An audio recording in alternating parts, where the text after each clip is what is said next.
I was sitting in front of my computer, completely absorbed in an online game called Hot-Blooded Pirate King. This game was adapted from the popular anime One Piece, and it made me feel as if I were truly part of that adventurous world. I'm 13 years old this year, with short, neatly kept hair and rather delicate features. All of a sudden, a rush of excitement washed over me. I was shouting like I just won the lottery. I've reached level 80. At that moment, my mom walked over, carrying a plate of spicy and sour shredded potatoes, and began to nag. Just look at you. All you ever do is play games, while your grades keep slipping. Why don't you do some review for a change? Go wash your hands and get ready for dinner. I didn't even turn around, just waved my hand while my eyes stayed fixed on the screen.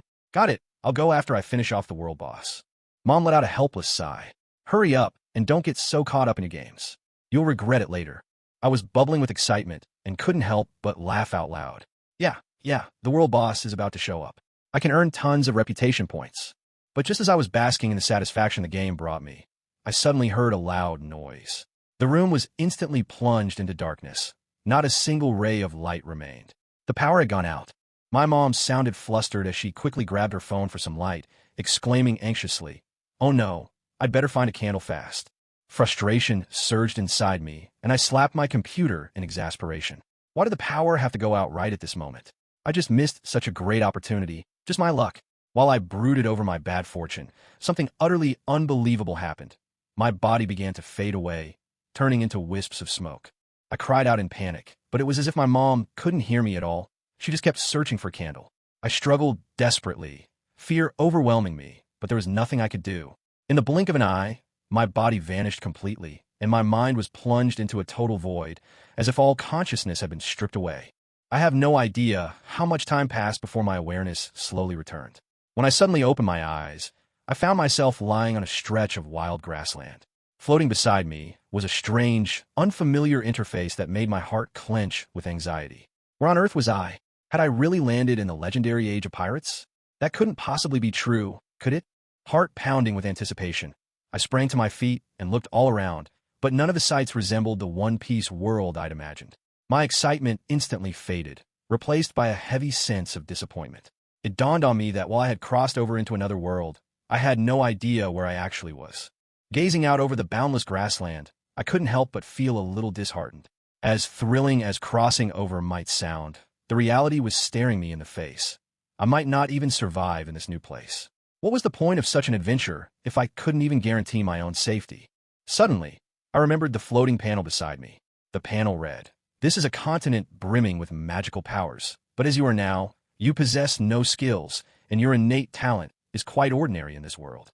However, you are born with the 6 powers from One Piece, though you have yet to reach their highest mastery. You must grow stronger in this world, and as your power increases, you will gradually awaken new abilities." After reading these words, the hope that had once faded was rekindled in my heart, and anticipation welled up inside me for this unfamiliar world. Back on Earth, One Piece was my favorite series, and my obsession even drew me into its games. I had always fantasized about wielding those extraordinary powers. Now, this experience thrilled me even more than being transported into the world of One Piece itself. I could hardly wait to see if these abilities were truly real. I paused for a moment and then shouted at the top of my lungs, "Moonwalk!" With a series of rhythmic thuds, my feet landed step by step in midair, carrying me higher and higher. Excitement nearly made me leap for joy right there. I whispered in amazement, "It actually works!" Since childhood, I had found real life far too dull, believing only worlds within novels worth dreaming of. Now, I had not only entered a brand new world, but also possessed the legendary 6 powers, with the promise of more abilities to come. The only problem was that I knew nothing about how this world's power system functioned. Eager and unrestrained, I shot skyward like a wild stallion, a grin involuntarily spreading across my face. My goal, of course, was to become stronger. At the same time, curiosity gnawed at me. What was this world called? What kinds of strange and wonderful powers existed here? Magic, battle aura, or perhaps something like the spirit powers in fantasy novels? To me, everything was a mystery waiting to be discovered. I traveled through the sky on Moonwalk for 3 whole days before finally spotting a small village in the distance. By then, I was starving, parched, and utterly exhausted. I desperately needed food and water. I chose an inconspicuous spot to land, then shot toward the village like a released arrow. The village was tiny, no more than a dozen or so households, most of them families of 3, with everyone making a living by farming. Waving my hand, I called out loudly, "Hello. Could you please spare some food and water? I haven't eaten in days." At the sound of my shout, the villagers turned to look at me, wary eyes full of tension. A few of them even picked up farm tools to use as makeshift weapons. Confused, I wondered to myself why they were so on edge. If they weren't welcoming, that was fine, but did they actually mean to drive me away? At that very moment, a stooped old man slowly approached until he was just 3 meters away from me. Suddenly, he dropped to his knees with a heavy thud, his whole body trembling as he cried out, "Please, I beg you, spare us. We truly have nothing left, and there are no young girls here anymore." I was completely taken aback. "I'm not here for money, nor for women," I said. "What's going on with you folks?" The old man heard my words and jerked his head up, still glancing at me with caution. "You're not from the Gate of Slaughter, are you?" I was even more bewildered. "Gate of Slaughter? What's that?" After hearing my question, the old man finally relaxed. He let out a hearty laugh. "So you're not with the Gate of Slaughter. It's been ages since we last had a visitor in this village. Please come in." I set my doubts aside for the moment. Curiosity piqued and followed him inside. I downed the entire cup in one go, sighing in delight. "Chief, this tea is simply marvelous." With a touch of pride, the village chief replied, "It's our village's specialty, blueberry tea. It's not something you can easily find outside. It certainly is unique. By the way, Chief, what exactly is this Gate of Slaughter you mentioned earlier?" I smiled, unable to hold back my question any longer. The moment I brought it up again, the chief's expression clouded over. He heaved a sigh and waved his hand dismissively. "Those are things best left unspoken. You'd only be inviting trouble by knowing too much." Hearing his words, my face grew somber as well. I couldn't help but retort, a little annoyed. "Chief, aren't we friends already? If you won't tell me, then perhaps you don't see me as one." My words moved the chief. Despite our age difference, we'd truly become friends. He made up his mind, exhaled deeply, and began to explain, "The Gate of Slaughter is the most powerful and ruthless force in these wilds. Their leader, Slaughter Fiend, is already an 8th-tier master." 8th tier? What does that mean? I asked, curiosity swelling in my voice. The chief looked at me as if I were some kind of oddity, incredulous. "You don't even know about the ranks of dragon cultivators? That's rare indeed." Flushing with embarrassment, I scratched my head. "Yeah, Chief, why don't you fill me in?" He shot me an exasperated look, but continued seriously. "Dragon cultivators are the most elite profession here on the Dragon God continent. Their levels go from 1 to 9. Above 9th tier, there are 7 ranks of Dragon Kings and 9 of Dragon Emperors. I've no idea what's beyond that. In these wilds, 8th tier is the strongest we have. Such a master could lay waste to a small mountain with ease. So listen to me and never cross their path, or you'll be lucky to keep your life." After hearing his explanation, I murmured to myself with interest, "Is that so? I wonder if my 6 forms could stand up to him." 6 forms? What's that?" the chief asked, clearly intrigued. It's nothing. Do those killers from the Sect of Slaughter often come to steal your supplies?" I hastily changed the subject. A flash of anger flickered in the village chief's eyes, but all he could do was nod helplessly. I walked over and patted him on the shoulder. "Don't worry. As long as I'm here, everything will be fine." The village chief looked at me with a complex expression, moved, yet ashamed, because he knew there was no way I could stand against the evil of the Sect of Slaughter. In the end, the village could only surrender its supplies and even young girls in exchange for safety. The thought weighed heavily on his conscience. "All right, it's getting late. Go get some rest," the village chief said, giving Li Chong a gentle pat on the shoulder. Li Chong smiled and nodded in response. 5 days later. Today, the village was suddenly anything but peaceful, for the Sect of Slaughter had arrived. On most days, the village was quiet and tranquil, but now several dozen burly, fierce-faced men stormed in, each brandishing a gleaming broadsword. Their menacing presence was truly terrifying. The villagers, as if prepared for this day, managed to keep outwardly calm, but, except for the outsider among them, everyone's tension was written all over their faces. One of the brutes strode forward, holding out his hand. "Chief, where are the goods?" he demanded. Before the village chief could answer, Li Chong stepped in front of him. "What are you doing, kid?" "Move aside," the man said impatiently. "I mean no harm," Li Chong replied, calm and resolute. "But today, we won't be handing over anything." "You must be tired of living," the brute roared in fury, swinging his blade down at Li Chong. Li Chong narrowed his eyes slightly, thinking to himself, "So this is the power of this world? It's impressive. An attack like that could probably split stone. The perfect chance to test my own strength, Iron Body." He unleashed one of the 6 powers, Iron Body. Here, the 6 powers are divided into 3 categories. Offensive Tempest Kick allows one to deliver a strike through the air with a kick powerful enough to shatter rock. Finger Pistol channels all strength into a single finger, delivering a hardened, deadly blow. Defensive. Iron Body renders the whole body as unyielding as steel, fearlessly withstanding attacks. Paper Drawing lets the user move like an apparition, so elusive their position is almost impossible to pin down. Mobility. Moonstep enables one to leap into the air and walk as though treading on thin air. Shave allows for lightning-fast movement, flashing instantly before an enemy, though only within a limited range. With a heavy thud, the broadsword struck Li Chong's shoulder, but he didn't seem the least bit harmed, as if the blade hadn't touched him at all. A faint smile played at Li Chong's lips. Then, utilizing Shave, his figure instantly vanished, only to reappear behind the brute in the next second. Finger Pistol. As the tearing of fabric rang out, the brute suddenly spewed blood and staggered back a dozen steps before crashing into the trunk of a nearby tree, finally stopping. The men from the killing sect were dumbstruck by what they saw before them, struck speechless by shock and fear, their eyes darting anxiously to Li Chong. Li Chong glanced down at his own fingers, gave a satisfied nod, and said, "As expected, the Rokushiki from One Piece is incredibly powerful." The brutes were thrown into complete panic, while the villagers gazed at Li Chong with admiration and awe. "Hurry, go back and report to the boss. This guy's too strong. He must be at least level 6 or 7. We're only at level 2 or 3. We don't stand a chance. Quick, let's get out of here and tell them," someone shouted out. The killing sect's men seemed to have been granted a pardon. They scrambled to escape, darting back toward their stronghold in terror. Leaving just like that, Li Chong watched them go, letting out a cold, mirthless laugh. In the blink of an eye, he summoned the power of Shave again, and suddenly reappeared directly in front of the fleeing men. Did they really think he would be foolish enough to let them return with reinforcements? Besides, Li Chong was never one for mercy. Back when he was a student on Earth, he was never exactly a model citizen, always glued to anime and games, prone to smoking, fighting, and flying in the face of rules. Polite only to friends, ruthless to everyone else. His footwork and finger attacks blended together like a deadly dance, each movement precise and lethal. Within this bizarre ballet, the blood of the killing sect men burst forth, splattering through the night like a violent fireworks display. Screams echoed one after another throughout the village, sending chills straight to the bone. Less than 10 minutes later, every single one of the dozens of attackers lay dead at Li Chong's feet. The villagers watched the scene unfold with their own eyes, stunned into open-mouthed, speechless grins.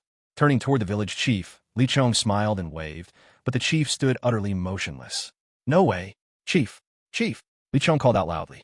The old chief grunted, almost like a machine, before suddenly breaking out in hearty laughter. "Tonight we throw a feast. Bring out all the chicken, duck, fish, and meat in the village, and be generous with the special blueberry tea. We celebrate tonight, everyone."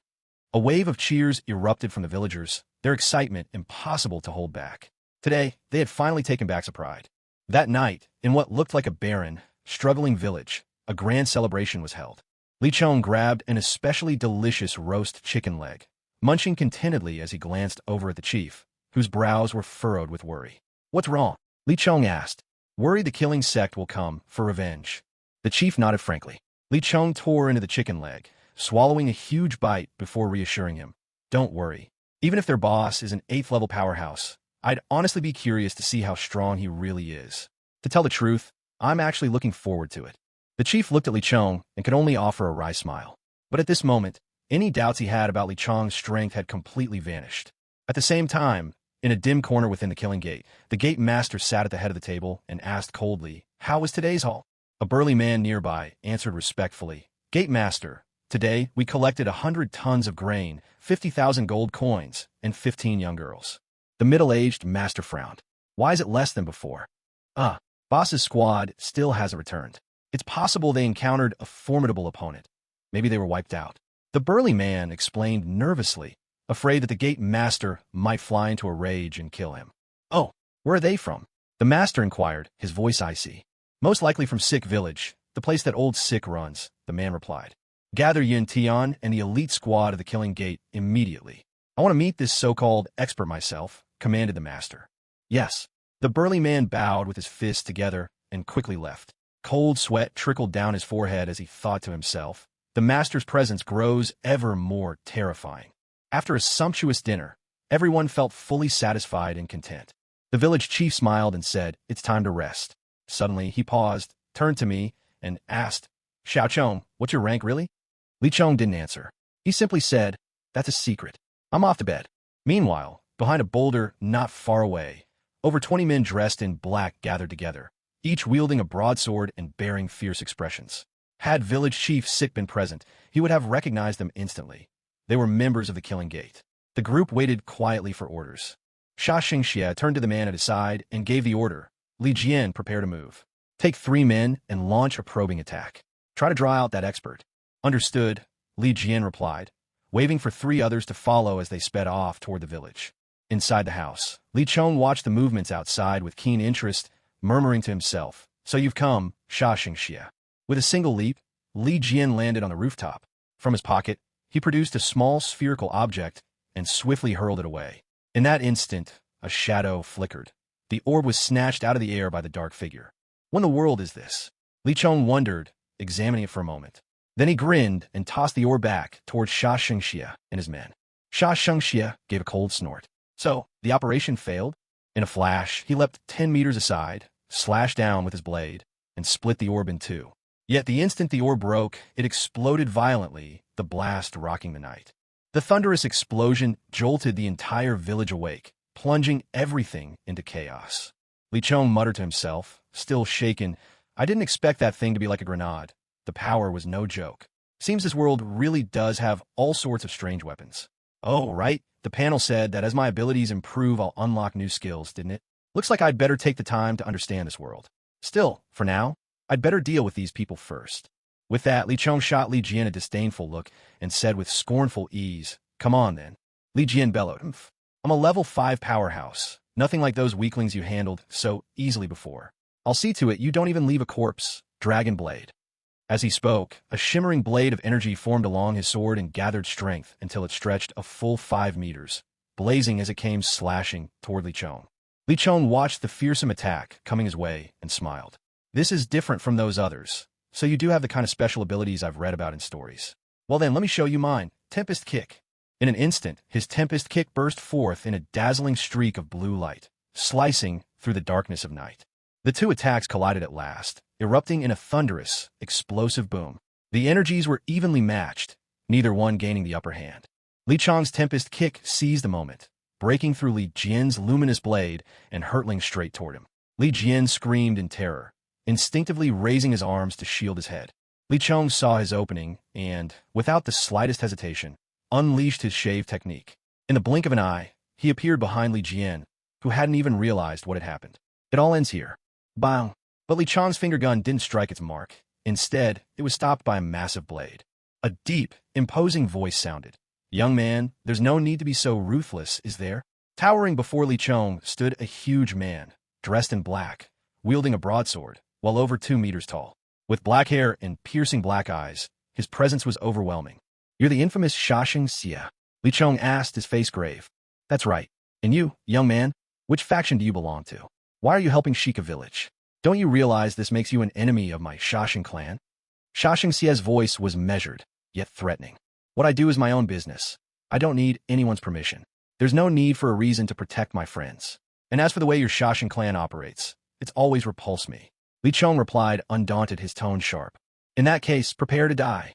Sha Xingxia roared, swinging his mighty blade, sending a wave of pressure sweeping through the air.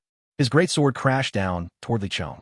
Li Chong instantly triggered shave, blinking behind Sha Xingxia and thrusting out his finger gun. Quick, but not quick enough.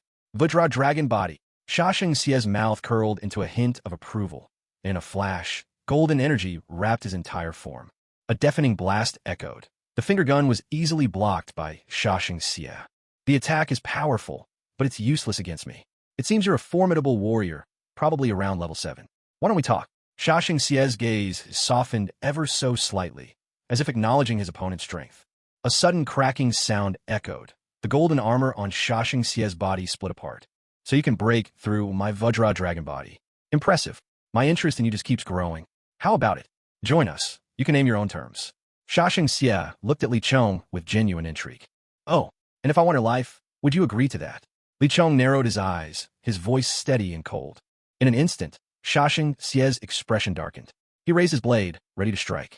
You brought this upon yourself. Just as I hope. Li Chong shouted fiercely. Vajra Dragon Slash. Shashing Xie unleashed a torrent of golden light. In an instant, a gleaming golden blade swept toward Li Chong, cutting through the air with overwhelming force. Let's see what you're made of. Iron block. Li Chong roared, meeting the attack head-on. The deadly blade struck Li Chong directly, the screech of friction filling the air. Even his iron block technique, usually solid as steel, was starting to give under the tremendous power. With a spurt of blood, Li Chong coughed violently, barely holding out against the blow. His face had gone ghastly pale. Is this the end of my journey in this strange world? Li Chong murmured to himself. He's so powerful. His abilities surpass even the Rokushiki arts. What a pity. I haven't even had a chance to fall in love. Have you already given up? Shashing Xie's tone was tinged with regret. Don't worry, I'll make it quick. Vajra Dragon Slash. This time, there was no offer of recruitment. His pride wouldn't allow him to repeat the invitation. Li Chong smiled coldly. Give up? Not a chance. Even if I die, I'll make you pay dearly. You've truly pushed me over the edge. Don't expect any mercy. Triple Tempest Kick. 3 fierce blasts tore through the air, sending crescent-shaped blue energy slashing forward. With a resounding crash, the 3 kicks clashed head-on with the golden blade.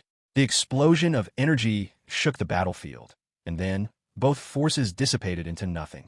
A faint laugh escaped Li Chong as confidence returned to his voice. It seems I have a little more time to live after all. I get it now. I can't die here. You're finished, and I will defeat you. Truthfully, Li Chong hadn't been so sure of himself at first. But just moments ago, an unexpected sight flashed in his mind. A system panel, suddenly displaying a new message. Because your life is in danger, all your abilities will be temporarily doubled for 5 minutes. This opportunity is granted only once. Do not rely on this boost in future battles. Pitiful clown. Vajra Dragon Slash. Shashing Xie intoned coolly. Is it the only move you know? Watch this. Shave plus finger gun. Li Chong Flesha Kuning Smila. This time, Li Chong nearly simultaneously unleashed 2 techniques from the 6 styles, shave and finger gun. His figure vanished in an instant, and Shashing Xie found himself utterly unable to track his movements. Suddenly, there was the tear of fabric, followed by the sharp sound of Li Chong's finger gun striking true. Blood welled at the corner of Shashing Xie's mouth as Li Chong's attack pierced his body with pinpoint accuracy. You little bastard, Shashing Xie's voice was faint. With those final words, he collapsed onto his back. Master! The members of the Shasheng Sect roared in unison. Led by Li Jian, they rushed toward Li Chong, their faces flushed with rage. Avenge the master! Li Jian's bloodshot eyes brimmed with fury as he cried out. The others echoed his shout, their voices rising together. Kill him! Li Jian bellowed with unrestrained anger. Li Chong replied coldly. Just the likes of you? Leave now, or you'll force me to shed more blood. As he spoke, he delivered a Rang Kyaku kick to the ground nearby. The force shattered the earth instantly. The display of power stunned the crowd. The members of Shashing Sect ground their teeth and were forced to a halt. We're withdrawing. A gentleman takes his revenge, even if it takes 10 years. Who are you anyway? Li Jian demanded, barely containing his seething anger. Me? I'm a nobody. Li Chong, if you want revenge, you know where to find me, anytime. Li Chong waved his hand dismissively, his voice calm and resolute. We're leaving. Li Jian shouted the order. The Shashing Sect fell quickly into formation and, carrying their fallen leader, departed the scene without delay. Only after they had vanished into the distance did Li Chong release a breath he didn't know he'd been holding. Sweat beaded on his forehead and trickled down as the tension finally eased. By now, the villagers had arrived. Village chief Shika hurried to the front. At the sight of Li Chong unharmed, relief flooded his face, and he rushed over. Brother, what happened just now? It's nothing. Just some outsiders making trouble, that's all. Chief, I actually wanted to ask you about the power structure of this continent. Could you tell me more? Li Chong brushed the incident aside, turning at once to the question that truly concerned him. By this point, Li Chong had come to deeply realize his own shortcomings. He'd thought the 6 styles would be enough to gain a foothold here, but it was becoming clear things weren't that simple. All the more urgently, he felt the need to understand far more about the workings of this world. The village chief, though somewhat resigned, patiently explained to Li Chong, this continent is called the Dragon God Continent, and here, the most revered profession is that of a dragon cultivator. When a person turns 10, they have the opportunity to attend one of the major academies to awaken their potential. However, less than half of those who try actually awaken as dragon cultivators. Those who succeed gain tremendous power, something we call energy, which can be wielded in battle. Of course, even among dragon cultivators, there are different levels of strength. Just becoming a dragon cultivator is hard enough. Rising to the ranks of the truly powerful is even harder. As far as I know, the most formidable dragon cultivator in the Eastern Domain has reached the Dragon Emperor level. Masters of such skill can move instantaneously at will, cleaving mountains and parting seas. The hierarchy goes from level 1 to level 9. A Dragon King is at level 7, a Dragon Emperor at level 9. Beyond that, I can't say. When dragon cultivators reach level 8, they can undergo a second awakening to unlock the dragon body within. There are 10 types: Gold Dragon, Wood Dragon, Fire Dragon, Water Dragon, Earth Dragon, Wind Dragon, Light Dragon, Dark Dragon, Thunder Dragon, the most mysterious, Divine Dragon. Of these, Light Dragon, Dark Dragon, Thunder Dragon, and Divine Dragon are exceedingly rare. The Dragon God Continent is divided into 4 main regions: East, South, West, and North, as well as the Beta Fortress. Thank you, Chief. I think it's time for me to leave, Li Chong said gratefully. So soon. The chief struggled to keep his emotions in check, but he couldn't hide his gratitude. This young man had saved Sick Village more than once. His departure left the chief both moved and reluctant.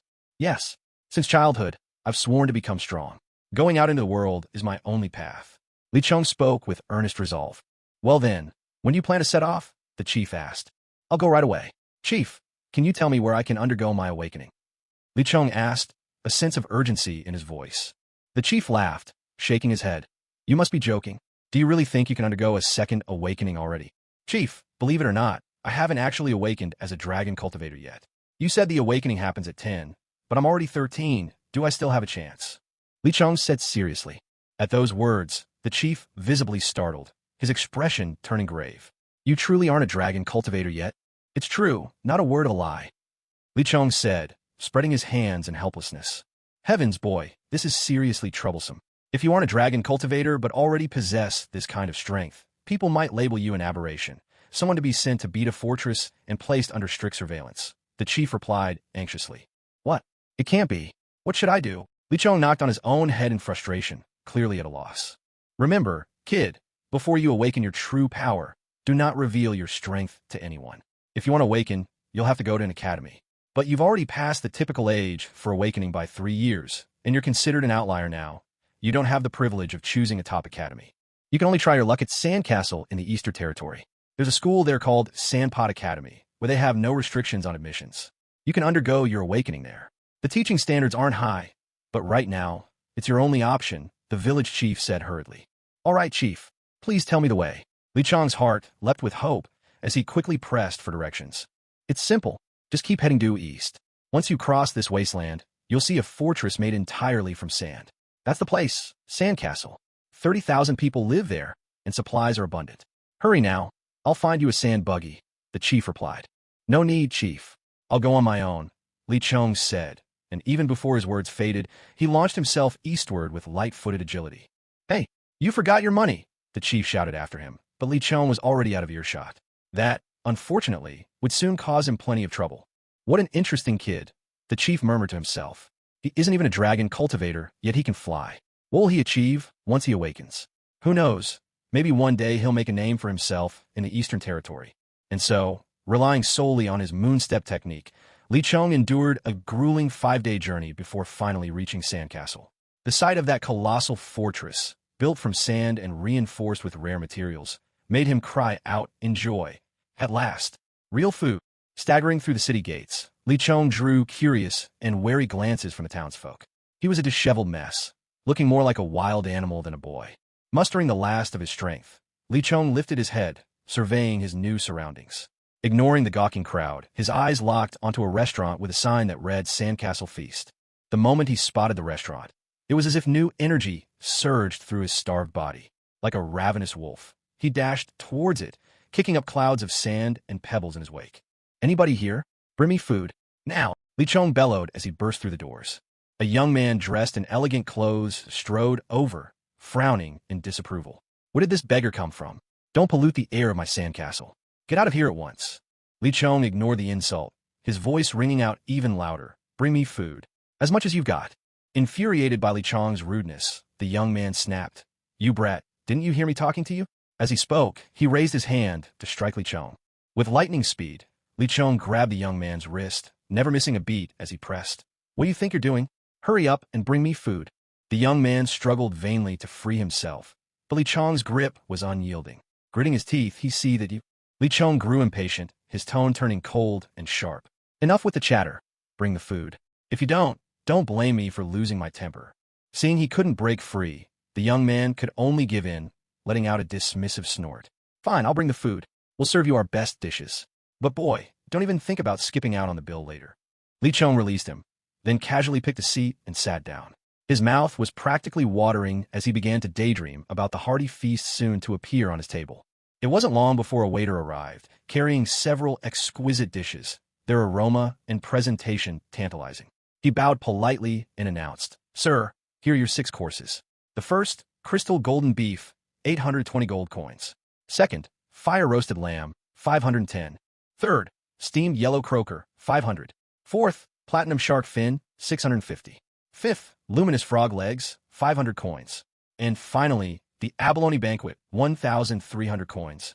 The total comes to 4,580 gold coins. Would you like to pay now, or after your meal?" Li Chong almost blurted out, "Right now," but suddenly recalled his precarious situation. He quickly changed his words. "Of course, I'll settle up afterwards. Please enjoy your meal," the waiter replied politely. "All right, off you go." Li Chong gestured with a wave of his hand. "Please savor your meal, sir." With that, the waiter left. Inside, Li Chong felt a stab of panic. This is bad, really bad. I've ended up in this world with not a single coin to my name. What am I supposed to do now? Am I going to have to wash dishes here to pay for this? No way. I'll eat and run if I have to. If this restaurant gets unlucky, so be it. Once he made up his mind, Li Chong wasted no time and polished off every last bite on the table. Ah, that hit the spot. Stuffed to the brim, he glanced around, and when no one was looking, dashed off at top speed. Li Chong burst out of the sandcastle restaurant like the wind, sprinting for his life and beginning his daring escape after the feast. Look, that guy's skipping out on the bill. He just ordered nearly 5,000 gold coins worth of food. Catch him. A waiter who just finished clearing the table caught sight of Li Chong's escape and couldn't help but shout at the top of his lungs. That single shout electrified the entire restaurant. Nearly 5,000 gold coins. No small sum. For an average family of 3, it was enough to live on for a year. Only now did everyone realize. Not only did Li Chong dare dash out without paying, he'd focused on the most extravagant dishes. "Stop gaping. Catch him now," hollered a well-dressed young man. His name was Lu Wu, the manager of the sandcastle restaurant. If Li Chong got away, the loss would fall squarely on his shoulders, and that only made him more anxious and furious. "Guards, after him!" a server echoed immediately. 4 burly men with imposing presences quickly dashed out in pursuit. Each of them was a powerful dragon cultivator, looking particularly intimidating and fierce. Li Chong glanced back at the men chasing him and gave a wry, helpless smile. He couldn't possibly outrun dragon cultivators, yet he couldn't reveal his true strength either. After all, he still needed to get to Shagwa Academy. The feeling of having power but not being able to use it was incredibly frustrating for him. "You little punk, you dare skip out on your bill at our sandcastle restaurant? Let's see how I'll teach you a lesson," one of the men shouted harshly. "Wait, let's talk this through. Let's solve problems with virtue, not fists. Violence won't fix anything." Li Chong pleaded, waving his hands desperately, beads of sweat forming on his brow. But the men completely ignored his words. They surged forward and, in a blink, gave Li Chong a thorough beating before swaggering off. As they left, one of them even tossed back a warning. "Hey kid, you got lucky this time. Next time it won't be so easy." "Ow, boss, I'm sorry. I won't dare do it again next time." Li Chong pleaded aloud, though inwardly he was quite pleased with himself. These guys really are adorably clueless. They had no idea I was protected by an iron plate. This beating felt like nothing at all. Yet they thought I'd learned a valuable lesson. How funny. He couldn't help but wonder what expressions the burly men would have if they ever discovered the truth. Li Chong slowly got to his feet, dusted himself off, and pulled himself together. "All right, time ahead to Shagwa Academy. This place isn't all that big. Should be easy enough to just ask someone for directions." Just then, he spotted a chubby boy heading his way. Li Chong proactively approached him with a smile. "Hi, my name is Li Chong. Could you tell me how to get to Shagwa Academy?" The chubby boy blinked in surprise, then laughed. "So you're headed to Shagwa Academy too? What a coincidence. I'm on my way there myself. My name's Fei Long. Maybe we can go together." "But, what is it?" Li Chong asked with a smile, having a vague guess at the boy's intentions.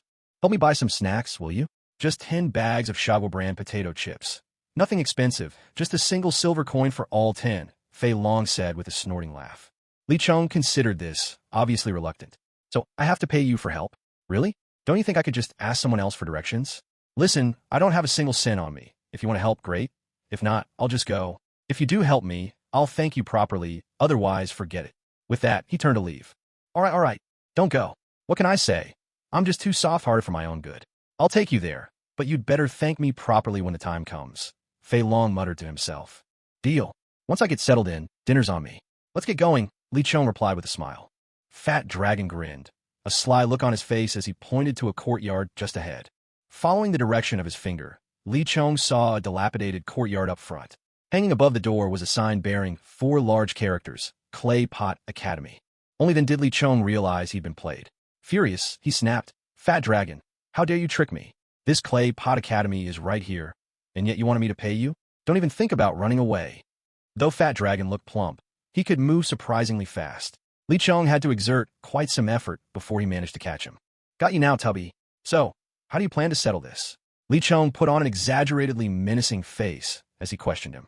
Fat Dragon pulled a long face. I'm sorry, boss. From now on, I'll be your right-hand man. How's that? Li Chong nuda satisfia. Now, that's more like it. We're still in the sign-up period, right? Fat Dragon nodded, though inside he was deeply frustrated.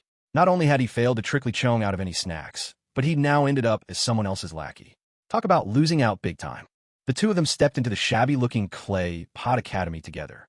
Surprisingly, the inside was quite spacious, easily over 500 square meters. There were very few students around, which made the place feel unusually deserted. The arrival of Li Chong and Fat Dragon caught the attention of nearly everyone present. Just then, neither of them knew when an elderly man with a full head of white hair showed up quietly behind them. His eyes were deep and vacant, carrying an unsettling air. Here to enroll, the old man intoned in a low, gravelly voice. Just pay 5 gold coins over there for tuition.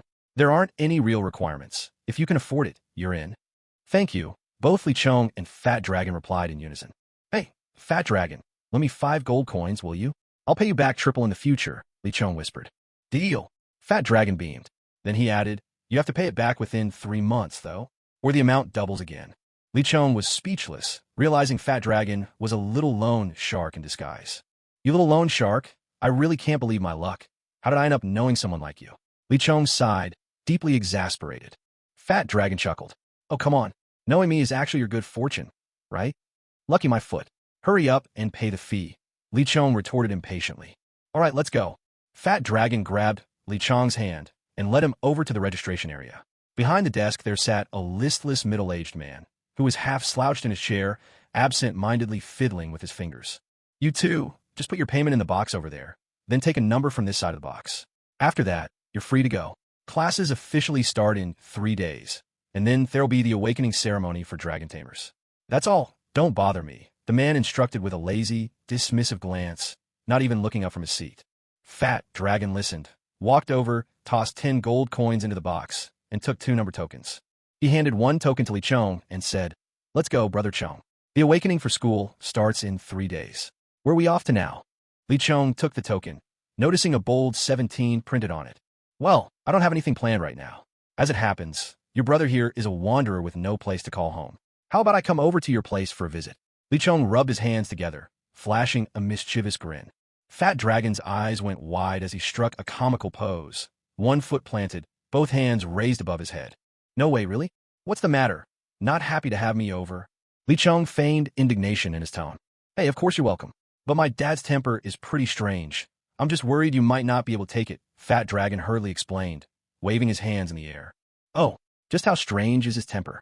Li Chong asked, skepticism written all over his face. Fat Dragon's voice trembled. My dad, well, whoever crosses our threshold, he insists on sparring with them. Doesn't matter if they're a man or a woman, young or old, even if they're not human. If they walk in, he's got to have a match. He's basically a battle maniac. If you win, he's all politeness and good manners. But if you lose, well, then you're in for some real trouble. Instead of being deterred, Li Chong looked intrigued. Really? Now I'm curious. What level of Dragoner is your dad? The suggestion of a challenge made Fat Dragon panic. Are you out of your mind? My dad might not be the best, but he's already a level 6 Dragoner. He fights like he's got nothing to lose. Even some of the level 7 masters here can't beat him. In this sand fort, he's one of the top names. So, he can even take on level 7s? That does sound like trouble, Li Chong mused, rubbing his chin thoughtfully. Come on, man, don't be so impulsive. Do you really want to get in a fight with my dad? Fat Dragon was breaking out into a cold sweat, stumped for a way to talk Li Chong out of it. Relax, Fat Dragon. To tell you the truth, I've mastered a rather miraculous cultivation technique. I'm already at the strength of a level 6 Dragoner. That's my secret, though, so don't go spreading it around. Li Chong said seriously, his tone both earnest and cautioning. Isn't that dangerous, though? Brother Chong, you'd better stay sharp around Beta Fortress. Fat Dragon sighed, resigned. Well, never mind. Let's head over to my place. I'll warn my dad not to go overboard. Let's get moving. All right, let's go. Li Chong answered with a smile. And so, the two of them set off in the direction of Fat Dragon's home. Fat Dragon led Li Chong through a maze of alleys until they finally stopped in front of a modest house. He made a subtle gesture toward the door. Brother Chong, this is my place. Just remember, be careful around my dad, and watch what you say. All right, just go knock on the door, Li Chong said, a hint of impatience in his voice. Okay, I'll go right now. Fai Long nodded, then carefully walked to the door and knocked a few times. Almost as soon as the sound echoed, a hearty laugh rang out from inside. Fai Long, you're finally back. Did everything go well today? Dad, everything went great. I even made a new friend. Actually, I call him my big brother now, and I brought him with me, Fai Long replied. What? A friend? Bring him in, so I could take a look. The voice from inside grew suddenly excited, almost like an order. At this, Li Chong finally realized Fai Long hadn't been exaggerating. This guy's father really did seem formidable. He couldn't begin to imagine how many people had received a lesson from this man. Dad, just be gentle, okay? Don't do anything to hurt my big brother, Fai Long added in a low voice, breaking into a sweat. What are you talking about, boy? When have I ever been rude to a guest? Fai Long's father bellowed. Fai Long sighed, helpless. Big brother, you'd better be careful. This is as much as I can do for you. Don't worry, I don't go down so easily. Maybe I'll have a chance to spar with a level 7 powerhouse today. Li Chong grinned, a flash of excitement in his eyes. Suddenly, with a resounding bang, the door flew open. Oh no, another door gone? This makes 328 times now, Dad. How many more doors are you planning to break? Fixing them isn't free, you know. Oh, it's nothing, just a trivial matter. And are you sure about that number? I can't believe I've broken that many doors. I don't remember it at all, Fai Long's father replied, looking as innocent as if the door had broken all by itself. Hello, uncle. Li Chong greeted him with respect. No need to be so formal. Come in, have a seat. Let's have a good talk. Fai Long's father said warmly, catching Li Chong by the arm and pulling him into the house. Sigh. Looks like I won't be able to avoid it today, either, Fai Long muttered helplessly. Hey boy, come on. I'll take you to our family's practice arena. Don't disappoint me. From now on, just call me Uncle Song, Fai Long's father declared, clearly in high spirits as he led Li Chong toward the arena. The arena wasn't large, just over 200 square meters, but it was more than adequate for a one-on-one match. You stand over there. We'll start as soon as you're ready. Uncle Song flexed his hands, his joints cracking as he prepared to spring into action. Uncle Song, please go easy on me, Li Chong replied with a good-natured smile. Quit wasting time, kid. If you're ready, come at me, he growled, impatience etched in his tone as he stretched his limbs. Actually, forget it. Since you're still dawdling, I'll take the initiative this time. With that, he sprang forward, launching the attack. His fists shot out, glowing faintly with a fiery red light, clearly marking him as a possessor of the fire dragon physique, a cultivator of fire tribute dragon arts. Though he had yet to reach the 8th level and could not fully manifest the dragon form, fire dragons were famed for their explosive power. Even below the 8th level, his strength was nothing to take lightly. Confronted with the overwhelming force of those flying fists, Li Chong just smiled faintly and instantly unleashed his movement technique, vanishing in the blink of an eye. This time, however, unlike his old tactics, Li Chong did not materialize behind his opponent. Instead, he suddenly appeared in midair above. With both hands clasped, he drove down with all his might, launching an attack from above on Uncle Song. Yet, despite the assault, Fai Long's father remained perfectly calm. Not bad, kid, he chuckled. A sharp, heavy sound rang out as Li Chong's finger gun strike hit Uncle Song's arm, landing right on target. Huh, that stung a bit, didn't it? My turn now. Better brace yourself. His opponent grinned, tearing off his shirt to reveal skin as hard as steel, his muscles swelling to an almost frightening size. Get ready for some real pain, boy. Combat technique uppercut. With a deep, guttural thud, Li Chong was sent flying by the tremendous punch, soaring upward. Blood flecked his lips as he couldn't help but spit it out midair. Good grief, is this guy taking things too seriously? Li Chong wondered, his mind spinning. But Uncle Song gave him no time to think. A powerful hand seized Li Chong by the leg, and without hesitation, slammed him toward the ground. No, no, no. If he goes this far, What if something really happens? Iron Body. Li Chong hastily activated his defensive ability. His body hurtled down like a meteor, headfirst toward the earth. Beside them, Fei Long couldn't bear the sight. Squeezing his eyes shut, he prayed for Li Chong in his heart. Please, just let him get a little banged up, nothing more. Don't let anything truly bad happen. If Li Chong could have heard that prayer, he wouldn't know whether to thank Fei Long or clobber him. A thunderous crash shattered the air, followed by an agonized scream. The ground split open instantly, stones and rubble flying everywhere. Fei Long's father blinked in astonishment. Huh? Since when did these floors turn so fragile? How odd. Still, this kid's pretty tough, I'll give him that. Song Fei has himself a solid buddy. What he didn't realize was that the floor had given way because Li Chong had used his iron body technique. With his body as hard as steel, such a heavy landing was bound to smash the ground to pieces. As for that agonized scream, that too was a bit of theater, a cry Li Chong let out to set the scene. Child, do you need me to help heal you? Fat Dragon's father asked with a smile. Fat Dragon was utterly speechless. He thought to himself, my daddy's something else. Beats someone up like this and then asks if they want to be healed. Of course I want to. What am I supposed to do? Wait to die if you don't. Uncle Song, that's not quite right. I'm not so easy to injure. You'll have to forgive me for disappointing you, Li Chong said, emerging from the pile of shattered rocks with a grin on his face. Oh, so you're not hurt after all? That's wonderful, wonderful. Let's keep going. Fat Dragon's father grew visibly excited. It wasn't every day he came across a kid who could put up a decent fight. Fat Dragon's mouth nearly dropped open wide enough to swallow an egg. He muttered under his breath. Is he really all right after that? Ah, Uncle Song, I can't just be your punching bag any longer.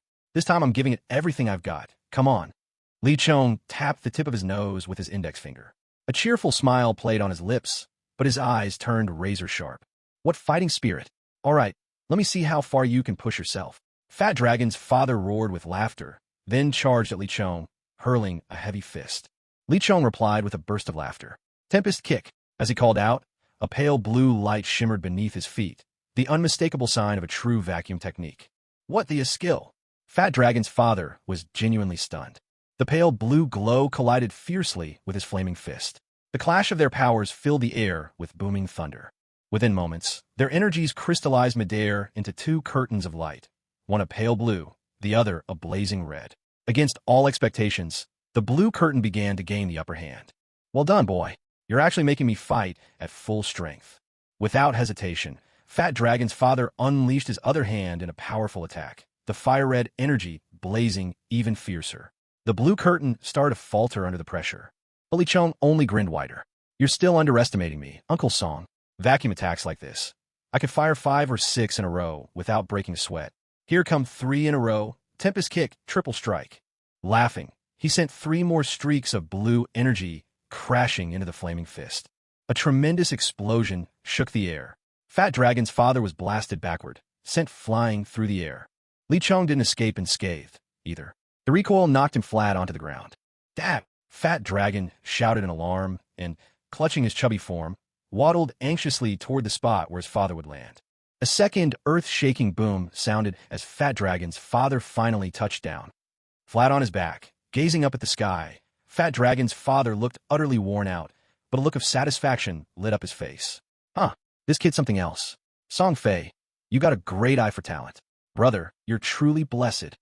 Dad, are you all right? Fat Dragon squinted anxiously at his father, his concern plain to see. Although he tried to appear concerned, the excess flesh on his face made his squint look rather comical. He resembled a mischievous child more than anything. Quit pretending. Fat Dragon's father kicked him aside with a swift motion. Hey, Dad, I really was worried about you. Why'd you have to kick me? Fat Dragon complained, rubbing his rear. It's your own fault for being so fat. His father snorted, as if it were the most natural thing in the world. Oh, come on. Since when is being fat a crime? Fat Dragon tilted his head back toward the sky, shouting helplessly. 3 days later, in the early morning. For the past 3 days, Li Chong had been thoroughly enjoying himself at Fat Dragon's house. The reason was simple. He had fought Fat Dragon's father to a draw. Impressed, Fat Dragon's father was very pleased with Li Chong, and personally assigned Fat Dragon to look after him every day. Li Chong made no effort to refuse, and over the course of 3 days, Fat Dragon had already grumbled countless times. Brother Chong, you really know how to order people around. Fat Dragon muttered with reluctance written all over his face. Hey, you can't blame me for that, buddy. It's not like you've got anything better to do. Li Chong replied with a triumphant grin. Brother, today's the big day. We can finally become dragon tamers. Huh, I wonder if I'll make it. On our dragon god continent, about half the population are dragon tamers. I know I can do it. Once I succeed, I'm going to challenge all the kids who haven't awakened yet. Haha, life is just too much fun. Fat Dragon became more and more animated as he spoke, his grand plans leaving Li Chong at a loss for words. All right. The chance of success isn't exactly high, but let's hope for the best. Li Chong sighed, but soon rallied his spirits. Let's go, my friend. Even though Stupot Academy isn't anything special, all that matters is awakening. Once I've awakened, I'm planning to leave. School is way too boring. A dragon tamer's life will suit me much better, Fat Dragon said, already lost in dreams of a better future. Before long, Li Chong and Fat Dragon entered Stupot Academy together. Despite Stupot Academy's humble reputation, large numbers of people signed up each year. Most, like Fat Dragon, simply hoped to experience awakening. Everyone in here, take a seat and line up in order. Did you hear me? A voice rang out. Li Chong turned to see a tall, muscular middle-aged man with hair standing straight up. He looked exceptionally strong. Upon hearing this, Li Chong led his companion to the students' seats, finding places numbered 17 and 18. There were over 200 seats in total, meaning roughly 200 new students had enrolled this year. Boys and girls continued to trickle in through the academy doors. In no time, every seat had been filled by eager newcomers. All right, everyone is here. Let's officially begin the opening ceremony. An elderly man in his 50s stroked his long beard and spoke with a smile. As you all know, our Claypot Academy judges no one by age when it comes to awakening.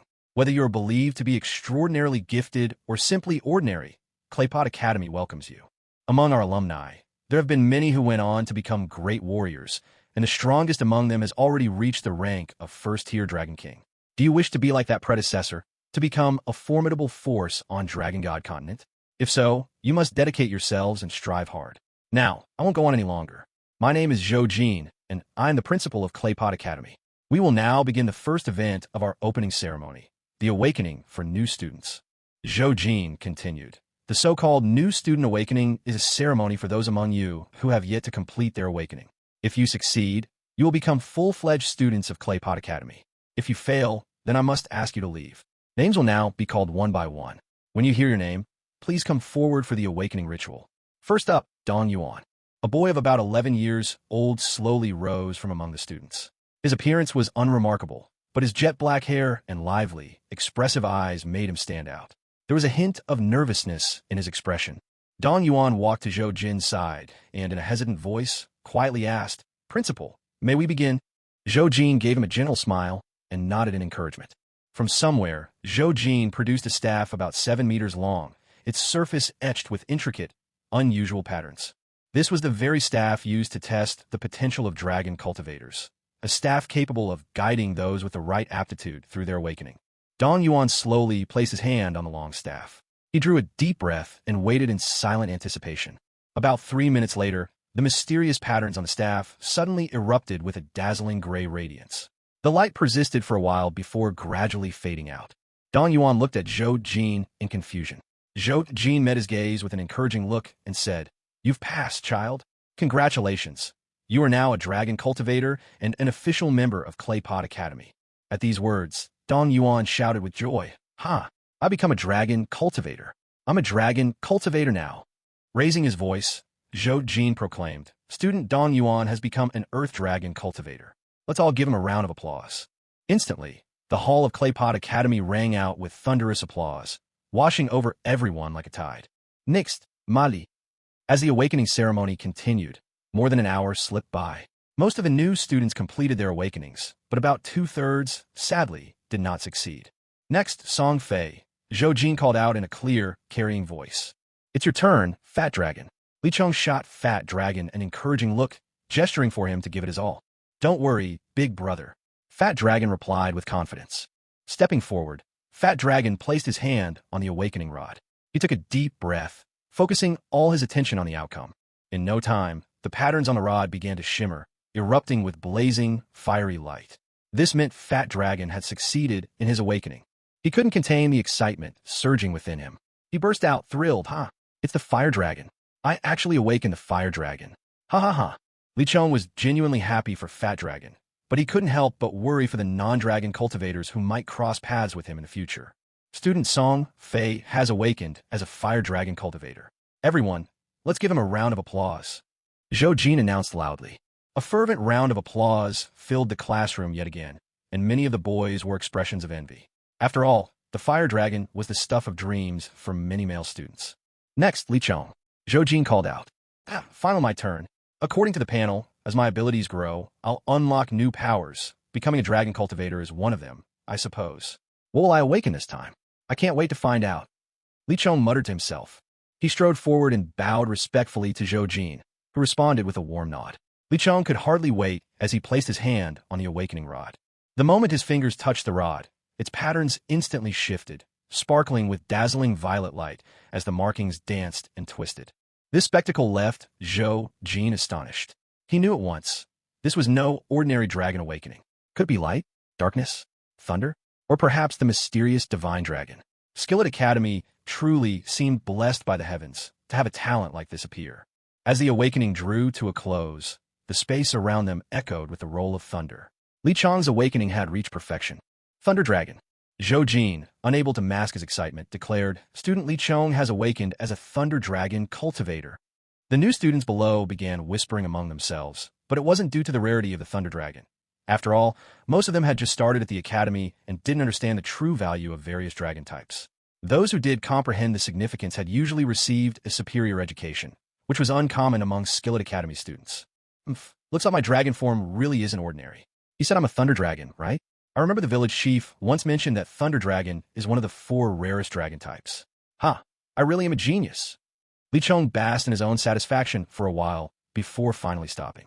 Fat Dragon, too excited to hold back, hurried over and said, Brother Chong, now we're both dragon cultivators. From now on, side by side. Who could ever stand in our way? Hey, Fat Dragon, are you feeling a little off today? Li Chong asked, feigning confusion. You're the one who's not normal. Fat Dragon shot back, clearly annoyed. Li Chong himself was struggling to contain his excitement. He had finally gained a unique power in this world. Just as he was reveling in the moment, that mysterious panel appeared before him once again. Seeing this, Li Chong couldn't help but chuckle to himself, thinking, I almost forgot about you. The panel displayed a clear message. Congratulations. You have become a dragon tamer. You have been granted a new ability, the 3-blade sword technique. You can now perform the basic forms of the 3-blade sword technique. As you acquire better swords, the power of this skill will increase accordingly. Li Chong was overjoyed. The 3-blade sword technique had always been a skill he dreamed of mastering. He never imagined he would obtain it so soon. An hour passed, and the awakening ceremony finally came to an end. This year, there were 220 new students, of whom 98 successfully awakened as dragon tamers. Zhou Jin stepped forward to announce, Congratulations to all of you who have become dragon tamers, and welcome to our academy. The first phase of the awakening ceremony is now complete. Those who have not yet become dragon tamers, please leave the hall for now. As you all know, there is no age limit at Sampot Academy. If you weren't successful this year, there will be more opportunities next year. Next, we will begin the freshman evaluation. All newly awakened dragon tamers, please come forward to have your abilities assessed. Thus began the grading segment for the new students, which lasted a full 2 hours. Most students were assessed at level 2 or 3 as dragon tamers, and the most outstanding among them had already reached level 5. Achieving such strength at this age was truly remarkable. That concludes today's opening ceremony. Classes officially begin tomorrow, Zhou Jin announced. Our academy offers only 3 courses: combat, theory, and weapons training. That's all for now. You're free to go. Remember to arrive on time at 8 o'clock tomorrow morning. After school, Fat Dragon was still as spirited as ever. Chong, it's still early. Do you want to go out and explore for a bit? Sure, Li Chong replied. I haven't been in Sandcastle long, so you can show me around. Maybe you can help me find a place to earn some money too. That way, I can pay you back sooner. Fat Dragon glanced at Li Chong with a look of exasperation. Chong, don't tell me you still don't know that dragon tamers can get subsidies from the Dragon Tamer Guild? For every rank from 1 to 9, you can get 100 to 900 gold coins a month. You really don't have to pay me back. I'm an official dragon tamer now. Why would I care about such a small amount? Don't get too full of yourself. Just because you're a dragon tamer now, doesn't mean you can walk on air. Let's see how you handle real trouble, Li Chong teased. Chong, just look at my strength. Who would dare challenge me? Phylong boasted gleefully. You might have no problem dealing with ordinary folks, Li Chong replied. But what if you run into another dragon cultivator? What then? Get pushed around. If I remember right, dragon cultivators have to keep training to grow stronger. That means from now on we don't really need to sleep at all. Instead, we'll We'll just cultivate through the night. It's even better than simply catching up on sleep. Cultivation keeps you alert and full of energy. Filong forced a wry smile. You can't be serious. Not sleeping really isn't my style. But since you're suggesting it, I guess I'll have to reluctantly agree. After all, I am a dedicated young cultivator, aren't I? Li Chong couldn't help but roll his eyes at that. Where do you want to hang out, Filong? Li Chong asked offhandedly. Filong thought for a moment. I know a pretty nice spot, he said with a mischievous grin, a note of secrecy in his voice. Li Chong caught the look and raised an eyebrow. Don't tell me you're thinking of going to brothel. Filong snorted. What are you talking about? I'm as pure as they come. We're going out to eat, obviously. Those women, honestly, they're not worth the fuss. They only care about money, especially in those places. They're willing to sell themselves for a few coins. It's just depressing. Let's not talk about them. Li Chong was a little taken aback. You know, I'm surprised. Turns out you really are pretty innocent. But you can't deny you're a foodie. Filong lowered his eyes and fiddled awkwardly with his fingers, abashed. Well, you got me there. All right, I'll drop it. So where are we eating? Li Chong asked. Without hesitation, Filong replied, Sandcastle Restaurant, of course. What? Li Chong blurted out, half shouting. That place brought back some rather shameful memories. Last time he'd run from there, he'd been caught and soundly beaten. Why not? It's the best restaurant in Sandcastle, Filong said, a little puzzled. I've been there so many times I'm honestly sick of it. I like something different this time. Anywhere else? Li Chong tried to keep his tone casual. Well, there's only one other place, Filong replied with a sigh. But the problem is, it's not exactly the safest. Sandcastle Restaurant is rich and has a lot of experts, so nobody dares cause trouble there. But this other spot? There's always some thug stirring up a scene. The owner doesn't have much authority, so hardly anyone dares go there openly. Basically, it's been taken over by a bunch of small-time bullies. I remember my dad went there a while back and ended up running into an 8th-level powerhouse. Nearly got into real trouble. If my dad hadn't been strong enough, he might not have been able to get us out safely. Filong shuddered a little as he recalled the incident. Li Chong, on the other hand, grew more interested. Oh, troublemaking Bawang? That actually sounds rather intriguing. All right, Fat Dragon, let's head to that place. It'll be a good chance to test our skills. Fat Dragon let out a helpless sigh. I knew you'd say that. All right, let's go. No rush, Fat Dragon. Is there anywhere in this sandcastle that sells knives? Li Chong asked. Knives? Why do you want to buy a knife? We're dragon practitioners now. Do we really need knives? Would you really need one for self-defense? That's something only ordinary folks carry, Fat Dragon replied, confusion written all over his face. Li Chong gave a mysterious smile. You'll understand when the time comes. But tell me, is there a place that sells knives here? Seeing how determined Li Chong was, Fat Dragon quickly nodded. Yes, of course there is. When we go by the knife, you can pick whichever one you like, Brother Chong. My treat. Oh, since when did you become so generous? Li Chong was a bit surprised. Fat Dragon volunteering to pay was certainly unexpected. Fat Dragon grinned, showing all his teeth. I treat you all the time. It's nothing special. Come on, there's a knife shop just ahead. Is that so? Take me to see it, Li Chong said with a hint of excitement. I really don't get why you want to buy a knife, but let's go, Filong replied helplessly. Filong led Li Chong to a shop called the Complete Knife House. The shopkeeper lit up with joy upon seeing them. Clearly, it had been ages since the last customer stopped by. The shopkeeper was a man in his 30s, very much the image of a merchant. What kind of knives are you two looking for? What types do you have? Li Shonging Kidat. I have all sorts, the shopkeeper began. For the finer blades, there's the 9-ring saber, its spine threaded with 9 iron rings, a flat tip that doesn't protrude forward, a slender, deeply curved hilt with a ring at the end. Then there's the ghost head blade, broad blade, slightly curved spine, a pronounced tip, and a curved handle. And of course, the shop's prize 7-star blazing sun blade, infused with a fiery enchantment, its surface carved with mysterious symbols. Truly a blade worthy of its reputation. And, all right, I'll just take these 3. How much for all of them? Li Chong cut him off. At this, the shopkeeper cracked a sly grin. Not much, 40 gold coins will do. What? 40 gold coins? But that shout didn't come from Li Chong. It was Filong, his voice practically roaring. Filong, those were your words. So go on, pay up. All the bowls are for you this time. I do owe you a real thanks for this. 40 gold coins. That's quite the sum, Mr. Moneybags. Li Chong smilat karalesli. You're ruthless. Fine here. Filong glared, his tone fierce, as he tossed 40 coins to the beaming shopkeeper. The man's eyes gleamed with glee at such an unexpected windfall. Li Chong picked up the 3 blades, requested a fastening cord from the shopkeeper, and tied them neatly at his waist. Filong, don't stay mad. I'll treat you to a meal in a bit, said Li Chong. Chong, how are you so sure we'll actually get to eat there? Those bullies aren't exactly reasonable, and I really don't believe you can smooth everything over, Fai Long answered, clearly skeptical. Li Chong chuckled, brimming with confidence. Just you wait. I'll show you what I've got. They're nothing but small-time thugs, just like the ones back home. Chong, let's pick up the pace. Like the saying goes, the sooner the death, the sooner the rebirth. Come on, Fai Long quipped. You really do have a knack for dampening morale and sowing doubt in the ranks, Li Chong teased him. Bah, I'm just telling it as it is, like any honest man should, Fai Long retorted, sounding utterly justified. The two of them made their way quickly to the restaurant Fai Long had mentioned, mostly in silence, each lost in their own thoughts. Meanwhile, in a small grove where no one would notice, two figures crouched low among the shadows. Chong, up ahead is the Eastern Delights restaurant I told you about. What's the plan? Whispered one of them. The other replied in a calm, unhurried voice. What else? We walk right up, bold and aboveboard. We're not thieves, after all. Indeed, these two figures were none other than Li Chong and Fai Long. Are you serious? We're just going to walk up like this? Sure, we're off to get ourselves killed, but there's no need to rush into certain death, right? Fat Dragon said helplessly, his face full of resignation. Li Chong gritted his teeth. I swear, sometimes I just want to smack you. Can you not make it sound so grim? Who said we're marching to our doom? We're going out to eat, have some fun, and maybe even do a good deed. Look at you, trembling like that. Have a little spine, will you? Aren't you always bragging about being some great dragon practitioner? Are you really scared now? Come on, summon your courage. Let's go. Fat Dragon was roused by Li Chong's words. That's right. What was there to be afraid of? After all, Song Fei wasn't nobody. Even if he couldn't win, he couldn't show up looking so pitiful. This was it, time to go all in. So, Fat Dragon took the lead and marched ahead.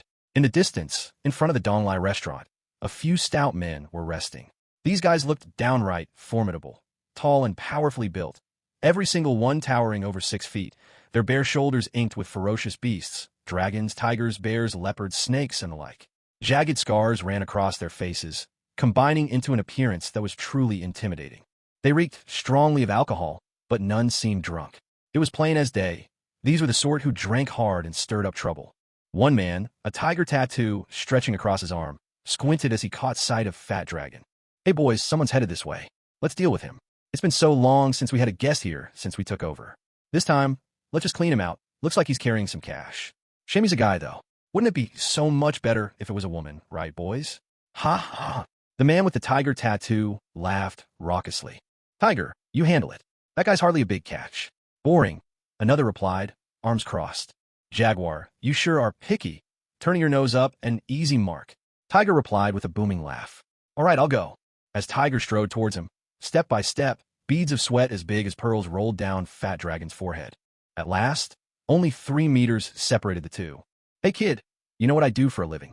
Tiger teased with a crooked grin. And no, I don't know. Fat Dragon stammered, his legs beginning to shake. What a shame. Here's the deal, little pup. Empty your pockets, and I won't have to dirty my hands, Tiger said, his voice frost-cold. I don't have anything, Fat Dragon stuttered, bracing himself. Oh, nothing? Then how about your life instead? Tiger's eyes widened as he raised a palm, swinging it straight at Fat Dragon's head. Boss, help! Fat Dragon cried out at the top of his lungs. Clang! The forceful blow landed, not on Fat Dragon, but against the flat of a blade, ringing sharply in the air. A knife! Tiger paused, surprised. Who are you, kid?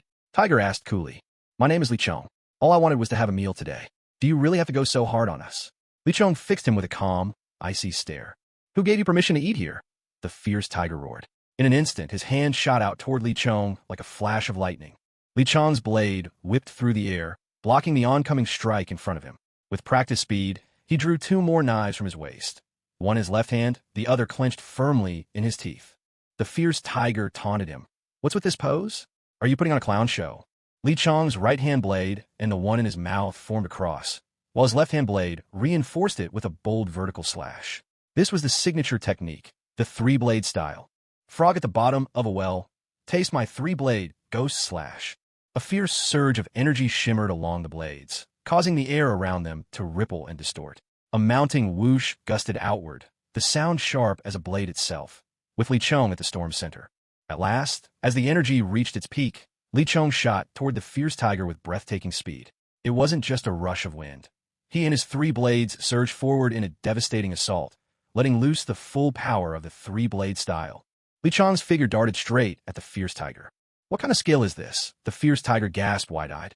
Golden dragon body. With a roar, he summoned the power of the dragon, scales glimmering over his skin as the ghost bore down upon him. The blades tore through his clothes, leaving 3 deep marks upon his iron-hard muscles. Clutching his chest, the fierce tiger dropped to one knee, glaring at Li Chong. You bastard! Golden Dragon roar. He sprang to his feet, a wave of power exploding from him, forcing Li Chong to stagger half a step back. With another furious shout, the fierce tiger unleashed a terrifying ultrasonic wave. So this is your dragon mastery skill? Li Chong said coolly. Impressive indeed, perhaps even more formidable than the carnage demon I once faced. Since you're getting serious, I suppose I should as well. Shave. He vanished in an instant, leaving only a whisper of displaced air behind. But the fierce tiger's terrifying sonic attack raked through every inch of the 30-meter radius, freezing Li Chong in midair. Caught you now, haven't I? Golden Dragon, Tail Whip. The fierce tiger smirked darkly, revealing his second talent. As an 8th-level dragon cultivator, the fierce tiger had mastered 2 powerful techniques. On the Dragon God continent, cultivators below the rank of Dragon King could only wield 2 skills, and they had to discover the ones perfectly suited to themselves. There was no shortcut, talent was everything. That the fierce tiger had mastered such techniques was proof of his extraordinary prowess. The Golden Dragon Tail Whip was a devastating strike, creating a tearing vacuum with the twist of his body, a force like a razor-sharp gale. Paralyzed, all Li Chong could do was watch helplessly as the attack ripped toward him. Now die, you brat. The fierce tiger roared with triumphant laughter. Li Chong grit his teeth and, forcing himself, swung one of his 3 swords, the 9-ring broadsword. With a sharp motion, he set the blade horizontally above his brow, then hurled it forward with all his might. Single blade style, tornado. An invisible cyclone erupted forth, surging with tremendous energy. The whirlwind barreled straight toward the golden dragon tail, strike in a head-on collision. Instantly, the dragon's attack began to falter. The reason was simple. The whirlwind had no physical form to oppose, and its ceaseless rotation offered no weakness. The golden dragon's tail could do nothing against it, left with no choice but to be consumed.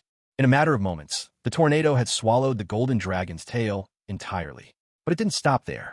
The remaining might of the whirlwind surged toward the fierce tiger, whirling wildly as if determined to strangle the beast on the spot. The tornado accelerated, its surging energy waves rolling straight at the tiger. You brat.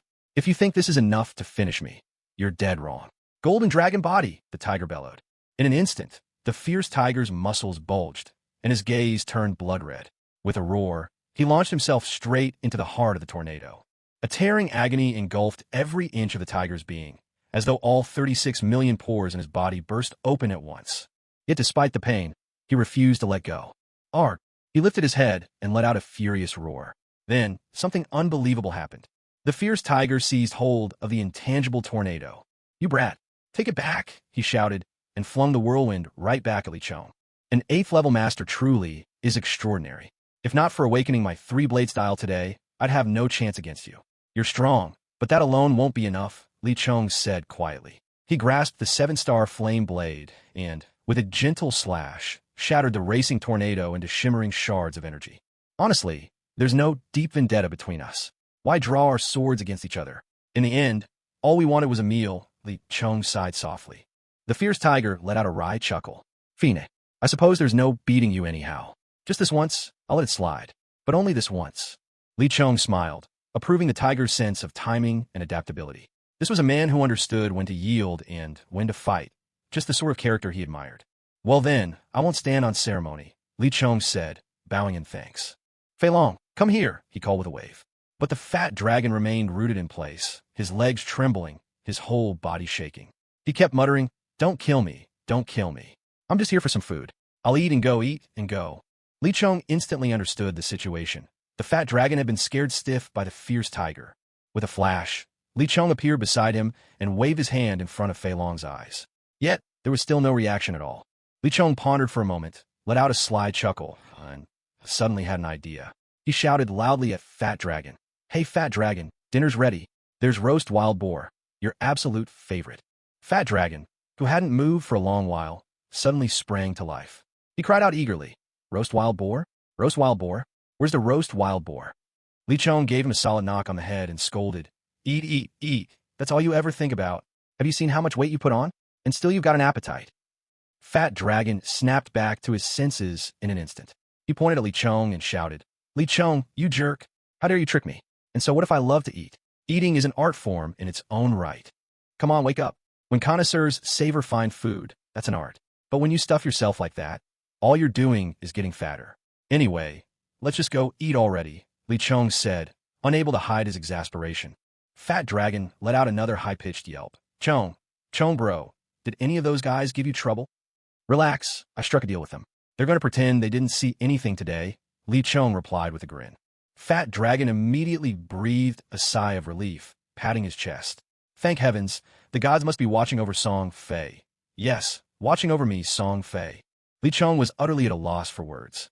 If I hadn't stepped in, who knows what would have happened to this guy. But that's just Fat Dragon for you, he thought, and there was something endearing about that. Hey, Brother Long, how come Tiger didn't take care of those too? A burly man asked the person beside him. Brother Long's eyes narrowed slightly as he replied, coolly, I told you already, Tiger isn't reliable. He let a girl get away before, and now he hesitated again. This time, don't hold me back. Just deal with things as they should be, understand? All of you. We're with you, Brother Long. The men beside him echoed in unison. Hearing their response, Brother Long let out a cold snort, leapt forward, and landed next to Tiger. Tiger, what happened? Brother Long demanded, his tone icy. Tiger stayed silent for a moment before finally raising his head. That kid beat me just now. I've always respected those who can defeat me. Brother Long, can't we let this one slide? Nonsense, Brother Long barked before striking Tiger with a powerful palm. Tiger braced himself and took the hit head-on, coughing up blood as he was hurled back dozens of meters. Nobody breaks our rules. Since when did this spot belong to anyone else? Brother Long said coldly. Tiger fell to one knee, gritting his teeth and keeping silent. Isn't that a bit much, turning on your own man like that? Li Chong said quietly. Did I give you permission to speak? Brother Long roared, launching a fierce attack toward Li Chong. Who says I need your permission to speak? Only a coward who can't value his own allies would act like that. Three-blade style, Rashoman. Li Chong's expression grew intense, his eyes sharpened, and three blades blurred together, forming a powerful, gate-shaped strike. A blade sliced through the air with a chilling hiss. Brother Long's fist collided with that powerful slash, and he spat out a mouthful of blood. Everyone was utterly stunned, their faces almost comical, mouths hanging wide open as if each could swallow a whole egg. You have to understand, Brother Long possesses the strength of the 9th dragon level. Though that strength is a far cry from the true might of a dragon king, it's still formidable in its own right. And yet, under these circumstances, Li Chong actually made Brother Long cough up blood. Was Li Chong truly that terrifying? Did I see that right? Brother Long. He got hurt. One of the spectators, a burly man, blurted out, unable to believe what had just happened before his eyes. But the others all replied in unison, Don't ask me, my mind's a total mess right now. Still, no one there really grasped the truth of the situation. While Li Chong appeared unstoppable, what was the reality? In fact, Brother Long's punch had landed. As a practitioner at the 9th dragon level, could his strike be that simple? Absolutely not. That punch had a lethal force, striking Li Chong from a distance. If Li Chong hadn't used his iron block technique in time, that blow might well have been fatal. Even with iron block, Li Chong wasn't unscathed. His entire body felt like it was about to fall apart, pain coursing through his bones. Brother Long coughed twice, a crimson trickle wetting his lips. His eyes turned a blazing red. He was clearly seething with rage. Kid, get ready. You'll need your father to claim your body soon. Wind dragon possession. Brother Long's voice was icy cold. Within that chill, Brother Long completed his dragon possession. The wind dragon's power didn't make any dramatic changes on the surface. Only a few shining scales appeared on his body. Among the 10 great dragon forms, the fire and gold dragons caused no visible change, simply boosting power and defense. But the wind dragon increases speed. The possession complete, Brother Long seemed to vanish, leaving only trailing after images. In a flash, he was right in front of Li Chong, launching a swift downward strike. Li Chong let out a raspy cough, then sneered. Trying to match me for speed? Shave. With that, he vanished instantly, leaving Brother Long's attack to strike nothing but thin air. Damn you! Windbind! Brother Long cursed, his fury unchained. At last, he unleashed his skill, a technique fit for a 9th dragon practitioner. Windbind. Wielding the power of the wind, he summoned dozens of razor-sharp wind blades, an attack as terrifying as it was unstoppable. The wind blades hurtled toward Li Chong like a deadly storm. What the? A move like that? Damn it! Li Chong was rattled, thoughts whirling. If he didn't come up with a way out fast, both he and Fat Dragon would be done for.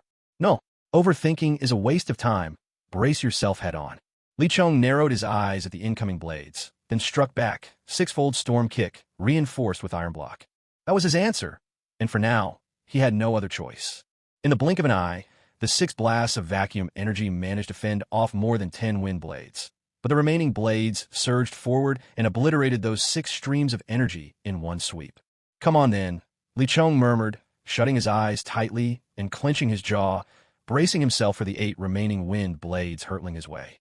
With a heavy thud, the first wind blade struck Li Chong, and he gritted his teeth, enduring the surge of pain. Another flurry of impacts followed. One after another, the second, third, and fourth wind blades smashed into him in quick succession. Blood spurted from his lips 3 times, scarlet droplets painting the air as Li Chong staggered back a dozen steps before dropping to one knee. Gasping for breath, his strength began to fail him completely. He knew that if the remaining wind blades hit their mark, death would be inevitable. The tiger hesitated, words sticking in his throat as he witnessed the scene. Brother Chong, Fei Long, tears streaming down his face, cried out with all his might.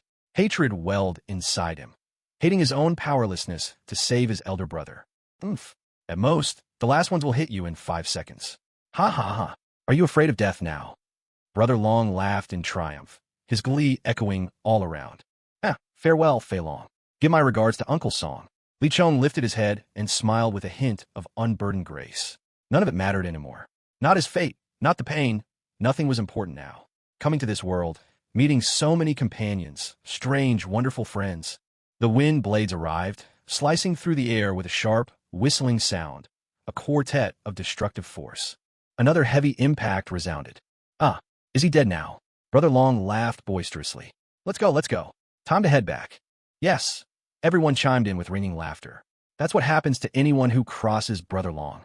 Only the tiger wore a complicated look, torn by a turmoil he could not set right.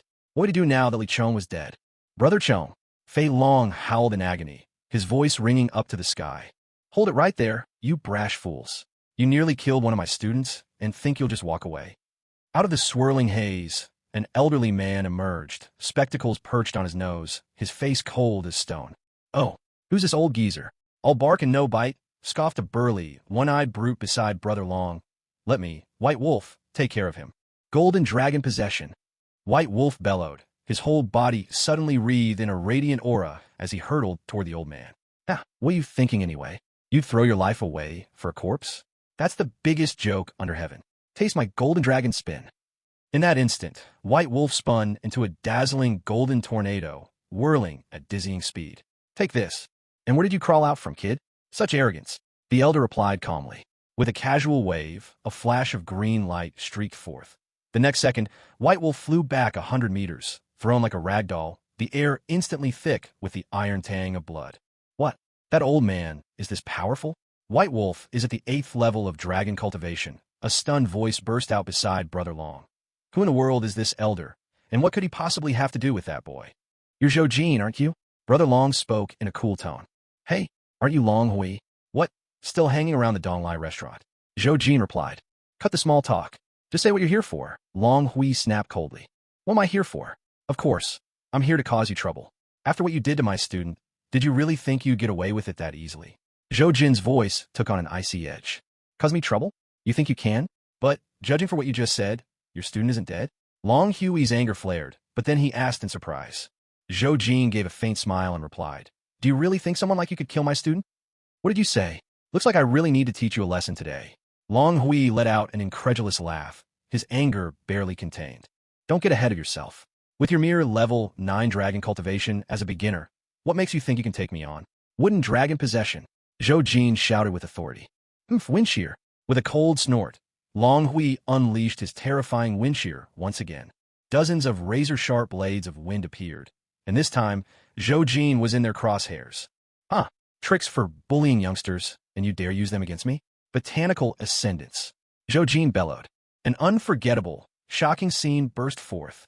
Within 3 meters of Zhou Jin, with a series of thunderous booms, no fewer than 7 towering trees, each more than 20 meters tall, sprang up from the ground, each one brimming with potent energy. The barrage of wind blades struck these summoned trees, but out of the 7, only 3 were felled by the assault. Try this on for size, a combo move. With spines. Zhou Jin's lips curled into a sly grin as he chuckled darkly. A strange spectacle unfolded. The four remaining trees suddenly broke apart on their own, splintering into hundreds upon thousands of sharp wooden spikes. In perfect unison, the wood spikes launched themselves at Long Hui, their speed breathtaking. What are you all waiting for? Get over here and help me block this attack. Or do you want to just stand there and die? Long Hui roared furiously.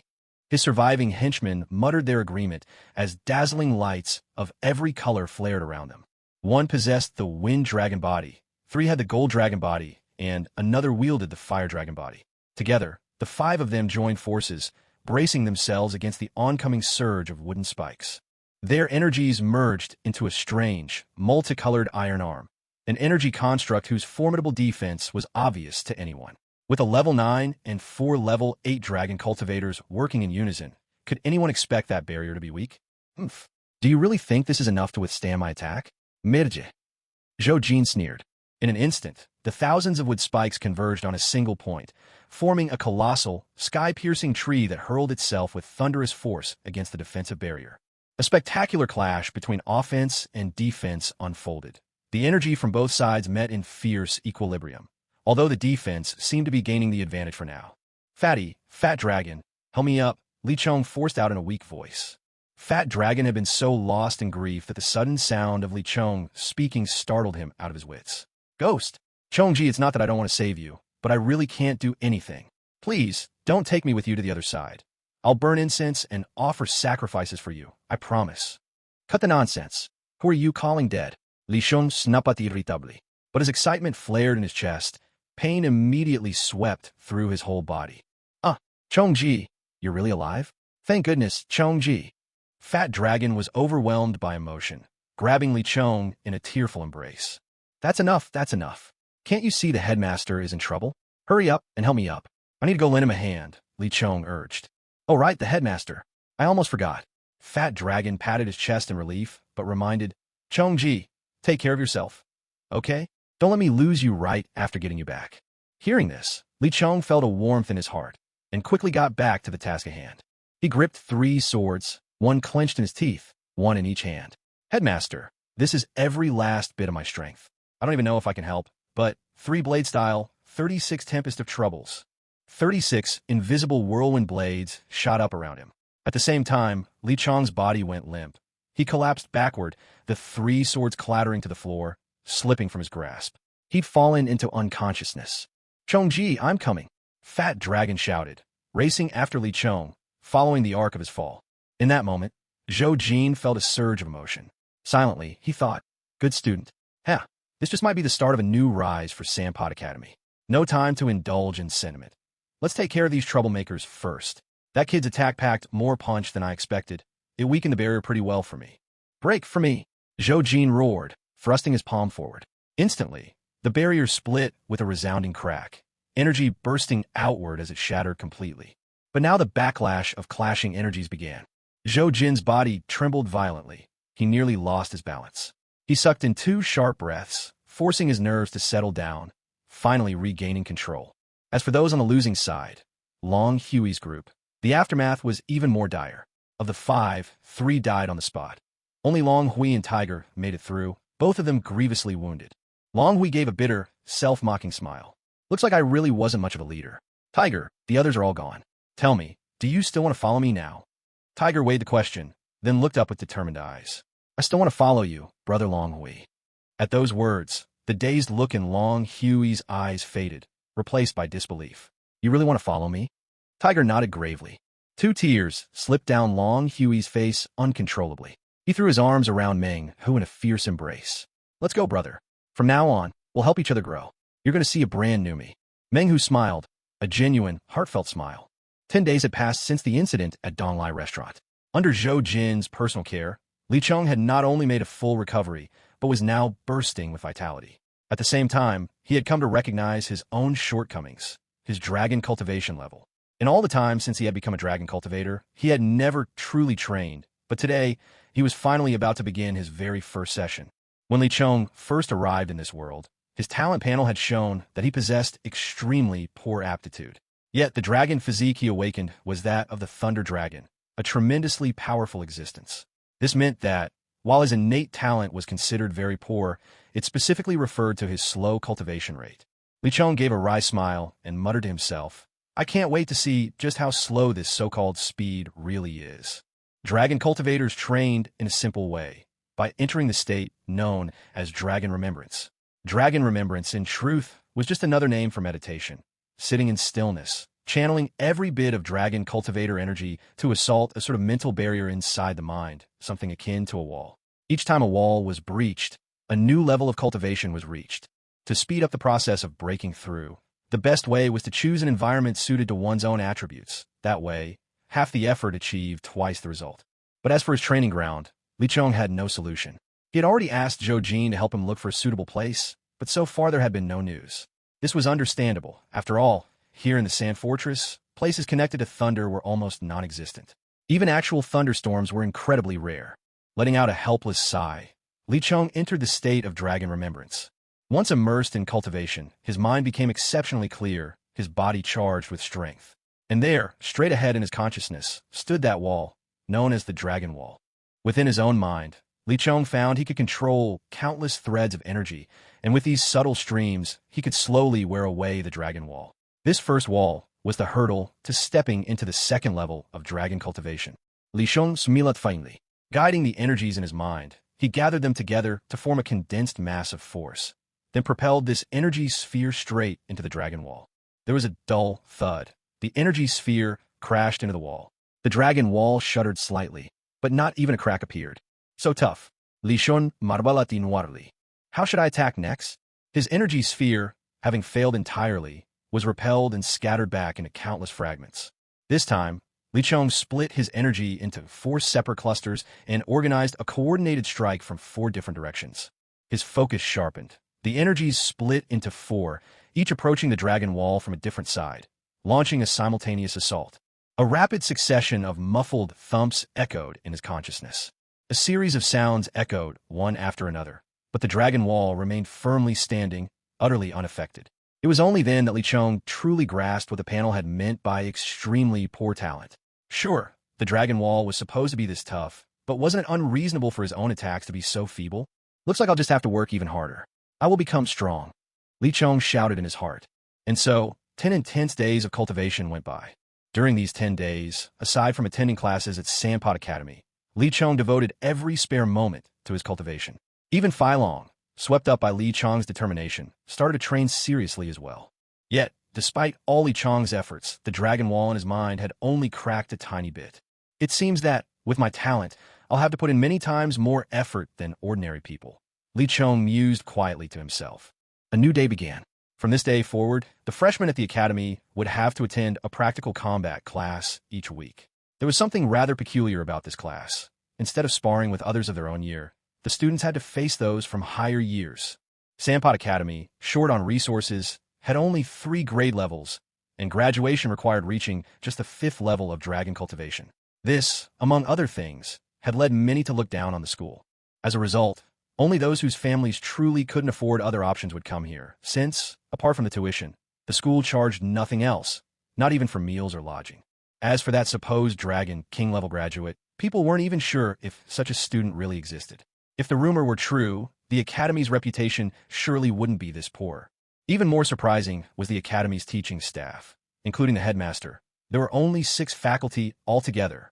The instructor for practical combat was a fiery-tempered middle-aged man named Dong Wu. The first thing he said when he appeared was, "Listen up, freshmen. If any of you fail to complete your combat assignments, you're going to be in trouble." And today was his class. Dong Wu strode in wearing a fitted black outfit. He rapped the desk loudly and barked. "I've already introduced myself last time, so I won't waste any words. Today's your first real class. If you don't finish your practical combat task, I'll say it again, you'll be sorry. Now, you have 1 minute to run to the training grounds. If you're late, you know what happens. Move out."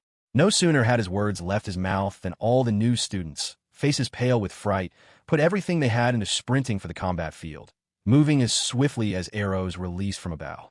It was clear how much importance Sandpot Academy placed on the practical combat class. The training ground itself covered over 500 square meters, and the stands nearby could seat around 3,000 people. Dong Wu walked over at a measured pace, then shouted in a booming voice, "State your names and levels." What followed next was a rapid series of names and ranks being reported one after the other. Dongwu nodded with satisfaction after he finished listening. That's noticeably better than previous years. When you hear your name, step forward. Ma Bing, Hua Jiaqing, Wang Mei. Dongwu called out the names of 2 male students and 1 female student. Ma Bing was tall and slender, with delicate features. A head of black hair framed his face, and his eyes, bright with intelligence, remained fixed straight ahead. Hua Jiaqing, on the other hand, was a strikingly handsome young man, one of the most eye-catching among this year's freshmen. His chiseled face was pale and smooth, with sharply defined features. His deep, jet-black eyes gleamed with a captivating allure, and his abilities were not to be underestimated. He had already reached the 3rd level of the dragon cultivation path. As for Wang Mei, she was a beautiful young woman, pursued by many admirers among the freshmen, including our own classmate Fei Long. Naturally, her looks did not disappoint. Her thick eyebrows arched upwards with a touch of rebellion, and beneath her long, slightly curled eyelashes, her eyes were as clear as morning dew. Her nose was elegantly shaped, her lips pink as rose petals, and her skin was fair and smooth. Though not a peerless beauty, she was still striking in her own right. You 3 are the elite among the freshmen, Dongwu declared. I expect you to set a good example for your peers. For this combat training session, the 3 of you will take the lead. Ma Bing, you're up first. Yes, sir, Ma Bing replied. Dongwu nodded, then called out, Luo Wei, step forward. No sooner had the words left Dongwu's mouth than a figure appeared by his side, seemingly out of nowhere. The newcomer had a stern, cold expression, a head of blazing red hair, and a powerful physique that exuded an indomitable presence.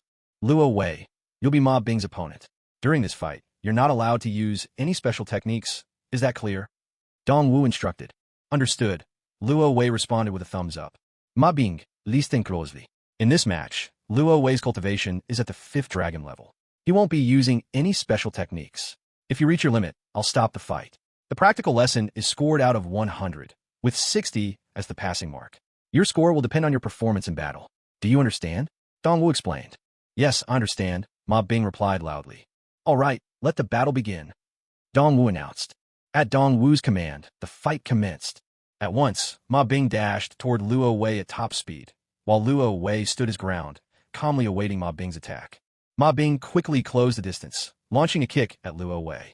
Unfazed, Luo Wei blocked the attack with a single arm. A heavy thud echoed as the fight intensified. The 2 immediately engaged in a rapid exchange of offense and defense. Luo Wei didn't rush to counterattack, instead taking his time to observe Ma Bing's movements and patterns.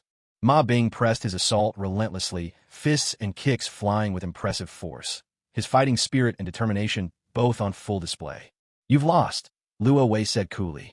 As soon as the words left his lips, he dodged Ma Bing's punch in a flash, circled behind him, and struck Ma Bing squarely in the back. Ma Bing's body crumpled to the ground in an instant. A buzz of shocked murmurs rose from the assembled freshmen. With strength like Ma Bing's, to be defeated so swiftly, if even he couldn't last, what chance did any of them have? Dongwu watched all of this unfold without surprise. He simply shook his head with a hint of resignation, then announced in a flat tone, Cadet Ma Bing, your score. 55 points. That's a fail. Prepare yourself for disciplinary action. A ripple of fear swept through the crowd. This was bad. If even Ma Bing couldn't pass, was there any hope for them? Suddenly, a brave student stepped forward and pointed at Dongwu. I protest. This school's arrangements are completely unreasonable. How is it possible to pass under these conditions? Admit it. You're just looking for reasons to punish us. Dongwu's expression didn't change. I'm the one who set the rules. If you have a problem, you can bring it to me after class. But if you dare complain during class, then congratulations. You'll be joining Ma Bing for disciplinary action. Some students had considered voicing their own complaints, but witnessing this, they swallowed their words. Others broke out in a nervous sweat, too afraid to make a sound. Any other objections? Dongwu asked. And no, that same freshman stammered, his voice trembling. Inwardly, he began to mourn for himself. Everyone knew what Dongwu's punishments entailed. No sleep tonight, just his personal, grueling training. Next, Hua Jiaqing, Dongwu called. At his name, Hua Jiaqing stepped from the crowd and gave Dongwu a slight nod. Begin, Dongwu declared, his voice ringing out. The bout commenced. Hua Jiaqing stood his ground, calmly watching his opponent, searching for the smallest opening, while Luo Wei immediately charged in. Luo Wei's battle creed was clear. If the opponent doesn't move, I'll strike first. If the opponent moves, I'll stand my ground. A golden flash flared from Luo Wei's fist as he aimed a powerful blow at Hua Jiaqing's midsection. In response, Hua Jiaqing leaped straight up, 3 meters in a single bound, dodging the attack and countering with a kick aimed at Luo Wei below. Luo Wei sprang back, narrowly evading the kick, then darted forward again with a sweeping kick. Hua Jiaqing had only just landed. There was no time to leap again. How would he respond? The answer came in the next instant. Hua Jiaqing planted his index and middle fingers of his right hand firmly on the ground, balancing himself in a 2-finger handstand just as Luo Wei's sweep connected, striking only his fingers. But even so, pain shot through Hua Jiaqing's hand. After all, every finger is connected to the heart. It's over, Luo Wei said calmly. Golden light burst from both hands. Then, Luo Wei clenched his fists tightly and thrust both arms forward. To everyone's astonishment, his entire body hovered in midair, a clear sign that Luo Wei's control over his own energy had reached a truly remarkable level. If Hua Jiaqing were struck by this blow, he would be in for a world of trouble. Hua Jiaqing, visibly surprised, quickly shifted his posture and dashed off in another direction, while Luo Wei closed in relentlessly. Gritting his teeth lightly, Hua Jiaqing suddenly gave up his escape. He stood his ground, closed his eyes, and from his demeanor, it was clear he was preparing to unleash some special technique. Seeing this, Dongwu was genuinely taken aback, his heart quietly filled with praise. Yes, this child is destined for greatness. The student that Dean mentioned to me last time must be him. Indeed, not bad at all, to have mastered his first skill at such a young age. Luo Wei, hot on the chase, couldn't help his own surprise. But right now, his sole objective was to force Hua Jiaqing to concede. At last, Hua Jiaqing opened his eyes. His entire body was enveloped in a strange, pale blue glow. From within this radiant light came a soft, distant voice, azure memory. In the blink of an eye, Hua Jiaqing's physique seemed to triple in strength, and he lunged straight toward Luo Wei. Luo Wei had no intention of dodging, and so his unique attack clashed head-on with Hua Jiaqing's mysterious ability. A surge of water droplets burst forth from Hua Jiaqing's body, scattering in all directions, revealing to all that Hua Jiaqing was, in fact, a practitioner of the water dragon lineage. Over and over, sprays of water filled the air, each collision leaving spectators breathless. Hua Jiaqing's blue-clad form shattered by 2/3 before what remained shifted back to his true self. He spat out a mouthful of blood and was sent hurtling backward. At the same time, Luo Wei's face had grown deathly pale. Clearly the confrontation had dealt him a harsh blow as well. With genuine admiration, Luo Wei exclaimed, "Junior, you are truly gifted. One day you'll be extraordinary." Dongwu also nodded in sincere approval before announcing in a loud, clear voice, "Hua Jiaqing, you score 95 points, excellent marks." Instantly, the arena erupted in a wave of cheers like a swelling ocean. Hua Jiaqing left a lasting impression on everyone present. The boys looked on with respect, while the girls admired him with adoration. But it must be noted, almost everyone, our rather rotund classmate, nicknamed Fat Dragon, was deeply annoyed with Hua Jiaqing at this moment. Every time he caught Wang Mei's admiring gaze toward Hua Jiaqing, a complex tide of envy, jealousy, and resentment surged within him. Dongwu paused, then called out in a steady voice, "Next, Wang Mei." Upon hearing this, Wang Mei quickly stepped out from the ranks, immediately drawing countless eyes. "Let the battle begin," Dongwu shouted, marking the instant start of the contest. "Please," Wang Mei said with a smile. "Oomph." Luo Wei let out a cold snort, clearly in a foul mood after the earlier fight. Without a word, he charged straight at Wang Mei, shouting as his entire body blazed with golden light. In a flash, Luo Wei's hands transformed, forming something like a dragon's claw crafted from pure gold, striking directly toward Wang Mei. He had actually unleashed a skill. Wang Mei's face turned pale with fright. She squeezed her eyes shut in terror.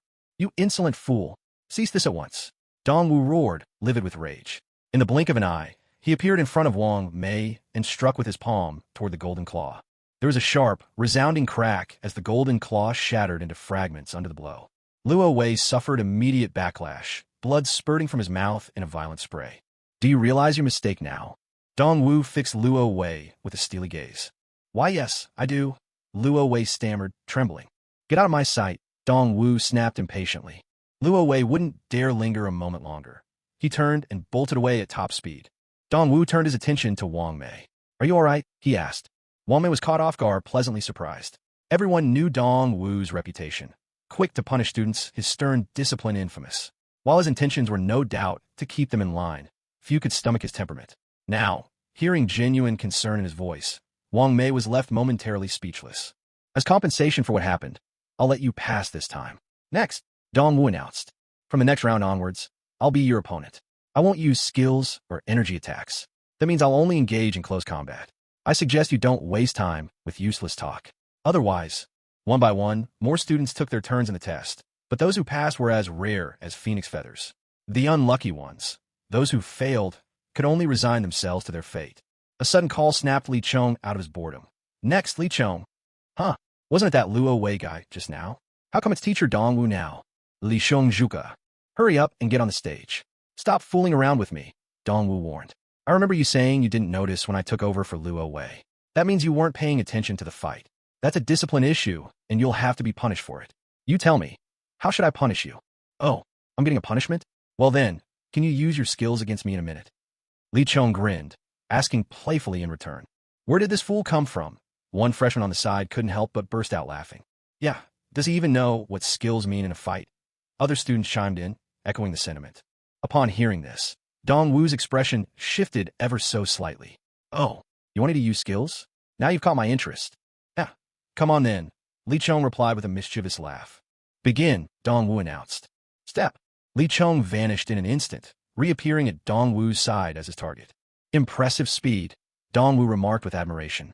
Dongwu threw a punch at the left side, right where Li Chong was charging in. Finger gun, Li Chong shota. There was a sharp impact as the finger gun technique struck Dongwu's left hand. Dongwu's face showed no emotion, yet surprise flashed through his mind.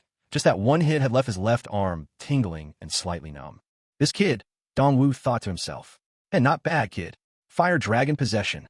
Dongwu shouted, activating his dragon-enhancing technique. So he's getting serious now? Li Chong muttered under his breath. Li Chong drew the 3 swords tied at his waist. 1 ghost blade in his left, a 9-ringed broadsword in his right, and a 7-star blazing blade gripped between his teeth. He unleashed his signature 3-sword style. What sort of move is this? Dongwu wondered, perplexed. This boy is full of surprises. He had no time to think further and darted straight for Li Chong. A fierce red glow erupted around his fists as he unleashed a powerful, energy-charged punch toward Li Chong. Li Chong parried the attack with the sword in his right hand, while the blade in his left swept toward Dongwu with lightning speed. A momentary lapse, Dongwu left himself open, and Li Chong's strike found its mark. Good. Well done, kid. Dongwu's eyes flared with a burning intensity, his entire body blazing with fire. You're strong enough to force me to show this move. Fire Dragon Awakening. Dongwu laughed, a wild note of fervor in his voice. Fire Dragon Awakening was a skill he'd come to master within the depths of a tiger's lair. Dongwu had always been deeply satisfied with its power. Its effects were ferocious. For 3 minutes, his strength increased 150%, his speed by 30%. Though the moment it ended, all his energy would be spent. Usually, Fire Dragon Awakening was a last resort move, reserved for desperate situations. That Dongwu chose to use it now showed just how seriously he regarded Li Chong. At this moment, Dongwu was nothing short of a rampaging beast, a prehistoric creature. He burst forth at nearly unmatchable speed, hands ablaze with scorching red light. In an instant, a torrent of energy surged toward Li Chong like a tidal wave. Li Chong's bro furuba. His 3 swords spun swiftly in his hands, forming a defensive whirlwind against the incoming barrage. Defense alone won't save you, Dongwu bellowed with laughter. Suddenly, with a burst of speed, he was upon Li Chong. His hands blazed with dazzling, terrifying crimson, and with a flash he struck down at Li Chong with overwhelming force. Li Chong braced himself, blocking with his swords, but the sheer power of Dongwu's attack forced him back a dozen paces, skidding hard across the ground. Damn it! Li Chong gritted his teeth, mustering every ounce of strength as he flung his twin swords upward. Yet Dongwu's hands, blazing like the fists of the fire god, broke through his guard and struck Li Chong squarely in the chest. Iron body! Li Chong cried out urgently. Even with the iron block as protection, Li Chong was still sent flying to the far end of the combat arena, only coming to a stop when his body slammed against the wall. He wiped the blood from the corner of his mouth, his gaze sharpening with resolve. Since you're giving it your all, I have no choice but to go all out with that move too. Li Chong managed to stand up unsteadily, gripping a blade in each hand while holding a third between his teeth. The 3 swords spun and shifted with relentless momentum, his posture as if determined to shatter the very truths of the world. Summoning every ounce of strength, Li Chong let out a thunderous roar. 3-sword style, secret technique, 3,000 worlds. In an instant, powerful gusts of energy swirled around Li Chong, so intense that it felt as if the air itself had frozen. Yet even as he called out the name of his technique, Li Chong's swords did not pause. They kept spinning, shifting, and transforming. With each change, Dongwu's astonishment only deepened. Such a technique had already far exceeded his understanding of what a dragon cultivator could achieve. He had never imagined that a sword could be wielded in such a way. What a terrifying opponent! Dongwu couldn't help but exclaim inwardly with admiration. Compared to the masters of the Hua family city, he's even more formidable. It looks like I'll have to finish this quickly, or I'll lose all face. Dongwu suddenly accelerated, unleashing his 30% power boost, a truly fearsome surge. In the blink of an eye, he closed the distance to Li Chong's side. A brilliant red glow erupted from Dongwu's blade as he swept a scarlet mist toward Li Chong, who was right in the middle of unleashing his technique. Would Li Chong's attack be interrupted here? The answer, of course, was no. In an instant, he invoked his shave movement technique, darting 10 meters away in a heartbeat. The move only covered a 10-meter range, but at this moment, it was perfectly timed. At last, the three spinning, ever-changing swords stilled in Li Chong's grasp. Charged with an aura reminiscent of a mighty beast, the power of 3,000 worlds shot in a straight line toward Dongwu. Faced with this attack, there was simply no way Dongwu could dodge. The reason was obvious. Wherever the 3,000 worlds passed, be it overhead, to the sides, or even underground, everything would be swept up in its path. It was truly an unparalleled technique, the ultimate secret of the three-sword style. Dongwu was utterly shaken by Li Chong's display. What was supposed to be a routine skills assessment had turned into an all-out battle. Despite using his full strength, a troubling thought gnawed at Dongwu's mind. He might actually lose today. With his impressive dragon cultivator level 8 strength, to be defeated by a freshman? No one would ever believe it if word got out. Now, his only option was to unleash his other secret skill. A complex smile spread across Dongwu's face, a mixture of relief, rage, and even a hint of respect. His formidable aura erupted completely, making the already tense air even heavier and more foreboding. The students were utterly stunned. Who could have expected an outcome like this? A freshman had managed to push a teacher to such a desperate state. Phantom Dragon Art! Dongwu shouted loudly. Suddenly, Dongwu's figure began to swell, drenched in a searing, blinding red light that flickered wildly. The fiery glow began to shift, from blazing red to a deep obsidian, from obsidian to a shining gold, and finally, it burned with an otherworldly, terrifying shade of violet red. That eerie light spread across the sky, gradually taking shape. The head of a camel, the body of a serpent, antlers of a stag, eyes like a tortoise, scales like a fish, paws of a tiger, claws of an eagle, and ears of an ox, a fantastical and mighty creature. And then, massive violet red wings unfurled from its sides. How can this be? Is that a dragon? The 3,000 worlds seemed to freeze in time. Li Chong's mind went completely blank. Dragons were the divine beasts of legend, the king among all creatures. And now, one such mythical being stood before him, stirring in awe beyond words. The dragon, crafted from Dongwu's illusion, beat its colossal violet wings and unleashed a primal roar skyward. The sound cut through every heart present, spectators and fighters alike, including Li Chong himself, who felt an involuntary shudder in his very soul. This was a trembling felt in the spirit itself. This was the might of the dragon. Li Chong stared blankly at the towering dragon. So this is the strength of a true master? The gap between us is far greater than I imagined. Wait, hold on. Why hasn't the dragon attacked me? True, Teacher Dong wouldn't seriously hurt me, but why is he holding back? Not even forcing me to surrender? This is so strange. Oh, now I remember. A sly smile crept onto Li Chong's lips. He looked up and, in genuine admiration, said, as expected of Teacher Dong, you've even mastered an illusion-type technique. This must be the Phantom Dragon Art. Oomph. Now it's my turn. Li Chong gave a rousing shout as the three sabers in his hands began to whirl once more. The earlier intimidation they all felt was nothing more than a trick of the mind. These new students simply believed dragons to be invincible, leaving no room for defiance. Three-blade style, ultimate art, 3,000 worlds. Li Chong mustered every ounce of his strength, laughing with resolute confidence as a dazzling blue light burst forth. The air twisted and warped.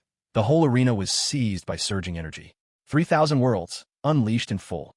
Brandishing his three blades, Li Chong charged straight at the colossal dragon conjured by the Phantom Dragon Art. Teacher, watch me slay the dragon. The blades made their final sweeping arc, blade in hand, spell broken. The illusion shattered. The dragon faded bit by bit, and at last, the beast in the sky dissolved into Dong Wu, who fell solidly to the ground. Li Chong, entirely spent, collapsed and gasped for breath, unable to help. The other students rushed over in a flurry of panic, just in time to keep Teacher Dong from hitting the ground too hard. What an interesting fellow. Zhou Jin, who had been hiding somewhere all this time, smiled in satisfaction before vanishing from sight. After today, Li Chong's name became the talk of Shagwa Academy. Not only did his reputation soar within the academy, but almost everyone in Sandcastle had heard about him as well. Of course, becoming too famous isn't always a good thing. Such attention tends to attract unwanted trouble. In the eastern domain, within the territory of Gyut, the Gyut domain lay not far from Sandcastle, and it had been developing at a breakneck pace. In recent years, it produced many powerful weapons, and, of course, boasted some formidable dragon cultivators among its ranks. Inside a lavish chamber, the lights remained off. In the spacious room, two figures whose faces were obscured were deep in conversation. One of them, a slightly tall, young man, spoke respectfully to the middle-aged man beside him. "Lord, I've heard that someone extraordinary has appeared over at Sandcastle." Despite being quite young, he reportedly held his own in battle against a level 8 dragon cultivator. "Why don't we try to recruit him to fight for us in this year's 6 Realms ranking tournament? In previous tournaments, we've always lost ground in the youth battles. Despite our strength among the powerful, our youth division has kept us in 3rd place each time. If we can bring him over, we might just have a chance to claim the championship this year. Do you think Sandcastle would be willing to let him go? I've heard the boy studies at Shagwa Academy, and that place is infamous for its poor performance. Now that they finally have a genius among their students, I doubt they'd let him slip away," the middle-aged man replied calmly. Hearing this, the young man responded with some disdain. "Humph, what does Shagwa Academy count for? Even the whole of Sandcastle is no more than an ant in our eyes. With a month left before the tournament, I'll head to Sandcastle tomorrow and speak with their lord myself. I refuse to believe he'd dare refuse us." "Very well, I'll leave this matter to you. If we manage to seize first place in this tournament, the domain master will surely invest in nurturing our new generation." The middle-aged man nodded in approval. The next day at dawn, in one of Sandcastle's many rooms, a young man was deep in conversation with an elder who had seen more than 60 years of life. Their discussion clearly weighed with importance. "Master Wuda, today I, Song Fei, come as a representative of the Gyut domain to discuss a pressing matter with you," the young man stated his purpose. "Oh, the Gyut domain? I wonder what brings your lord to discuss matters with someone as insignificant as myself. Then I'll be direct. Does Sandcastle have a gifted young man named Li Chong?" Song Fei inquired. Wood relaxed upon hearing this and said, "So it's all because of that boy who's been the talk of the town lately. I wonder what business the lord has with him. Surely the lord already has plenty of talented youths under his command." Song Fei smiled at those words, then replied, "You give our lord too much credit. Though many strong men surround him, what he lacks most are true prodigies. That's why the lord himself sent me here to bring the boy back. I trust you have no objections." Wood gave an awkward chuckle, shaking his head, and said, "That's not a decision I can make. You'd better ask the principal of Sandpot Academy, Zhou Jin, or speak to Li Chong himself. It's really not up to me." A faint glimmer flickered in Song Fei's eyes, as if he had half a mind to act. But remembering Wood's own noteworthy strength, he suppressed his impatience, cupped his fists, and said, "I'll take my leave, then." That very day, Li Chong had just finished his morning training. As he opened his eyes, he saw the academy's anxious principal standing nearby. Li Chong called out, "Principal." The tension melted from Zhou Jin's shoulders at the sound of his voice. He thumped Li Chong on the head and said gruffly, "You rascal, you've finally finished training. What trouble you are? This time it's serious." Li Chong frowned slightly and asked, "What's happened, Principal?" Zhou Jin explained, "Today the castle lord told me people from the Gut domain have arrived." "Oh, the Gut domain of the 6 great regions? What would their people want in a remote place like this?" Li Chong asked in mild surprise. "Ah, you blockhead, their sole purpose here is to take you away with them," Zhou Jin said, half exasperated. "But why are they looking for me? What do I have that's worth their attention?" Li Chong raplia unkun sarnat. Zhou Jin looked at Li Chong as if he were some strange creature, and said with a huff, "If your gifts aren't worth their respect, then what is? You've already reached the 8th rank of dragon training, haven't you? There's something else I've always wanted to ask. Why didn't you use the Thunder Dragon state when fighting Long Hui before? Did you know I'd be there watching? And your 3 blades, how can they be so strong? Are they by any chance artifacts?" Li Chong sighed helplessly. "Principal, you'll wear me out with so many questions. That's just my fighting style, nothing so mysterious about it. But really, tell me, what do they want of me? Even if my talent is rare, if I recall correctly, the Gut domain is teeming with strong fighters. At most, I'm only at the 8th rank. Zhou Jin answered, I actually know why they want you. It's to have you represent them in the inter-domain ranking tournament. The young fighters of the gut domain have never managed to get a result worth boasting about. So this time, they've come to convince you to fight for them. Li Chong nodded, turning over his own schemes in his heart. After a while, Li Chong began to grin foolishly. Surely, he had just thought of another clever trick to play. Li Chong directed a determined gaze at the principal and said, Principal, I'm willing to participate in that ranking tournament for them. When are they arriving? They'll come tomorrow. Wait, did I hear you right? Did you just say you agreed to help them join the 6 domains ranking tournament? How could that be? Zhou Jin was thoroughly bewildered. On the surface, lending a hand to the gut domain in this competition seemed perfectly normal. But in reality, it was far from simple. If the young contestant failed, the opposing lord would not let Li Chong off lightly. And if he won, the other lord would still find a way to keep Li Chong, determined to secure his own future standing. So, the matter was not as straightforward as it appeared. Li Chong smiled and asked, Principal, you say the gut domain is powerful, but what about their resources? A shade of envy crossed Zhou Jin's face. That's for sure. They've got all sorts of training grounds, weapons, rare elixirs, everything you could wish for. Li Chong's eyes glinted craftily as he rubbed his hands together. Well then, isn't this a golden opportunity for me? That's right. How'd I not think of that before? Good, Li Chong, this time, we have to make the gut domain pay dearly. Zhou Jin slapped his own forehead with delight. His mood vastly improved. Understood. Li Chong grinat. All that remained now was to wait for tomorrow. That night, Li Chong was so excited that he struggled to enter his cultivation state. It took more than 3 hours before he gradually calmed his mind and began his nightly practice. The next morning, dawn broke. After a whole night of training, Li Chong was brimming with energy. He stretched, took a deep breath, and gazed into the distant sky, feeling a sense of freedom and peace that could not be put into words. Within the principal's office at Claypot Academy. The office, usually silent and tranquil, buzzed with activity today. Aside from Principal Zhou Jin, several others crowded the room. These people were the delegation from the gut domain. Song Fei seemed to be their leader. With a gentle smile, Song Fei addressed Zhou Jin. Principal Zhou, good morning. We're here for just one reason today. We'd like to meet Li Chong. Oh, is that so? Please have a seat, everyone. Zhou Jin made a welcoming gesture before continuing. Your purpose has already been passed on to me by the lord of the fortress. Song Fei arched his eyebrows and glanced at Zhou Jin. Oh, then, Principal, what's your and Li Chong's response? The principal chuckled. I have no objections, naturally. But as for Li Chong himself, he does have a few conditions. Oh, and what might those be? Song Fei inquired with a cordial smile. That I don't know yet. I'll send someone to fetch Li Chong right away. You can discuss it with him in person. Zhou Jin let out a good-natured laugh.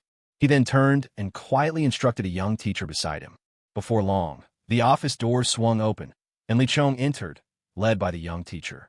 Song Fei examined the young man before him with great care, astonished by what he saw. Unable to hold back his admiration, he exclaimed, Brother Li Chong, you truly are favored by the heavens. To achieve so much at such a young age, it's truly impressive. You flatter me, elder, replied Li Chong with a respectful fist and palm salute. Song Fei regarded Li Chong with a deep, thoughtful gaze. Then, as if recalling something, he continued, By the way, young brother, I heard that you've agreed to represent us in the ranking tournament of the 6 realms. Is that true? Li Chong nodded slightly in confirmation. And what are your terms? Song Fei arched his brows and inquired. Upon hearing this, Li Chong didn't state his conditions outright. Instead, he raised 3 fingers on his right hand. I have 3 requests in total. But please, rest assured, none of what I'm asking is excessively precious. Go ahead, Song Fei responded. After a moment of consideration, Li Chong spoke. I've heard there's a month left before the tournament begins. So, my first condition is for you to find me a place suitable for secluded cultivation. I need to train in isolation for a month. At this, Song Fei's furrowed brow gradually relaxed, and he nodded gently. That's a simple request. May I ask, brother, which dragon lineage do you possess? The Thunder Dragon, Li Chong replied evenly. A flicker of surprise shone in Song Fei's eyes, but then he broke into a smile. You never cease to amaze me, brother. Possessing the Thunder Dragon bloodline, one of the 4 great dragon lineages, how truly enviable. Li Chong smiled with a modest air. It's not much, really. In fact, I heard there are no fewer than 5 rare dragon lineages within the gut domain alone. At this, even the narrator couldn't help but chuckle inwardly.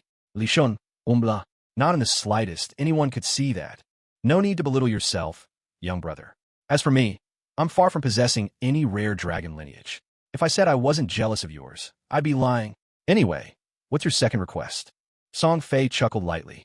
He had never expected Li Chong's conditions would be so easily met, and his nerves, previously taut, finally eased. Li Chong lowered his voice, a hint of mystery in his tone. Elder, does the gut domain possess any treasure blades? Oh, you're interested in bladed weapons. Song Fei's eyes twinkled in amusement. Not many dragon cultivators favor blades, so we actually have quite a few in reserve, some of which are extraordinary weapons. Though we can't give away a true divine blade, we certainly have blades just beneath that level. Whatever you need, we can provide. Li Chong was inwardly delighted, though he hid his feelings well. Thank you very much. 3 such treasure blades will be more than enough. Refreshing, Song Fei couldn't help but say. These terms were just too favorable for him. He only needed to provide a training ground, and then offer up 3 unused precious swords to fulfill 2 of the conditions. Song Fei even felt a bit sorry for Li Chong, thinking he was getting a raw deal. But that was Song Fei's perspective. What Li Chong felt was even stronger. With a good place to train and his own hard work, he could make up for his lack of innate talent. As for the 3 swords, they could unleash the full power of his unique triple blade technique. How could this possibly be a bad bargain? My young friend, you can state your final condition now, Song Fei said with a smile. Li Chong chuckled. Senior, my last request might be a bit tricky, I fear. Song Fei waved it off with an easy grin. In his mind, the first 2 conditions were barely anything at all. So what if the last one was a bit troublesome? It would still be worth it. Go ahead, Song Fei said, spreading his hands with a gentle smile. At this, Li Chong voiced his final demand. I've heard that the gut region is known for its rare elixirs. I wonder if you happen to have any pills that can help a dragon cultivator ascend to the next level. At this, Song Fei's brow furrowed ever so slightly. The 3rd condition really was a bit demanding. The reason was simple. On the Dragon God continent, alchemical pills could only be crafted through a long, painstaking process, requiring water dragon and wood dragon cultivators to work together for months, sometimes even an entire year. The stronger the pill, the more difficult it was to produce. There were perhaps just over 100 types of pills across the continent, generally divided into 3 categories: advancement pills, enhancement pills, and restorative pills. Advancement pills were exactly what Li Chong was requesting, elixirs that helped cultivators break through to higher levels. The most powerful among them could let even a dragon emperor rise 1 or 2 classes higher. But for that to happen, you'd need 2 water and wood dragon cultivators at that same elite rank, working together for a full year. It was a testament to just how rare and precious these elixirs really were. As for the other 2 types, their names spoke for themselves. One to strengthen various abilities, the other to restore spent energy and stamina. Song Fei thought it over for a moment, then smiled and nodded his agreement. With that, Li Chong's plan of extortion was flawlessly accomplished. All right then, you can come with me now, Song Fei said. Li Chong replied.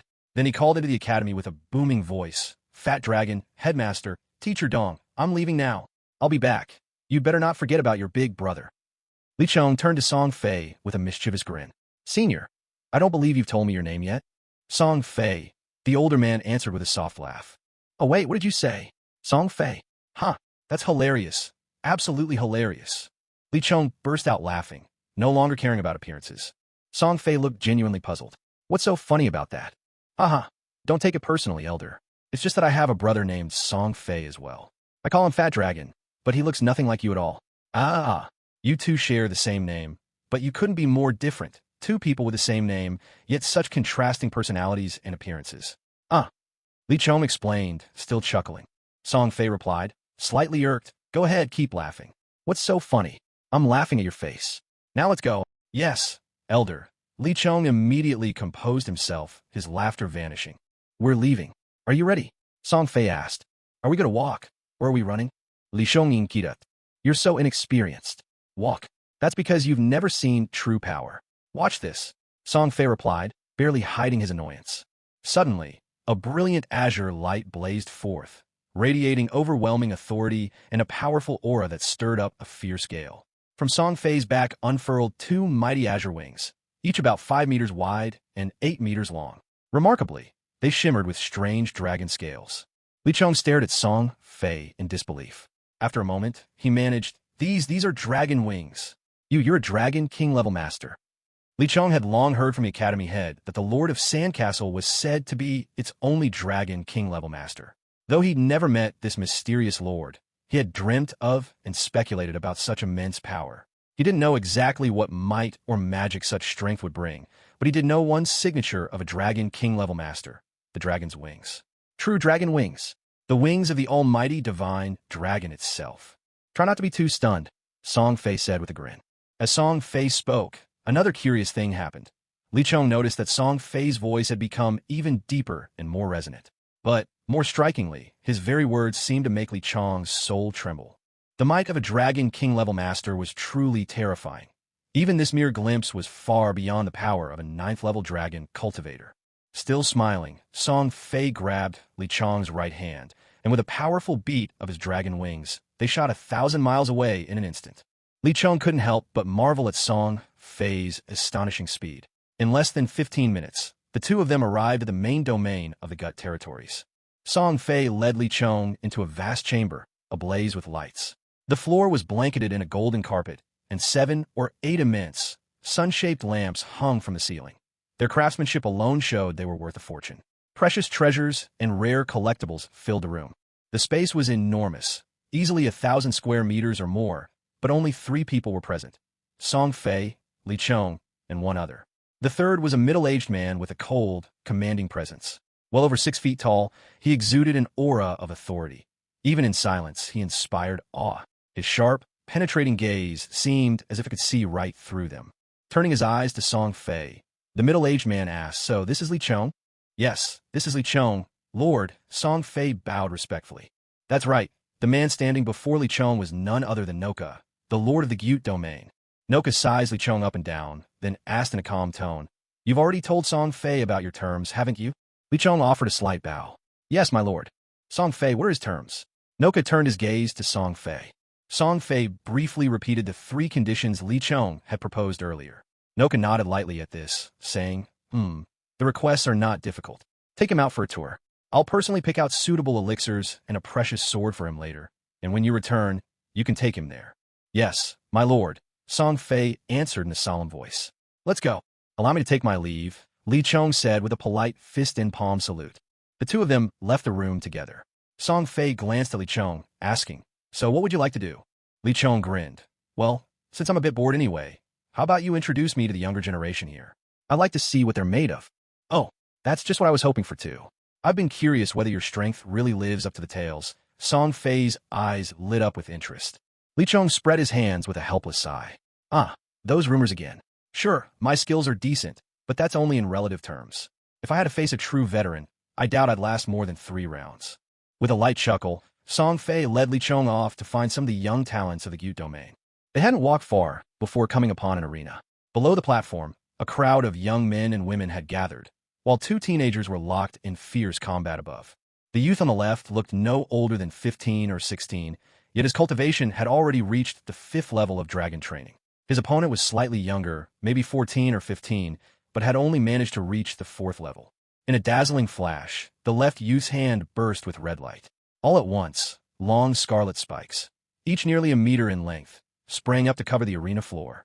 The boy on the right suddenly found himself with nowhere to stand. In a heartbeat, his shoes were torn apart by the spikes, and the next instant, both his feet were pierced through. A scream ripped from the unlucky boy's lips. Having both feet impaled meant he would be crippled from now on, forever stripped of his chance to become strong. Yet, witnessing this bloody spectacle, the victor felt not the slightest fear. On the contrary, he seemed to relish it, exclaiming, That's what you get for refusing to pay protection money. Serves you right to end up like this." But he wasn't done. The youth strode over to his defeated foe, still clutching his bleeding feet on the ground, and sneered, "Have you learned your lesson? Next time you see Hong Yuan, you'd better go the other way. Oh wait, I forgot. You don't have working feet anymore. Ha! Get out of my sight." He lifted his right foot and glanced at the onlookers, shouted with a laugh, "Well, what do you all think? Should I kick him or not? If he doesn't hand it over, just kick him. Ha! Kick him to death, why not? Ha! Yes, kick him, and right at his little buddy down there. Ha! Make sure his family line ends here. Ha! You're all absolutely right." Hong Yuan laughed heartily. Hong Yuan basked in his smug laughter for a long while, then turned his eyes back to the young man whose legs he had just slashed. His expression sharpened into cold cruelty as he raised his right foot to strike at the boy's head. Suddenly, with a sharp whoosh through the air, a hand grabbed hold of Hong Yuan's right leg mid-kick. A firm, unyielding grip. The newcomer was a young man, black-haired, dark-eyed, with handsome, refined features. Who are you? On yuan demanded, Froning. Someone like you doesn't deserve to know my name. You just need to remember this. Before you act, always think about the consequences. I honestly have little patience for those without strength, yet I utterly despise bullies like you who prey on the weak. Now face the price of your actions. As he spoke, there was a sickening crack, a limb twisting violently. In midair, a faint mist of blood burst out. Hong Yuan's right leg was wrenched and broken by the newcomer's bare hands. "Eh!" Hong Yuan screamed, his glare dripping with venom as he stared at his assailant. I'll remember this. One day, I'll personally return the favor." The newcomer scoffed coldly. "Do you really think you will still be capable of taking any action at all?" With that, the young man advanced on Hong Yuan, step by relentless step. Only now did panic seize Hong Yuan. The youth was about to break his other leg. "No, please. I won't retaliate, I swear. Just let me go, I beg you." Hong Yuan pleaded, his voice breaking with desperation. "I don't need your begging. All I want is for you to remember to consider the consequences before you do anything in the future. As for mercy, forget it. That's not going to happen." Those last words landed with an air of finality, firm and unyielding. Hong Yuan's face turned ashen. At first, hearing the youth's earlier words, he dared to hope he'd be spared. But the conclusion dashed him straight into the depths of despair. No more hesitation. The boy moved forward in a swift step, a trace of blood misted in the air, and with grim determination, he snapped Hong Yuan's other leg. This time, Hong Yuan didn't even have the chance to scream before passing out cold. With icy eyes, the newcomer swept his gaze over the crowd. In that instant, everyone shared the same unspoken thought. They had just caught the attention of death itself. What should they do now? Run, of course. And so the 40 or so boys and girls who had been watching scattered and fled in all directions. Song Fei vaulted onto the stage, clapping the young man on the shoulder. "Kid, I have to say, I didn't expect you to have such swift, decisive hands. You got promise." Indeed, the young man was none other than Li Chong. In a low voice, Li Chong asked, "Can broken legs be healed?" Song Fei considered for a moment before replying, "I recall there's a sort of healing elixir that can mend broken legs. I'll fetch one for you right away." "Better make it two," Li Chong sighed. Song Fei looked at him, puzzled. Li Chong returned the puzzled look. "What, there aren't two? That scoundrel will need one as well." Song Fei smiled, clearly very pleased with Li Chong, whose decisive actions never lacked a trace of compassion. Song Fei nodded, darting swiftly toward a certain spot, signaling for Li Chong to wait right where he was. A short while later, Song Fei returned, holding two pills known as the joint meridian elixirs, which he handed to the pair. Then, turning to Li Chong, he asked, "So, where to next?" Li Chong shook his head and replied, "No need for anything else. Let's head back. As interesting and fun as your place is, I'm far more eager to focus on my cultivation right now." Song Fei let out a sigh and shook his head helplessly. In his heart, he knew it was impossible for Li Chong not to long for some amusement now and then. But after everything that happened today, it was understandable. Only by immersing himself in cultivation could Li Chong find relief from his inner turmoil. Not long after, the two returned to that lavish residence. Noka was already seated there, waiting for them. Beside him were 3 swords, each one gleaming with a lively, ever-shifting brilliance. Noka looked up, a hint of surprise in his voice. "Oh, done with your tours so quickly." With a chuckle, Li Chong replied, "Lord, I wouldn't dare spend too much time wandering around and squander precious time I could dedicate to cultivation. Perhaps it's best to settle the 3 promises you made to me first." "You really are straightforward," Noka said with a wry smile. "Very well, let's start with your second request. Here." As he spoke, he tossed the 3 treasured swords over to Li Chong. With a deft motion, Li Chong caught them in his right hand, each blade settling securely in his grasp. As he gazed at the swords, a flash of intense anticipation lit his eyes. The moment he touched them, he could sense the mysteries hidden within. Each blade came imbued with elemental power, powers that utterly surpassed those in Li Chong's own 7-star solar blade. He could distinctly feel the 3 elements: water, fire, and ice. "What magnificent swords!" Li Chong exclaimed with admiration. Noka grinned.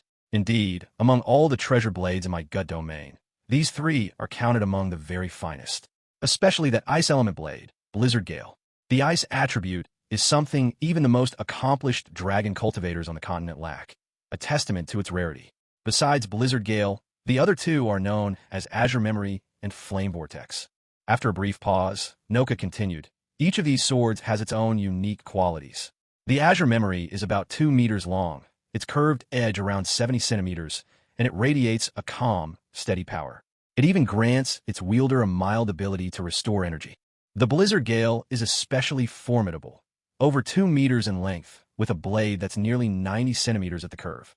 Its most extraordinary feature is that it grants you a skill called Freeze. The duration of this ability depends on the strength of your opponent. Hearing this, Li Chong was utterly astonished. What an incredible skill! If this were used against an opponent of similar strength, the effect would be simply overwhelming. Noka gave a faint smile and went on to explain the last treasure blade. Finally, we have the Flame Vortex.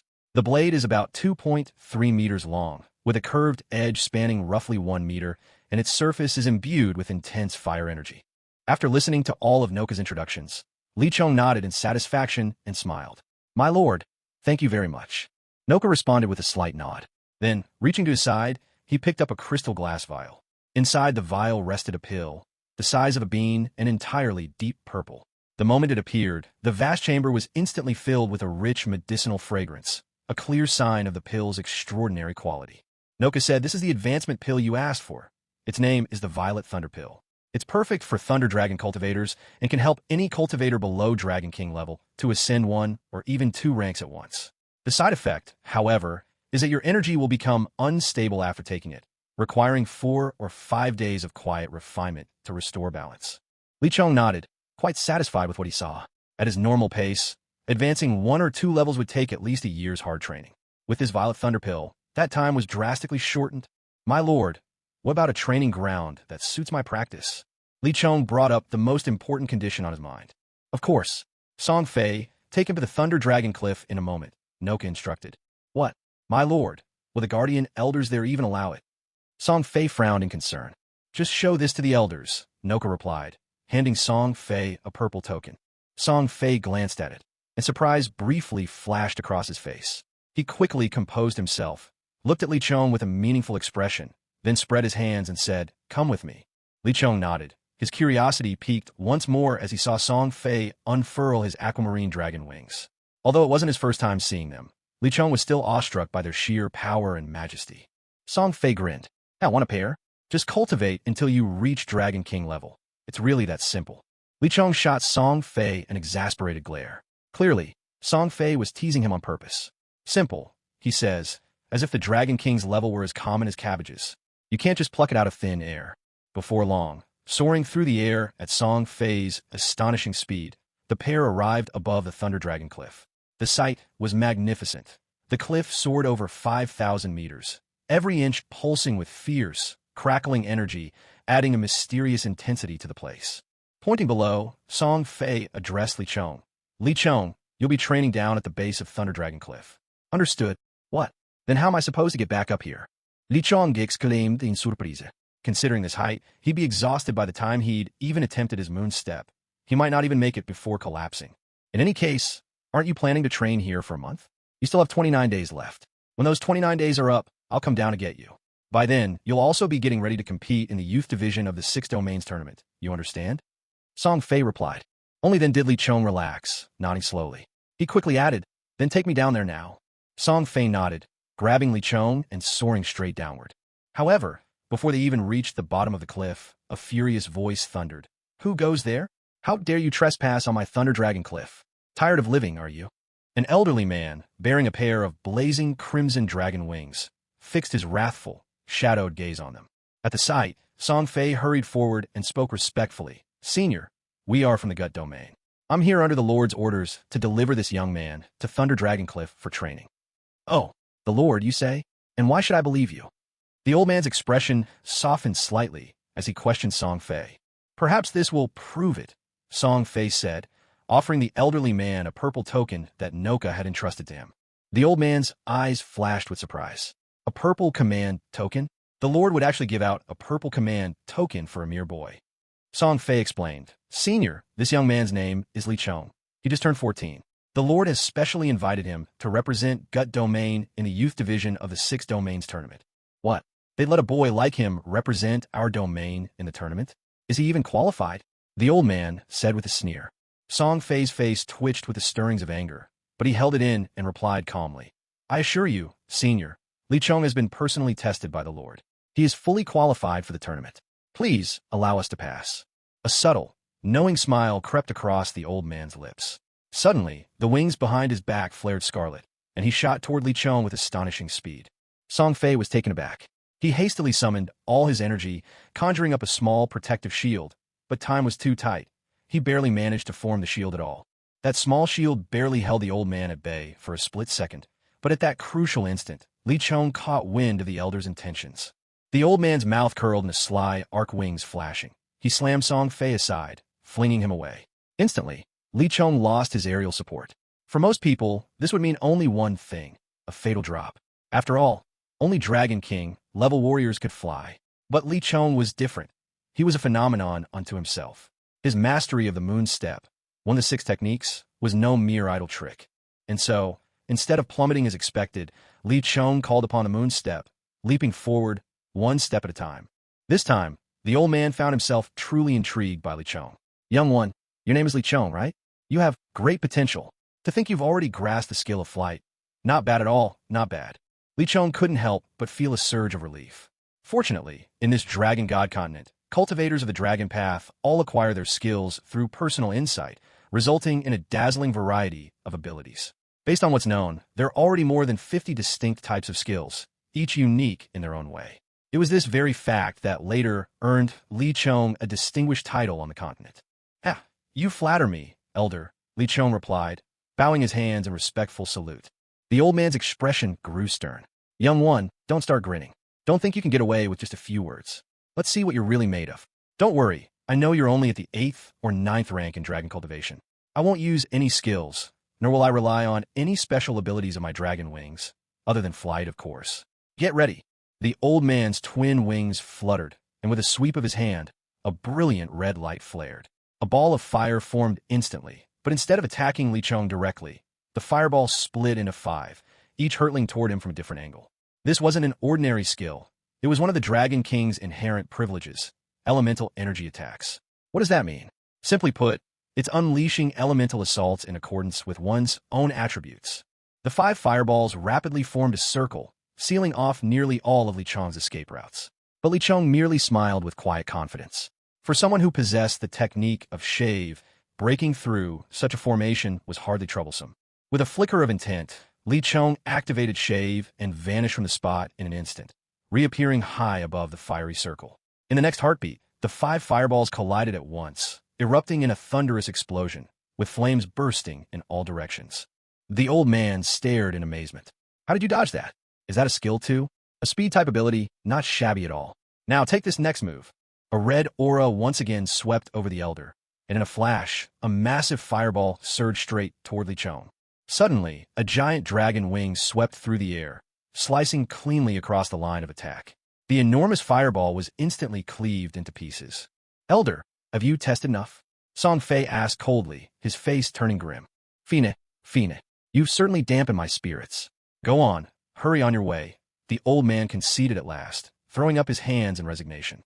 "Thank you, elder," Song Fei said with a respectful bow, then grabbed Li Chong and set off directly for the base of Thunder Dragon Cliff. At the base of Thunder Dragon Cliff, here, the surging current felt immensely powerful. Li Chong instantly sensed changes within his body. A fierce stream of electricity roared within him, growing ever stronger. In his mind, the dragon wall trembled violently, as though it might collapse at any moment. Overjoyed, Li Chong quickly summoned the energies in his mind, gathering their strength for a final strike. With this, the dragon wall finally crumbled, and Li Chong soared to the 2nd rank of dragon cultivation. Throughout all this, Song Fei had always believed Li Chong had already reached the 8th rank. This subtle transformation naturally went unnoticed by him. At last, Song Fei gave Li Chong a few final words of advice before leaving. Watching Song Fei's departing figure, Li Chong brimmed with confidence. After these 30 days, he was sure he would make great progress. The next day, after spending the night cultivating here, Li Chong could clearly feel that his speed of cultivation was much faster than outside. The reason, of course, was that the lightning energy here was perfectly attuned to the thunder dragon body within him. Lifting his head to gaze at the sky, Li Chong couldn't help but smile with satisfaction. No wonder it's called Thunder Dragon Cliff, truly extraordinary. Li Chong sensed that the 2nd dragon wall in his mind seemed to have loosened somewhat under the influence of the external lightning, and his heart leaped with joy. Even so, breaking through this dragon wall was by no means an easy task. Were it not for this unique environment at Thunder Dragon Cliff, Li Chong would have been shocked to discover that this wall was nearly twice as large as the first. The Dragon God Continent skills have to be comprehended on one's own. But how does one comprehend them? Li Chong muttered to himself.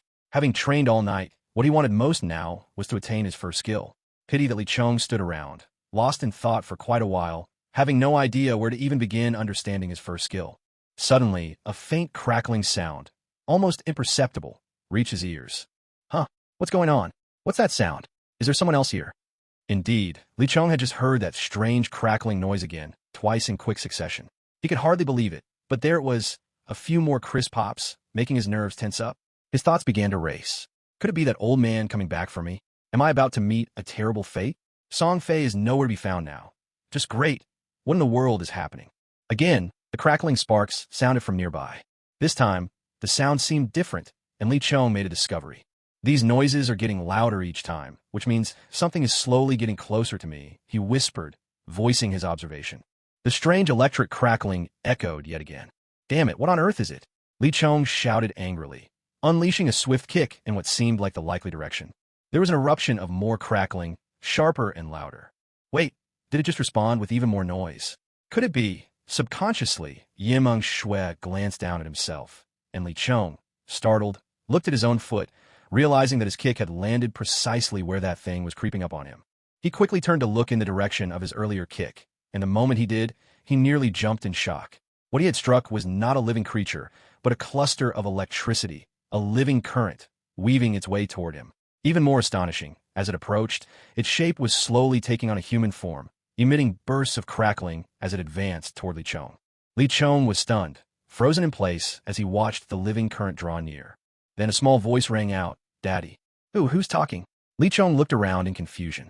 He never expected that there would be anyone else here apart from himself. Where are you? Li Chong called out, his voice sharp. He searched for a good while, but failed to see another soul. Daddy, who on earth are you? Li Chong snapped, his tone brimming with anger. Daddy. Li Chong's face twisted in shock as he stared toward the arc of electricity. Is it you? He stammered in disbelief. Daddy, it really is you. But I'm not your father. Li Chong raplia, utarlis pakalas. Not Daddy, then Mommy. The current crackled with unmistakable glee. Li Chong fainted on the spot. Just when he thought it had stopped calling him Daddy, the little spark decided to get creative, now calling him Mommy instead. What chaos! Curiosity getting the better of him. Li Chong approached the current with a smile. How about you call me Big Brother instead? The electric current seemed to quiver with delight. Big Brother. Li Chong breathed a quiet sigh of relief. If this peculiar current insisted on calling him Mommy, he truly wouldn't know how to respond. What's your name? Li Chong asked, but almost immediately realized, how could a mere stream of electricity have a name? To his astonishment, the current responded without hesitation, Yimeng Shui. Li Chong jumped back in shock, pointing at the current that had named itself Yimeng Shui. How could you possibly have a name? And wait, are you a girl? I'm not sure either, replied the current, Yimeng Shui. But I do know this current isn't my true form. It seems I've been sealed by some kind of skill, and I've lost most of my memory. All I remember is my name, my age, and the name of the medicine that can restore me to my original self. I see, Li Chong nodded. Well, since you've decided to treat me as your big brother, then I'll act as a big brother should. Tell me, what medicine do you need? He grinned, secretly pleased. Since he arrived in this world, he hadn't had a single relative. Now, it seemed he had a new little sister to protect. Yimeng Shui, in every sense of the word. Yimeng Shui's joy was obvious. That's wonderful. I have a big brother now, and you even promised to help me return to my true form. Big brother, the medicine I need is called Revival Elixir. Li Chong Smilat. All right, I'll find a way. But for now, I have to focus on understanding a new skill. Will you watch over me while I practice? With a sweet laugh, Yimeng Shui nodded. Then, as if remembering something important, she added, Oh, big brother, are you the Thunder Dragon bloodline? I know how to help you master powerful skills. What did you say? Li Chong almost enunciated each word, his breath quickening. Never in his wildest dreams did he imagine his newly acknowledged little sister could help him grasp a skill of such power. If he succeeded in mastering this ability, as Yimeng Shui had described, it would mean a tremendous leap forward in his strength. With Li Chong's recent growth in strength, his chances of winning in the youth rankings of the 6 great domains have increased yet again. If he manages to help the Gyut domain achieve a good result this time, the Gyut domain will certainly promise him another favor, or maybe even several. In that case, not only can he acquire resources to make up for his own shortcomings, but he could even help Yimeng Shui obtain a revitalizing pill. That really would be killing two birds with one stone. Imengshue's body, sparking with electricity, gave a little shudder. Brother, watch closely now. Hearing this, Li Chong nodded slightly and fixed his gaze on Imengshue. He watched as she steeled herself and rolled toward a patch of ferocious electricity, and then simply stood there, utterly still. Perplexed by what he saw, Li Chong couldn't help wondering silently. Could one really master a new skill just by standing still and thinking? As it turned out, the answer was no. But the real answer made itself clear in the very next heartbeat. Suddenly, Imengshue began to tremble violently. From her erupted a dark blue current. Its aura was not overwhelming, but it surged forth with implacable momentum, racing directly at Thunder Dragon Cliff. Then, astonishingly, the unyielding cliff shuddered violently, despite the seeming weakness of the attack. Li Chong was left utterly dumbfounded. He stared blankly, frozen in amazement. The impact of such a seemingly weak strike to produce such overwhelming effect was simply astonishing, a feat worthy of awe and admiration. I see now. It's all about explosive power. For a long time, nothing happens, and then all at once comes a dazzling show of force. Even the feeblest attack, if properly executed, can unleash tremendous might. So forming a skill based on this concept. That's what you wanted to show me, isn't it, Imengshue? Li Chong analyzed calmly, collecting his thoughts. Brother, you're so clever. Imengshue's face blossomed into a smile. Now, focus on this principle while you try to grasp your own unique skill. Li Chong nodded with a grin, silently repeating the phrase, silent as the grave, sudden as thunder. That was the heart of this ability, reserved composure as strength and decisive ferocity in action. A gentle strike can become a mighty blow if you grasp the right approach, if you understand your enemy and find their weakness. With this in mind, Li Chong quickly entered a new and profound state of insight. In his mind's eye, a vivid vision unfurled, a day of howling wind and roaring thunder, a restless sea churning with monstrous waves. Amid the fury, a small boat tossed atop the waves, and upon it stood a young man, no more than 17 or 18. Yet even in the storm's heart, he showed not a trace of panic. Then, in the distance, a towering wave 10 meters high surged toward him. At such a moment, what should he do?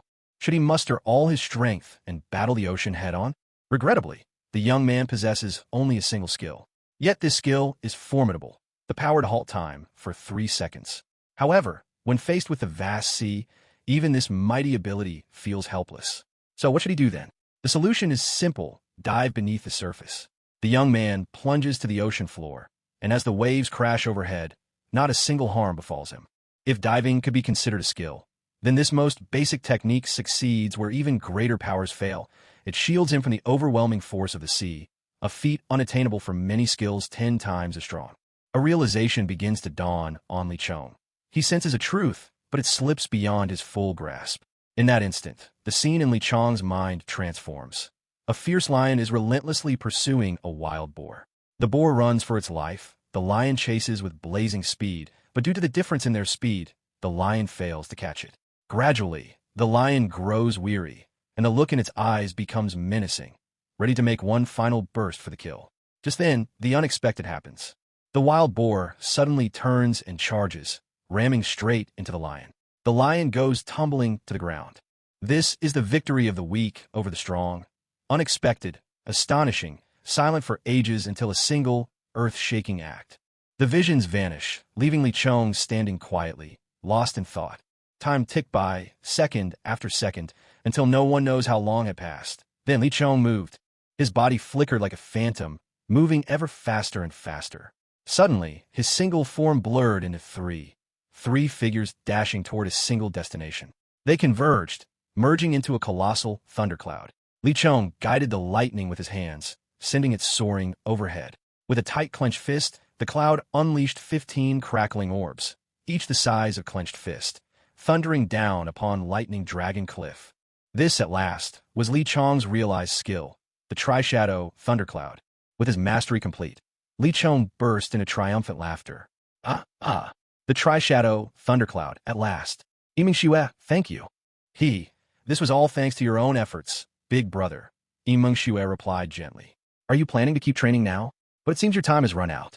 I've heard they'll be coming for you today, probably any minute now. What? They'll be here soon? How long was I lost in thought? Li Chong asked in surprise. It's already been about 28 days since you began your meditation and realization, brother. Anyway, They're definitely coming for you today.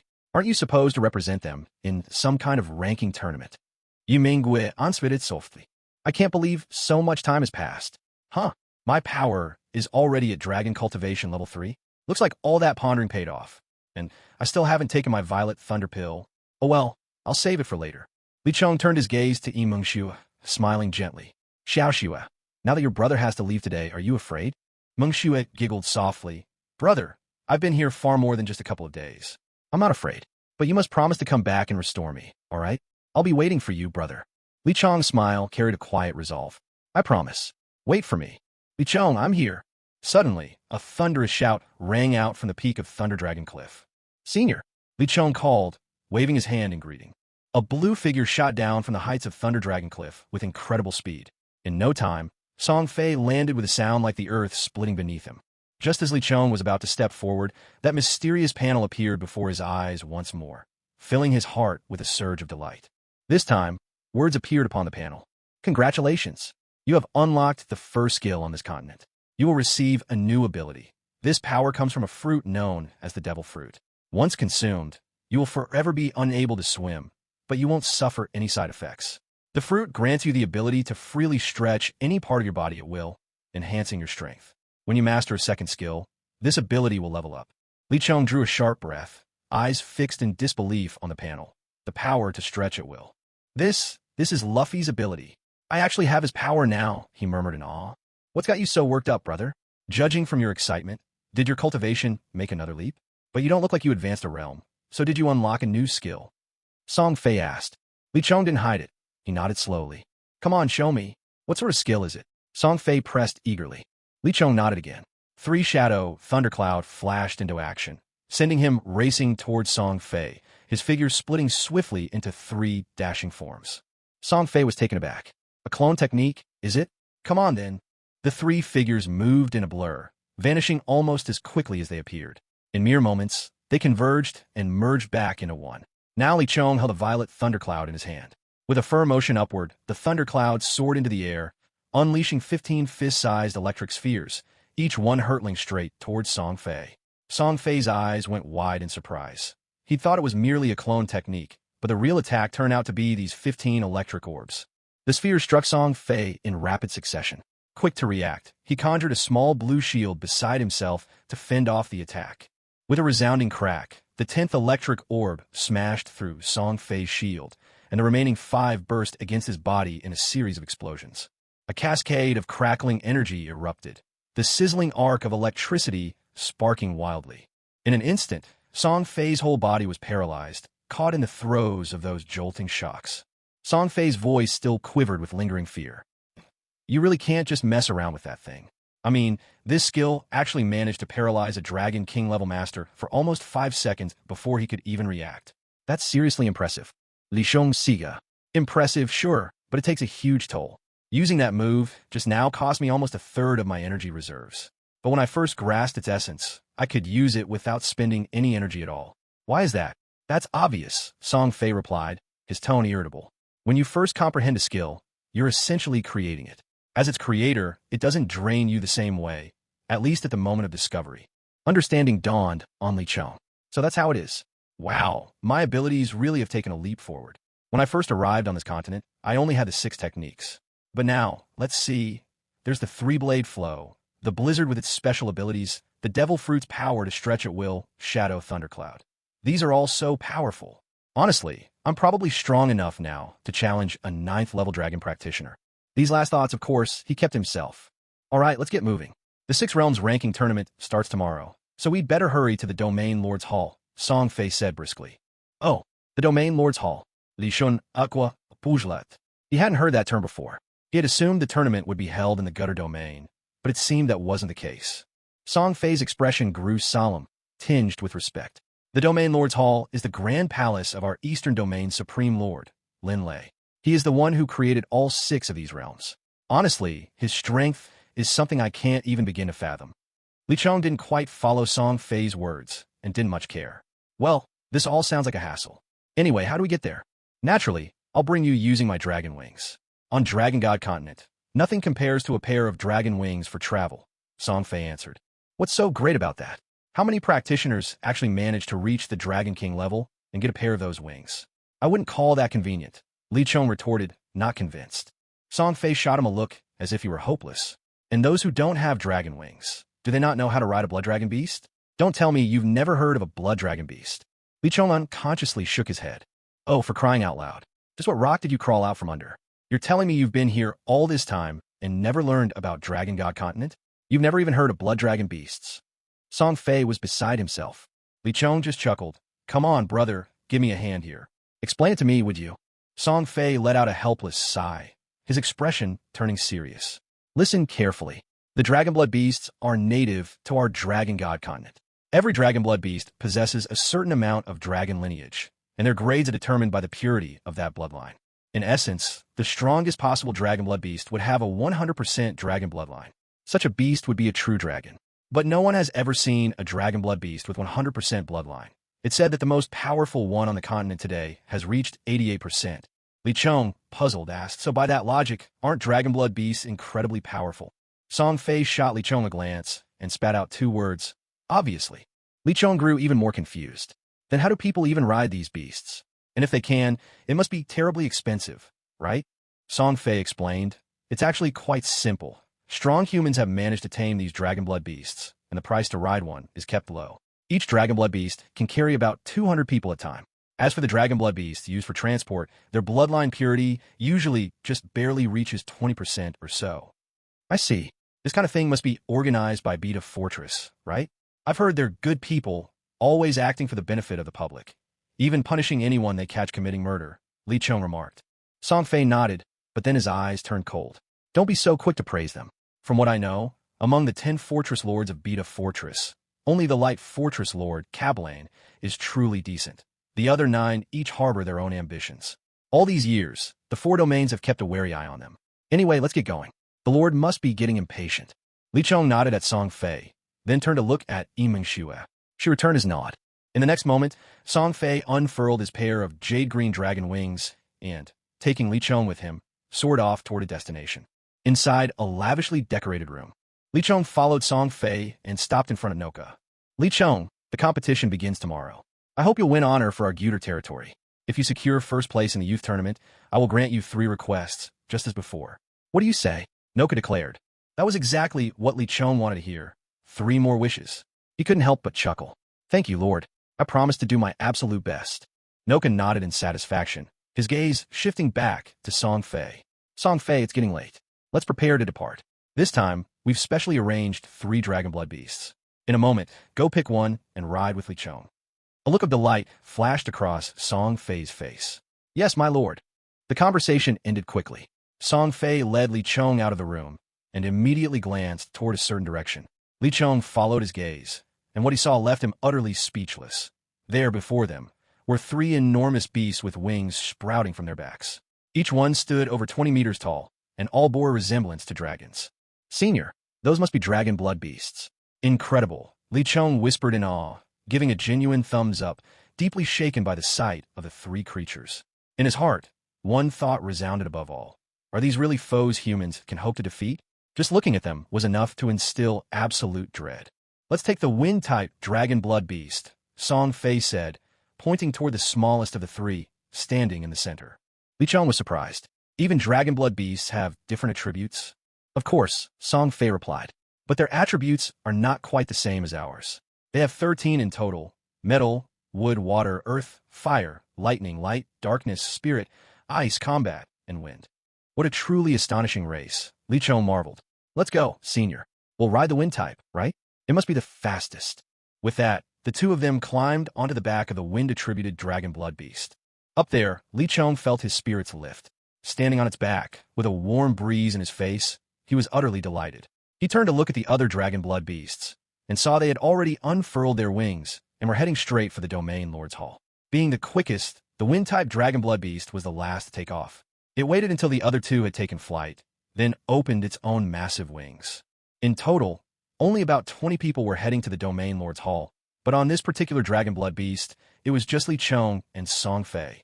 Suddenly, a rumble echoed through the air. What was that sound? Song Fei asked curiously. Li Chong sheepishly pointed at his own stomach. It's my belly protesting. Song Fei laughed lightly. So you're hungry? Well, it's no wonder. Looks like you haven't had anything to eat or drink for nearly a month. You must be starving. Too bad, though. Our dragon blood beast doesn't carry food. The two in front have some supplies. Want me to fly over and fetch you something? No, that won't be necessary, Li Chong replied, flashing a mischievous smile. Why don't you get some rest? I got my own way. Song Fei nodded and found a spot to rest. He was clearly exhausted himself, and before long, he drifted off to sleep, his snores gentle and steady. Li Chong glanced toward the fire-type dragon blood beast in front of them, a sly grin spreading across his face. Let's put this new ability to the test, he said to himself. Suddenly, Li Chong's right arm stretched out astonishingly, over 20 meters in length, grabbing hold of the dragon blood beast with the fire attribute ahead of him. What happened next was even more bizarre. Li Chong's neck also elongated, extending more than 20 meters. Just like that, his head and hand both reached the beast at the same time. Ha! That's how Luffy used to sneak food back in the day. I'll give it a try myself. Li Chong chuckled slyly. Quiet as a shadow, he seized two massive drumsticks from the beast. One he clutched in his right hand, the other he sank his teeth into. And so, Li Chong's secret mission to steal the chicken leg succeeded without a hitch. Without a care in the world, Li Chong began devouring his two drumsticks with giddy delight, though, in all honesty, his eating manners left much to be desired. Time whisked by, and before they knew it, dusk had set in. As the last light faded, the three dragon blood beasts simultaneously swooped down from the sky, finally arriving at their destination. Li Chong, it's time to go, Song Fei called out, rousing Li Chong from his cultivation. Once the dragon blood beasts had landed, the two of them wasted no time in leaping to the ground. Up ahead, Noka was waving them over. The two approached quickly. My lord, I'll be going in with Elder Luo EC and Li Chong. The rest of you wait here, Noka instructed. At his words, the dozen or so companions all responded in unison. An elderly man, well into his 70s, stepped forward from the group, bowed slightly to Noka, and said no more. Li Chong was struck with awe. With Elder Luo EC standing nearby, it felt as if a towering mountain pressed in on him. He could barely catch his breath under the weight of that presence. Relax, young man. You're quite impressive, Elder Luo EC said to Li Chong with a gentle smile.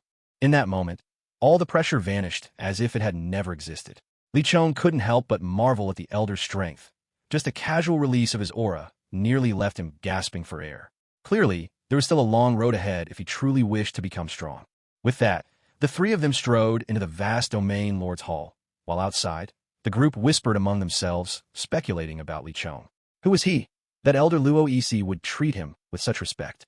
Inside, the hall was immense, close to 5,000 square meters and unadorned by any carpets.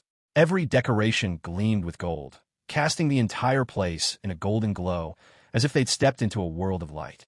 On the dais at the far end sat a middle-aged man, awe-inspiring and vigorous, his keen eyes flashing like lightning, instilling fear in all who met his gaze.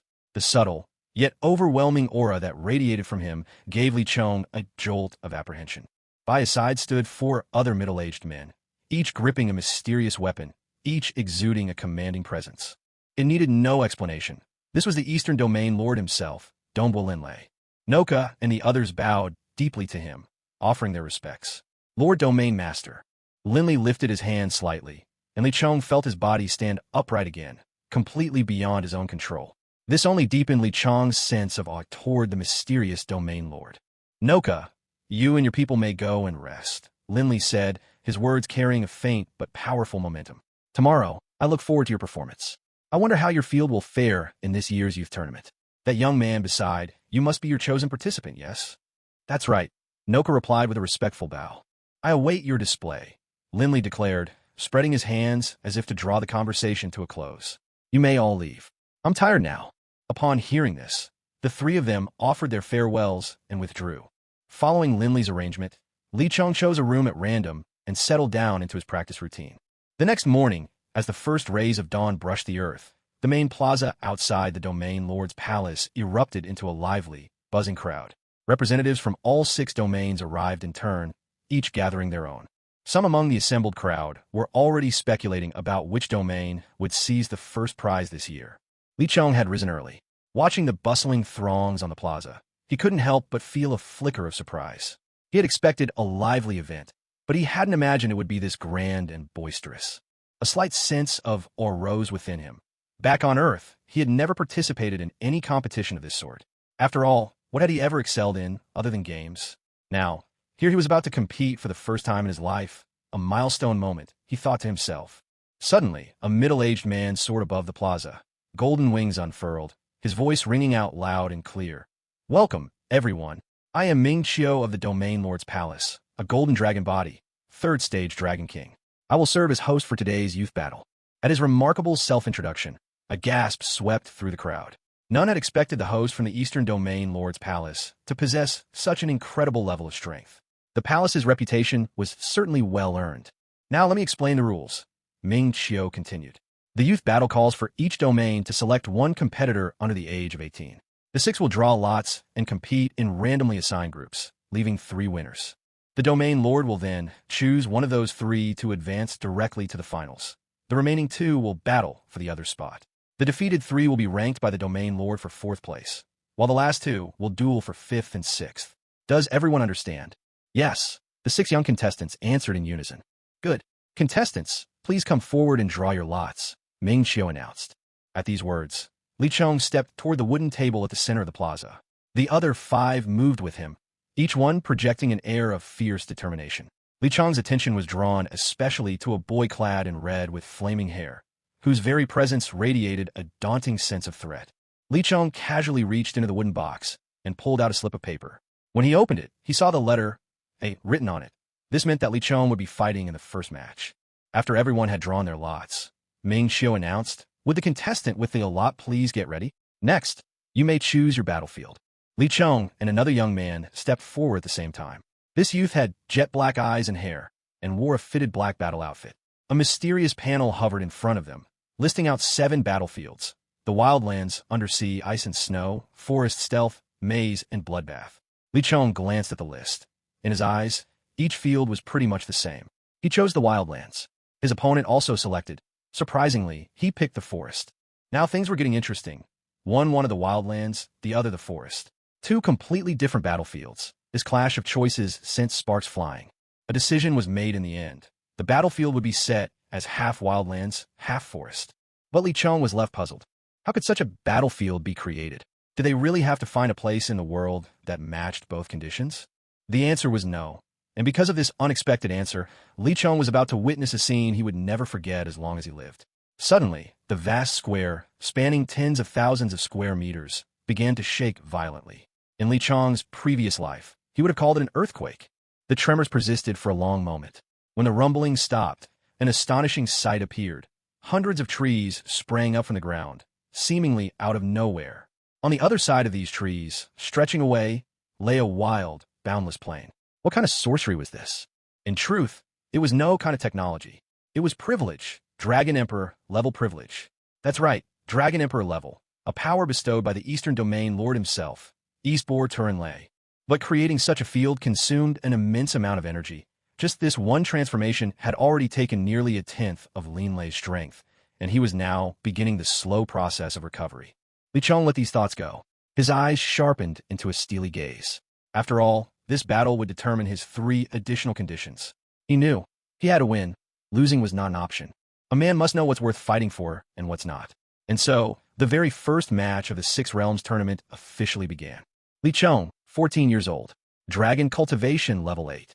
Li Chong announced his age and level slowly and clearly. His opponent showed not a hint of surprise. Caesar, 16. Dragon Cultivation level 9. A level 9 cultivator. Hearing this introduction, Li Chong was truly taken aback. The level 9 cultivators he'd met in the past were all middle-aged or elderly. Yet this Caesar, still so young, had already reached such a height. At the same moment, in the judges' seats, Noka was overcome with worry. He never expected Li Chong's opponent to be this formidable. One of the men nearby glanced at Noka's expression and smiled smugly. "Ah, old Noka, looks like your youth squad won't amount to anything impressive this time either." "Humph, levels aren't everything. Just wait. You'll be so shocked you won't even be able to utter a word," Noka retorted coldly. Upon hearing this, the man's face instantly turned pale. Still, wary of Noka's strength, he forced a couple of awkward laughs and nervously returned his gaze to the 2 in the arena. "Let the battle begin." Ming Qiu's announcement rang out, breaking the silence with an especially commanding tone. At Ming Qiu's words, the 2 combatants sprang into action. Li Chong instantly readied his 3 treasure blades, flowing seamlessly into the stance for his triple blade style. Meanwhile, Caesar quickly invoked his wood dragon possession. This was his reason for choosing the forest battlefield. Here, the power of his wood dragon technique would be enhanced by nearly 10%. No matter how strong you are, you're going down. Li Chong grinned with confidence, then launched his moonwalk, stepping up into the sky and slowly closing in on Caesar from above. From the seats of the audience and the judges, a wave of astonishment rippled as they watched Li Chong take to the sky. This speed's still too slow. Shave, Li Chong muttered with dissatisfaction. With that, Li Chong began using shave midair. Each step propelled him a full 10 meters forward. In the blink of an eye, he was looming above Caesar. Well, let's see how you handle this. Triple blade tornado. Above Caesar's head, Li Chong spun his 3 blades in a furious dance. The triple blade tornado, swirling with the powers of ice, fire, and water, roared down toward Caesar. Caesar was visibly shaken by this onslaught. His energy surged wildly. With a flurry of emerald light, countless scales erupted across his body, a transformation granted by the wood dragon possession. A thin green barrier flickered into place above him, and the tornado attack slammed into it, dispersing harmlessly. Now Caesar was visibly furious. Among his peers, his extraordinary talent had always rendered him unbeaten. When had he ever been so pressed? And his opponent was even younger than he was. Caesar thundered. "You little punk, see how I take you down, pillar of the heavens." Both of Caesar's hands touched the ground. Instantly, the earth drank in his continuous surge of energy until the ground began to tremble violently. Even the gravity in the sky seemed to warp, and Li Chong's form dropped suddenly. But this was just the beginning. From the earth erupted an enormous tree, 5 meters thick and soaring over 10 meters high. More astonishing still, this tree bore a pair of deep green, menacing eyes. Li Chong gasped in disbelief. "What in the world is that? Ha ha! Tremble before me, little clown. Pillar of the heavens, lock onto that kid." Caesar crowed wildly with laughter. "Stop your nonsense, you brat. Don't order me around. I know exactly how to deal with that kid." To everyone's surprise, the towering tree actually spoke in a deep, rumbling voice. "That boy is impressive. His skill seems to be of the spiritling type." "Not bad at all," remarked one of the elders at the judges' table. "Li Chong has given us a few surprises, but from the looks of things, he's running out of chances." Noka's face darkened to a stormy shade. He had thought there was hope for his side this year, but never dreamed things would turn out like this. "Just wait until we're back. I'll deal with that brat myself. All those precious swords, my purple thunder elixir, and that rare violet command token, all wasted on that scoundrel." Suddenly, the colossal pillar of heaven's emerald eyes gleamed sharply. Hundreds of wooden spikes materialized in the air, hurtling down toward Li Chong. There was simply no way he could dodge them all. Instantly, Li Chong activated his iron body, and with a swift motion, swung all 3 of his blades upward. 3-blade style, 36 winds of vexation. 36 invisible winds tore through the air, each strong enough to shatter a dozen or so spikes. By the time the assault ended, only about 20 slippery needles were left. Thanks to Li Chong's speed, he managed to evade several of those as well. So, in the end, what looked to be a ferocious barrage left only 3 wooden spikes landing on Li Chong. But, with his iron body skill in play, even those few strikes were little more than a tickle. "The pillar of heaven, he's managed to neutralize all your attacks." Caesar cried out in a panic.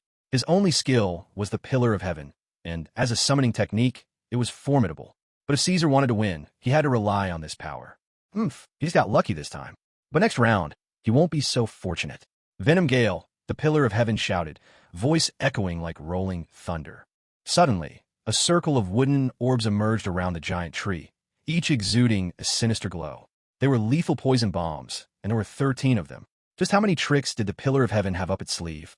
Poison bombs. Li Chong curled his lips into a sly grin, a mischievous glint flickering in his eyes. "All right then, let me show you the true meaning of the rubber rebound principle." He waited calmly as the pillar of heaven prepared to launch all 13 poison bombs. Moments later, as the pillar of heaven finished chanting, the 13 toxic spheres whistled through the air, closing in on Li Chong from every direction, a wave of noxious danger bearing down on him. "Get ready to face my attack. You got some incredible moves, don't you?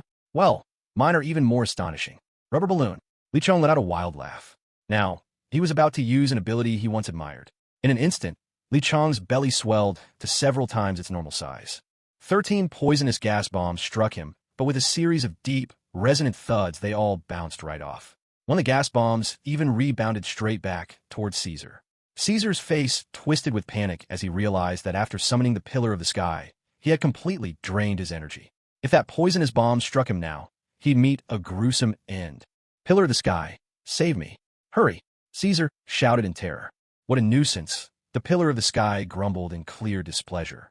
With a mere thought, a wooden shield materialized, intercepting the deadly gas bomb heading toward Caesar. It seems that if I want to win this match, I need to destroy that cursed tree of yours. All right then, get ready for annihilation. Rubber machine gun, Li Chong announced with a smile. You arrogant brat. Bring it on, mighty would strike. The Pillar of the Sky replied scornfully. With that, the Pillar of the Sky hurled its massive form straight at Li Chong. Being hit by something that large could only end in disaster, or so it seemed. But Li Chong was fearless. He launched his move. With moonstep footwork, he dashed to meet the oncoming Pillar of the Sky. As he moved, his hands grew blurry, their motion accelerating further and further, until it looked as though he had countless arms. Each hand stretched longer and longer, and even the air itself seemed to grow heavy with tension. At last, the two collided. Li Chong unleashed a barrage of furious blows upon the Pillar of the Sky, which silently bore the storm of attacks and managed to halt its charge. But that wasn't the end. Li Chong's hands grew even faster, their power mounting once more. Rubber Tempest. A relentless volley echoed through the arena, and with a final, resounding strike, the Pillar of the Sky was sent flying through the air. Up above, in the sky, Ming Qiu immediately declared Li Chong the victor. Yes, Li Chong had won. Caesar had lost the Pillar of the Sky and had no strength left to fight. On the judges' platform, reactions were varied. Noka's spirits soared from the depths of despair back up to the heights of joy, while Bleezer, leader of the Lion Domain, turned pale, plummeting from hope into utter defeat. Li Chong had triumphed, and a tidal wave of applause swept through the crowd.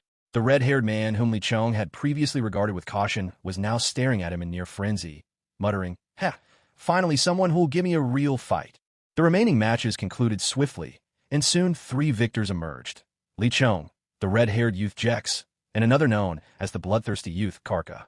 At this point, it fell to Lin Lei, Lord of the Eastern Domain, to decide who would advance directly to the finals. Lin Lei's deep voice rang out. Jex advances directly to the final. Li Chong and Gaka will now compete, and the winner will face Jex tomorrow for the championship. At his words, Li Chong and Gaka stepped forward together. True to form, Li Chong chose the wilderness as his battlefield. Gaka's choice matched perfectly with his nickname, the Bloody Arena. The ground shook once again. This time, one half transformed into a wild, untamed landscape, while the other half became a level ground reeking of blood. Li Chong, 14 years old, Dragon Cultivation Level 8. Gaka, 15 years old, Dragon Cultivation Level 8. Begin! Ming Qiu's voice thundered from above. The two sprang into action at the same time. Li Chong wielded 3 blades, while Gaka, unexpectedly, also drew a weapon, a heavy black greatsword leveled straight at Li Chong. He sneered, "I wonder if your blood tastes as good as it looks?" Li Chong offered a calm smile. "You're eager for blood? Don't worry, by the time this is over, all 3 of my blades will be stained with yours." 3-blade demon slash. His right hand burst with a fiery spiral, while the blue blade clenched in his mouth formed a cross. The icy gale in his left hand added a vertical stroke, completing the classic 3-blade demon slash formation. The slash swept swiftly toward Gaka. Gaka scoffed and swung his greatsword with force, intercepting the blow. Their weapons clashed, each infusing them with energy, and in that instant, neither side gave ground. "Humph, do you really think you can match my power?" Gaka said with unconcealed contempt. It was true. Li Chong's energy was no match for Gaka's. After all, Li Chong's real cultivation was only at level 3, while Gaka was at level 8. Competing in sheer force was a hopeless endeavor for Li Chong. Realizing this, Li Chong broke away from the deadlock, leaping back a step. His 3 blades shifted into a new pattern, launching the 3-blade tornado toward Gaka. Gaka's heavy sword crashed into the whirlwind, forcing his way through and swinging mightily at Li Chong. Li Chong countered with a sweeping arc of ice and wind from his left hand, unleashing a blast of frost. In an instant, an intense chill enveloped the battlefield. Gaka and his sword were frozen solid on the spot. Bursting with laughter, Li Chong seized the moment to attack. Rubber rocket! Li Chong's arm stretched back 10 meters, channeling energy for 3 seconds before unleashing a powerful strike. Gaka was sent careening hundreds of meters through the air. A torrent of Gaka's blood followed. Li Chong calmly withdrew his 3 blades, letting each one collect a trace of Gaka's blood. "Ah, you said it yourself. All 3 blades must see blood." No one could have anticipated such a swift conclusion to the battle. It happened so quickly, it could only be described as thunder striking before anyone had a chance to react. As for Gaka, he had already fallen unconscious. Haha, too bad you didn't hear what I said. Otherwise, you would have coughed up blood again. Such a pity, really. Li Chong kept sighing, sounding amused. At this moment, everyone, both in the audience and among the judges, sat in stunned silence. The same thought echoed in every mind. What kind of bizarre moves is this guy using? No one knew what to say, and an awkward hush filled the air. Well, that's it for today. Time to clock out and head home for some rest. Got the finals tomorrow. With his hands resting behind his head, Li Chong murmured to himself. Noka was beside himself with joy. In past youth tournaments, he and his team would usually take third or fourth place. This time, they'd finally clinch second. That meant, in terms of overall strength, they were number one. Who wouldn't be happy about that? As for striving for the championship, he had never even dreamed of it. The red-haired youth's power and talent were simply overwhelming. It was pointless to even try. Li Chong, let's put on a spectacular show for the finals tomorrow. Jax called out, catching Li Chong just as he was about to leave, a bright smile on his face. Of course, the championship belongs to me, I have no doubt about it. But I know it won't come easy. Facing you is downright dangerous. Li Chong replied with a faint, confident smile. Oh, doesn't matter. As long as we get to fight, that's enough for me. Don't hold back, all right. Jax's fighting spirit was unmistakable as he gave his final words of encouragement. You don't need to tell me. I wouldn't hold back anyway. Now step aside. Li Shon nan suarat kuli. Hearing this, Jax couldn't help but feel a rush of excitement. Rival, take care. Make sure you're fully recharged for tomorrow. Li Chong didn't even spare Jax a backward glance as he left. It wasn't that he disliked Jax. On the contrary, the pressure Jax gave him was simply immense. That pressure weighed so heavily on Li Chong that, as soon as he returned to his room, he immediately began to train. After a full day of practice, his mind felt razor sharp, his energy fully restored. Li Chong could safely say he was in perfect condition. He nodded to himself, satisfied with his preparations, and confidence welled up inside him. By the time morning came, every seat in the Domain Lord Arena was filled. No one dared miss this event. Ming Qiu's voice rang out, full of energy. Greetings, honored guests. I'm Ming Qiu, and I'll be your host again for the final round of the youth tournament. Honestly, I'm just as excited as you are for today's match. So let's get right to it. Will the two finalists please come forward? Li Chong and the red-haired Jax strode boldly onto the main square. Jax was practically bursting with excitement. His knuckles popped audibly as he flexed his fists. It's finally the finals. Let's make this a battle to remember. I can hardly wait. Don't let me down. Don't worry. I'll give it everything I've got. Now, choose the battlefield. Li Chong replied, his tone calm and unwavering. I knew you'd pick that battlefield, Jax said with a faint smile, choosing the wilderness stage, and naturally, Li Chong made the same choice. With a violent shudder, the arena transformed into a wild, untamed plain, a battlefield composed entirely of barren wilderness. Li Chong, age 14, Dragon Cultivation Level 8, Li Chong announced. Jax, age 15, Dragon Cultivation Level 9, Jax replied with a grin. Begin the battle, Ming Qiu bellowed. The fight erupted in an instant. Jax made no move to attack, remaining rooted to the spot and calmly waiting for Li Chong to strike first. Li Chong wasted no time. With nimble steps, he leaped through the air, walking as if weightless high above the ground. Jax watched Li Chong's aerial moves with keen interest, a flicker of envy passing through his eyes. Clearly, he held a deep respect and longing for those cultivators who could soar before reaching the rank of Dragon King. Storm Kick, six-fold strike. Li Chong shouted from the sky. 6 pale blue flashes burst forth in quick succession, potent blades of wind slicing toward Jax. Yet, Jax merely smiled, his body flickering with a strange purplish-red light. In an instant, something bizarre happened.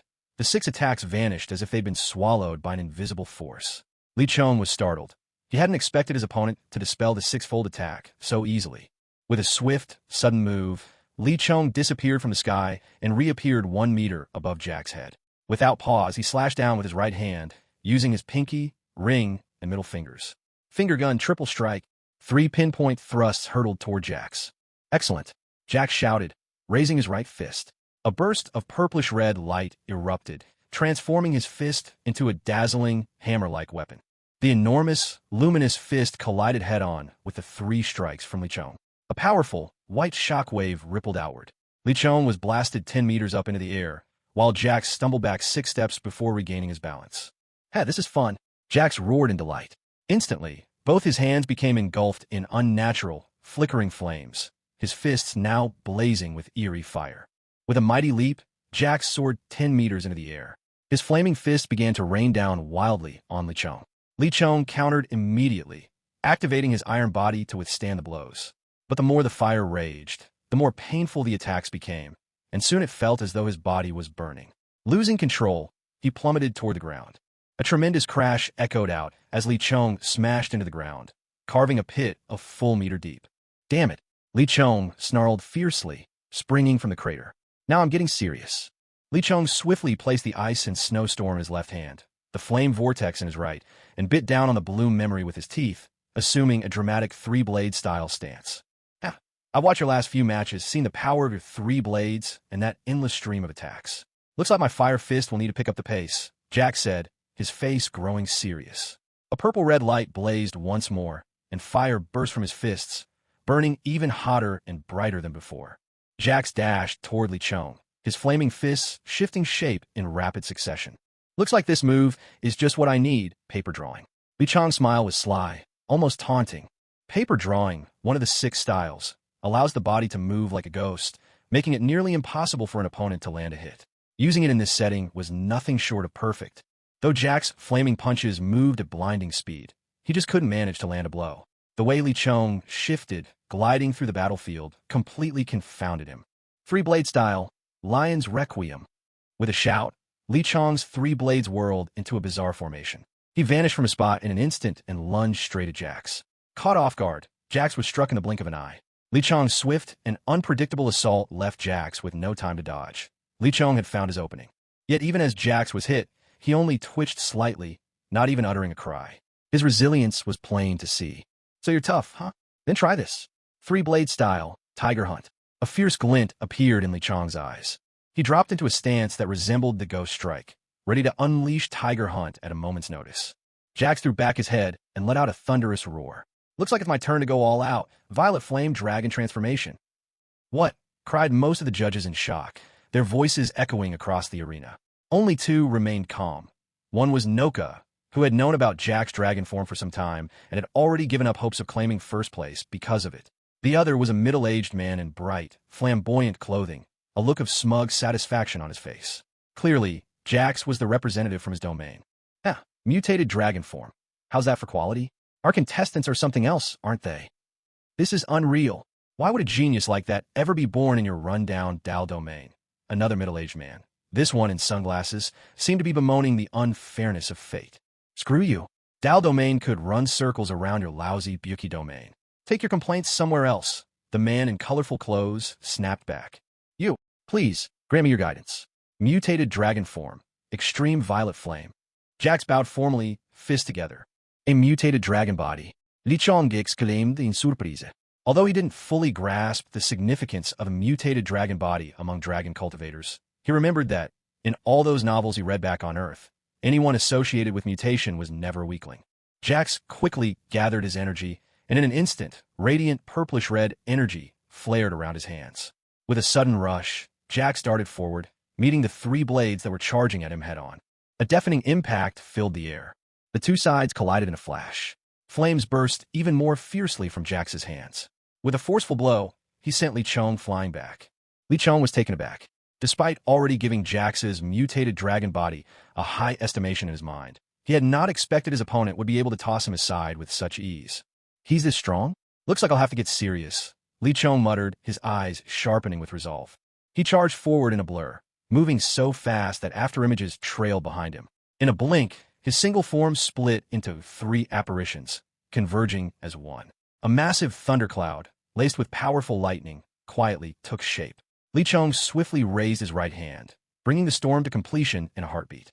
What kind of skill is that? Jax wondered aloud, but his confusion was swiftly replaced by excitement as he saw over a dozen orbs of lightning hurtling toward him. Flame Emperor Cross Spear. Jax shouted in reply. Torrents of fiery energy erupted, instantly encircling Jax in blazing flames. The fire surged into the form of many crosses, lancing out toward the incoming lightning orbs. So, what happens when lightning faces off against flame? The answer was simple. The flames engulfed the lightning spheres, which exploded in bursts, flinging fiery sparks in all directions. In essence, the clash between these two skills was a sheer contest of raw energy. Both powers were near evenly matched, but in the end, Li Chong found himself at a disadvantage. After all, his dragon cultivator level was only stage 3. In a contest of sheer energy reserves, he was clearly outmatched. Without hesitation, Li Chong unleashed 3 consecutive quicksteps, instantly appearing right before Jax. Both of his hands, all 10 fingers, thrust toward Jax at once. Finger spear, double 10 fingers. Cross spear. Jax roared, activating his cross spear once again. In a flash, Li Chong's 10 fingers collided with Jax's flames. I refuse to believe I can't break through your fire. Li Chong shouted, his eyes blazing, gritting his teeth through the pain as he focused all his might on piercing through Jax's flames. Jax grinned. Ha, my friend, flames like these aren't something you can break through with just 10 fingers. Mia flames. Get out of my way. Li Chong bellowed, as if pain meant nothing. He pushed his fingers with explosive force. Break! Brilliant sparks flew everywhere. Against all odds, Li Chong managed to shatter Jax's mutated dragon body technique with nothing but his finger spear. Jax fell silent, unable to hide the shock he felt at Li Chong's astonishing strength. No, it was his indomitable willpower that truly shook him. At the judges' table, each judge's face changed, and Norka sat with an unmistakable pride. The elderly judge in colorful robes couldn't help but praise, this guy's strong. Still, he shouldn't be able to overcome Jax. But to make it to this point already is quite impressive. The other judges nodded in agreement, each clearly approving. My turn to strike back, rubber machine gun. Li Chong shouted, his arms swinging faster and faster, each blow gaining in force as he advanced. And let's not forget, Jax was standing right in front of him. There was no way this attack could miss.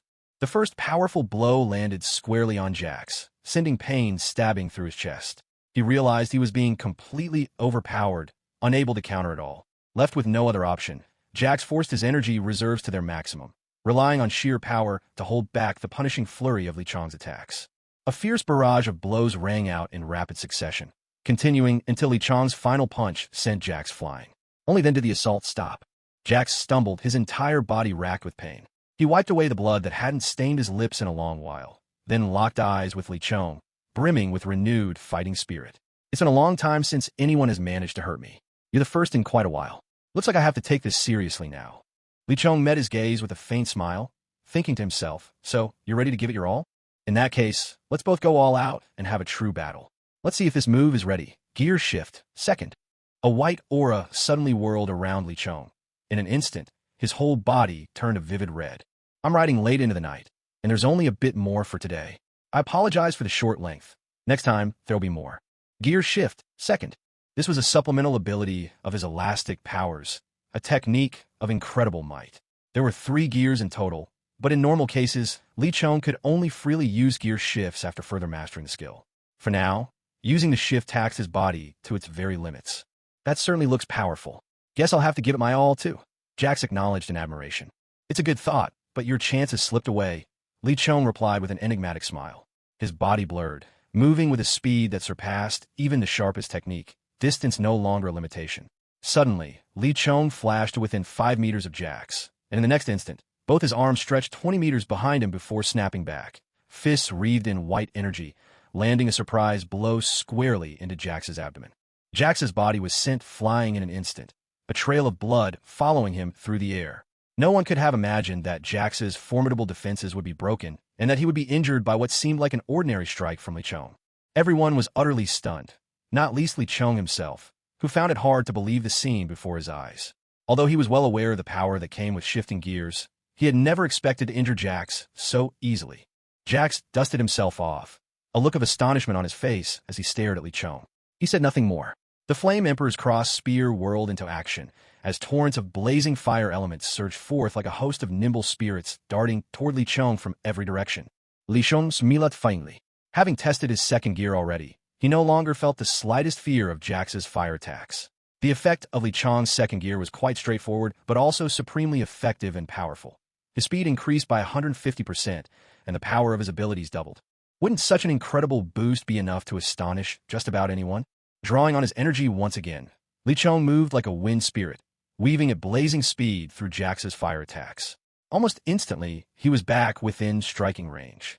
His hands began to blur as he swung them faster and faster, each motion accelerating until it seemed he had 2 pairs of hands, then 4, then 8, then 16.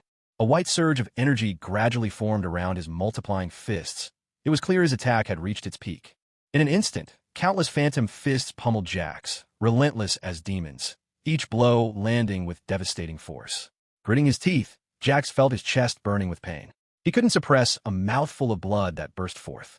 It had been years, so many years, since he'd been wounded like this, and now he found himself on the back foot. What technique could be so powerful? Naturally, it was the result of second gear, an ability known as jet rubber Gatling gun. Second gear operated by manipulating energy and harnessing speed, dealing a crushing blow to any opponent. Yet, what Li Chong didn't know was that using second gear had once forced him to spend months bedridden. Taking a deep breath, Li Chong couldn't help but savor the thrill of the attack. But he wasn't finished yet. Refusing to give his opponent any breathing space, he dashed toward Jax yet again. Quickly, he drew back his right hand, stretching it about 50 meters behind him. This would be the final blow.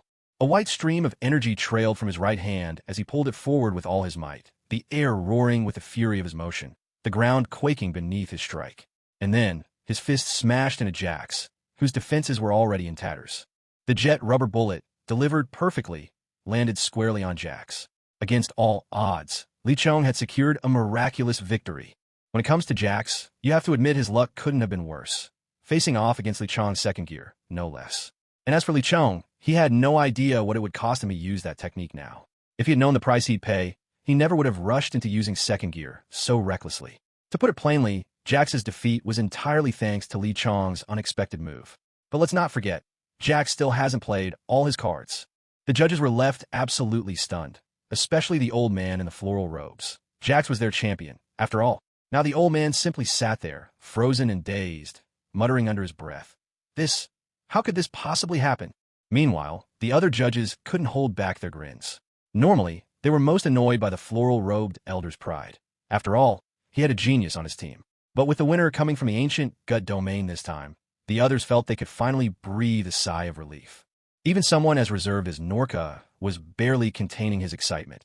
He was practically ready to leap from his seat and dance for joy. But he simply waited in silence for Mingqiu's official announcement. As soon as Mingqiu finished, Norka was set to rush forward and give Li Chong a huge hug.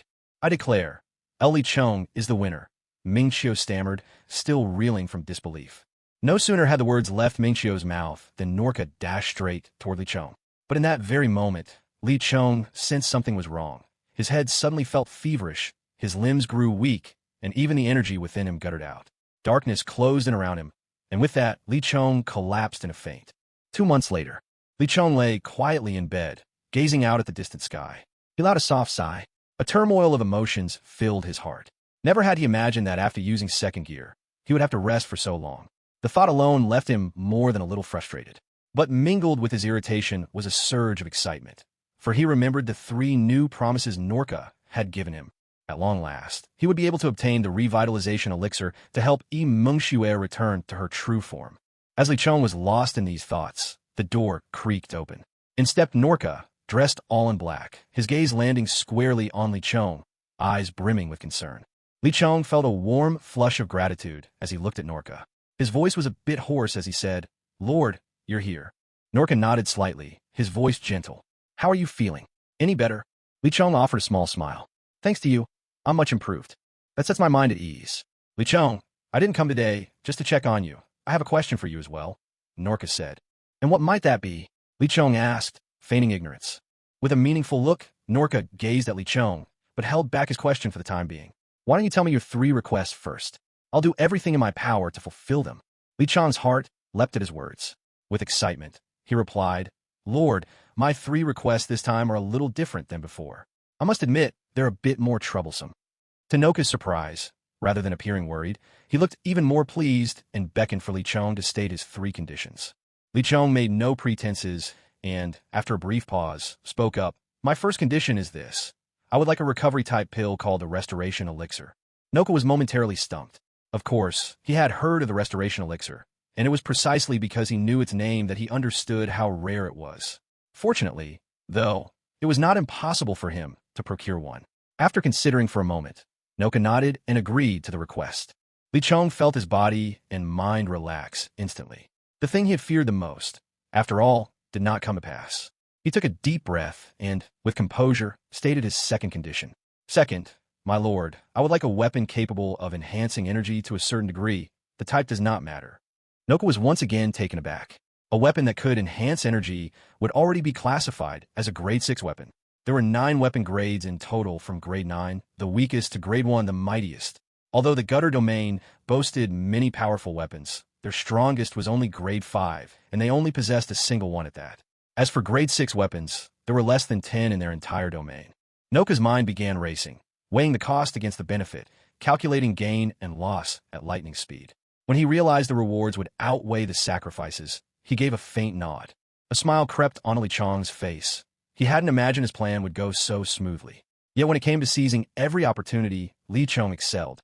It was this very last condition, however, that would later leave him in great debt to Dongbua Telenlei, Lord of the Eastern Domain. With a grin, Li Chong spoke up. My lord, this last condition may prove even more troublesome than the previous 2. But it is essential for me, so I sincerely hope you'll agree. Go ahead, Noka replied quietly. Having already faced unexpected requests, he was no longer worried about any outrageous demands. My final condition, my lord, is that I need a weapon capable of teleportation. If it can transfer me about 1,000 meters, that will suffice. Nothing else is required. Li Chong stated his last request. What? Even Noka, with his steady temperament, was left at a loss for words.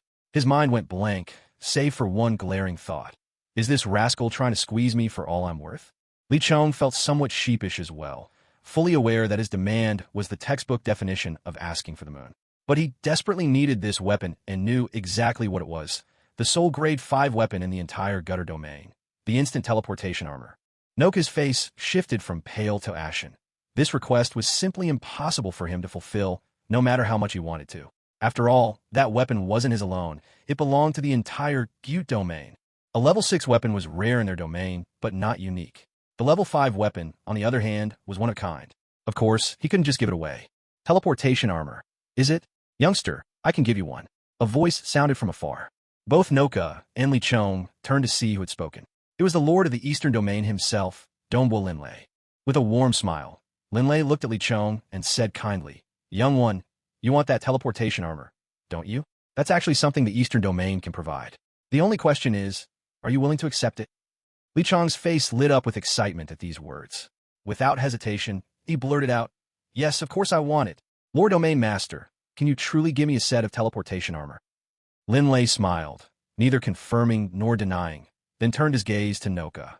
Noka, congratulations to the Gyut Domain on winning first place in the Young Warriors ranking tournament among the 6 great domains. I know this youngster isn't actually a member of your domain, so naturally, the first prize goes to him. I've never known what he truly wanted until today. This solves my dilemma. You have no objections, do you? Noka replied respectfully, Of course not. Li Chong has earned it. The prize should be his. Linlei nodded in satisfaction, then said, Noka, you can step out now. I have some things to discuss privately with this youngster. Noka didn't ask questions. With a flicker, he vanished from the room. Suddenly, the vast chamber was left with only Li Chong and Linlei. Li Chong smiled politely at Linlei. Although the domain master radiated a depth and pressure as vast as the sea, the promise of the teleportation armor kept any nervousness from showing on Li Chong's face. Once Noka had departed, Linlei offered Li Chong a slight smile. Young fellow, you can have the teleportation armor, but first, you need to answer a few questions for me. Li Chong asked, puzzled. Is there something you don't understand, Lord Domain Master? Linlei chuckled. Boy, your true strength is that of a third-tier dragon practitioner, isn't it? Linlei's words struck Li Chong like a bolt from the blue. He never imagined the Domain Master could see through his true power so effortlessly. He was at a total loss. He simply didn't know how to respond. For a moment, Li Chong fell silent. Seeing this, Linlei realized his guess was correct. With a meaningful look, he turned to Li Chong and asked quietly, So, how exactly did you gain such strength? Can I think of you as something of an anomaly?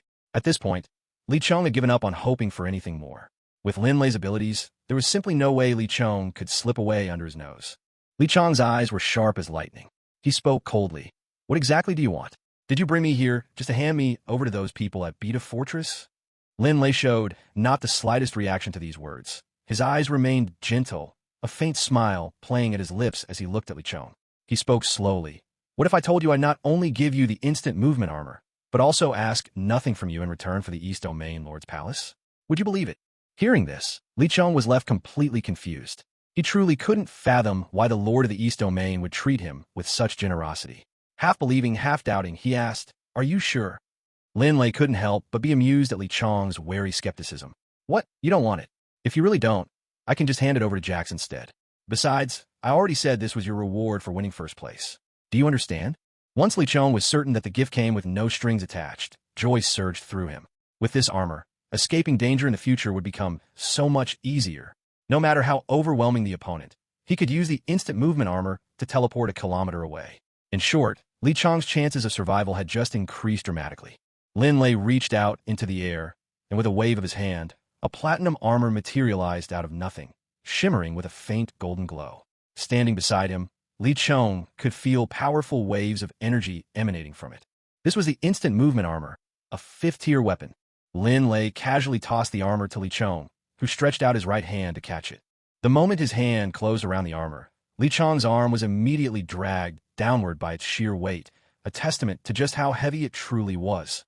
Li Chong couldn't help but sigh inwardly at the thought of the armor, his face clouding with worry at the prospect of having to wear something this heavy in future battles. Lin Lei, fully aware of what Li Chong was thinking, said with a trace of exasperation, "You little rascal, did you think a 5th-tier weapon was some ordinary cabbage? You have to activate it with a drop of your blood before you can use it. When the armor is activated, it will automatically resize to fit you, and its weight will become no more than that of regular clothing. But if anyone else tries to pick it up, it'll stay just as heavy as before." A fresh wave of amazement swept over Li Chong after hearing this. Who would have thought that a weapon could possess such a sense of intelligence? He untied the blue ribbon at his waist, then skillfully and steadily drew out a drop of bright red blood from his skin, hastening to press it into the instant movement armor and take hold of this precious gift. A bright red drop of blood quickly fell onto the teleportation armor, and as soon as the blood made contact, the armor radiated a series of intense platinum halos. Those halos, one after another, neatly and orderly, gradually melded into Li Chong's body. At last, when a pillar of platinum light shot straight up into the sky, Lin Lei informed Li Chong that the activation was complete. Now fused with the teleportation armor, Li Chong appeared more energetic than ever before. After lying in bed for over 2 months, he was finally, utterly restored to health. And now that he was well, it was time for him to leave. This was the very first thought that crossed his mind. Turning to Lin Lei, Li Chong cupped his fists and said respectfully, "Thank you, Domain Master, for bestowing the armor upon me. I shall take my leave now, and I hope that one day we'll meet again." Lin Lei didn't try to persuade him to stay. He simply waved his hand, signaling that Li Chong was free to go. Without further words, Li Chong swiftly dashed out of the room in search of Noka. Of course, he had to find Noka first. His foremost mission was to awaken Yimeng Xue and then set out on adventures with her. With the teleportation armor now part of him, Li Chong was confident he could protect her. In this world, after all, true powerhouses were few and far between. Despite the fact that Li Chong had encountered many Dragon King-level experts during this time, it was all mere coincidence. If he hadn't been chosen by the Gut Domain, how could he have met such high-level figures so quickly? He understood that the path to strength was taken one careful step at a time. That's why he wouldn't rush off to the deadliest places, but would begin his journey in the humblest of towns, cities, and fortresses. The road ahead, his journey toward becoming a true master, was still very long. Li Chong soon found Noka, who was still caught up in the thrill of victory. After all, how could he not be excited? The young warriors of the Gut Domain had just taken first place. Seeing Li Chong racing toward him, Noka's face broke into a wide smile. He stepped forward eagerly and asked, "Li Chong, did the Domain Master give you the teleportation armor?" Li Chong didn't hide anything. He simply nodded. As Li Chong nodded, a flicker of envy shone in Noka's eyes. The teleportation armor of the Gut Domain was not something he had any liberty to use. And right there in front of him stood a mere 14-year-old boy, already in possession of such a powerful weapon. How could he not feel a pang of jealousy? Li Chong smiled and said, "During this time, both you and Senior Song Fei have looked after me. Today, I came to bid you farewell. Please give my regards to Senior Song Fei on my behalf." For a brief instant, an unnoticeable glint flashed in Noka's eyes, but he quickly returned to his usual self. Li Chong didn't notice anything amiss. "All right, if you ever need help in the future, just come find me," Noka said, smiling warmly. "Farewell," Li Chong said with cupped fists. At that, he activated his teleportation armor and shot 1,000 meters away in an instant. What Li Chong didn't realize was that, just before he left, Noka had placed a soul mark on him. A soul mark was one of the privileges reserved for Dragon King level powerhouses. Its purpose was simple. It allowed for tracking. In other words, from now on, Noka could locate Li Chong's whereabouts at any time. Of course, this soul mark could only be used on those whose cultivation was weaker than the user's. Having traversed a full kilometer in a flash, Li Chong was slightly out of breath. He had clearly overestimated the energy reserves within his body. The teleportation armor required far more energy to activate than he had anticipated. Now he realized that, at his current level, he could only manage a single use of the teleportation armor. Though his energy was running low, Li Chong was not without recourse. Let's not forget the array of extraordinary abilities from his otherworldly heritage, ones that didn't consume his energy at all. Thus, Li Chong pressed onward, leaping from step to step with his moonwalk skill. 10 days later, after barely any rest, Li Chong finally arrived at Thunder Dragon Cliff. The moment he saw it, his heart surged with elation. At last, he had made it. Descending in a direct plunge, this time Li Chong encountered no obstacles. The reason was obvious. The elder who once attacked Li Chong and Song Fei here had now come to accept him. So in almost no time at all, Li Chong found himself at the base of the cliff. After 10 days of hard travel, he was physically and mentally exhausted. While it was true that with his growing cultivation he barely needed to eat or drink, fatigue was still a reality. Yet, all tiredness faded the moment he set foot on the bottom of the cliff and saw Yimeng Xue again. Indeed, Li Chong finally beheld Yimeng Xue. Though she appeared only as a swirl of electricity, the radiant energy she emitted told Li Chong instantly just how thrilled she was at this reunion. "Big brother," Yimeng Xue called out, her voice ringing with joy and emotion after months of waiting. He had finally come. Gratitude and happiness filled her heart. "Xiao Xue, I've brought you the restorative spirit pill," Li Chong said, his own voice trembling slightly. He had no other family in this world, only this younger sister, and now at last they were reunited. Yimeng Xue gave a soft acknowledgement, her trust unwavering. She had always believed her brother would bring her the pill she needed. Sure enough, her beloved brother hadn't let her down. Li Chong stepped forward, retrieved the restorative spirit pill, and gently set it upon the current of electricity that was Yimeng Xue's body. The moment the pill touched her, her form shone with a brilliant golden radiance. Then, as the golden light faded, a new, dazzling white glow, pure as sunlight, flared brightly. Gradually, that white light began to recede, slowly melting away, as if fusing seamlessly with Yimeng Xue herself. Her body of crackling electricity began to shudder violently. Gradually, the current twisted and coalesced, assuming the outline of a human shape. The form slowly became solid, until at last there stood the real Yimeng Xue before them. A final flash of pure white light burst and lingered. The fusion was a success. Yimeng Xue had been fully restored. But now, Yimeng Xue stood before Li Chong with not a stitch to cover her. Her pale, flawless skin was completely exposed, and what was even more striking, she was breathtakingly beautiful, the kind of beauty that could topple kingdoms and captivate souls. A cascade of blue hair tumbled softly over her delicate shoulders. Her eyes, as clear and luminous as river water, sparkled with an enchanting light. Her complexion was flawlessly fair, as smooth and tender as if a breath would leave a mark, and her long, graceful legs completed an image that was almost ethereal, like a fairy descended from the heavens, leaving anyone who glanced upon her lost in reverie. At this very moment, Yimeng Xue still stood utterly exposed, her entire being radiating an irresistible allure. Instinctively, Yimeng Xue looked herself over, and upon realizing her total nakedness, her face burned a deep, vivid red. Her beautiful eyes darted about anxiously, searching for anything she could use to cover herself. Li Chong, for his part, dared not meet her gaze. Yet, no matter how tightly he squeezed his eyes shut, the recent memory of that dazzling sight replayed in vivid detail behind his eyelids, a vision of beauty that haunted his mind. Desperate, Yimeng Xue's frantic search yielded only 2 pitiful leaves. "Brother," she called out in a voice both bashful and sweet, her cheeks ablaze with embarrassment. Li Chong slowly opened his eyes, but the scene hadn't improved in the slightest. Flustered, he quickly shrugged off his jacket and trousers, handing them to Yimeng Xue. "Here, Xiao Xue, put these on for now. Honestly, it's a wonder how the world could produce such an astonishingly beautiful girl," Li Chong murmured, half joking, mostly helpless. Yimeng Xue's face was still bright crimson. She hesitated for a long moment before accepting his jacket and trousers, slipping quickly into them. Only then did she seem a little less abashed. "Let's go, Xiao Xue. Come with me." Are you afraid to explore the world with your big brother? Li Chong asked gently. Secretly, he marveled at his own luck. His sister's beauty seemed almost unreal.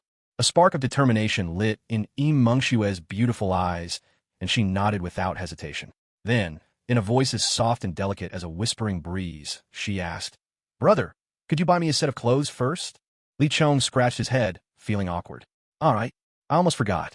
Let's go. He himself was now in need of some clothes. Having given his jacket and trousers to Mengxue, he was left only in shorts and an undershirt. Mengxue nodded eagerly, a hint of excitement shining through. After all, she had a brother now, someone who cared for her, protected her. 3 days later, Li Chong brought Mengxue to the sandcastle. Side by side, they drew all kinds of stares, envy, jealousy, wonder, from the people they passed. Nearly everyone on the street turned to look at them. But all those glances weren't for Li Chong. It was the stunning Mengxue who commanded every eye. Mengxue was in the best of spirits along the way. She had been transformed into a current of electricity at a very young age and hadn't been out in ages. Now, finally breathing in fresh air again, she couldn't help but feel overjoyed. Li Chong couldn't help but tap Mengxue lightly on the head, grumbling in mock annoyance. My little sister, you're causing me so much trouble just for being this pretty. Just look at all those unfriendly stares coming our way. Mengxue responded with a silvery, bell-like laugh, completely unbothered by Li Chong's exaggerated complaints. Li Chong gave a helpless sigh and, taking Mengxue's small hand, led her to Fei Long's doorway. Uncle Song, Li Chong called out loudly from outside. Is that you, Li boy? Came Uncle Song's bold and excited voice from behind the door. It had been several months since their last meeting, but it seemed nothing had changed. It's me, Uncle Song. Hurry up and open the door, Li Chong answered. No sooner had he spoken than the sturdy-looking door was sent flying off its hinges once again. Who knows how many doors had suffered the same fate by now? Uncle Song stuck his head out, and upon seeing that it really was Li Chong, he greeted him with a great bear hug. Feeling the warmth and strength in Uncle Song's embrace, Li Chong couldn't help but smile with comfort. He'd been away from Sandcastle for several months now, and truth be told, he really missed it. Finally, Uncle Song released Li Chong, and as soon as he did, he noticed Mengxue, who stood there smiling sweetly. A note of admiration rang out from Uncle Song. Well now, what a lovely girl. Li boy, is she your girlfriend? Mengxue's cheeks instantly lit up with a rosy glow at that, while Li Chong answered awkwardly. Uncle Song, she's my little sister. Uncle Song cast Li Chong a skeptical look and said with clear disbelief, Doesn't look like it at all. Not even a bit. Li boy, you didn't kidnap her, did you? Li Chong was left speechless. Truth be told, Mengxue wasn't his real sister, but he forced a smile and said, Uncle Song, let's not get caught up in that. It's rare for us to visit. Is Fei Long home? That rascal's still at the academy. Why don't you go find him there? Principal Zhou Jin and Teacher Dong Wu have been wanting to see you, and there's also a young fellow named Hua Jiaqing looking for you. Seems he wants to challenge you to a match. All right, off you go. I'm heading back to my training. Uncle Song rattled off. Li Chong nodded lightly, then with a smile said, See you later, Uncle Song. Off you go, Li boy, Uncle Song said with a laugh. Li Chong took Mengxue by the hand and set off straight for the Sandpot Academy. Just as they were nearing the academy's entrance, a flash of violet red darted out, swiftly blocking their path. Who goes there? Li Chong asked, his voice cold. Well, look at you. Just a few days apart, and now you think you're tough? The visitor turned out to be a youth with fiery red hair, about 15 years old. Seeing clearly who it was, Li Chong let out a sigh of relief and smiled. Ah, it's you. What brings you here? Don't tell me you want a duel. I only managed to defeat you last time because I pushed my abilities beyond their limits. Jax beamed with delight. So your real strength is actually on par with mine. That scared me. I've been wondering how someone my age could beat me so easily. Now I get it. Li Chong nodded, then asked, How did you manage to find me? Have you been following me all along? Jax shook his head. Of course not. I just asked Lord Norco where you were. Li Chong smiled. So, what's the real reason you're looking for me? Don't tell me you're planning to ambush me, or something. Jax chuckled playfully. Aren't you heading out for some adventures? I have the same idea. I want to team up with you. I know that being alone limits my abilities, but there's strength in numbers. Later, we can gather more like-minded people. How about it? Li Chong was overjoyed and nodded without hesitation. Absolutely, but our group has to have one rule. Jax looked puzzled. What's that? See this young lady beside me? She's my sister. From now on, if I'm ever not around, you have to look after her. That's not negotiable, Li Chong said sternly. Hearing this, Mengxue's heart warmed. Jax, who had hardly noticed her until now, suddenly turned and couldn't help but stare. It was a reflexive reaction, as natural as breathing. Wow, I didn't realize my rival had such a beautiful sister. But you two don't look alike at all. Not even a little. Hey, don't tell me you just picked her up somewhere. Jax exclaimed in amazement. Why do you sound just like somebody else I know? We really don't look alike? And do I look like some kind of kidnapper to you? Lee Chong snapped, his nerves a bit frayed. That set Jax off into a fit of laughter. Ha ha ha, who else could say something so sharp? Someone who thinks just like me. What kind of person is that? Lee Chong rolled his eyes and replied, a daredevil who lived for the thrill of the fight. That's who. Jax practically bounced with excitement. Perfect. Just like me. No wonder we think alike. Lee Chong couldn't help but curse.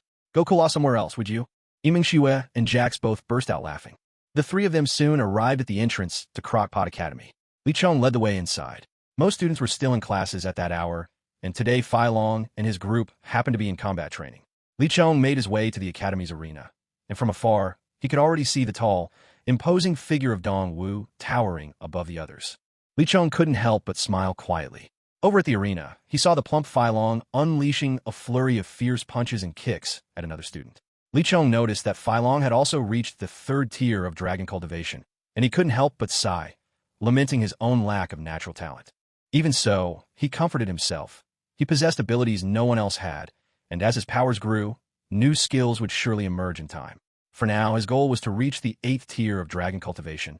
Then, he could freely wield the power of 2nd gear. Soon enough, Fai Long launched a crushing attack, like a mountain bearing down, pinning his opponent hard to the ground. Dong Wu's deep and resonant voice echoed across the arena. The match is over. Song Fei is the winner. Teacher Dong. Lee Chong greeted him with a slight smile. Having just announced the results, Dong Wu's heart leapt with joy at the sound of Lee Chong's voice. He turned to look in Lee Chong's direction, excitement lighting up his face. Lee Chong, he called out. Teacher, Lee Chong replied, equally moved. Brother Chong. Fei Long's gleeful and mischievous voice cut through the noise. Lee Chong couldn't help but feel a surge of emotion. Finally, he'd seen this fellow again, and he'd grown so much stronger. However, the other students were trembling, cheeks flushed crimson. Some, less composed, were downright gushing with nosebleeds. The reason was simple. They'd all spotted Yiming Xue. Every male student could barely control themselves, while the girls could only gaze at Yiming Xue's flawless figure with envy before glancing self-consciously at their own and sighing. How could the gap between girls be so vast? Even Wang Mei, who usually prided herself on her beauty, was thoroughly stunned at the sight of Yiming Xue, her cherry mouth agape in disbelief. There was, however, a single exception among the male students. He didn't look at Yiming Xue at all. Instead, his piercing gaze fixed on Lee Chong, brimming with unyielding fighting spirit. His eyes sparkled with a fierce light. This was Hua Jiaqing, a naturally gifted student who had already reached the 5th tier of dragon cultivation. Not only that, he had unlocked his 2nd skill. Lee Chong met Hua Jiaqing's intense gaze without the slightest hint of fear. To be honest, someone at the 5th tier of dragon cultivation was nothing more than an ant in his eyes, but he was deeply interested in Hua Jiaqing's extraordinary potential. Since Lee Chong had resolved to build his own team, or rather, his own power base, he knew he needed to recruit more talents. In his view, no matter how powerful someone became with age, even at the level of a Dragon King, they would never compare to a genius like Hua Jiaqing in his youth. So, Lee Chong was determined they would fight. Whether Hua Jiaqing would agree to join afterwards, he couldn't say. He'd do his utmost. But if the other party truly lacked interest, he wouldn't try to force anything. At that moment, Hua Jiaqing spoke up. Teacher Dong, I have a request, and I hope you'll grant it. What is it? Dong Wu's voice softened a little. It was clear that he wouldn't be too harsh with a genius like Hua Jiaqing. I wish to challenge Lee Chong. I want to see the difference between my abilities and his, Hua Jiaqing said with a look of unwavering determination, an intense aura flashing in his eyes. Dong Wu turned his gaze on Lee Chong, who gave a slight nod in response. Dong Wu slowly nodded, then called out in a booming voice, everyone step back. The stage is now set for a contest. Lee Chong will face Hua Jiaqing. Immediately, the onlookers retreated to the spectator seats, ready for a grand spectacle. After all, everyone knew how powerful Lee Chong was, capable of going toe-to-toe with teacher Dong Wu himself. And Hua Jiaqing was an indisputable prodigy, at least within the walls of this sand fortress. The clash between these two was certain to be riveting. Hua Jiaqing, 14 years old. Rank, Dragon Cultivation Level 5. Water Dragon Physique. Pleased to meet you. Hua Jiaqing formally declared his credentials. Seeing how forthcoming Hua Jiaqing was, Lee Chong naturally couldn't be stingy with his own introduction. In a clear voice, he declared, Lee Chong, also 14 years old. Rank, Dragon Cultivation Level 6. Thunder Dragon Physique. Pleased to meet you.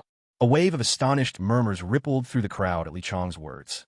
So young, yet already at Dragon Cultivation level 6? And possessing the rare Thunder Dragon physique, no less. At that moment, Jax couldn't help but snicker to himself, cursing Li Chong in his heart. So, the rascal had been hiding his true strength. The poor kid facing him was in for quite a shock. Begin, Dongwu shouted. With that command, the battle erupted in an instant. Li Chong's shave technique kicked in, and with a few blinding steps, he appeared right in front of Hua Jiaqing. Hua Jiaqing quickly retreated, conjuring a pale blue glow which gathered into a sphere of water that launched straight at the close approaching Li Chong. Li Chong couldn't help but silently admire Hua Jiaqing's composure. Even against such breakneck speed, he handled himself with remarkable calm and skill. A rare talent indeed. Of course, such a water sphere posed no threat to Li Chong. He extended his right hand, flicking his middle finger in a flash. The finger gun technique burst forth, scattering the water sphere into mist. Naturally, Hua Jiaqing hadn't expected such a move to be enough to injure Li Chong. He continued to retreat rapidly, both hands now glowing with a mysterious blue radiance. This time, Li Chong didn't rush his assault. Instead, he launched himself into the air with a moon step, rising swiftly, and his elevation startled the audience. Not everyone, after all, could master flight-based techniques. Yet Hua Jiaqing, though momentarily surprised, paid no heed to Li Chong's airborne advantage. The blue glow in his hands grew more intense, mirroring his earlier stance. But now, the light became ever deeper, as though he was sculpting two orbs swirling with terrifying power. Li Chong saw what was happening and instantly combined moonwalk with shave, rapidly closing the distance. With the synergy of these techniques, he arrived above Hua Jiaqing in the blink of an eye. Hua Jiaqing's lips curled into a strange, almost eerie smile, as the blue glow in his hands finally took shape. One by one, luminous rings began to float upwards, each radiating an intense, dazzling blue light. 11 in total. The 11 rings seemed to move in perfect harmony, gathering together as their brilliance intensified, a clear warning to everyone. He was becoming more dangerous with every passing second. Li Chong didn't dare hesitate any longer. He triggered Shave once more, instantly appearing 3 meters above Hua Jiaqing. Without a moment's delay, he unleashed a rapid 6-strike Tempest kick, sending 6 pale blue blades of vacuum energy straight at his opponent. Yet Hua Jiaqing remained motionless, that confident smile still playing at his lips. Just as the 6 strikes were about to find their mark, one of the 11 glowing rings zipped in front of him and blocked all 6. The rings slowly dissipated, absorbing the energy from the attacks as it faded, swallowing the power hole. A new ring appeared in Hua Jiaqing's right hand, shimmering with that same striking blue aura. With a swift motion, he hurled the ring forward, and in a shocking reversal, the 6 Tempest kicks burst forth from the ring, rocketing toward Li Chong. This was Hua Jiaqing's second, utterly formidable reflection-type skill, the energy-absorbing halo. Its power lay in its ability to absorb attacks up to 3 times stronger than itself and reflect them right back. Truly, this was a godlike ability. At that moment, Imangshue's beautiful eyes filled with anxiety. She cast a pleading glance toward Jakes, silently asking for help. Jakes simply smiled, radiating confidence. "Don't worry, Xiaoxue," he said gently. "That ability is indeed formidable, but the one I call my rival would never fall before it. He will win. You'll see." Reassured by his words, Imangxue nodded emphatically. As the 6 rebounding Tempest kicks screamed down on Li Chong, he remained utterly calm, not a hint of panic in his eyes. With swift precision, he unleashed another 6 kicks, meeting the reflected attacks head-on. 12 blades of energy collided midair in an immense, thunderous roar, dissolving each other until nothing remained. Hua Jiaqing couldn't help but marvel at Li Chong's lightning-fast reactions. Such skill! It was no wonder he could fight Master Dongwu to a draw. What Hua Jiaqing didn't suspect, however, was that this was just a glimpse of Li Chong's true power. Most of his efforts in this battle were spent observing, studying his opponent's abilities. By now, Li Chong had realized just how formidable Hua Jiaqing truly was. Despite being only at the 5th level of Dragon Cultivation, Hua Jiaqing was capable of standing toe-to-toe with those at the 8th level, a rare feat. His talent for mastering new skills was even more exceptional. Now, Hua Jiaqing's second halo stirred to life, shining ever more brightly, charged and ready. All it awaited was Li Chong's next attack. Li Chong was not about to make the same mistake again. Since these halos could reflect skills, he simply decided not to use any. Without hesitation, his 3 treasured swords, Flame Vortex, Blue Memory, and Snowstorm appeared in his hands. Amused, Li Chong couldn't help but chuckle. He had encountered quite a few things with familiar names. For instance, there was Song Fei, the famous fighter known both in the Fat Dragon realm and in the Gyuder domain. Now his treasure blade, Blue Memory, happened to share its name with another skill from Hua Family City. Hua Jiaqing gave a slight nod, clearly appreciating Li Chong's adaptability.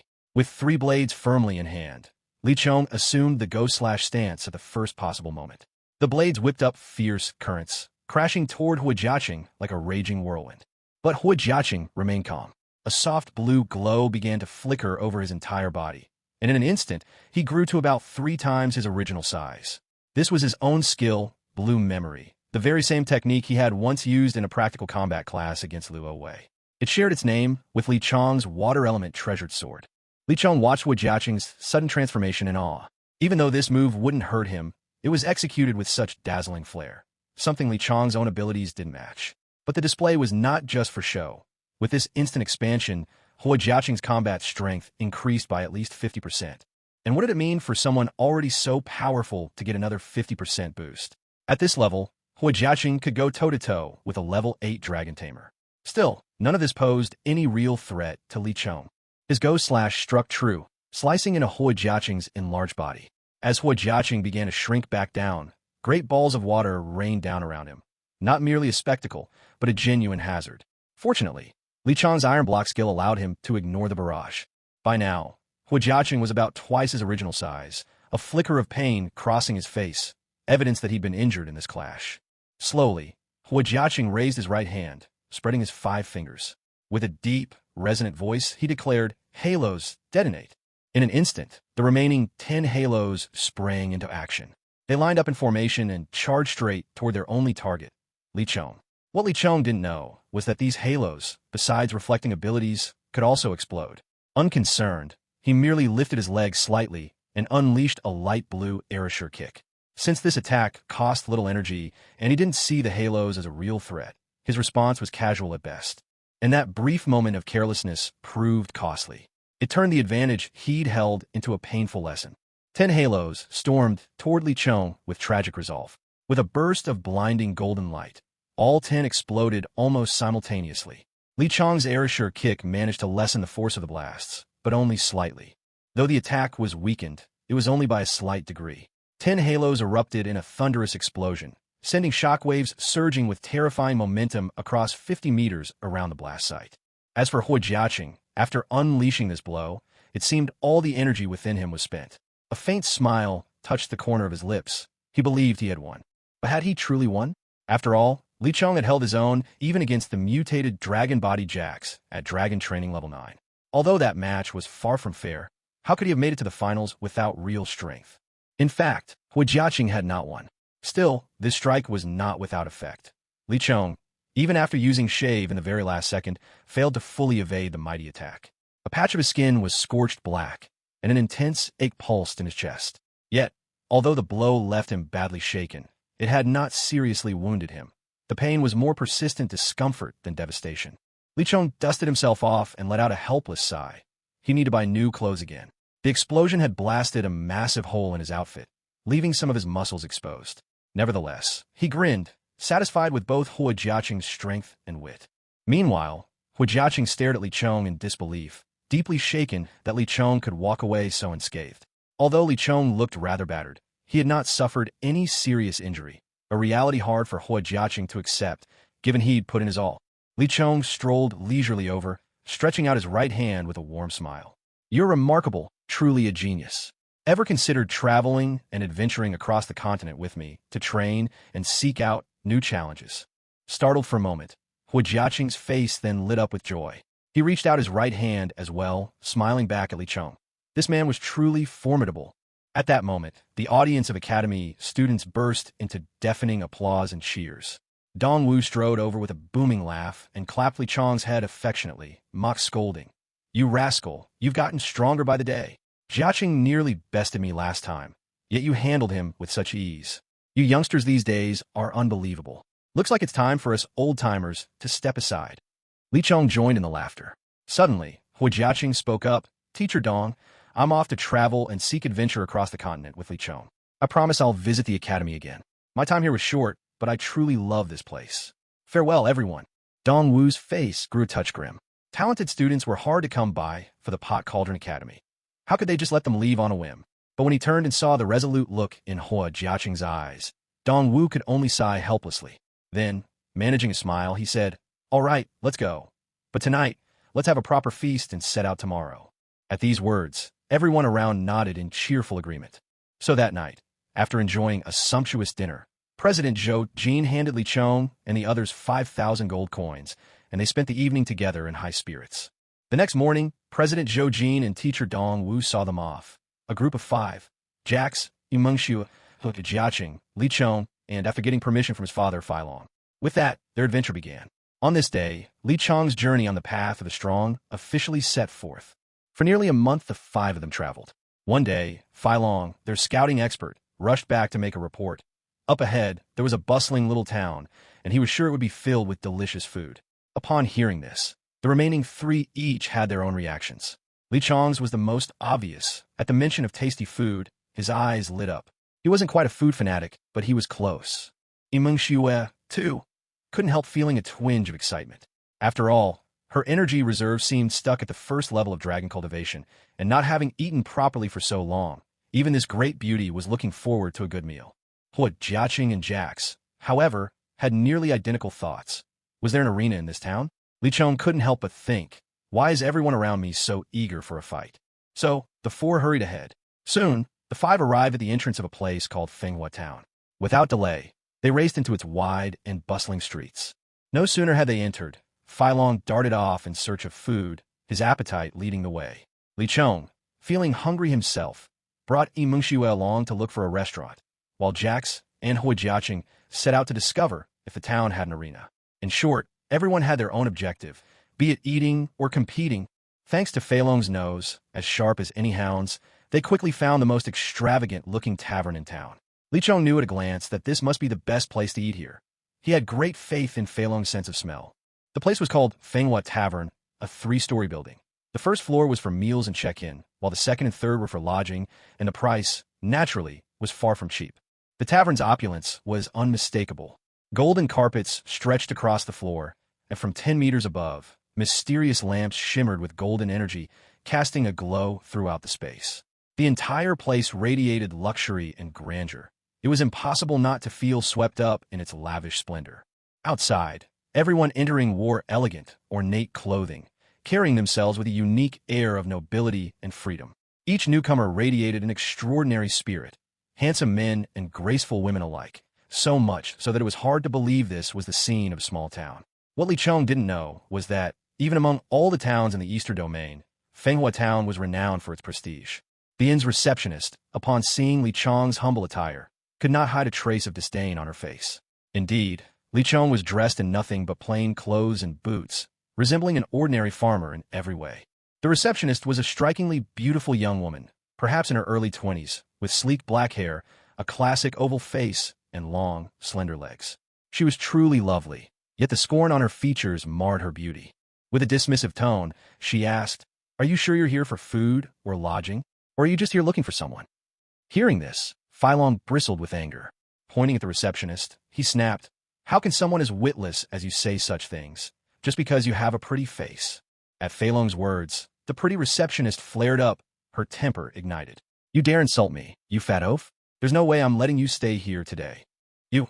Filong was so furious, he could only sputter, fingers still pointed at the receptionist. "Brother, maybe we should try somewhere else," Yimengsu said softly.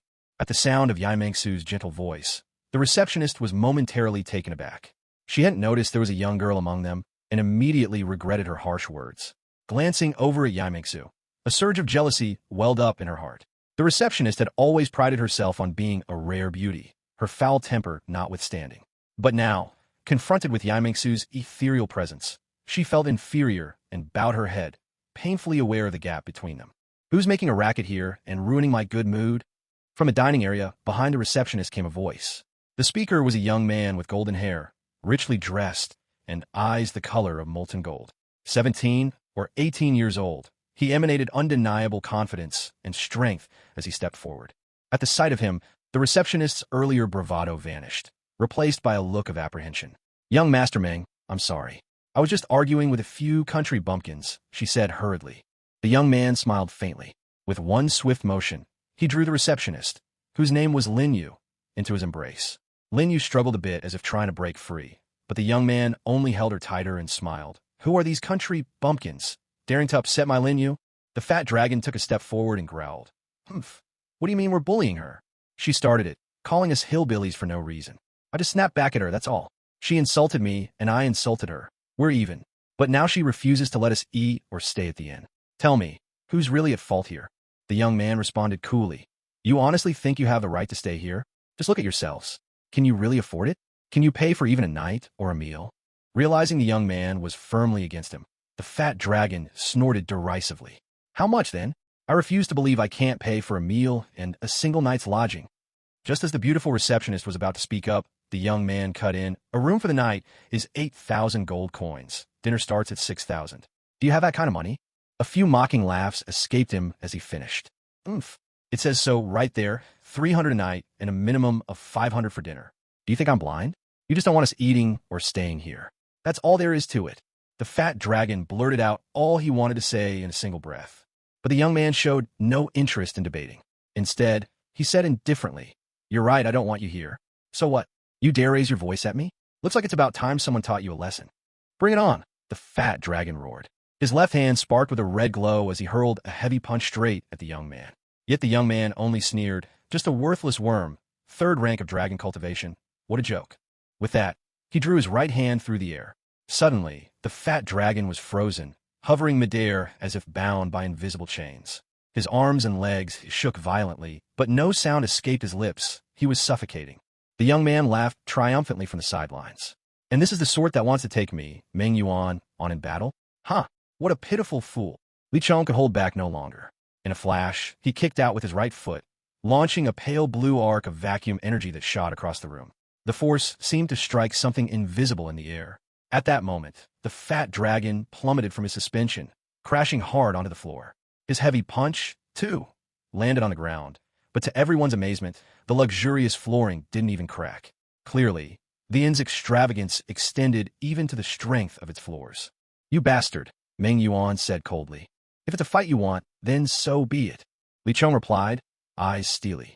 Anyone who dared lay a hand on his friends would show him no mercy. Hearing Li Chong accept the challenge, Meng Yuan burst out laughing, his gaze icy with contempt. Come then, you arrogant wretch. Tonight your elder brother will show you what true strength looks like. Meng Yuan's right hand flickered with a strange blue-green light. At first vague and shimmering, its power hard to gauge. But in that moment, silently and unseen, Meng Yuan had already made his move. Li Chong was abruptly thrust upwards by an inexplicable force, soaring high into the air in an instant. In the blink of an eye, he was already suspended midway above the ground. Meng Yuan offered a faint smile, and suddenly the glow in his right hand vanished. The force that had been propelling Li Chong disappeared without warning, sending Li Chong plummeting towards the earth.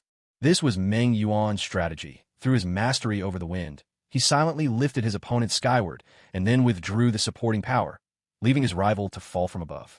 One had to admit there was a certain cunning to this maneuver. However, he had picked the wrong opponent. As Lin Yu and Meng Yuan watched in surprise, Li Chong began treading the air, stepping lightly, as if walking on the moon.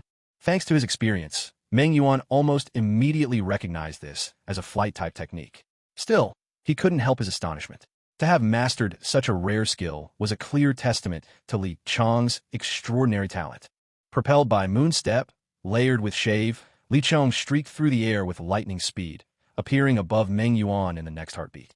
From his vantage point, Li Chong unleashed 3 razor-sharp attacks downward. 3 streaks of pale blue energy raced through the air, converging upon Meng Yuan below.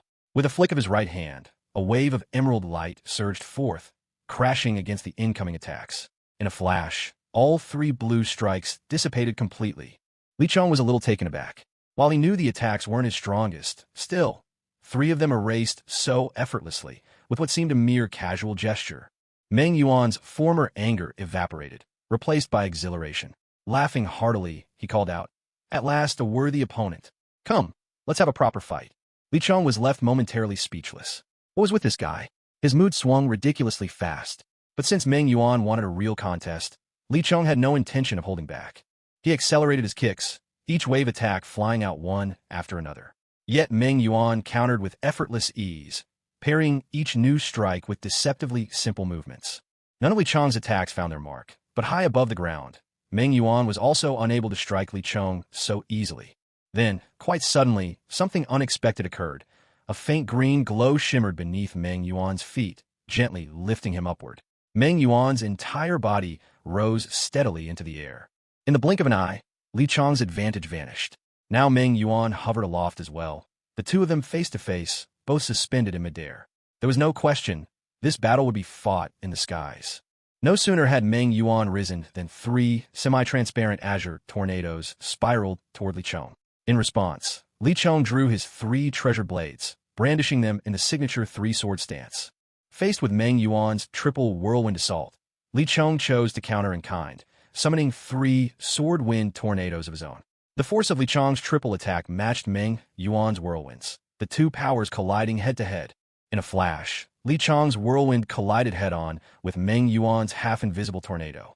The two bursts of energy crashed together with tremendous force, unleashing a roaring gale and explosive waves of power that filled the air. Li Chong couldn't help but be startled at the force of the clash. The aura of their collision was truly formidable. Yet, the 3-blade whirlwind was by no means an especially powerful skill. He hadn't expected the energy unleashed by their confrontation to be so overwhelming. As the energy dispersed, fierce winds swept across the upper level of the ground floor of Fenghua Tavern. Gradually, as the last traces of energy faded, the air above them stilled once more, and calm was restored.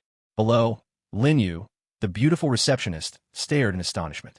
In that instant, she regretted her earlier attitude. She couldn't help but sigh in admiration. How were today's experts all so unassuming? Meng Yuan looked at Li Chong with a hint of approval and nodded slowly, a gesture acknowledging the strength Li Chong had just displayed. Li Chong was preparing to attack again, when Meng Yuan withdrew his skill and slowly descended to the ground. Li Chong glanced at him, puzzled. Turning his head with a smile, Meng Yuan said, "You're very strong. This must be your first time in Fenghua Town, right? Don't underestimate this place. Just because it's a small town, there are strong opponents here.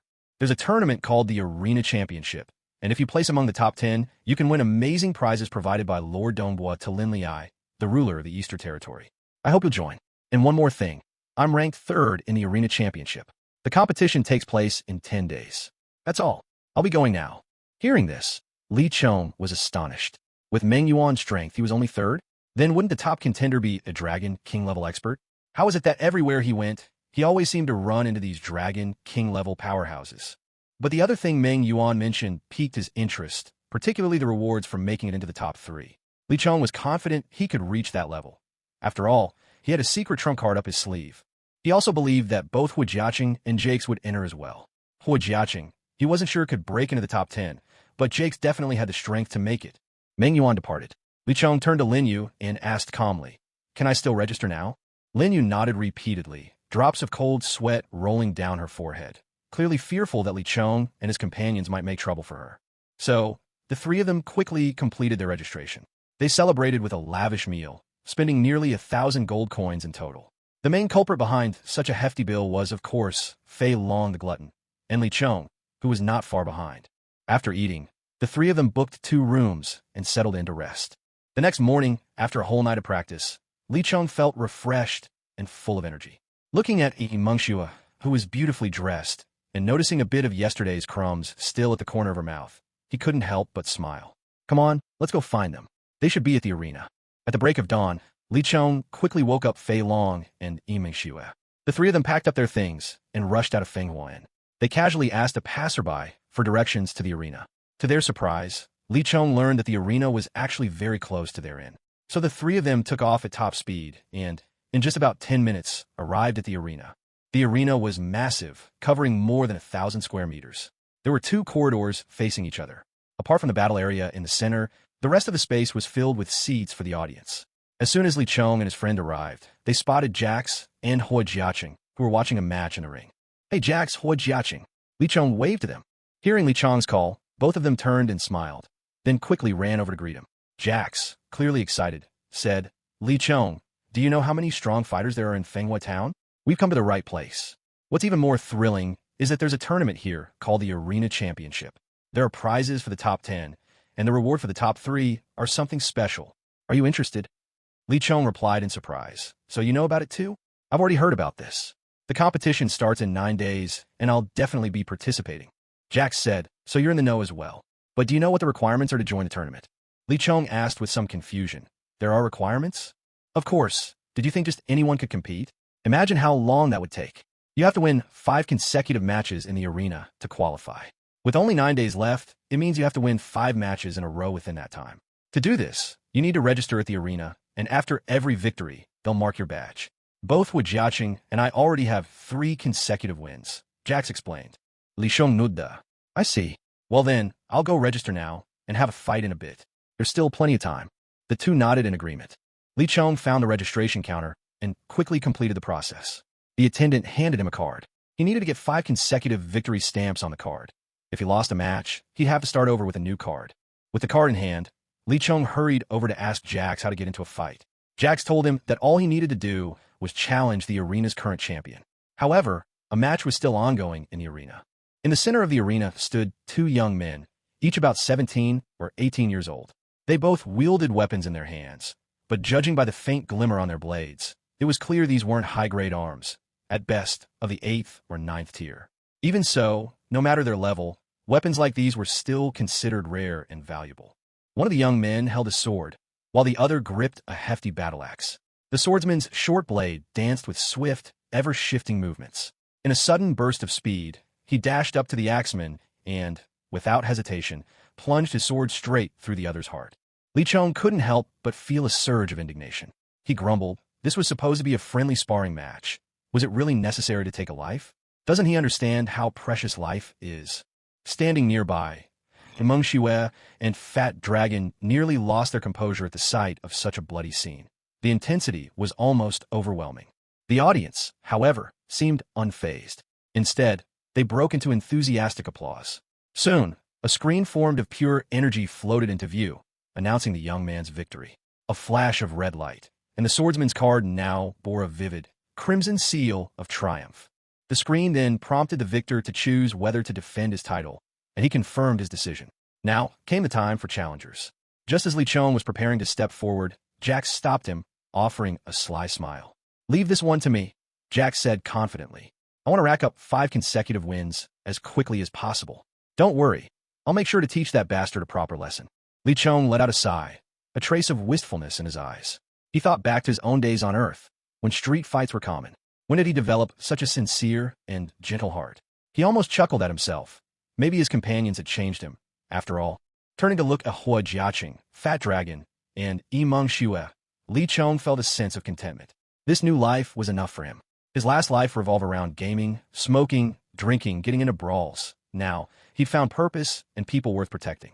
Jax sprinted onto the arena, his expression cold as he called out, "Let's begin." The swordsman scoffed. You? Just a boy. Daring to challenge me? What a joke. Come on, the sooner I deal with you, the sooner I'll claim my 5-win streak. A flash of white light erupted from the energy screen, officially starting the match. No sooner had the battle begun than Jax tapped into his purple flame dragon form. His combat strength soared in an instant. Sensing extraordinary power radiating from Jax's dragon form, the swordsman dared not hold anything back either. In an instant, he summoned his golden dragon form, causing his aura to surge dramatically. Jax, however, acted as if he hadn't seen anything. In his hand, a violet-red glow shimmered and, in an instant, split into 5 unique balls of violet-red fire. These 5 fireballs spun rapidly, cutting through the air with sharp, whistling momentum. In a blink, the 5 blazing spheres shot straight toward the young man with the sword. The swordsman, however, regarded them with scorn. In his eyes, this was merely one of Jax's skills. Little did he know, these were actually energy fireballs conjured solely from Jax's mastery of the fire element. Though not true skill attacks, these 5 fireballs still carried power that was not to be underestimated. Now, they were right upon the swordsman. His self-assured demeanor shifted immediately. He grew alarmed and hastily swung his sword to block them. Had these fireballs been summoned by an ordinary fire dragon cultivator, the swordsman might indeed have been able to defend himself. But Jax was far from ordinary. He possessed the mutated body of the ultimate violet flame dragon. This dragon form was no mere mutation. It embodied the very pinnacle of the element's power. To call it ultimate was no exaggeration. The extremity of its nature defied comparison. As the swordsman's blade made contact with the first of Jax's fireballs, it began to dissolve at once. In the blink of an eye, the sword turned to ash, utterly destroyed. The loss infuriated the young man. After all, that weapon, regardless of its grade, was by no means an ordinary item. Almost losing his senses in his rage, the young man charged blindly at Jax, fists raised, not even noticing the remaining 4 fireballs. But he hadn't taken more than a single stride before the remaining flames engulfed and incinerated him, reducing him to ashes on the spot. In an instant, blood-red mist erupted where the youth had stood. A crimson seal appeared on Jax's card, joining 3 others already etched there. Now, with 4 seals marked, he was just 1 victory away from qualifying for the arena championship. At that moment, a tall, powerfully built young man, over 1.8 meters in height and probably 18 or 19 years old, strode confidently onto the stage. With an easygoing grin, he called out to Jax, "Hey there, little brother. I was watching your match from the stands. You really pack a punch. Got my fighting spirit all fired up. So here I am to challenge you. Just go easy on me, all right? My name's Jean Shanjia. I'm 18 this year, ranked at the 8th level of dragon cultivation." Heh, not exactly impressive, right? Jax responded with a faint, friendly smile. "You call that unimpressive? I reckon your strength makes you stand out here in Fenghua Town. Besides, you're still young. Come on then, brother." The man's candid nature had won a flicker of Jax's respect. Jean Shanjia chuckled darkly, and his hands began to shimmer with a jade-green light. Suddenly, 3 wooden spikes shot up from beneath Jax's feet. Startled, Jax reacted swiftly, summoning 3 violet-red fireballs in an instant and leaping 3 meters into the air. As he soared upward, the trio of fireballs streaked down toward the ground. With a series of explosive thuds, the 3 wooden spikes melted away under the assault. Jean Shanjia saw his attack broken, but instead of panicking, he burst into laughter, his entire body surrounded by a glowing emerald aura. Gradually, the green light thickened and took on a 3-dimensional form, lifting Jean Shanjia atop what looked like an enormous platform of emerald energy, sending him soaring up to 10 meters above the arena floor, the very limits set by the rules. In truth, a 10-meter height already bent the regulations. The original restriction lay between 5 and 8 meters. Typically, only those who had reached the rank of Dragon King could summon dragon wings and fly, and those, like Jean Shanjia, capable of ascending through special energy techniques were rare. Hence, the upper limit was stretched to 10 meters. Now Jean Shanjia held a clear advantage. Unrestrained, he channeled his internal energy, raining down a barrage of wooden spikes from above. To unleash even more, he had foregone using the dragon fusion technique entirely. Soon, a veritable rain of spikes darkened the sky, hundreds if not more, while Jean Shanjia, high above, gasped for air, visibly exhausting his power. Though Jean Shanjia's energy was nearly spent, those hundreds of spikes were no idle threat. Could Jax possibly withstand such an onslaught? What happened next would become an unforgettable memory for all who witnessed it. Jax, unfazed, fixed his gaze on the converging storm of spikes. His body began to tremble, and a violet-red aura enveloped him completely. Miraculously, every wooden spike halted mid-flight, suspended in the air as though time itself had stopped them. Astonishment rippled through the crowd. What was happening? It was at that moment, while confusion gripped the audience, that a pair of magnificent, violet-red dragon wings erupted from Jax's back. The wings were vast and awe-inspiring, radiating a dragon's majesty and bringing a hush over the arena. Dragon King level. The same chilling thoughts seized every heart. Had Jax truly reached the rank of Dragon King? The answer was no. But then what was this power? The secret was simple. Jax's formidable second awakening skill. Much like Dongwu's Phantom Dragon art, yet with a crucial difference. While Dongwu's transformation conjured an illusory dragon, Jax's newly sprouted dragon wings were very much real and tangible. Indeed, real as could be. This technique was known as temporary dragon wings, a materialization skill of impressive might. It granted Jax the ability to wield dragon wings for a full 30 seconds. At this moment, Jean Shanjia's eyes were filled with awe and respect. Just how much insight would it take for someone to master such a technique? 30 seconds was more than enough time to do a lot. Jax, with purple-red dragon wings unfurled from his back, shot rapidly into the sky. Meanwhile, hundreds of wooden spikes slammed relentlessly into the arena floor, without exception. The ground rumbled again and again under the barrage, and when the assault finally ended, a crater more than 10 meters deep had been gouged out of the arena floor. What tremendous power was this? After all, the arena floor was famously tough. Normally, Even a stage 8 Dragon Master couldn't easily crack it with a full-powered blow. This alone demonstrated just how formidable Jin Shan Jia's strength was. Yet, however overwhelming the attack, it was of no use now. Jake's dragon wings outstretched had already closed in on Jin Shan Jia's side. With a sly grin, he gave Jin Shan Jia a strike, precisely controlled, not too heavy nor too light, and sent him flying. With this, Jake's had achieved his 5th consecutive victory. Everyone watched as the final bright red stamp was pressed onto Jake's card. 5 victories in a row, Jake's had done it. The energy screen immediately lit up, prompting Jake to decide if he would continue. He didn't hesitate for a second before choosing to stop fighting. As Jake's left the field, Li Chong raced headlong toward the arena, afraid that someone else would take his spot. In the stands, the onlookers burst into laughter at the spectacle of the flustered Li Chong. A burly, bald man strolled out with a cheerful grin. At the sight of this man, those in the audience sighed and shook their heads, their faces full of sympathy for Li Chong. The reason was simple. This man's name was Zui Yuan, just over 20 years old, already a stage 9 Dragon Master.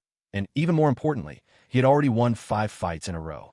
Those who knew him were well aware that he was the type who loved picking on the weak. So, despite having secured 5 consecutive wins, he still lingered in the arena, always looking for opponents who appeared frail and easy to defeat. Unfortunately for him, this time he had clearly misjudged. Suddenly, a young man dressed in splendid robes began calling out, "Place your bets. Place your bets. Zui Yuan versus Li Chong. Odds are 10-1. Come on, place your bets." His shouts sent ripples through the crowd. Everyone hurried over to the lavishly dressed youth, all eager to bet on Zui Yuan.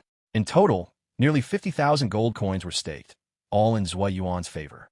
When a young man noticed that not a single person had wagered on Li Chong, his face turned deathly pale, and he cried out in his heart, "Heavens, what have I done to deserve this? I was hoping to make a fortune today, but now..."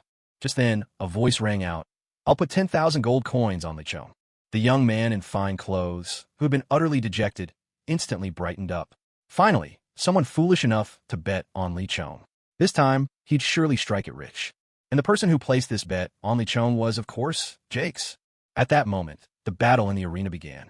Li Chong smiled as he looked at the bald Zui Yuan standing before him. He wasn't in any hurry to make a move. In fact, with his mastery at the 9th level of dragon cultivation, Li Chong had nothing to fear. Zui Yuan grew irritated by Li Chong's calm composure. Golden light flickered in Zui Yuan's hand, and with a flash, a giant golden staff materialized out of thin air. The staff looked as if it weighed several hundred pounds, yet Zui Yuan wielded it as though it were light as a feather. With a cold laugh, Zui Yuan raised the staff and slammed it down hard against the ground. The earth caved in, creating a deep crater, and a surge of golden energy shot straight towards Li Chong.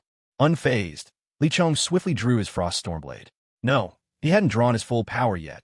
This was just a frost storm. Gripping the blade, the very air around him seemed to freeze, and an overwhelming chill swept outward, locking onto the oncoming surge of golden energy like an icy cage.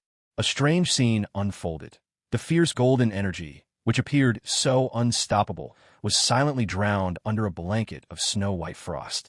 The instant the frost met that golden surge, all movement ceased as if the energy had been frozen in time. Li Chong nodded, evidently satisfied with the outcome.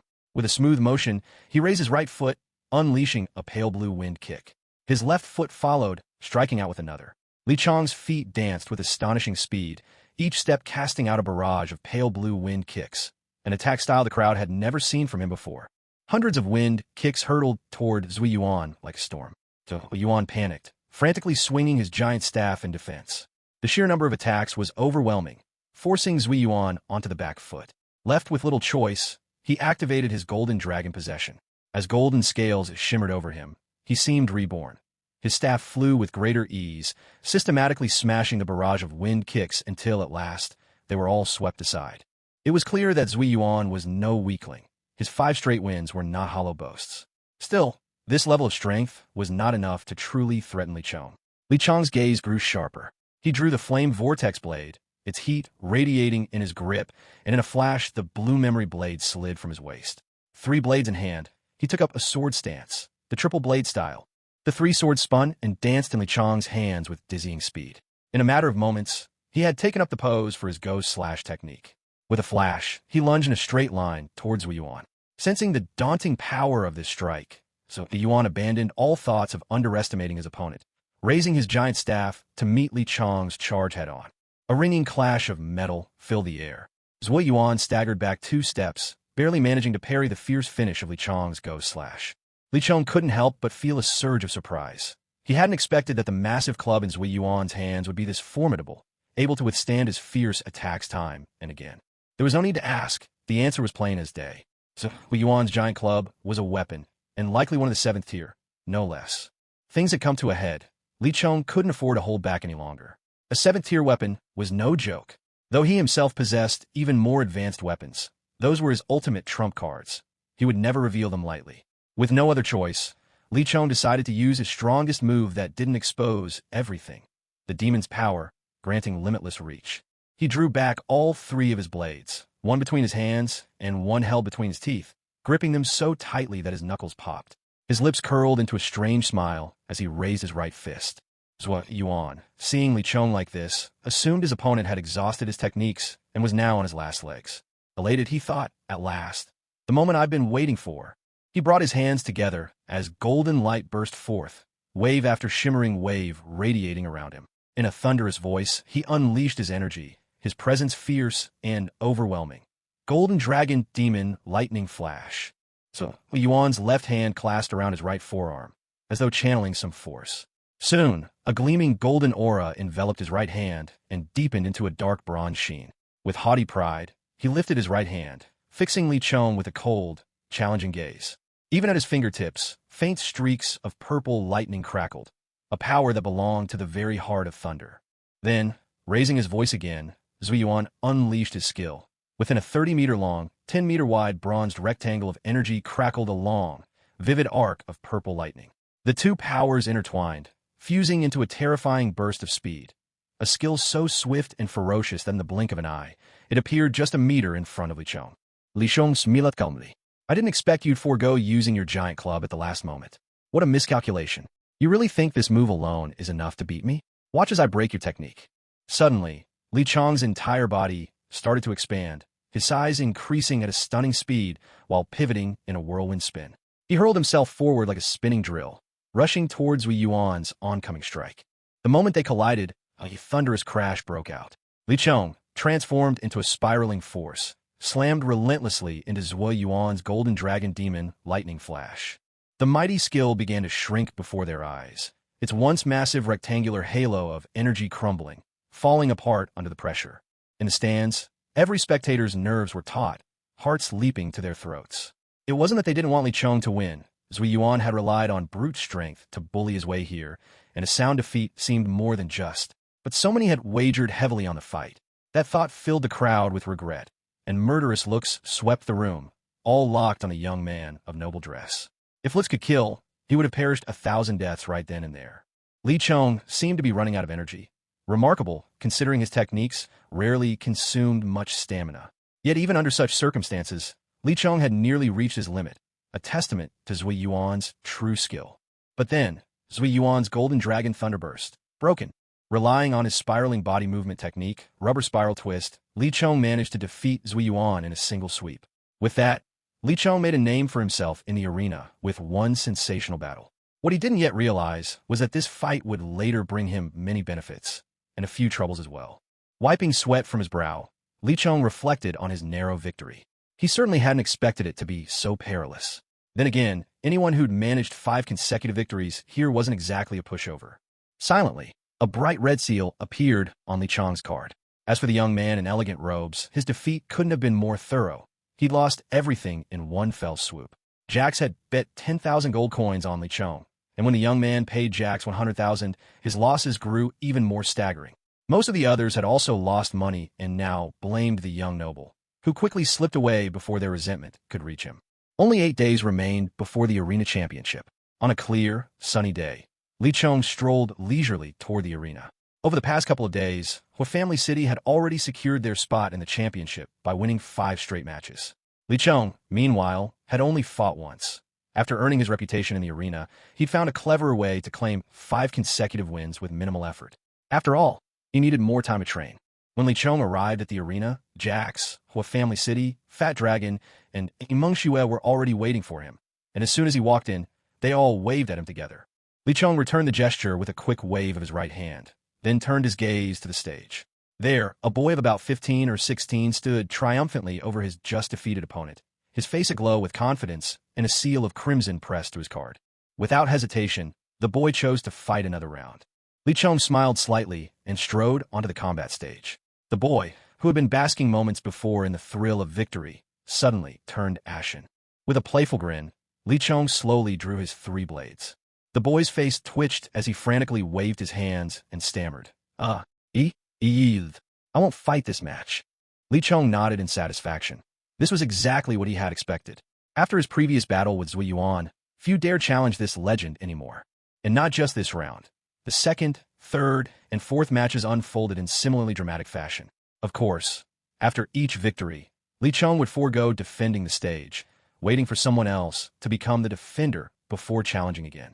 Li Chong strode along the road with a self-satisfied smile, and with a hint of vanity, remarked, how am I so clever?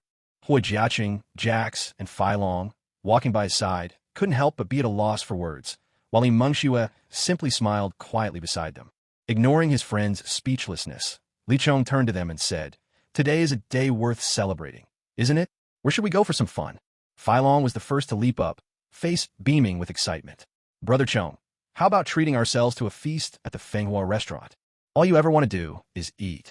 Will you starve to death if you don't?" Li Chong retorted with a laugh, then offered his own suggestion.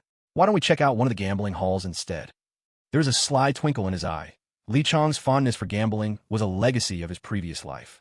Hearing this, Li Mengxue protested with affectionate annoyance. "Brother, how could you even think of going to a place like that?"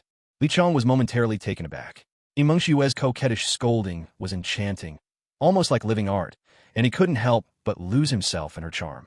With a sheepish smile, he reached out to gently tousle her hair, apologizing. All right, I got it, my dear little sister."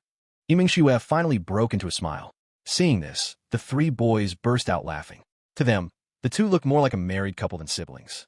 At this point, Jax chimed in. "How about we go to Bright Night Hill, just outside town?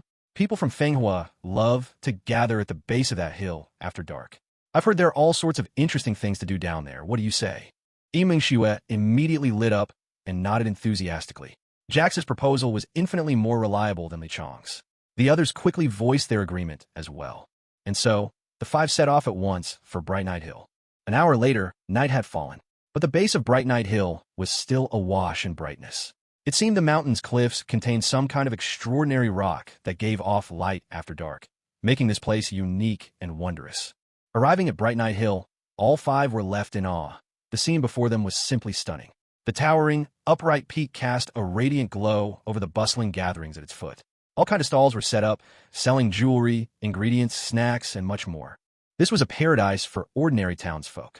Even though the Dragon God continent revered dragon tamers above all else, that didn't mean common people couldn't enjoy the good life. The land wasn't just stocked with pills and weapons for cultivators, but with every kind of item that ordinary people would ever need. Of course, life for commoners could also be filled with hardship. In this world ruled by the strong, who knew how many innocents had been reduced to slaves. Unlike Li Chong's previous life on Earth, there was no such thing as the rule of law to hold back the powerful. Here, it was all too common for a dragon cultivator to take a life without a second thought. However, there are exceptions on the Dragon God continent, one notable example being Beta Fortress. In that place, it doesn't matter whether you are noble or humble. There exist rules akin to laws. Even so, it is absolutely impossible to achieve true equality. In short, might makes right. If you lack sufficient strength, you can hardly obtain any of the things you desire, be it wealth, status, power, and so on. Even dreams are a luxury reserved for the strong in this reality. At the foot of Nightbright Mountain, Li Chong found his mood unwittingly growing calm and refreshed, as if the impurities within his heart were steadily dissolving away, little by little. The change was most evident in Li Mengxue. As a young woman, she naturally delighted in scenes such as this. The soaring peaks, the captivating vistas, the cherished company of loved ones. All these filled her with a profound sense of contentment, warm currents swirling gently in her heart. Bathed in the beauty of the landscape, she couldn't help but turn her head to glance at him. She said nothing, but her sweet smile was answer enough, a testament to the happiness blossoming inside her. Fai Long, Jax, and Hui Jiaqing had wandered off the moment they arrived, each in search of something fun or interesting. Meanwhile, Li Chong wanted only to quietly gaze at the twinkling stars overhead. He drew Mengxue to a public bench, sitting with her in hushed companionship. Looking up at the sky, Li Chong's clear eyes shimmered with boundless reflection and emotion. Mengxue, too, raised her head to watch the heavens, her beautiful eyes blinking softly. Taking in the scenery, the moment, and the person beside him, Li Chong's gaze grew resolute as he spoke. Xiaoxue, your brother will protect you for a lifetime. I won't allow the slightest harm to ever come your way. Moved by the promise of her beloved older brother, Mengxue felt her heart quiver. She uttered only a soft hum of assent, warmth blossoming deep within. Beneath the enchanting night sky, the two gradually drifted off to sleep. Mengxue nestled into Li Chong's embrace, a blissful smile resting on her lips. The next morning, inside the arena, Li Chong watched the matches with a quiet smile. In the ring, a young man dressed in sleek black swiftly defeated his opponent. Once the victor was clear, Li Chong hurried onto the arena floor. With a smile, he announced, Li Chong, 14 years old, Dragon Practitioner level 9. What happened next took Li Chong by surprise. This time, his opponent did not admit defeat as in previous bouts. Instead, he replied calmly, Nah, 20 years old, Dragon Practitioner level 9. Oh, Li Chong's eyebrow arched ever so slightly with interest. Now, this was something new. It was just as well. He hadn't had a good workout in several days. Clenching his fists so tightly his knuckles crackled, he allowed a faint smile to tug at his lips. In a heartbeat, Li Chong's body shot forward like an arrow, and in an instant, he was upon Na Xie. 3 blades were already poised in his hands, the force of his 3-bladed technique radiating outward. Li Chong made no unnecessary moves. He simply continued with a series of swift, powerful slashes. Yet, Na Xie seemed utterly unfazed by Li Chong's forceful barrage. Suddenly, a short blade shimmered into existence in his right hand, radiating a strange, deep blue light that spiraled quietly along its foot-long edge. With expert ease, Na Xie used his short blade to block Li Chong's aggressive strikes, making it look effortless. But Li Chong wasn't easily deterred.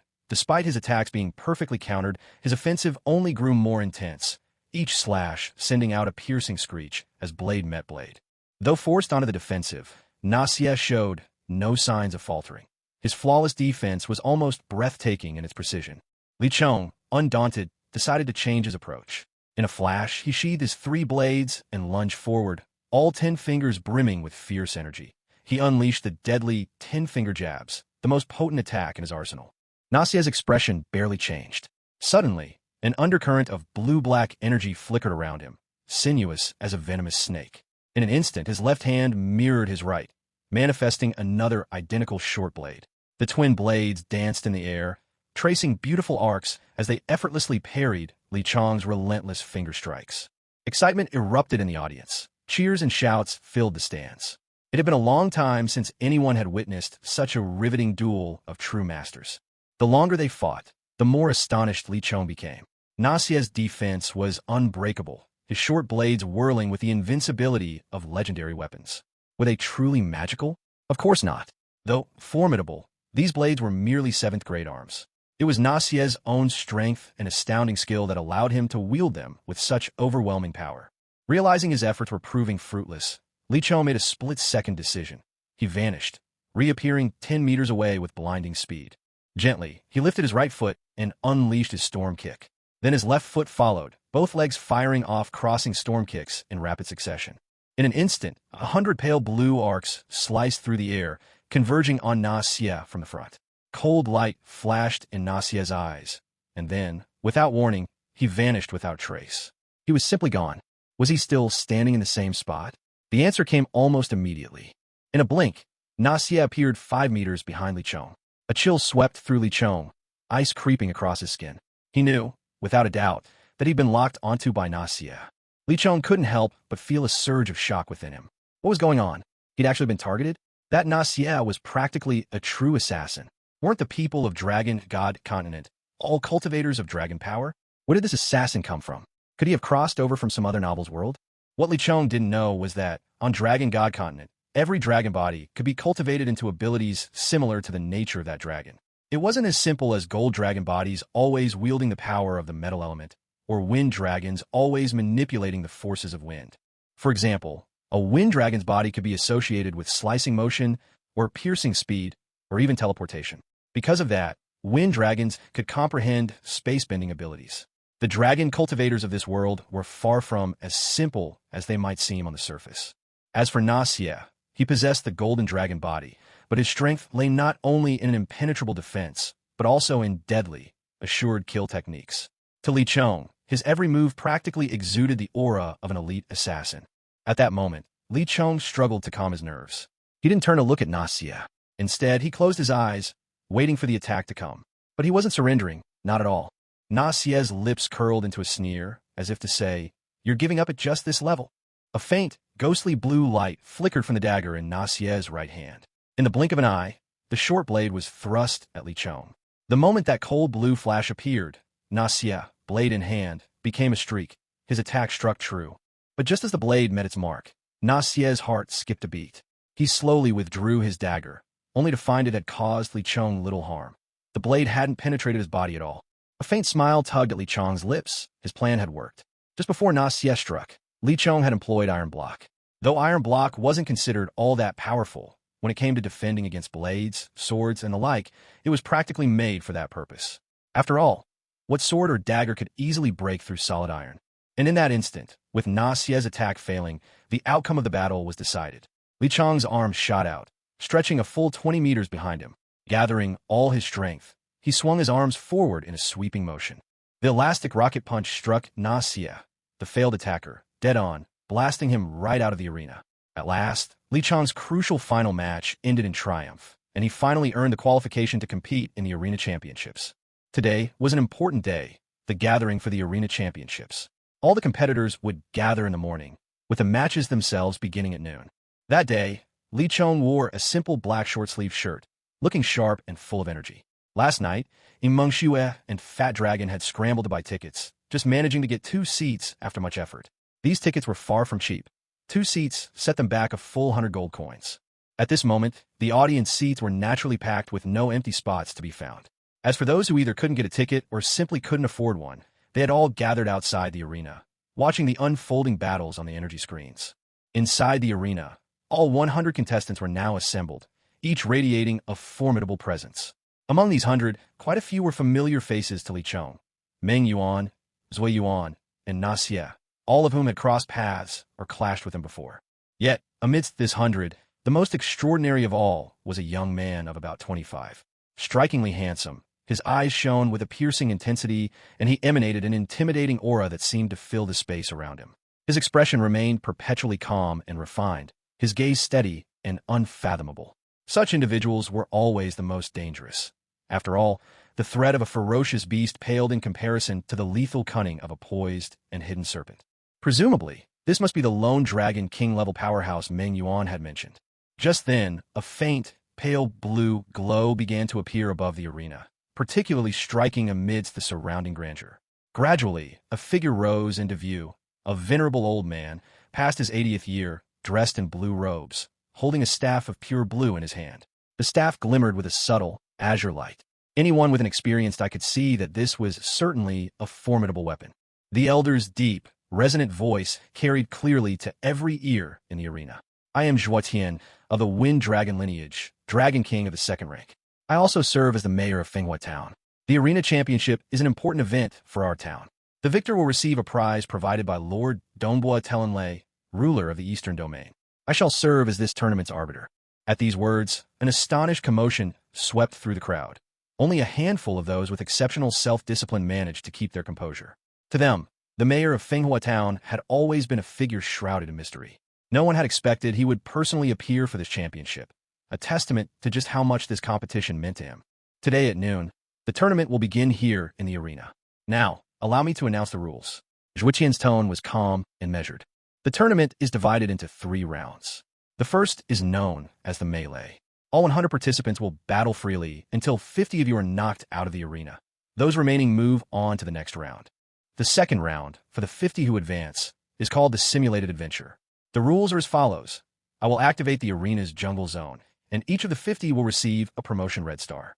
To achieve victory, you must capture 5 victory red stars. Once one of you has collected 5, I will transport that individual to the next stage. If you lose all of your red stars, you too will be teleported out. The red stars will be counted automatically by energy sensors, so there will be no errors or duplications. After the second round, Only the final 10 contestants will remain. These 10 will face off one-on-one to determine the final rankings. That's the end of my introduction. You may now return to the waiting room.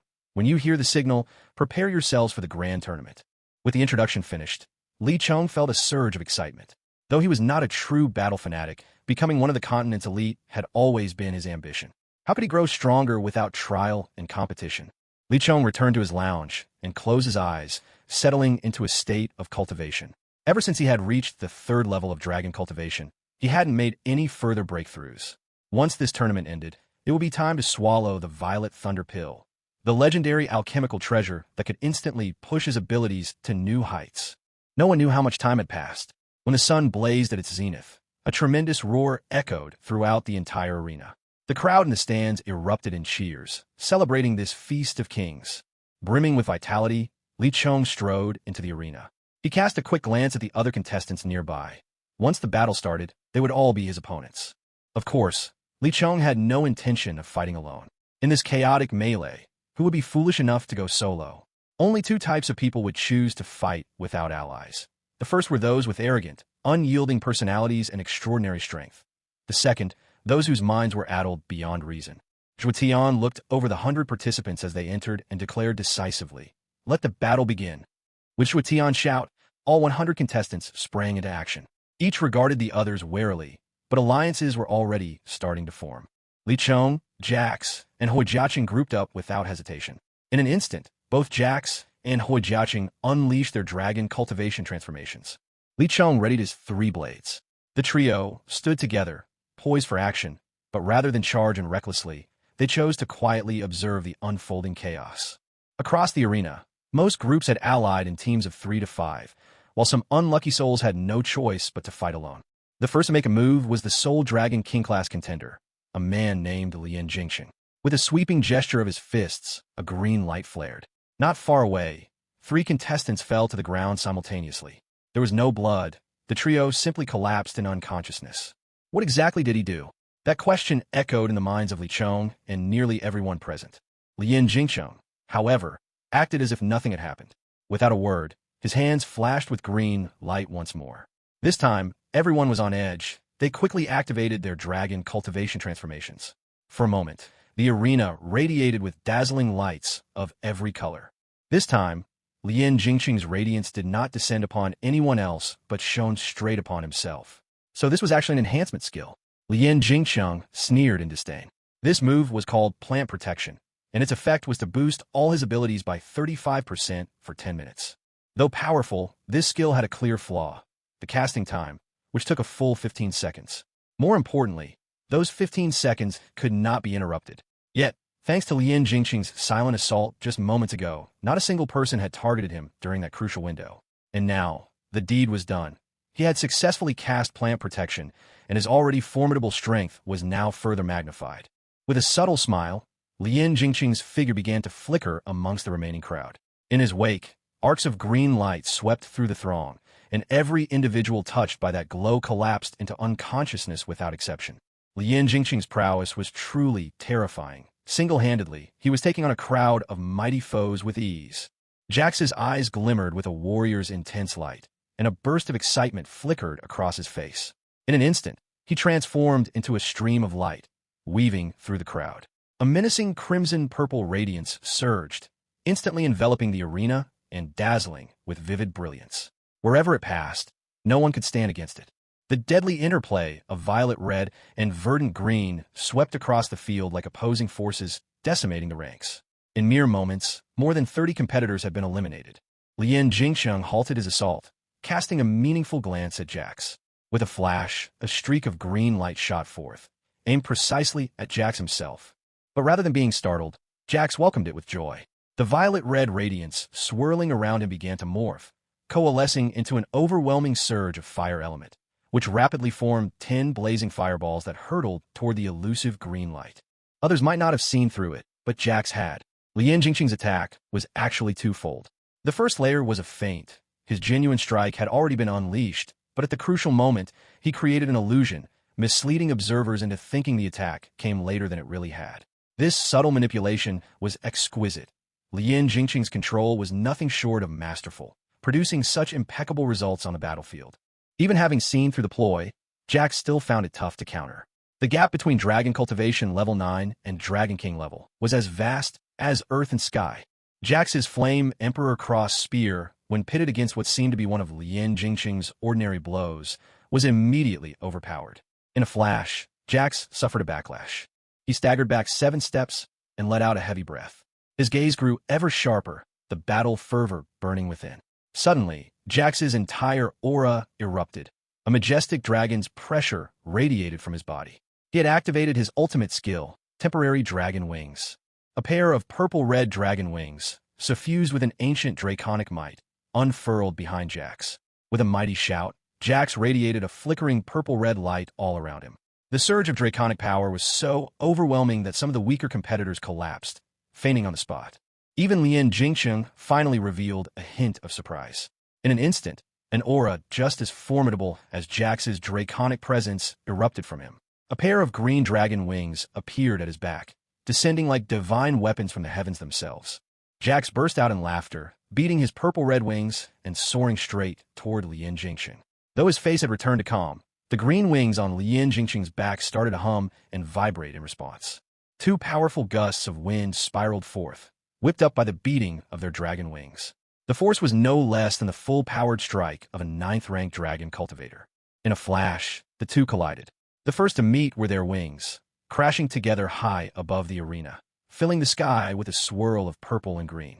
The intense energy pinned down anyone lower than 9th rank in cultivation, leaving them unable to move. At the moment of impact, a thunderous roar resounded, sending waves of force sweeping over the arena. Wherever these shock waves passed, many 8th-rank dragon cultivators were immediately knocked out of contention. Upon colliding, Jax merely shifted back a little, while Lien Jingqing was hurled through the air, retreating 100 paces. Why did this happen? The answer was simple. Though Lien Jingqing was indeed a Dragon King-level expert, he was only at the first tier. Jax, too, wielded only the strength of a first-tier Dragon King, granted through his temporary dragon wings. But let's not forget, could Lien Jingqing's wooden dragon body truly compare to Jax's mutated dragon form with its ultimate violet flame? Therefore, at the very moment their powers clashed, Lien Jingqing was immediately at a disadvantage.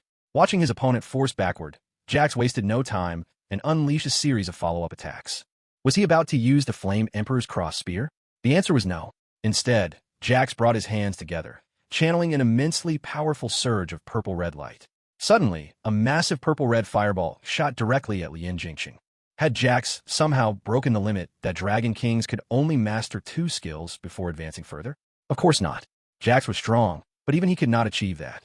In truth, the giant purple-red fireball was a manifestation of the Dragon King's special right, the free manipulation of elemental energy. What is this free control of elements? It means wielding the attributes of one's draconic form with perfect mastery, pushing their potential to the maximum. Hence the creation of the enormous purple-red fireball. As soon as the fireball was launched, Jax landed deftly on the ground. The time granted by his temporary dragon wings lasted only 30 seconds, and with that final combination attack, his energy was nearly depleted. Though he was nearly out of energy, Jax was still fully satisfied. He had never cared much about ranking in the first place. His only reason for entering the Arena Championship was to challenge stronger opponents. Now, that wish had been fulfilled. The violet fireball shot rapidly toward Lien Jingqing. But instead of being angry at being struck repeatedly by a seemingly weaker opponent, Lien Jingqing looked at Jax with an appreciative glint in his eye. As for the attack itself, it naturally couldn't harm Lien Jingqing. After all, his abilities had just been boosted by 35%. He simply withstood the blow without flinching. Jax grinned mischievously, excitement radiating from him. Even though he was about to be eliminated, he had no regrets at all. Just at that moment, Zhuo Tian's calm voice rang out. The first round is now over. The remaining 50 contestants will proceed to the next round tomorrow. Jax froze for a moment. Li Chong, Huo Jiaqing, and the others looked at Jax and Lien Jingqing in disbelief. These two, simply with the force of their confrontation, had already knocked out 50 of the weaker contestants. And so, with speechless stares from all around, the first round ended. After yesterday's opening round, quite a few people began to feel genuine respect for Jax. They had all assumed the first round would be nothing more than a sweep for Lien Jingqing, but no one expected such an upset. Last night, Li Chong wasted no time and practiced tirelessly, training all the way until today's match. Today, The arena would be transformed for a jungle adventure, with the spectators needing special energy lenses to watch the competition. High above, Zhuotian raised his jade blue staff and gave a sweep. Suddenly, a surge of wind elements swept across the arena. The intense gust seemed to trigger some mechanism, making the entire arena violently tremble. With a thunderous crash, the arena was entirely transformed. A softly glowing emerald green tunnel appeared before the crowd. Zhuotian said coolly, "All right, you may enter now. I don't need to repeat the rules, do I? Anyone who collects 5 red stars, or loses all theirs, will be transported out." The 50 contestants filed in, one after another, into this mysterious passageway. Many had already entered ahead. At last, it was Li Chong's turn. He strode boldly inside. Li Chong instantly saw a brilliant green halo appear before his eyes, and his vision faded away. When he opened his eyes again, to his astonishment, he found himself in a mysterious new place, a place thick with the aura of wood elements, where vegetation ran wild. Li Chong glanced all around, realizing there was no one else nearby. He knew the trial had already begun. Now his task was to find an opponent, defeat them, and seize 5 red stars. This first battle was clearly the most critical, for if he lost at the very start, it would be a complete and utter failure. But if he won here, then even with a setback in the second round, there would still be hope left. And so, Li Chong set out to search for his all-important first target. Yet the audience outside, as well as the other contestants, experienced things quite differently. Their hearts were filled with astonishment. The reason was simple. After entering the corridor, everyone inside seemed to shrink in size. How was such a thing even possible? While the crowd wondered, Li Chong finally spotted someone. Upon seeing this person, Li Chong did not act rashly. Instead, he remained still, silently watching from the shadows. The person before him wore scarlet robes and had black hair, with deep, unreadable eyes that made it hard to make out his features. Concealed in the jungle, Li Chong fixed his gaze on his prey, waiting with the patient focus of a viper. Suddenly, a boy of 16 or 17, with dark hair and eyes, appeared ahead of the man in red. The youth's face lit up with excitement as he leapt nimbly forward, rushing straight at the mysterious figure. The robed stranger regarded his attacker with a pronounced look of disdain tugging at the corner of his mouth. With a flick of his right hand, a pillar of fire shot skyward. The young assailant was caught instantly. As a flash of pale blue light swept across, the youth vanished, teleported away from the arena. What incredible strength! That was the only thought in Li Chong's mind as he observed the scene. This man's abilities might well be on par with that bizarre wind dragon Meng Yuan whom he'd encountered earlier. And indeed, that was the truth. The man's name was Yedong. He had competed in the last arena championship, where he finished in 4th place, his strength reaching the 9th level of the dragon cultivation path. This year, he was already 23. After claiming his first red star, Yedong did not leave right away. Instead, he remarked coolly, "Are you going to keep hiding there, boy?" Li Chong stepped out at last, flashing a wry grin. "How did you spot me?" Yedong sneered. "Do you not even understand the basics of Dragon Cultivator? Don't you know how to conceal your presence? Your aura gave you away long ago. But what puzzles me is, how did someone at the 3rd level sneak into this competition?" A jolt ran through Li Chong. He hadn't expected to be so easily exposed. He was indeed only at the 3rd level of Dragon Cultivation. What should he do now? Should he try to kill the man? Yedong spoke coldly. "So you're thinking of killing me? I see. It seems you really aren't ordinary after all. An aberrant, then?" Li Chong's heart skipped a beat, his eyes narrowing as he let his murderous intent flow freely. "What exactly do you want?" Without hesitation, Yedong replied, "I'll hand you over to Beta Fortress." Li Chong, surprisingly calm upon hearing this, said, "I am quite curious. How is it that you were able to see through my true strength? You say I haven't concealed my aura, but in my opinion, that's hardly enough of a reason. I've met plenty of cultivators at the 9th level of Dragon Mastery, yet none of them recognized my actual power. So tell me, how did you see through it?" A barely noticeable flicker of nervousness flashed in Yi Dang's eyes, but his voice remained even. "And why should I tell you?" The heavy weight in Li Chong's heart finally lifted. He spread his hands and smiled. "Ah, is this really how you treat your own people? Are you some kind of heretic?" Yi Dang arched an eyebrow and offered a faint smile.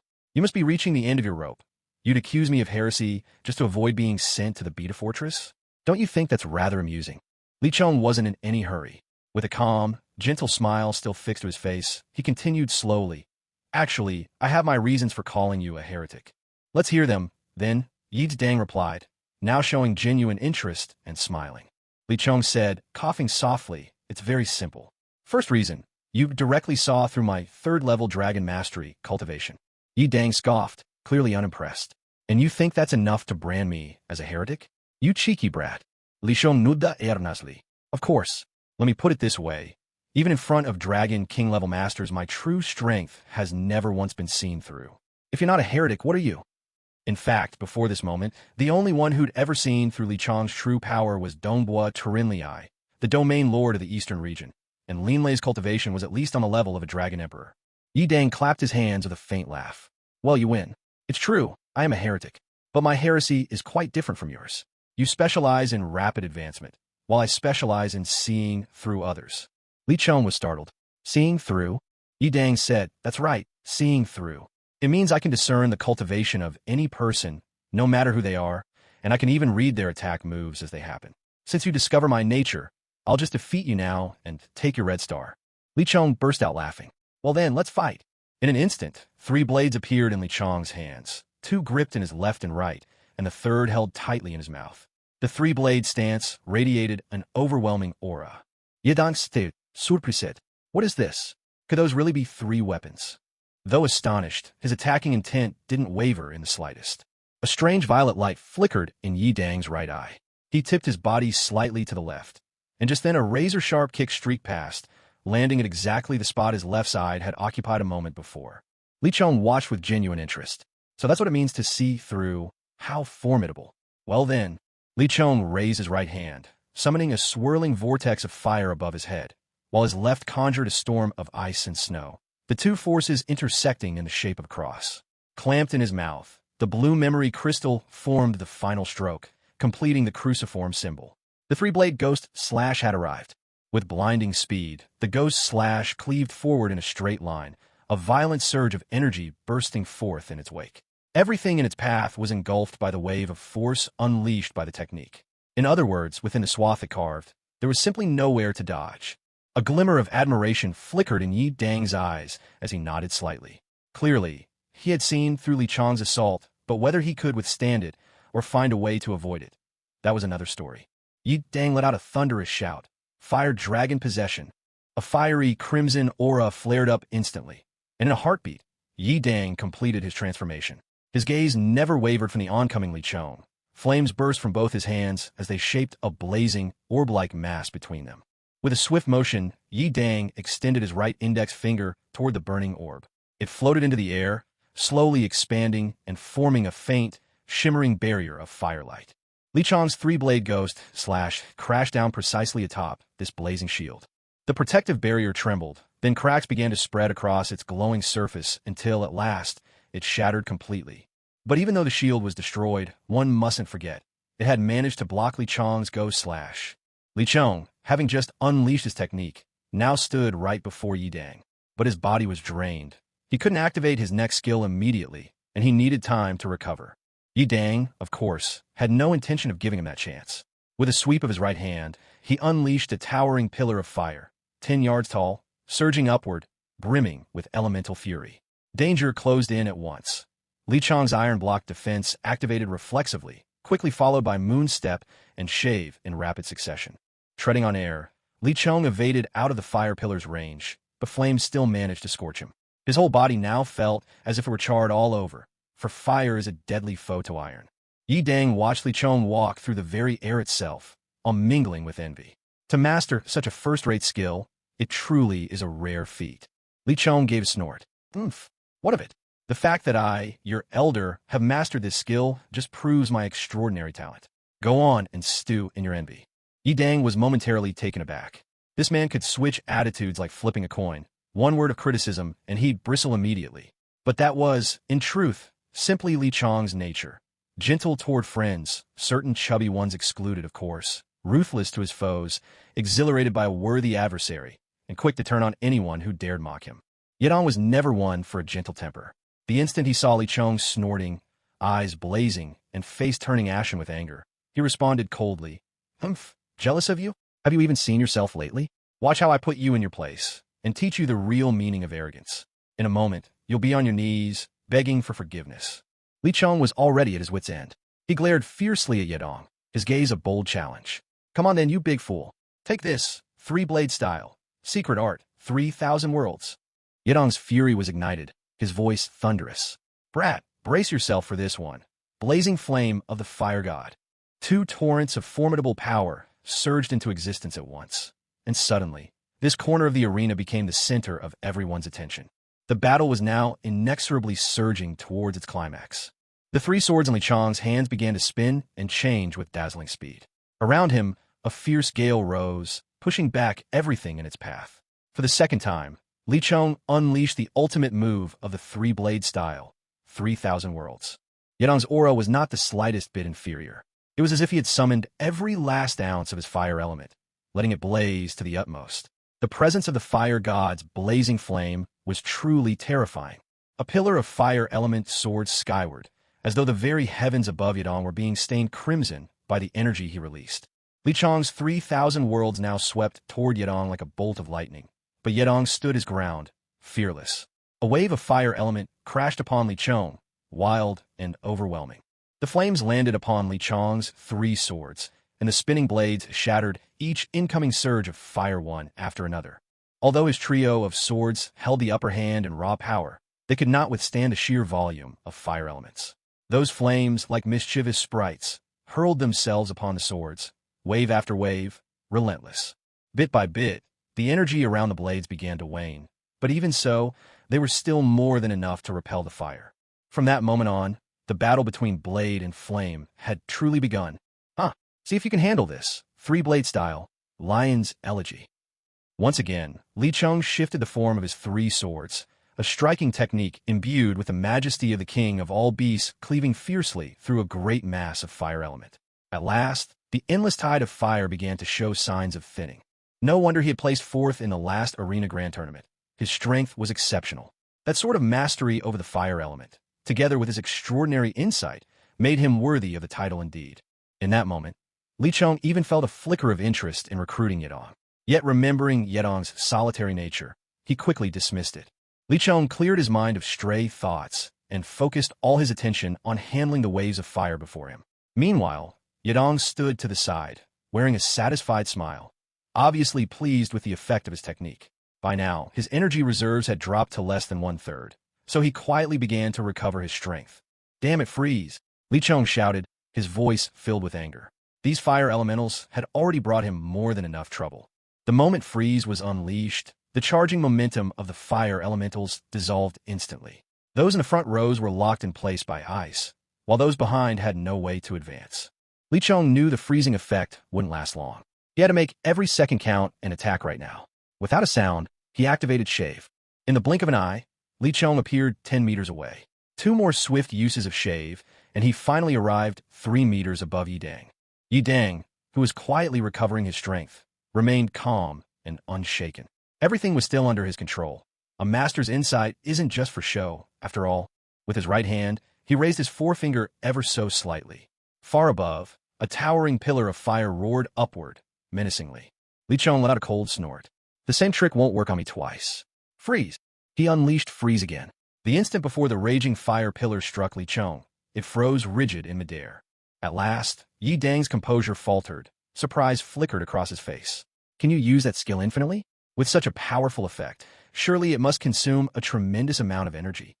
Li Chong only smiled ambiguously and unleashed 3 swift long legs in rapid succession.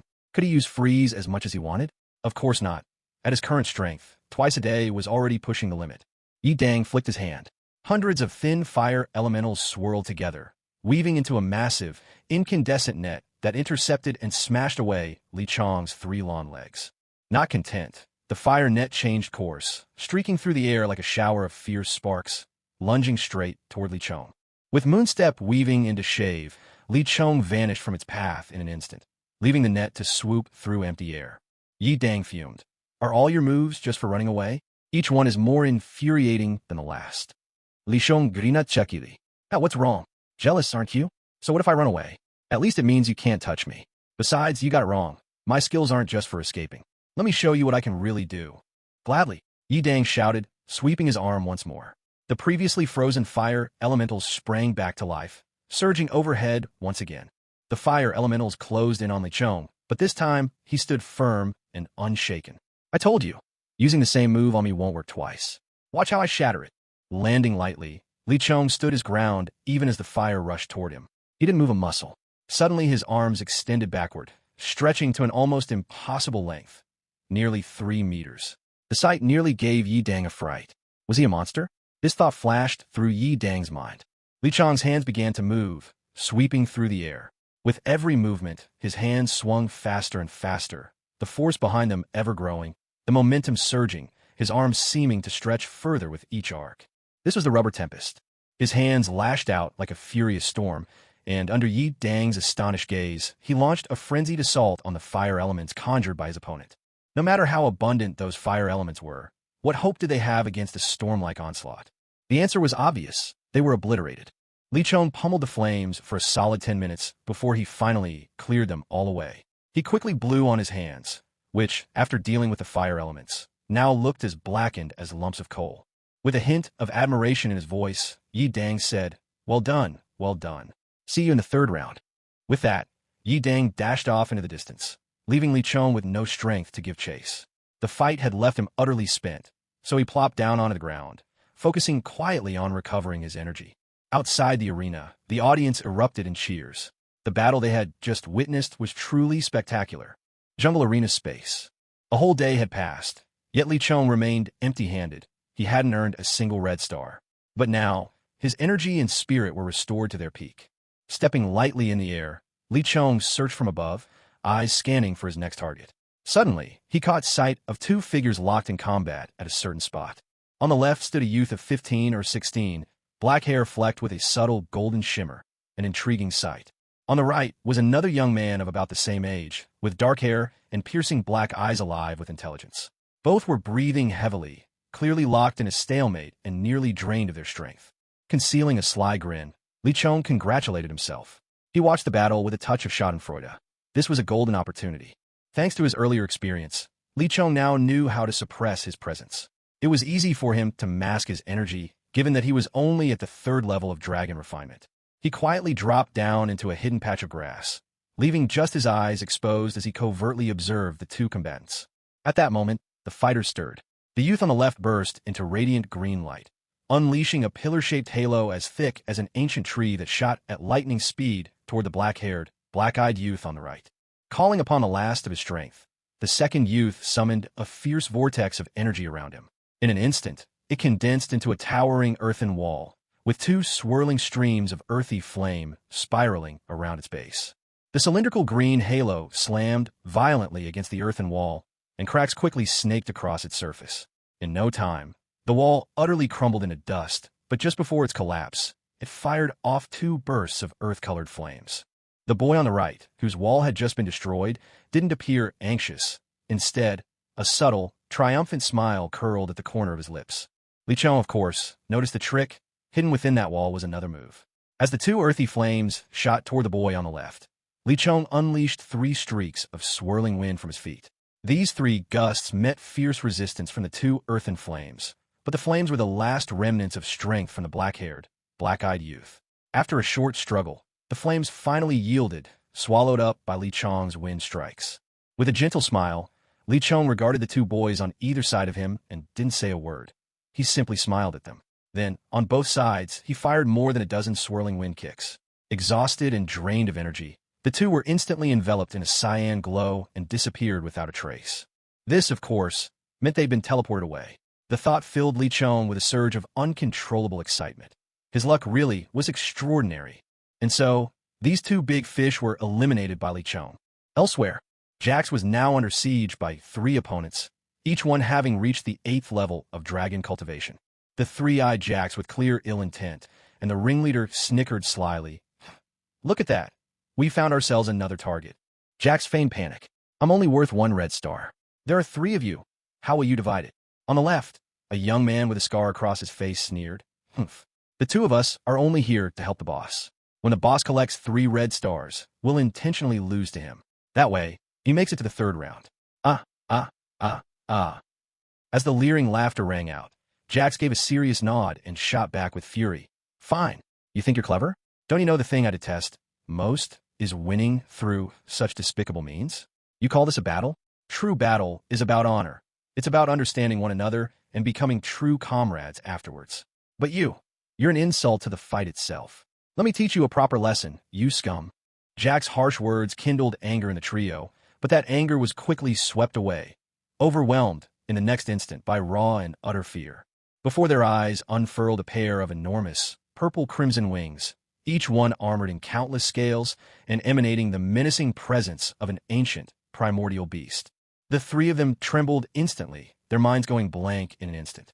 A faint jade light flickered, and in that brief moment, the three caught in its glow were turned into genuine imbeciles. Outside the arena, Zhuetian's eyes were wide with astonishment. He never imagined that someone could turn the three into fools right under his nose. 2 days slipped by in the blink of an eye. During these 2 days, Li Chong's luck could only be described as a wild roller coaster. On the first day, he spent over 6 hours searching for people, yet didn't so much as catch a glimpse of a single soul. And the second day, once again, he stumbled into a situation almost identical to before. 2 competitors slumped in pure exhaustion after a heated battle.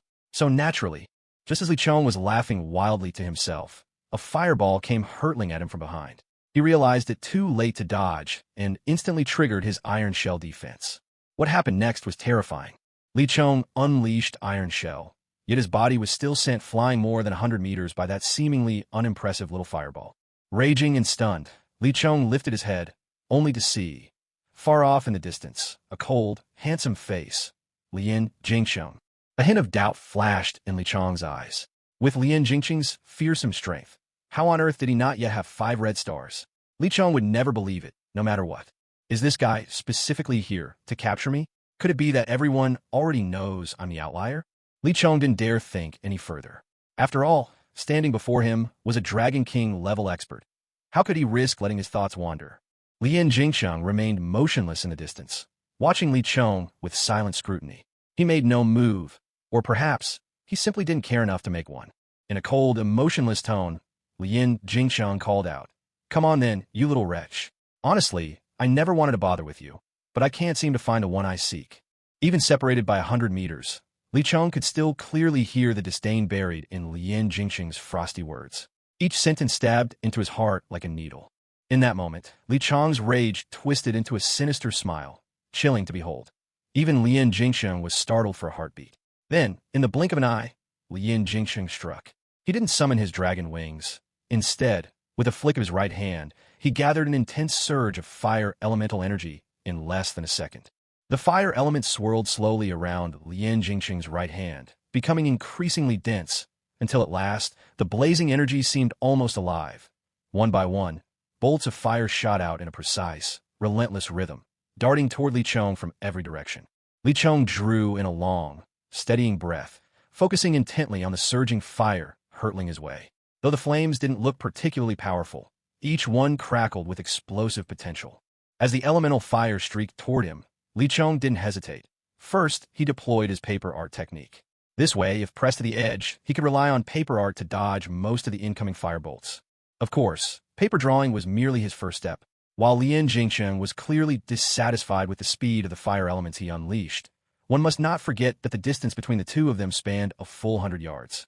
With the advantage provided by distance, Li Chong was able to employ additional layers of defense. Following paper drawing, he invoked Iron Body, his ultimate Iron Body technique. After completing these foundational defenses, Li Chong drew his 3 treasure blades. The moment the swords left their sheaths, an unmistakable force radiated from him, amplifying the pressure in the air. The atmosphere itself seemed to ripple subtly, stirred by the gravity etched across Li Chong's face. Beads of sweat, as large as beans, rolled steadily down his brow, evidence enough of the extraordinary pressure he now faced. They had arrived. At last, the countless fire elements launched by Lian Jingcheng reached their mark. Though they came from different trajectories, their intent was singular. Li Chong's form began to flicker with dazzling speed, the effect of paper drawing in full display. With it, he could dodge and evade with remarkable efficiency, attuning each movement to the unfolding circumstances. Paper drawing proved its worth, enabling Li Chong to evade no fewer than 5 waves of fire element attacks. Yet, Lian Jingcheng's barrage amounted to no less than 20. What did it mean for paper drawing to dodge 5 attacks? It meant that by the 6th volley, there was simply no time left for evasion. The moment had become perilously tight, the stakes clear. So, what was Li Chong to do in such a dangerous situation? In that instant, his actions spoke for him. With a burst of furious motion, all 3 of his blades whirled and cleaved through the air. Each slash was accompanied by a brilliant, translucent flash of pure white light. Before the oncoming fire elements, the 6th, 7th, 8th, all the way to the 13th, Li Chong's dazzling blade light struck, and every one of these 8 fire elements froze still in midair. All 8 were caught, suspended without exception. This was the true might of the Blizzard's frost skill, a decisive freezing effect at just the critical moment. Despite sealing away 8 of his adversary's attacks, Li Chong's face showed no sign of relief. On the contrary, a trace of desperation seeped in, as if he'd reached the end of his resources. And it was true. For all his ingenuity, he still had not managed to neutralize the endless barrage of 20 fire elements conjured by Lien Jingqing's casual hand. Not that Li Chong had ever truly expected to wipe out all 20 with these strategies alone, but the fact that 7 remained closed and left him feeling almost unmoored. Now, the nightmare truly began. Those 7 fire elements encircled him, tightening their trap. What's worse, even Li Chong's most reliable escape, his ultimate lifeline, Shave, now lay blocked. Were these fire elements really just elemental energy? They seemed almost like wily old sages, wise beyond their years. Such was the terror inspired by Dragon King. Right now, Li Chong could truly be said to be hanging by a thread, with no way to save himself, and not even a sliver of hope for rescue. The reason was simple. Li Chong now bore 4 red stars. Remember, those who had been teleported out only carried a single red star, so none of them could have possibly reached Li Chong's predicament. Yet with 4 red stars, Li Chong would have to lose 4 times before he could be sent out of the arena. In other words, even if Lien Jingqing beat Li Chong within an inch of his life, there was no way he'd get rescued. At this point, they had already crossed the bounds of an ordinary match. Now, Li Chong's very life was in danger. He looked up at Lien Jingqing, his gaze unwavering and firm as steel. He would never count on his opponent's mercy, nor did he need it, for that would be a fate more agonizing than death. Resolve burned in Li Chong's eyes. A fierce fighting spirit gleamed within them, making his whole being seem to ignite with energy. The message was clear. No matter how strong his opponent, he would not be cowed. Li Chong crouched low, bracing his right hand on the ground, and declared with surging momentum, second gear. In an instant, red-tinged winds whipped around Li Chong's body, streams of white energy swirling frenetically from him. With the activation of the second gear, his eyes sharpened, filled with unwavering determination, a single-minded will. He wanted the world to know that he was no easy target, not someone to be trampled at will. Even knowing that unleashing the second gear would render him unconscious for nearly a month and unable to compete in the remaining matches, he was willing to pour forth his full strength for this battle against Lien Jingqing. Lien Jingqing's expression showed no particular change.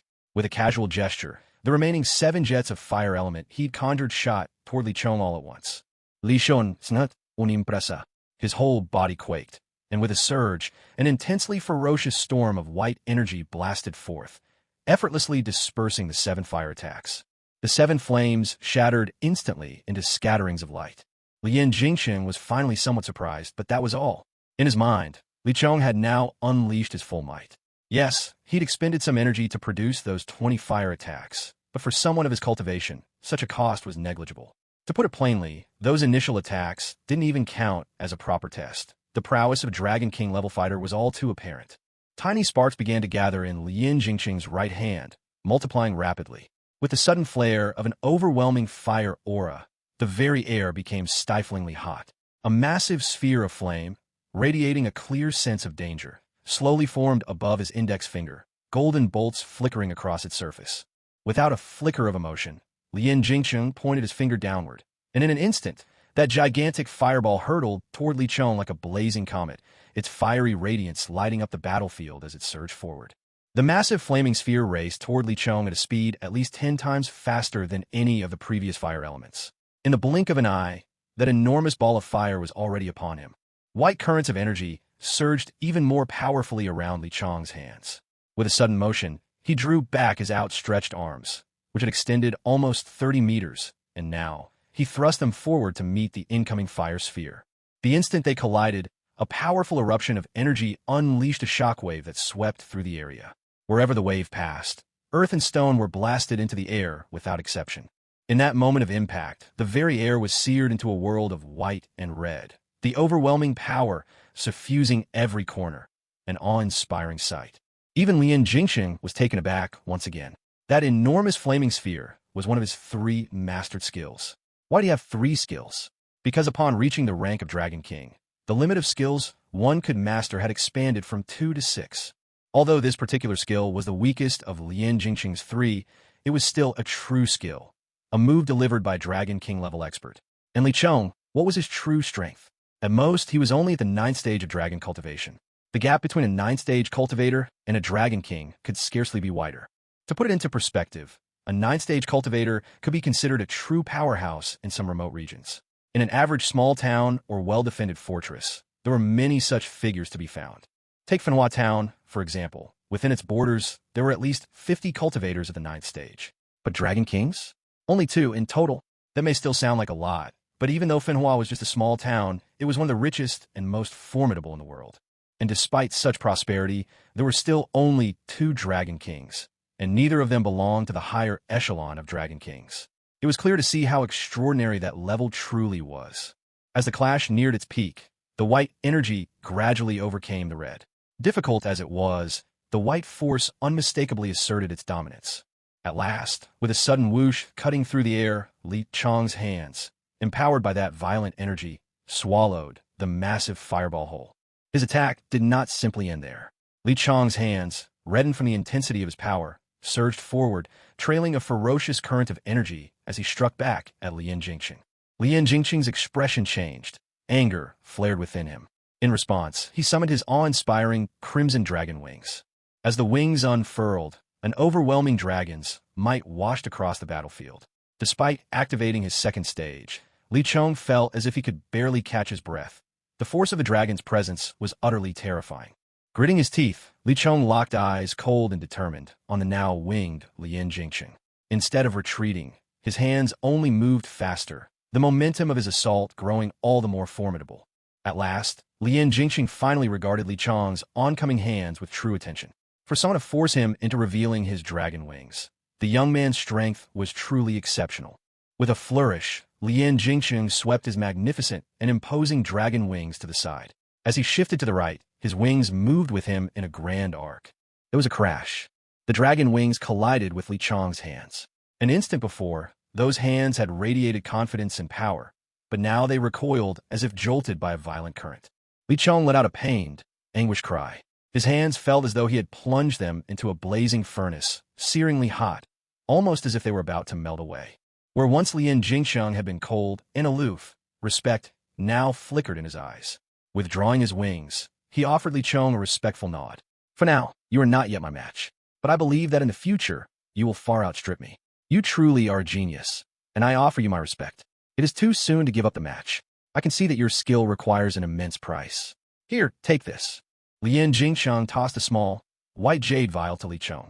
Li Chong caught it with his right hand, his gaze filled with curiosity as he looked at Lien Jingqing. That's a pill called the body-nourishing elixir, Lien Jingqing explained. It can offset some of the painful after-effects brought on by powerful abilities, and it will ease the burning in your hands. I'm leaving now. Those words left a deep impression on Li Chong. He found himself warming a little to the young man before him, the trace of annoyance melting away. Thank you, Li Chong said with a smile. Lien Jingqing responded with a faint smile, said nothing more, and then his dragon wings unfurled once again as he soared away. Li Chong swallowed the pill with a smile, and just as promised, the searing pain in his hands vanished. This time, too, the penalty for using his 2nd gear ability was gone. After this battle, Li Chong's resolve to become strong was sharper than ever. The following day, a ray of sunlight filtered into the forest clearing. After a good night's rest, Li Chong rose, ready to seek out new opponents. In fact, he owed Lien Jingqing his thanks. Without that body-nourishing elixir, he would have been disqualified already. More than that, because of the pill, he had even managed to break through to the next stage, advancing from Dragon Cultivation Level 3 to Level 4. Using his moon step, Li Chong leaped into the air, scanning the land from above in search of a worthy adversary. His efforts at last bore fruit. Sprawled on the grass below, a youth of about 18 lay with hands tucked casually in his pockets, a slender blade of grass between his lips. Clad in bright patterned clothes, he was tall without being burly. His hair was black, and his eyes gleamed with gold. The youth reclined comfortably as the breeze brushed gently over his face. He smiled contentedly, utterly relaxed and deeply at ease. Li Chong was astonished. He had never imagined that, in the 2nd round of the tournament, someone could be so at ease, stealing a moment of leisure in the midst of tension, lying there so nonchalantly. Li Chong let out a helpless smile. He simply had no words for this guy. Though he found him frustrating, Li Chong quickly composed himself, darting toward Bai Jiala like an arrow. Of course, he had no intention of launching a sneak attack. All he wanted was to jolt that fellow awake. His finger gun technique swiftly closed in to within a foot of Bai Jiala. Yet the other boy remained sound asleep, his breathing steady, as if he hadn't sensed Li Chong's strike at all. Li Chong began to lose his patience. Was this guy really here for the competition? At his wit's end, Li Chong gathered his energy all over his body and shouted, "Hey you, get up now!" His near-roaring voice sent shockwaves outward, sweeping through the air with the force of a gale, scattering dirt and wood chips in every direction. Yet even then, all Bai Jiala did was wrinkle his brow slightly, only to relax again and roll over to continue napping. Li Chong was so exasperated he almost wanted to smack this guy right then and there, but he refused to resort to a sneak attack. Just as Li Chong's anger reached its peak, the boy who'd been lying down finally stood up, allowing Li Chong a good look at his face. He had to admit, the troublemaker was rather good-looking, with long black hair, golden eyes, and sharp features. Yet, on that handsome face, there lingered an air of carefree detachment from the world. The boy stood up straight, sneezed twice in a row, and with a lazy tone said, "Who are you? Just another person trying to take my red star? Well, let's get on with it." Seeing him finally rise to his feet, Li Chong felt a surge of excitement, but the other boy's lackadaisical attitude only made him want to clobber him even more. "Fine, let's go. I've already got 4 red stars. You're the key to getting my 5th. Remember, my name is Li Chong," he said. The boy shot Li Chong a half-hearted glance. "EMBGLA. That's it. If you're coming, hurry up. Funny thing is, I only need one more win myself." "Oh, is that so?" Li Chong narrowed his eyes, his fighting spirit ignited. He had already lost to Lin Jingsheng once. He wouldn't let himself lose so easily again. Bai Jiala stood rooted to the spot, beckoning Li Chong forward with a crook of his index finger, a clear taunt on the surface. But in reality, Bai Jiala simply disliked hassle and just wanted Li Chong to attack first. If only Li Chong knew the real reason behind that gesture. Who knows what his reaction would have been. For now, at least, Li Chong simply took it as a provocation, a declaration of war. With both legs flexing, wave after wave of pale blue energy sparked from the ground beneath Li Chong's feet. He unleashed a barrage of storm kicks, each one shooting straight at Bai Jiala. Bai Jiala stretched lazily, paying the attacks no heed. Every one of the dozens of blue kicks landed squarely on target. Instantly, the earth exploded where Bai Jiala stood, sending dirt flying and winds swirling chaotically. Li Chong couldn't help but cast a doubtful look at Bai Jiala. Even if Bai Jiala wasn't skilled enough to dodge all of his lawn kick techniques, there was no way he should have been hit by every single one, right? After all, his lawn kick was merely a simple, probing attack.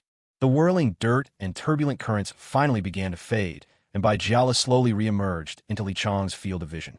This can't be possible," Li Chong exclaimed in astonishment. Bai Jiala stood before him, entirely unharmed by the lawn kick. However, it wasn't just his lack of injury that left Li Chong so shocked.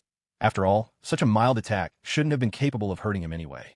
What truly surprised Li Chong was that not even the vibrant patterns on Bai Jiala's jacket or pants bore so much as a single blemish. One mustn't forget, the spot where Bai Jiala had just stood was ravaged by wild swirls of dirt and air, like mischievous children with no regard for anything in their path. And what did that mean? It meant that not a single one of Li Chong's attacks had actually made contact with Bai Jiala. This realization plunged Li Chong into deep thought. Could it be some kind of instant movement technique? But that couldn't be. Bai Jiala hadn't budged from his spot, and Li Chong could still feel his presence clearly. If that's the case, Li Chong drew a conclusion and blurted out in amazement. "You've brought your control and defense to such an extraordinary level. Bialis smiled. Looks like you figured it out." Before him, a faint earthen yellow glow lingered, unwavering. Bai Jiala had summoned just a trace of energy to block the attack. Dozens of lawn kicks had come at him in an instant, carrying a force that would give most warriors pause. Yet even in this situation, Bai Jiala had countered Li Chong's technique using only a sliver of energy, a testament to his adaptive nature and impregnable defense. "So, how do you plan on dealing with me?" Bai Jiala asked with a light chuckle. Li Chong, defiant, retorted, "If your defense is that monstrous, then I'll just have to overpower you with sheer offense." Bai Jiala replied with a faint smile, "Is that so? Then give it a try." In a flash, Li Chong's 3 treasured swords were in his hands. He adopted his signature stance, Ghost Slash, with a surge of white energy swirling around him as he launched a straight, forceful strike at Bai Jiala. With a slight smile, Bai Jiala raised his right hand. A shield of earthen yellow light, the shimmer of a barrier, materialized before him. Ghost Slash crashed down on the shield with a thunderous impact, but the shield only quivered slightly, fully withstanding Li Chong's assault. Shock flashed across Li Chong's face. He hadn't expected even his ghost slash could be so casually deflected. The thrill of battle welled up within him, and torrents of energy surged through the air. With his 3 blades spinning and shifting, Li Chong caused the energy to twist and gather, ultimately swirling into a whirling vortex aimed straight at Baijiala. The legendary 3-sword-style tornado. The greatest advantage of the whirlwind, born from the rushing air, was its terrifying ability to slice and destroy. Like a living gale, the tornado swept swiftly toward Baijiala. A hint of amusement curled at the corner of Baijiala's lips. His right hand swept upward, and instantly, an earthen wall sprang up before him. A captivating glow shimmered on the surface of the wall, inscribed with several ancient-looking sigils. As Li Chong's attack struck, the runes flickered. To his astonishment, his assault gradually dissipated as though being unraveled. With a smile, Baijiala said, "You look exhausted from attacking. I think it's time for me to fight back." Earth Dragon Mire. He shouted the last words energetically. Yet Li Chong felt not the slightest ripple of energy, nor saw any visible sign of attack from Baijiala. "What's this about?" Li Chong asked in confusion. But before Baijiala could reply, the ground beneath them began to tremble violently.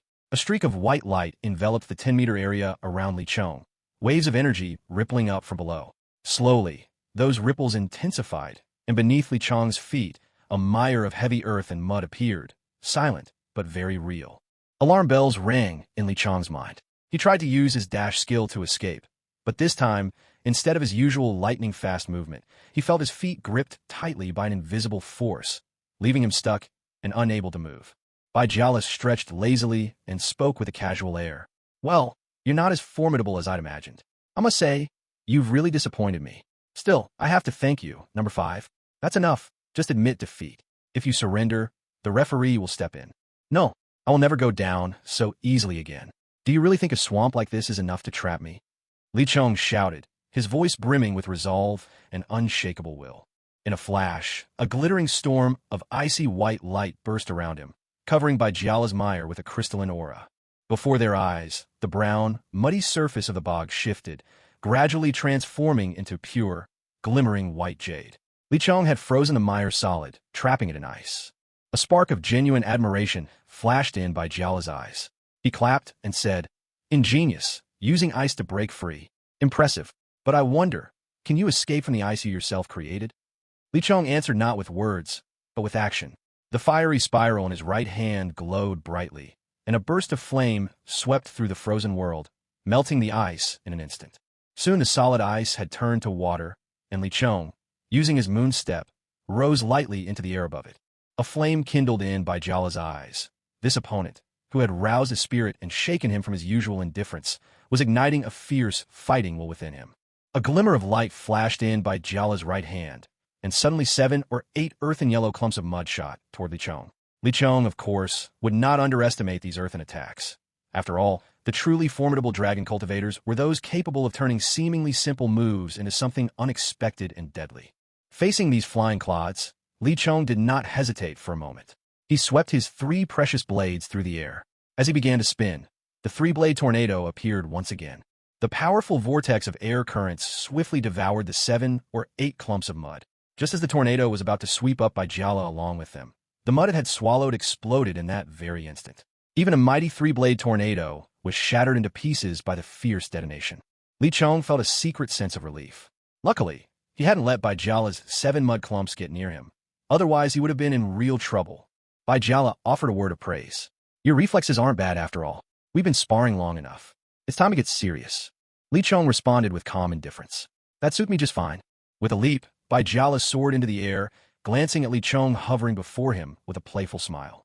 In that instant, his energy surged. An earthen yellow glow flickered wildly, gradually condensing into something more. The golden-brown light gathered swiftly, forming a pale gold orb that hovered above Baijiala's right palm. "All set. It's done," Baijiala announced. "You're lucky. You'll have the chance to experience my 1,000-fold sphere. So you're going all out, too. I guess it's time for me to cross my limits," Li Chong replied, a hint of arrogance in his voice. "Who knows what side effects this skill will have? Well, there's only one way to find out. 3-blade style, demonization."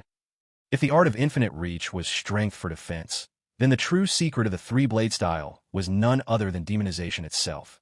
A strange black light radiated from the edges of Li Chong's three blades, and everywhere that darkness swept, grass and trees were uprooted and the earth scattered as if thrown by a tempest.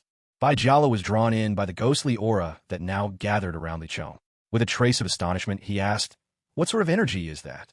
As the demon energy surged, Li Chong's eyes and hair deepened into a mysterious shade of purple-black, his entire being exuding an aura reminiscent of the Grim Reaper.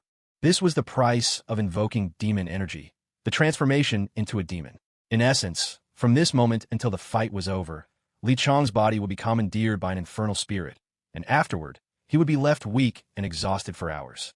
Li Chong stood tall, radiating cold dominance as he fixed Bai Jiala with a chilling stare. Without another word, his right hand spun forth a vortex of fire, sending a blast of purple-black corrosive energy roaring straight at Bai Jiala. Bai Jiala's brows knitted in focus as he chanted softly. The thousand-fold sphere atop his right hand began to tremble violently, and a beam of blinding white light surged out to meet the oncoming wave of purple-black energy head-on. The moment the purple-black light touched the white radiance, it was like a starving wolf desperate to devour its prey. Yet the white light was not willing to submit so easily. With a dazzling flash, both the white and purple-black lights vanished at the same instant. A flicker of surprise flashed across Bai Jiala's eyes. He drew a sharp breath.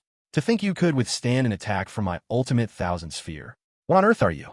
This attack is nearly as powerful as a peak-tier, level 9 dragon cultivator's strike, and you blocked it so effortlessly. Is your skill one of those legendary berserk-type abilities? Li Chong, caught up in his demonic transformation, was oblivious to Bai Jiala's words. At this moment, all he felt was a searing desire for battle. Li Chong's three blades swiftly took form. With barely a whisper, a purple-black tornado began to swirl, twisting through the air in a vortex of corrosive force, curving menacingly toward his foe. This time, Bai Jiala no longer dared to be careless. Even though his ultimate thousand sphere was formidable, it was clear that the skill this wild man possessed was no weaker than his own. With a flourish, the light from Bai Jiala's right-hand sphere blazed forth, the white glow swelling like a midday sun, just inches away. In a heartbeat, the blinding radiance swallowed the purple-black tornado whole. Then, as if digesting what it had consumed, the brilliant light paused, absorbing the attack entirely. Yet within his demonic haze, Li Chong was unmoved by the strength of Bai Jiala's ultimate thousand sphere. Once more, his three blades ignited with that same eerie, purple-black glow. Li Chong sprang forward with blinding speed. But this time, instead of unleashing a swordsman's technique, a twisted smile curled his lips. All three blades crashed down upon Bai Jiala in a vicious onslaught. Bai Jiala smiled faintly. This demonic Li Chong seemed far less troublesome than he had imagined. At the moment, Li Chong was all brute strength and no strategy, a reckless brawler. Evidently, this berserk-type skill also had its flaws. With a movement of Bai Jiala's right hand, a wall of earth rose instantly to bar Li Chong's path. No one should let the power of the ultimate thousand sphere overshadow Bai Jiala's true specialty, his mastery of defense. The earthen wall rose just in time, halting Li Chong's charge. With a burst of ghostly force, his three-blade strike, Ghost Slash, pounded into the wall, sending tremors through its surface. Yet the wall held fast, refusing to crumble. Li Chong continued his relentless assault, his blades hacking time and again into the earth. Bai Jiala only chuckled, his ultimate thousand sphere blooming once more with blinding light. A thread of pure, menacing white flashed through the air. In an instant, white light blasted in every direction. Everything nearby, the earthen wall included, collapsed under the glare, and Li Chong was hurled back dozens of yards by the sheer force of the blinding white radiance. Li Chong was blasted into the air, blood spurting from his mouth. His mind spun in a haze, and his limbs felt limp and powerless. As soon as he managed to stand, he cursed loudly. "Damn it, this ghost aura really is a pain. You even get control when you try to use it. If you hadn't knocked that blood out of me, I'd still be trapped now. But it's fine, at least now I can control this ghost aura myself." Bai Jiala watched Li Chong, who seemed to have regained his senses, and giggled. "You know, you're actually starting to resemble me a bit. Now that you've recovered, let's see your true strength. One strike.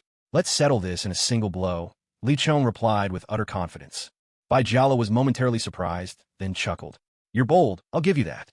All right, I'll take you at your word. A single strike will decide it. Let's see which of us comes out on top." A warrior's gleam burned in Li Chong's eyes. His whole body surged with energy, and he drew on an endless tide of controllable ghost aura, flooding through him. Demonized three-blade style, esoteric art, nine-blade azura, ultimate sphere, solar radiance. Their battle cries rang out across the tranquil grassland, shattering the peace. In an instant, strange tremors rippled through the air above the grass. Violent currents of energy erupted in all directions, swirling and tumbling in chaos with no sign of stopping. From high above, dozens of beams of white light shone down like the very descent of the sun god himself, flooding the area in dazzling radiance. The display is impressive, but would Azura ever allow a technique like that to stand as its rival? Li Chong declared. A storm of purple-black light whirled around his body, and a corona of that violet darkness soared skyward, a surge of wild energy and whirling currents. What happened next was even more astonishing. As the darkness flashed, Li Chong's arms multiplied. From 2, he suddenly had 6. His single head split into 3, each face twisted into a ferocious snarl. And as if in answer, the 3 blades in his hands fanned out, becoming 9, each radiating an overwhelming threat. The 9 blades, wreathed in ghostly power, began their onslaught. The very air seemed to freeze, grass across the field withered to dust in a heartbeat, and even the wind bowed before Azura, falling utterly still at his feet. Time itself seemed to halt. For a fleeting moment, even those dazzling shafts of white light above could only hold Azura at bay for 5 heartbeats. Baijala's eyes went wide with shock. He hastily summoned his mightiest defense, a shimmering golden-yellow membrane flickering into existence, glowing with invincible power. Azura crashed against the barrier, which shuddered violently but didn't break at first. Only after enduring several bone-rattling impacts did the earth-colored film finally collapse in a shattered heap. The remaining force of the attack hurtled straight at Baijala. Reluctant though he was to concede, Baijala had no choice but to admit defeat. A brilliant green shield sprang up, enveloping him just in time to weather Azura's final assault. The shockwave rocked the shield violently, but ultimately it held, pulsing with dazzling light.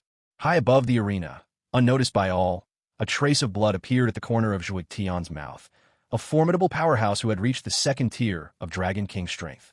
Once again, a flash of blue-green light flickered, and Li Chong was instantly transported out by that glow. Baijala cast a deep, meaningful glance at Li Chong, stretched lazily, and then simply laid back down on the grass, drifting off into a deep and carefree slumber. From a stance, Fai Long and Yi Mengxue saw Li Chong succeed in his mission, and they erupted with loud cheers of joy. At last, after a fierce struggle, Li Chong had earned his place to compete in the 3rd round. That night, Li Chong did not train. Due to the second aftereffect of using ghost energy, he remained unconscious for a whole day. Fortunately, there was ample time, as only 9 competitors had appeared so far. The 3rd round would only begin once the 10th had arrived. Fai Long and Yi Mengxue were still in the stands, intently watching the ongoing matches. Meanwhile, Li Chong found himself at leisure and used the opportunity to meditate and hone his strength in his own resting chamber. Time passed unnoticed. At last, a calm and distant voice drifted in. Li Chong slowly opened his eyes and murmured quietly, "So it's finally beginning?" With the onset of the 3rd round, excitement in the audience reached its fever pitch. At last, the most exhilarating showdown was about to begin, the round that would determine the final rankings. Zhuotan, still presiding high above, announced in a powerful voice, "There will be 10 contestants in the finals, and they are Zui Yuan, Lian Jingsheng, Yi Dang Baijala, Li Chong, Na Xie, Jiaxisi, Meng Yuan, Jiaqing, and Buluk. Contestants, prepare yourselves. The matchups will now be decided by the energy screen." The 10 finalists marched out in unison and lined up shoulder to shoulder. All 10 fixed their eyes intently on the energy screen as it began to flicker at lightning speed. In that instant, the match orders were determined, splitting them into 5 pairs as follows. First match, Yi Dang versus Lian Jingqing. Second match, Meng Yuan versus Huo Jiaqing. Third match, Baijala versus Zui Yuan. Fourth match, Li Chong versus Na Xie. Fifth match, Buluk versus Jiaxisi. The groups were quickly set. Li Chong glanced at Na Xie and smiled. He had already defeated this opponent once before. Na Xie boasted fearsome destructive power, along with impressively stubborn defense. Li Chong didn't pay much mind to his defense anymore, since he'd already battled Baijala, the very embodiment of an indomitable shield. It was Na Xie's raw destructive force that warranted Li Chong's attention now.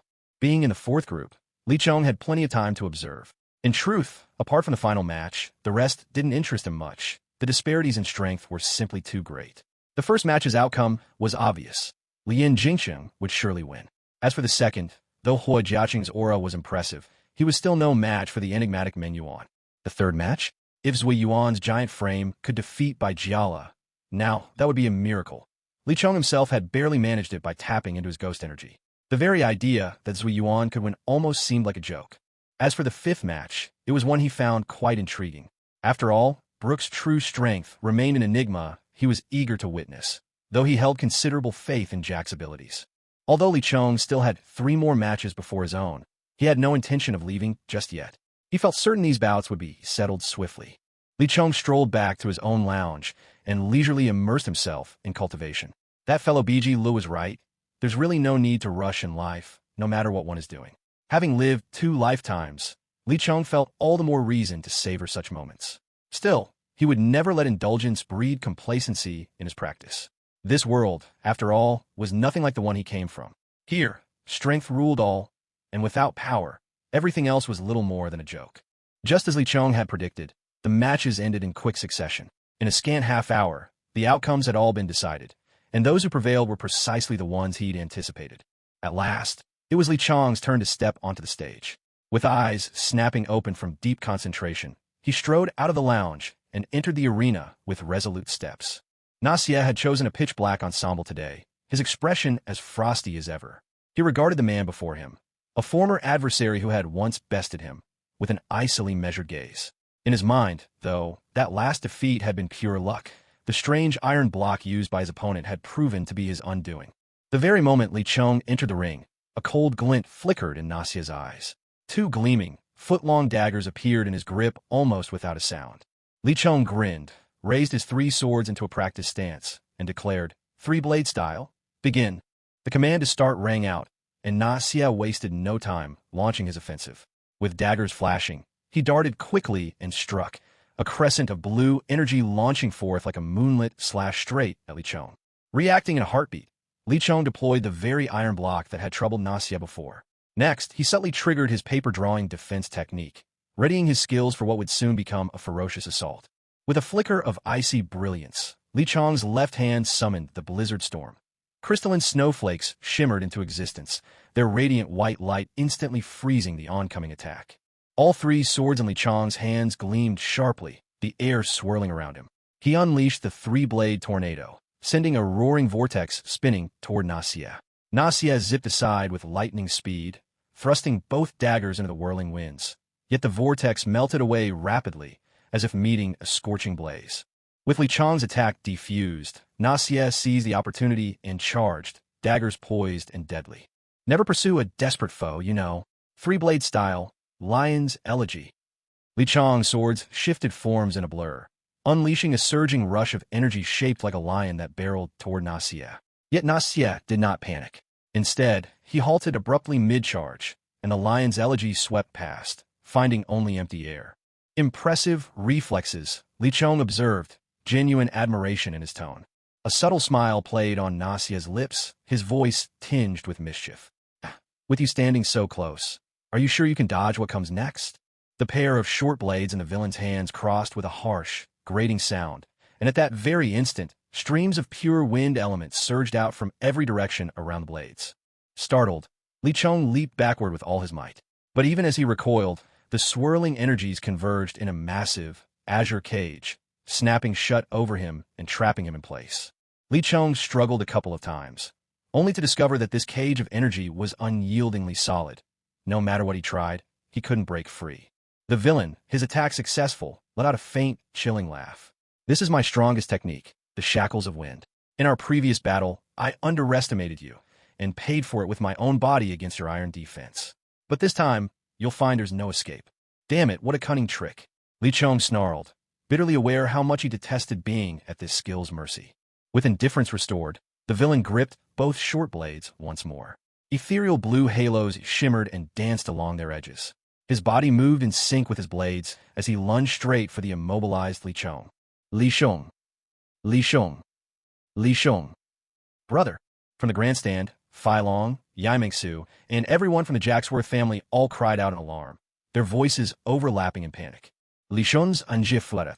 Both his hands began to sparkle with violet energy as crackling currents of lightning surged around him. A swirling thundercloud quietly formed above his right palm. Without hesitation, he swept his hand downward, hurling the ominous cloud with devastating force. A cacophony of thunder erupted, shaking the ground as bolts of lightning raged. Even Li Chong found himself unable to escape his own attack. His newly steel-hardened body hissed and crackled under the onslaught, and hoarse, anguished screams tore from his lips. The lightning struck Li Chong first, but then it arced instantly to the villain as well, almost as if bestowing that agony upon him. Without any steel defense, the villain became a perfect conduit with his metal blades. His own scream, sharper and louder than Li Chong's, echoed throughout the arena. Paralyzed by the shock, he collapsed to the ground, his body convulsing uncontrollably. Li Chong, protected by his iron body, avoided slipping into unconsciousness, but his skin was left blackened, his limbs numb and trembling. The audience, witnessing this wholly unexpected turn, was sent into peals of laughter. Even Zhuo Qian, usually so aloof and composed, found himself struggling to maintain a straight face, the corners of his mouth twitching. With a couple of awkward coughs, Zhuo Qian finally announced, "The victor is Li Chong. Water Dragon healers, attend to the defeated." 7 or 8 young healers in blue robes quickly hurried onto the stage, efficiently carrying the villain away. Li Chong managed a weak, self-deprecating chuckle. He might have looked pitiful, but at least he had emerged as the winner. The speed at which this battle ended was no slower than any of the previous ones. Li Chong hadn't anticipated just how effective the triple shadow thundercloud technique would be when cornered, of course, aside from the fact that he'd had to strike himself in the process. With the match complete and the next round still days away, he finally had a chance to unwind. The past several days had been consumed by constant fighting, and it was starting to wear him out. Unlike Jax, who relished combat and never seemed to tire of it, Li Chong actually needed to rest. Seeing Li Chong finish his match, Meng Xue and Fai Long decided they'd watch Jax compete against another contestant before heading out themselves. Li Chong had originally wanted to stay and see the fight between Jax and the mysterious challenger, but the chaos from his own lightning attack had left him in no mood to watch. After 10 days of relentless battles, he felt completely drained. Now seemed the perfect time to explore the little town. Renowned as the most bustling spot in the area, Fenghua Town offered top-tier entertainment. Old habits from his previous life began to stir within him, and almost without thinking, Li Chong wandered into a casino. He still had about 8,000 gold coins left, a comfortable sum to really enjoy himself. He entered a casino called Fenghua, feeling a surge of nostalgia. Wasn't the atmosphere here just like the gambling halls from his old world? The lively crowds, the endless amusements, and the elegant hostesses serving drinks. It was all so familiar. Li Chong headed straight for the exchange counter, trading 5,000 gold coins for 500 chips, each chip worth 10 gold coins. A middle-aged man, exuding the bearing of a manager, approached him with a wide grin. A short toothpick danced between the man's teeth, which glittered gold, each one radiating the unmistakable aura of money. Behind this manager stood 7 or 8 breathtakingly beautiful young women. They wore matching uniforms, cut so scantily they showcased every alluring curve. Each of these 8 stunners had a different look in her eyes, some sweetly innocent, some cool and aloof, others gentle and inviting. With a practiced, welcoming smile, the manager said, "Welcome to Fenghua Casino, little brother. Is there anyone you'd like to accompany you tonight?" He shot Li Chong a meaningful look. Li Chong knew exactly what the manager was implying. Had this been his previous life, he might have chosen one of these beauties to share the evening. But now, he hesitated for a moment, then replied coolly, "That won't be necessary." With that, he turned away, looking for a game to try his luck. As Li Chong walked off, the friendly smile dropped from the manager's face, replaced by something salacious. Glancing at the girls, he sneered, "He doesn't need your company. You lot, come to my room later." The 8 girls all frowned ever so slightly, their eyes betraying a faint sadness. With 500 chips in hand, Li Chong hurriedly set out in search of a game that suited him.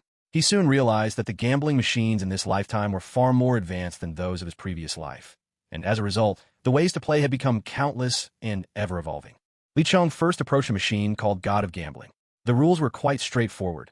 Above the God of Gambling were 24 numbers, and gamblers could only bet on one of them.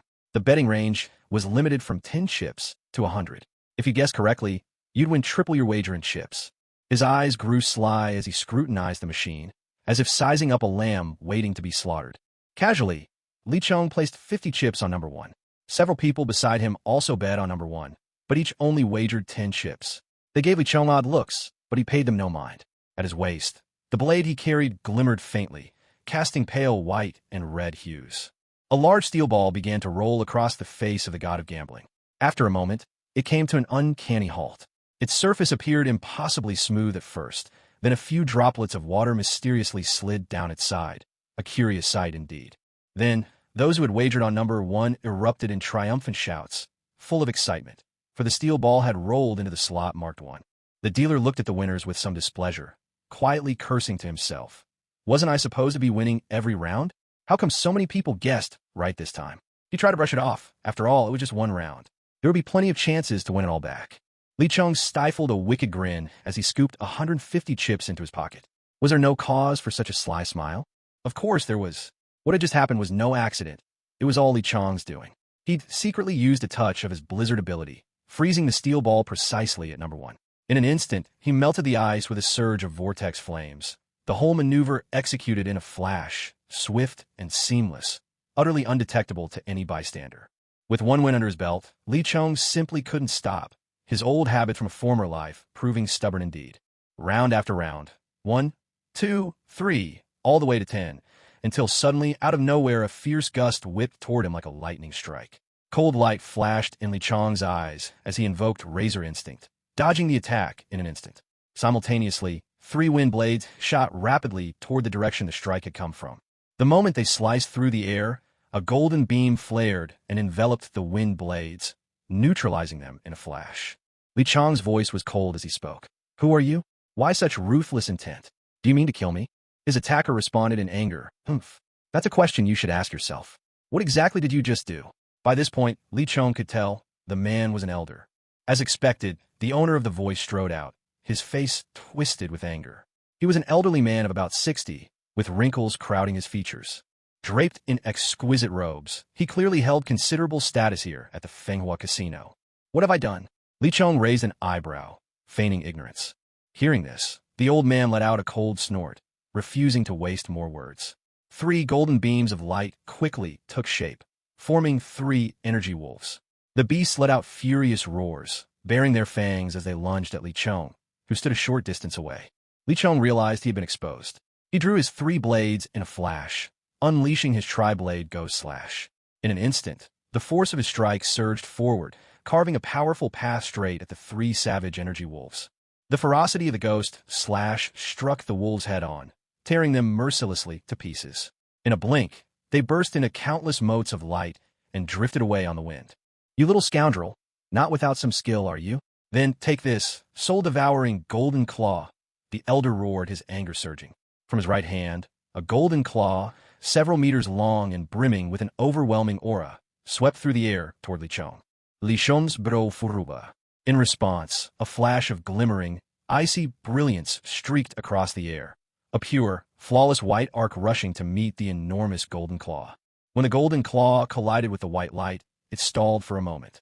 Seizing the opportunity, the shimmer of iciness enveloped the claw, layers of frost and snow spreading instantly across its surface.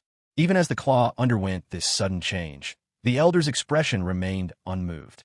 He regarded Li Chong with an ominous smile, his intentions elusive. Li Chong was utterly bewildered. What on earth was this man planning? Why should he be so pleased when his skill had just been frozen? In the very next moment, Li Chong understood. With a surge of power, the golden claw shattered the encasing layers of ice with brute force, its momentum reaching yet another peak. The spectral, lethal golden claw swept straight for Li Chong. Li Chong cried out inwardly, knowing things had taken a bad turn. He hastily employed Iron Block to brace himself, but at that very instant, the golden claw struck him squarely. That enormous force sent Li Chong flying back over 10 meters, blood spilling from his lips in a crimson spray. You brat. Hand over your winnings. If you thought you could pull a fast one here, you've sorely misjudged your opponent. With your talent, at best 9th-level dragon cultivator, you'll never match me, a half-step dragon king, the old man sneered. A half-step dragon king? No wonder he's this powerful, thought Li Chong, finally understanding the formidable strength the elder possessed. Until now, Li Chong had been puzzled. The old man was not as mighty as a full dragon king, but clearly surpassed an ordinary 9th-level dragon cultivator. Now the mystery was clear. "It seems I can't win against you. If I can't fight, then I'll just have to run," Li Chong said with a cheeky grin. With a swift motion, he tossed out a large sack. "Here's your money back, senior. Farewell." Without another word, he started darting away, using his shave technique over and over, and in no time, he vanished without a trace. Truth be told, the old man actually could have caught up to Li Chong, even at his half-step Dragon King level. It would have only taken a bit more effort. But since the money had been returned, the elder simply chose to let him go, enjoying a rare moment of peace. The old man stepped forward slowly and lifted the large sack, but as soon as he did, he sensed something was off. Shouldn't the sack be much lighter? Yet clearly, it weighed well over 20 pounds. How many gold coins would it take to reach such a weight? Realizing something was amiss, the old man hurriedly opened the sack and found no coins at all. Only large chunks of ice greeted him. His furious voice rang out in the chilly air. Not far away, someone who had just succeeded in their scheme let out a sly chuckle. With this haul, he could buy himself some fine things, or perhaps attend some high-end auctions. By now, Li Chong's fortune had swelled to more than 150,000. Meanwhile, atop the arena, Brooke, dressed in black, gave a cold, mocking laugh as he glanced toward Jax, who had just finished using his temporary dragon wings and was now drained of energy. Brooke slowly raised his right hand, conjuring a ribbon of fire that shaped itself into a phantom earth dragon. With a roar, the earth dragon unleashed a torrent of flames, striking Jax before the oncoming azure light could reach him. Jax's entire body was engulfed as if set aflame. He let out a cry of agony. Despite the searing pain, his eyes still burned with fierce, fighting spirit. But the situation allowed for no further resistance. Darkness closed over his vision, and he slowly collapsed in a faint. Jax! 3 angry shouts thundered from his stands, thick with fury. Zhuetian, too, was consumed by rage. In a flash, he summoned a lash of azure energy that whipped out toward Brooke like a vengeful serpent. Brooke regarded the lash with icy calm, and slowly drew from beneath his cloak a token inscribed with strange, sinister markings. A grimacing demon head leered from its surface. "What is that?" Zhuetian's voice trembled, a tinge of fear coloring his words as his gaze fell upon the token. The token in Brooke's hand flared with a jet of black light. A wave of sinister energy instantly devoured Zhuetian's whip of azure energy. As it fed, the dark radiance grew even more intense, slowly deepening into a sinister red. That blood-red glow took the shape of a ghastly demon head, which let out a piercing, tormented wail, before hurling itself at Zhuetian. With urgent speed, Zhuetian summoned all his power, forging a colossal azure shield, dozens of meters tall and a meter thick, a steadfast guardian, standing before him like an indomitable warrior. A mighty crash reverberated through the arena. The demon head smashed hard against the shield. Upon impact, the phantom head rapidly dissolved, but as it vanished, it released curls of inky black mist. Under its touch, the azure shield began to slowly melt away. Zhuetian exhaled in deep, trembling breaths, shaken as he fixed his gaze on Brooke. Brooke's own face had gone deathly pale. The token had clearly exacted a heavy toll on him as well. Still panting, Zhuetian kept his right hand locked on Brooke, his face wary. "You, are you with the dark forces of Dragon Valley?" Although Brooke's complexion was deathly pale, he seemed none the worse for wear at this moment. Wearing a cold sneer, he said, "So what if I am? This Dragon God Continent's Beta Fortress has ruled for far too long. It's time for new masters to take their place, and obviously, Dragon Valley is the best candidate." Zhuetian looked at him with undisguised distaste. Dragon Valley is nothing but a force of utter darkness, a band of destroyers obsessed only with ruin. There's no way this continent will ever be handed over to the likes of you. I truly cannot fathom why. When we all face peril on the open sea, the 10 sages didn't finish every last one of you off. Brooke retorted icily. The 10 sages? Were they compared to our mighty Valley Lord? He alone is the most powerful of all. As for Beta Fortress, give us a few more years, and it'll be crushed beneath our feet. Is destruction truly so bad? Without destruction, nothing new can be born. The world we seek is beyond the comprehension of lowly mortals like you. So you're talking about Godhead? Zhuetian snarled, his tone frosty. No one from Dragon Valley will ever become a great god. The Dragon God is not to be defiled by wretches like you. The emergence of Dragon Valley's influence clearly filled this formidable second-rank Dragon King with both fear and fury. Suddenly, Zhuetian declared, "I hereby announce that Brooke is disqualified from this tournament." "You dare?" Brooke barked sharply. Zhuetian gave a cold smile and replied evenly, "Why wouldn't I dare?" A sinister gleam flickered from the token of the ghost head that Brooke clutched in his right hand.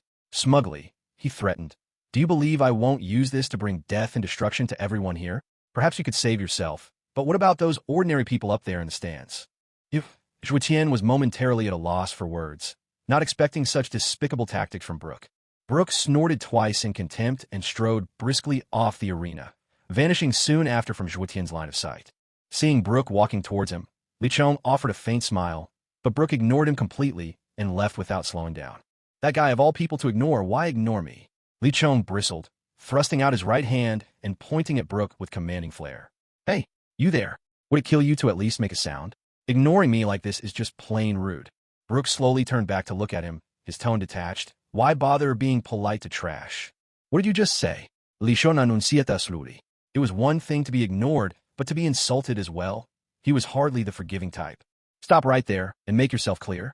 Who are you calling trash? Li Chong's voice was cold as steel. Little weakling, I have no interest in repeating myself, Brooke said with barely restrained annoyance.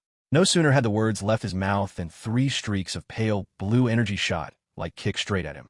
Brooke was caught completely off guard. What is happening? Because he was so utterly shocked, all 3 of the swift strikes landed squarely on Brooke's legs without exception. Brooke winced in pain, but didn't cry out.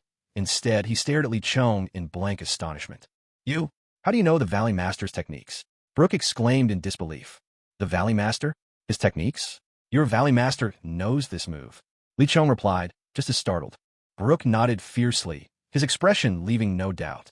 Li Chong felt as if struck by lightning at Brooke's words. He gaped in astonishment, an incredible idea flashing through his mind. He hurriedly asked, Then, does your Valley Master know these moves as well?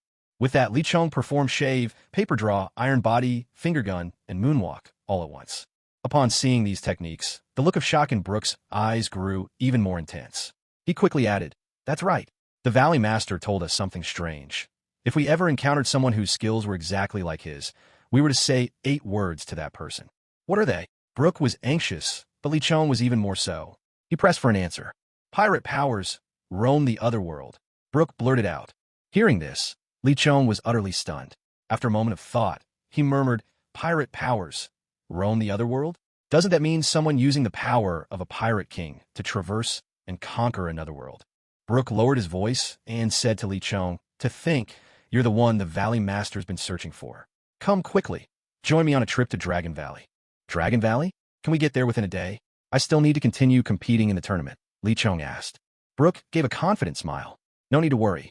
In Dragon Valley, if we have anything in abundance, it's elemental scrolls. We possess spatial scrolls crafted by the Wind Dragon's own hand.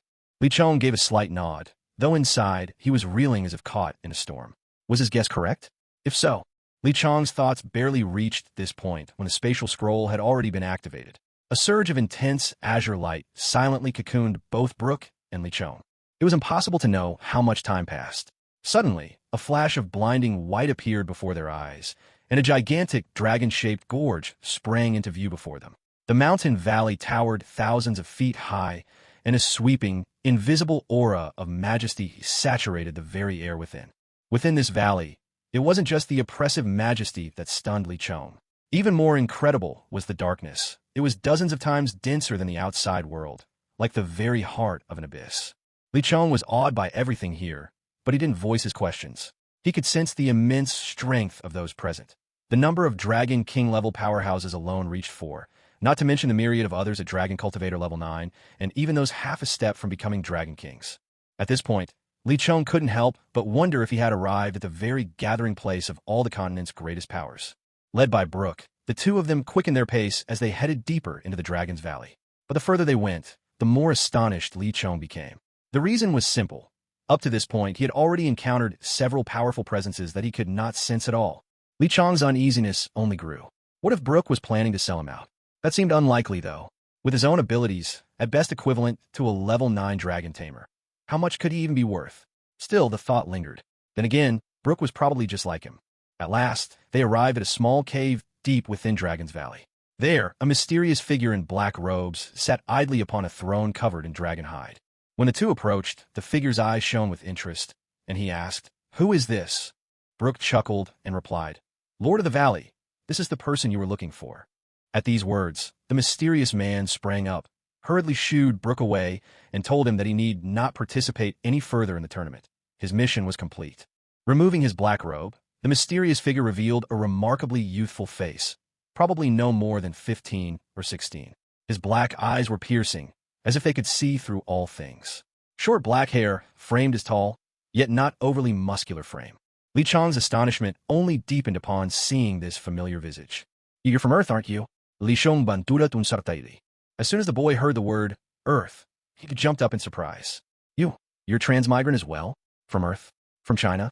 Li Chong nodded vigorously, but in his heart, he was cursing in disbelief. Two transmigrants meeting like this? That kind of storyline only happened in the most far-fetched novels. Utter nonsense.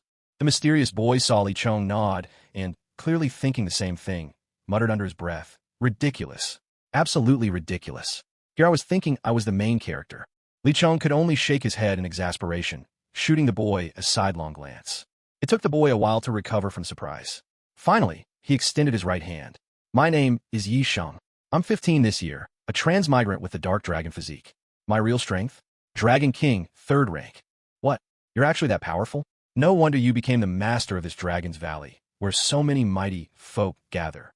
Li Chong managed a sheepish smile. "My name is Li Chong, 14 years old, also a transmigrant, with the Thunder Dragon physique. And my true strength is just level 3 Dragon Tamer." Yishin couldn't help grinning at Li Chong's admission and burst out with laughter. "So you're the weak one here, little brother? Don't worry, your big bro will look out for you from now on. And just so you know, I'm not the master of this Dragon's Valley, not at all." "Then who are they?" Li Chong asked, completely baffled, feeling utterly lost. Yisheng smiled faintly and said softly, "Well, that's a long story. Since we have time now, why don't you take a look at this first?" A white panel slowly floated above Yisheng's head. On it, there was a message. "Congratulations on reaching the Dragon God continent. You will be granted the 6 forms of power and possess the body of Long Mo's Hang, the master of Dragon Valley, until the arrival of the chosen one from another world. As your abilities grow, new powers will awaken. Your mission is to aid another world traveler in confronting the darkness that has taken root in Dragon Valley and beyond." Li Chong exclaimed in surprise. "You have this panel too? Does that mean you possess abilities like mine?" Yisheng replied, "I'm not sure. My initial ability was the 6 forms, and after my awakening, I gained sniper's skill with extraordinary accuracy." Li Chong frowned and thought, "So our abilities aren't all the same, apart from the 6 forms?" Yisheng waved his hand. "Why don't you share what yours are?" Li Chong nudda. "My first ability is the 6 forms as well. After awakening, I became a 3-blade style user. Then, when I learned my first skill, I gained the power to stretch my limbs at will, similar to the Devil's Reach." Yisheng nodded enviously. "Those are much better than mine. Most of my abilities are supportive, not combat-based. Like you, I started with the 6 forms. After awakening, I gained sniper, then healing when I learned my first skill, then repairing with the 2nd skill. When I reached the 8th level of dragon taming, I gained weather control. And upon attaining the rank of Dragon King, I received the Devil Bomb skill. That's the only one I truly like.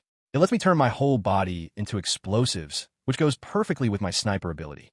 Not bad. Your abilities are actually quite strong. How much time do you have left in this form?" Li Chong's mind started spinning with schemes, and he quickly asked. "Around an hour," said Yisheng.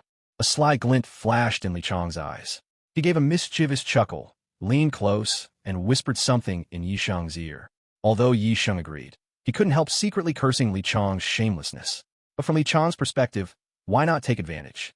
What Li Chong suggested was simple. Since the transformation would soon end, they should grab as much treasure as possible from Dragon Valley while they still could. This was a major opportunity for profit. After all, Dragon Valley was immensely powerful. There was bound to be plenty of loot. To help with stashing their haul, Yisheng specifically had someone bring Li Chong a spatial storage ring. Its use was straightforward. Inside the ring lay a vast storage space. Anything he wanted could be stored with a thought.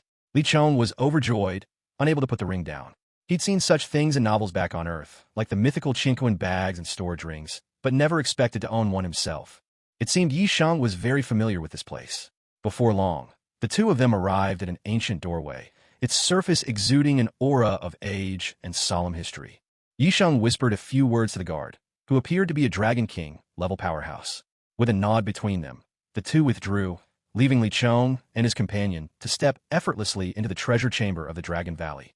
Inside, the chamber glittered with gold and splendor. Just the gold coins alone must have numbered in the hundreds of millions, scattered in messy heaps across the floor. Li Chong couldn't help but marvel inwardly. This Dragon Valley's wealth could rival that of a domain lord's personal collection. Li Chong had no intention of missing out on the gold coins, but he also meant not to take too many. What his storage ring needed most right now were weapons suited to him. He already owned two: the teleportation armor and the energy hammer. The latter was the 6th grade weapon he recently obtained from Noka, which could boost his power by a decent amount. Li Chong had tested it. The hammer could increase his energy by roughly 10%. Don't make light of that 10%. In fact, as one's power grows, even a small increase becomes more significant. Imagine a Dragon King, level expert, suddenly gaining 10% more energy. What would that mean?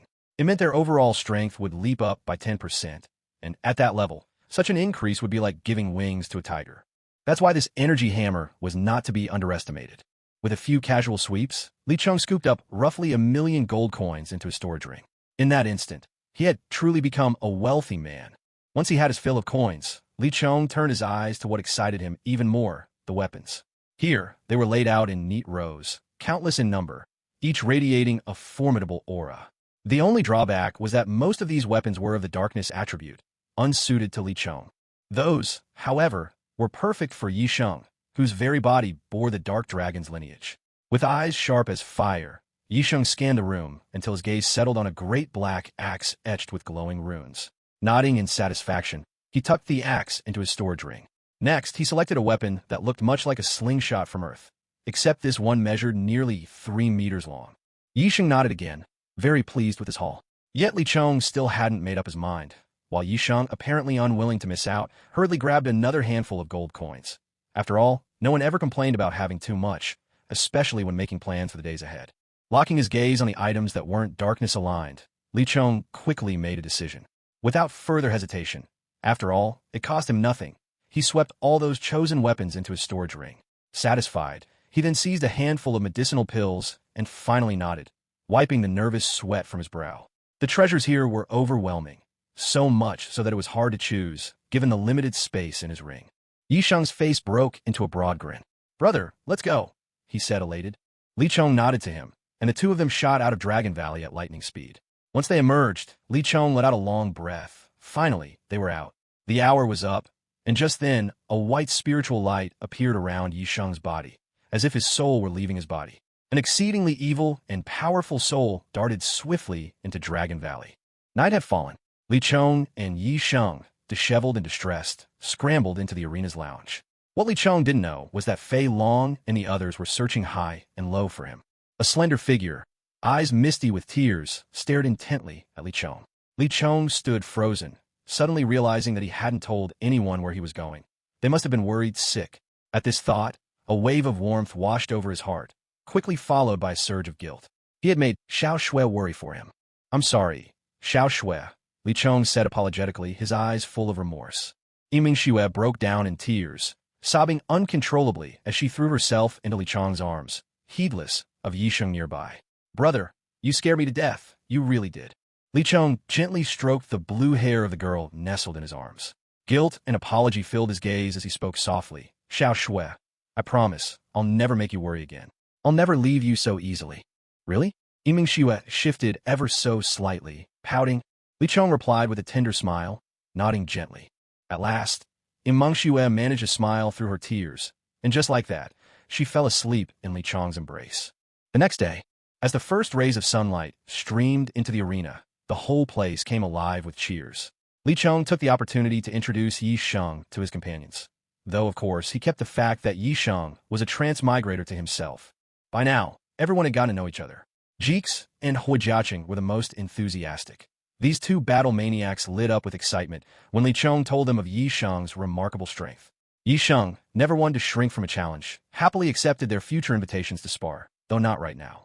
To be honest, after last night's ordeal, the rewards for making the top ranks of the arena no longer held much appeal for Li Chong. Now he was just competing for fun. It wasn't like before when everything was a matter of life and death. Still, he didn't completely disdain the prizes. After all, they were bestowed by the great lord of the eastern region. He just couldn't quite believe a regional lord would go out of his way for a little town like this. Zhuo Tian scanned the battlefield and noticed that Brook was nowhere to be seen. A surge of excitement coursed through him. With a calm voice, Zhuo Tian announced, "Since contestant Brook is absent, Jeeks will be taking his place. I trust no one has any objections." Not a soul in the field objected. Everyone had seen the power of Jeeks' temporary dragon wings. Even though he'd lost to Brook, most thought his defeat was still honorable. All right, now I will announce the official roster for the competition. By Jiala, Lian Jingcheng, Jax, Li Chong, and Meng Yuan. There are 5 contestants in total. The system will randomly draw lots. One person will be lucky enough to get a bye, while the other 4 will fight it out, Zhuotian declared. With that, the energy display began to flicker with a blue-green light. In a matter of moments, the matchups appeared on the screen. This time, Li Chong was not fortunate enough to get a bye. Instead, he was to fight in the very first match, with his opponent being Zhuotian announced calmly. First match, Li Chong versus Meng Yuan. Second match, Jax versus Bai Jiala. Lian Jingqing advances by default. Truth be told, the result satisfied everyone present. Yet Li Chong's expression grew rather serious, for he knew that the next round of elimination matches would take place just one day after today's competition. In other words, if he used his second gear, he would not be able to participate in the next battle. But taking on someone at Meng Yuan's level without using second gear would be a tough challenge. Thus, his one trump card now was Ghost Energy. However, for all its advantages, Li Chong was far from fond of Ghost Energy. This power would seize control of his body and left him utterly exhausted for an entire day after use. Clearly, it was not an ideal weapon for winning matches. It was better suited to saving his own life. A flare of blue energy burst into the air, signaling the beginning of the match. Li Chong instantly drew all 3 of his treasured swords, falling seamlessly into his signature 3-sword stance. Meng Yuan gave him a slight, knowing smile. An invisible layer of blue light lifted him gracefully into the air. Unwilling to be outdone, Li Chong summoned up moon steps, walking nimbly into the sky himself. The sight of both fighters soaring overhead electrified the spectators, who burst into a lively discussion. Who do you think will win? Obviously Meng Yuan. Didn't he place 3rd last time? Li Chong's not bad either. He even took down that terrifying guy, Xia. Still, Meng Yuan's in a different league. I think anything can happen in this match. Let's watch and see. Li Chong struck first, knowing that only a preemptive strike could tip the scales against such a formidable foe. His 3-sword ghost slash took shape midair, unleashing a biting force. Powerful currents of energy surged forward, slicing straight toward Meng Yuan. Meng Yuan merely smiled and swept his arm in a grand gesture. A wave of invisible blue energy swirled out, enveloping the force of Li Chong's attack. Sword aura and the shockwave began to dissolve rapidly, and Li Chong's fearsome ghost slash faded into little more than a common strike. Yet, even as an ordinary slash, the 3-sword technique showcased an uncommon might. But the overwhelming force of the 3-blade flow meant little in Meng Yuan's eyes. With a casual flick of his hand, a sharp whistling split the air, and Li Chong was halted abruptly in midair. All that remained was Li Chong's bewildered expression, frozen where he hovered above the ground. How do you like my Gale Shackles? Meng Yuan asked with a smile. This invisible radiance was, in fact, one of Meng Yuan's 2 formidable abilities, the Gale Shackles. The effect of the Gale Shackles was straightforward. If the opponent was within 30 meters, it would bind them for a duration determined by their cultivation level. Given Li Chong's current strength, he'd likely be trapped for about 3 minutes. All because, despite his bluster, his true power was only at the 4th level of dragon cultivation. Meng Yuan frowned slightly, somewhat surprised that Li Chong was still ensnared by the Gale Shackles. He'd only intended to neutralize Li Chong's assault. He knew a level 9 dragon cultivator would at most be held for 3 seconds by this move. Yet this fellow had been standing motionless for over 10 seconds now. Could it be that he's only at level 8? Or even 7? Meng Yuan wondered aloud, as his right hand began to glow with an intense turquoise energy. A clear sign he did not intend to pass up this chance to attack. With both hands, he thrust forward fiercely. 2 blades of wind shot out and crashed straight into Li Chong's body. Li Chong, though immobilized, had already activated his iron block technique. The impact of the wind blades against him sounded like steel scraping, and a sharp jolt of pain twisted Li Chong's face. To think he'd been caught off guard by this blasted Gale Shackles. How infuriating. Barely a minute had passed since the fight began, and already disappointment flickered in Meng Yuan's eyes as he looked at Li Chong. A brilliant turquoise aura began to shimmer all around Meng Yuan, its light so strong it edged into a pale blue. The pale blue glow trembled, as if something even greater were about to unfold. The glow gradually coalesced into a spectral, deep blue hand, around which circled 4 turquoise figures, grinning impish spirits, their eyes fixed on Li Chong. Their sly smiles sent a chill through his heart. These were clearly little demons hiding their malice behind cheerful faces. Concede, Meng Yuan said with a weary sigh. Never, Li Chong yelled back, his gaze fierce and unyielding. Meng Yuan gave a slight, aloof smile and waved his right hand. Blood offering ritual. The ghostly blue hand surged menacingly toward Li Chong. On the spectator stands, everyone tensed, barely daring to breathe. Guess I have no choice. It might be a tournament, but I have no intention of losing. If that makes me a demon, so be it. Gulme. Three-blade flow, ultimate technique, demon form. Li Chong roared with exuberant laughter. A towering pillar of sinister energy burst from him, jet-black light streaking into the sky. In that instant, the gale shackles shattered almost instantly. Li Chong's eyes and hair turned a deep, eerie shade of violet black. An indomitable desire for battle surged within him, and it felt as if every pore in his body exploded with energy. A strange, twisted smile appeared at the corner of Li Chong's lips as a dark purplish-black glow radiated from his three swords. In an instant, a sweeping arc of purplish-black sword energy, nearly 50 feet long, slashed towards Meng Yuan. At that moment, Meng Yuan's eyes brimmed with shock. What's wrong with this kid? His aura and presence had both undergone a dramatic transformation. The purplish-black sword energy collided with the shadowy blue giant hand. Their fierce impact unleashed a deafening roar, and a wild gale of force tore across the arena. The terrifying blast wave gradually formed a massive vortex of turbulent air. Zhu Dian, alarmed, hurriedly intervened. Waves of powerful teal light shimmered out, forming a nearly unbreakable barrier around the arena. The forceful clash caused the shield to shudder violently. Li Chong let out a wicked laugh. His three swords rose again, and he launched into a reckless assault, lashing out in every direction. Blade after blade of terrifying purple-black energy hurtled from all sides, closing in on Meng Yuan. It was only now that Meng Yuan's true demonized powers showed themselves. In his last fight with Baijiala, demonization had been completely suppressed. But now, there was nothing to counteract it. Facing these savage sword energies, Meng Yuan did not panic. Instead, he calmed his mind, quickly thinking through his options. After a moment, Meng Yuan opened his eyes. He looked at Li Chong with newfound respect and spoke quietly. I never thought you'd force me to use this. A shimmering teal staff appeared in Meng Yuan's hand. The staff was pierced with dozens of odd little holes, each one faintly glowing teal. From it radiated an intense, almost tangible aura unlike any before. Meng Yuan's expression hardened as he declared, "This staff is called Forgotten Heaven, a true Tier 5 weapon. It allows my elemental attacks to increase in power by more than 80%. His words sent shock and awe through the crowd, even among the judges. Even the esteemed Judge Zhu Tian had to admit his own staff's quality might not match this young man's. Yet within his demonized state, Li Chong paid the staff no heed, his malicious smile never faltering. The three blades in Li Chong's hands began to spin madly. Intensely powerful streams of air gathered before him, three swirling currents merging into one. Soon, a dark violet-black tornado roared to life. With a mighty swing of his right hand, Li Chong hurled a vortex of roaring flame forward, the purple-black tornado erupting with fierce turbulence as it thundered straight at Meng Yuan. Unshaken, Meng Yuan calmly raised his staff. In a measured voice, he called out, "O great god of the free wind, grant me your strength and fortify my attack." Bloodright. Sparks of ghostly blue light flared at the staff's tip, pulsing with violent energy. Another spectral blue hand materialized, larger and more formidable than the one before. Twice the size, the Forgotten Heaven staff unleashing its true power.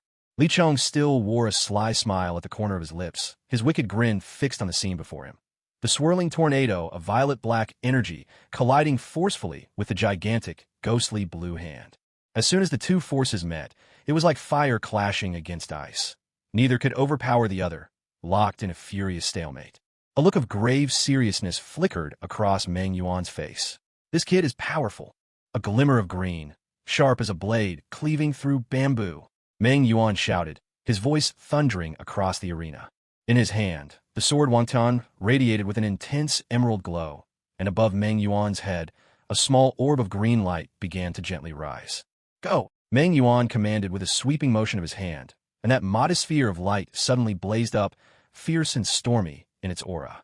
The green orb swiftly disintegrated, fragmenting into dozens of razor-sharp blades of wind that floated, menacingly suspended in the air. No fewer than 20 of these powerful wind blades, each emanating a cold green radiance, shot forth with the ferocity of wild beasts, barreling down on Li Chong's summoned tornado. Three-blade flow, Rashomon. Li Chong's voice was low and steady as he spoke, and he himself transformed into a massive, gate-shaped slash, charging straight at the wind blades. Is he out of his mind? Meng Yuan murmured under his breath. In his eyes, Li Chong's action was no different than a moth hurling itself into a flame. There was no way he believed Li Chong's slash could stand up to those 20-odd wind blades, fierce as they were. Yet a sight to remember unfolded before them. Li Chong's gate-shaped attack sliced through the wind blades with the ease of a tiger dispersing a flock of sheep, dissolving their menace with astonishing swiftness. Yet hidden from most eyes, small wounds were forming all over Li Chong's body. Fine punctures were the remnants of those vicious wind blades bit at his flesh. Mere strength could not negate the deadly edge of Meng Yuan's technique. The wind blades left a trail of bloody holes in Li Chong's body, even as they were destroyed. In an instant, blood spurted from countless wounds, coating Li Chong's entire frame. At that moment, he resembled a creature bathed in blood, or perhaps it was more accurate to say he had become a blood-drenched revenant, a crimson figure of terror. A chorus of astonished gasps erupted from the stands. When the very first bloody hole appeared, many in the audience missed it, but as more and more wounds marked Li Chong's flesh, it became impossible to ignore the gruesome sight. Transformed by his demonic power, Li Chong radiated fury. He, who bore the fearsome mantle of Ashura, had been wounded by a mere human standing before him. He threw his head back and roared in rage, a wave of sinister energy exploding outwards, dyeing the sky in a poisonous gust as a rain of corrosive acid began to fall. Every drop of that acid rain wrung the last of the blood from his body, and Li Chong burst into manic laughter, the sound chilling every soul present. A murderous glint flashed in his eyes as he laughed through his wrath. Let me show you what happens when you enrage the Ashura, the nine-blade demon flow. In an instant, Li Chong stood transformed, now a monstrous figure with 3 heads and 6 arms, each hand gripping a deadly blade. Meng Yuan's legs trembled uncontrollably with fear.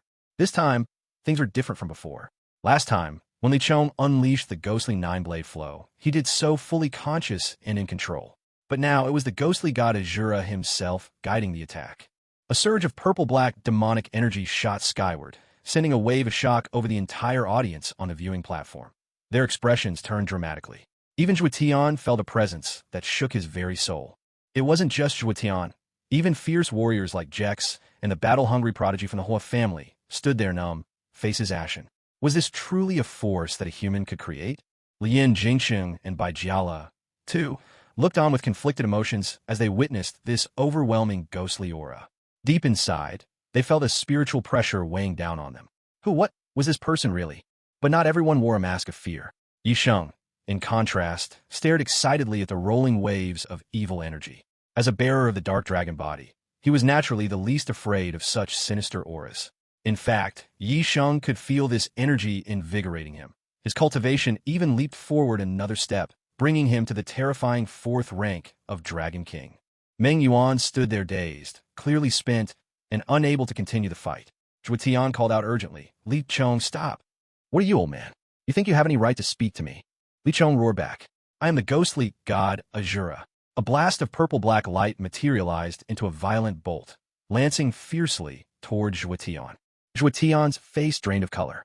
He poured all the energy within him into a massive barrier, barely managing to hold off the attack. For a moment, his mind went blank. Ghostly god Ashura? A ghost god? A deity? Just as the blow was about to strike Meng Yuan, 2 figures flashed in front of him. I've used every last drop of my energy on the strongest defense I've got. You two better have my back. Don't mess this up for me. Bai Jiala said with a wry smile.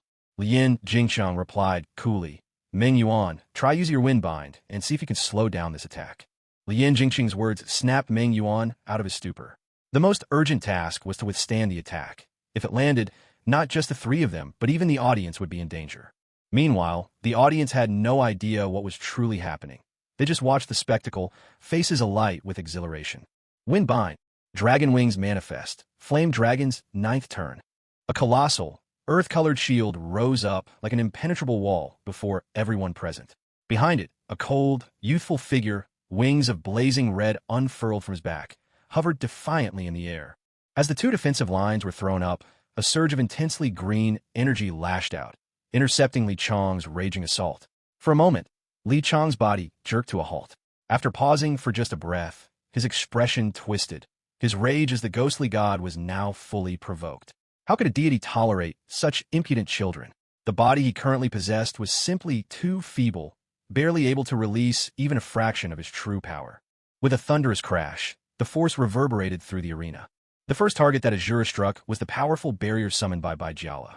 The moment the attack landed, that seemingly indestructible shield began to shudder violently. The defense that not long ago had brought Li Chong so much trouble, practically invincible, could now withstand the ghostly Li Chong strike for only a handful of seconds. Baijiala's expression changed as he retreated in a flash, barely dodging the turbulent aftershock of the blow. Azura had reached the final line of defense.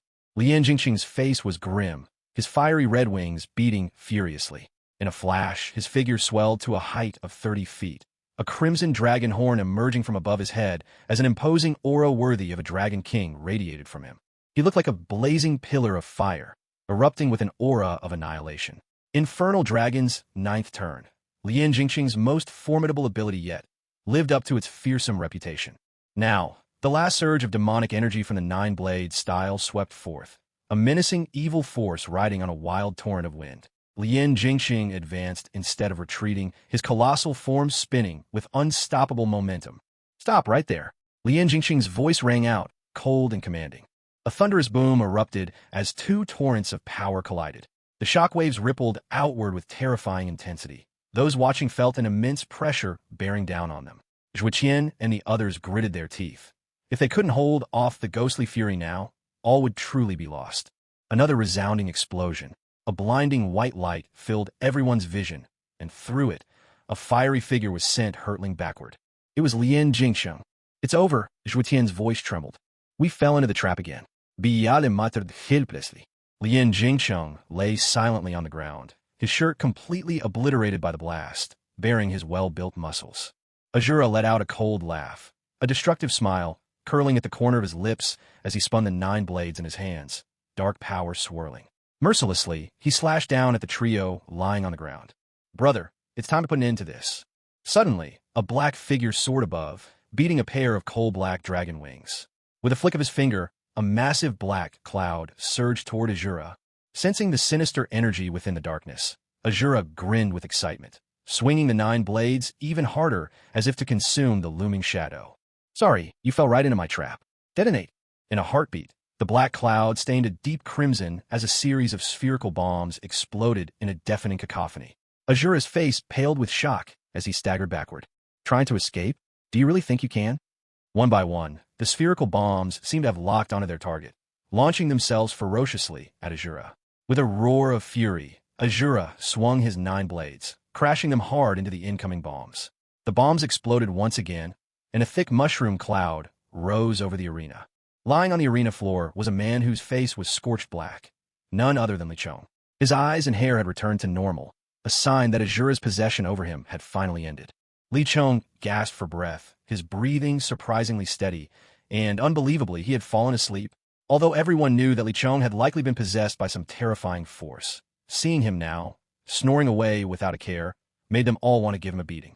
Even if he wasn't personally responsible, it was still his body that had done all those things. And to think, after all that, he could just nap so peacefully. With a shaky hand, Zhuo Tian wiped the sweat from his brow and announced dryly, "I declare Li Chong the winner." However, due to a series of violations, the arena has decided to disqualify him from further competition.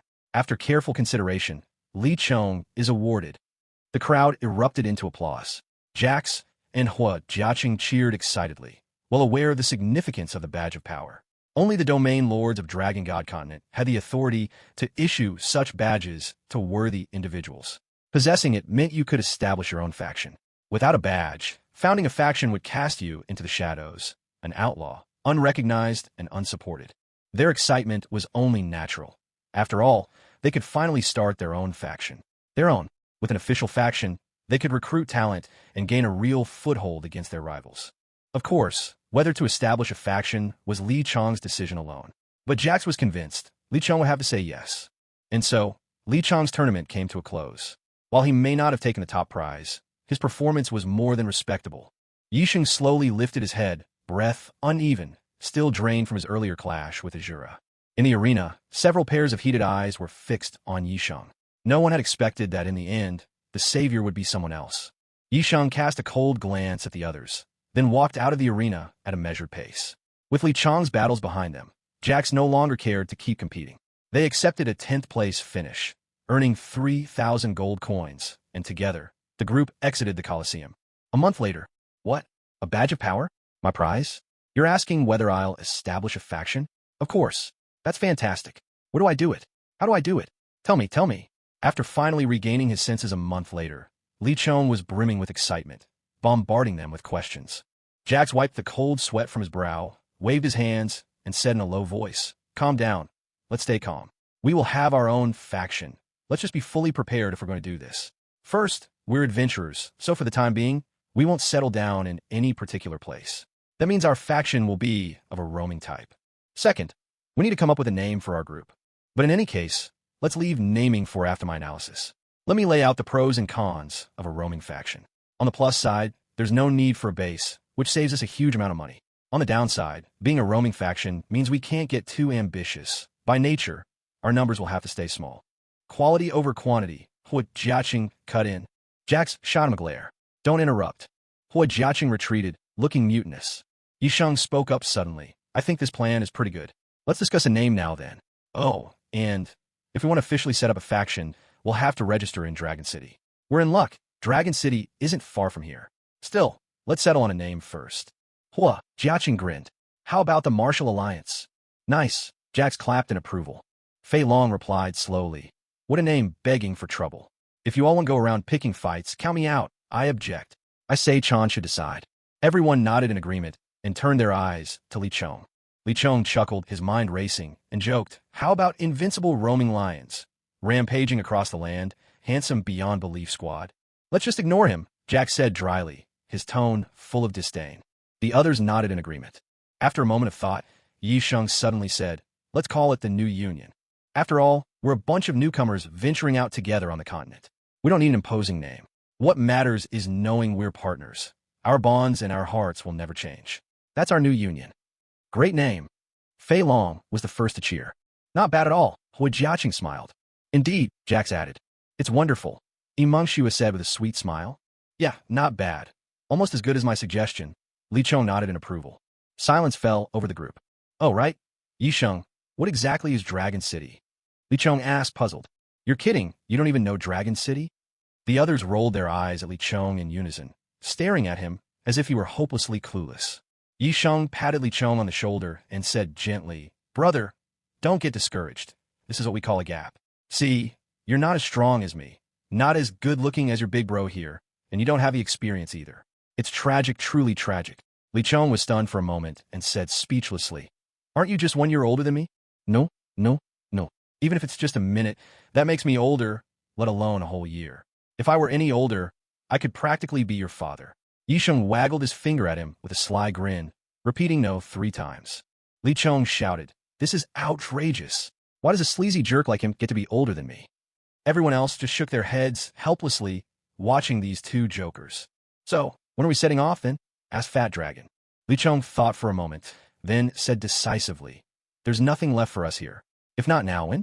Just look at today. The sun's shining. The skies are clear for miles and miles. If we don't go now, when will we? Yisheng nodded approvingly. Well said. By the way, who should be our new alliance's leader? Me. Of course it should be me. Li Chong jumped at the chance, full of enthusiasm. Jax simply shrugged, showing he didn't care either way. Fat Dragon was visibly supportive of Li Chong, and Yimeng Shue of course backed him as well. Hua Jiaqing, like Jax, was indifferent. For them, the real thrill was in the battles to come.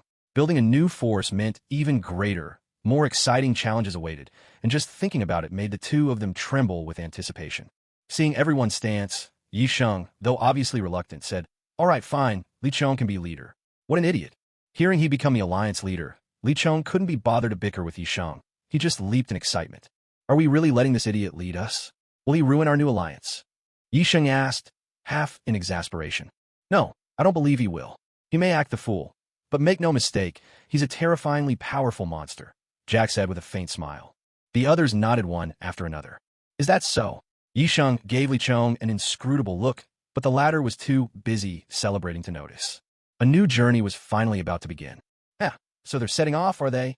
Bai Jiala spat out the blade of grass he'd been chewing with a faint smile. I'm sure we'll meet again. Characters like that, they're destined for greatness. Lien Jingchang closed his eyes and smiled serenely. Oh, it's rare to hear you praise someone so highly. Looks like I need to step up my own game.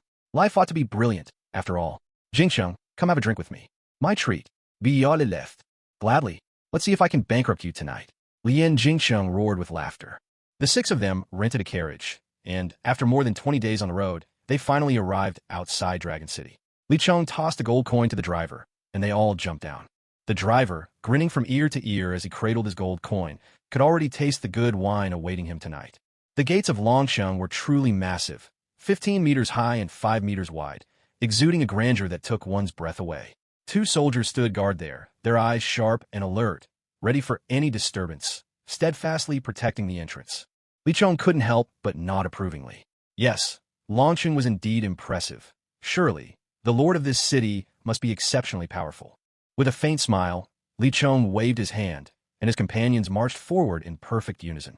One had to admit, this young man had truly grown fond of his role as the alliance leader.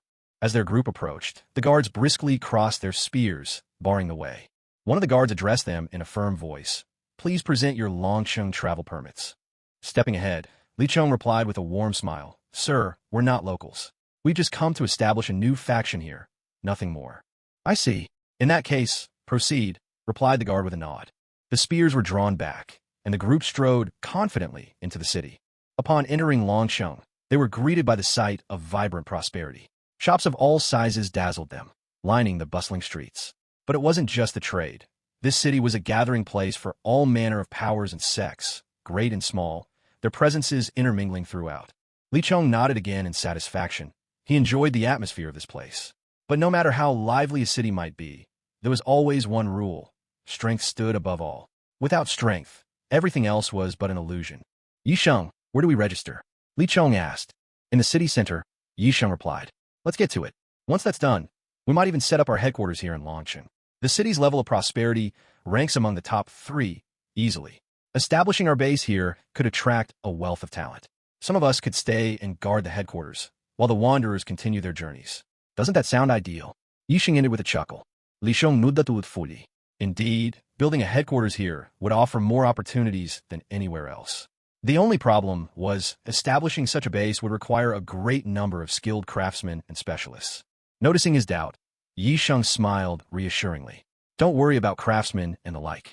This is Longsheng, after all. Finding a few outstanding talents shouldn't pose any trouble. Leave it to me. Sure, it'll be expensive, but don't forget what we gained the last time. You know what I mean? Li Chong knew perfectly well what he meant. The spoils from their last raid still sat unused. He would have to take some time to properly examine all the gear and pills they'd acquired. Still, what Li Chong cared about most was improving his strength. With talent as mediocre as his, he'd been on this continent for nearly 2 years, yet still remained at the 4th tier of dragon cultivation. Phylon, that rascal, had already advanced to the 5th tier. It was natural that those in the whole family stronghold were ranked higher than him. He could even begrudgingly accept that even Fat Dragon outleveled him. What truly vexed Li Chong, though, was Yisheng. They were both transmigrators. Yisheng had only arrived in this world a hair earlier than he had, yet the gulf between their abilities was so vast. How could that be? The only bit of comfort Li Chong found was that his own pirate abilities from another world were, at the very least, a cut above Yisheng's. Before long, Yisheng led Li Chong to the city center. The others had scattered on their own errands. Yimeng Shue went off in search of an inn. Fat Dragon set off to look for food, and Hui Jiaqing and Jax went to hunt for some kind of brawl or job. In short, not one of them was idle.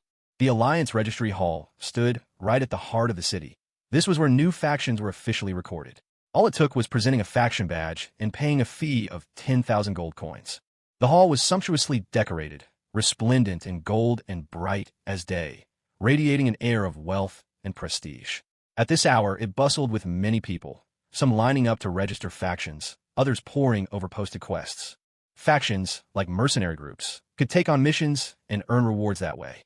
Yet, unlike mercenary groups, factions weren't ranked or tiered. Though, of course, everyone had a sense of which groups were mighty and which weren't, all judged by the strength of their leaders and their overall sway.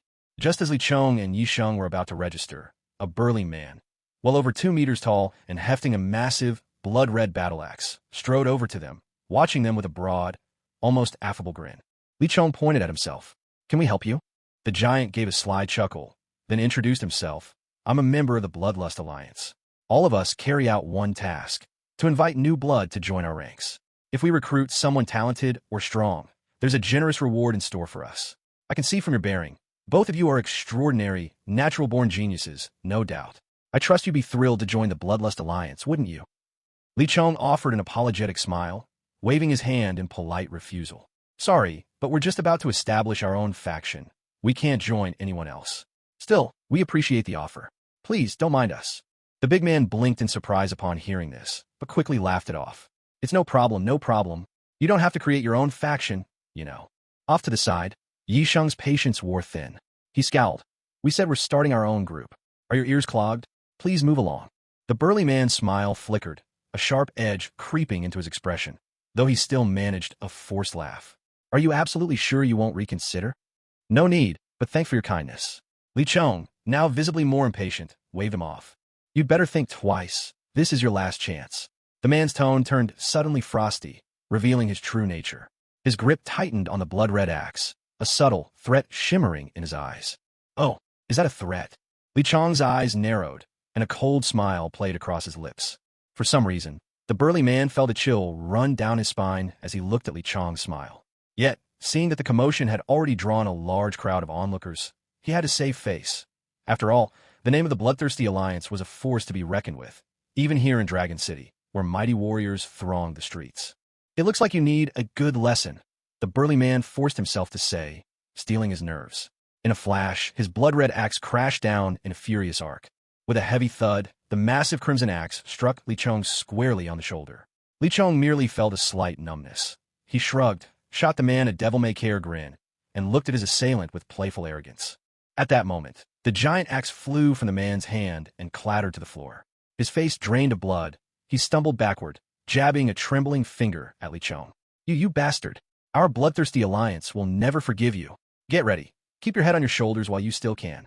With a trail of blustered threats, the man whirled and hurried towards the exit of the Grand Hall. However, he didn't get far. Before the man could reach the hall's threshold, a glint of cold steel flashed, a gleaming white arc in the air. In an instant, his head toppled to the ground, and blood sprayed fiercely through the air. Did he just kill someone from the Bloodthirsty Alliance? It looks like it. Is he crazy? The Bloodthirsty Alliance is the 10th most powerful force in Dragon City. Rumor has it their leader is already at the 7th rank of Dragon King. Well, this is going to be interesting.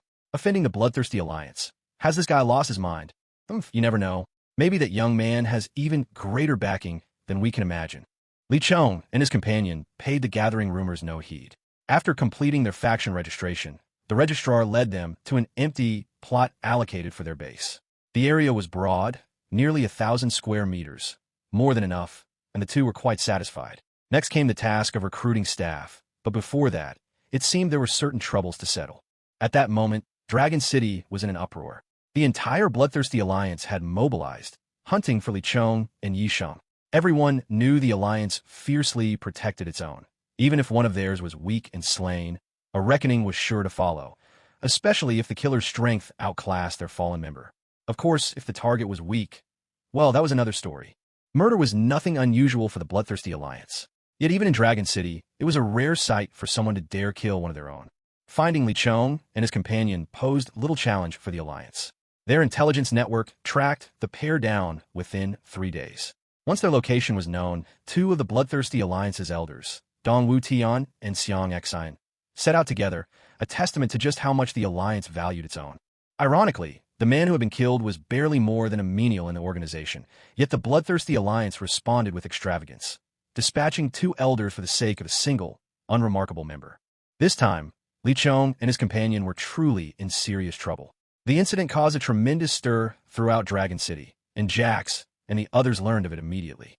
Everyone was fraught with worry, but what could they do? Dong Wu Tian and Xiang Xian had already arrived on the scene with astonishing speed.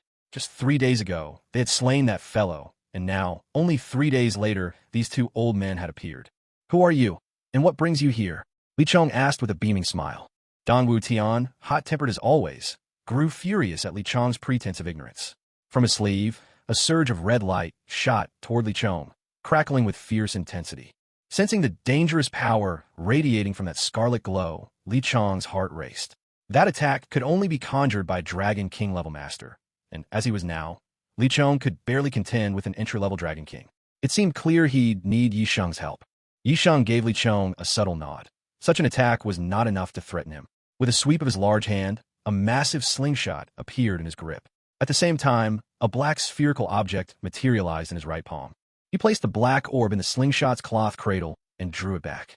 Before the red light could reach Li Chong, the black orb shot out and collided with the scarlet beam.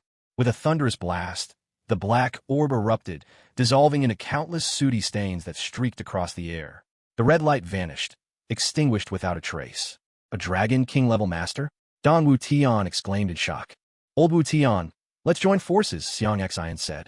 To his mind, Yi Sheng was the only real problem. Li Chong was no more than an ant. Don Wu Tian grunted in annoyance, and the red glow in his hand blazed even brighter as he conjured an enormous ball of fire. Yet instead of hurling it at Yi Sheng, he unfurled his dragon wings and soared skyward. From his lofty vantage, Don Wu Tian fixed his piercing gaze down below, eyes sharp as lightning. Xiang Xian, too, unfurled his emerald-green dragon wings and soared into the sky. Let's have an aerial duel and see what you're really made of, Yi Sheng said, the corners of his lips curling into an enigmatic smile. This battle was starting to intrigue him. His dark dragon wings unleashed a dense aura of shadow, enveloping him in an almost regal darkness. In that moment, Yi Sheng stood proud like a monarch of the night, his tranquil eyes burning with an inner fire. He smiled slyly and gestured with a crook of his finger to Don Wu Tian and Xiang Xian. Come on, then. Don Wu Tian, already bristling, could not bear the taunt. He hurled the massive fireball at Yi Sheng with all his might. Yi Sheng met the challenge with a calm smile. His shadowy wings beat the air, and 3 black orbs sped forth to meet the incoming fireball. As they collided, the orbs and the fiery sphere exploded at once, energy flooding the sky and distorting the air with its sheer force. Come on, show me what you're really capable of, Yi Sheng said coolly. The skies above Eastern Wu were filled with anger. With a mighty sweep of his arm, Tian sent Xiang Xian flying alongside him. In an instant, the two unfurled their dragon wings in unison, and each conjured a massive, blood-red axe. Yet these were not the same kind of weapons Li Chong and his companion had faced earlier, not by a long shot.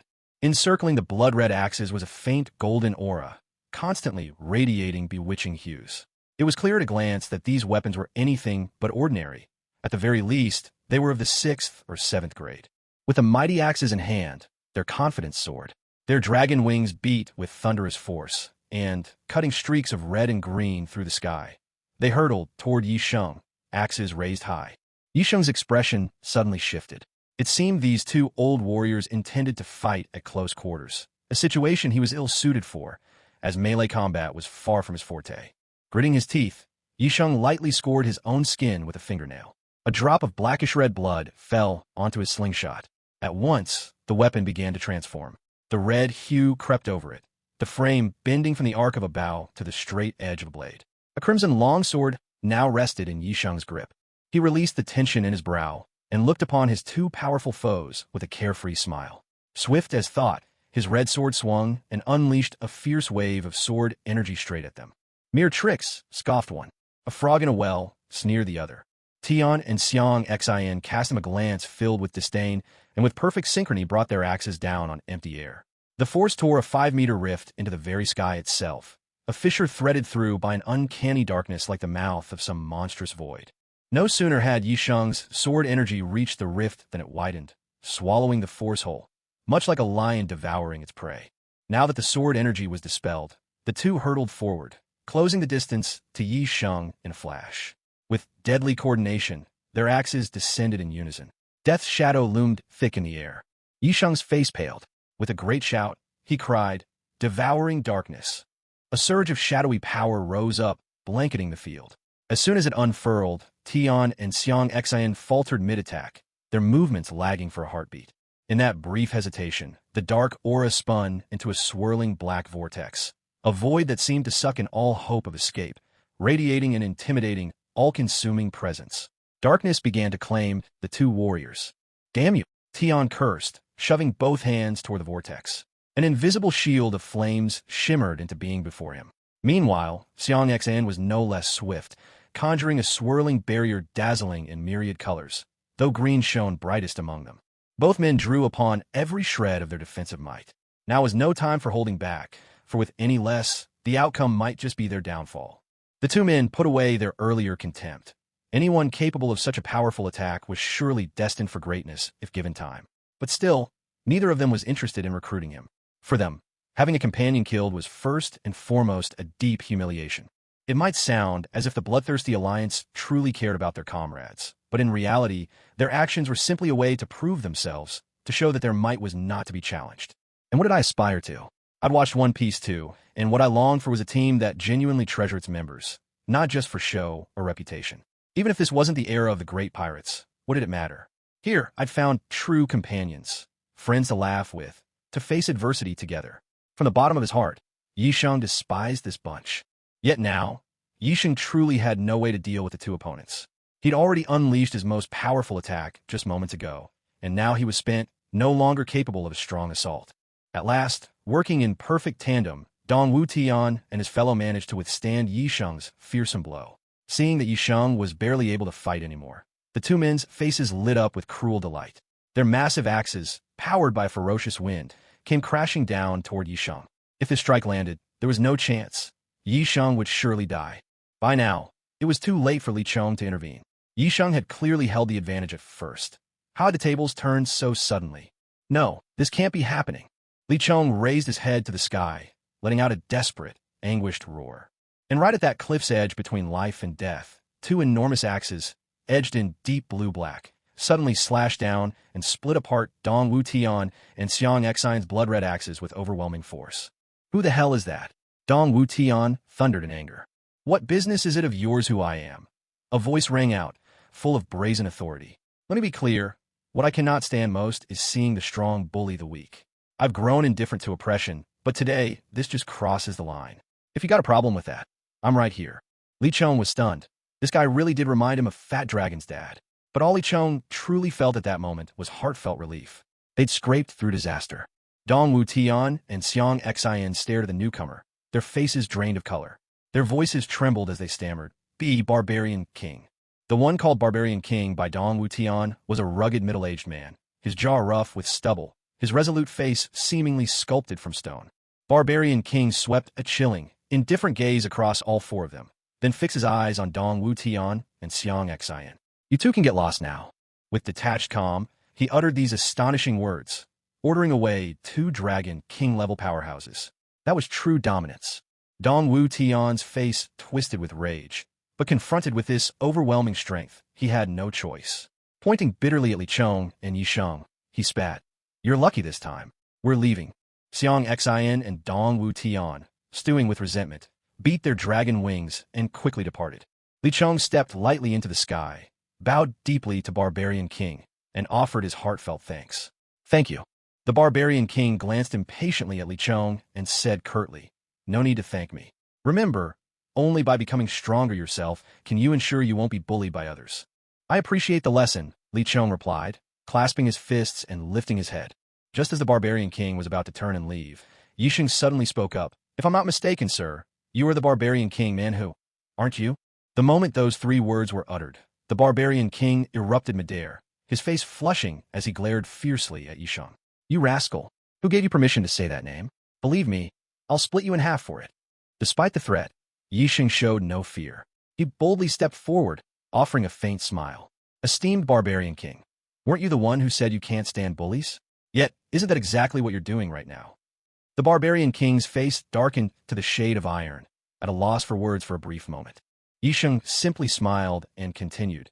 "If I recall correctly, every time you pass through a place, you always send out a notice first. Isn't that right?" "So what if I do?" the Barbarian King growled, staring daggers at Yisheng. This fellow really knew how to turn his words against him. But he prided himself on his integrity. Once he spoke, his words were as good as done, impossible to take back. Yisheng paused, still wearing that inscrutable smile, knowing his scheme was about to succeed. "If memory serves, your notice always says, seeking the finest pair of giant axes. If found, any conditions will be considered. Am I correct?" At this, the Barbarian King's expression shifted. Realization dawned as he pointed at Yisheng in astonishment. "You do have them? Or do you know how to forge them? Speak quickly." The Barbarian King rushed forward, grabbing Yisheng's clothes in his eagerness. He was thoroughly mad about weapons, more precisely, obsessed with axes of all kinds. For the sake of a top-grade giant axe, he would spare no effort, as long as it didn't cross his principles. Seeing the Barbarian King in such a frenzy, Yi Sheng's smile turned sly. Li Chong watched the two with amusement. He knew Yi Sheng was up to some mischief again. But more importantly, today's events had taught Li Chong a vital lesson about the significance of true strength. Had it not been for Yi Sheng and the Barbarian King's protection, he might have been torn to pieces by now. That thought filled Li Chong with determination. He looked up with resolve. It was time to advance his cultivation, to at least reach the 8th level of dragon mastery soon. Then, he would finally have command over the powers of his archives. And at that point, well, he'd be on equal footing with the strongest among the high-level dragon kings. You little rascal. Out with it already. Look, I'm practically begging you here. Are you going to say it or not? The Barbarian King admitted defeat with an exasperated grin. Who would have thought that? With all his power, he'd end up being led by the nose by a youngster. Perhaps this obsession with training had muddled his wits. Yi Sheng chuckled and, imitating the Barbarian King, spread his arms wide. All right, I won't keep you guessing any longer. Yes, I do have what you're after, a weapon in the axe family. But I'm afraid there isn't a pair as you'd hoped, just one. Still, the quality is absolutely top-notch, one that counts for at least two. Seeing Yi Sheng finally admit it, the Barbarian King's eyes brimmed with tears of emotion. At last, there was hope for the superior axe he'd pursued for so long. Even if it was only one, it was already a gift beyond measure. After all, it wasn't as if the Barbarian King didn't know how to wield a single axe. He could only pray this young man wasn't deceiving him. Otherwise, he might have to set aside his principles for once. Hurry up and bring it out. Let me have a look, the Barbarian King said with a wave of his hand, eyes blazing with anticipation. Yi Sheng nodded slightly, and his right hand flashed with golden light as he activated his storage ring. An axe appeared before the Barbarian King, its dark form inscribed with luminous patterns. The Barbarian King took hold of the massive black axe and gave it a few mighty swings through the air. Suddenly, the axe flared with a streak of black light that surged into his body. Instantly, excitement overtook the Barbarian King's face. He stared at the black giant axe, hardly daring to believe what he held. He murmured, Could this be the legendary Tier 3 artifact, Black Legend? As one who lived and breathed for giant axes, the Barbarian King never missed a chance to collect illustrated manuals on axes. He would buy any he could find. To date, he had purchased at least several thousand such books. But among them all, none had ever struck him so profoundly as the Black Legend. Black Legend, a divine axe, its blade inscribed with mysterious runes, radiating a white glow, yet pitch black throughout, embodying the essence of death. The Black Legend was said to be the sole artifact that could rival the Grim Reaper's scythe. Legend held that it would never serve just anyone, yielding only to those it acknowledged as worthy. Its mark of acceptance would be imprinted in the mind of its chosen master. At this point, the Barbarian King looked at himself in utter shock. Had the Black Legend truly recognized him as its master just now? A surge of exhilaration welled up. He threw back his head and let out a mighty roar into the sky. It was a long while before the Barbarian King could regain his composure, though his heart still raced. He looked at Yi Sheng as if he were his savior. Soaring overhead, the Barbarian King leaned forward in the air and bowed deeply to Yi Sheng, his voice resolute. Thank you for bestowing this axe upon me. Now, state your request. No matter what it is, even if it forces me to break my code, I promise to fulfill it. The gift was simply too great. What was the meaning of the Black Legend, after all? With this axe, the Barbarian King's future was destined to be remarkable. And indeed, this proved true. He would one day become known as a martial sage of his generation. Yet the axe would also bring disaster. For the moment, Yi Sheng was utterly at a loss. How could he have known the axe was so extraordinary? Wasn't this the very weapon he'd snatched during the raid on Dragon's Valley last time? Yi Sheng took a couple of steady breaths and exchanged a glance with Li Chong. Instantly, Li Chong understood what Yi Sheng intended to do. The thought sent a surge of fervor through Li Chong's heart, and he flashed Yi Sheng a thumbs up. Yi Sheng nodded in acknowledgement, then fixed his gaze on the Barbarian King, speaking with unwavering calm. Senior, I'd like to ask if you consider serving as the guardian of our new alliance. The Barbarian King was momentarily taken aback by this request. The condition he'd heard was not what he'd expected at all. Had they offered him a regular level 4 or level 5 axe, he would have flatly refused. What did he truly love? Journeying. Challenge. But this request would bind him, restricting the freedom he craved. The very reason he sought a legendary axe was to go traveling, to face new trials. A shadow of hesitation flickered across the Barbarian King's face. Truth be told, he could walk away at any moment. These two inexperienced youngsters would be powerless to stop him. Still, he had to honor his word. Yi Sheng, fully aware of the Barbarian King's doubts, smiled lightly. Senior, about your concern, I can assure you, you need not worry. We belong to a traveling faction. Our arrival in Dragon City is just to put down roots and find a foothold. Once everything is settled, we'll leave Dragon City and wander the continent, seeking out challenges and adventures. We're ready to embrace plenty of battles and passion along the way. All right, the Barbarian King said, clapping Yisheng on the back, excitement bubbling in his voice. He couldn't help but develop a fondness for this brash kid, and any earlier displeasure completely vanished. In that case, Yisheng, let's get started. I've already sent Jax and the others to fetch the craftsman. We can head to that open ground right now, Li Chong said with a broad grin. The Barbarian King cast a sweeping glance at Li Chong, but didn't spare him much thought. In his perception, Li Chong was nothing special, utterly unremarkable.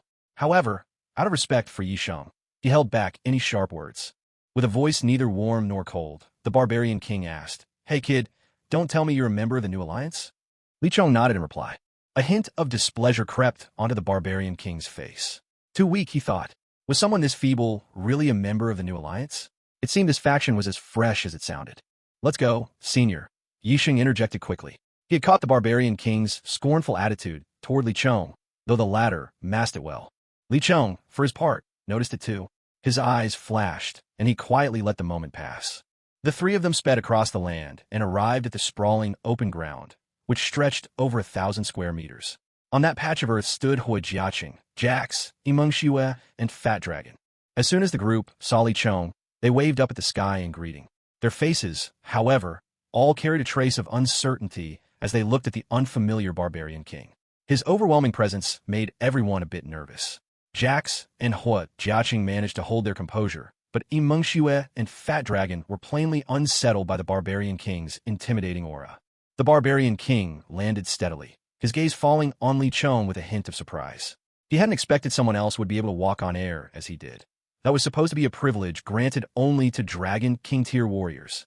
Still, the Barbarian King understood at once. Li Chong must have achieved it through some special means.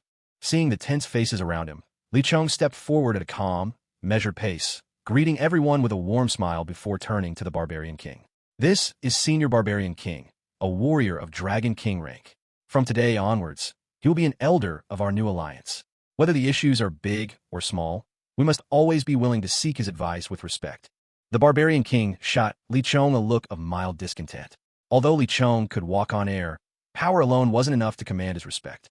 The Barbarian King voiced his disapproval rather bluntly. "Tell me, what exactly makes you qualified, as just a member of this new alliance, to take charge here?" Yet faced with this challenge, Li Chong showed no anger. Instead, he smiled and gave the Barbarian King a slight bow. "Senior, please allow me to introduce myself. My name is Li Chong, and I am the alliance leader of the new alliance." "What?" The Barbarian King practically jumped in shock, staring wide-eyed at Li Chong, not sure whether to laugh or cry. You actually have what it takes to lead the new alliance." In truth, the Barbarian King had always imagined the new alliance as a vast force. Having just arrived in Dragon City, he didn't truly understand who the major powers in the city actually were. Yisheng smiled at the Barbarian King. "Senior, Li Chong is indeed our alliance leader. You can rest assured about his strength. While his current abilities might not be fully developed, when his wings have truly extended, he will undoubtedly rise as an extraordinary hero of his generation. Trust me." "Is that so? Well then, I look forward to seeing what this youngster can do." The Barbarian King found this rather amusing. Yisheng's assessment wasn't one to be taken lightly. After all, Yisheng himself was a 4th-level Dragon King. For someone of that caliber to praise a man so highly, there truly must be something remarkable about him. What the Barbarian King didn't know, however, was that Yisheng's words were mainly meant to bolster Li Chong's reputation, a casual endorsement. Conversely, Yisheng himself was unaware that what he had claimed would all become true in the days to come. "Haha, Chong, say no more. Such a mighty ally. Wow, Chong, I'm in awe of you." Fai Long was the first to cheer enthusiastically. The others quickly followed suit, unable to contain their excitement. With a wave of his enormous hand, the Barbarian King relented, half amused and half helpless. "All right, enough talk. Let's hear what your plans are. Oh, this young lady is truly beautiful." As he turned, he caught sight of Yimeng Xue and couldn't help but compliment her. "Thank you, senior," Yimeng Xue replied, her smile as sweet as honey. Li Chong also grinned, leaning in to murmur quietly, if only he knew who her brother was. Anyone who overheard him might easily think of that old saying, a beauty beside a buffoon. "Let's get to work," Li Chong called out, his voice ringing out to the heavens. Craftsmen, blacksmiths, architects, designers, get ready.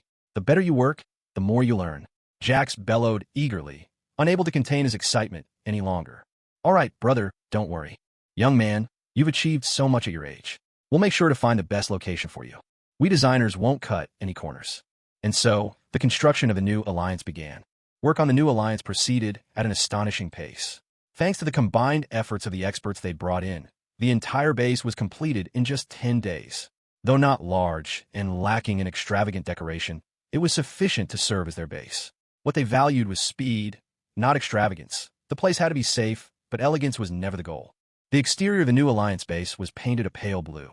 Inside, it spanned several hundred square meters and was completely empty, but its cleanliness was striking.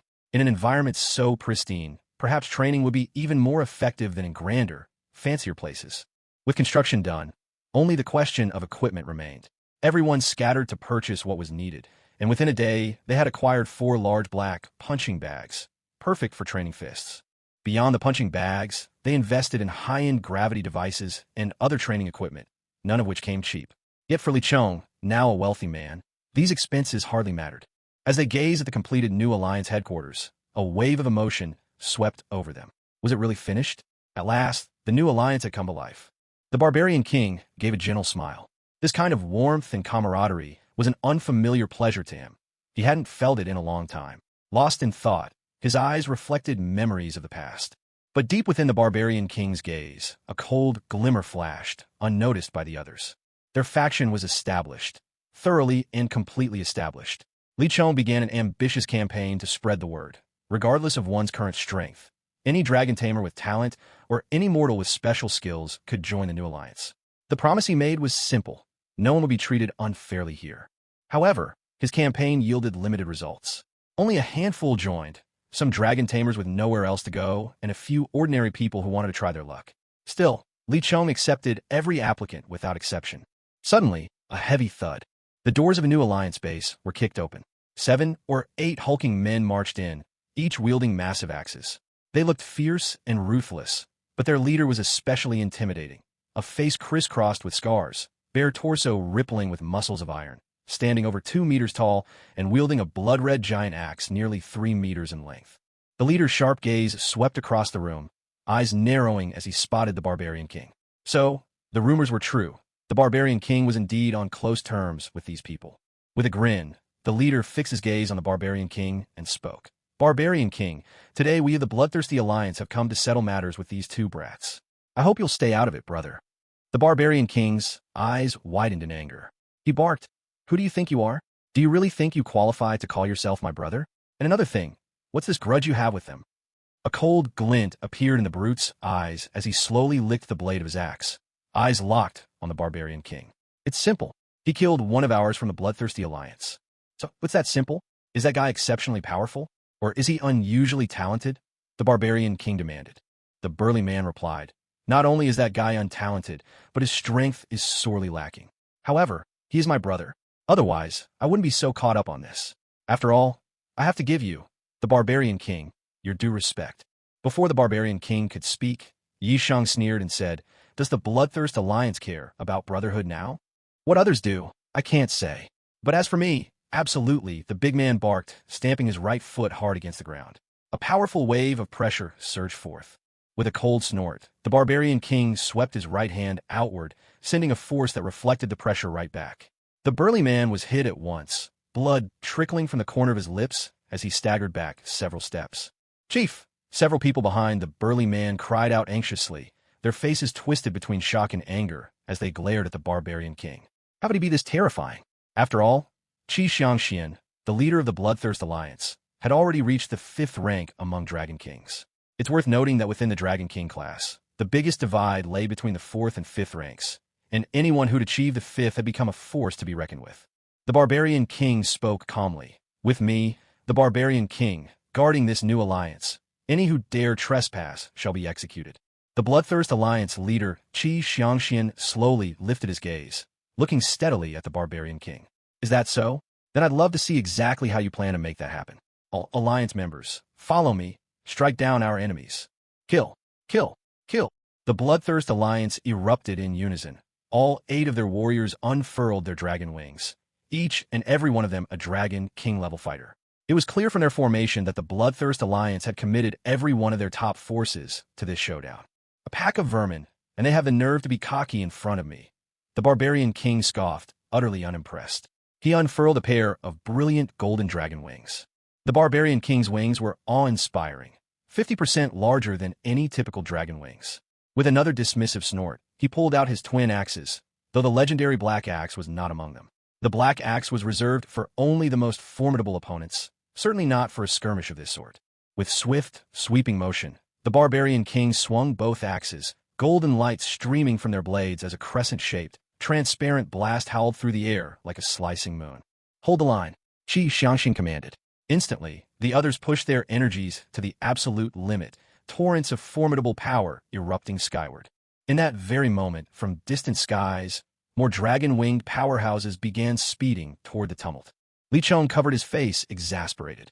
Heavens above, now things are really getting out of hand. Clashes erupted in midair. Qi Xiangxian and his 7 allies joined forces to create a shield embodying the 5 elements, barely managing to withstand the Barbarian King's assault. Though the shield endured the strike, it shattered immediately after. Vermin are still vermin. Pathetically weak. Far too weak. Witness my golden storm. The Barbarian King began to swing his twin axes, each blazing with a fierce golden light. The brilliance soared into the sky, intertwining and fusing together, then exploded outward as a violent storm of golden energy. Faced with that horrifying surge of power, Qi Xiangxian was gripped by terror. "Haha, this is what happens when you cross me," the Barbarian King sneered coldly. Qi Xiangxian trembled uncontrollably, his eyes fixed in dread on the surging golden storm drawing ever closer. There was not a chance he could withstand such force. At the peak of Dragon King power, so overwhelming, so mighty. "Leader, do we fight or not?" Dong Wuqian called out anxiously. A cold light flickered in Qi Xiangxian's eyes as he clenched his massive axe tighter. "We fight. Close ranks. Form up, everyone." "What? You mean that? Leader, but our lives?" "We can't. We absolutely can't." At these words, except for Dong Wuqian and Xiang Xian, the other 5 erupted in fierce opposition. "Anyone who tries to back out now, I'll kill them myself. Form up. Bloodlust reversal formation." Yes. Faced with Qi Xiangxian's increasingly chilling, bloodthirsty glare, the rest had no choice but to grit their teeth and move in. 8 of them closed ranks, forming a circle. Pain contorted every face. Their garments tore apart, and the flesh revealed beneath began to rot rapidly. Except for Alliance leader Qi Xiangxian, each of them felt the creeping shadow of death closing in. The moment the formation was completed, a massive pillar of blood-red light shot skyward, slowly swallowing up the Barbarian King's golden tempest. This was the Bloodlust Alliance's final gambit, the Bloodlust Reversal Formation, assembled by 8 Dragon King-level warriors. Once formed, it could stand against a peak Dragon King, but when it ended, all apart from the leader Qi Xiangxian were doomed. None would escape, becoming hollow shells, living corpses. The sight of this formation made even the Barbarian King's expression change drastically. He'd heard tales of it before, and knew just how perilous it truly was. By now, the sky above the dueling pair filled with even more powerful onlookers, all staring in disbelief at the Bloodlust Alliance's desperate maneuver. How could they possibly employ such an infamous formation? Who was worthy of such a showdown? Hey, isn't that the Barbarian King? Where? Oh, it really is the Barbarian King. How did they end up clashing? Who knows? Let's watch. Even just being here for the spectacle is worth it. I've heard so much about the Barbarian King. Let's see if he can shatter this deadly formation. Exactly. The Barbarian King's eyes widened fiercely as he pointed at Qi Xiangxian and his companions, roaring in fury. "Madmen, all of you, if you're going all out, then I, the Barbarian King, will make sure you regret it." With that, his twin axes erupted in blinding golden light once again. As the brilliance surged, a formidable golden tiger took shape, roaring to life. The golden tiger radiated an indescribable aura of authority from its eyes, its gaze sharp as lightning. Its powerful claws flexed, kneading at its own striped pelt, a sign that it was ready to pounce. So that's the famed technique of the Barbarian King, the armored golden tiger, just as the legends say? Finally, we get to witness this spectacle. Such a skill meeting the bloodthirsty Defiant Array. What a marvelous clash. This is going to be quite the show. You're absolutely right. Go! With a commanding shout, The barbarian king leveled his massive axe at the bloodthirsty, defiant array. As he stared into the massive pillar of blood-red light, a fiery eagerness flashed in his eyes. Battle was in his blood, igniting the spirit that roared within him. Let the mighty come, he would meet them all, just as the bright moon shines over the great river. The armored golden tiger lifted its proud head and unleashed a deafening roar before hurling itself straight at the colossal pillar of red light. A thunderous crash echoed out. The pillar shuddered violently under the forceful attack, but showed no signs of collapse. A sudden flare of crimson lashed out, as if striking back, and the armored golden tiger was driven back several steps in midair. Driven to rage by the blow, the golden tiger roared again, gathering its energy in a flash. A powerful arc of golden lightning burst forth like a crackling whip, lashing viciously at the pillar. "Defend!" Qi Xiangxian's shout rang out. As the word left his lips, he spat out a mouthful of blood. A semi-transparent shield suddenly shimmered around the surface of the pillar. The golden lightning struck the shield hard, but it was nowhere near strong enough to withstand the tiger's overwhelming power. In an instant, the shield dissolved, and the remaining force slammed into the pillar, making it quiver again. Another wave of crimson light bounced back, surging at the armored golden tiger. "Sovereignty unchallenged," roared the barbarian king. Twin axes sliced through the air, unleashing two arcs of golden energy. Wherever the energy swept, the very air seemed to quake. Clouds seemed to gather, as if the sky itself darkened. The furious, dazzling clash made Li Chong stand gaping in awe. This was the power he'd always dreamed of, the might to shake the world. The twin golden energies shielded the armored tiger, dispelling the wave of crimson light as it struck. How splendid, how fascinating. Truly, you're not just some worthless fool after all. Ha ha ha, kill. The barbarian king's laughter rang out wildly, intoxicated by the thrill of battle. The bloodthirsty alliance will not go down so easily. Qi Xiangxian bellowed through gritted teeth, coughing up another mouthful of blood. The battle had reached its fever pitch. Both sides braced themselves for what would surely be the ultimate clash. So this is true strength?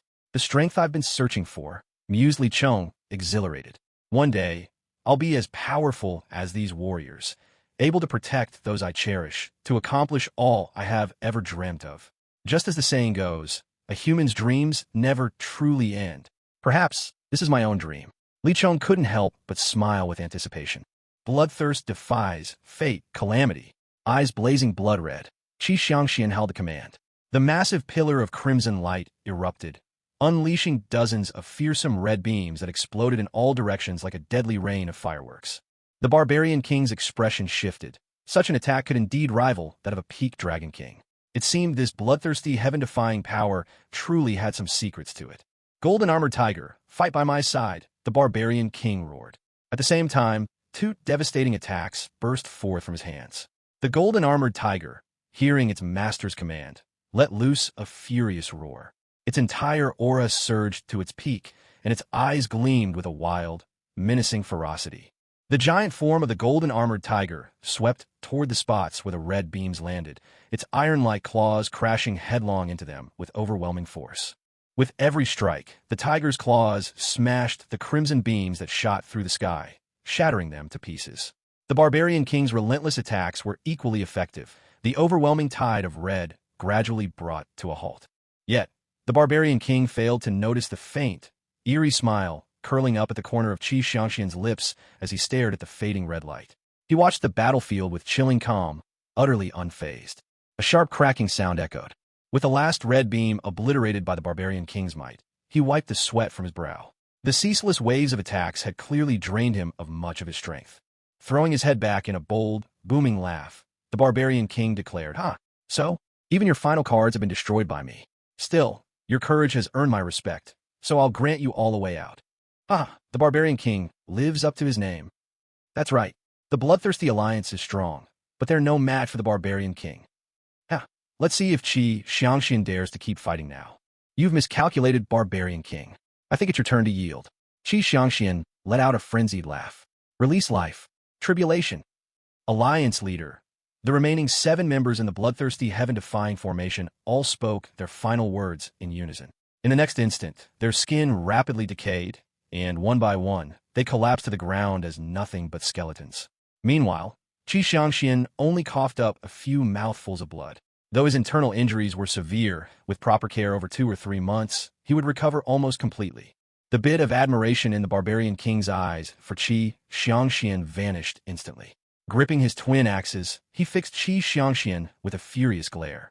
Qi Xiangxian, you despicable scoundrel. You dare use your comrades' lives to strike at me? Mark my words, I'll cut you down here and now. You think you can? Qi Xiangxian retorted coldly, looking at the barbarian king as if at a dead man. Has Qi Xiangxian lost his mind? He's at death's door and still taunts his opponent. He must have gone mad. What are you two idiots talking about? Don't you see? That was the ultimate move of the bloodthirsty, heaven-defying tribulation. An attack fueled by the lives of so many peak dragon kings. How could it be weak? You're right. This could get very interesting. Scum like you deserve to be erased in the most brutal way possible. The barbarian king roared in rage. Stop boasting and take this blow, calamity. The enormous pillar of blood-red light shone even more brilliantly, pulsing with an intense, bloodthirsty aura. The very scent of it made even the nearby dragon king-level warriors instinctively shy away. If the mere presence of this energy has such profound effects, just how powerful must its wielder be? Tremble. Feel the fury of the undead. Qi Xiangxian roared with wild laughter, his voice crackling with excitement. Facing such an attack, the savage king displayed nothing but unyielding rage in his eyes, without a hint of any other emotion. He slowly reached into his spatial storage ring and drew forth a massive, jet-black battle axe, its surface engraved with glowing patterns. The entire weapon radiated an endless, oppressive darkness. As the legend of the black axe revealed itself, the sky seemed to be swallowed by a surging night. The ground trembled, fierce winds howled, and even the mighty calamity quivered in fear. This is impossible. Qi Xiangxian shook his head with manic disbelief, clawing at his own clothes until rotting flesh was exposed underneath. All color had faded from his eyes. The living spark within him was extinguished, utterly devoured by the aura of the Black Axe legend. Far in the distance, some Dragon King powerhouses, as if glimpsing an abominable horror, dashed away in terror, desperate to avoid being caught in the aftermath. Eastern Domain, Domain Lord's Hall. Has a divine weapon awakened? Donghua Tailing Lei narrowed his eyes, a sliver of astonishment slipping into his usually calm tone. It had been a long time since anything could surprise a Dragon Emperor like him. This divine weapon must be reclaimed. At the same time, the Western Domain Lord, the Southern Domain Lord, and the Northern Domain Lord. These three legendary figures acted in perfect synchrony. With the enemy repelled, the Savage King reclaimed his black legendary axe and plummeted rapidly from the sky. Even he hadn't expected the black axe to wield such overwhelming power, yet such power came at a cost. Merely summoning the axe had nearly drained all the energy from his body. Senior Savage King, thank you for your help, Li Chong said, cupping his fists in gratitude. The Savage King waved a dismissive hand and smiled. We're all on the same side now, aren't we? What's the new alliance called again? Li Chong shook his head with helpless amusement. The new alliance. Ah, that's right, the new alliance, the Savage King cried, his voice booming. Then let's work together to build the strongest new alliance the world has ever seen. He, too, was caught up in rare, jubilant spirits. That night, bright lights filled every corner of the new alliance stronghold. Everyone feasted and celebrated without restraint, then drifted off to sweet, contented sleep. In the depth of the night, even after midnight, Dragon City remained vibrant. Nighttime casinos, auction houses, and countless nocturnal venues were in full swing, each one buzzing with lively crowds and endless excitement. 3 kilometers beyond Dragon City, 4 terrifying auras hovered high in the sky. Behind each of the 4 figures unfurled a dazzling display of dragon wings. Purple, black, a shimmering white, and a blinding platinum. These were none other than the legendary dragon forms, each unique, each incredibly rare. The Thunder Dragon, the Shadow Dragon, the Snow Dancer, an anomalous dragon, and the Light Dragon. If anyone with discerning eyes were present now, they would have been scared half to death. Who were these 4 to possess such astounding power? The Lord of the Eastern Domain, Donghua Linlei, the #1 prodigy of the Donghua clan, his power at the peak of Dragon Emperor, bearer of the rare Thunder Dragon body. The Lord of the Southern Domain, Marshal Lidu, the brightest talent of the Marshall family, Dragon Emperor of the 8th rank, owner of the rare Shadow Dragon body. The Lord of the Western Domain, Zibulo Goody, the pride of the Zibulo family, also at the pinnacle of Dragon Emperor, wielder of the rare Light Dragon body. The Lord of the Northern Domain, Yaluo Ling Wuxiue, the foremost genius of the Yaluo Ling family, Dragon Emperor of the 8th rank, gifted with the mutated dragon form of the Snow Dancer. Can you believe it? The four lords gathered together in Dragon City. It was Dombo Linlei who spoke first, voice calm yet resolute. If my guess is right, that radiance comes from the Black Legend. According to our law, it should be turned over to Beta Fortress, no matter who possesses it. If the owner refuses to surrender the Black Legend, they are to be executed. Isn't that obvious? Zibulo Goody replied impatiently. As he spoke, the platinum wings upon his back suddenly shifted to a blazing gold, bursting with intense light. In the blink of an eye, Goody shot forward 1,000 meters, a speed that bordered on instant transmission. Linlei, don't take it to heart. That's just how he is. Yaluo Ling Wushue's voice rang out like the peal of silver bells, both melodious and soothing. Let's go as well. With that, the remaining three lords soared toward Dragon City. Their speed's a match for the Western Lord. In less than 5 minutes, all four lords had entered the city. The residents stared at them, curiosity piqued by the splendor of their garb and regal bearing. Looks like the Jewwoman has fresh prey today. A burly, middle-aged man with a scarred face gave a sinister chuckle, eyeing the four lords as if beholding sheep fattened for slaughter, abundant with riches. It's been years since I felt this kind of excitement. The outside world is truly interesting. Marshal Luadu laughed heartily. But the local attitude here could use some work. Linlei, I'll let you handle affairs in your own domain. No problem, Linlei replied with a slight smile, stepping forward and approaching the scarred man. Seeing Linlei stride forward, utterly fearless, the scar-faced man burst out laughing. He drew the broadsword at his hip and mocked. You fool, have you grown tired of living? The onlookers erupted into raucous laughter at this. After all, how many of these late-night prowlers were truly upstanding folk? Linlei gazed at the scar-faced brute with a gentle smile, when suddenly a flicker of blue light flashed across Linlei's eyes. A piercing, anguished scream rang out.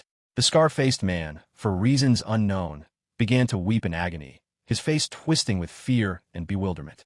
It wasn't long before all movement ceased. The man died on the spot, his eyes wide open in terror, a ghastly sight to behold. Let's go, Linlei said, giving a slight wave of his hand. Hey now, did you really need to use dragon might on someone like that? Loda teased, grinning. Wu Shui, too, allowed a soft laugh at the scene, while only Goody remained stony-faced. The four of them departed, leaving behind a crowd stunned into silence, heading straight for the Black Legend. In a secluded chamber, Li Chong's meditation was abruptly interrupted as he snapped his eyes open in shock. He could sense four overwhelming, nearly godlike auras closing in, all fixed upon New Alliance. What could draw such powerful beings to the New Alliance? Suddenly, Li Chong's gaze darted toward the chamber where the Barbarian King was cultivating. Could it be the Black Legend? No, I must warn Senior Barbarian King at once. Li Chong exclaimed ansiosely. He spun around, only for his pupils to contract violently in shock.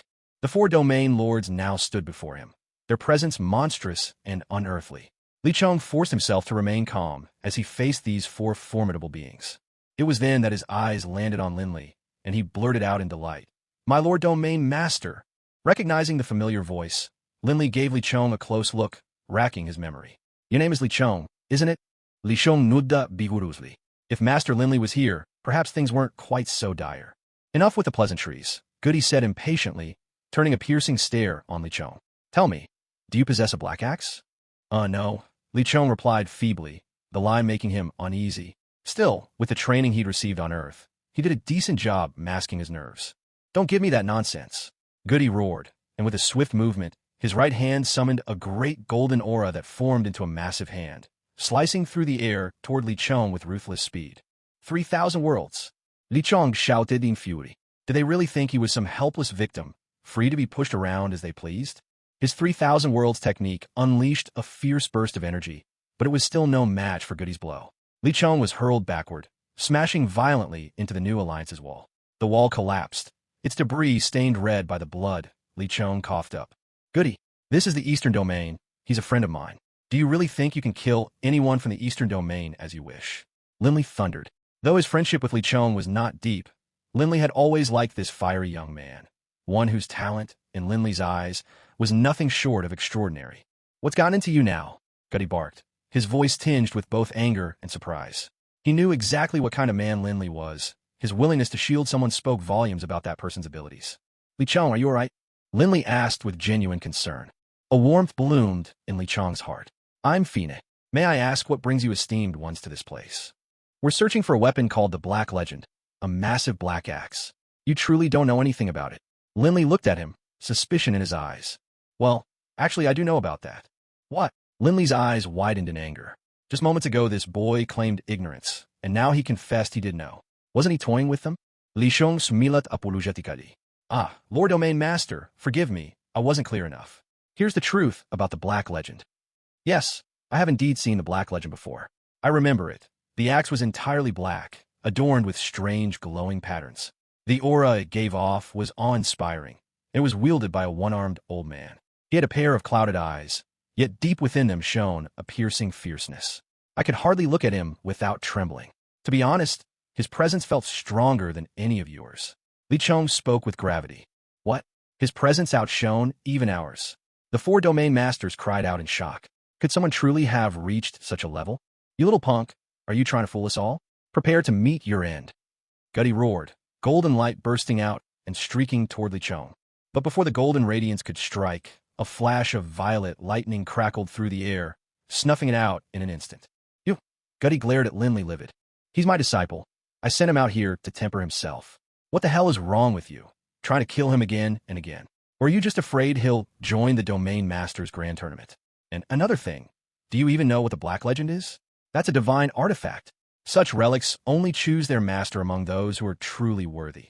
No one without extraordinary strength could ever earn the Black Legend's recognition. Linley's tone was mocking. Oomph. As if him. Gutty snorted, but inwardly he was surprised. All 4 domain masters were notoriously proud and extremely selective with their disciples. He hadn't expected this seemingly unremarkable youth to draw Linley's attention. Of course, the truth was there was no real master-disciple bond between the two. Still, Linley was truly considering taking Li Chong under his wing. We're leaving. With a wave of Linley's hand, the 4 domain masters all vanished in the blink of an eye. As he watched them leave, Li Chong breathed a long sigh of relief. For the second time, he was keenly aware of the danger that came from his lack of strength. Without power, he'd forever be at the mercy of others, anxious and on edge each day. It was clear he needed to work even harder starting right now. Li Chong glanced at his storage ring and took out a peculiar purple pill. This was the Violet Thunder pill he had extorted from Noka the first time. Swallowing and refining it would grant him an immediate boost of 1 or even 2 levels. He'd been stuck at the 4th stage of dragon cultivation for far too long. If he couldn't break through soon, he'd have no place in Dragon City. Up to now, he'd relied on Yi Sheng and the Barbarian King almost every time. Why couldn't he depend on his own strength? I must become stronger.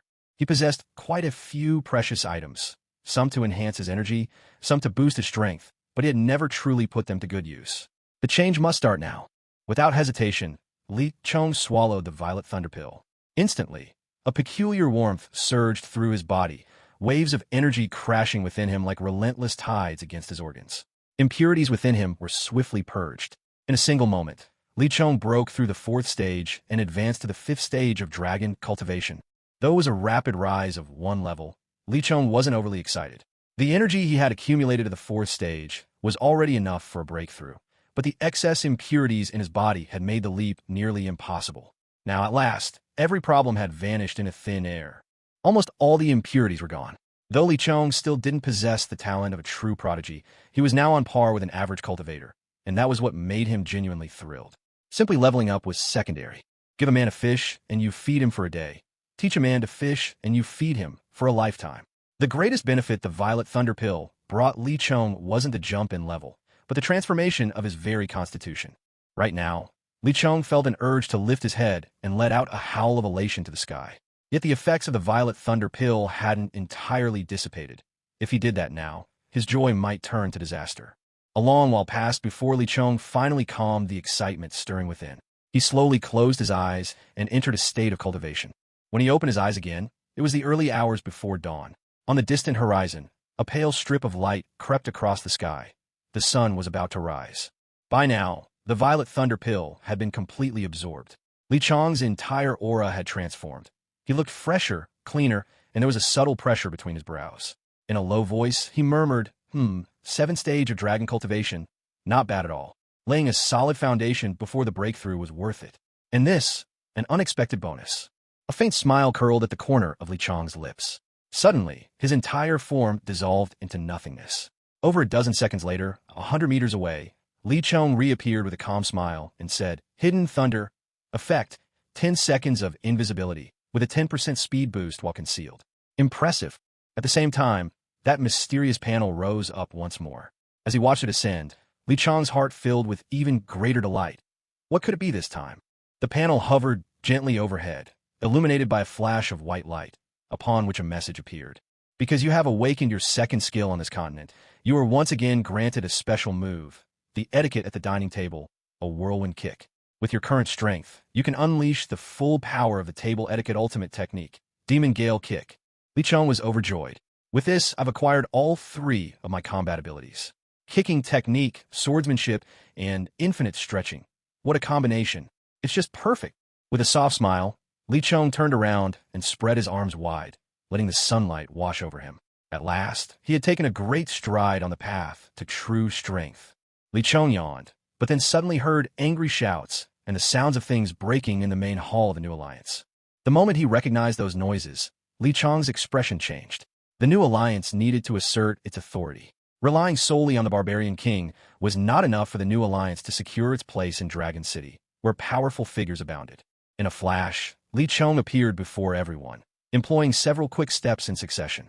At the same time, the Barbarian King strode in, his face dark with anger, massive axe in hand. Pointing at the crowd inside the hall, he roared, "Who are you fools? How dare you act so recklessly in my New Alliance? Oomph. Barbarian King, your power may be great, but don't think you have a monopoly on reason here." A tall, lean man stepped forward and said sternly. A palpable aura of terrifying energy radiated from him. This was Luan Hong, the master of the Madblade Sect, the most formidable force in Dragon City outside of the 3 great factions. Luan Hong was no one to underestimate. He had already reached the 7th tier of the Dragon King level more than 10 days ago, making him a true powerhouse. "You little punk, Luan Hong, isn't it? Haven't you heard? The New Alliance is under my protection. Are you looking to stir up trouble?" The Barbarian King glared, his eyes brimming with menace. "Oomph. Barbarian King, even with your strength, you can't throw your weight around in Dragon City.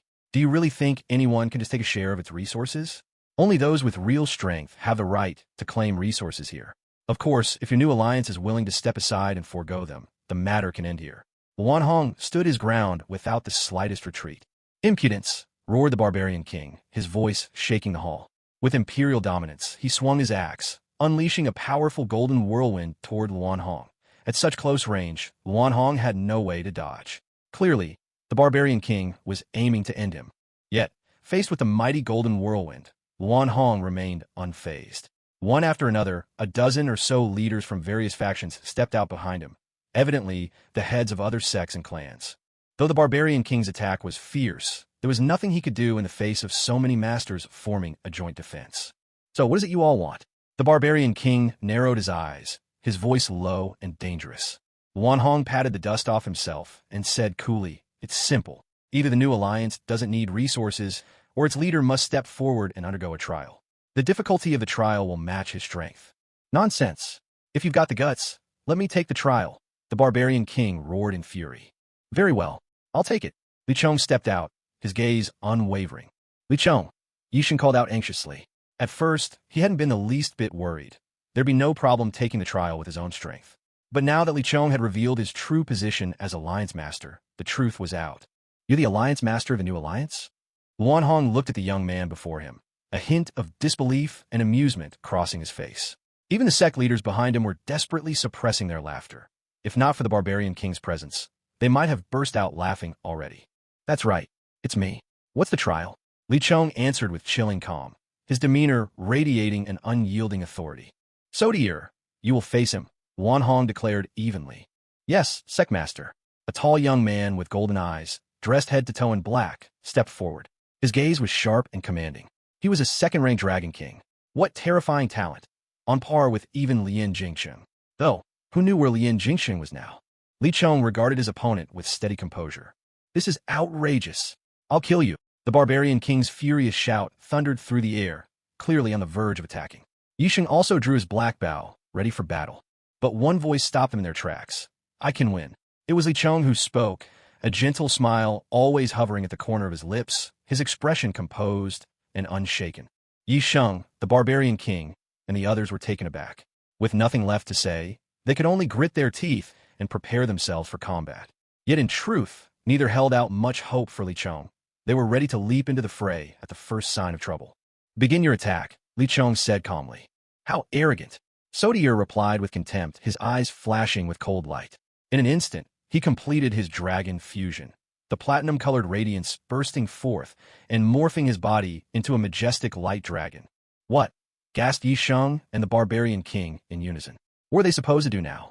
They had already promised not to intervene, but looking at the situation, both men tensed, every sense fixed on the battleground, poised to strike at a moment's notice.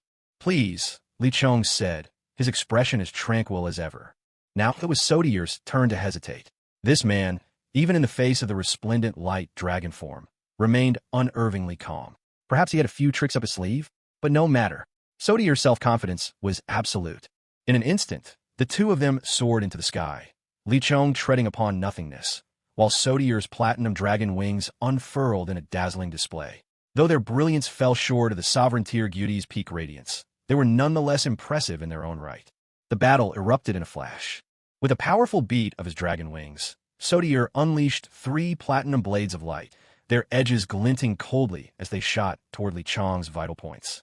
Li Chong, calm and unhurried, lifted his right foot and delivered a sharp kick at the 3 blades. To everyone's astonishment, the light blades disintegrated instantly. Li Chong, his voice light and indifferent, said, "Is that all you can do? You're a bit stronger than I thought. Let's see how you handle this."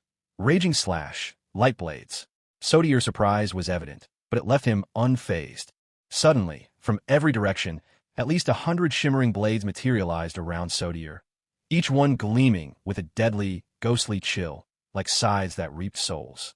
"Go!" Sodier shouted, and in a flash, 100 razor-sharp blades streaked through the air toward Li Chong from all sides, creating a dizzying spectacle. If even a few were to land, anyone struck would be left in ruins, if not worse. Yi Sheng, who just moments earlier had dared to hope, was gripped by sudden panic. In desperation, he unfurled his own dragon wings, ready to rush to the rescue. But Li Chong simply turned, offering Yi Sheng below a small, reassuring smile before turning his gaze back to the approaching storm of light blades. Fixing his eyes on the whirling death closing in from every direction, Li Chong calmly raised his right hand into the air, balancing himself upside down. Then, with a blur of motion, his legs spun like a whirling storm. An astonishing scene unfolded. As the fiercely gleaming blades reached the space around Li Chong, his spinning feet battered them away with unstoppable force, sending each one flying. One after another, the blades were effortlessly deflected, and it was as if nothing had touched Li Chong at all. At last, he gently returned to his upright position, hovering quietly in the air, the faintest smile curving his lips. Then Li Chong's arms stretched behind him at breathtaking speed. The leaders of the various factions who watched were struck dumb, staring wide-eyed at him. Was this man even human? Li Chong, however, had no time to answer their silent questions. He launched his rubber rocket assault, his arms whipping forward like weapons forged for destruction, pounding mercilessly toward Sodier. Now, it was Sodier's turn to be caught off guard. His platinum dragon wings snapped shut, wrapping himself tightly.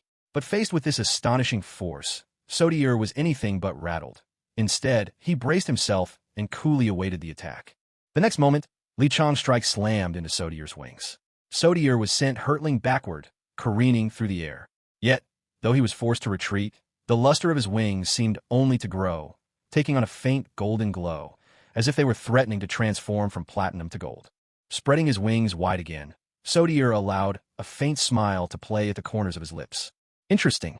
Sodier's dragon wings beat powerfully, whipping up a fierce wind in the sky. Before anyone realized it, a gigantic, radiant white blade, nearly 5 meters long, had materialized in his grasp. The blade shimmered with an unsettling, almost hypnotic light, as though it yearned hungrily for blood. With a sweeping motion, Sodier slashed the immense blade. A colossal arc of white brilliance carved through the air, dazzling and swift as lightning, streaking straight toward Li Chong. Li Chong let out a mighty roar. 3 treasure blades appeared in his hands. Without hesitation, his figure surged forward like some ancient beast of legend, hurling himself toward the oncoming beam, carrying the force of 3,000 worlds within him. "Break!" he cried. The blinding light extinguished instantly, snuffed out before it could strike. In the next breath, Li Chong's right foot lashed out, aiming a brutal kick at Sodier's neck. A heavy impact rang out. Li Chong's foot crashed against Sodier's radiant blade. The massive weapon shuddered under the blow, releasing a pale, shimmering wave that rippled outwards. The wave enveloped Li Chong, who was suddenly struck with a dizzying vertigo, his form wavering unsteady in midair. "Try this for size," Sodier shouted, his voice thunderous. The gleaming white blade cleaved downward, unleashing a strike nearly 7 or 8 meters long toward the reeling Li Chong. Ghost! Ghost form! Amidst his dizziness, Li Chong seemed to summon all his remaining strength to force out these 2 words. Instantly, the ghost form Li Chong appeared, lips curled in that wry, mocking smile as if sneering at all the ages. Ghost form Li Chong thrust out his right hand, sending forth a surge of sinister lightning that thundered toward the massive white strike. The clash between the two was like water and fire, utterly irreconcilable, neither yielding an inch, each determined to come out on top. Their powers were evenly matched. Both fighters tensed, faces drawn. It was clear the energies colliding would not so easily resolve. Yet, this time, Azura could not wholly possess Li Chong. The toll of the last possession was simply too great. It would take at least another year before he could manage such a feat again. Still, even so, the might of ghost form could not be underestimated. Sodier's face twisted with frustration, yet deep inside, he felt a jolt of excitement. He was no mere warmonger, but tell me, what man could resist the thrill of battle, especially a youthful genius like Sodier? Geniuses, after all, often come in 2 types. The first are proud and aloof, exuding confidence and power, but quick to crumble under pressure and ultimately doomed to fall. The second are like Sodier, willing to fight, to struggle, never arrogant, but always possessing a quiet pride. It is these who are destined for greatness. This battle had become the very model of perfection, each side displaying overwhelming strength. Both Wan Hong and the Barbarian King, as well as Yi Sheng, were thoroughly shaken. None of them had expected Li Chong to perform with such brilliance. A thunderous impact shook the air. While the onlookers stared in awe, the titanic clash at last reached its conclusion, a draw. The clash ended in a draw, as both sides' energy canceled each other out perfectly. Yet, there was no sign that this spectacular battle was anywhere near its end. The reason was simple. After this exchange, neither fighter bore a scratch. "You intrigue me. You've earned my respect, and you're worthy of facing my full strength. Come at me," Sodier declared firmly, his confidence unwavering. Li Chong, in response, flashed a wild, unrestrained grin. Ghostly energy poured from him in a frenzied wave. His 3 blades crossed before him as he launched himself towards Sodier with lightning speed. But Sodier remained where he stood, unmoving. Such attacks, in his eyes, were simply not enough to threaten him. Yet, just as Sodier was preparing to counter, the situation changed in an instant. Li Chong suddenly melted into nothingness, vanishing from the world as if he had never existed. En invisibilité technique. Sodier appeared remarkably calm at this turn. A faint smile played on his lips, as if vanishing opponents were hardly a challenge. His dragon-like wings began to tremble violently, radiating a destructive force. Trails of radiant, white light crisscrossed the air, whipping up howling winds. The clouds overhead raced faster, and it seemed even the sun itself might tumble from the sky. In that moment, Sodier's form became pure brilliance, a being of light so dazzling it rivaled the sun. The brilliance pouring off him was blinding. "Face my ultimate move, the sun's judgment." Sodier's confident voice boomed through the heavens. Even Li Chong, hidden and transformed in a state of ghostly stealth, could not hide his astonishment. Sodier's terrifying radiance penetrated everywhere, leaving no place untouched. Its overwhelming presence blanketed every corner, allowing no escape. Such an awe-inspiring display of power was truly worthy of Sodier's legendary abilities. Li Chong, still veiled in his cloak of thunder and shadow, found himself yanked forcibly from his ghostly state by the sheer force of the attack. This was true might. Li Chong trembled, not from fear, but from irrepressible excitement. A real battle of titans. He let out a wild, uncontrollable laugh. Full-body iron block, paper art overlay. Li Chong Shota. The rays of light struck with ruthless intensity. Everything caught beneath their glow was utterly obliterated, the true mark of overwhelming power. But the onslaught did not relent. Instead, the light converged, focusing its destructive force on a single target, Li Chong himself. Rubber balloon, Li Chong Ruarat. To all watching, his body puffed up, his belly swelling until he resembled a giant balloon. The light surged and struck, crashing into Li Chong's distended form with deadly force. A hiss and a sputter, the sound of air leaking out, was all that marked the aftermath. Li Chong's swollen belly deflated, but, astonishingly, he remained unscathed. Sodier's eyes widened in surprise at the sight, though the confident smile never left his lips. The beam of light, having failed in its first strike, paused for a brief moment. Then, as if empowered further, it surged straight towards Li Chong. During those fleeting seconds when the light hesitated, Li Chong wasted no time. He executed 4 rapid retreats in a row, his figure darting back a full 100 meters in midair. After using that move, isn't your strength spent, like an arrow at the end of its flight? Li Chong called out with a laugh. Soto did not deny it. With a faint smile, he replied, "One final blow is all I need to defeat you." "Oh, really?" Li Chong's smile took on a mysterious twist. Watching as the light sped toward him, so swift that it nearly caught up to him instantly, Li Chong looked supremely confident. A deafening explosion erupted where Li Chong had just stood. The force of it was so great that even a Dragon King-level combatant would have been obliterated. For someone not even at that level, surviving such an attack seemed all but impossible. "You wretches!" the Barbarian King roared, his patience ending in an instant. Without hesitation, he drew forth the Black Legend and smashed it violently into the ground. Cracks splintered beneath the blow, the fractured earth turning pitch black as terrifying jets of dark energy shot upward like pillars, towering toward the sky. Several Dragon King-level elites on the ground were hurled away by the blast. The rest all sustained injuries at that very moment. The Black Legend, unyielding, overwhelming in its might. "Don't worry, Elder Barbarian King. The outcome is decided," came a calm voice from above. Looking skyward, the audience saw Li Chong hovering high above, effortlessly holding the defeated Soto in his arms. Soto's entire body was limp. He could only look up at Li Chong with a rueful smile. What had just happened? How had Li Chong won? The answer was simple. During the battle, Li Chong had employed his teleportation armor. Unlike the shave technique, which let him cover no more than 20 meters in a flash, true teleportation was a whole different matter. After instantly teleporting to Soto's side, the rest of the fight had become trivial. Li Chong finished it with a powerful kick, ending the duel decisively. Barbarian King and Seiji stared at Li Chong in stunned silence. Had he really won? The Barbarian King had been ready for a fight to the death. He hadn't hesitated to unleash the Black Legend, even though repeated use would risk exposing its secrets to the 4 domain masters once again. At that moment, Wan Hong gazed at the battlefield in utter disbelief, his eyes glued to the scene. How is this possible? Li Chong tossed Soto over to Wan Hong with a faint, confident smile. The victory had been razor-thin. Without the teleportation armor, Li Chong couldn't imagine what the outcome might have been. It was Li Chong's own strength that had truly won over everyone present. For all its power, who could claim that a single teleportation armor would be enough to defeat a genius like Soto, unless Li Chong himself possessed overwhelming ability? Victory, at long last, victory. This match had become a watershed, a testament to Li Chong's growing strength. Now, more than ever, he yearned for greater power.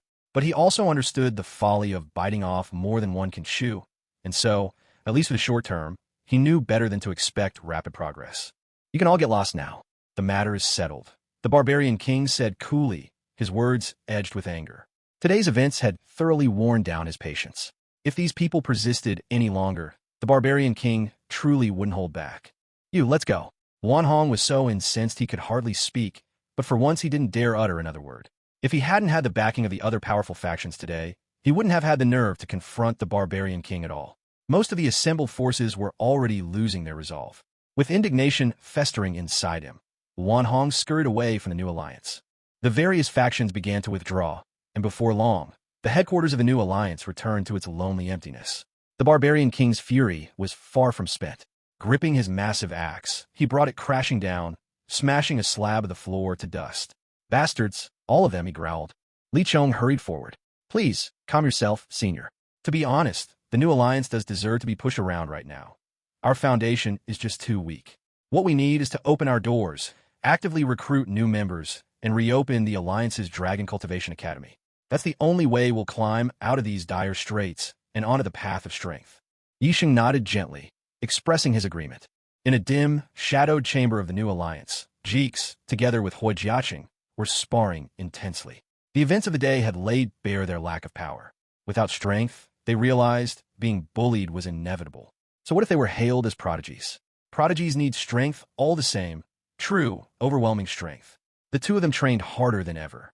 Meanwhile, in another similarly dark chamber, Yimeng Xue was behaving unusually. Dark energy radiated from her entire body, an aura so wicked, so intensely vile that it eclipsed even the darkest dragon forms. Her eyes, tainted abyssal black, burned with a sense of utter destruction. Yet that destructive force suddenly found itself suppressed by another energy, one noble and gentle, bright and sacred. Within the room, the sacred radiance welling from Imangxiue's core stifled the evil within her. The color of her eyes returned to normal, yet her exquisitely beautiful face was overtaken by an overwhelming sadness. A single, crystalline tear slipped down her cheek. Brother. Back in the main hall of the new alliance, the barbarian king, axe in hand, still bore an expression rife with anger. The aggravation he'd suffered these past few days far outstripped anything he'd ever endured in any year prior. I'm sorry, Lord Barbarian King, Li Chong said quietly, remorse in his voice. He too understood. The existence of a new alliance had left the barbarian king overworked and deeply troubled these last days. The ones who should apologize are those scoundrels, the barbarian king said in a deep voice. But thankfully, you emerged victorious. Let's let things rest for now. What we need to focus on is not this, but on recruiting new members for the new alliance and founding the new alliance academy. Only by doing these two things well can the new alliance truly establish itself in Dragon City. Li Chong nodded in agreement and shifted his gaze to Yisheng. Naturally, Yisheng had no objections. After all, the purpose of creating the new alliance was to make it stronger, to become a true powerhouse. They needed such a formidable force behind them. In that case, let's start discussing recruitment for now. As for the academy, we can set that aside for the moment, Li Chong proposed. The barbarian king nodded. Recruitment itself is fairly straightforward. The key is setting our criteria, that is, the tuition fees, accommodation, and the standards for new members. Li Chong pondered for a moment before speaking up. We don't need to set the tuition too high. Let's make it 100 gold coins per year. Accommodation is also simple. We can set up 100 small rooms here within the new alliance compound. The remaining space can be used as a training ground. For sparring matches, we'll have to make frequent trips to the Dragon City arena. As for the level of recruits, we need to set strict standards, age by age. Those under 15 must have reached the 7th level of dragon cultivation. Between 15 and 20 years old, they need to be at the 9th level. For those over 20, only those at the peak of the 9th level will be considered. Isn't that a bit too high? The barbarian king voiced his concern. Before Li Chong could reply, Yisheng interjected. No problem at all. In fact, I think our standards are still a little too low. What we're looking for is real talent and true strength. In that case, there's only one last question. When do we start recruiting disciples? The barbarian king asked. Tomorrow, Li Chong declared, then turned and walked away. He was in high spirits. The troubles that had weighed on him were finally being resolved, and soon he would have a force of his own. To dominate Dragon City, Li Chong was certain of victory. I should check in on Xiaoxue. I haven't been able to spend much time with her lately. Will she blame me for it? Heh. With a cheerful chuckle, Li Chong waved goodbye to the others and made his way to Imangxiue's room, knocking lightly on the door. There was no answer from inside. Thinking that Imangxiue might not have heard him, Li Chong knocked again, but still received no response. Maybe she's napping? No, that's not like her. Li Chong wondered, a flicker of unease rising in his heart. His expression changed, and without hesitation, he forced the door open. As he stepped into the room, a faint, familiar fragrance wafted through the air, the scent that belonged to Xiaoxue. Yet, the fragrance lingered. The girl herself was nowhere to be seen. Li Chong's heart raced. He called out urgently, Xiaoxue, Xiaoxue. There was no response. Panic began to take hold of Li Chong, and he started searching the room. Not long after, his gaze landed on a small slip of paper lying on the table. Confused and heavy-hearted, he picked it up. Familiar handwriting appeared before his eyes. Brother, I'm sorry. I've left. I have my reasons, but I can't tell you why. Still, I want to share with you a secret that I've kept buried in my heart. Brother, I really, really like you. Even though we haven't spent much time together, and even though we're siblings, I can't help how I feel. I'm gone now. Don't miss me. Please don't try to find me, because you won't be able to. I've gone somewhere far, far away. And please, help me say farewell to all our old friends. The time I spent with them was some of the happiest in my life. Goodbye. Love, your Xiaoxue. The note began to disintegrate in his hands, the ink fading away as the dampness seeped through the paper. Li Chong stared at that slip, at those awkward, heartfelt words. Each line he read bringing fresh tears to his eyes. When he reached the line, I just like you, that's all, his whole body trembled. It was as if his mind was splintering, and a deep, wrenching pain tore through his heart. Drained and powerless, Li Chong collapsed onto the floor. Even when facing terrifying enemies like Sordo, he had never known fear. Yet now, his face was etched with terror and disbelief. How was this possible? How could this be happening? Xiaoxue, Xiaoxue. Li Chong's cries rang out, desperate and wild. the sound of someone teetering on the brink of losing control. Jax, Fai Long, Hu Jiaqing, Man Wan, and Yisheng all burst into the room at nearly the same moment, drawn by those anguished shouts. Startled by the sight of Li Chong so utterly shattered, their faces filled with alarm. Jax quickly stepped forward. Li Chong, what happened? Are you all right? But there was no reply. In Li Chong's eyes, there was only a vast, icy sorrow. Suddenly, Yisheng caught sight of the drenched, crumpled note. He hurried over to pick it up. Though the ink had nearly washed away, with his Dragon Lord eyesight, he could still make out the words. Yisheng hadn't known Yimeng Xue for long, but he understood how kind and gentle she was. His own eyes grew red and moist as he read.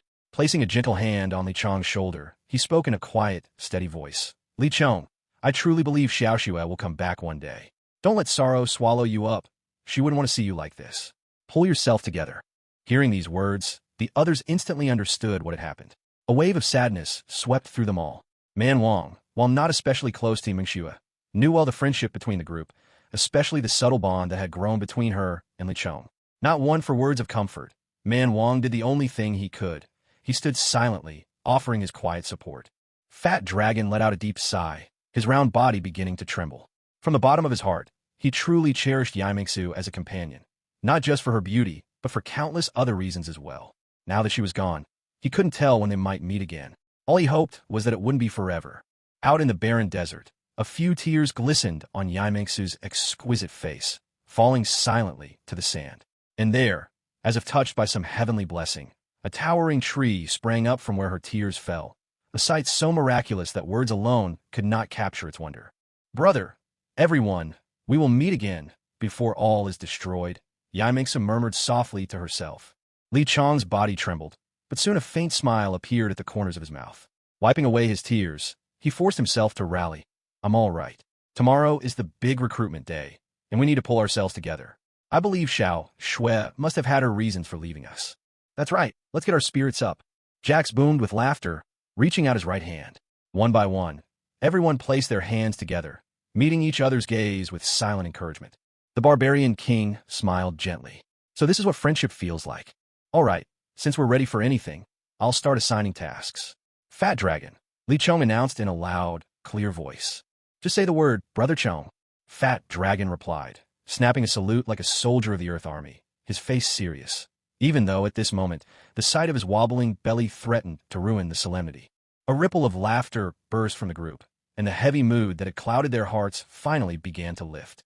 Fat Dragon, your task is to oversee recruitment registration. It's a big responsibility, Li Chong said with a smile. I'll carry out my mission to the letter, Fat Dragon declared, brimming with energy. Jax, Hu Jiaqing, you two will handle publicity and drumming up enthusiasm for the new alliance. I'm counting on you. No problem, they both replied in unison. What about me, Li Chong? Feeling left out as everyone else got their assignments, Yisheng couldn't help but ask. Yisheng, your task is even more challenging than theirs. You'll serve as the examiner. Set the recruitment test yourself, and make sure to combine the previous requirements with your own ideas when you evaluate anyone who wants to join the new alliance. Li Chong instructed, his tone turning serious. Yisheng nodded with satisfaction, patting his chest confidently. Leave it to me. I'm actually looking forward to seeing how lively tomorrow's recruitment will be. Each of them felt a little spark of excitement now, all silently wishing the night would pass more quickly. The next day, as the first rays of sunlight shone over the new alliance, Li Chong, Fat Dragon, and the others sprang into action. They had finally made it through what felt like the longest night in history, and now, at last, recruitment could begin. From this moment on, the new alliance would start its rise to strength. So, thanks to the energetic efforts of everyone involved, everything was ready in no time. Fat Dragon set up a small table at the entrance of the new alliance and took on the role of registrar. Meanwhile, Jax and Sohol devoted themselves to promoting the new alliance. The new alliance is recruiting. Don't miss out on generous benefits for those selected. Come join us. The new alliance is on fire. Opportunities like this don't come twice. Jax and Sohol worked together in perfect harmony, their voices rising in spirited promotion for the new alliance. Yet, their efforts were met with indifference from the passers-by. Even so, the two remained enthusiastic. Undeterred and tireless, they actually found the whole experience quite entertaining. What a worthless bunch. Newcomers, aren't you? Still have the nerve to act tough? Get lost and go back to your mothers, sneered a burly, scar-faced man, his words dripping with disdain. Oh, the extreme martial sect stirring up trouble again? Didn't they get a hard enough lesson last time from the Domain Lord? Huh, you really think those two greenhorns can measure up to the revered Domain Lord? Don't fool yourself. Extreme Martial Sect may not rival the top 3 powers, but you shouldn't underestimate them. That's true. But honestly, those guys from Extreme Martial Sect are always so arrogant. It'll be funny to see them get put in their place for once. Those 2 kids are in for it, so let's spare a thought for them. We're just here promoting. Is that a problem for you? Jax asked coldly.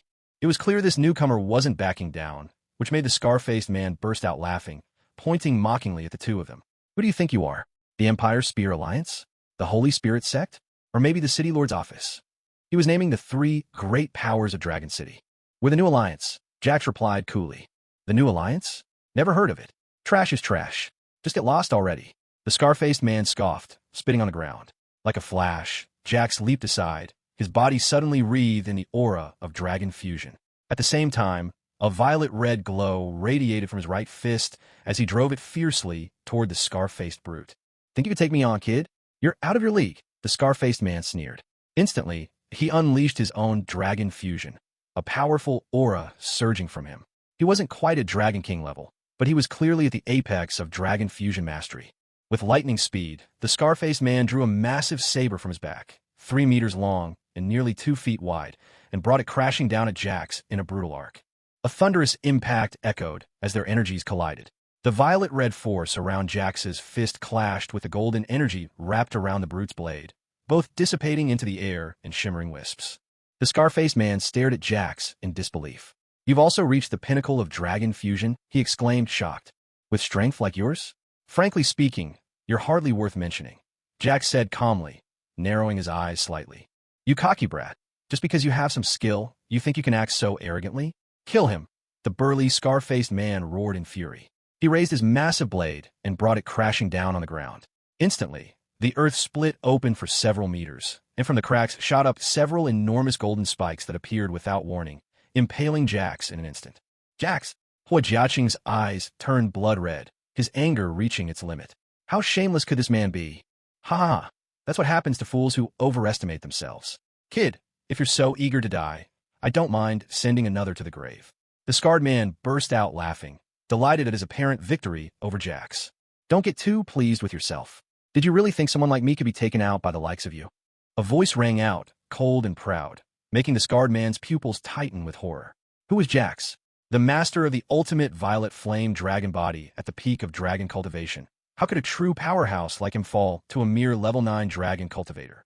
To be fair, the scarred man's surprise attack was formidable. Most would have died without even knowing what hit them. Unfortunately for him, his opponent was Jax.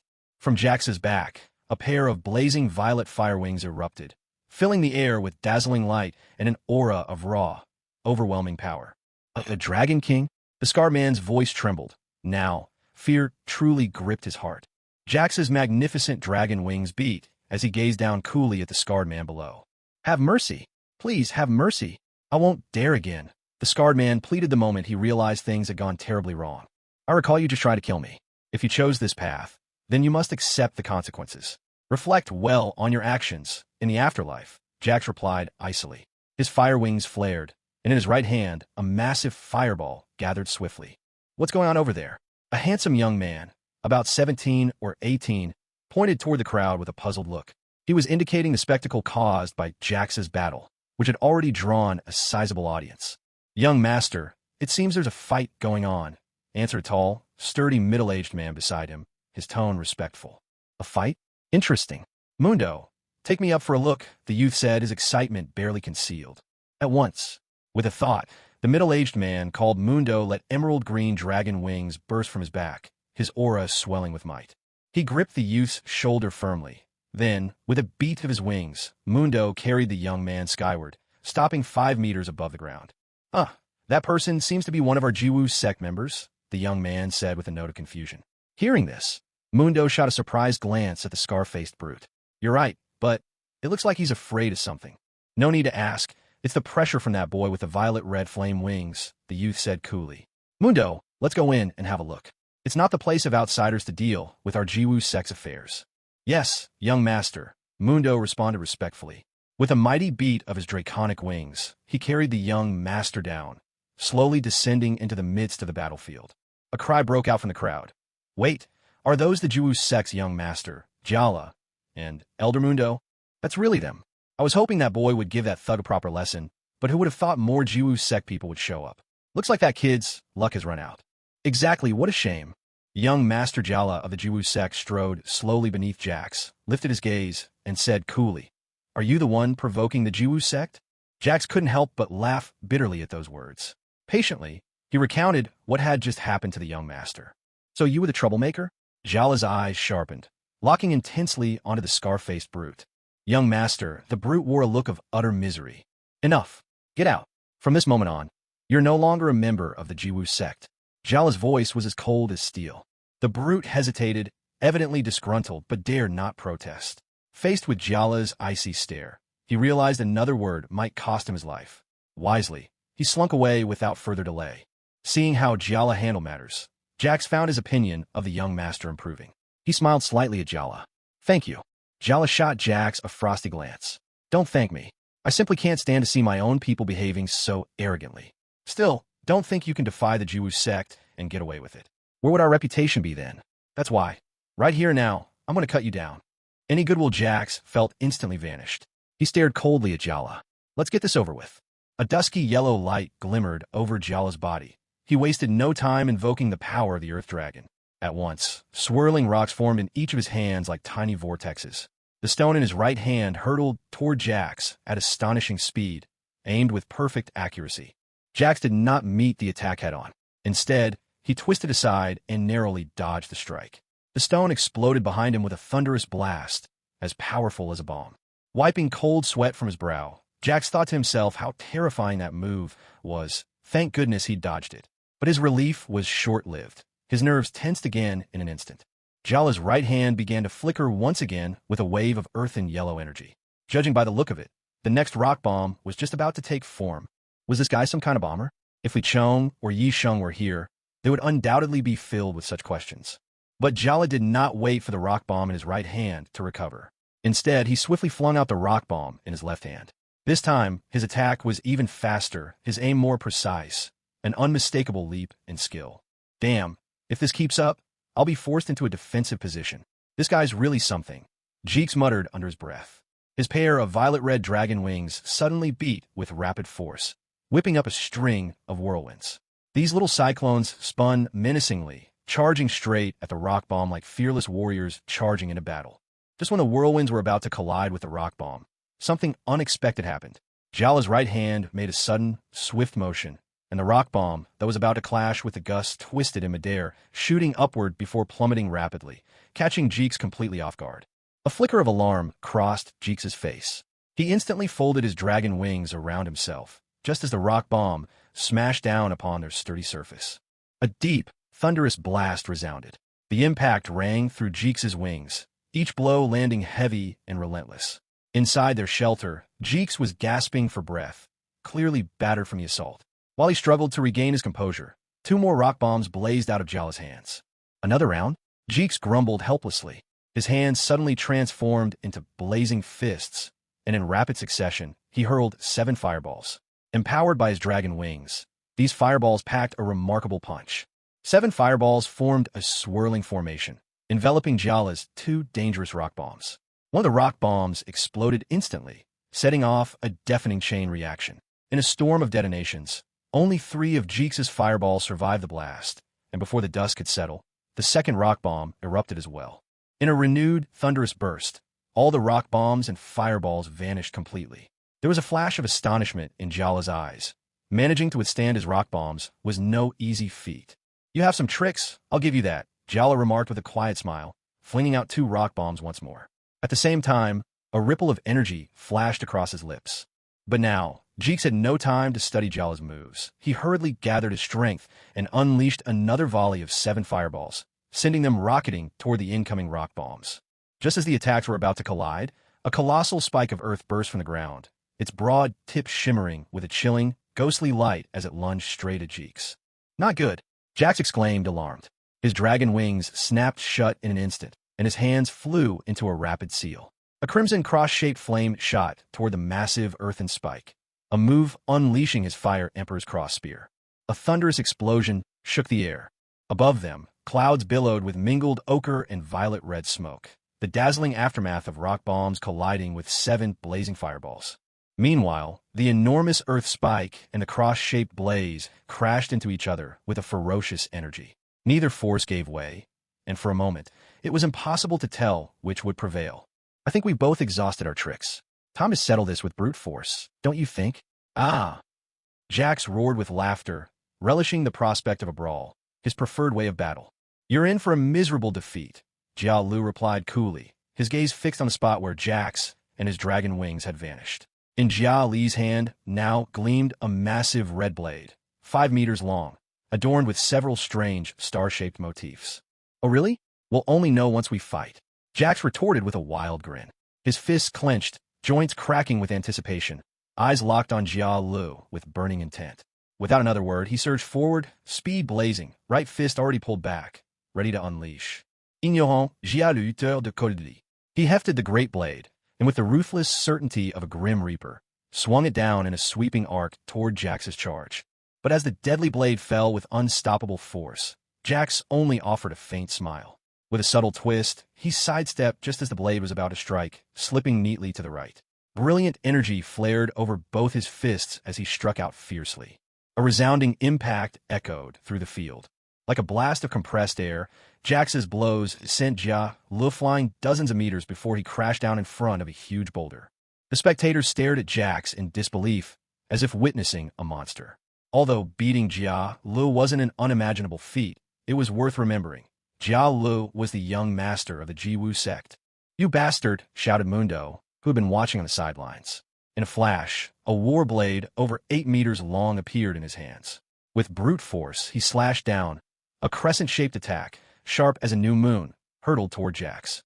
If it landed, the outcome would surely be grim for Jax. "What?" Jax cried out, quickly leaping back to his left. On the side, Huijiaqing wasted no time, conjuring up 11 energy rings for defense. Even the form of the blue memory unhesitatingly unleashed its power. Things were spiraling out of control.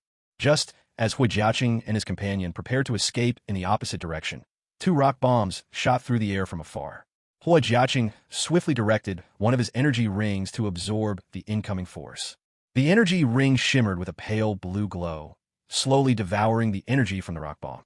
Yet, as the absorption neared completion, a sudden bang rang out. The energy ring burst apart, unable to contain the force. Was the energy of the target too overwhelming to absorb? Huijiaqing cried out in shock.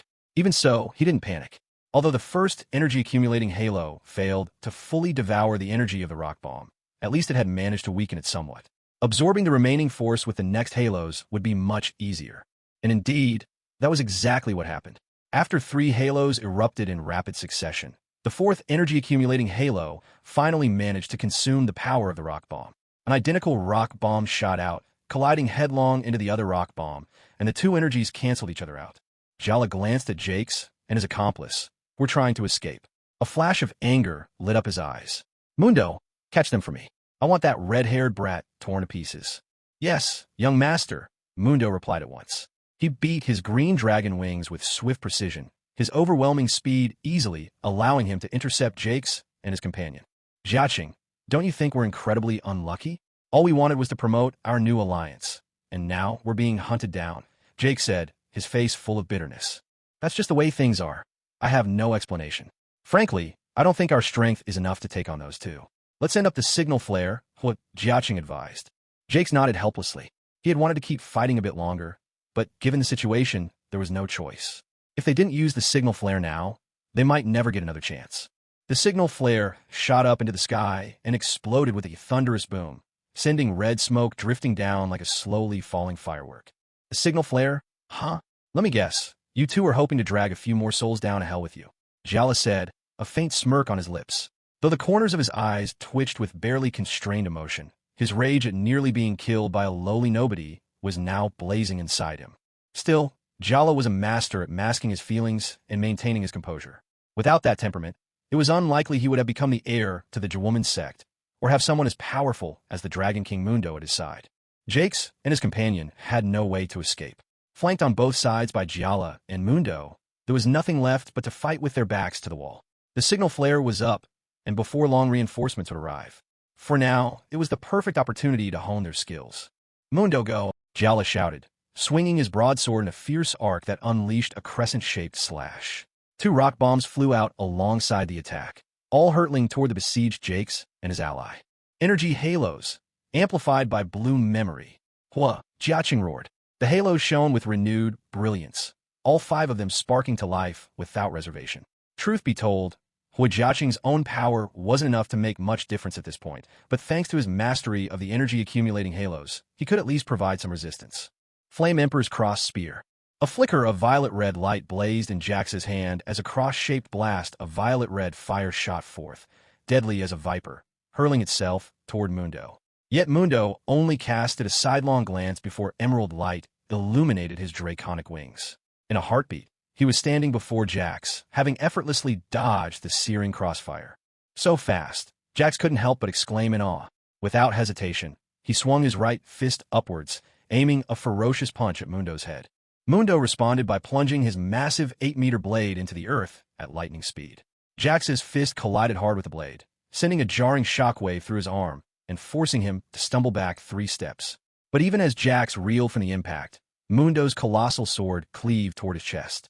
A brutal tearing sound rang out. Jax's shirt split open to reveal muscles as hard as steel, yet a fresh gash marred his powerful chest, blood pouring from the wound in a relentless crimson stream. Jax! Roared Hua Jiaqing, his eyes burning red with fury. All the energy halos he controlled instantly converged, converging upon Mundo with the full force of Jiaqing's rage. Detonate! All 6 energy halos absorbed the power of 2 rock bombs, their combined explosion unleashing a terrifying force. Even a warrior of Mundo's caliber had to yield before such power. His body blurred as he leapt 10 meters to the left, deftly avoiding the brunt of the blast. Jiaqing, keep your cool. What we need to do now is buy time and wait for Li Chong and the others to reinforce us. Jack shouted. But your wound. No, this can't stand. They must pay. Jiaqing's composure lasted barely a moment before fury overtook him again at the sight of Jax's injury. Transformed into his water avatar, Jiaqing erupted in a torrent of rage, unleashing a relentless volley of powerful water jets. Don't forgive us? That's the funniest thing I've heard all day, sneered Jiala, his voice dripping with ice. No matter. You've already managed to anger me. From now on, the only thing left for you is to struggle. With that, he let out a commanding shout, and his body began to change. Before their eyes, Jiala's form swelled, absurdly reminiscent of Li Chong's rubber balloon technique. Then came a chilling sight. 5 swirling spheres of light formed in Jiala's hands, each gradually solidifying into a deadly rock bomb. Tremble before me, you wretched little fish. Jiala laughed with unrestrained arrogance, unleashing all 5 rock bombs at once. At that very moment, hundreds of gigantic wooden spikes suddenly rained from the sky above. High overhead, Mundo's emerald dragon wings pulsed with energy, focusing power at breakneck speed. Whatever they planned, this would be a strike meant to kill with certainty. It looks like things are grim for us this time. Jiaqing. Who knows? Maybe today is the day we die together, Jack said with a wry chuckle. He did not fear death itself, only a death without meaning. He had fought with all his strength, and he held no regrets, nor did he regret facing off against Jiala. If you're not afraid to die, do you think I would be? Hua Jiaqing replied with a bitter smile. If death comes, so be it. Now, let's summon every last bit of our strength. Pale blue energy flowed from him, shaping itself into a massive shield. This barrier did not give a sense of impenetrable fortress, but rather radiated a stubborn, unyielding spirit. Jax, too, was giving it his all, pushing out every ounce of power as he called forth the temporary dragon wings again. With another flare of dazzling violet-red light, the dragon wings emerged and enveloped both Jax and Hua Jiaqing, forming a second line of defense. If this couldn't hold out, then it was simply fate. If that's your final defense, then I can tell you, it's time to die. Jiala's voice was calm and cold. 5 stone bombs struck the enormous blue barrier. The first exploded with a sharp crack, shattering the shield in an instant. Its destructive force was truly terrifying. The next instant, 4 more stone bombs crashed into the radiant dragon wings. A thunderous barrage of explosions echoed through the air. The gigantic purple-red wings, once shining and magnificent, were now battered and torn. As the tattered wings parted, Jax was the first to fall, his face deathly pale, his breath a mere whisper of life. Hua Jiaqing fell next. Compared to Jax, he fared better, but only just. His breaths came fast and shallow, his body utterly drained, all energy spent. Now, it's time to pronounce your death sentence. Mundo shouted, his voice booming. Hundreds of enormous wooden spikes, long since formed, shot into motion. Ah, those two kids are pitiful indeed. Well, that's what happens when you cross the Jiwu sect. We should go. What comes next is simply too bloody for us to watch. With a chilling sneer, Mundo unleashed the deadly storm. Hundreds of huge wooden spikes fired out like the scythe of death itself. The murderous aura swept forth, and under this rain of destruction, Jack's and Huijiaqing's chances of survival were none. A sharp series of ricochets suddenly rang out. At the very spot where the two had fallen, a delicate-faced boy of about 14 appeared, looking utterly exasperated. Supporting himself with both hands, he spun his legs furiously. In that moment, everyone could feel his raging fury. Hundreds of massive wooden spikes flew toward the young man, but under Mundo's astonished gaze, his elegantly featured legs spun with incredible speed, kicking the spikes away one after another. The spikes tore into his muscles, and blood dripped to the ground, but he seemed utterly unfazed, his legs still whirling relentlessly. Who is this guy? Does he have a death wish? Mundo exclaimed, shock written all over his face. It wasn't just the madness, but the strength the youth displayed. Anyone who could fend off his attack with just their legs was no ordinary fighter. He's probably a companion of those two kids, Jala replied, narrowing his eyes thoughtfully. A series of heavy thuds echoed as the last 3 giant wooden spikes were kicked aside. The young man stood bolt upright, flames of anger burning in his eyes, a fury so intense, few could comprehend it. Are you the ones who hurt them? His glare was like lightning, his voice cracked like a whip, sharp, fierce, demanding. You brat, who the hell are you? Do you think you have the right to question me? Jala shouted back, instantly hurling 2 rock bombs with a harsh flick of his wrists. The young man stood far off, unmoving, watching the oncoming projectiles in silence. At his waist hung a gleaming white blade, shimmering with a crystalline sheen. In the blink of an eye, that glow engulfed the menacing rock bombs and froze them solid. What? Jala gasped, disbelief etched across his face. Gritting his teeth, he summoned energy with both hands, channeling it into the ground. The earth pulsed with a muddy golden surge, as from below, a massive earthen spike, dozens of meters long, burst forth with a roar. The young man flickered, twisting, vanishing, then reappeared 10 meters away. To everyone's astonishment, he stepped out, walking through thin air as if each foot found purchase on invisible steps. 7th rank Dragon King. Jala's eyes went wide with disbelief. Could such a powerful fighter appear here, of all places? Even in Dragon City, home to countless warriors, there were only 3 such masters, excluding the Barbarian King, and those 3 ruled the city's competing factions. No, that's just a special technique. Mundo analyzed coolly, experience lending weight to each word. His energy waves aren't strong, so either he's hiding even greater power than we can sense, or his true ability isn't quite at Dragon King level yet. Clearly, he's one of the latter, a boy who masks his inexperience behind a show of bravado. So he's just bluffing, Jala replied coldly. If he's with them, then let's just kill him. Yes, young master. Mundo inclined his head, voice grave. His eyes hardened as his armored wings beat the air, blocking the young man's path. The youth slowly raised his head. He was Li Chong. Boy, you're one of them, aren't you? Mundo's voice was icy. Li Chong didn't reply. Instead, he let out a fierce roar, arms extending like steel cables, and seized Mundo in an iron grip. What? Mundo exclaimed in surprise. This kid's moves were really strange. Mundo swung his dragon wings at Li Chong's hands, but Li Chong didn't loosen his grip, even as the wings closed in. With a thud, blood splattered from Li Chong's hands. At that moment, Mundo had just launched his attack and had no time to defend himself further. He'd assumed Li Chong would dodge to avoid injury, but now, Li Chong's gaze became even more ferocious. With a sudden motion, he rammed his head hard and straight toward Mundo, who, caught in Li Chong's grasp, had nowhere to escape.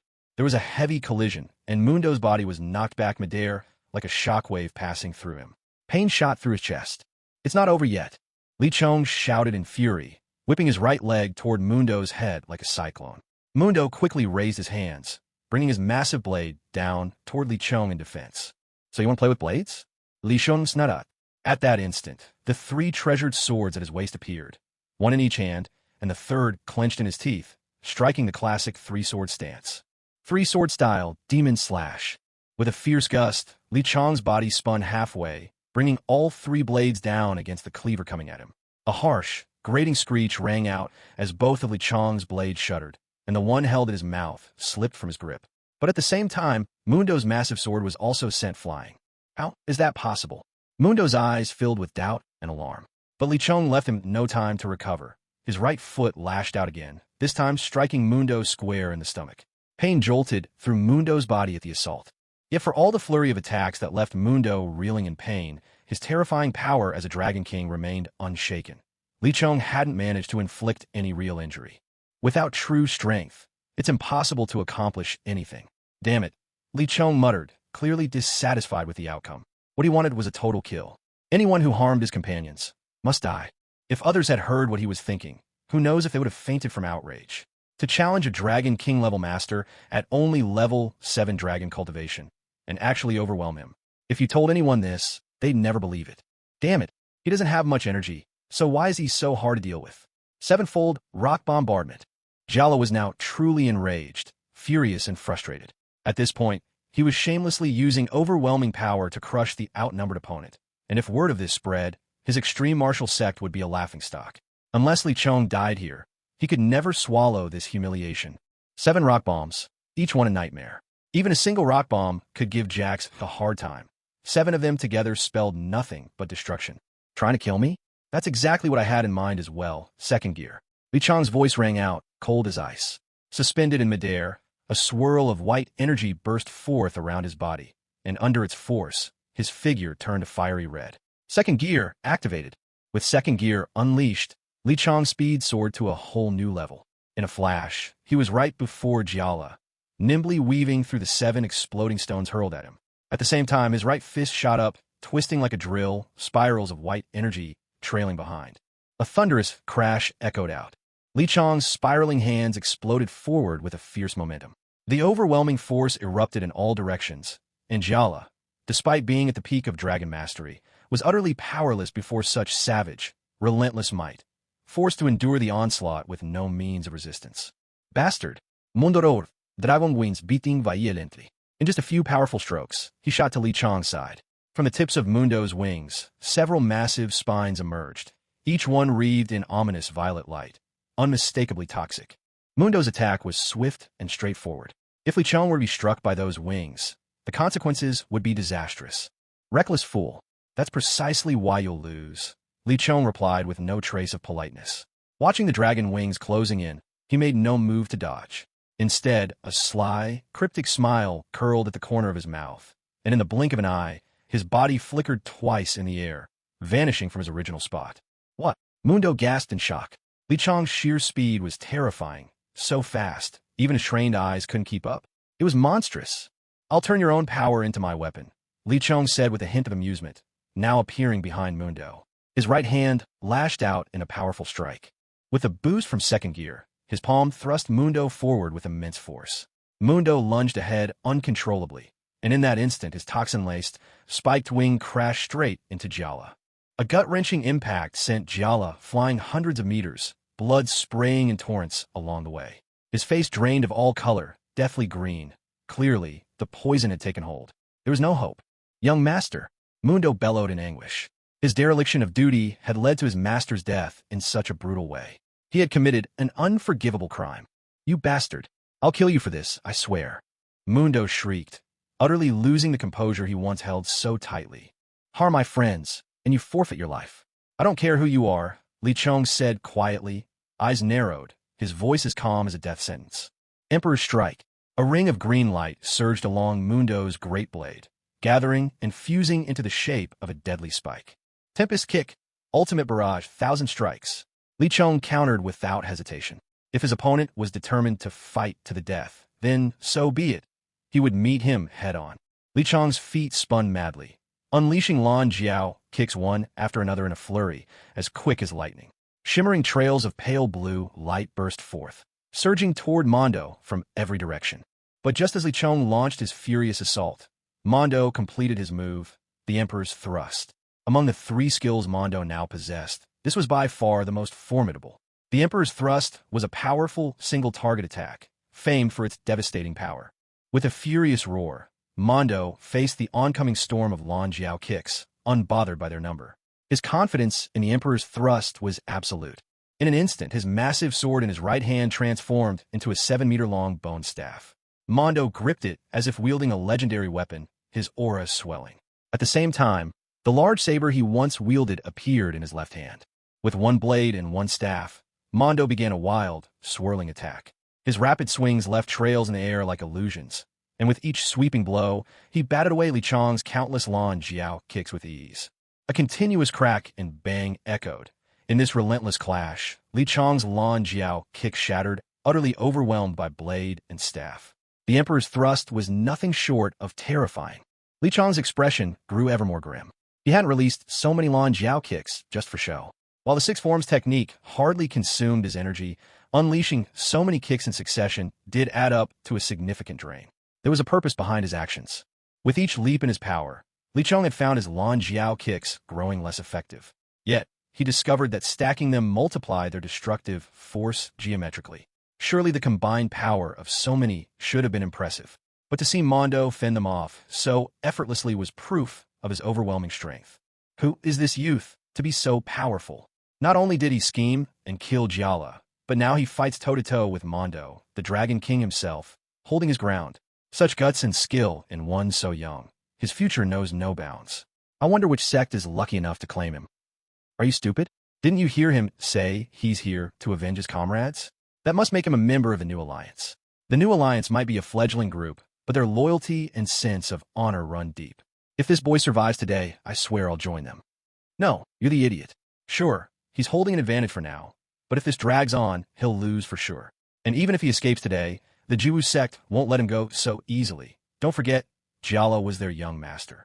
Guess I got caught up in the moment and forgot. What a pity. Li Chong drew a subtle breath. The energy consumption was considerable, yet the results were almost negligible. His expression grew increasingly grave as the white stream of energy pulsed gently around him. That's it? Is that all you've got? Pathetic. Mundo's voice was cold and edged with disdain. Wielding both his staff and blade, his dragon wings beat swiftly, launching him in a lightning-fast charge toward Li Chong. Shave. Li Chong's speed surged again. In a split second, he shot dozens of meters into the air. Boosted by the second gear and Shave's acceleration, Li Chong could now move instantaneously within a 60-meter range. His sudden disappearance left Mundo's strike hitting nothing but empty air. Mundo slowly lifted his head. With the power of a Dragon King, he easily sensed Li Chong's energy signature. A flicker of surprise flashed in his eyes, but it was gone in an instant. Mundo's wings beat 3 times in rapid succession, and his figure vanished from sight. Li Chong launched Shave once more, soaring another several dozen meters. This aerial duel of speed left the onlookers breathless. This level of swiftness was truly terrifying. Mundo's attack came up empty again, and a glint of anger appeared in his eyes. Is running all you know how to do? From high above, Li Chong retorted with a sneer. Give me Dragon King's strength, and I'll beat you so badly your own mother wouldn't recognize you. A roar of laughter broke out among the spectators, who could no longer hold back. Mundo jabbed a finger at Li Chong, his face flushing a dark, stormy red. What? Since you're so eager for a head-on clash, I'll grant your wish.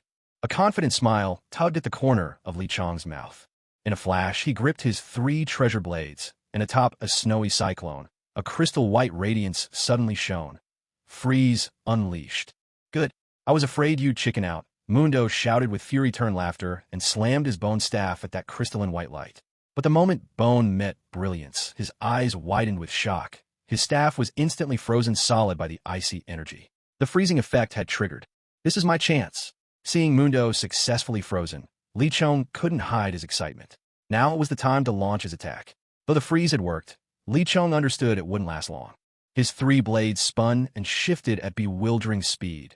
Powerful streams of energy roared into motion, further amplified by second gear. Li Chong sprang into action, all 3 blades, in both hands and clenched in his teeth, striking in a direct arc. The terrifying energy storm burst before Mundo's eyes. 3-sword style. Secret art. 3,000 worlds unleashed. A tremendous crash rang out. Faint afterimages were left swirling in the air as speed and power merged to perfection. 3,000 worlds struck Mundo squarely. His body lost control, plummeting from the sky, and 2 deep, crisscrossing gashes, each over a foot deep, now marred his chest. Mundo fell, his eyes closing as he dropped. Though he hadn't been killed, he was utterly spent, with no strength left to continue fighting. Li Chong stared down at the faces below, each warped by shock and disbelief. Then he glanced over at Jax, who now smiled up at him with relief and pride. Clenching his fists, Li Chong surged with energy and roared out across the sky. Long live the new alliance. Any who defy us, let them be brought to justice. With that, and his lips still touched by a gentle smile, Li Chong plummeted from the air before the astonished crowd. Ho Jiaqing, having regained some of his strength, quickly moved to catch Li Chong's falling body. As he looked at Li Chong's closed eyes, Ho Jiaqing closed his own for a moment, then broke into a soft smile. Thank you, my friend. Holding both Jax and Li Chong, Ho Jiaqing strode proudly away under countless watching eyes. There was no need for any further announcements. The name of the new alliance had already branded itself on everyone's hearts. They might be a newly rising power, but what did that matter? They had so much that no other group could offer.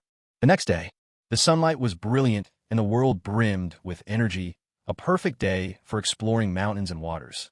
Jax had rested a full day and was mostly recovered, yet Li Chong still lay unconscious. Yi Sheng, after asking around, learned all that had occurred the day before, and thus understood that Li Chong's fainting was caused by activating his second stage. The records clearly stated, only when Li Chong reached the 8th level of dragon cultivation would he be able to use such power freely. Li Chong had barely reached the 7th level, and was still a long way from the 8th. To activate the second stage at this point, it was little wonder he would remain unconscious for a good week. Jax let out a yawn and stretched his limbs. Suddenly, he pricked up his ears, sensing something unusual. He could hear a sea of voices outside the new alliance's gates. This place had always been remote.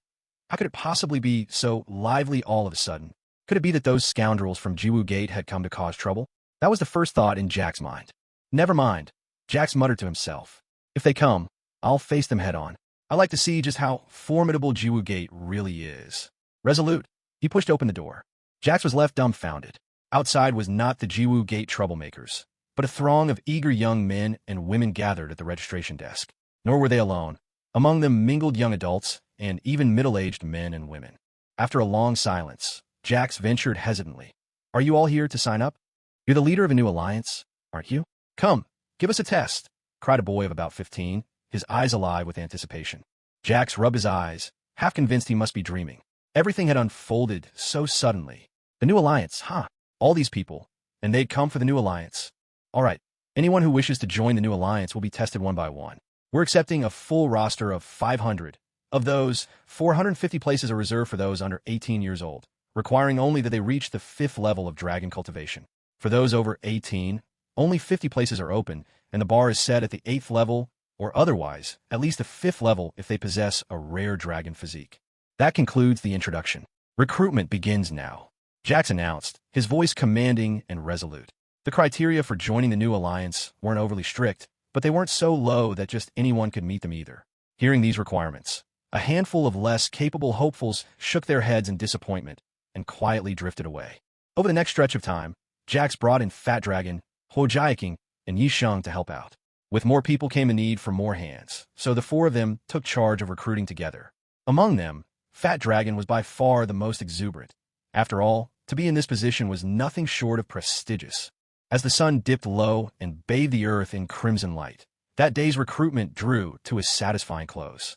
Among the new members, the new alliance had managed to recruit a few rare, exceptionally gifted youths, each one a solitary wanderer. Jack had witnessed firsthand the conflict between Li Chong and the extremity martial sect. It was clear to him that the new alliance valued loyalty and brotherhood above all else. He knew his true home was right here. To these wandering youths, the new alliance treated them as treasures. For them, being a wanderer usually meant unwavering loyalty. Though the new alliance did not demand repayment, betrayal was simply unacceptable. The 500 new recruits now made their home within the alliance.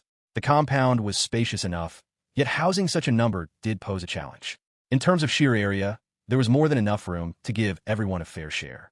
What worried the leaders, however, was whether some would insist on better, more luxurious accommodations, relying on their strength or exceptional talents.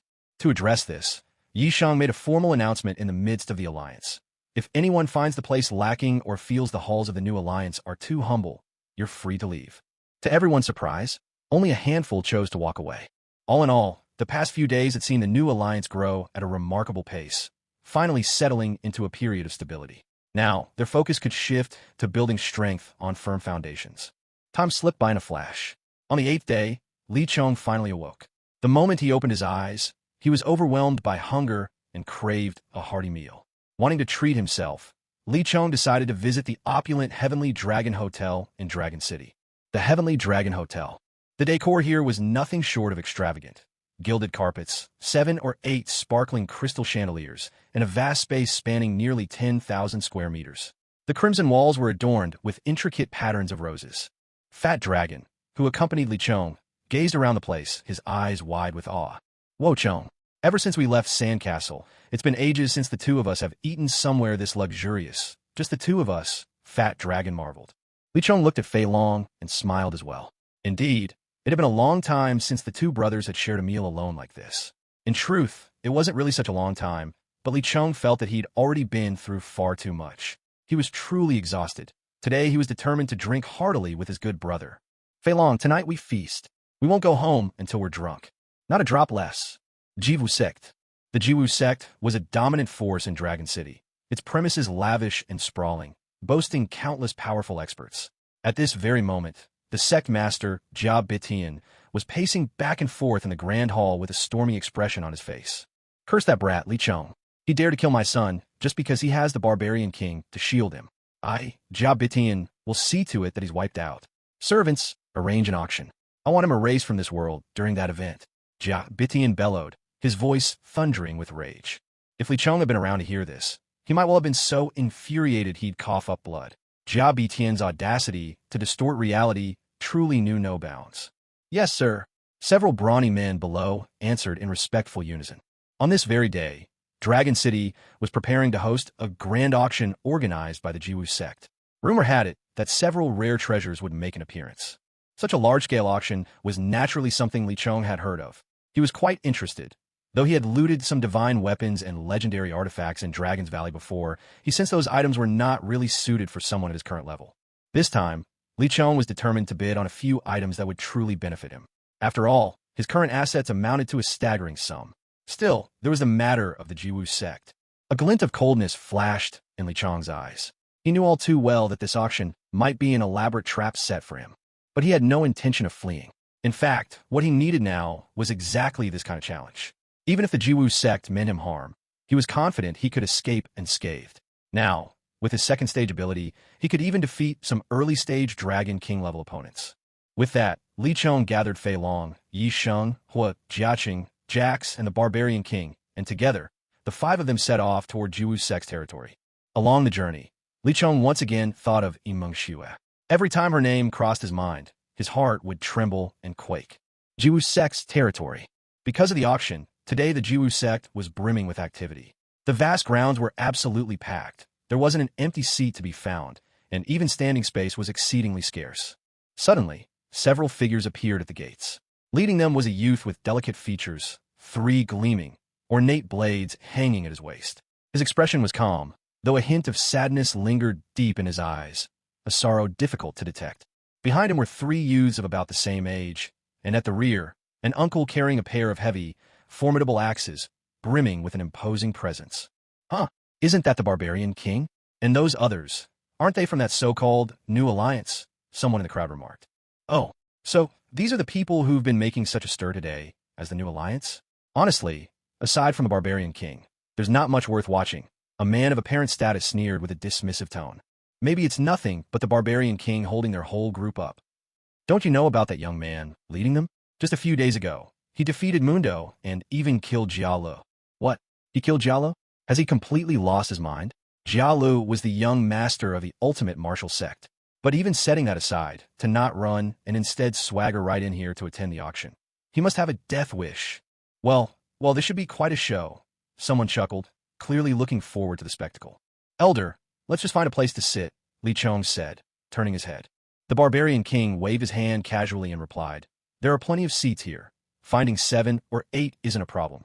Just as the Barbarian King finished, he suddenly bellowed, Jia Beitian, old man, you'd better get out here and find us some seats.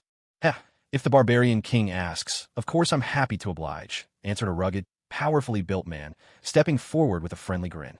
Straightforward, I like it, the Barbarian King roared with laughter. Barbarian King, come with me, brother.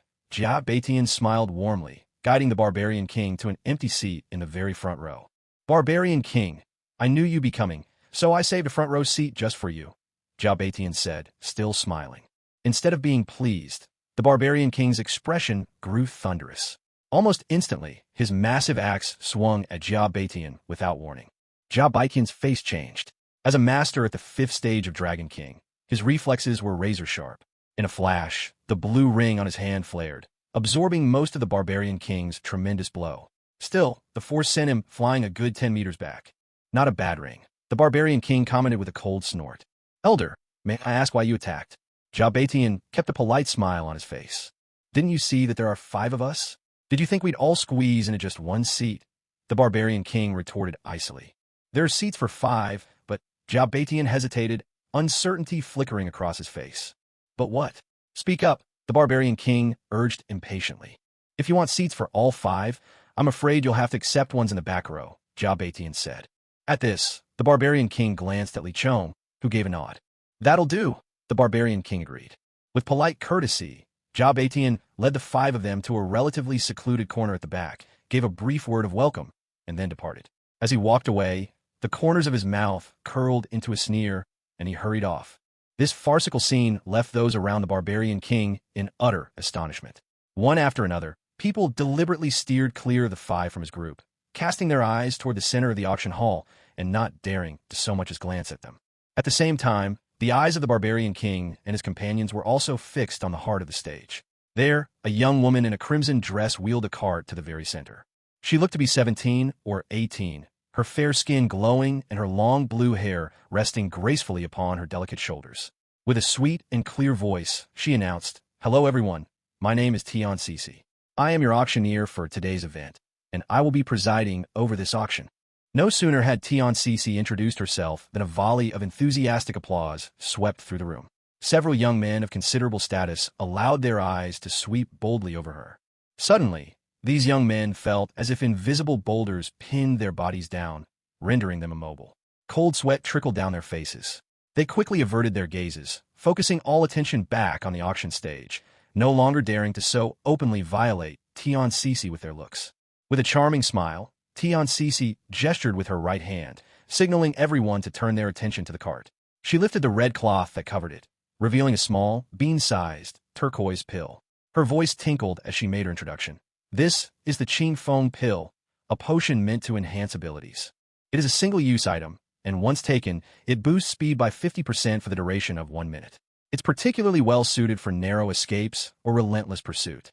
The starting price is 10,000 gold coins, with a minimum increment of 1,000. The auction now begins. As soon as she finished speaking, a stir swept across the crowd. Such a miraculous elixir was a rarity among the more than 100 kinds of pills on the Dragon God continent.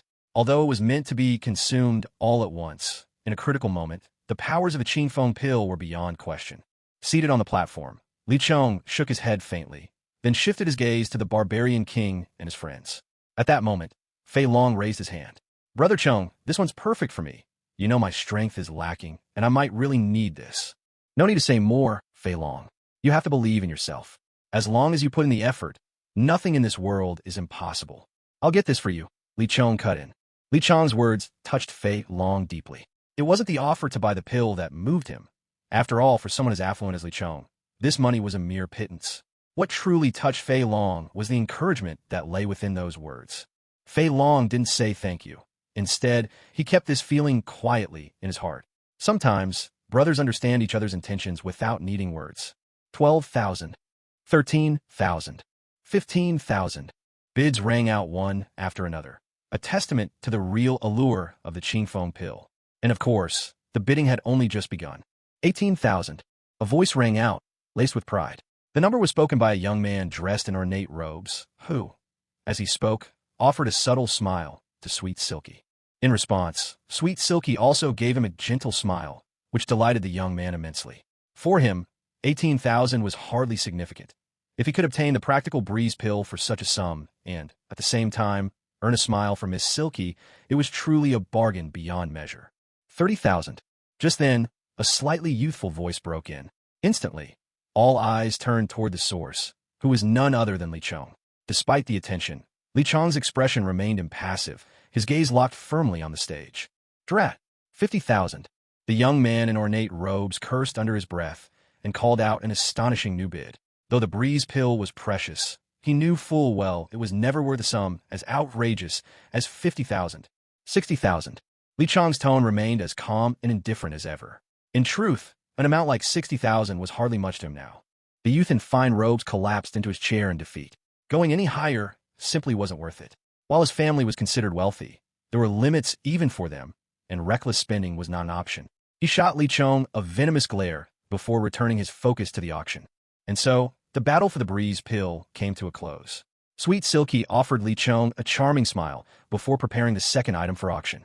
At this particular auction, winning bidders paid at the end. Only after settling their bill would they claim their prizes. The following lots were even more varied. A dazzling array of rare elixirs and powerful weapons appeared in rapid succession. Li Chong stepped in several more times, purchasing a grade 6 weapon each for Jeeks, Hua Family Castle, and Fat Dragon, spending over 200,000 in total. As for the Barbarian King, he had no need for more. Ever since acquiring the Black Legend, lesser weapons simply couldn't interest him. Li Chong couldn't help but wince at the expense. This was quite a sizable outlay, and by his tally, he now had about 1.5 million left. Suddenly, Sweet Silky's voice drew Li Chong's full attention.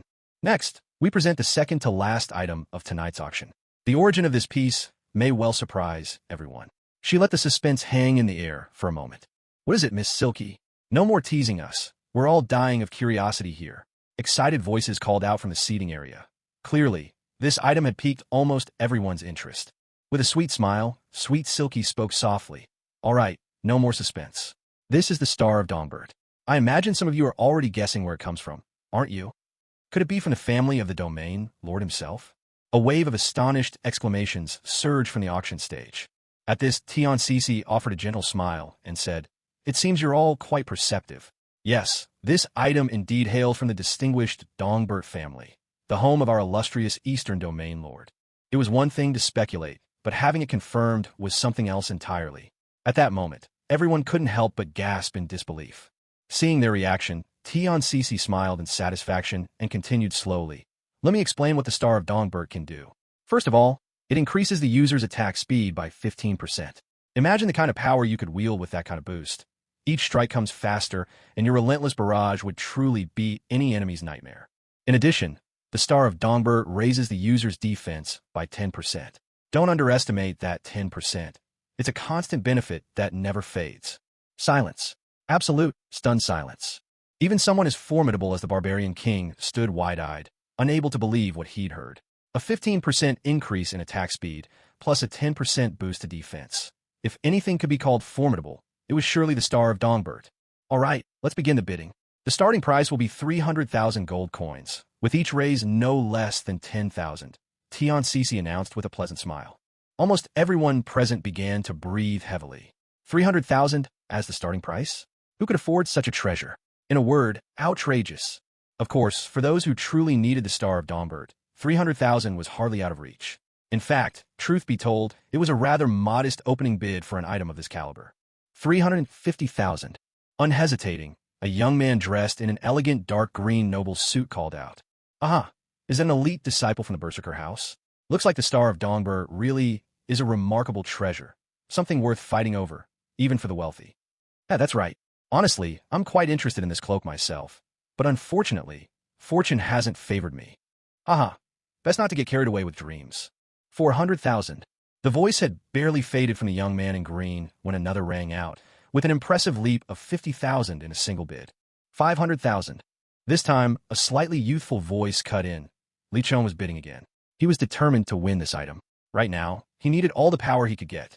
The goods he'd looted earlier were useless to him, but this was precisely what he required. Who do you think you are, you little brat? How dare you compete with your elder? The young man in the green noble's robe snarled, pointing directly at Li Chong. Sir, this is the Extreme Martial Pavilion. Please observe our rules, or else. Tian Cece interjected softly. If not, then what? What about Jiwu's sect? I am Blanc, the young master of the Berserker Mansion.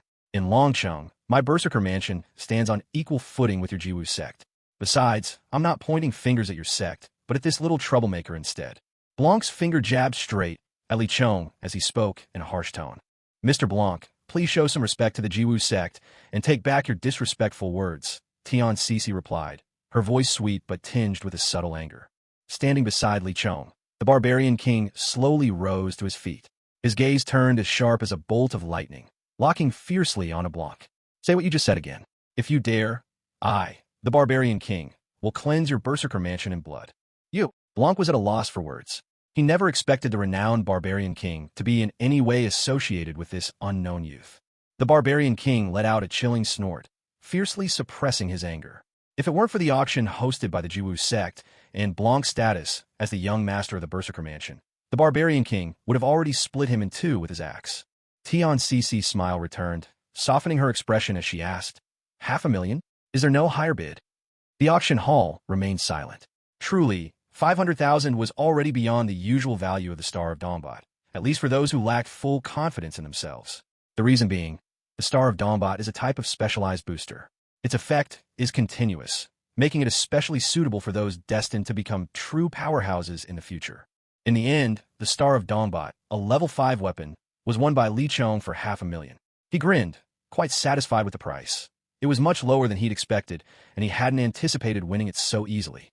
Li Chong had no idea that it was the imposing presence of the barbarian king that discouraged anyone from bidding higher. His deterrence had offered Li Chong substantial help. Under normal circumstances, Li Chong would have needed at least 800,000, maybe even 1,000,000 gold coins, to win the Star of Dawmbot. At last, the Star of Dawmbot found its owner.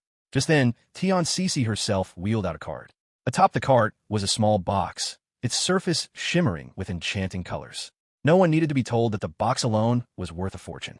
Yet, what truly intrigued the crowd was what lay inside. What treasure could possibly warrant such lavish packaging? With a smile, Tian Cici gestured to the box. "I believe everyone here knows of the Dragonblood Beast.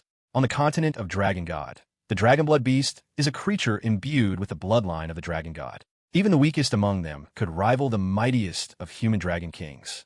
Just imagine their power. As for our differences, while we humans have 10 types of dragon bodies, Dragonblood beasts possess 13 attributes.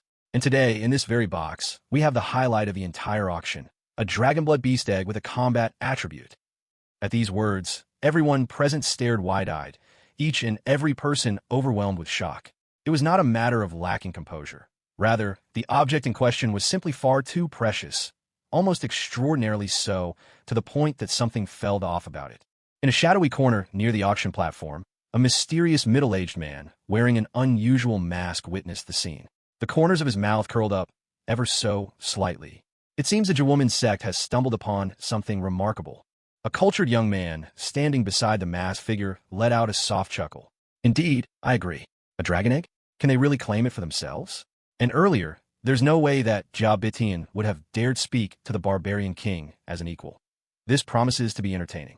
With that, he shifted his gaze back to the auction podium. "TNCC smiled sweetly. Next, let me share a little secret with you all.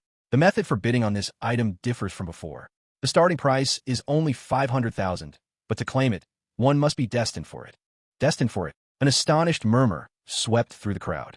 "That's right, destined. If you wish to obtain this dragon egg, the first step is to determine whether you share a bond with it. The test is quite simple. Release your energy and envelop the dragon egg. Should the egg respond, it will form a master-servant pact with the tester, and in the days to come, the dragon-blooded beast hatched from it will fight at its master's side. This is precisely why our Jiwoman Sect is willing to auction it, for none among our own proved destined." Her words triggered a wave of commotion. Those who previously saw no hope of winning a bid suddenly had a glimmer in their eyes. If fortune favored them, they might walk away today with a dragon-blooded beast's egg. The temptation was overwhelming, and in an instant, over a dozen eager souls surged forward, vying to be the first to take the test.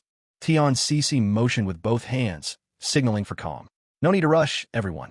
There's no shortcut to being chosen by fate."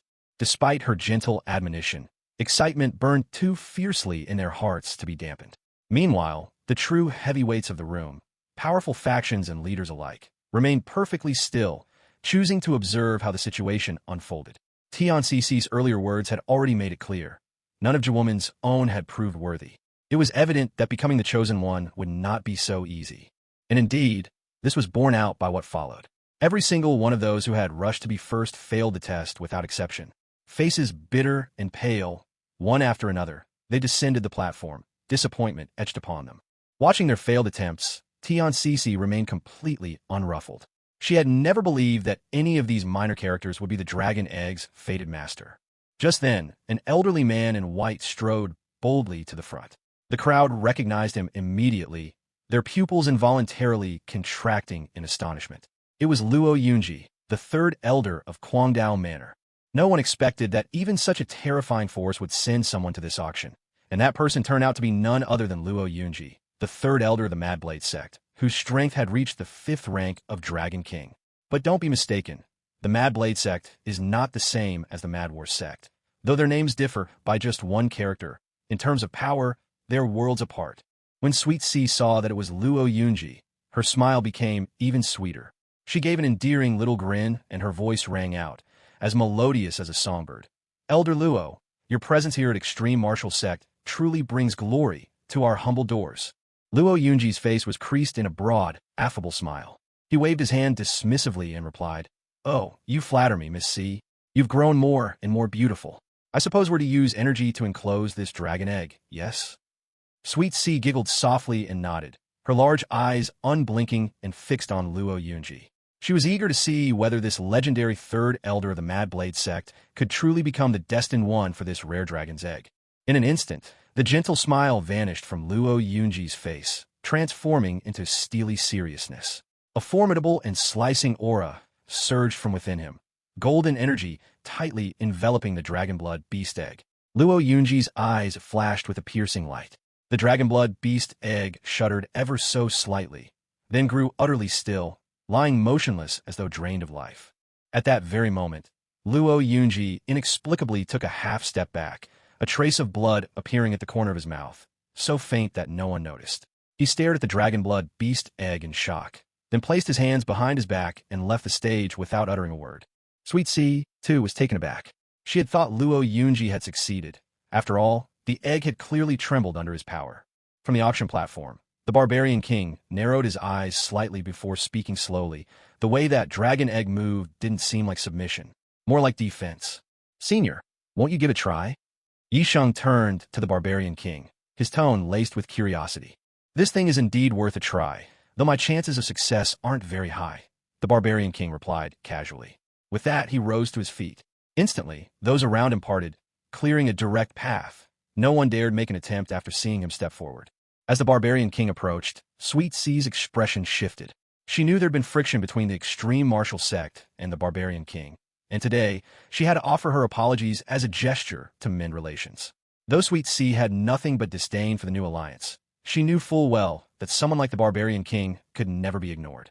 "Senior Barbarian King, about what happened earlier, I apologize on behalf of Extreme Martial Sect.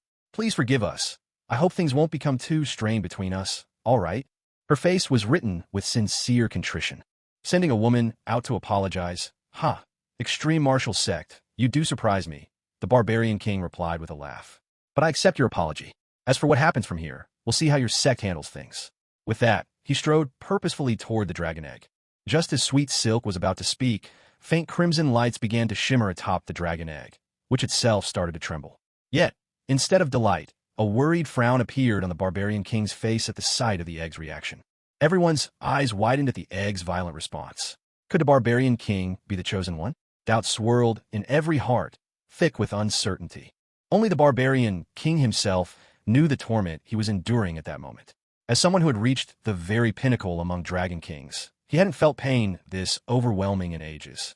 Yet beneath the pain, his mind was reeling with even greater astonishment. How powerful would this dragon egg become once it hatched? Even before its birth, it exerted such a crushing pressure on him. Clearly, this egg's origins were anything but ordinary. How could the Extreme Martial Sect possess a dragon egg of such terrifying strength? Suspicion gnawed at the Barbarian King, and just as doubt filled his mind, a sharp, blazing beam of crimson shot forth from the egg, piercing straight for the center of his brow. A wave of dizziness swept over him. Reacting swiftly, the Barbarian King severed his connection with the egg at once, stumbling back a dozen steps. Blood spurted from his lips. A collective gasp swept through the crowd, thousands of eyes fixed unblinking on the dragon egg. It was almost impossible to believe that such an unhatched dragon beast egg could wound even the mighty Barbarian King. Where could such a mysterious egg have come from? Soon, thoughtful and questioning glances began shifting towards Sweet Silk, suspicion clearly budding in everyone's heart. "This isn't good." With worry flashing in her eyes, Sweet Silk quickly called out, Is there anyone else willing to step forward and try? A hush fell over the auction stage, absolute silence. If even the barbarian king had failed, who else would dare to try? I will. A slightly youthful voice rang out. Instantly, every head snapped toward the speaker, most unable to hide a trace of derision in their eyes. Some even covered their mouths, struggling not to laugh. Li Chong swept his gaze nonchalantly over the crowd. It was naturally he who had spoken just now. He understood perfectly well that the only reason no one had dared laugh outright was out of deference to the barbarian king. He couldn't help but sigh. Without real power in this world, one was doomed to be a laughingstock, no matter the situation. With a confident smile, Li Chong stepped forward to stand before Sweet Silk. Miss Sweet Silk, greetings. Greetings, she echoed in reply. Li Chong said nothing more. Pure energy surged from within his body, ribbons of violet light instantly enveloping the dragon beast egg. The moment his energy wrapped around it, the egg began to quiver gently once more, and red light flared swiftly outward. Seeing the result, no one was surprised. If Li Chong had been the first to step forward for the test, they would have been utterly speechless in astonishment. The reason was simple. At first, everyone believed that if the dragon egg trembled, it meant success. But after mighty figures like the Barbarian King and Luo Yunji caused the dragon egg to shake only to fail, they realized that the trembling signified rejection, failure, not success. Given this outcome, Tian Cece was not in the least surprised. Her beautiful eyes encouragingly fixed on Li Chong, she said, "Don't worry, just do your best next time. Being the chosen one truly isn't easy." Yet just as Tian Cece's words fell, a moment unfolded before her eyes that she would never forget for as long as she lived. Before everyone's gaze, cracks began to appear on the shell of the dragonblood beast's egg, while intense crimson rays burst forth in wild, chaotic flashes. A terrifying, suffocating pressure spread throughout the hall, making it hard to even draw breath. All those present, including the Barbarian King and Luo Yunji, felt an irresistible urge to kneel before this egg. Such awe, such a sense of reverence, was something that even these formidable warriors had never experienced before. But this nightmarish aura did not last long. After about a quarter of an hour, it faded as suddenly as it came. For most of those gathered, that single quarter hour felt like a descent into the abyss, as if they had taken a trip through hell itself. Only Li Chong stood composed and calm in the midst of this ordeal. Far from feeling fear, he found the experience incredibly comfortable, even invigorating. His strength surged in that brief span, pushing him forward another crucial step. He had finally reached the 8th stage of dragon cultivation, a level he had dreamed of attaining. With this breakthrough, his powers soared to new heights. A familiar message flashed before his eyes, just as it had with every previous breakthrough. Having advanced to the 8th stage of dragon cultivation, you can now freely wield the power of the 2nd tier, and your transformation with ghost energy will no longer succumb to its control. Reading these words, Li Chong was overwhelmed with joy. At last, he could use the 2nd tier without paying any price. At last, he could summon ghost energy without the risk of being possessed. As for that old hag, Azura, she could finally get lost. Li Chong cursed her in his heart, but when he snapped back to reality, all present were staring at him, as though he were some kind of anomaly. This guy, had he just become the chosen one? What? Everyone on the auction platform was beyond astonished. Was it truly just like that? He had become the chosen one? Only then did Li Chong realize that while he'd been acting as some sort of experiment, he had indeed become the chosen one. A swell of delight rose within him as he glanced over at the cart. There, the dragon egg had shattered, revealing a tiny figure with a dragon's head and tiger's body, roughly 3 feet long, 2 delicate wings sprouting from its back. The little creature looked absolutely adorable. Its small dragon wings swayed gently, eyes closed, a trickle of drool at the corner of its mouth. It looked as if it was lost in a marvelous dream. So this is the dragonblood beast born from the egg? Li Chong stared wide-eyed, speechless, at the little creature. Li Chong gazed speechlessly at the little creature before him. It hardly looked anything like a formidable dragonblood beast. He stepped closer, picked it up, and instantly felt an intense surge of heat radiate from the small being. The fiery sensation rushed through his entire body, but rather than pain, it brought him a comforting, invigorating warmth. Immersed in this thrilling feeling, Li Chong sensed power surging into his arms. At that moment, he felt as if he could effortlessly split massive boulders with his bare hands. On the auction stage, Tian Cece remained lost in awe for quite some time before regaining her composure. She approached Li Chong with a gentle smile and said, "Congratulations, sir, on being the chosen one. You must be Li Chong, the new leader of the Alliance?" Li Chong was a bit taken aback. "You know that too? I never imagined I'd be so honored." I'm surprised that even here in Dragon City, there are people who recognize my name. Upon hearing that Li Chong was indeed the leader of the new alliance, a murmur rose from the crowd below. Whispers spread quickly through the audience. So that's him, the leader of the newly formed, rapidly rising alliance. The one who has a powerhouse like the Barbarian King at his side. It looks like he's got real talent. No wonder he could gain the Barbarian King's favor and have him join. That's right, that's Li Chong. He's the one who recently killed Jiala, the young master of the Jiwu Sect.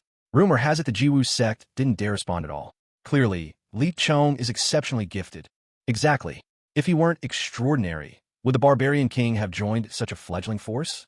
Looks like we'd better build a good relationship with Li Chong. It'll help us prosper in Dragon City's future.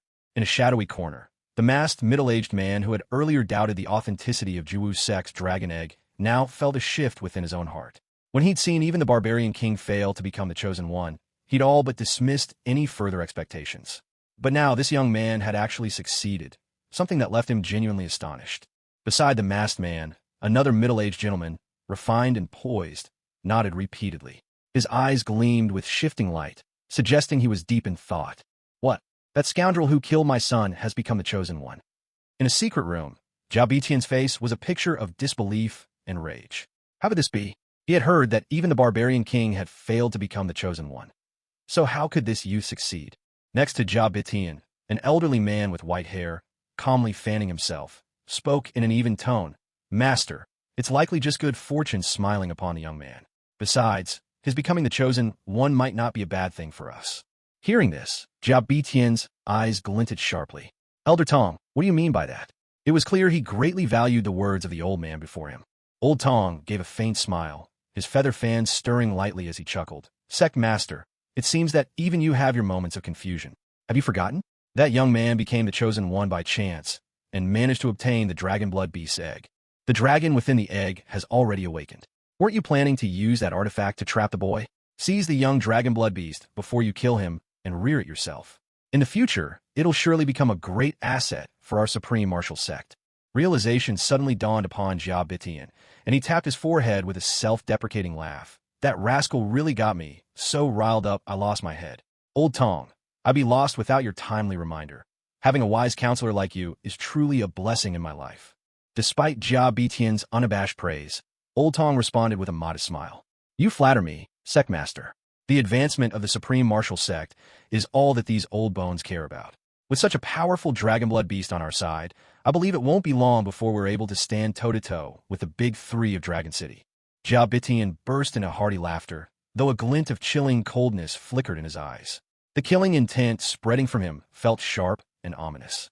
At last, the auction came to a close, and now it was time to pay and collect the goods. Wearing a radiant smile, Zhao Bitian strolled over to Li Chong and asked with gentle warmth, Well, young friend, how did you fare tonight? Li Chong was taken aback, clearly not expecting Zhao Bitian to approach him alone and ask these questions. Although he could sense the hidden menace behind Zhao Bitian's cordial facade, Li Chong still replied with care, Thanks to the Sect Master's favor, this journey has been well worth it for me. Zhao Bitian patted Li Chong on the shoulder and nodded repeatedly. That's good to hear, very good indeed. Just then, Li Chong heard a voice echo deep within his mind. Li Chong, be on your guard. This guy's acting off. You killed his son, and for someone as vengeful as him, it makes no sense that he's being so polite to you. When things don't add up, watch your back. Li Chong paused in surprise. It was the Barbarian King, speaking directly into his mind. Li Chong had almost forgotten that when dragon tamers reach the 8th rank, they can communicate telepathically. Li Chong replied in kind, I understand. Honestly, I don't think he'd dare to make a move under these circumstances. There must be another reason behind this. The Barbarian King nodded and returned the message. That's possible. Take the dragon egg as an example. With the resources and influence of the Supreme Martial Sect, it's almost impossible for them to get their hands on such an egg. It's likely they've discovered a hidden treasure trove and don't want to share it with other factions. Their friendliness is just a distraction, meant to keep your suspicions at bay. Still, the more guarded and unusual their behavior, the more suspicious it becomes. Li Chong gave a slight nod and ended the telepathic conversation, then made his way alone to the collection area. There, all he needed to do was hand over the required gold coins to exchange for the auction items he had won. Due to the delay brought about by his conversation with the Barbarian King and the fact that everyone else had rushed over immediately, Li Chong ended up being the last person to claim his winnings.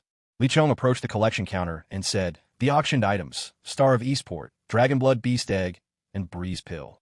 The young lady in charge of payments and delivery offered a gentle smile. That comes to 1,300,000. Will you be paying in cash or by card? Li Chong paused in surprise. It hadn't occurred to him that even this otherworldly continent had something equivalent to card payments. Of course, back on Earth, he'd never used a card himself. Such things were the province of the wealthy. Cash, Li Chong replied. With that, he swiftly retrieved a great mound of glittering gold coins from his storage ring. The sheer quantity of shining coins stacked together made for a striking scene. The collection attendant was visibly stunned. Usually, such large-sum transactions were always done by card, but here was a customer who chose to pay in hard gold instead. Surely, that pile must weigh several dozen pounds.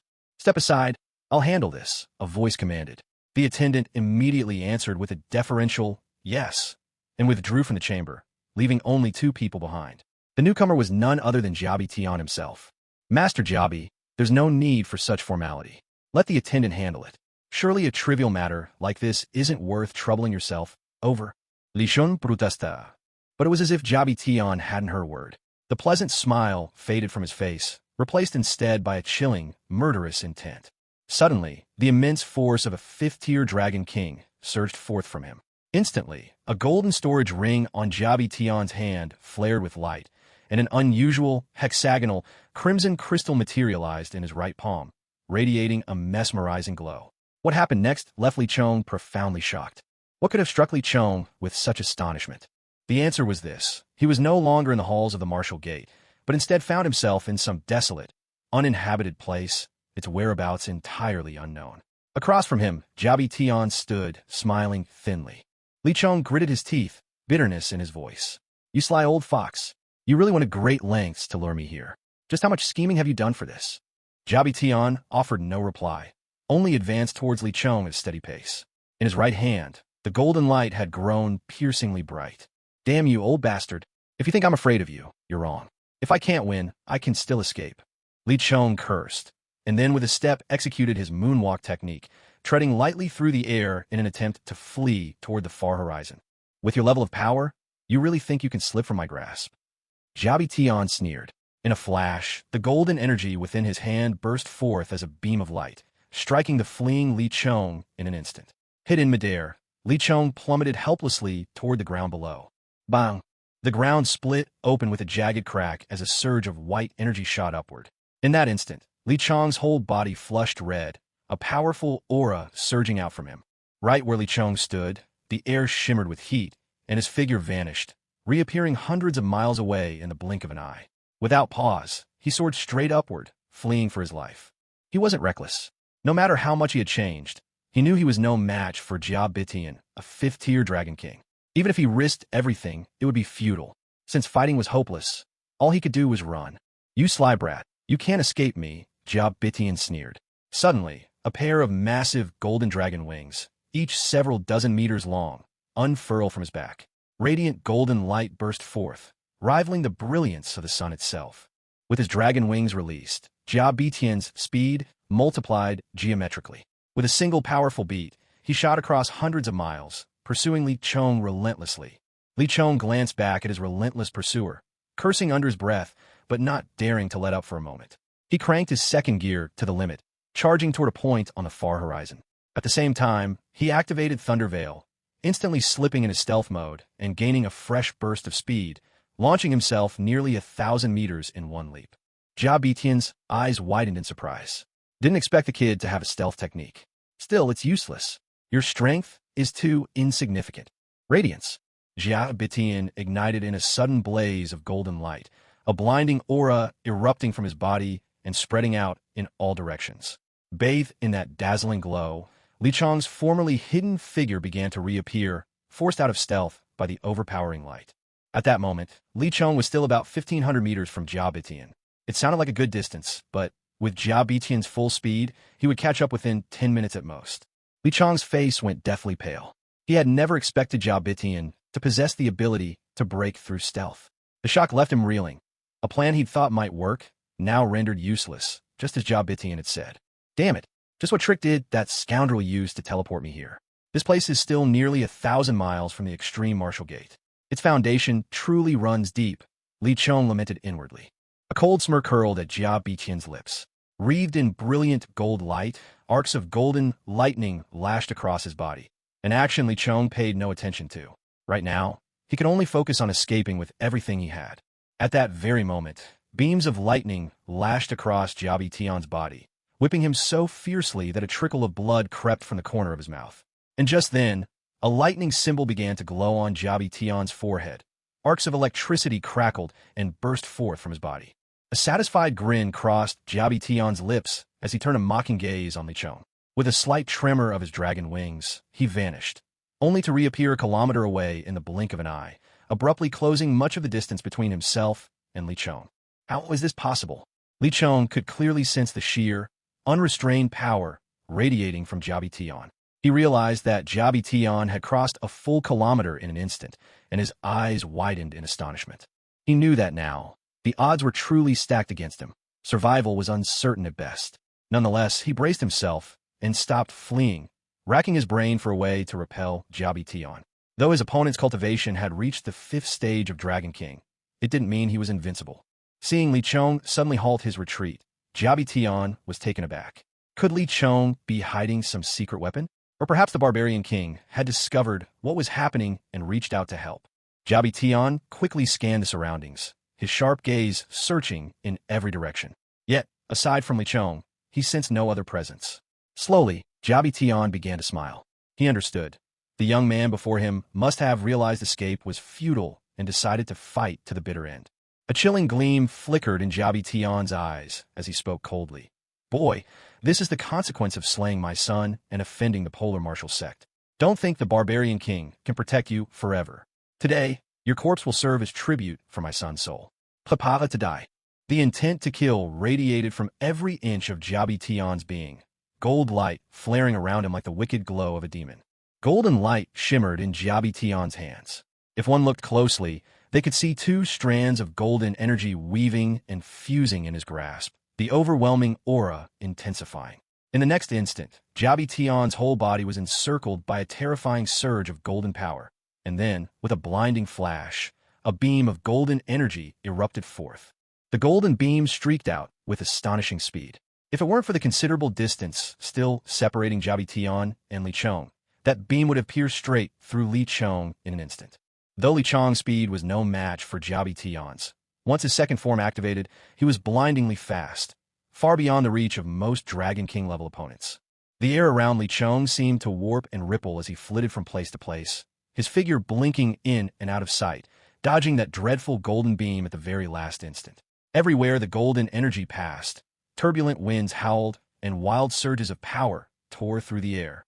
Finally, the energy beam crashed straight into a towering structure ahead, smashing it to dust with a thunderous roar. Li Chong couldn't help but draw a sharp breath, his heart pounding.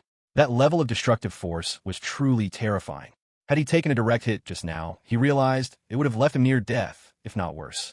Now, he had no choice but to give it his all. There's an old saying, fortune favors the bold.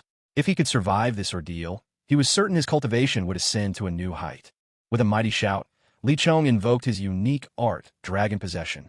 As the power of the Thunder Dragon surged through him, scales glittered across his body, and a lightning-shaped mark appeared on his forehead. Jiabi Tian's first strike had failed, but he didn't immediately follow up. Instead, he clenched both fists and brought them together with a resounding thud, closing his eyes. A verdant glow seeped from his fists, enveloping them in shimmering light. Clearly, he was preparing a technique. At last, Jiabi Tian was unleashing another true skill. Aside from the speed-boosting move from before, even that golden beam had not been one of his real abilities. This, in itself, bore witness to Jiabi Tian's formidable strength. As the turquoise light receded, Jiabi Tian's eyes flew open. Several strands of his jet-black hair had now faded into an emerald hue. Most striking of all, though, was the transformation in his aura. A tenacious, vibrant life force now pulsed around him, one that seemed utterly at odds with his former self. With the shift complete, he allowed himself a subtle, knowing smile. This guy, Li Chong gritted his teeth. His presence feels calmer and more balanced, yet he's more dangerous than ever. At that moment, Li Chong felt as if he were a plaything in the palm of an unseen hand. Humiliation seethed within him, but he forced himself to push those emotions down. Above all, he had to stay composed. Losing his cool now would mean forfeiting his last hope. Li Chong kept a careful watch on Jiabi Tian.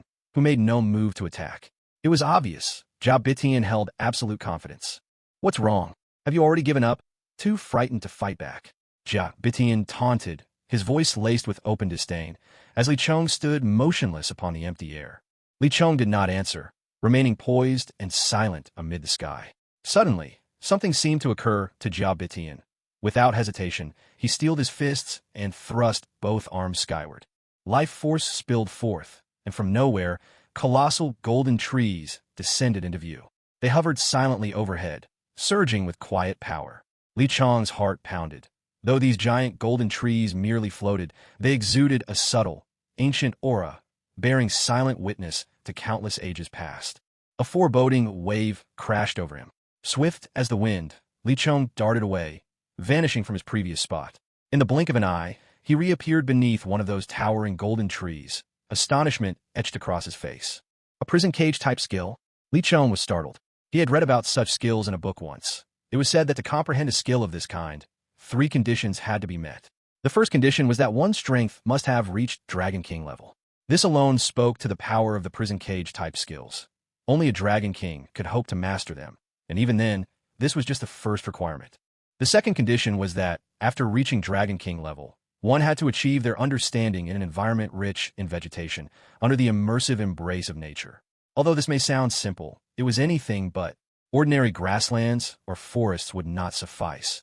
The vegetation had to flourish abundantly, and the place itself must brim with spiritual energy. Only then would the conditions be considered met. As for the third requirement, it deterred many, leaving them forever on the outside, a cage-type skill. Li Chong was surprised. He had read about this type of cage skill in a book before, and it was said that in order to comprehend such a skill, 3 conditions needed to be met. The first was that one's strength had to reach the level of Dragon King.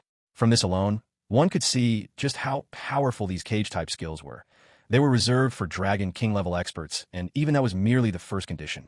The second condition for this type of skill was that, after attaining the strength of a Dragon King, one had to comprehend it in a place rich with vegetation, deeply immersed in the nurturing embrace of nature. This might sound straightforward, but in reality, it was anything but easy. A place rich with vegetation wasn't just any meadow or grove. It had to be blessed with spiritual energy and teeming with thriving plant life. Only then would it count as qualified. As for the third condition, it was what forever kept many hopefuls at bay. Only those whose attributes were metal, wood, lightning, or water had the qualifications to comprehend it. Cultivators with other attributes could only learn such skills through special means. All in all, to master a cage-type skill, one needed to have exceptional talent and considerable luck, the right person in the right place at the right time. I can't believe that old bastard actually has such astonishing talent. Damn it, this is bad. Our prospects just took a drastic turn for the worse. Li Chong cursed under his breath, glancing helplessly at the great golden trunks hovering in the air above. He gritted his teeth, lifted his right foot, and, like a whirlwind, unleashed a fierce kick at one of the giant golden trees. It's useless, sneered Jia Bitian coldly. These golden trees bear a most ancient aura upon them. Only an equally ancient, primordial skill can hope to destroy them. Anything else won't even scratch the surface. But as soon as the words left his mouth, the look of disdain on his face twisted into utter shock. Before their eyes, the massive golden tree struck by Li Chong's kick disintegrated into 1,000 pieces, dissolving to nothingness without the faintest warning. What was going on? Jia Bitian was not the only one at a loss. Even Li Chong himself, who had started it all, was thoroughly bewildered. Everything had happened in an instant. His kick, thrown with little expectation, had yielded a result that stunned even him. Could it be that the pirate's ability itself is an ancient skill? Li Chong muttered to himself, suddenly recalling Jia Bitian's earlier words, that only a primordial skill could break the golden trees. Jia Bitian stared, his eyes wide. He hadn't imagined that Li Chong could have grasped such an ancient ability. This kid absolutely could not be allowed to live, he thought fiercely. Don't be fooled by how weak Li Chong seemed right now. Only under the Wild King's protection did he pose any real challenge. But if left unchecked, this youth might, in a few decades, rival or even surpass the Wild King himself. You are indeed a rare genius, Jia Bitian said coolly, golden light already gathering in his hands. Tremendous energy surged from within him, erupting outward. As he completed each hand seal, terrifying beams of golden light burst forth with astonishing force. If you insist on hounding me like this, then I'll throw all caution to the wind. Today, I'll fight you with everything I've got. Pushed to the brink, Li Chong finally unleashed his power. Staring at those deadly, fast-moving golden beams, a slight frown appeared on his brow. In an instant, 3 treasured blades materialized in his grasp. 3-blade ghost transformation. Standing on the very air itself, Li Chong was enveloped by a sinister, purplish-black aura. Even his eyes turned a haunting shade of purple-black. The chilling aura he emanated was so intense it seemed to draw the breath from the world. A presence so ghastly that even the golden beams released by Jia by Tian slowed, their radiance dimmed under its influence. Though the golden beams had been somewhat weakened, they remained just as lethal for Li Chong. A fair fight to the finish then. Ghost Chi, 9-blade, Azura. Kill. A ferocious momentum exploded forth, and overwhelming energies flooded the sky above. Meanwhile, within the supreme martial sect, the barbarian king lifted his head towards a distant point in the sky, his brow furrowed. A cold light flickered in his eyes, and without a word to anyone, he suddenly sped off in that direction for reasons unknown. The ghostly aura unleashed by Azura was truly terrifying, not merely because of its sheer power, although Azura's strength was formidable enough. No, what was terrifying was something deeper. In Jia Bai Tian's eyes, this level of attack alone was not worth mentioning. But as the Azura's state manifested, a shudder ran through Jia Bai Tian's very soul. This brat wasn't even at Dragon King level, yet somehow his attack pressed in on Jia Bai Tian's spirit itself. Was this boy a monster? Nevertheless, the pressure on his soul did not faze Jia Bai Tian for long. His murderous intent was far too overpowering. The death of Jia Lu at Li Chong's hands meant he had lost a successor, and without him, the supreme martial sect's future was shrouded in uncertainty. So until Li Chong was dead, Jia Bai Tian would never relent. Though the golden beams had been weakened, they still surged forward with sweeping force, colliding head-on with Li Chong's Azura form. Each of the beams seemed to flicker and grow dimmer as they made contact, but Li Chong himself fared even worse. The force of the onslaught left him gasping for breath. With a pained gasp, 3 of the beams shattered into dust. The 2 remaining golden beams, too, began to melt away. It seemed the Azura form was a natural counter to attacks of this kind. This brought a flicker of joy to Li Chong's heart. Finally, he could freely control the Azura at will. In the future, perhaps this Azura would become his trump card. Yet, the shattering sound of 3 blades at once made his expression change dramatically. Right before his eyes, Li Chong's 3 treasured sabers splintered into fragments, each crack gleaming as the faint spiritual energy attached to them quickly dissipated into the air. Jia Bai Tian fixed his cold gaze on Li Chong, who now hovered in the sky in stunned silence. A cold smile played on his lips as he taunted. Did you really think an attack of that level could break through my golden ray? I admit, your skill is impressive, even shocking, but with those 3 worthless blades, you could never harness that kind of power. The only reason you managed to unleash energy that broke my golden ray before was probably due to the arrogance of your skill itself. It's honestly pathetic that such a defiant, dominant technique would end up in the hands of a useless good-for-nothing who can only survive by leaning on others. Who are you calling useless? Li Chong's face turned ashen, lightning flashing in his eyes as he locked his gaze on Jia Bai Tian. An unmistakable aura, proud and fierce, emanated from his whole being. Jia Bai Tian gave a dismissive, mocking smile, pointing at Li Chong with his right hand. Who else but you? You're nothing but trash, always relying on others. Yet, before Jia Bai Tian had finished speaking, he suddenly felt his body plummeting toward the ground with bone-jarring force. Blood surged violently inside him, and then, 3 consecutive bursts, he spit out mouthfuls of blood, seriously wounded. Disbelief flashed in Jia Bai Tian's eyes as he stared at the youth standing tall above. Waves of powerful shock rippled through him. He, Jia Bai Tian, had actually been injured by Li Chong. No one can insult me like that. Since you dared, be prepared to face destruction. Li Chong fixed his cold gaze on the battered Jia Bai Tian. Then he flexed his right hand, a hand now enormous, like that of a towering giant, even broader than a thick old tree. At this moment, the colossal hand stretched nearly 30 meters long, radiating an overwhelming aura of regal dominance. Third gear, rubber bone balloon. Li Chong calmly withdrew his hand, and in that very instant, as he pulled it back, all strength seemed to drain from him. His body went limp, plunging downward as though life itself had left him. But before he could hit the ground, a mighty, burly figure caught Li Chong in a firm embrace. That figure, a true king among dragons at the peak of his strength, the barbarian king, had seen through what was happening and rushed to Li Chong's side just in time. When the barbarian king arrived, he caught sight of Li Chong unleashing the 3rd-level strike. Even now, his heart could not settle. Just how powerful was such a technique? No, powerful was no longer enough to describe its might. Yet beside his shock, the barbarian king's heart was seething with anger. He knew all about this third-level move. Li Chong had told him before, saying that he had a desperate technique called the third-level bone balloon. Once activated, it granted him a giant's arm and instantly increased his strength 72-fold. But the price was a severe reduction in the user's lifespan, depending on their cultivation level. Li Chong was barely at the 8th rank of dragon cultivation. No, he should be at the 9th rank now. After this battle, his strength, which had already been at the peak of the 8th level, had naturally broken through. Yet even at the 9th level, after using the bone balloon, he would still lose a dreadful 30 years of life. That amount of lost time was truly terrifying. Even though dragon cultivators could live somewhat longer than ordinary people, it was only about 150 years at most. Only after advancing to the rank of Dragon King could one add another 20 years, while dragon emperors could live to around 200. Sacrificing 30 years for this was simply not worth it, especially since Jia Baitian had only been severely wounded, not killed. Still, in a life-and-death moment, it was hard to blame him for resorting to such a measure. The barbarian king slowly set Li Chong down in a safe spot. Then, a murderous intent of terrifying intensity swept out from him, locking onto Jia Baitian. Jia Baitian, lying on the ground, saw all this, and his expression changed drastically.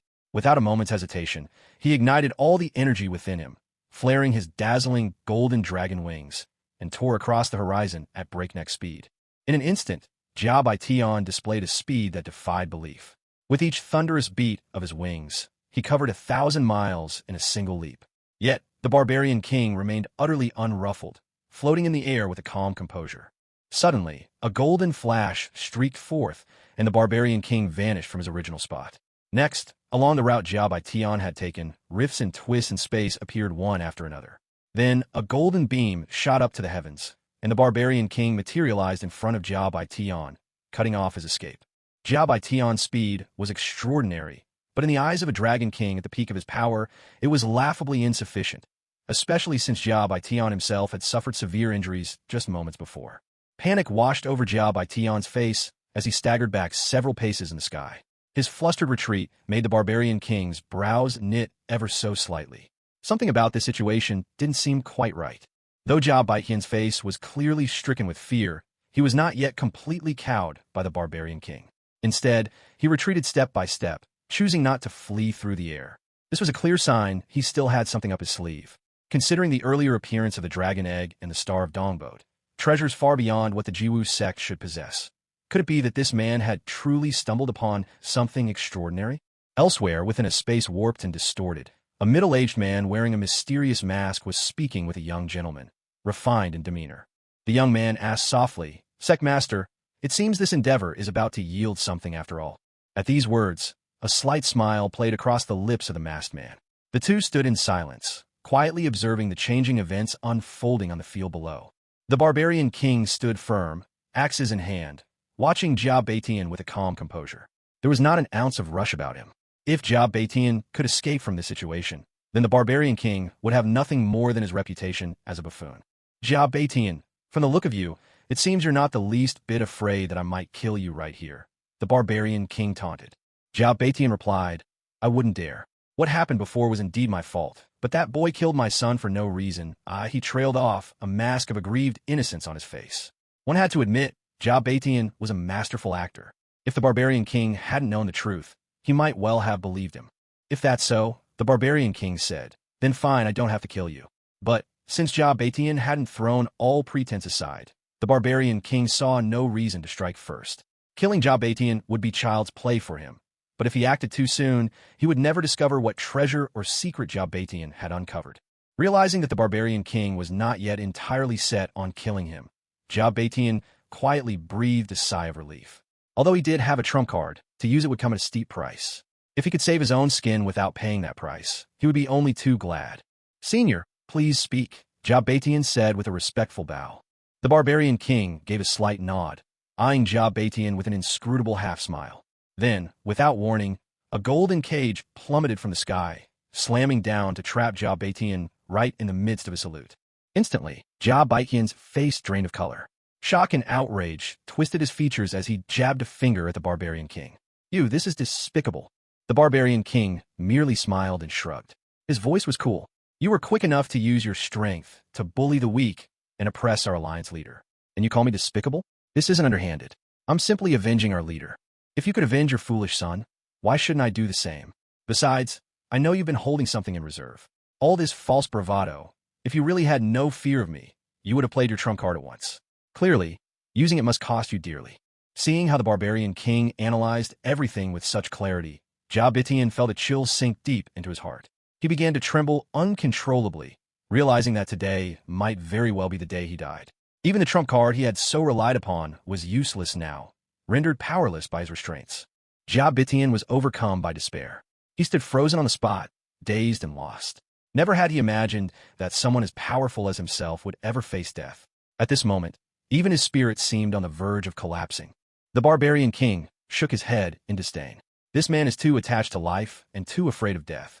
Hardly someone who will amount to much. The barbarian king spoke in a mild tone. Jabitian, I'll give you a chance to save your own life. On hearing these words, the hopeless Jabitian's eyes suddenly lit up. He looked at the barbarian king, half in doubt and half in hope. Are you serious? The barbarian king nodded calmly, then continued. I never truly intended to kill you. While it's true you caused our new leader to lose 30 years of his life, I know you only did it for the sake of your son. Outwardly, the barbarian king sounded reasonable, but his thoughts ran much darker. This little scoundrel, if I didn't still have questions for you, you'd have been dead long ago. Jabitian asked suspiciously, 30 years of life? I don't have any skill that shortens a lifespan. Senior, you must be mistaken. That boy is incredibly fierce. He punched me with such overwhelming power that I was nearly shattered. His talent is extraordinary.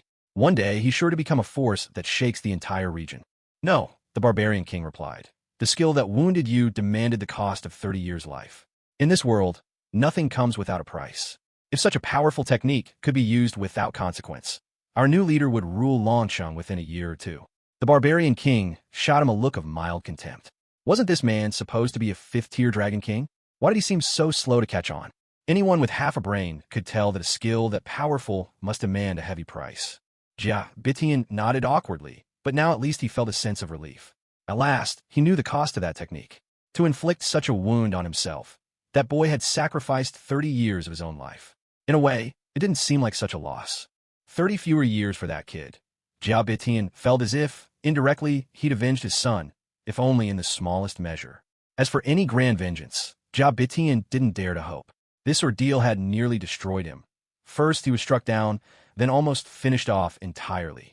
The thought of reliving all this again made Jabitian's mind shudder and go blank. Yet the question gnawed at him. Why hadn't the barbarian king finished him off? Was there another reason? Jabitian quickly turned his head, and sure enough, the barbarian king was looking at him with a sly, almost wicked grin. His suspicions were confirmed. A faint tremor ran through Jabitian. An uneasy feeling took root in his heart. The barbarian king wasted no time and spoke bluntly. Out with it, Jabitian. What's really going on? What treasure has appeared in Longcheng that your Jiwu sect just happened to stumble upon? Jabitian's heart trembled as he realized he had been found out. He thought to himself, perhaps he should never have taken such a reckless risk by organizing this auction. The Dragonblood Beast Egg truly was not something easy to obtain.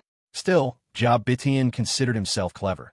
At least he had come up with the idea of saying it was for someone destined, hoping to divert suspicion. Wearing a bitter expression, Jabitian said, Senior Barbarian King, if I tell you the truth, could you perhaps leave me a few shares? The Barbarian King replied, coolly, Do you really think you are in any position to bargain with me? Speak, my patience has its limits. As he spoke, the Barbarian King lifted his twin axes, making it clear he was ready for action. Jabitian hurriedly waved his hands and said, All right, I'll tell you. A few days ago, I was out training by myself when I happened to stumble upon the Dragonblood Beast Egg. I was overjoyed and immediately tried to tame it. But no matter how hard I tried, it was all in vain. I couldn't tame it, and I even got myself injured in the process. After that, I began to wonder, why would such a high-quality Dragonblood Beast Egg appear in the lonely, barren outskirts of Dragon City? So I started to investigate this region and, incredibly, discovered a land renowned across the Dragon God continent as one of the supreme, blessed realms. A celestial grotto. What? Jabitian's words exploded in the Barbarian King's ears like a thunderclap. Had he just said what he thought he said? A celestial grotto? A celestial grotto is a spiritual domain blessed by the forces of heaven and earth, a pool of purest energy that rivals the very wonders of creation itself. Its atmosphere is so dense with spiritual energy that treasures like the dragon blood beast egg, divine weapons, miraculous elixirs, and even ancient scrolls that help unlock mighty skills can all be found within. This gives a sense of just how precious such a place is, so coveted, in fact, that even masters of the Dragon Emperor level yearn for it. At that moment, in the twisted realm of space, both the mysterious masked man and the elegant young gentleman were visibly shaken. Their faces spoke of nothing but sheer astonishment. After a long pause, the masked man suddenly burst out laughing. Excellent. This is truly the blessing of the heavens upon our sect. It looks like Dragon City will soon belong to us alone. Ha ha ha ha. The young man, equally overjoyed, laughed heartily. Indeed, this time, Jiwoo's sect has truly brought us earth-shaking news. However, Sect Master, what should we do about the Barbarian King? The masked man's face took on a haughty expression. We'll just give him a share at the appointed time. If that fellow refuses to get with the program, well, then there's only one option left. As he spoke, he made a slicing gesture across his own neck. Meanwhile, the Barbarian King was visibly shaken. A celestial grotto. So it was a celestial grotto, after all. He had guessed at countless possibilities, but he had never imagined it would be this. The Barbarian King's gaze toward Jia turned rather peculiar. Initially, he had assumed that, while Jia actions this time showed some miscalculation, both his strength and intellect were considerable. But he had not expected that, having discovered such a paradise of a place, the man would dare to immediately organize an auction. This fellow was truly beyond saving. Letting out a hearty laugh, the Barbarian King said, "Ha, this trip has certainly not been in vain." With that, he turned his attention to Li Chong, who lay collapsed on the ground. A cold glint shot through his eyes as he slowly raised his twin axes. Yet in the end, he relented, lowering them with deliberate calmness. After one last frosty glance at Jia, he landed beside Li Chong. With both hands aglow in golden light, gentle and righteous golden ripples gradually flowed from his palms into Li Chong's back. Almost instantly, Li Chong's condition improved, color rushing back into his cheeks. With great effort, he managed a smile. "Senior." The Barbarian King gave Li Chong a playful knock on the head, scolding lightly. "You rascal. I used to think you were just feeble and unremarkable, and I always wondered why young Master Yi Sheng and the others held you in such high regard. Now I finally understand. You've not only got backbone, but you're truly a prodigy among the youth." Yi Sheng wasn't wrong. When your wings are fully grown, even the brightest light may fail to overshadow this rising star. Li Chong coughed twice, gathering his strength. Senior, you give me far too much credit." The Barbarian King clapped Li Chong on the shoulder. "Enough talk. Get some rest. Sect Master, that youth seems extraordinary. He single-handedly dealt a heavy blow to Li Chong and has even earned the Barbarian King's favor. He must be gifted beyond measure. Should we try to bring him into our sect?" The elegant young man spoke in a low voice. The masked man answered coolly, "No need. He's just a headstrong youngster. The skill he used just now demands a great price. Nothing worth coveting. It only took a little provocation from his enemy to make him act so rashly. He's impulsive and reckless, brave, but not wise. What use do we have for someone like that?" The young man replied softly, "You always see the bigger picture, Sect Master. I noticed only his strengths and failed to consider his shortcomings. Rinyu, there's no need for self-doubt. It's reasonable to think he's a prodigy. Just look at his astonishingly young age. Even among the 4 domain lords of today, when Lord Lin Lei of the Eastern Domain was at his age, he couldn't have done any better." "That you can't be more than 16, the masked man said. Rinyu nodded slightly, then asked, "Sect Master, shall we leave now, or return to the Holy Spirit Sect?" The Sacred Spirit Sect. This was the name of the sect to which the two belonged, and it was also one of the 3 great powers in Dragon City, a truly formidable force. As for Rinyu, he was a once-in-a-century prodigy within the Sacred Spirit Sect. At just 22 years old, his strength had already soared to the terrifying heights of the Dragon King's 4th tier, just a step away from the 5th. Yet, the masked man beside him was even more extraordinary in background. He was none other than Sheng Lingxian, the Sect Master of the Sacred Spirit Sect himself. With a calm, measured voice, Sheng Lingxian said, "There's no need for us to rush. We must prioritize stability above all, for if Longxing and Emperor Shitian, those 2 old foxes, catch wind of this, the hope of getting more treasures would become nothing but a joke. Let's go." As his words faded, a brilliant golden radiance enveloped both him and Rinyu, and in the blink of an eye, the two vanished from the space. Meanwhile, Barbarian King cast his gaze upon Jia, a faint smile tugging at his lips. In a level voice, he spoke, Off you go, little Jiabai. We'll let things end here for today, but if you dare lay a hand on anyone from my Exile Alliance in the future, well, you'd better beware my axe. He hefted his right hand, swinging the axe lightly. The gesture alone made Jiabai Tion's face pale. With a swift unfurling of his dragon wings, he shot away in terrified haste. Jiabai Tion's expression was one of utter misery. Not only had he suffered losses, but he wasn't even sure how a fledgling force like Exile Alliance had managed to connect with a powerhouse of the Barbarian King's caliber. A wan smile edged onto Li Chong's pale face. Senior, what exactly is this land of fortune?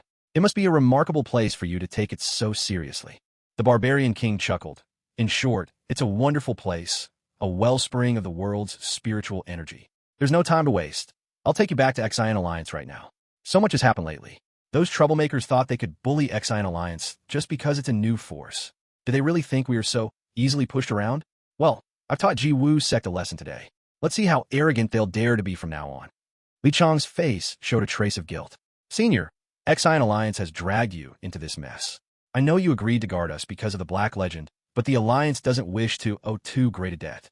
Senior, if you want to leave, I absolutely won't hold you back. With a hearty laugh, the Barbarian King chided. What are you talking about, leader? Since I gave my word to protect Exile Alliance, I will see it through. And let me tell you, my reasons aren't only about the Black Legend. There are many other factors, too. In any case, I'll never abandon Exile Alliance. I stand by my promise. Anyone who dares provoke Exile Alliance will answer to me. These so-called great sects, do they really think they can throw their weight around here? Li Chong couldn't help but roll his eyes at the Barbarian King. So-called great sects, he thought. If Ji Wu sect counts as small fry, then what does that make Exile Alliance? Yet despite the banter, his heart brimmed with gratitude. Well then, leader, let me take you back to Exile Alliance now, declared the Barbarian King. With a powerful sweep of his golden dragon wings, he swept up Li Chong and soared toward the Alliance headquarters. Li Chong couldn't help but marvel at the power of the Barbarian King. His speed was astonishing, leaping hundreds of miles in a single bound. It was truly a sight to behold. In what seemed like just a few blinks of an eye, the towering silhouette of Dragon City had already appeared before Li Chong, and just a few breaths later, the Barbarian King had carried him right back to the new Alliance. Who's there? A sharp voice rang out. With the Barbarian King and Li Chong absent, the new Alliance was on high alert. But as soon as the owner of the voice saw that it was the two of them, the tension melted away. He hurried forward. Li Chong managed a weary smile. Seiji, thank you for your hard work. Seiji was startled to see just how pale Li Chong looked, and quickly asked, Who hurt you, Li Chong? His words carried an icy undercurrent. Li Chong felt a wave of warmth in his heart and forced a smile. It's nothing really, just a bit of energy exhaustion, nothing serious. Hearing this, Seiji let out a relieved sigh. That's good.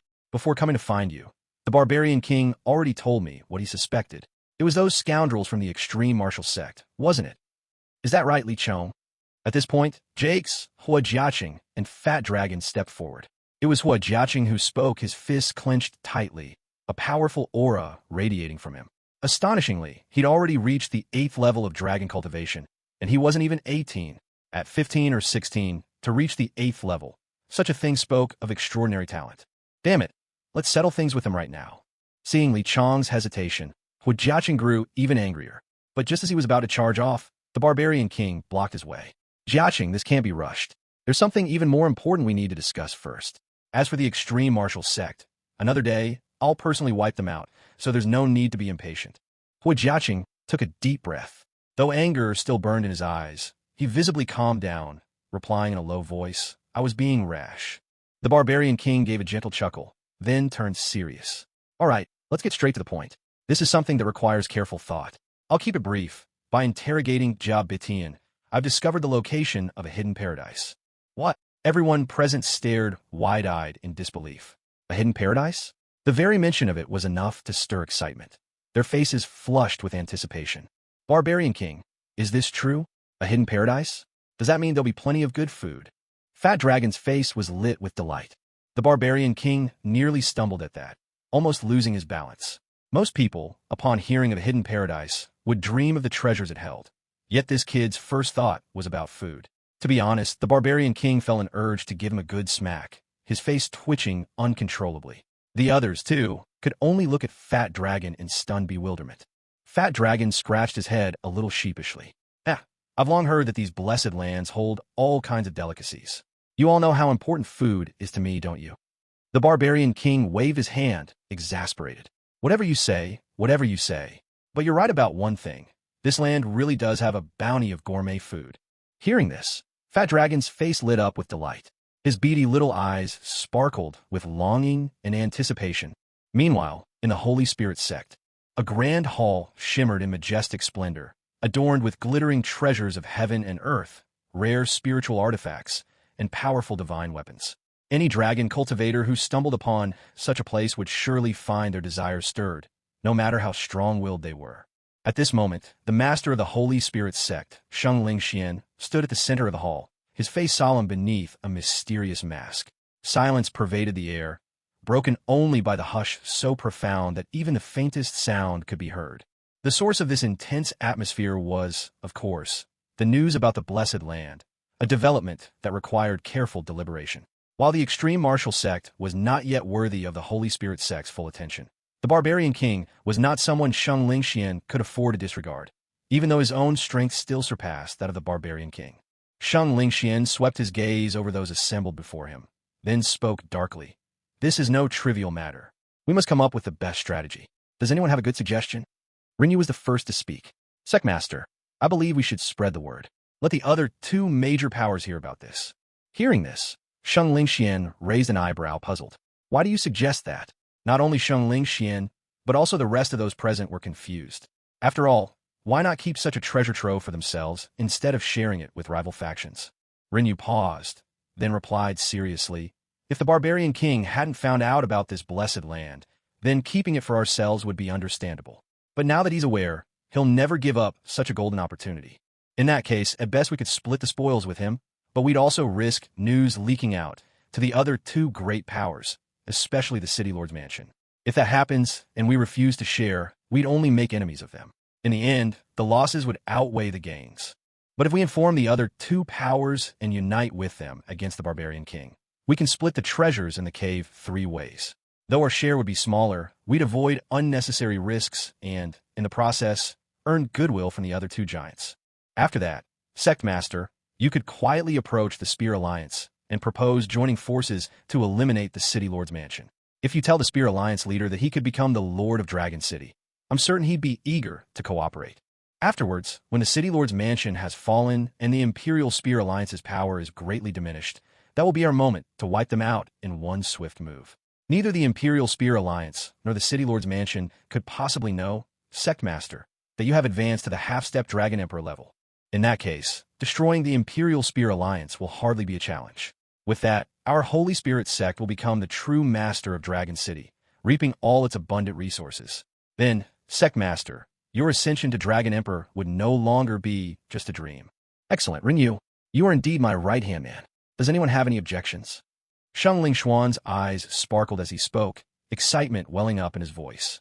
Rinyu is absolutely right, said an elderly, white-haired man with cloudy eyes and only one arm, nodding and smiling. Since Elder Mu approves as well, let's proceed according to Rinyu's plan. Once I break through to the Dragon Emperor rank, Dragon City will be completely under my control. Ha ha ha. Sheng Lingxian burst into wild laughter. There's no time to lose. Rinyu, the task of spreading the news falls to you. Despite his exuberance, Sheng Lingxian, ever the half-step Dragon Emperor, quickly regained his composure. The others present all nodded in agreement, and even the elder called Old Mu showed a faint, approving smile. Their sect master truly was formidable.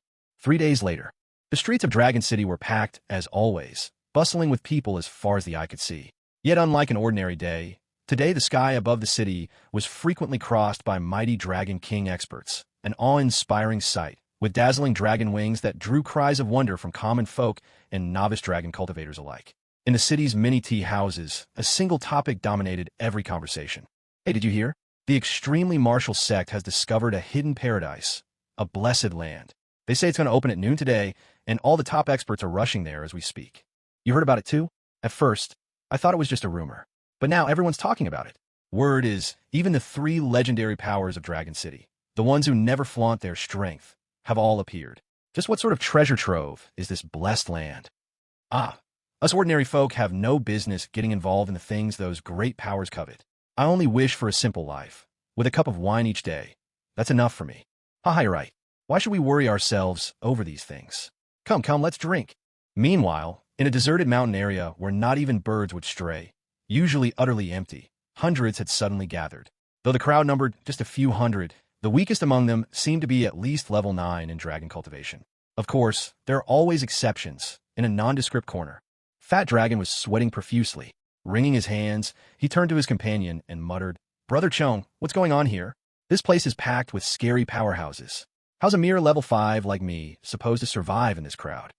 Seeing this, Li Chong teased, "Fat Dragon, I remember a certain someone boasting about wanting a grand feast, undaunted by hardship or suffering, wasn't it?" Fat Dragon gave a bitter smile. "Come on, Brother Chong, stop laughing at me. Right now, I feel so miserable I may as well die. It's all my fault for slacking off in my training. Damn it. From now on, I swear I'll work twice as hard, so I don't have to live every day in fear anymore." Jack patted Fat Dragon on the shoulder, his eyes suddenly lighting up with fighting spirit as he spoke firmly. "Listen, brother, whenever trouble comes, we all have your back. The new alliance is a single, united front. No one in our ranks gets bullied, especially not you, considering you and our leader are two peas in a pod." At this, everyone burst into laughter, everyone except the Barbarian King. Slightly embarrassed, he clenched his fists and bellowed, "Come on, you guys. Is this the time for jokes? The Holy Spirit Sect is downright despicable. Who knows what underhanded tricks they use to learn about the Blessed Land? Fine, it's one thing for them to discover the news, but to spread it around? What, do they think they have treasures to spare?" Watching the Barbarian King grind his teeth in fury, Li Chong smiled calmly. "No need to get worked up, Elder. After all, treasures aren't meant to be hoarded. As the saying goes, an innocent man gets into trouble because of his wealth. Besides, if you take more than you can chew, you'll only choke." The Barbarian King suddenly sagged, his vigor gone. "Fine," he muttered weakly. "If you all see it that way, I guess there's nothing more for me to say." "But who says that, Elder? I disagree completely." Yisheng piped up, supporting the Barbarian King's view. "Since when are treasure surplus is a problem? Who says you can't chew more than you bite off? If I can't use it, can I save it? Or give it to someone else? Finally, someone on my side." The Barbarian King let out a hearty laugh. "But, little Sheng, Chan's words aren't without sense either. For now, let's watch and move according to the circumstances. When the time comes, no one should act rashly. Honestly, I'm itching to find out what kind of scheme the Holy Spirit Sect is brewing." Yisheng nodded slightly, then turned his gaze toward a certain spot where 3 elegantly poised middle-aged men stood together. Each wore a pleasant smile, but despite this seemingly friendly demeanor, the overwhelming and chilling aura radiating off them shook everyone to their core. The man on the left had jade-green hair and eyes, wielding a golden spear almost 15 meters long. Intricate symbols were inscribed on the weapon, and at its heart, a 5-colored pentagram seemed to be summoning something mysterious. In the center stood a man with black hair and eyes, his features hidden behind a mysterious mask, making it impossible to see his true face. Yet the formidable aura he exuded, faintly sensed but unmistakably mighty, compelled everyone present to treat him with utmost caution. On the right, a towering figure, a mountain of a man, held a crimson trident in his hands. He stood like a celestial king, commanding awe with every glance. These 3 were none other than the leading powers of Dragon City, the head of the Imperial Spear Alliance, Di Shirtian, the Holy Spirit Sect's leader, Sheng Lingxian, and the Lord of Dragon City Hall, Long Xing himself. When they stood side by side, it was as if 3 dazzling golden stars were aligned. A force so overwhelming and relentless, their collective aura surged to the heavens like an endless tide. Long Xing glanced at Sheng Lingxian and, with a hearty laugh, said, "Brother Sheng, I didn't expect you'd share such an extraordinary opportunity as this blessed sanctuary with us. Frankly, I am humbled. If I were in your shoes, you'd have to beat it out of me before I let word of a place like this slip. I must have underestimated you in the past. Turns out, you're a true friend." Inwardly, Sheng Lingxian sneered, "Just don't regret this later." But on the surface, he responded with a smile, "Brother Long, you're too kind. As the heads of Dragon City's 3 great factions, it's only natural for us to share fortune and stand together in adversity. How could I keep something this good from you?" Standing off to the side, Di Shirtian laughed as well. "Some debts are too great for words. Let's focus on the business at hand." Sheng Lingxian and Long Xing both nodded in agreement. With that, Sheng Lingxian stepped lightly into the air, rising above the crowd. Gasps of shock and envy rippled all around. At this moment, he seemed like a deity dispatched from the heavens, imposing and incomparable. Wearing a gentle smile, Sheng Lingxian used a projection of energy to broadcast his voice. "Everyone, on behalf of Dragon City's 3 great forces, I, Sheng Lingxian, have an announcement to make. An announcement? Curiosity burned in the eyes of all present. What was happening? Why would Sheng Lingxian be their spokesperson? Weren't the three factions infamous for their rivalry? Was the sun rising in the west today? Sheng Lingxian smiled and declared, "We've decided that, for this expedition into the blessed sanctuary, Dragon City's three great powers shall join forces. Any treasures found will be divided among our three factions." What? The three great powers joining forces? That was blatant bullying. If they banded together, nearly every treasure in the blessed sanctuary would fall into their hands. The rest of the crowd would be lucky to get a taste of the leftovers. Though on the surface, there didn't seem much difference between the three factions searching together or separately. The reality was different. Had they gone their own ways, each would be rivals to the others. If one discovered a precious artifact, the other two would vie for it, focusing all three factions' attention on a single prize. That chaos would carve out opportunities for everyone else to snatch up hidden treasures. But now, with the three factions united, competition among them would vanish. With no splits to exploit, the rest stood little chance of claiming anything of value. Most of those present were turning pale with frustration, but dared not voice their outrage. "Seriously? They can get away with that?" exclaimed Jax, eyes wide in disbelief and brimming with indignation. The barbarian king, on the other hand, merely waved his hand dismissively, utterly unconcerned. "Let them join forces if they want. It won't affect us in the least." Li Chong agreed with the barbarian king. The barbarian king is right. Let them search for their treasures. "I don't believe they could possibly overturn such a vast paradise," Yi Sheng said calmly. Despite the drastic change brought on by the alliance of the three major forces, there were still some who remained confident in themselves. They waited patiently for the opening of the paradise. Time flew by like a swift white horse darting past a tiny gap. As everyone waited anxiously, the sun climbed to its zenith and shone with its fiercest rays. Finally, it was noon. Suddenly, a small river not far away began to quake lightly, and wisps of mist slowly rose from its bed, lending the wilderness an ethereal air. Amidst the trembling and the rising mist, the river itself began to ascend gently into the air, a sight so extraordinary it defied belief. Li Chong's eyes widened in astonishment. "Yi Sheng, what do you think would happen if something like this occurred on Earth?"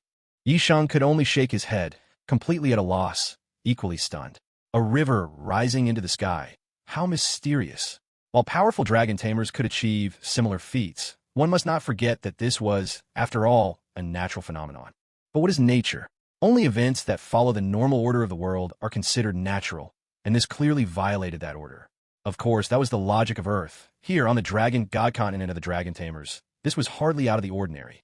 Is the paradise about to reveal itself? Even as they spoke, the river had already floated up to the cloud-wreathed summit, and the wilderness was now engulfed by endless swathes of ethereal mists, each shimmering with rainbow hues that dazzled the eyes. Beneath this sea of mystic fog, a naturally formed circular chasm appeared before everyone's eyes.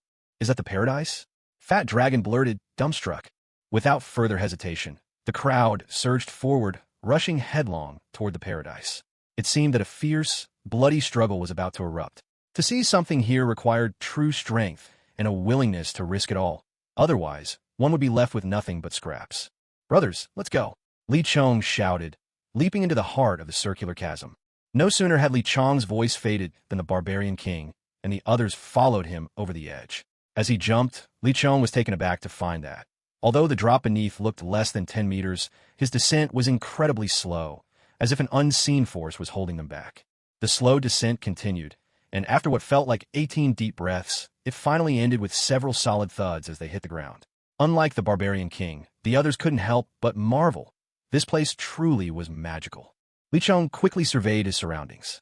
Inside the paradise, he saw more than a dozen passageways branching off, their entrances shrouded in utter darkness, concealing whatever secrets might lie beyond. Li Chong glanced at his companions beside him. Just as he noticed, the others had also realized there were more than a dozen passageways ahead. Should they explore in one direction together, or split up to search for treasures? Li Chong made a swift decision. "Let's form groups. Jiaqing, you pair up with Xiao Jia. Fai Long, you go with Yi Sheng, and I'll go with Elder Man Wang on our own. How does that sound?" Yi Sheng sounded a bit worried. "Will you be all right on your own?" Li Chong understood that Yi Sheng was concerned about his strength, but he simply waved his hand with a smile. "Don't worry. Even if I don't find any rare treasures, I can still take care of myself." "If that's the case, let's get moving," Yi Sheng replied crisply, casting aside any hesitation. All right, split up and go. Just as the words left his lips, Li Chong unleashed his technique, vanishing from sight in an instant and darting into one of the tunnels. The others followed just as quickly, each disappearing without a trace. As Li Chong entered the passageway, everything was pitch black. He couldn't see a thing. He could only follow his instincts and press onward. But before long, billowing strands of immortal clouds came into view, and then a radiant, kaleidoscopic world unfolded before his eyes. This place felt as though it had been shaped by the forces of nature itself, filled with drifting celestial clouds and beams of multicolored brilliance, exuding a harmonious and peaceful aura. Of course, Li Chong was not alone here. Besides him, there were more than 20 others, none of them idle. Each person was carefully studying the mysteries of this place, hoping to discover some supreme treasure within. When the others noticed Li Chong's arrival, they simply ignored him. The aura he gave off was only that of a 9th-level dragon cultivator, about as threatening to these Dragon King-level experts as an ant might be to a herd of beasts. Taking advantage of everyone's disregard, Li Chong was glad for a bit of peace and quietly began searching for treasures of his own. In this area stood a small pool, a few mysterious cave dwellings, and a mountain no more than 100 meters tall. Besides those, there were only the drifting immortal clouds and the shimmering, multicolored lights. Li Chong made his way to the edge of the little pool, where 3 people were already studying it. All of them were frowning deeply, clearly having failed to discover anything remarkable so far. He bent to observe for himself. Compared to an ordinary pond, this one looked quite unremarkable. Just exceptionally clear water, several rather plain-looking black stones at the bottom, and a few golden fish swimming leisurely. Li Chong didn't need long to form his own conclusion. There was extraordinary hidden amid the ordinary. He retrieved a few small jade bottles from his storage ring and filled them with water from the pool, swiftly tucking them away again. With that done, Li Chong leapt straight into the pool, sending droplets of water splashing in all directions. What's this guy up to? A few people nearby watched Li Chong with curiosity, while Li Chong himself swiftly gathered all the black stones from the pond into his storage ring, scooping up the little golden fish along with them. Could it be there's something strange about these things? Whispered a young man about 18, adorned in luxurious robes, golden-haired, with an air of nobility that seemed to radiate from his every gesture. Hey boy, what's the point of collecting those ordinary stones and goldfish? The golden-haired youth regarded Li Chong with an aloof expression, his tone imperious. Li Chong cast him an indifferent glance and replied coolly, "They're of no use. Don't play dumb with me. Speak up, tell me what they're for, and I'll reward you with 10,000 gold coins." The golden-haired youth urged impatiently, a frown creasing his brow. The more unwilling Li Chong seemed to explain, the more it convinced him that there was something extraordinary about those things. He hadn't ignored the pool earlier, but someone of his noble status could hardly bring himself to pay attention to mere stones. Li Chong, however, couldn't be bothered to respond this time. As for that so-called reward, 10,000 gold coins simply didn't interest him. If only he'd been handed that much back when he couldn't even afford a meal and had to skip out on restaurant bills. Now, that would have made a difference. Quietly, Li Chong strode toward the towering mountain ahead. Just then, a fierce gust swept from behind. Li Chong sighed with a wry smile and darted aside in a flash. There was a thunderous crash as the force meant for Li Chong struck the mountain before him instead, blasting off a chunk of rock and sending debris flying everywhere. The golden-haired youth, surprised his blow had missed, hadn't expected this weak-looking fellow to dodge so adroitly. Without hesitation, he flicked his ornate sleeve, and 2 tiny whirlwinds began to spin there. In the blink of an eye, the whirlwinds expanded, launching from his robe and growing into towering columns of swirling wind, several meters tall. Li Chong's eyes narrowed as the relentless attacks kept coming. Without missing a beat, he vanished 3 times in rapid succession, deftly weaving aside as the 2 giant whirlwinds howled past him. In the next instant, he materialized right in front of the golden-haired youth. "How is this possible?" the youth gasped, disbelief written all over his face. "How could you possibly be that fast?" Even so, though he was stunned, he remained composed. After all, Li Chong's cultivation was merely at the 9th level of dragon training. So what if his speed was a little sharper? I hold no grudge against you, yet you go out of your way to provoke me so shamelessly. Don't blame me if I decide not to show mercy, Li Chong declared, his voice ringing with authority. In that moment, his body seemed to blaze with scarlet light, fierce energy bursting around him. Then, in a lightning-fast motion, he launched a punch straight at the golden-haired youth's chest, deliberately avoiding any fatal strike. The golden-haired youth was astonished by Li Chong's speed, but to him, a blow of this caliber was nothing. He simply braced himself to take it head-on. However, when Li Chong's fist landed on the blonde youth. A look of shock appeared on the youth's face, and in the next instant, his figure shot backwards at lightning speed. The speed at which the blonde youth retreated was extraordinary, and the force behind it was astonishing. As he slid back, he left a huge scar on the ground, stretching nearly 100 meters, the earth itself crushed to a depth of 3 feet along his path. A spurt of blood burst from his lips. The blonde youth staggered to his feet, his face still stricken with disbelief. Waves of humiliation swept over him. After all, he was Delanton Duran, celebrated as a prodigy among the 4 noble families of Saishi City, just 18 years old, yet already possessing the formidable strength of a Dragon King. And now, he had been wounded this easily by a mere boy. How could he accept such an insult? Little brat, prepare to die. Delanton roared. In that moment, a cerulean glow enveloped his limbs. At once, he unleashed his Dragon Affinity transformation.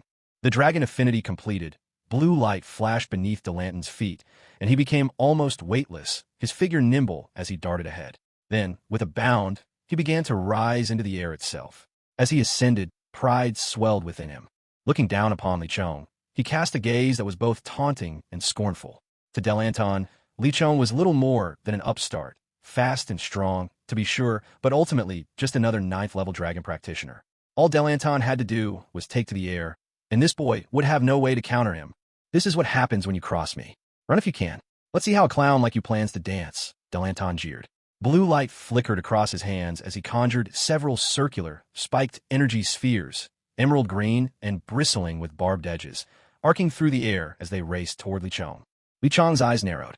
These energy spheres truly were swift, but now that he had activated his 2nd-level power, dodging them was child's play. In the blink of an eye, Li Chong's form shimmered. The next instant, he had reappeared more than 20 meters away, slipping past the bizarre energy attacks with effortless grace.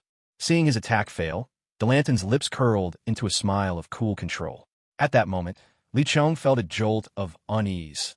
The spheres of green energy, having missed their mark, now reversed course and flew at him once more. He retreated quickly, unleashing the paper draw, a movement technique prized for its evasive prowess. Already, Li Chong had been parrying these onslaughts with impressive finesse. Now, aided by the paper draw, his movements gained a new fluidity. Even without making a concerted effort to dodge, those strange energy spheres simply could not touch him. When Li Chong appeared able to ignore the relentless assaults, Duranton's face shifted slightly, his eyes flashing with venom as he glared at Li Chong. So you can dodge, so what? You still have to evade every single moment, don't you? Don't tell me your evasion costs you nothing. Once you run out of energy, that will be the moment you meet your end. But what Duranton didn't know was that Li Chong's brush drawing technique required almost no energy at all. Although his current mastery of his 6 forms felt somewhat inadequate against experts like Duranton, its hallmark was always its remarkably low energy consumption. Of course, Li Chong had no intention of spending the whole fight dodging passively.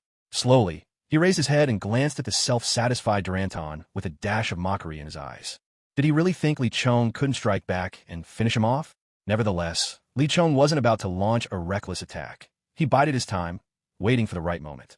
After all, his opponent was still a Dragon King-level powerhouse, and Li Chong would never allow himself to make a fatal mistake through carelessness. Meanwhile, Duranton, clueless as ever, was inwardly delighted, brimming with self-satisfaction. How dare anyone try to lay a hand on me? Clearly tired of life. If it comes down to it, I'll simply exhaust him to death today. Li Chong paid no mind to this fool, maintaining his disguise and patiently watching for his chance. Yet this waiting lasted only about 10 minutes. As time stretched on, Duranton began to grow bored, hovering absent-mindedly in midair. Eyes half closed, he immersed himself in the celestial aura of this blessed land. Perhaps, he mused, this spiritual energy might even propel him to break through to the next level, just when he stood at the very peak of Dragon King Stage 1. In the midst of his enjoyment, a faint ripple of energy suddenly flickered through his mind. His heart leapt with excitement. Was the dragon wall about to collapse? Was his breakthrough finally at hand? With that hope, he closed his eyes, focusing intently. Meanwhile, the onlookers felt a wave of surprise sweep through the crowd. What astonished them most was that the young man who had been dodging up to this point had vanished without a trace. At that moment, within the celestial enclave, a golden-haired middle-aged man snapped open his tightly shut eyes. Noticing Li Chong's sudden disappearance, he showed a hint of surprise as well. However, his senses soon picked up a faint trace of energy, seemingly coming from thin air directly beneath Duranton. Not good. With a sudden shout, the golden-haired man's form exploded into motion, transforming into a blaze of fire that shot directly toward Duranton. His great crimson dragon wings unfurled, propelling him at a terrifying speed. Concealed within the thunder veil, even Li Chong couldn't help but feel astonished by the man's power. Yet at this instant, his sole focus remained fixed on Duranton, now deep in meditation, unwittingly vulnerable. Lane. It was Lane who helped Li Chong avoid the notice of the blonde, middle-aged man. From the moment the conflict with Duranton began, Li Chong had sensed that this man was no ordinary figure. Though he stood in a corner that was not hard to spot, his gaze never once left Delanton's side. It was because of this man that, when Delanton aggressively questioned Li Chong about the black stone and the little golden fish, demanding that he hand them over, Li Chong did not take action immediately. In those moments, he became keenly aware of his own vulnerability. It was precisely this weakness that attracted trouble from all manner of powers. For Li Chong, if anyone was reckless enough to provoke him, he would not hesitate to teach them a painful lesson. So Delanton has a formidable background, having such a powerful figure as his guardian. Li Chong mused inwardly with a click of his tongue. Yet outwardly, he never paused in his movements. Suddenly, his arms shot forward, gathering a fierce surge of energy. With overwhelming force, reminiscent of a rubber rocket launcher, Li Chong launched his attack, sending the bewildered Delanton hurtling away. Striking true in one blow, Li Chong's body twisted and blurred. Blink of an eye, he vanished from the air and dropped back to the ground. Landing steadily, Li Chong gazed calmly at the blonde, middle-aged man who was now pursuing him. As the man touched down, his eyes flashed coldly. In a chilling tone, he demanded, "Which faction in Dragon City do you belong to? The Holy Spirit Sect? The Imperial Spear Alliance? Or the City Lord's Mansion?" Li Chong regarded the man before him with unwavering composure. A dangerous aura radiated from this middle-aged stranger. Though perhaps just a fraction short of Jia Bitian's level, the difference was negligible. This was a peak fourth-rank Dragon King, an elite among elites. In an instant, Li Chong gauged his opponent's strength and realized that, with his current abilities, such an adversary would be a tremendous challenge. Despite the shock he felt inside, Li Chong held steady. Showing any sign of weakness would only result in chaos on his end, costing him any chance of victory. With a cool glance at the imposing man, Li Chong enunciated clearly, "I come from the New Alliance." At his words, the middle-aged man's brow furrowed slightly. He retorted coldly, "Boy, even if you were from one of Dragon City's 3 great powers, you still wouldn't qualify to deceive me. New Alliance? What nonsense! If you claim the Madblade household, I might almost believe you. But seeing your stupidity, it's clear you're not anyone important from the great clans. Even if I kill you, it would be justified." Li Chong's eyebrow quirked up as he met the middle-aged man's icy stare. "And who are you? Why meddle in my business?" With an air of arrogance, the man declared, "Humph. I am none other than Delan Shaw, Grand Elder of the famed Delan family, one of the 4 great households of Sai Sai City. To die by my hand is a blessing granted by the heavens. You dared harm our young master. Today, you'll pay with your life." With those words, Delan Shuo instantly transformed into a blazing inferno, surging straight at Li Chong. "So, you're from the Delan family." Delanton was completely unreasonable, and you're no different. "It seems the Delan clan is full of arrogant fools," Li Chong shouted sternly. "Today, as the newly appointed leader of the New Alliance, I'll teach your family a proper lesson." As soon as the words left his mouth, 3 legendary blades manifested in his hands, his triple blade style unveiled in all its might. Facing the overwhelming pressure of an adversary at the peak of Dragon King Tier 4, Li Chong dared not let down his guard for even a moment. At that instant, he unleashed his ghostly aura. Powerful, menacing waves of spectral force swept forth. In a blink, the ghostly energy enveloped the flame-clad Delan Shuo. Delan Shuo immediately felt his own strength diminish in every aspect, an astonishing revelation.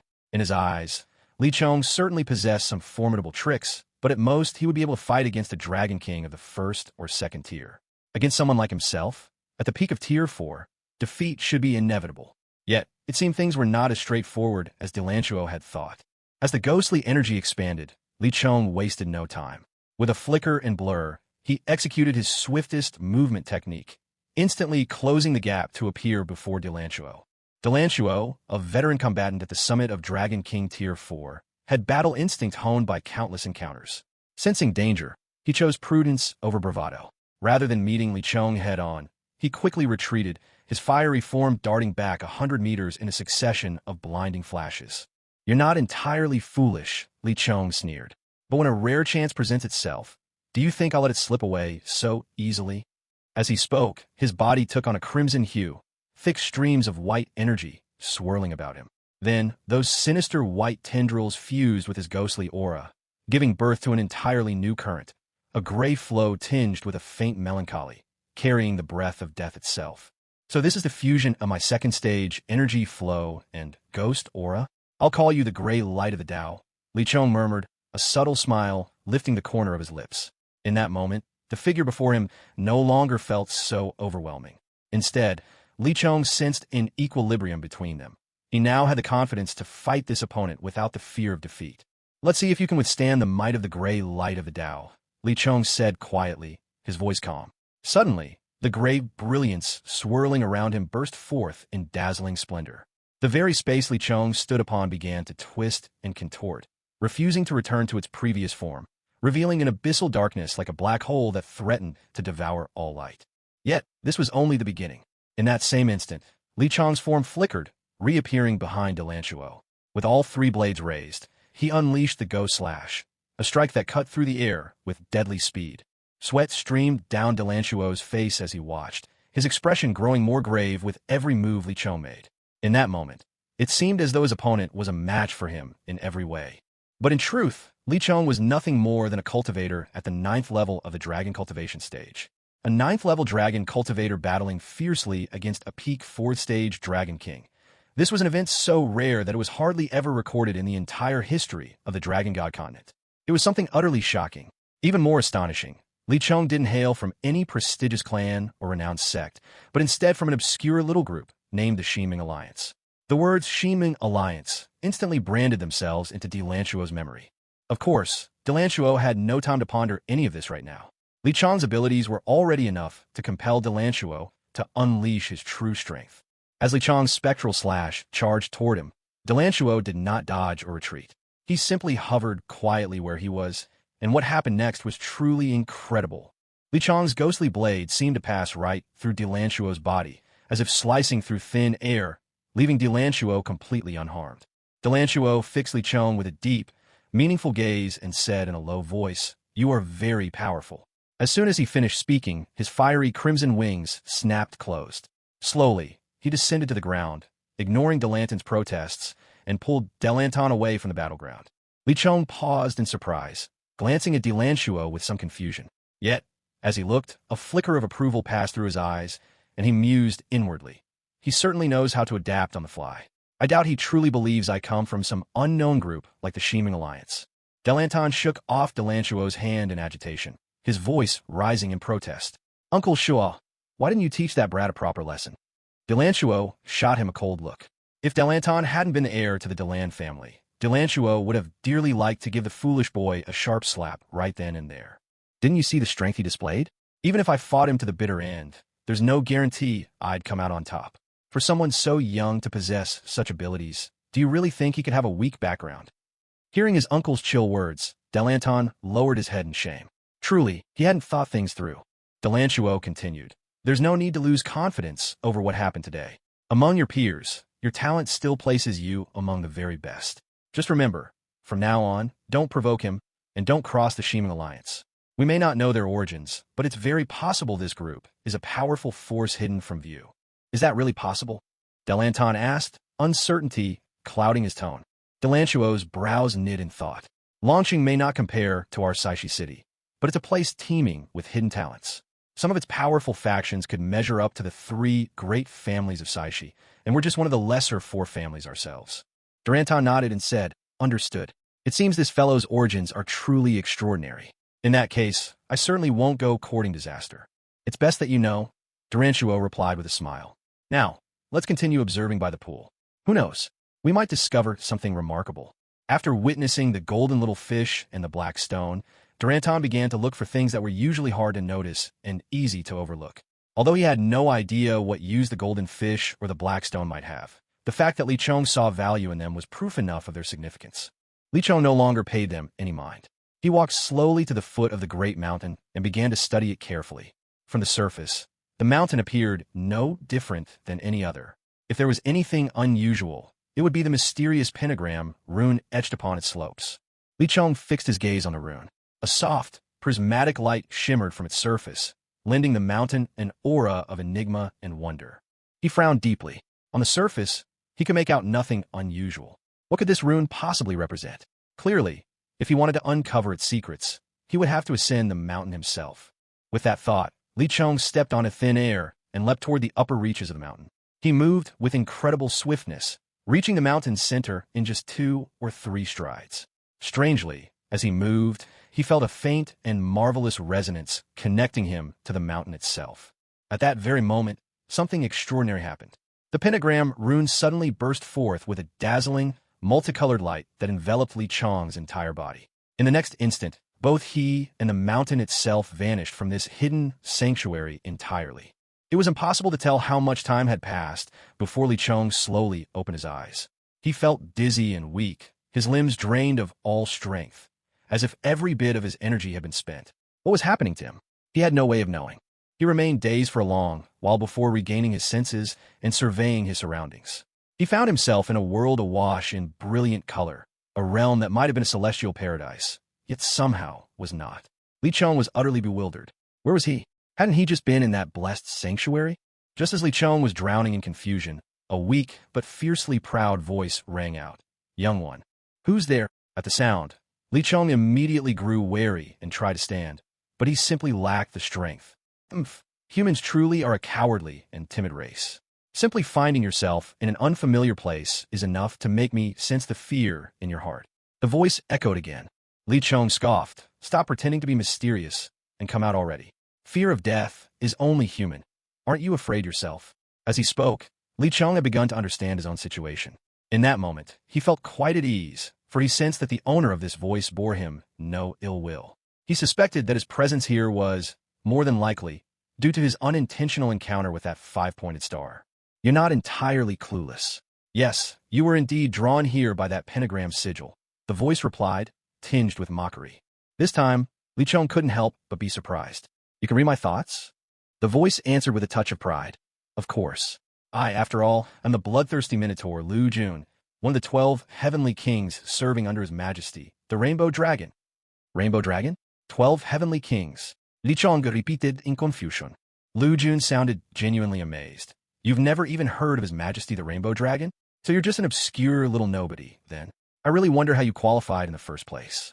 Although Lu Jun spoke of him in such terms, Li Chong wasn't offended.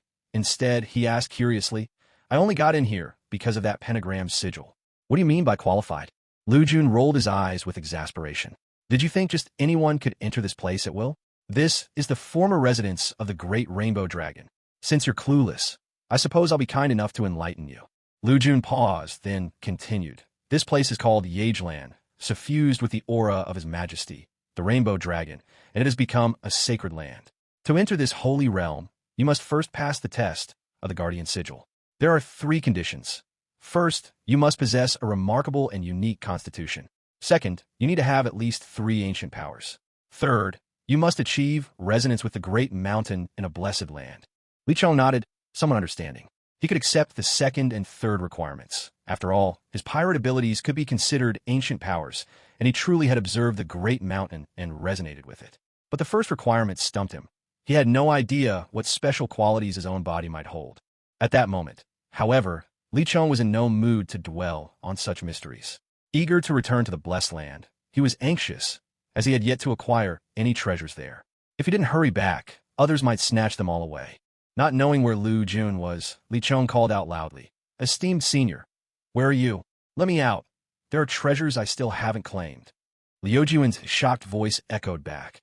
"Are you an imbecile? Don't you realize the benefits of entering a sacred land?" "What does it matter? No benefit could tempt me more than rare treasure," Li Chong muttered under his breath, though outwardly he said, "I really don't understand." Lu Jun snapped, "You fool. Those tattered relics in the blessed lands are nothing compared to the sacred lands. They're not even in the same league." This time it was Li Chong's turn to be stunned. Was the sacred land really that incredible? Could it truly surpass the fabled blessed lands? And, judging by Lu Jun's tone, it was more than just a little stronger, too. But even as Lu Jun spoke with such certainty, Li Chong's doubts lingered. If the sacred land is so remarkable, then why don't those Dragon City leaders seek it out for themselves? He asked. Lu Jun raised his voice. Don't be ridiculous. It's not a matter of want. They're not even qualified to enter. And besides, do you really think those good-for-nothings deserve to be called big shots? Li Chong replied, as if it were self-evident. Of course. A peak Dragon King isn't strong enough for you. At this, Lu Jun let out a full-bellied laugh, then sneered. Peak Dragon King, you say? Even a peak Dragon Emperor wouldn't stand a chance in the presence of His Majesty, the magnificent Rainbow Dragon. Li Chong was dumbstruck. What had he just heard? Even a peak Dragon Emperor would be powerless before this so-called Rainbow Dragon? Was that even possible? Lu Jun answered coolly. There's nothing impossible about it. Even I possess the strength of a peak Dragon King, and I'm merely one of His Majesty's 12 heavenly kings. One of the outer circle, not even a true core member. Li Chong was stunned beyond words. His mind went blank for a few moments, unable to process what he'd just heard. Liu Yun smiled faintly. Don't be so shocked. The very fact that you could enter this place proves your extraordinary talent. As long as you train here in the age-long sacred land, you'll reach a level others can scarcely imagine. Trying to regain his composure, Li Chong gazed thoughtfully ahead, then resolved, all right, but first, you have to tell me, how long do I need to train here? Lu Jun shook his head in exasperation. Most people are desperate to stay in the sacred land as long as possible, but the way you talk, you act like you can't wait to leave. I really can't fathom how your mind works. You'll have to stay here for 3 years. Only after that will you have strength worthy of your ambitions. Li Chong's eyes widened in surprise. 3 years? Not too long, not too short. Good. After 3 years, when I return to Dragon City, I, Li Chong, will make our city truly flourish. Senior, forgive me for asking, why are you so eager for me to grow stronger? What do you gain from all this? Li Chong asked, unable to hold back his curiosity. Lu Jun replied, it's not about me. It's for the age-long sacred land. Oh, how so? Li Chong raised a brow in interest. I'll keep it brief, Lu Jun said. On this continent, there are 8 great sacred lands. All of them were founded by our Dragonblood Beast clans. The sacred lands come with incredibly rich resources and privileges. So across the Dragon God continent, all Dragonblood Beast clans dream of joining their ranks. Every 10 years, the clans hold a battle between sacred lands to determine rankings, and the higher you rank, the greater the rewards. Every year, our age-long sanctuary always places second in the grand tournament, while the sanctuary that holds first place goes by the name Anori. In fact, among the upper echelons, age-long is by no means weaker than Anori. It's just that our results in the potential battle each year leave much to be desired, which is why we never claim the top spot. This time, I hope you can help Agelon seize first place. Should we succeed, the rewards awaiting you will surpass your wildest imagination. Most importantly, in the 3 years of training here at Agelon, your strength will soar to new heights. The potential battle, huh? But aren't you all supposed to be Dragonblood beasts? Shouldn't that mean you're quite old by now? Li Chong asked. Lu Jun replied, you're right. The rules for the potential battle state that participants must not be over 80 years old. Of course, for human allies, the age limit is 20. I believe you're about 15 now, aren't you? Li Chong nodded in acknowledgement. Thinking back, he realized he truly was 15. It had nearly been 2 years since he'd arrived on this continent. Although he cared little for his past life, having spent it drifting aimlessly, he couldn't help feeling a pang for his mother, who must have led a hard life over the years. As this thought crossed his mind, a tear slipped down his cheek. Since fate had brought him here, he resolved to make the best of it. Regaining his composure, he said, all right, let's settle it this way. Agreed.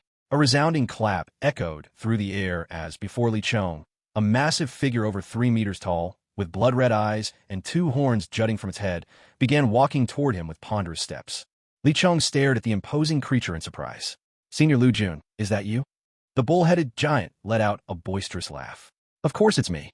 But how come you don't seem to have any of a dragon's majestic bearing? Li Chong voiced the doubt in his heart. Liu Yun Xiaokuth. Naturally, I never told you I was a Dragonblood beast. That's precisely why I'm not a core member of the family.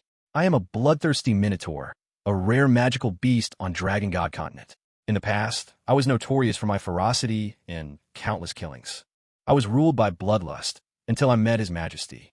Only then did I find peace and devote myself to cultivation, shedding my former brutality and becoming who I am today. Otherwise, I fear I would never have surpassed the barrier of the 5th tier of Dragon King. So there really are magical beasts on Dragon God continent?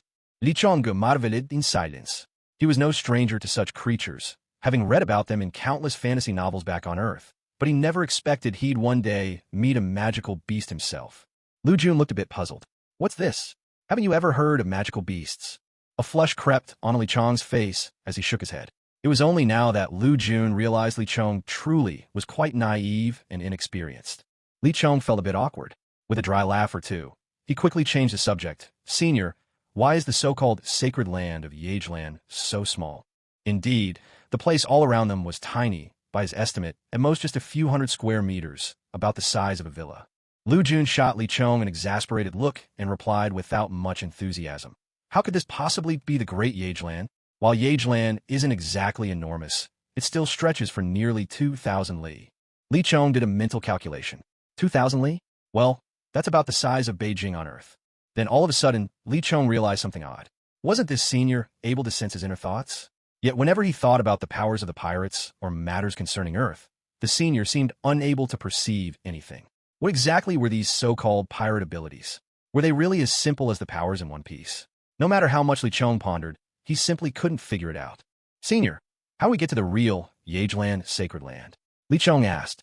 Liu Yun smiled. There's no need to worry about that. Just watch.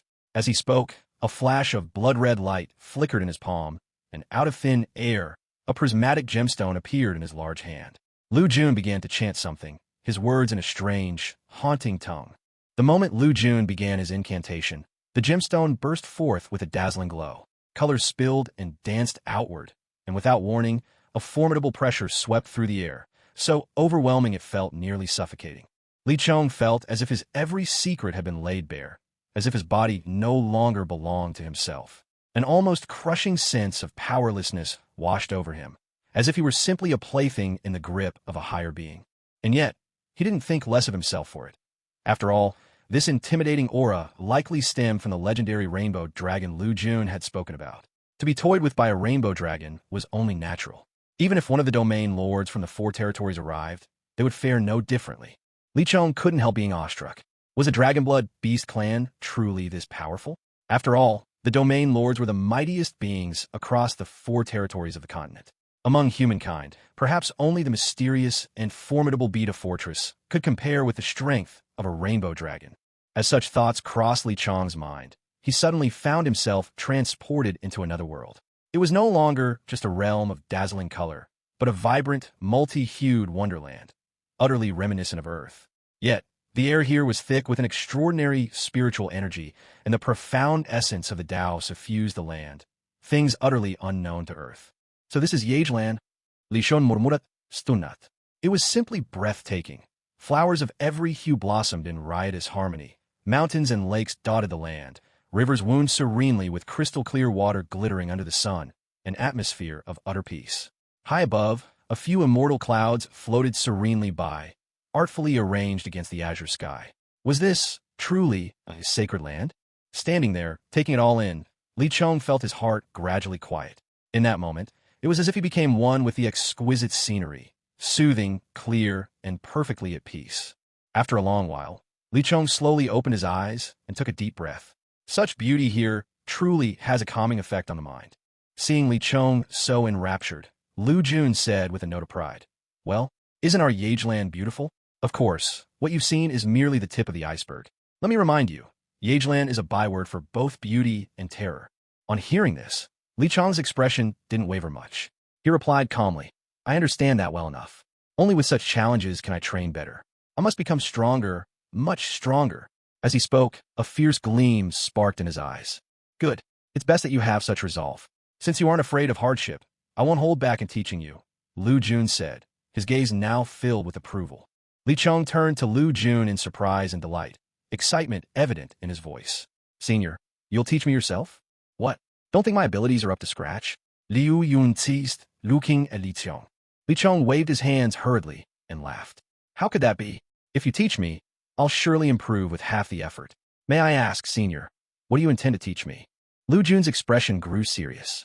In a solemn tone, he said, "First and foremost, your strength must rise to the Dragon King level. Only then will you achieve real, fundamental power." "Become a Dragon King? That's hardly possible in the short term," Li Chong admitted with a wry smile. He knew his limits well. Taking the leap from the 9th level of Dragon Cultivation to Dragon King was something that took even geniuses and prodigies years of accumulation. Most dragon cultivators reach this barrier and go no further. Becoming a Dragon King, it's incredibly hard. Liu Yu nodded slightly. as long as you know that. But while tackling the Dragon King stage is difficult within the sacred land of Yegeland, it's not quite as formidable a hurdle. Li Chong drew a deep breath, his eyes burning with eager hope. Please, senior, enlighten me. Lu Jun continued. To become a Dragon King, you must first have the capability to harness a Dragon King's power. That means your first trial will be a test of your own strength. A test of strength? You mean to defeat someone at the Dragon King level? Li Shun smiled faintly. Facing a junior Dragon King, he was fully confident in his odds. Liu Yun nodded. In that case, senior, you needn't worry. At my current level, I'm absolutely confident in beating any Dragon King of the 5th rank or below. Trust me, I'm not being arrogant, Li Chong said with resolute conviction. But Lu Jun simply shook his head, a subtle smile forming at his lips. He didn't doubt Li Chong's words, but the one you're going to face isn't a lower-ranked Dragon King. It's me, Lu Jun stated, dropping this staggering condition. Li Chong pointed at Lu Jun, staring at him wide-eyed. You, Liu Yun clinked. Precisely. Faced with Lu Jun's unequivocal answer, Li Chong was left with a bitter expression. Was he really expected, with his lowly level 9 dragon cultivator strength, to go head-to-head against a top-tier Supreme Dragon King? There is only one way to describe such an act. Suicide.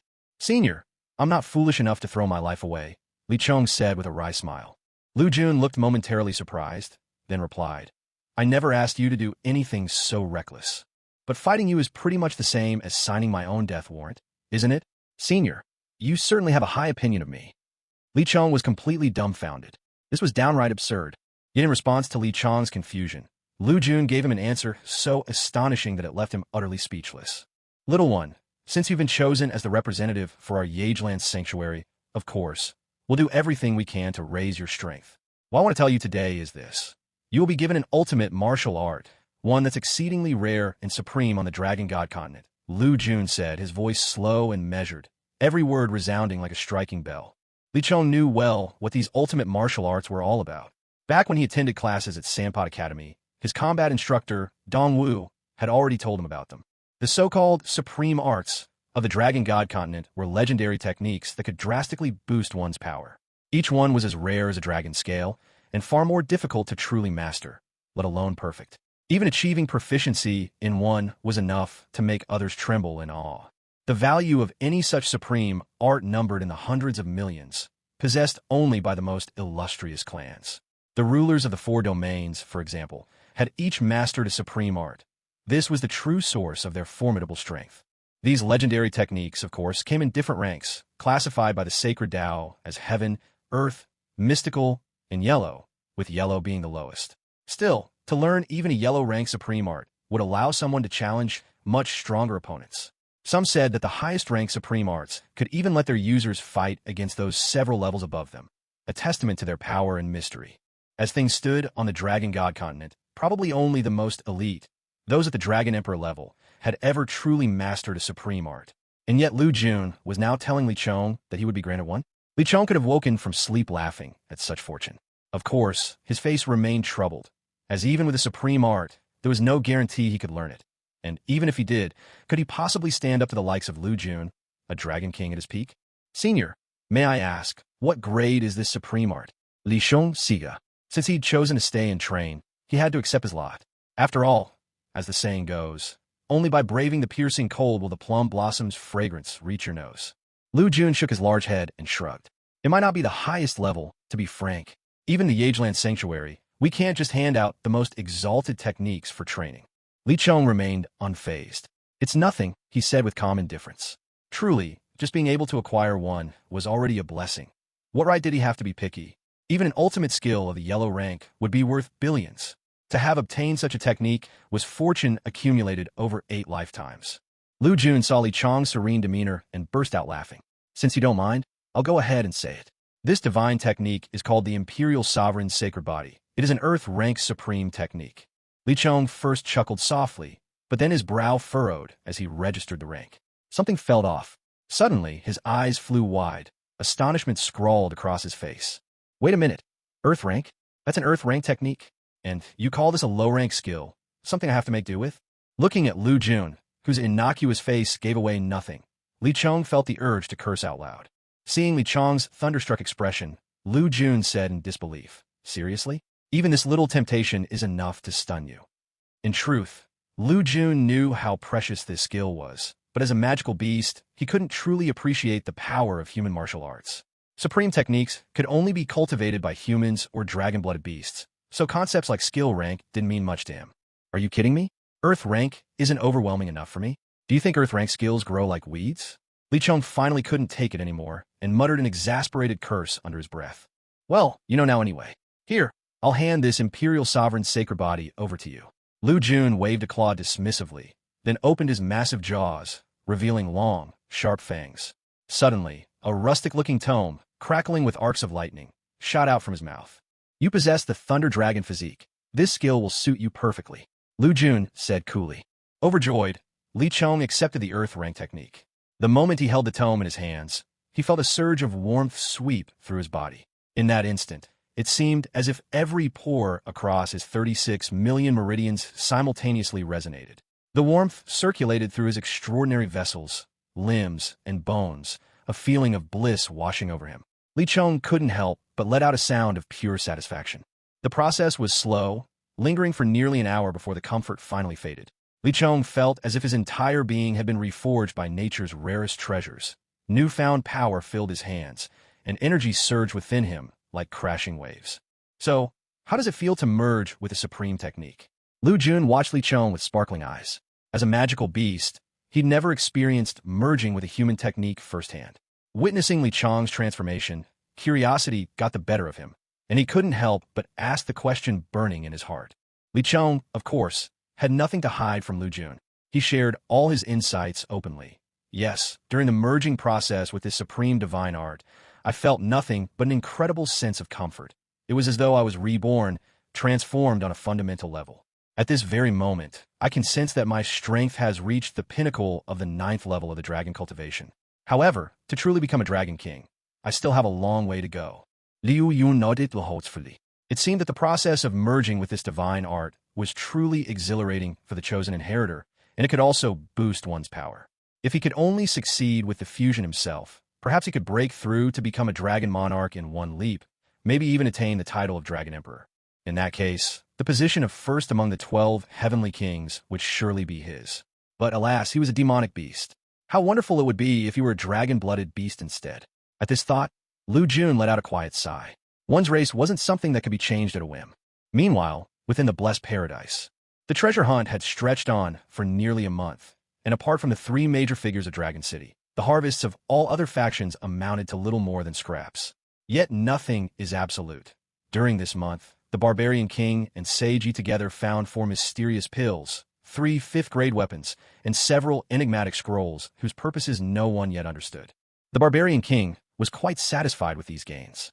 However, as the event drew to a close, he realized he had not seen Li Chong at all, which led the Barbarian King and his companions to fan out in search of him. As soon as the Barbarian King exited the blessed paradise, he was suddenly engulfed by a golden light.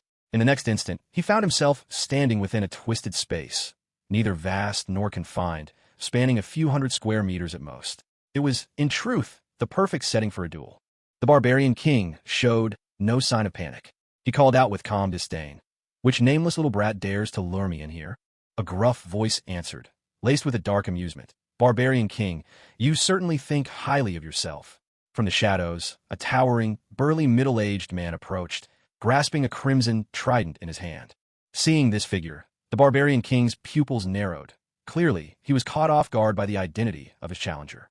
Lord of Dragon City? Long Xing. The Barbarian King's words wavered between astonishment and suspicion. "That's right," Long Xing replied coldly. "Lord Dragon City, have I, the Barbarian King, ever done anything to offend you, that you would see fit to confront me in person?" The Barbarian King narrowed his eyes, speaking evenly. Long Xing's response was chilling in its calm. "Barbarian Rooster, do you remember the fledgling alliance you have been shielding? Because of your protection, they've acted with reckless abandon, first breaking the bloodthirsty alliance, then provoking mighty forces like the Pole Martial Sect. Now, they've attracted so much trouble that the various factions have come to question them in person. Without your shelter, could they have stirred such chaos? They have already crossed my line." At the mere mention of the name, Manhu Chicken, the Barbarian King's face contorted with anger. He barked furiously, "Long Xing, you old scoundrel! Do you really think I don't see through your coveting our alliance's new acquisitions? You speak with all that high-sounding rhetoric, dressing up your intentions in the name of righteousness. Drop the vile schemes. You're not fooling anyone. Longxing's expression darkened, his tone turning cold as he spat. If that's how you want it, then don't blame me for using force. In an instant, all pretense was swept aside. The hostility in the air sharpened to a razor edge. A cold laugh escaped the barbarian king. So you finally show your true colors. But you Longxing alone are still far from defeating me, the barbarian king. As he spoke, he swiftly drew his twin axes, and a world-shaking aura of might erupted from him, the air itself seeming to bend beneath his presence. Yet even in the face of this overwhelming force, Longxing remained undaunted. With a bellow, he invoked the dragon body transformation. Golden radiance flared up around him, accompanied by a sacred energy that shimmered like sunlight reflecting on ancient scales. He had assumed the legendary form, the dragon physique of the cultivated dragon clan. Roaring again, Longxing spun his crimson trident with breathtaking speed, closing the distance to the barbarian king in the blink of an eye, and thrust forward with deadly intent. The barbarian king, rather than falter, let out a shout of exhilaration. Golden energy surged into his axes as he met Longxing's thrust head-on, the weapons colliding in a violent clash. A deafening boom shook the twisted space around them. Waves of golden and yellow light, like two mighty torrents, crashed and pressed against one another. The very fabric of the void trembled, vast black holes unraveling into nothingness. What seemed at first just a single blow now revealed its reality. A strike so fierce it could break the heavens and split the earth.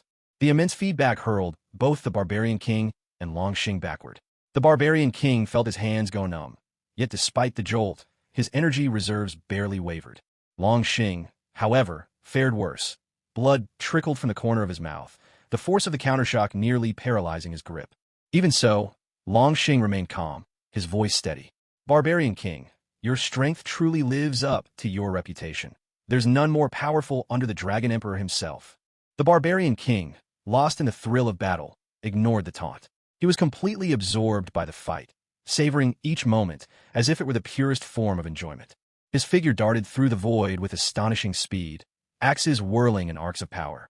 Suddenly, a blaze of golden light erupted, engulfing Longxing completely. You think you can kill me? It's not that easy. Sacred brother, imperial brother, join me. Longxing called out. As his words echoed, a dazzling gold and a blazing red light burst forth in the warped space. The gold and red beams hurtled toward the barbarian king's golden energy. A golden spear swept out, surging with unstoppable momentum, aimed straight at the barbarian king. At that moment, even the barbarian king's confidence wavered. His eyes narrowed and darkened as he leaped backward, narrowly dodging the spear's sweeping strike. So you've actually joined forces against me? The barbarian king said, his expression clouded with menace. So what if we have? Came the indifferent reply from Dishitan, his green hair and emerald eyes gleaming as he materialized within this twisted space. Standing at his side was Sheng Lingxian, calm and composed behind his mysterious mask. The barbarian king's face grew even darker, utterly confused as to why the three giants of Dragon City would unite against him. Was it truly because of the reasons Longxing had mentioned earlier? Those were just excuses, he thought scornfully. Fine then, if they want to play for real, so be it. Let's see who brings the other down first. That's how the barbarian king resolved himself. Longxing watched the barbarian king's silence and sneered. What's wrong? Afraid? Is this really the famed and feared barbarian king I've heard so much about? A flicker of disdain passed through Dishitan's eyes as well. Though he was clearly outmatched this time, a supreme powerhouse at the peak of the Dragon King's realm should have shown more spine. Barbarian king, allow me to finish you off, Dishitan said coolly. With that, he lifted his golden spear and charged at the barbarian king. The barbarian king kept his head down, a sly glint flashing in his eyes. If they were going to fight 3 against 1, he saw no problem in using trickery himself. Dishitan's speed was terrifying. Given that there was little distance between them to begin with, a single movement brought him right before the barbarian king. As the golden spear thrust forward, brilliant auric light exploded, surging rapidly. Letting out a cold snort, the barbarian king moved with precision. His twin axes whirled like a storm, striking at the oncoming golden spear, while his hands shone fiercely with golden radiance as he unleashed his sovereign's dominion. Clash after clash echoed, blow after thunderous blow, as axes and spear collided 7 times in the blink of an eye. Energy slammed against energy, and a contest of raw might played out between them.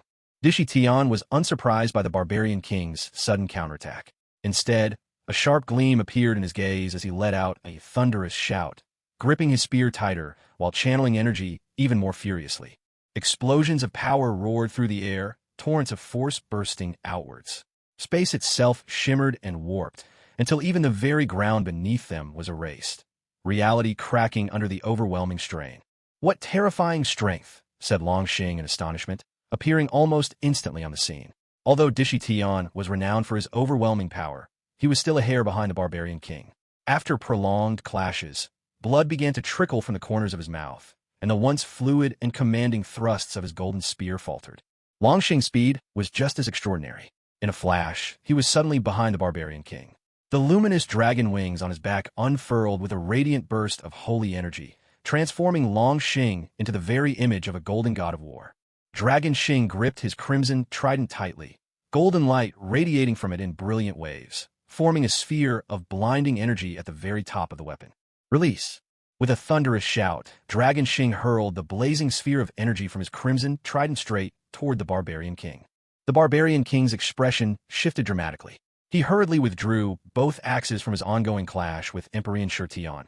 In the same swift motion, golden dragon wings unfurled from his back. Driven by their mighty force, the barbarian king shot backward at astonishing speed. "If it's a fight to the end you want, then let's make this battle a glorious one." Gone was the frustration on the barbarian king's face, replaced by a surge of exhilaration. He was now lost in the intoxicating rush of combat, craving more with every blow. His excitement flashed in his eyes, making them sharp and fierce. Gilded halos began to ripple from his twin axes, the fierce radiance so dazzling that Emperor Tian and Dragon Xing found their vision overwhelmed, leaving them dazed for a moment. And in that fleeting instant, a colossal golden tiger materialized in midair. The beast's razor-sharp claws scraped the air with a menacing sound. It was the golden armored tiger. With eyes like lightning and a presence that seemed to shake the heavens, the golden armored tiger surged forward, exuding a majestic and unstoppable might as it charged both Dragon Xing and Emperor Tian. Is that the legendary golden armored tiger, one of the barbarian king's 3 ultimate techniques? From the sidelines, Holy Spirit Xian whispered in awe, curiosity lighting his eyes. "Golden armored tiger?" Emperor Tian and Dragon Xing cried out together in shock. "Precisely. Today, let's fight to our heart's content." The barbarian king let out a hearty laugh, his voice resounding across the battlefield. "Old dragon, let's leave him not a shred of armor," Emperor Tian shouted, his golden spear glowing fiercely, enveloping his entire figure in brilliant light, a radiance so dense it concealed him from everyone else, sealing him off from the battlefield. Seeing this, Dragon Xing's pupils contracted sharply. He's actually using that technique. Seems this time we must erase the barbarian king once and for all. Let's go golden 72 strike combo. Dragon Xing's entire frame began to tremble violently. In the blink of an eye, he grew into a towering giant, over 10 meters tall, so massive that even the golden tiger now looked small in comparison. The golden tiger raised its proud head and let out a low growl, sensing the immense pressure radiating from Dragon Xing. It advanced with wary steps through the air, every muscle tensed. But Dragon Xing had no intention of granting it time to study him. He struck first, unleashing punch after punch, 72 consecutive golden steel blows with unstoppable force. The golden tiger let loose a furious roar, its gigantic claws sweeping through the air in a wild onslaught. Dragon Xing's golden fists and the tiger's massive claws collided in a titanic clash. A thunderous impact exploded between them. The tiger's bones snapped with a sickening crack, sending the colossal beast hurtling back a dozen paces, while Dragon Xing himself retreated 3 steps, breathing heavily from the exertion. A flicker of astonishment flashed across Longxing's eyes. The power of this golden giant tiger had surpassed even his expectations. After all, he had just unleashed the golden 72 strikes. This legendary technique was immensely domineering, allowing him to throw 72 golden titan punches, each one draining an enormous amount of energy. Once initiated, he was compelled to complete all 72 punches, or else he would suffer a violent backlash from the technique itself. Thus, Longxing had no choice but to deliver every single punch, and once finished, he would be left utterly depleted. Yet now, the golden giant tiger summoned by the barbarian king had withstood a full-force golden punch. Not only had it survived, but it had only suffered a fractured paw bone. The barbarian king truly is terrifying, Long Xing murmured to himself. The golden 72 strikes. That's quite the remarkable move. The barbarian king marveled aloud. Although the armored tiger he'd summoned had endured a single blow, that was just the beginning. There were still 71 punches left. How could he possibly withstand them all? Even if by some miracle he survived their onslaught, how much energy would he have left in the end? As expected of the Lord of Dragon City, your skills are truly formidable, the barbarian king praised. While the barbarian king spoke in awe, a dramatic change was unfolding beside him. Emperor Shurtian, enveloped by shimmering golden light, burst through the radiance as though completing a grand metamorphosis. Yet, at a glance, the only visible change was a golden, five-pointed star now shining with a faint blue glow upon his forehead.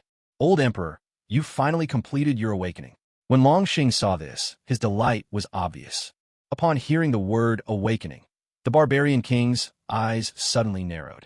What had Long Xing just said? Awakening? Could it be that Emperor Shurtian had used his ultimate move, Golden Dragon's second awakening, that unparalleled, innate awakening skill? This just got complicated, the barbarian king muttered, brow furrowing as he cast a calculating look toward Long Xing and Emperor Shurtian, silently pondering his next move. Kill.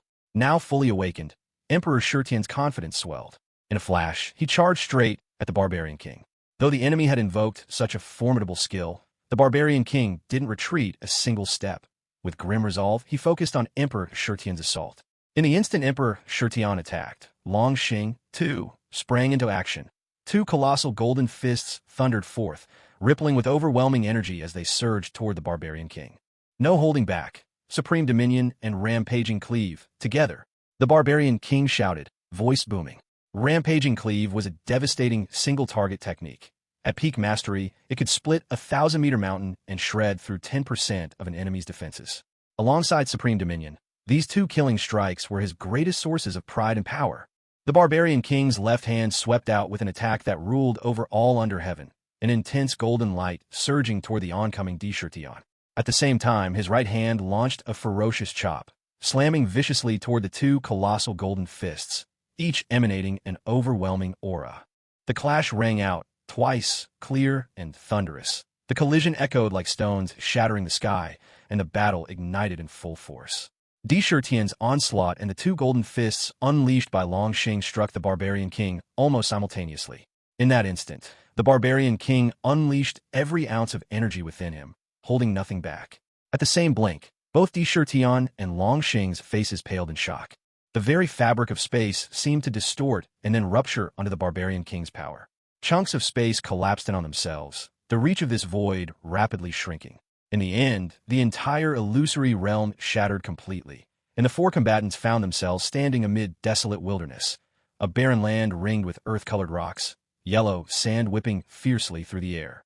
Now forced back more than a dozen meters by the barbarian king's overwhelming presence, Shurtian and Long Xing regrouped at a safer distance. The barbarian king himself looked overjoyed, exulting in the thrill of battle. Yet his breaths were ragged and deep, and with each inhale, faint traces of blood could be seen stirring within him. The barbarian king, terrifying, murmured Sheng Lingxian, cold sweat trickling down his back, unable to offer any higher praise. Shurtian and Long Xing glanced at each other, glimpsing astonishment in one another's eyes. The barbarian king, a half-step dragon emperor, they both exclaimed at once. The barbarian king flashed a faint smile. Not bad, you've got some keen eyes. Still, even with his strength, it's not quite enough for me to face the three of you together. Wrong. Just the two of us are plenty. Throw an old sage as well. And your defeat is set in stone, Long Xing sneered. Come all at once, then. It's been ages since I've felt a battle this exhilarating. Let me tear you all apart. The barbarian king's gaze was sharp as lightning, his fierce eyes sweeping over the three of them as he issued his loud challenge. Arrogant fool. Long Xing, quick to anger, exploded on the spot. His golden dragon wings quivered. 15 golden fists rocketed forward with devastating force. At the same time, he lifted the crimson trident in his grasp, hurling it toward the barbarian king in a mighty strike. Shurtian, too, moved at that very instant, raising his golden spear as his form blurred, transforming into a phantom as he charged the barbarian king. Now awakened, Shurtian could rival even a half-step dragon emperor in sheer power. Sheng Lingxian sighed quietly to himself. The barbarian king was truly too arrogant. On his own, How could he possibly make such bold proclamations? Why did he have to boast this way? Excellent, the barbarian king roared in delight. In the next instant, a massive black axe, its carvings glowing with strange light, materialized in his right hand. The moment it appeared, an aura of oppressive darkness swept swiftly across the battlefield, enveloping everyone there, Shang Lingxian included. What is that? Long Xing was slightly startled, but his movements showed not the slightest slack. The scarlet trident lunged straight for the barbarian king's head, while 15 golden fists thundered in from all directions. As for Deshishin, he flashed behind the barbarian king, his golden spear sweeping fiercely at the man's waist, as if he intended to cleave him in two. Beside them, the always calm and unhurried Shang Lingxian finally lost his composure, exclaiming in alarm, "Get back, all of you!" Too late. The barbarian king roared with laughter. With a lift of his right hand, the Black Legend's weapon blocked both the golden spear and the scarlet trident that came slashing towards him. A tremendous crash resounded as spear, trident, and axe met in a collision that seemed to shake the heavens and the earth.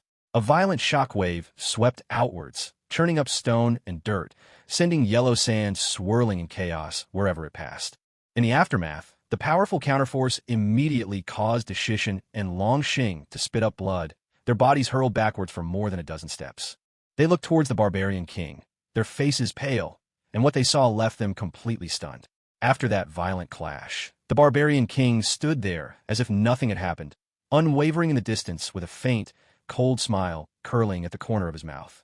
Without warning, the barbarian king surged forward at blinding speed, the energy within him roaring faster still.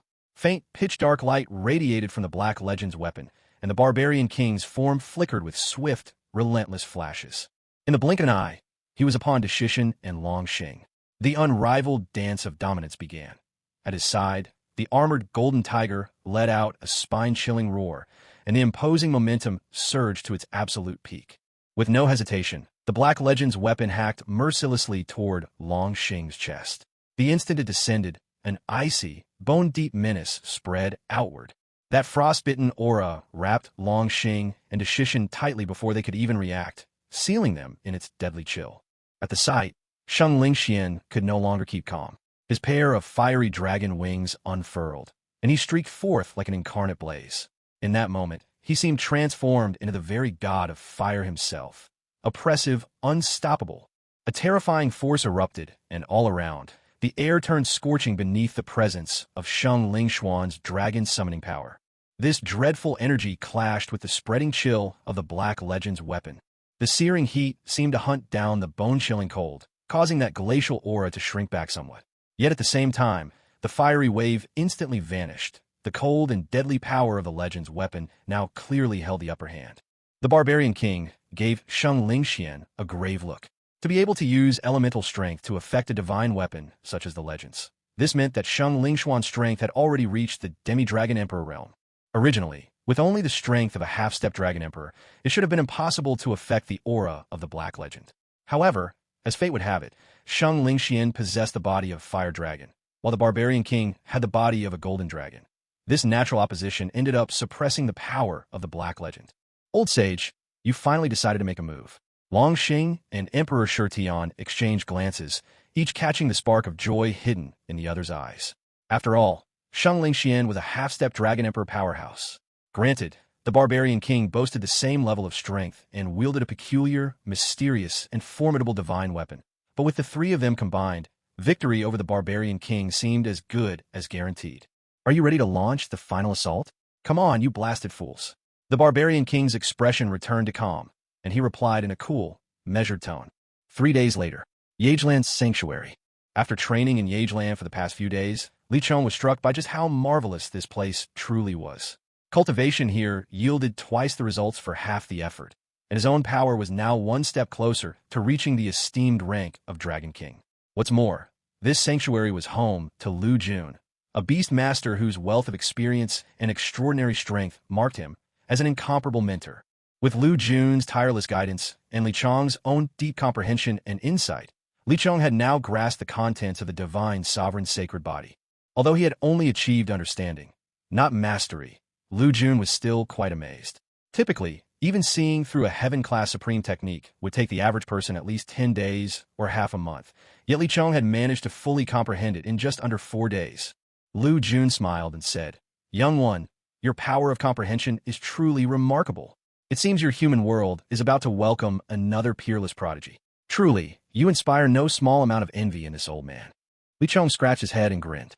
"Haha, you flatter me, elder. I've simply had good fortune, that's all." At these words, Lu Jun put on a serious face. "Child, when it comes to comprehension, luck has nothing to do with it. You possess extraordinary talent and a spirit willing to strive." Li Chong offered a modest smile, saying nothing more. Lu Jun continued, "All right, since you've gotten a basic grasp of the divine sovereign sacred body, this heaven-class supreme technique, it's time I introduce you to your competitors. Of course, your relationship with them is one of rivalry, not brotherhood. Here, strength commands respect. So, when the time comes, show some force if you can, though it's fine to keep a low profile, too. That's all you need to know for now. Let's go." Li Chong nodded blankly. So there were rivals here as well? That actually sounded rather exciting. Having lived on this continent for several years now, Li Chong had changed. He was no longer who he once was. His blood surged anew, and he longed to go head-to-head with the younger generation. Hearing that he would have competitors, he couldn't help but feel a genuine thrill. As Li Chong stood dumbfounded, a flash of white light cut through the air. In the next instant, his world turned a dazzling white. The brightness was so intense that he had to squeeze his eyes shut, surrendering to the experience and letting himself feel it in silence. He did not know how much time had passed. Gradually, Li Chong sensed that the blinding light outside had faded away. Vivid images of vitality and life began to surface in his mind. Slowly, he opened his eyes, only to find himself standing within an immense hall. Before him rose a majestic palace. Its golden walls shimmered with opulence and luxury, exuding a radiant sense of wealth and splendor. A subtle glow emanated from every surface, trailing a halo of gold that lent the entire place a sacred air, stirring a reverence so profound it seemed to invite kneeling in worship. The majestic hall's golden glow pulsed gently, and with each unintentional flicker, a terrifying, suffocating wave of energy seeped into the air, pressing in on everything nearby. Standing before the Golden Palace, Li Chong felt incredibly small. Cold sweat, like pearls, slid down his cheeks as an involuntary tremor ran through him. Unconsciously, the power of the Thunder Dragon enveloped his body in silent defense. Only then did he regain his composure. Yet, when he looked again at this grand golden hall, his eyes shone with a newfound, heartfelt respect. Li Chong spoke up. "Senior, is this to be my place of cultivation from now on?" Lu Jun smiled and nodded in response. "Senior," Li Chong continued, "who actually trains here? Is it humans or dragon blood beasts or your kind, magical beasts?" Lu Jun replied, "All of them do, but most are humans." Hearing this, Li Chong let out a small sigh of relief. After all, he was human himself, and he naturally hoped his fellow cultivators would be of his own kind. "Let's go inside," Lu Jun said to him. Li Chong nodded in agreement. Lu Jun took a step forward, approaching the entrance to the palace. The doorway was sealed with an enormous set of double doors, 10 meters tall and 5 meters wide. The doors were crafted from the finest stone, fused with the energy essence of earth dragons and dragon cultivators, materials far tougher than any granite. Lu Jun tilted his bull-like head back and unleashed a tremendous roar. The sound thundered across the entire Yageland sanctuary, so thunderous that Li Chong had to draw on his own energy to shield himself from the worst of the shock. Otherwise, he might well have been deafened on the spot. As Lu Jun's roar faded, the colossal doors began to part. From within, 2 beams of golden light fanned out, dazzling and brilliant. As the doors opened fully, a massive figure strode out with heavy, deliberate steps. What emerged was a giant, tiger-shaped magical beast. Its brow bore the golden symbol for king, brimming with an aura of command that seemed to draw power from the very heavens and earth. Its snow-white pelt was streaked with dozens of bold, black stripes. Towering more than 10 meters in height, it stood poised with claws ready, as if prepared to unleash a thunderous strike at any moment upon its foes. "Old Lu, I heard the sanctuary has a new human youngster," the great white tiger called out with a booming, cheerful voice. "That's right, it's him." Lu Jun nodded with a smile, pointing at Li Chong. Clearly, the 2 great magical beasts were well acquainted. The enormous white tiger turned its gaze toward Li Chong, frowning slightly. "Rank 9 dragon tamer? How'd you get in here with that level of strength?" Lu Jun understood the white tiger's doubt and explained with a chuckle. "Old Wei, what you're seeing is just his outward strength. Wait until you see him in actual combat, then you'll understand." The giant white tiger laughed. Is that so? Well, as it happens, those youngsters have been bored lately and set up a competition for practice. Why not let this boy give it a try? Up to you, but you know how terrifying those youngsters are. Even if this boy enters that tournament, his chances of beating them are slim. After all, they've each already mastered their supreme skills to a formidable level. Lu Jun replied with a wry smile. The great white tiger laughed as well. It's good to give it a shot, anyway. It was obvious that it didn't have much faith in Li Chong. As for what Lu Jun said earlier, it didn't take it too seriously. So what if Li Chong's fighting power exceeded his current rank? At most, he would be as strong as a beginner Dragon King, and to the white tiger, that was hardly worth mentioning. While being a 15-year-old Dragon King might be incredible elsewhere, in Yegeland, talents like that were not uncommon, and there were several even more remarkable than him. Li Chong paid no attention to their conversation. He was filled with anticipation at the prospect of entering this grand golden hall. The thought of facing competitors who match his own abilities made him genuinely excited. All right, young one, let's go inside now. Also, let me introduce this fellow. He's Wei Cheng, the bloodthirsty white tiger, one of the 12 heavenly kings, Lu Jun said to Li Chong. Li Chong bua respectfully. Greetings, senior. The bloodthirsty white tiger responded with a chuckle, saying nothing further. Clearly, he held little regard for Li Chong. And honestly, for a mere rank 9 dragon tamer to earn the respect of a dragon king at Wei Cheng's level would indeed be a rare sight.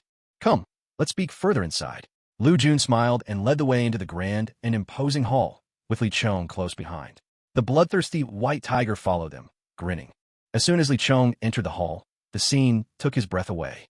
The vast, sweeping chamber spanned about 20,000 square meters and was divided into 3 tiers, with the air rich and dense with energy. On the first tier alone, hundreds of figures could be seen hard at work, each one deep in training and striving with all their might. A faint, satisfied smile appeared at the corner of Li Chong's lips. This is exactly what I was hoping for. If Jakes and Ho were here, they'd probably be trembling with excitement. They're even more eager for a fight than I am. The arrival of Li Chong and the 2 great magical beasts instantly drew the attention of everyone present. Of course, the crowd was familiar with the 2 beasts. After all, many people here regarded them as their teachers. Naturally, everyone was very curious about Li Chong, but as soon as they noticed the barely perceptible flicker of energy around him, their curiosity quickly turned into disdain. In this world, strength is everything. Only the powerful can earn respect. Li Chong had expected such a reaction from those present. Even though his true combat ability was extraordinary, on the surface, he was nothing more than a cultivator at the 9th level of dragon training.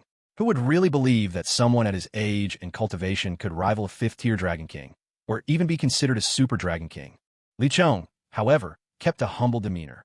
Hello, everyone. My name is Li Chong. I possess the Thunder Dragon physique, and I'm at the peak of the 9th level in dragon training. Seeing his modest demeanor, a few people improved their attitudes a little. After all, Thunder Dragon physique was an impressive term. Though rare dragon bodies weren't unheard of in Yegeland, they were far from common. Among the dragon trainers cultivating on this first level, those born with rare dragon bodies were an absolute rarity. Even so, the majority of those present maintained a dismissive attitude. Without true strength, everything else was empty talk. In their eyes, Li Chong's entry into the Yegeland Sanctuary must have been pure luck, perhaps thanks only to his Thunder Dragon physique. What they didn't know was that Li Chong's path here was far more complex. He had only entered after passing the difficult trial of the Guardian Runes. Otherwise, with only a 9th-level dragon training cultivation, how could he have possibly set foot in the Yegeland Sanctuary? Most of the others here had relied more on the backing of their sections. With the support of a powerful sect, all it took was prodigious talent to earn a spot in Yegeland. Of course, it was still difficult, but compared to what Li Chong had faced, their challenges were mere child's play. Welcome. A few of the young people beamed as they spoke, their smiles genuine. Li Chong nodded gently to them, feeling a spark of warmth. He sensed the sincerity in their greetings and smiles, and that was enough for him. Well, that's enough introductions, Lu Jun said with a wide, mischievous grin. Little one, go chat with your new friends. We're off to have a drink. Come on, Lao Wei, let's celebrate tonight and drink till we drop. The massive white tiger, Wei Cheng, brightened up immediately at the mention of wine. Excellent. Tonight, I'm going to drink you under the table. We won't stop until we're both flat out. Don't stop till we drop. Lu Jun roared with laughter. The 2 great beasts slung their arms around each other and sauntered out of the hall, caring nothing for appearances. So your name is Li Chong? One of the young men who had greeted him stepped forward, extending his right hand. I'm Guoming, 18 this year, Earth Dragon physique, Dragon King, 3rd tier. Guoming had short black hair, a slender build, and a slightly sallow complexion. Li Chong smiled, reaching out to shake his hand. Well then, would you mind if I called you Brother Guoming? Of course, no problem, Guoming replied with a smile. Hey, Guoming, what are you doing hanging around with this kid for no reason? He's only a level 9 dragon practitioner. Don't forget who you are. You're ranked among the top 10 fighters on the first floor of the Yageland Great Hall, said a burly young man, over 1.9 meters tall, his fiery red hair flaring as he frowned. Guoming shot him a cold glance and said flatly, Li Tu, my affairs aren't any of your concern. Keep your mouth to yourself. You. Li Tu jabbed a finger at Guoming. Anger smoldered in his heart, but he didn't dare speak out against Guoming directly. So, he naturally redirected his frustration toward Li Chong. Li Tu said coldly, Kid, since Guoming is willing to take you under his wing, you'd better count yourself lucky. But let me remind you, in this first floor of Yageland, a lot of people know my name. You'll have to follow my commands. Li Tu finally revealed his true intent. For now, among those on the first floor, he was second only to Guoming in power. The truly formidable fighters had already secluded themselves, each aiming to break through to the second floor soon. That made Li Tu the proverbial king monkey when there were no tigers in the mountains. Although Guoming was still around, he was the only real rival left. Lately, Li Tu had been gathering his own followers, establishing a considerable force within the first floor of the Great Hall. Just as he was about to expand his influence even further, he hadn't expected Guoming to start recruiting as well. And, to make things worse, Guoming was even more popular. If not for starting earlier, Li Tu doubted many people would have flocked to him. After all, in both strength and character, Guoming surpassed him in every way. Now, just when a promising newcomer showed up, Guoming had swooped in and recruited him faster than lightning. But Li Tu was not one to give up so easily. He decided to make his move in broad daylight. Li Tu, do you think you can snatch him away that easily? Anyone Guoming, call brother will never have to suffer harm, Guoming declared fiercely. He knew all too well. If Li Chong fell under Li Tu's command, no matter how favorable the treatment, his spirit would be crushed. After all, Li Tu was notorious for his misdeeds on the first floor of the Great Hall. I'm not after you, Guoming, I'm after this kid. But if you're willing to become my lackey, I wouldn't mind that either, Li Tu said indifferently. While Guoming did have the edge, he felt no fear. After all, he had strong backing, a truly ruthless character standing behind him. With such confidence, he certainly wasn't intimidated by someone who was only slightly stronger than he was. You must have a death wish. Guoming's eyes flashed with frost as he spoke coldly. One day I'll have you crushed beneath my feet, Li Tu replied, his voice icy. Neither side engaged in battle at that moment, for both harbored reservations about the other's strength. Brother Guoming, are you all right? What about that, Li Tu? Li Chong asked, his tone laced with concern. Li Chong was no fool. He had quickly sensed that Li Tu must have a formidable protector lurking in the shadows. Guoming replied with a faint, dismissive smile. You don't need to mind him. He's just a fool emboldened by his big brother's reputation. His big brother? Is he really that powerful? Li Chong's curiosity got the better of him. Guoming nodded, explaining patiently. His brother trains on the second floor of the Yageland Grand Hall. Only 22 years old, and already he's reached the 5th tier of the Dragon King level. Even there, that kind of talent is rare. Those words made Li Chong's eyes go wide. Did he hear that right? Only 22, and already at the 5th tier of Dragon King? And that's not even the strongest one? If such monsters abound on the second floor, just how terrifying must the 3rd floor be? Could those talents rival even the Heavenly Kings? Guoming smiled gently. Remember, this is the sacred land of Yageland. The strength here truly defies imagination. My personal goal, honestly, is simply to make it to the 2nd floor of the Grand Hall. If I could do that, I'd be more than satisfied. After all, the ascension rate to Emperor from the 2nd floor reaches a staggering 30%. Ascension rate? You mean the chance to become Dragon Emperor? Li Chong's face changed at once, and his exclamation escaped before he could contain it. Guoming nodded again. That's right. That's the power of Yageland. Brother Guoming, if the 2nd floor of the Yageland Grand Hall already boasts a 30% ascension rate, then what about the 3rd floor? Could it possibly reach 50%? Li Chong banturad boldly. But Guoming simply shook his head, a gentle motion. Li Chong felt a momentary relief. If it truly was 50%, that would have been beyond frightening. Yet, just as Li Chong was quietly breathing easier, Guoming spoke again, his voice calm. Not 50%, 100%. Silence. Deep breaths, one after another, as if trying to make sense of it. But in the end, he just couldn't restrain himself. Are you kidding me? 100%? Are they even human at that point? Li Chong simply couldn't keep his disbelief in check. This was just too shocking. For those on the third floor to all have both the talent and potential to become dragon emperors. How could that be real? Guoming replied with quiet composure. It's nothing to be so surprised about. Fewer than 10 people a year ever reach the third floor of the Yageland Grand Hall. Even so, Li Cheng couldn't help but marvel. Fewer than 10 a year. So what? For any organization to gain up to 10 new Dragon Emperor-level powerhouses every single year. What kind of concept was that? It was staggering. Terrifying. While Li Cheng was still grappling with his amazement, he had no idea that, far away in a land shrouded by sandstorms and ringed by mountains, the Barbarian King and the three giants of Dragon City had been locked in fierce combat for 3 days and nights. For 3 days and nights, the Barbarian King had been locked in an exhilarating battle. Though his body was now covered in wounds, his eyes still blazed with excitement and passion, an indomitable fighting spirit coursing through him. Damn it, that Barbarian King, what on earth is that weapon in his hand? Long Xing was drenched in sweat, breathing hard, his voice trembling. Of the three titans of Dragon City, only Sheng Lingxian still had some strength left. The other two, aside from him, were all but spent, barely able to stand, much less fight. A thoughtful light flickered in Sheng Lingxuan's eyes behind his mask, and after just a moment, he replied, "That must be a Tier 3 divine artifact." How is that possible? Aren't all Tier 3 and higher divine artifacts on the Dragon God continent supposed to be turned into Beta Fortress? Gasped Di Shirtian, getting weaker with every word. He was on the verge of collapse, barely able to hold onto his golden spear. We may be near exhaustion, but so is the Barbarian King. If we strike him down here, we can seize the Black Legend artifact. Sheng Lingxuan's voice rang out, rallying the others. With that, he was the first to charge forward, releasing the formidable aura of a half-step Dragon Emperor. Flames surged around him, roaring and raging until they manifested into the shape of a colossal fire phoenix. The immense fire phoenix let out a piercing cry and streaked across the sky toward the Barbarian King, a brilliant blaze barreling down on him.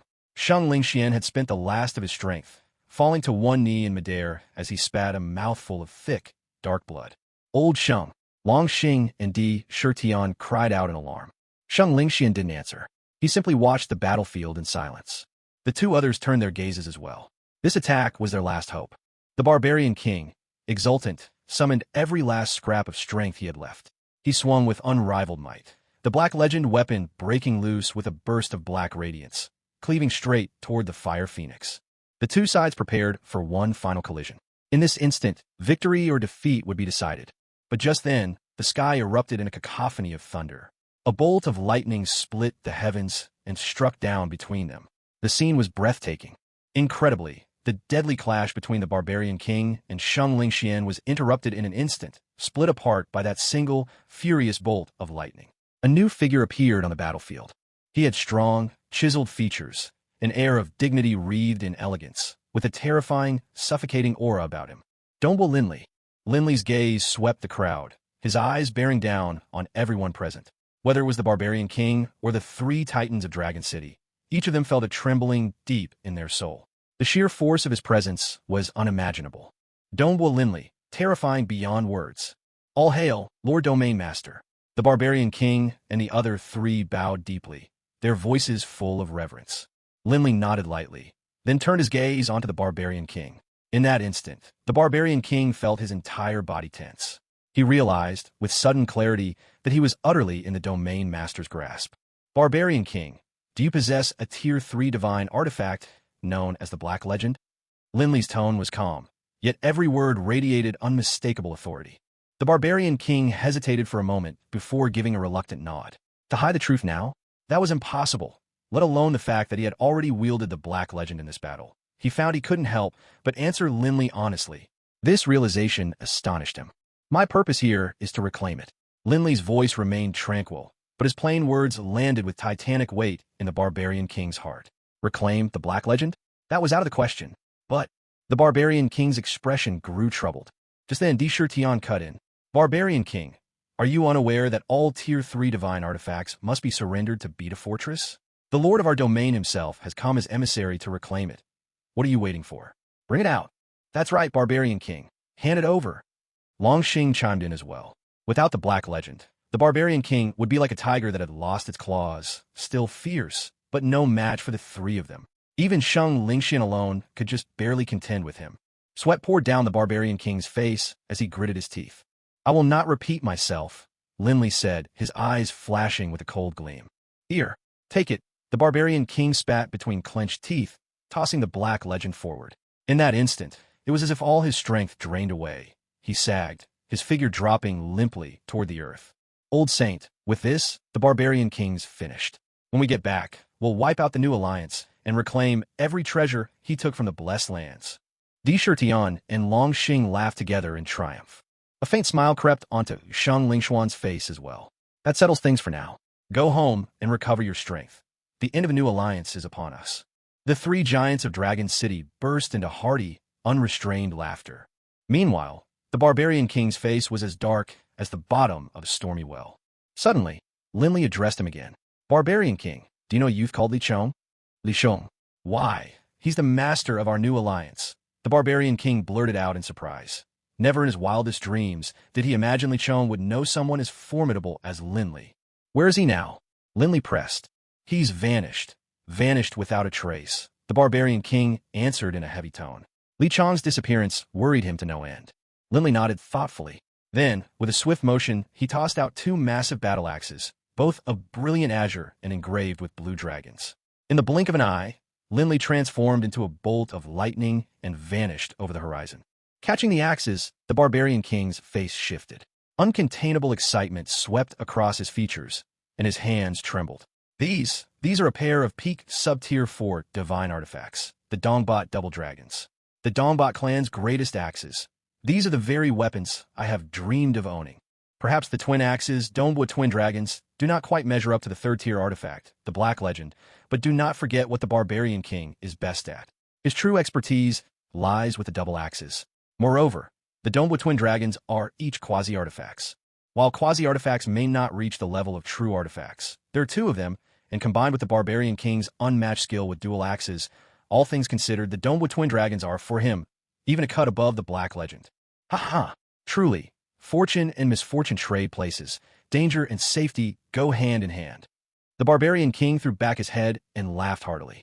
As for the three giants of Dragon City, they, of course, never heard his raucous, exhilarated laughter. Cultivation is monotonous, it is tiresome, yet it is also wondrous and full of meaning. During cultivation, time slips by unnoticed, fleet as a swift steed passing through a gap in the clouds. Unconsciously, half a year had already flown by. Today, the sacred land of Yagharan was alive with excitement. In the second tier of the Grand Hall, the 10 most talented youths were jointly organizing a grand martial contest. Participation was open to those on either the first or second tier of the hall. By decision of the Celestial Kings, if a first-tier challenger defeated a second-tier contender in this tournament, they would earn the right to ascend to the second tier. Conversely, any second-tier combatant who lost to a first-tier challenger would suffer a heavy penalty. The martial arena was set up on a sandy beach just outside the Grand Hall, next to a vast, endless blue sea. During each match, the contestants would draw lots to determine the battlefield. There were 3 possible arenas: the sands, the sea, and the sky. A match on the sands took place atop the beach, a match on the sea, out upon the open water, and, as for the sky, naturally, it meant aerial combat. The rules were simple. In an aerial battle, any who touched the ground would lose. Not far from the tournament grounds, deep within the mouth of a seaside cave, a youth, delicate in appearance, a boy of 14 or 15, stood as the energy coursing through him surged and waned, rose and fell. This was the sign. A breakthrough was at hand. The youth was Li Chong. After half a year spent honing his dragon rank power to its very peak, reinforcing it with supreme techniques, today he was on the verge of breaking through, ascending at last to the rank of Dragon King. To Li Chong, becoming a Dragon King meant everything. Not only would he gain a new pirate's ability, but the upper limit for the number of skills he could master would leap from 2 all the way to 6. With such a breakthrough, Li Chong's strength would soar. His next goal: astonish everyone with his performance in the Grand Martial Tournament and secure his place on the second tier of the Grand Hall. The cultivation available on the first tier had become insufficient to satisfy him. Now, Li Chong was fully confident in his ability to defeat the strongest fighter on the first tier of Yagharan Hall. Only by making it into the core, the second tier of the Grand Hall, would he truly have the stage he needed to show his real talent. There, he would receive greater training and would grow stronger than ever before. The path of the strong. Me, Li Chong, I will rise above all, standing at the pinnacle. Li Chong's eyes shone with unwavering resolve as he spoke. Deep down, he knew these words would likely be met with sneers and scorn, but that didn't matter. This was his conviction. He longed for power. He needed to become strong. Gathering every ounce of his spiritual will, Li Chong launched a fierce assault upon the towering dragon wall within his mind, a barrier so formidable, its strength seemed unbreakable. Yet, over the past half-year, Li Chong's resolve had accumulated and become as deep as a vast ocean. With his strength mounting, the once insurmountable dragon wall now seemed less daunting. His spiritual force surged forward, slamming against the immense dragon wall that looked utterly indestructible. Bang! In a heartbeat, the great dragon wall shuddered. With just a single strike, this wall, one said to match the might of a dragon king, quivered. The power of Li Chong's will could be seen in full display. And truthfully, breaking through this Dragon King's barrier was no real challenge for Li Chong.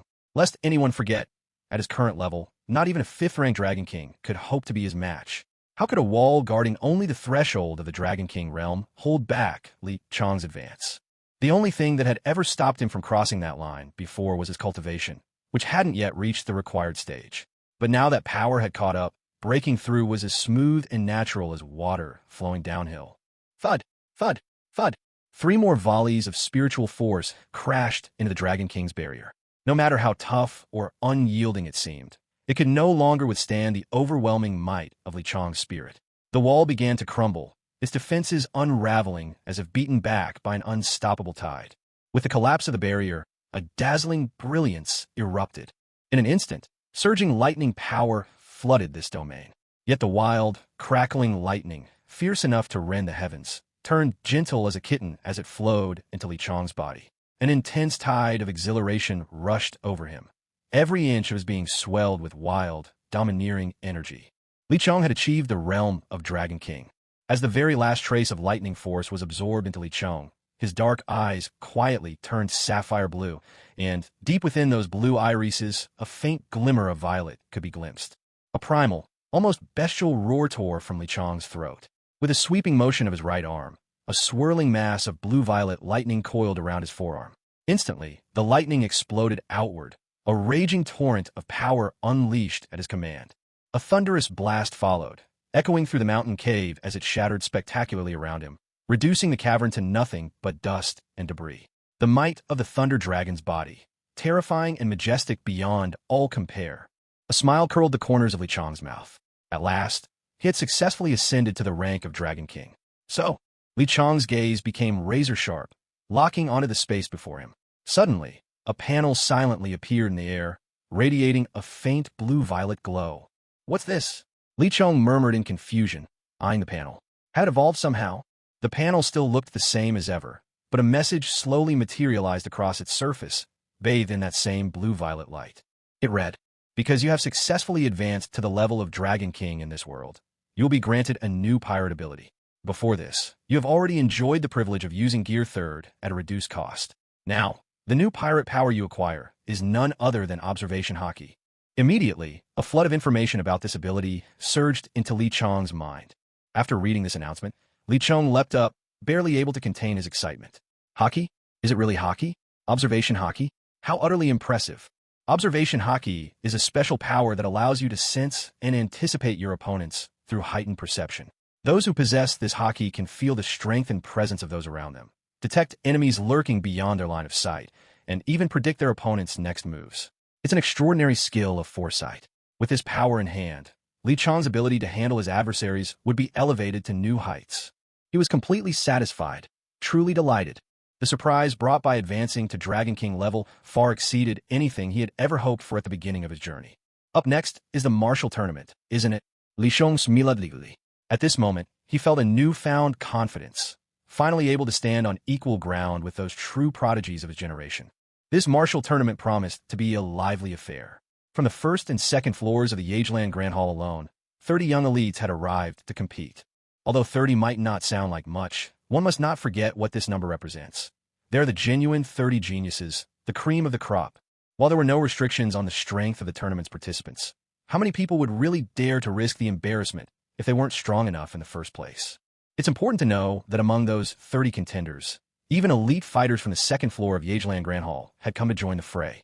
On the beach, a large stage stood proudly at the center. Upon it, Lu Jun addressed the crowd. "Welcome, everyone. First and foremost, I want to extend my greetings to the 30 young contestants in this year's martial tournament. I believe your astonishing strength will create one thrilling match after another. Next, I am delighted to announce that the top 3 winners of this tournament will each receive prizes personally provided by the managers of the 3rd floor of Yageland Grand Hall. What these prizes are, however, will remain a mystery until the tournament comes to an end. No sooner had Lu Jun finished his words than the audience erupted in excitement. After all, these were prizes from the managers of Yageland Grand Hall's 3rd floor. How could they be anything but extraordinary? Even though most people present had little idea just how outstanding the young generation on the 3rd floor might be, they knew the formidable reputation of those managers. It was said that the weakest among them was already a Dragon Emperor of the 7th rank, a being at the terrifying Super Dragon Emperor level.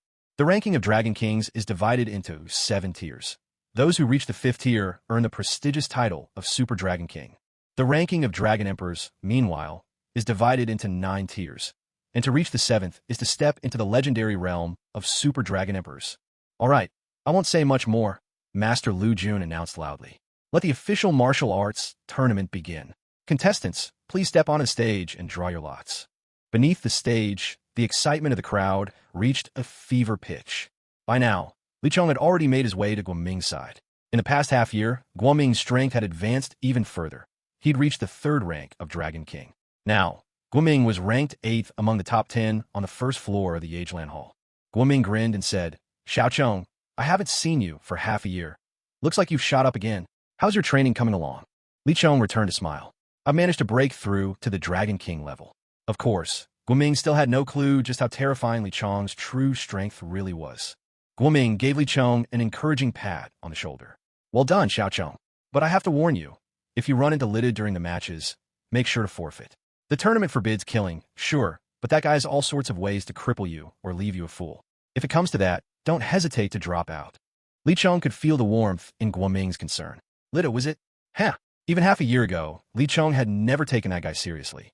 Now, in Li Chong's eyes, Lida was less than an insect. Come on, let's go draw lots, Guoming said with a smile. Li Chong nodded slightly, then with a swift, effortless leap, landed steadily on stage.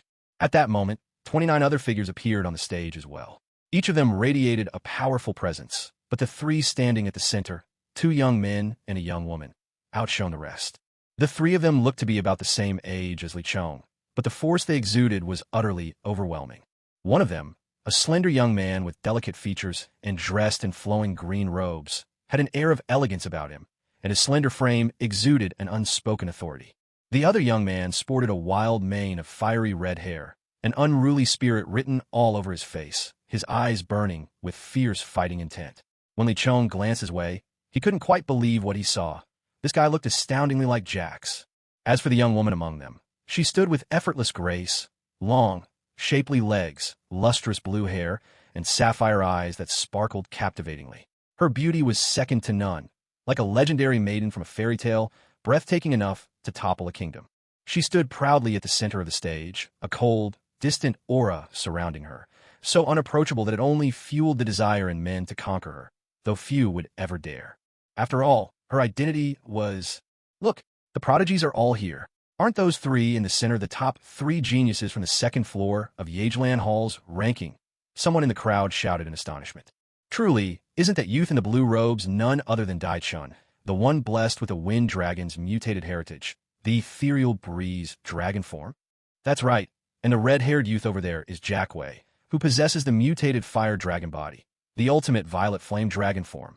And that girl, as stunning as a celestial maiden, is Lin Xiyu. It said she possesses the pinnacle of lightning dragon forms.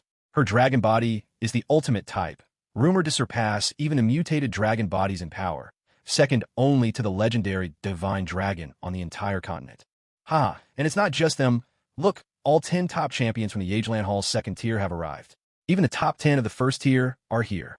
I wonder if any among our 1st tier will be able to defeat a 2nd tier powerhouse this time. Now let's wait and see. As all 30 participants gathered, Lu Jun smiled and announced, All right, time to reveal the tournament rules.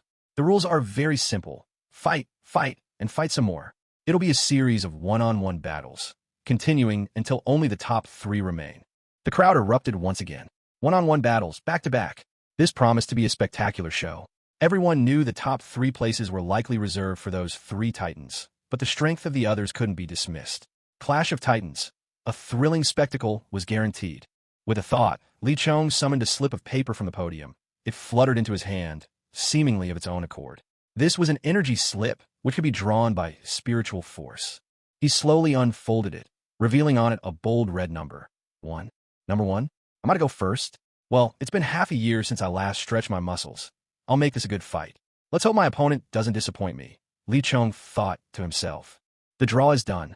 Now, contestants holding the red or green number 1 slips, please come to the stage. Lu Jun's voice rang out. Li Chong walked slowly onto the stage. Across from him, a handsome youth with a massive black sword slung across his back stepped forward as well. The first match of the martial skills tournament begins. Representing the first tier of Yageland Hall, Li Chong will face off against none other than the champion of the first tier, Xiao Yichen. The hall buzzed with shock. No one expected the reigning first-tier champion, Xiao Yichen, to be up in the very first round. And his opponent? An unknown nobody. Sigh, what a letdown. The difference in strength is far too great. Who is that kid, anyway? Exactly. A brat like that should just run home to his mother's lap. Not interesting at all. Guoming cast a sympathetic look toward Li Chong. Poor Chong, such bad luck. If he'd faced any of the other first-tier contenders, he might have had a sliver of hope. But up against Xiao Yichen, the undisputed number 1, he stood absolutely no chance. You should know, Xiao Yichen is a prodigy of just 20 years old who's already reached the pinnacle of the Dragon King's 5th tier. With such talent, he surpassed some of the geniuses on the 2nd floor of the Yageland Grand Hall. In fact, Xiao Yichen's goal in entering this martial arts tournament was to defeat the powerhouses of the 2nd floor and rise to that very level himself. As the two arrived, Lu Jun gave a slight nod, then swept his hand through the air. Instantly, a shimmering scroll appeared overhead. The scroll flickered rapidly, displaying scenes of the ocean, the desert, and the skies above. When the images finally settled, it was the desert that filled the scroll. I hereby announce, in the first contest of the martial arts tournament, we have Xiao Yichen, representing the first tier of the Yageland Grand Hall, against Li Chong, also of the first tier. The battleground will be the desert. Lu Jun boomed, marking the start of the match. In a heartbeat, Xiao Yichen's figure darted onto the sandy battlefield, with Li Chong flashing after him in swift pursuit. Go ahead, make your move, Xiao Yichen said coolly. Li Chong smiled gently.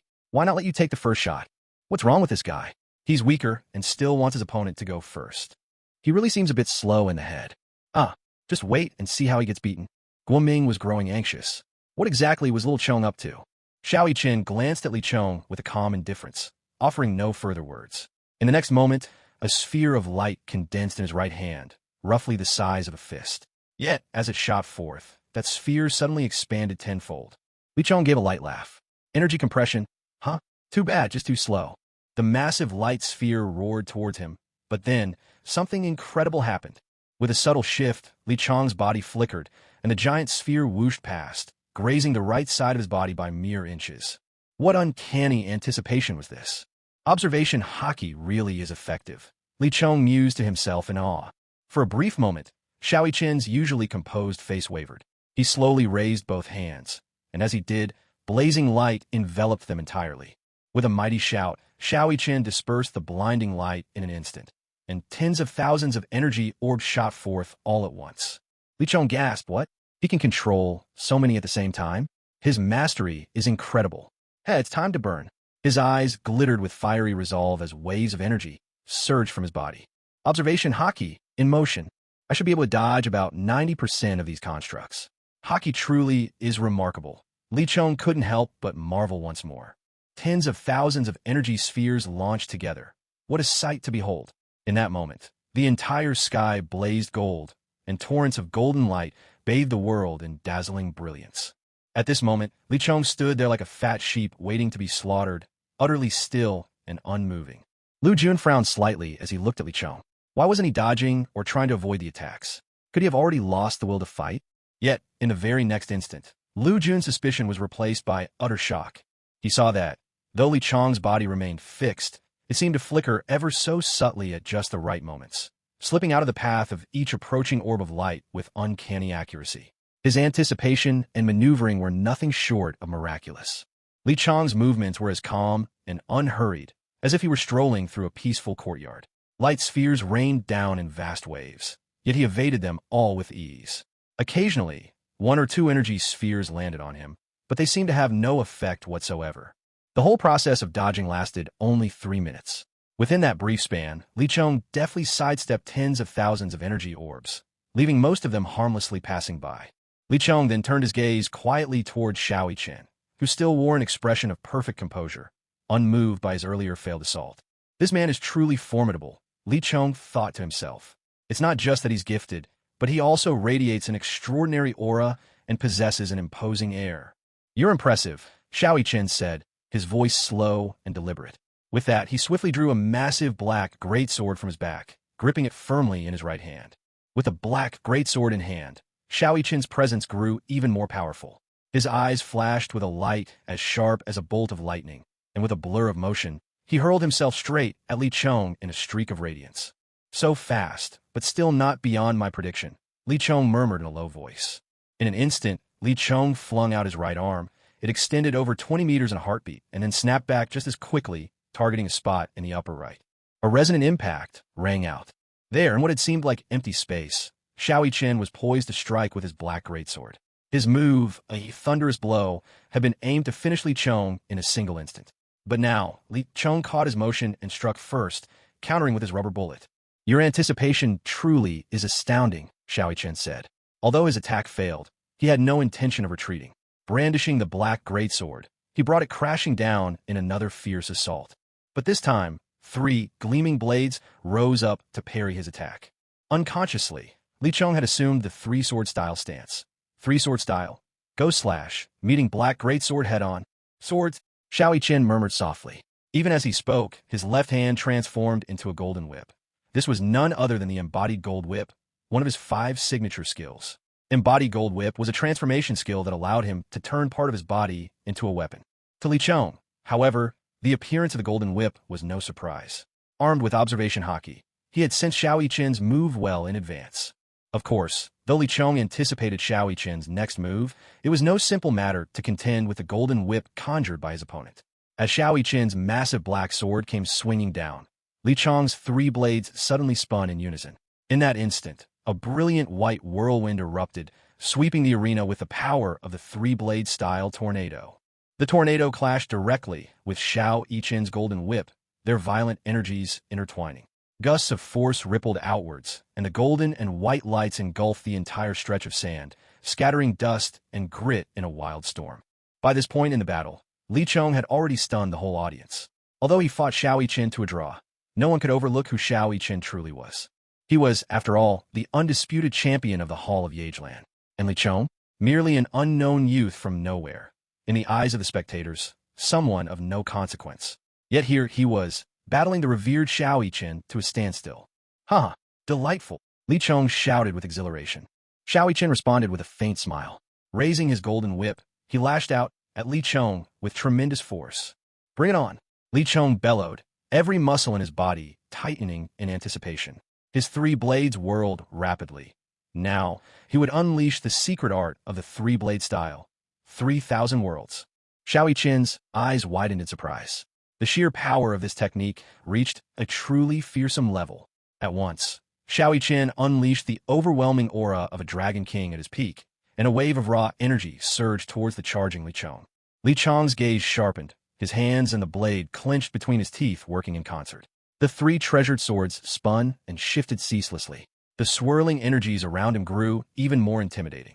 What awaited Li Chong was not simply an overpowering aura, but also the terrifying force of the golden whip itself. Power radiated from the whip with a menacing presence. "Break!" With a resounding shout, Li Chong unleashed the full might of 3,000 worlds. At that moment, an extraordinarily powerful white current enveloped him completely. As the energy surrounded him, Li Chong's body began to flush red, the sign of entering second gear. With the added force of second gear, 3,000 worlds became nothing short of magnificent. The indomitable sword intent and the surging energy locked head-to-head with Xiao Chen's formidable aura, as though 2 unstoppable tides were colliding. As for the golden whip crashing down upon him, Li Chong slipped past it at the very last instant, a testament to the sharpness of his observation haki. "Impressive," Xiao Chen murmured, speaking just 2 words. Then he raised his black greatsword skyward, and in a flash he brought it crashing down. As the sword struck, 7 waves of black energy shot forth one after another. Yageland truly is formidable. For someone at the 5th stage of Dragon King, it would normally be no challenge at all for me now, but his combat strength nearly rivals the peak of the 6th stage. Li Chong couldn't help but draw a sharp breath. So this is the genius nurtured by the illustrious Hall of Yageland?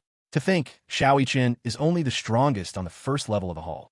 How terrifying, then, must the 2nd level be? Not to mention the mysterious 3rd level, shrouded in even deeper intrigue.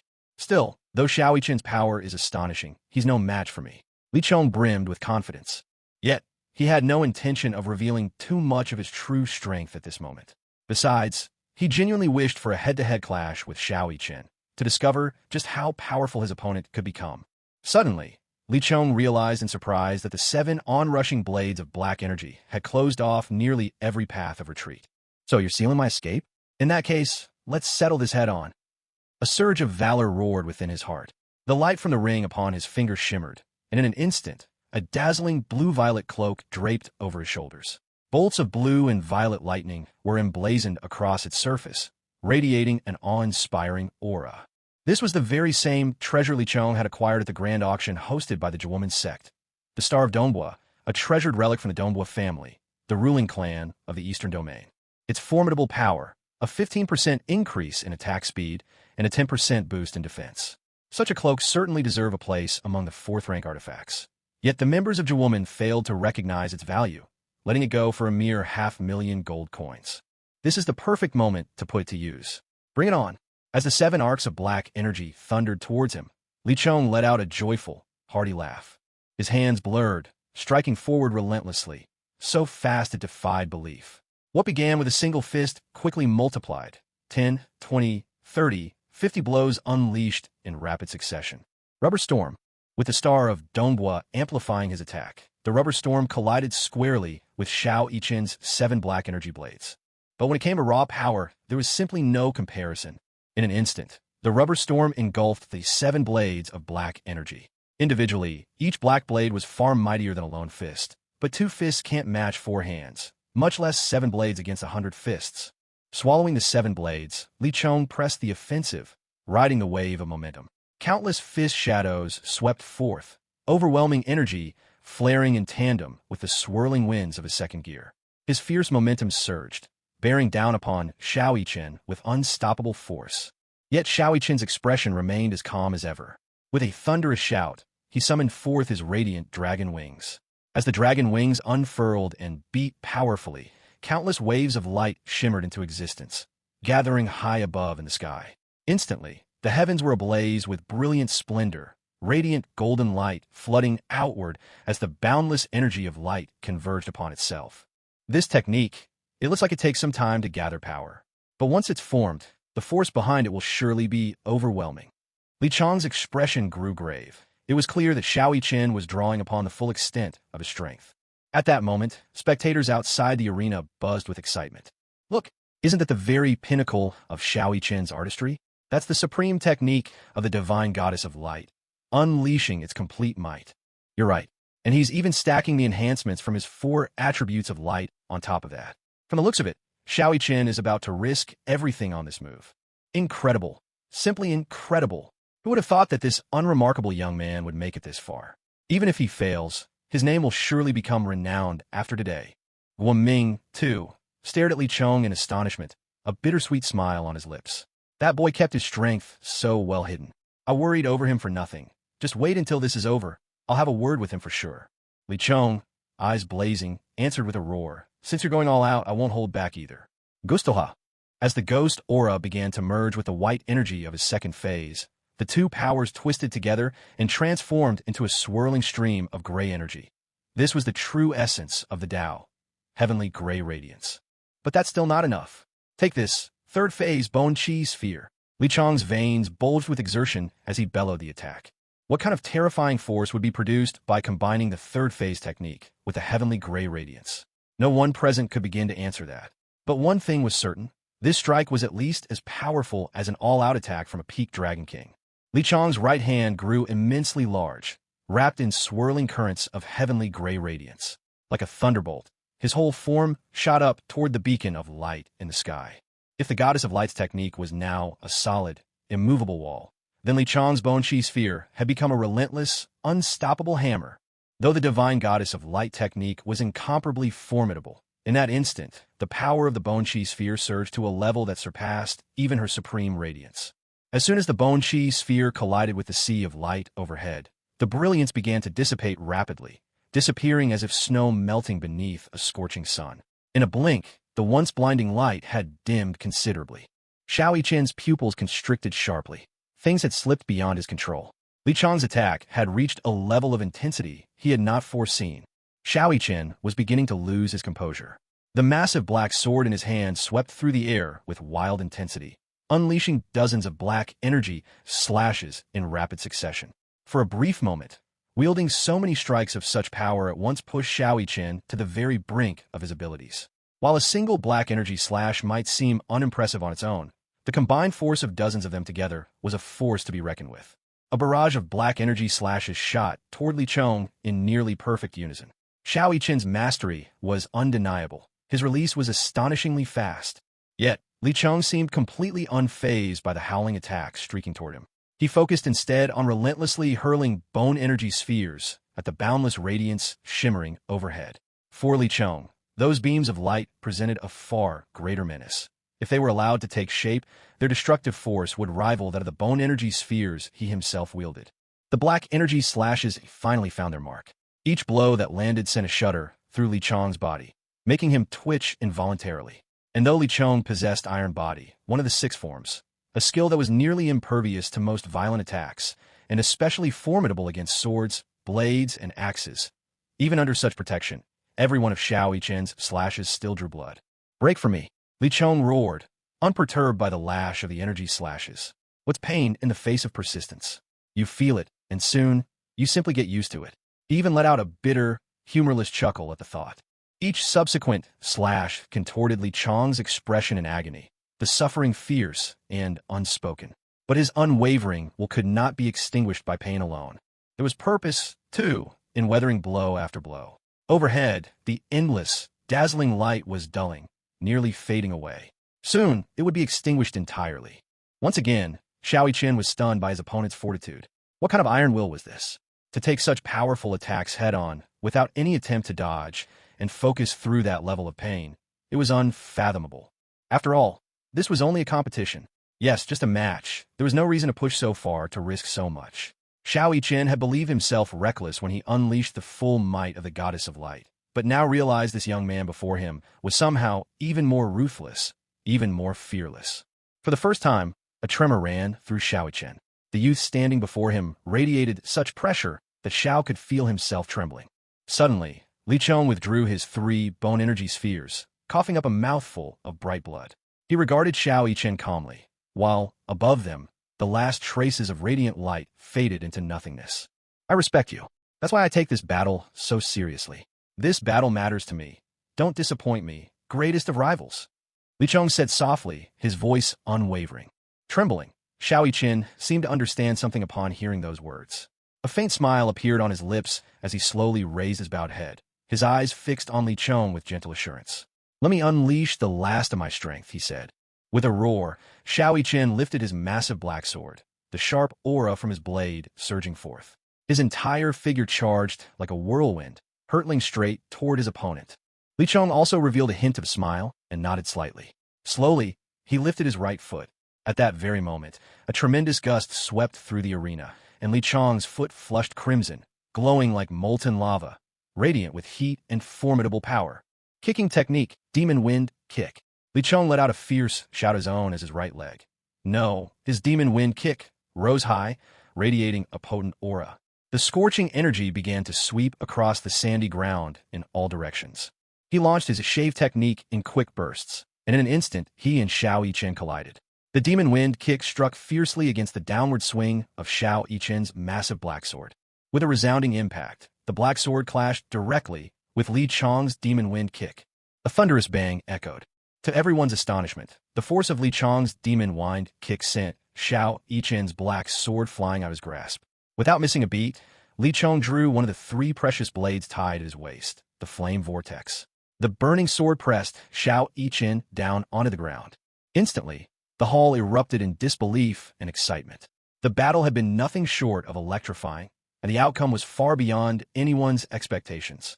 In that moment, the name Li Chong rippled throughout the Yageland Hall. Among the prodigies on the first level, many instantly crowned Li Chong their new idol.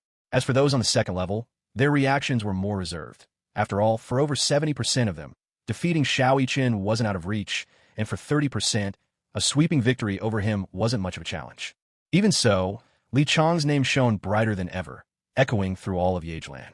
Li Chong gently released his hold on Xiao Yiqin, smiled at him, and then slowly turned to leave. "You're called Li Chong, aren't you? One day I'll surpass you." Suddenly, Xiao Yiqin shouted after him, "Li Chong smila finally." At this moment, he truly had become a champion among warriors. The road ahead was still long, but now, Li Chong brimmed with unshakable confidence. He watched Xiao Yiqin leave, still smiling to himself. Indeed, that was a powerful opponent. Had he not just advanced to Dragon King level, victory might never have been his.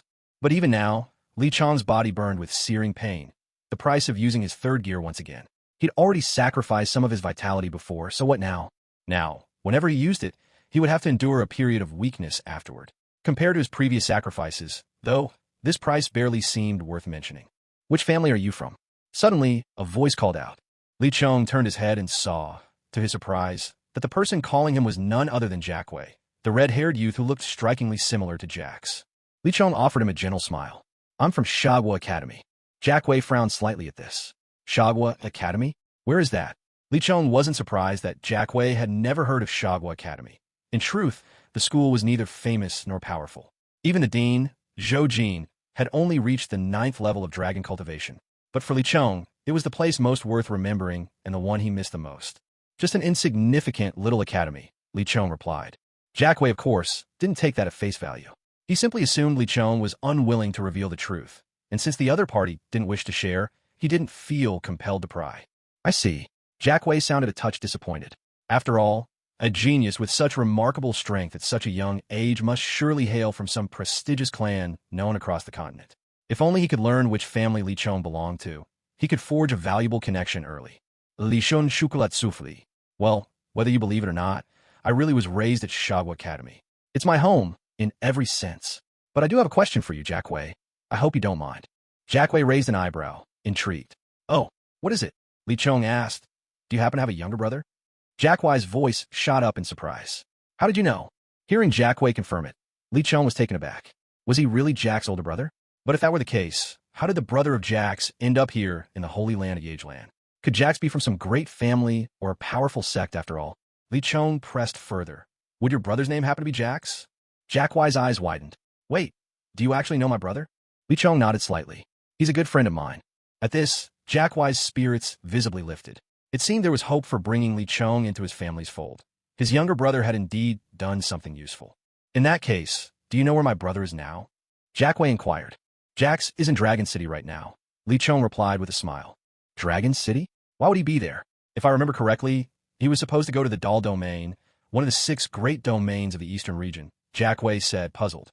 Li Chong grinat. "Well, I defeated him in the tournament between the 6 great domains. Being the fighter he is, he decided to stick by me. Now he's joined the new alliance, the force I established, and the headquarters is set right in Dragon City." At this, Jack Wei's brow furrowed just a little. He'd already founded his own faction. That meant it was unlikely he'd ever join the family. A bit of a pity, truly. Still, striking up a connection wouldn't hurt. There was no need for Jack Wei to try too hard to recruit Li Chong for the family, in any case. After all, deep down, Jack Wei was confident that his own talent far outshone Li Chong's, by at least a factor of 3. "So that's how it is. Since you're a good friend of my younger brother, let me treat you to a meal," Jack Wei said with a broad smile. Li Chong shook his head, politely declining. "That won't be necessary. I still need to let the Dragon King-level power settle within me. After all, I've only just advanced to this level as a dragon cultivator, and there's still tomorrow's tournament. Big brother, your strength speaks for itself, but I, your humble little brother, am not so fortunate." Jack Wei chuckled warmly. "Li Chong, you shouldn't sell yourself short. Reaching such heights at your age, your future prospects are limitless." Li Chong grinned, waving goodbye to Jack Wei. So Jack's brother was such a formidable figure all along. Why hadn't he ever mentioned him before? Li Chong musha inwarli. Returning to his quarters, Li Chong was startled to find a sizable crowd gathered outside his room. Suddenly, a voice in the crowd shouted, Look, that's the genius Li Chong. He's the one who defeated Xiao Yichen. As soon as the shout rang out, the crowd surged toward him. Li Chong, you actually beat Xiao Yichen. You're my idol. That's right. Quick, give me your autograph. Me too. Me too. Li Chong couldn't help but laugh and shake his head in exasperation. Who would have thought that defeating Xiao Yichen would bring him so much attention and trouble? What are you all doing here? Get back to your training immediately. An authoritative voice barked out suddenly. The crowd froze at once, and, recognizing the voice, quickly dispersed in nervous silence. Li Chong's own expression changed. When he'd first arrived in Yageland, Guoming had warned him about this man, Feng Yihan. Eccentric and cloaked in mystery, no one knew his true strength, but rumors had it that he had once entered the 3rd floor of the Grand Yageland Hall. Feng Yihan didn't look much older than 40, a man in his prime, not particularly tall or imposing, but the way he stood naturally commanded respect. His aura was restrained, a subtle power tinged with mystery. The geniuses of the Yageland Grand Hall all addressed him respectfully as Elder Feng. Elder Feng, Li Chong greeted, bowing with due respect. Elder Feng nodded slightly. In a calm, measured voice, he said, "So, you're the youngster who bested Yichen?" The way he phrased it made it clear there was some connection between him and Xiao Yichen. Li Chong nodded, meeting Elder Feng's gaze with a composed expression. Again, Elder Feng gave a subtle nod. Though he kept his own aura tightly controlled, at that moment he released just 1/10 of his suppressive presence, even though it was compressed and held back. Normally, even a 5th-level Dragon King expert would not be able to remain as calm under such pressure as Li Chong did. Yet Elder Feng did not realize that, deep down, Li Chong was utterly stunned. What is this old man playing at, trying to overwhelm me with his aura? Elder Feng smiled gently. No wonder you were able to defeat Yichen. Now, I have something to ask you. Would you be willing to oblige?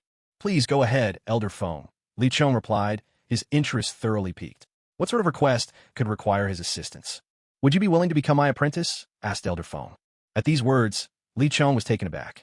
In the distance, the onlookers' faces all lit up with envy. Elder Feng taking in a disciple? That was a momentous event for all of Yagran. After all, Elder Feng was the chief elder of his clan, a figure of immense stature. Li Chong felt a deep shock himself. He never expected Elder Feng would choose him. Should he accept this offer? For a moment, Li Chong hesitated, torn by the gravity of the decision. Seeing Li Chong's hesitation, Elder Feng didn't take offense. Instead, he regarded Li Chong with a hint of appreciation. After all, Elder Feng and Li Chong were almost strangers. Although Li Chong had heard of Feng's reputation, he had never witnessed his true ability. As the saying goes, hearing is not seeing. If Li Chong had agreed to take someone as his master without proper consideration, it would have reflected poorly on his character. Yet still, Li Chong found himself at a crossroads. Of course, while Elder Feng understood Li Chong's hesitation, others certainly did not. Could you imagine? A youngster, who had only entered the 1st level of the Yagran Grand Hall less than a year ago, was actually hesitating in the face of Elder Feng's invitation. It was almost beyond belief. Elder Feng, I'd like to know your true power, Li Chong said frankly. At his request, Elder Feng simply nodded. Instantly, a strange light, interlaced with hues of blue and red, flashed into existence. The world around them began to warp and twist. Li Chong felt as though he were wholly within Elder Feng's grasp, utterly powerless. But that was not all. In the blink of an eye, both he and Elder Feng stood together in a vast emerald green space. To create a space, such a flawless dimensional realm, Elder Feng, your strength, it must be at least on par with a Dragon Emperor, Li Chong murmured in half a daze. This was among the greatest power he had ever witnessed. Aside from Elder Feng, only the mysterious lord of the eastern domain, Dongbua Tlinlai, possessed such mastery. Li Chong's respect for the sacred land of Yagran grew even deeper.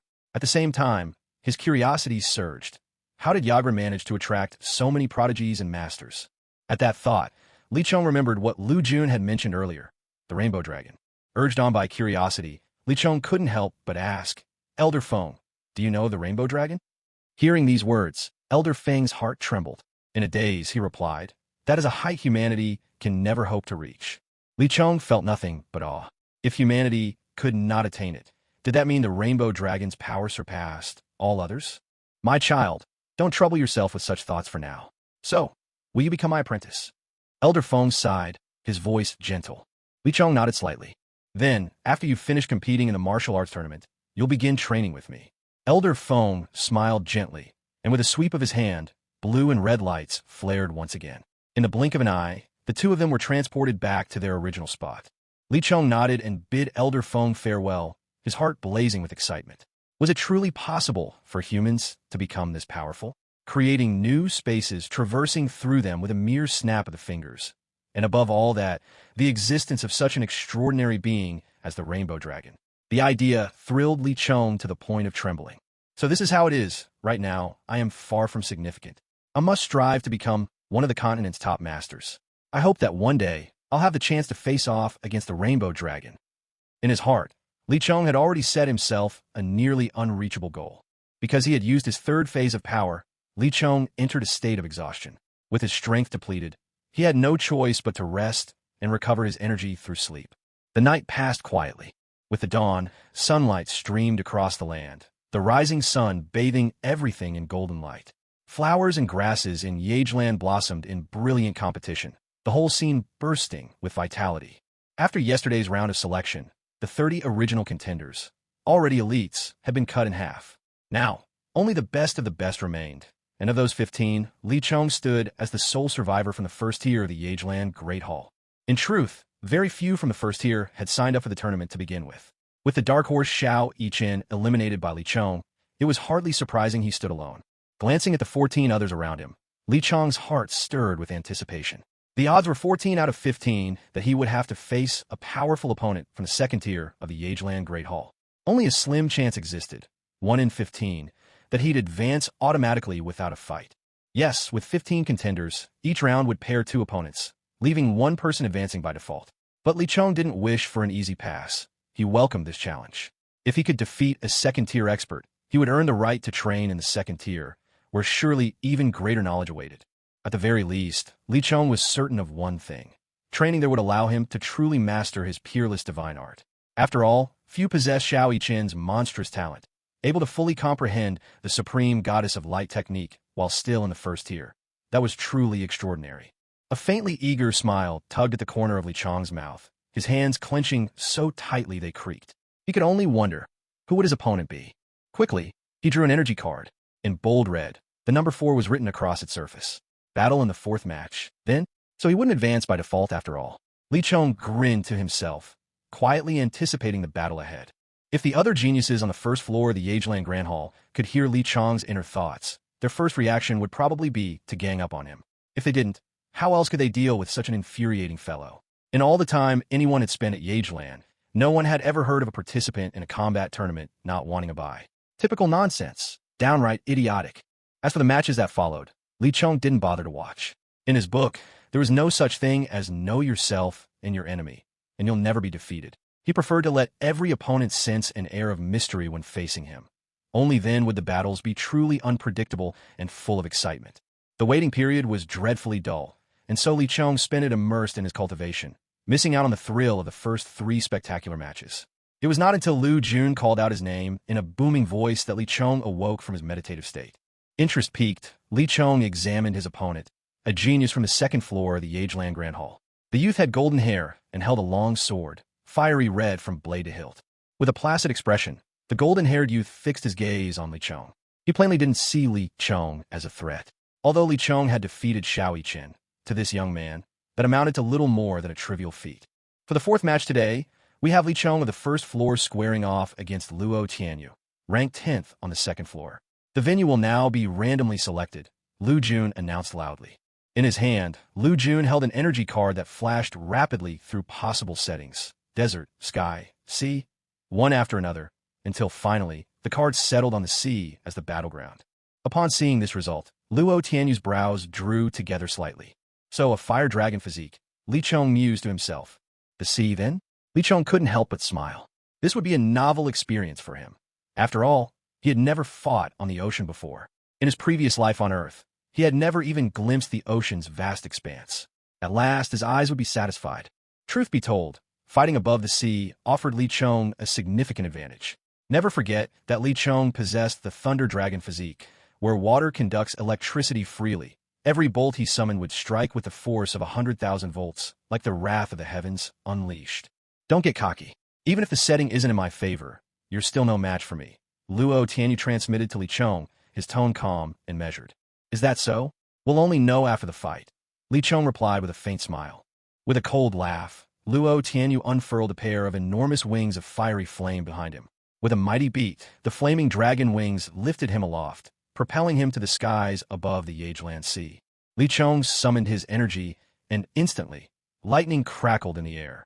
Several streaks of thunderbolts flashed, and a pair of grand, violet-blue dragon wings unfurled behind him, unmistakably the wings of a thunder dragon. Accompanied by peals of thunder, Li Chong flickered, appearing in the blink of an eye high above the sea.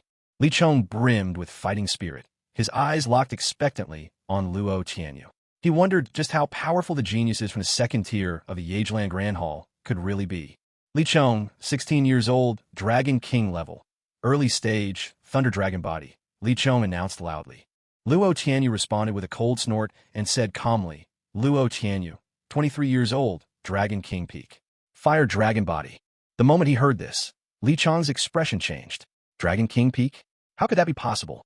Luo Tianyu's strength was far beyond what Li Chong had expected. He took a sharp breath, then slowly raised his head, a thrill curling the corners of his mouth into a smile. Dragon King peak, is it? So what? I'm here to create a miracle. Li Chong's heart surged with even greater fighting spirit. Why should he fear someone at the Dragon King peak? After all, he'd gone up against a powerhouse of this level before, Lu Jun. Never forget, Lu Jun had once told Li Chong, defeating him was a trial one had to overcome to become a Dragon King. Did Li Chong manage it? The answer was no. Li Chong had been defeated by Lu Jun, but he had lasted a whole hour under his hand, and that was when Li Chong's cultivation was merely at the pinnacle of the 9th level of dragon training. And now, another Dragon King peak had appeared before him. Even if Li Chong, now a true Dragon King, couldn't slay a Dragon King at his peak, he stood a real chance if the fight dragged on. Of course, all this was just background. The outcome was not for Li Chong to predict. All he could do was give everything he had to this match. Laughing heartily, Li Chong summoned 2 small whirling vortexes of energy in his hands. Sparks of lightning flickered and leapt from within the swirling energy. Come on, let's fight, Li Chong shouted, voice booming. The 2 vortexes rapidly expanded, and streaks of lightning, each several yards high, crashed down like thunderbolts. In an instant, the twin bolts struck the surface of the sea, and the waters let out an earth-shaking roar as monstrous waves surged skyward. The lightning responded to the ocean's fury, instantly amplifying, the twin blasts swelling from several yards to dozens in mere moments. Luo Tianyu regarded the cascading lightning with calm indifference. He roared, drove both hands forward, then pushed outward to the sides. Suddenly, an immense barrier of fire sprang up before him, blocking the oncoming lightning. The twin blast struck the wall of flame with explosive force. Yet the immense barrier barely shuddered, as if such a powerful attack could do it no harm. Seeing Luo Tianyu's formidable strength, Li Chong remained unruffled. Aside from his excitement, he felt nothing else. As the old saying goes, let him be as strong as he will. The bright moon shines over the mighty river. The enemy is strong, and so I too must become strong. Li Chong let out 2 mighty shouts as his dragon wings beat 3 times in rapid succession. With each pulse, a massive, purple-blue energy sphere materialized before him, each radiating an intense aura of destructive force and overwhelming intimidation. Luo Tianyu cast an indifferent glance at Li Chong. Behind him, the wings of his fire dragon wrapped protectively around his body for about a second. When that brief moment passed, Luo Tianyu's wings unfurled in a dramatic sweep, and with a piercing cry, a colossal fire phoenix soared forth, splitting the sky in its wake. This must be one of the skills he's mastered. Looks like it's time for me to step it up as well, Li Chong thought to himself. At that instant, he activated observation haki, and in a flash saw through the trajectory of the fire phoenix. Although he could track its path with clarity, Li Chong was startled to realize that this enormous fire phoenix was, in fact, a tracking-type attack, one that would never relent until its target was struck. Li Chong's brow furrowed slightly. It seemed that clashing head-on was his only choice. He immediately hardened his body with Tekka, the iron body technique. Though Tekka's defense could do little against such a fiery assault, even the slightest bit of reinforcement was better than nothing at all. Just as he finished, the fire phoenix was already upon him, its blistering speed made clear by the fact that forming Tekka took less than a second. What did he do next? Li Chong's mind raced for solutions, but time was running short. The only viable tactic was to deal with the immediate threat without delay. Resolved, he raised his right leg and, holding nothing back, unleashed his ultimate kicking technique, Demon Wind Kick. As the Demon Wind Kick erupted, Li Chong's aura surged in an instant. Yet, just as the attack was executed, the Fire Phoenix crashed down with a deafening rush, slamming directly into him. The thin shell of iron body shattered almost instantly, offering hardly any defense at all, and the force of the Fire Phoenix was undiminished as its fierce elemental energy surged forward. With a resounding yell, Li Chong lashed out with his demon wind kick toward the Fire Phoenix, blazing with raw energy. A wild roar filled the air as the Phoenix, its enormous maw agape, lunged to swallow the demon wind kick whole. Li Chong smilat kuli. Swallow it? Fine. Come closer, idare you. Obviously, Luo Tianyu underestimated the explosive energy that the demon wind kick carried. The Phoenix's jaws clamped firmly onto his attack, and flames poured out in twin streams from its mouth. It was clear that the beast intended to melt down the demon wind kick before devouring it outright. Li Chong simply let the Phoenix bite onto his attack, a tranquil smile never leaving his face. The time had come for the true power of the demon wind kick to erupt.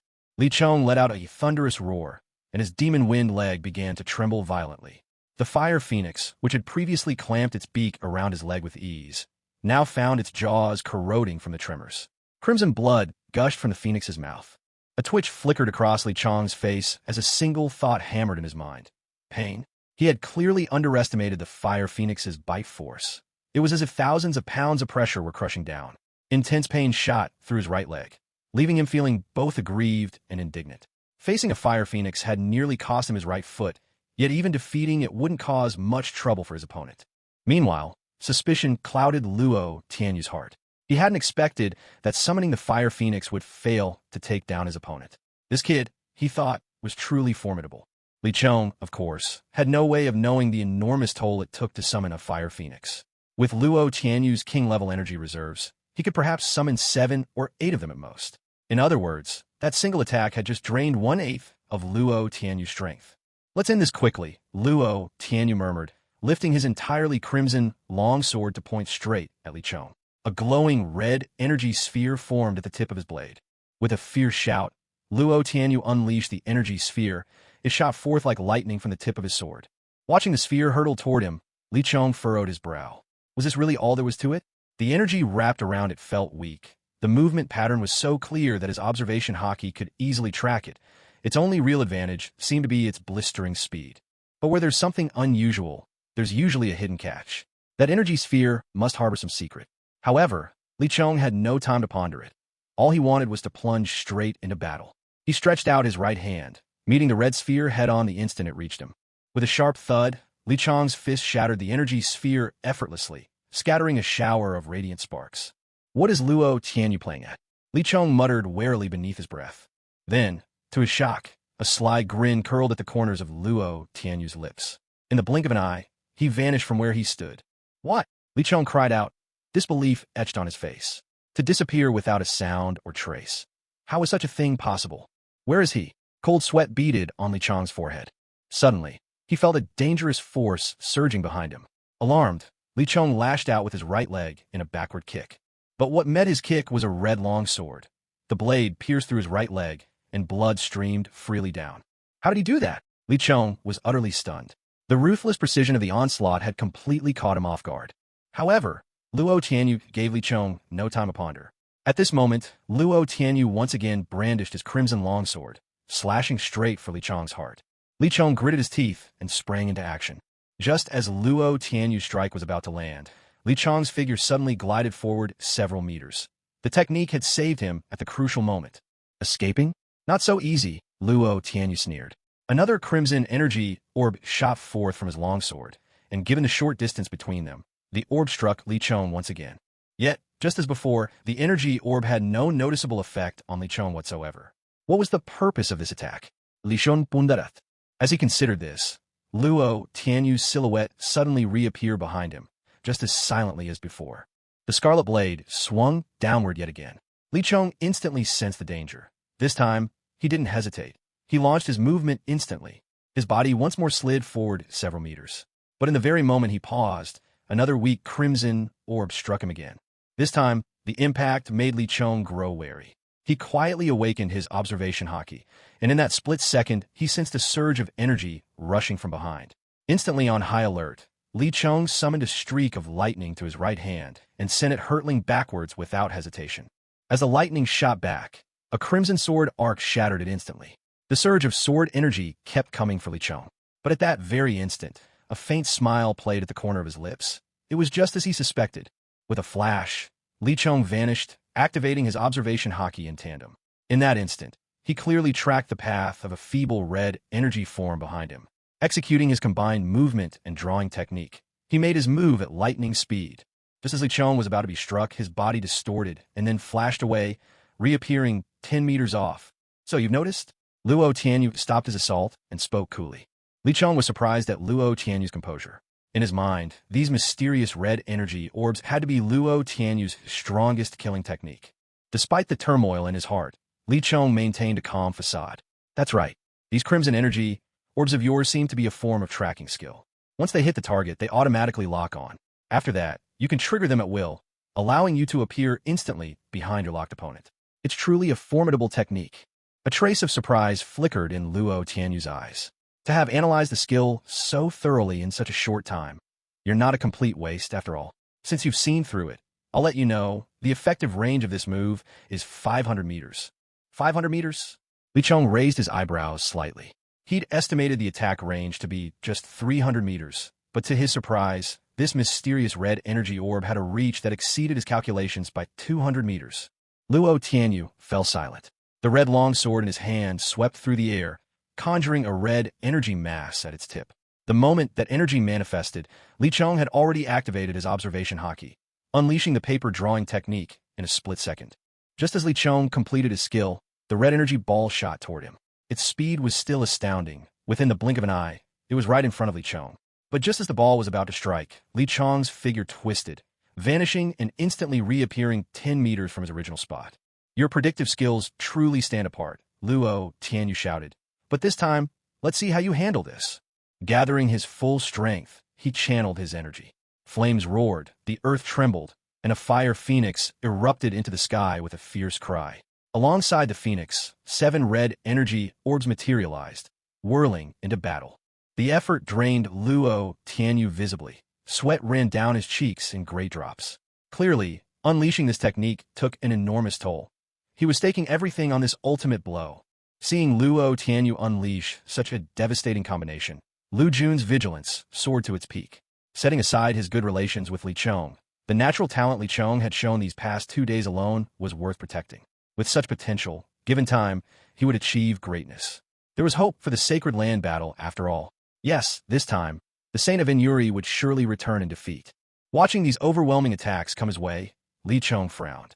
He was confident in dodging the 7 red energy orbs, but the Fire Phoenix was an entirely different threat.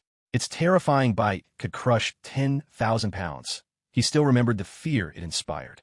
How could he handle this one? Though doubtful, Li Chong was already in motion. With the help of observation haki and his paper drawing technique, he deftly dodged the 7 energy orbs, moving in a rhythm as swift and light as a dancer. Then, activating Moon Step, he leaped into the air, each step carrying him higher into the sky, as if ascending invisible stairs. A flying-type mastery skill. Luo Tianyu's eyes narrowed. Such abilities demanded his utmost attention. Flight skills were as close to divine powers as one could get. Still, you can't possibly escape the pursuit of my Fire Phoenix. Luo Tianyu shook his head, recalling his crimson longsword, entirely convinced this time he would achieve victory over Li Chong. "It seems I can no longer afford to hold back. I thought I'd only need to use the heavenly Dao's Ashen Radiance when fighting Xiaoi Chen, but here I am, needing it once again. They are truly formidable." With a faint sigh, Li Chong watched the flaming phoenix soaring straight at him, swiftly taking up his 3-blade stance as he unleashed the second tier of his ghostly energy. In an instant, the ghostly aura entangled with the mighty force of his second tier, merging into a terrifying gray brilliance that carried an aura of world-shattering destruction. This was the fusion, an ultimate union, of his ghost energy and second tier, the legendary Ashen Radiance of the Heavenly Tao. Now at full release, the Ashen Radiance radiated overwhelming might, the kind of power that scoffed at the weakness of all living beings. It almost seemed to sigh at the frailty of everything under heaven. The moment the Ashen Radiance surged forth, the enormous Fire Phoenix, engulfed in searing flames, began to tremble violently from head to tail. The aura emanating from the Ashen Radiance sent chills through its blazing form. Seeing this, Luo Tianyu's pupils shrank in astonishment. What? What is this aura, so fearsome that even the fire phoenix, such a powerful entity, is left trembling with fear? On both of Li Chong's swords, and even the treasured blade gripped between his teeth, the ashen radiance swirled and flickered, surrounding his very body with its pale, haunting glow. Give up. You're no match for me. Li Chong's voice drifted forth, calm as a sigh. Luo Tianyu laughed, a wild, unrestrained laugh, full of arrogance and defiance. His gaze locked onto Li Chong, and he spoke each word as if carved from stone. In silence, I bring ruin to the world.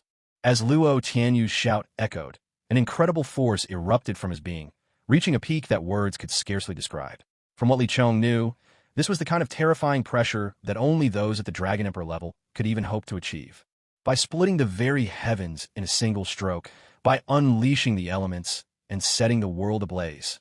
Such was the legend of Dragon Emperor-level powerhouses in this land. Just imagine what unimaginable might they possessed. Of course, there is always a hint of exaggeration in these tales. After all, though Dragon Emperors were few on the Dragon God continent, there were still at least 100 of them. If they truly could destroy the heavens at will, the continent would have become nothing but ash long ago. Even so, the power of a Dragon Emperor remained untouchable. The ability to boil seas and burn mountains was taken as a given. The entire arena was an utter uproar. Lu Jun's eyes were wide in shock as he muttered, Luo Tianyu actually used his ultimate technique. Man and sword as one. For 3 minutes. It granted him the might of a fledgling Dragon Emperor. But the price is grave. Why would Tianyu go this far? No, I must stop them before it's too late. Lu Jun's face was filled with shock, and the full force of a Dragon King at his peak erupted from his body. He was about to charge forward, but just as he prepared to leap into action, an aged arm reached out and held him back. In a flash, Lu Jun's anger blazed. Who was the audacious fool that dared block him from saving someone? He immediately tried to hurl the person away, but to his astonishment, he found himself unable to move at all. With a bewildered gaze, Lu Jun turned to see who had caught his arm. Instantly, his pupils shrank in disbelief. How could it be him? Why had he come to the first floor of Yageland? Master Feng, Lu Jun hesitated for a moment before speaking. Indeed, the one holding him was none other than Li Chong's newly acknowledged master, the powerful and enigmatic Feng Yihan. Keep watching, old Feng said calmly. His tranquil tone carried an undeniable authority, a silent, imperious presence. Even so, Lu Jun couldn't be bothered with old Feng's temperament. He was just about to shout anxiously when, to his horror, he realized he had lost the ability to speak. Have some patience. He is my disciple. I know what I'm doing. Old Feng's face remained unruffled, his eyes deep and still as a secluded pond. Hearing this, Lu Jun was even more taken aback. Li Chong had actually been accepted by Old Feng as a disciple. Old Feng's vision was notoriously discerning. If he had chosen Li Chong, that could only mean this young man's talent was truly exceptional. The boulder pressing on Lu Jun's heart finally eased. Since Old Feng had said as much, how could he dare to doubt him any further? After all, Old Feng's status in Yageland was second only to that one person. What level of power is this? Incredible. Battle. Fight. Li Chong's eyes glowed with fevered intensity, absorbing and sensing the torrent of energy around him. At that moment, his aura soared to its utmost, making it impossible to hold anything back. He would have to unleash his full strength for this fight. The third gear of his power ignited in an instant. Li Chong's right hand suddenly grew massively, ballooning to several dozen yards. His gigantic right hand resembled a colossal inflated glove, marking the transformation of the bone balloon in its third stage. As third gear erupted, the gray glow of Heaven's Law instantly enveloped Li Chong's immense right hand. The already intimidating presence of the bone balloon doubled, its overwhelming energy now able to stand toe-to-toe with Luo Tianyu's own formidable aura. Bat! D. Luo Tianyu roared, brandishing his crimson longsword. With a sweep, he unleashed a blood-red sword energy several yards long. Though this strike was flung out almost carelessly, the sheer force of it rivaled the bone balloon's might even before its Heaven's Law enhancement. Wasn't this power far too shocking for words? A thunderous crack exploded through the air as the bone balloon collided with a blade of red energy. The impact shook the heavens and earth with a resounding boom. In the end, the massive arm of the bone balloon crushed the sweeping red slash without hesitation, and with unstoppable momentum, charged straight for Luo Tianyu. However, if you paid close attention, you would notice a deep gash at the wrist of the bone balloon's massive arm, where fresh blood was slowly dripping down. Luo Tianyu allowed a hint of amusement to curl at the corners of his lips. In these 3 minutes, he had absolute confidence in his own strength. Even though his opponent's strike seemed mighty enough to touch the heavens and shake the earth, Luo Tianyu remained utterly unfazed. This was the unshakable confidence that came with Dragon Emperor-level power. With a guttural growl, Luo Tianyu spread both arms wide, then clenched his fist tight. In an instant, more than a dozen enormous fireballs, each dazzling as the sun and blazing with a fierce heat, shot skyward to meet his foe. Little did Luo Tianyu know just how wise his choice truly was in that moment.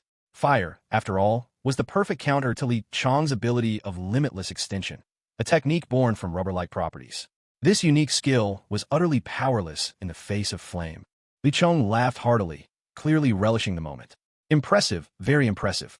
Confronted by these tremendous fireballs, Li Chong's bone balloon swept toward the sea. Its powerful force churned the ocean below, raising an uproar of colossal waves. In an instant, the waves surged forward, threatening to engulf the arena. Reacting swiftly, Li Chong summoned the wings of his Thunder Dragon, shielding his entire body and letting the crashing waves rain down upon him. Why did Li Chong act this way?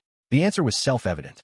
The monstrous waves didn't take long to engulf the dozen or more blazing fireballs, and the crisp scent of the ocean instantly filled the air.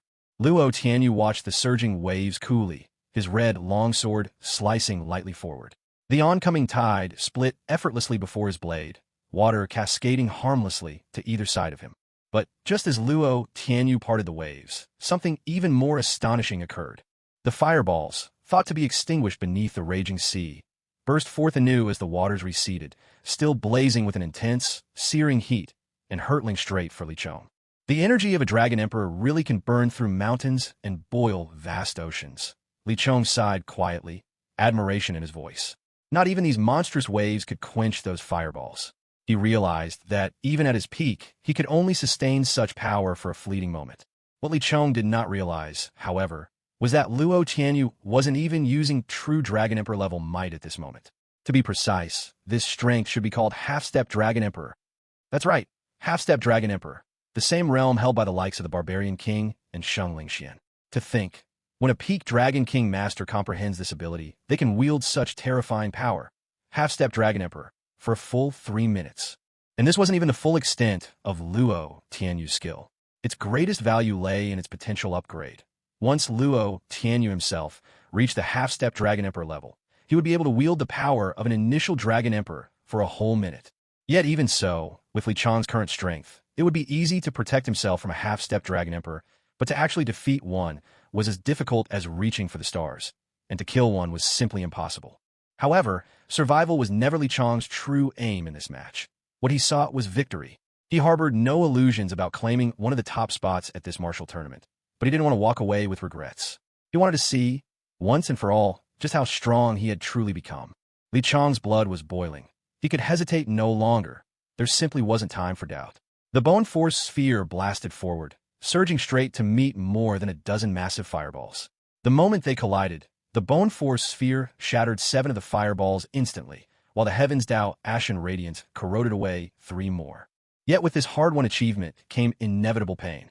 A searing, scorching burn stabbed through Li Chong's focus. He clenched his teeth, but still couldn't suppress the agonizing pain that threatened to tear him apart. He threw his head back and let out a heart-rending scream. Now, the right hand he had transformed into Bone Force was charred and blackened, utterly ruined. If this kept up, his whole arm might be lost before the battle was over. At the same time, Luo Tianyu could no longer afford to stay put.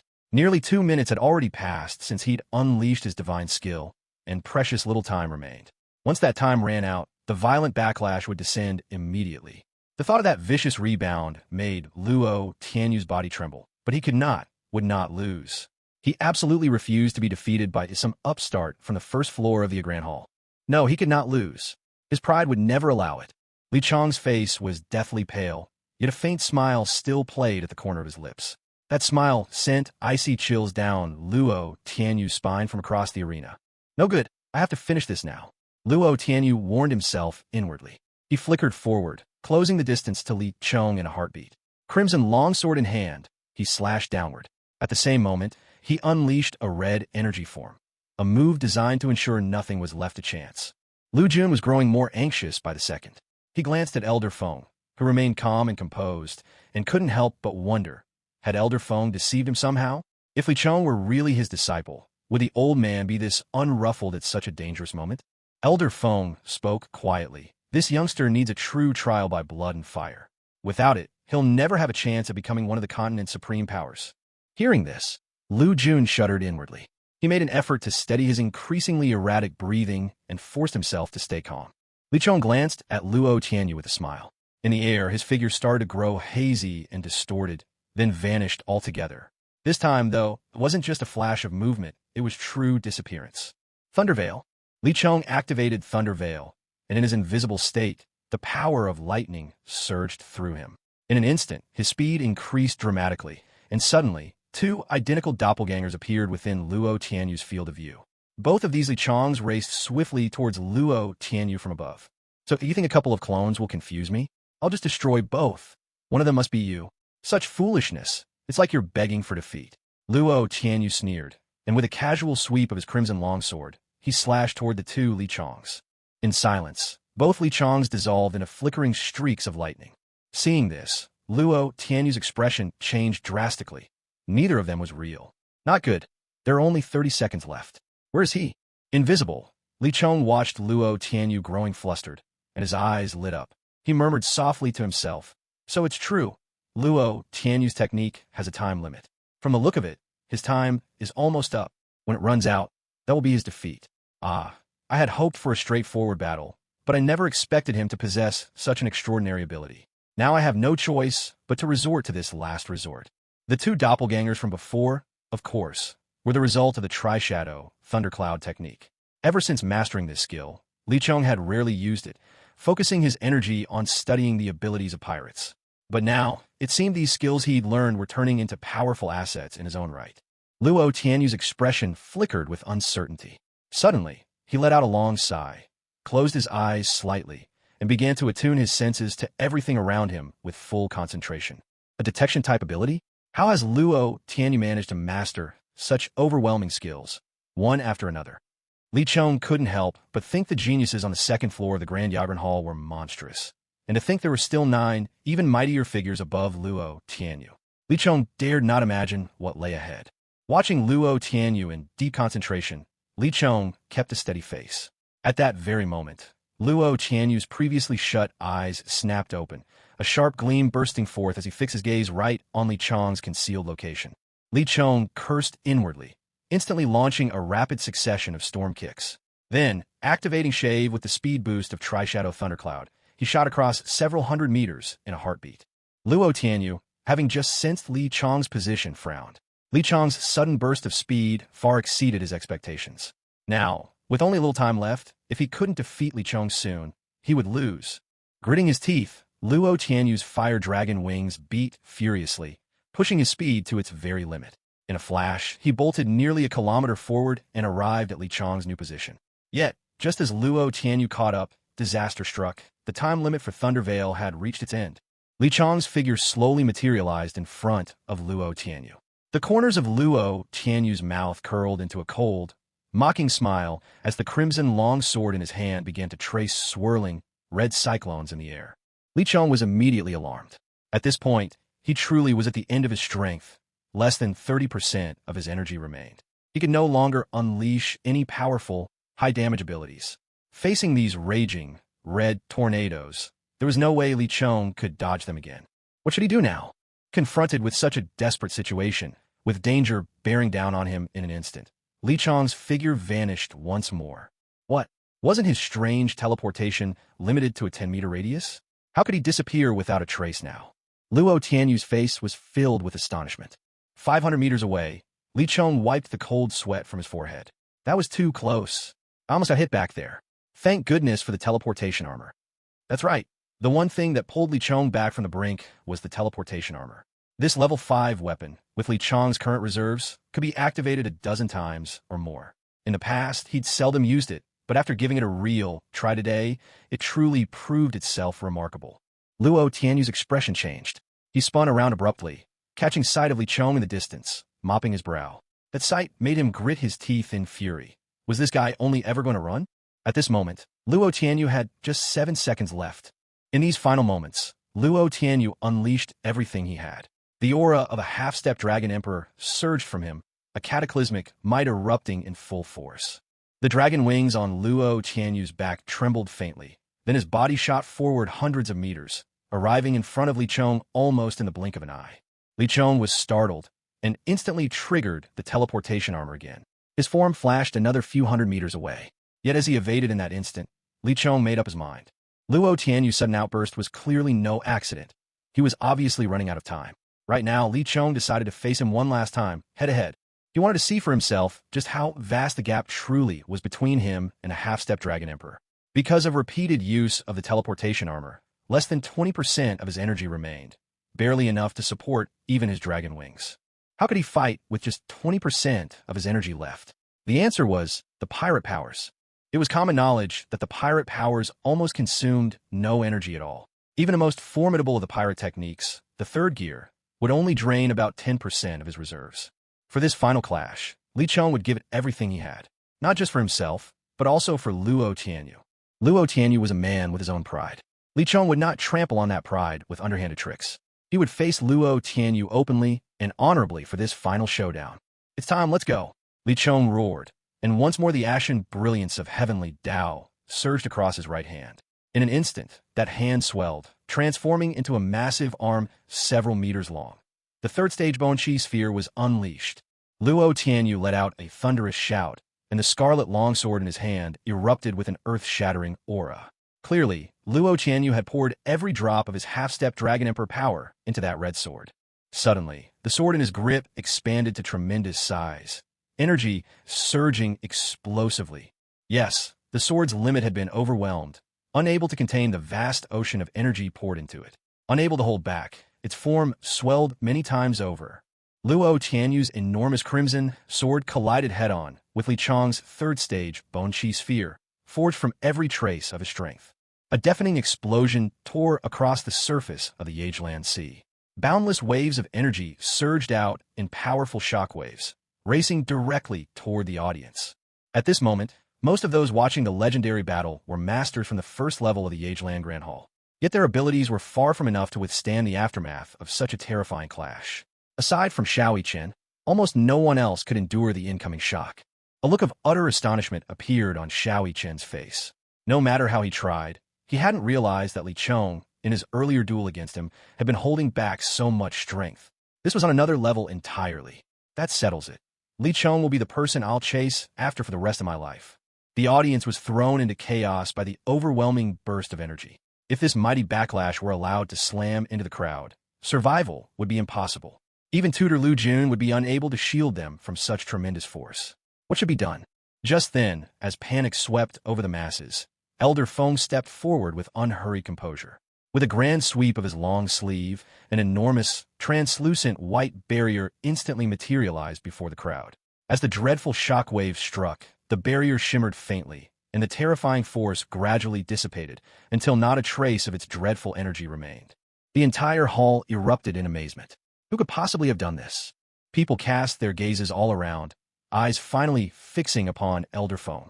Was he the one who conjured the barrier? Who was this mysterious figure? Whispers and speculation swept through the crowd. Elder Feng's identity was shrouded in secrecy. Hardly anyone within the Yageland Grand Hall knew of his existence. In truth, of those present, only Xiao Chen had ever been aware Elder Feng was among them.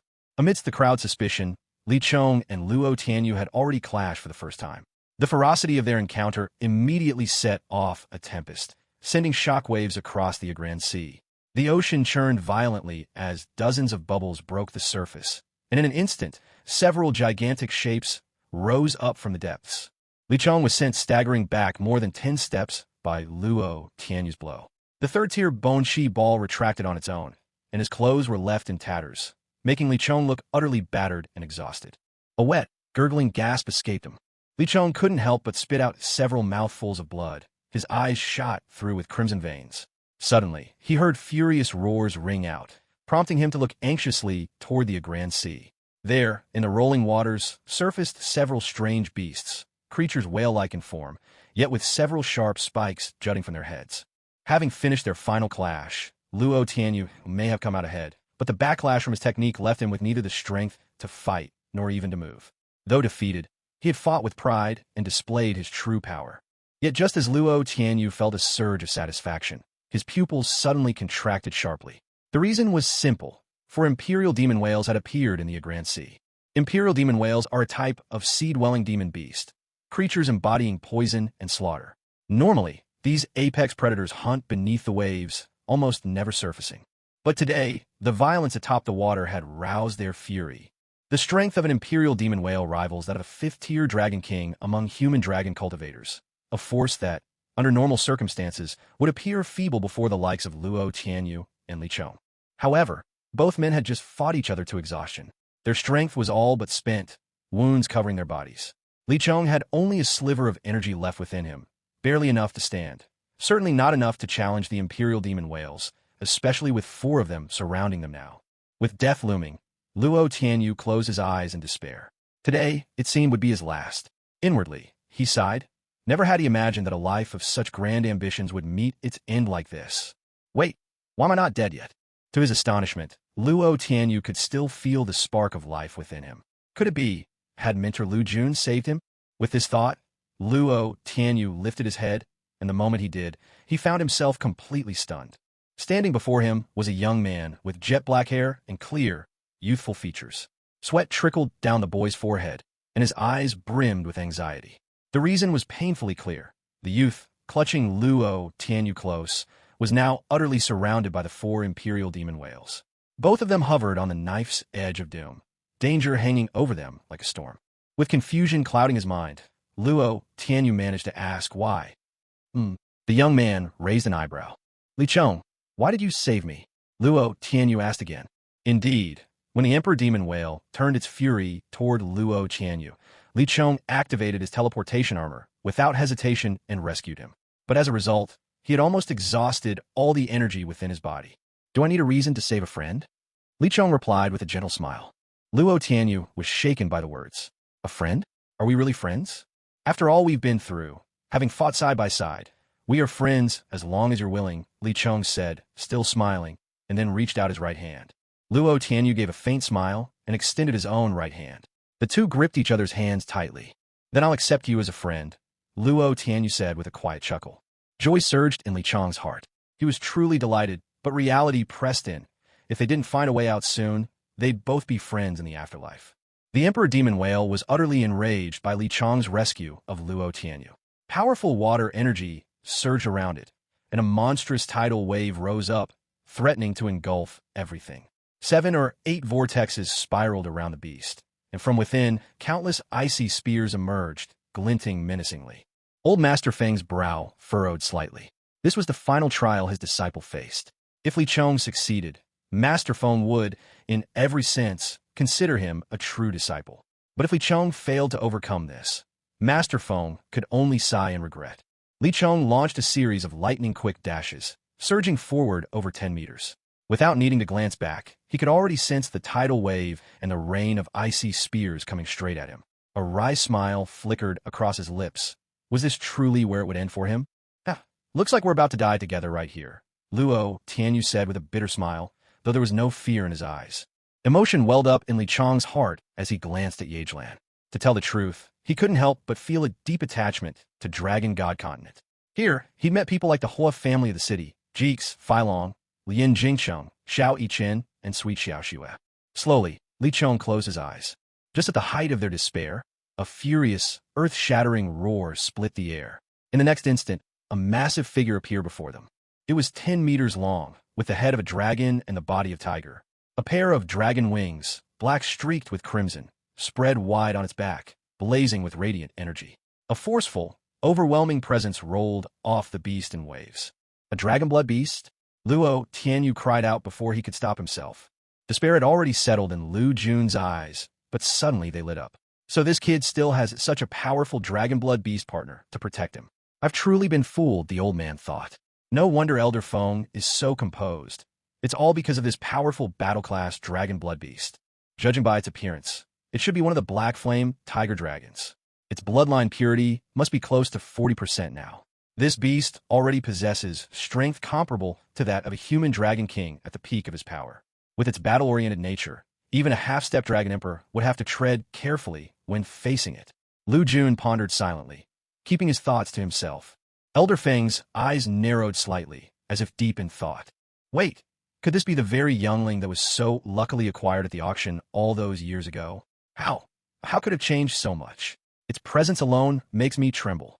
It must have reached the pinnacle of dragon king-level strength. Li Shon exclaimed, stunnat. Luo Tianyu's gaze toward Li Chong shifted, now filled with admiration. He thought to himself, to possess such a formidable dragon blood beast and not use it against me? I could never have done the same in his place. Little did Luo Tianyu know that Li Chong was unaware of his partner's current might.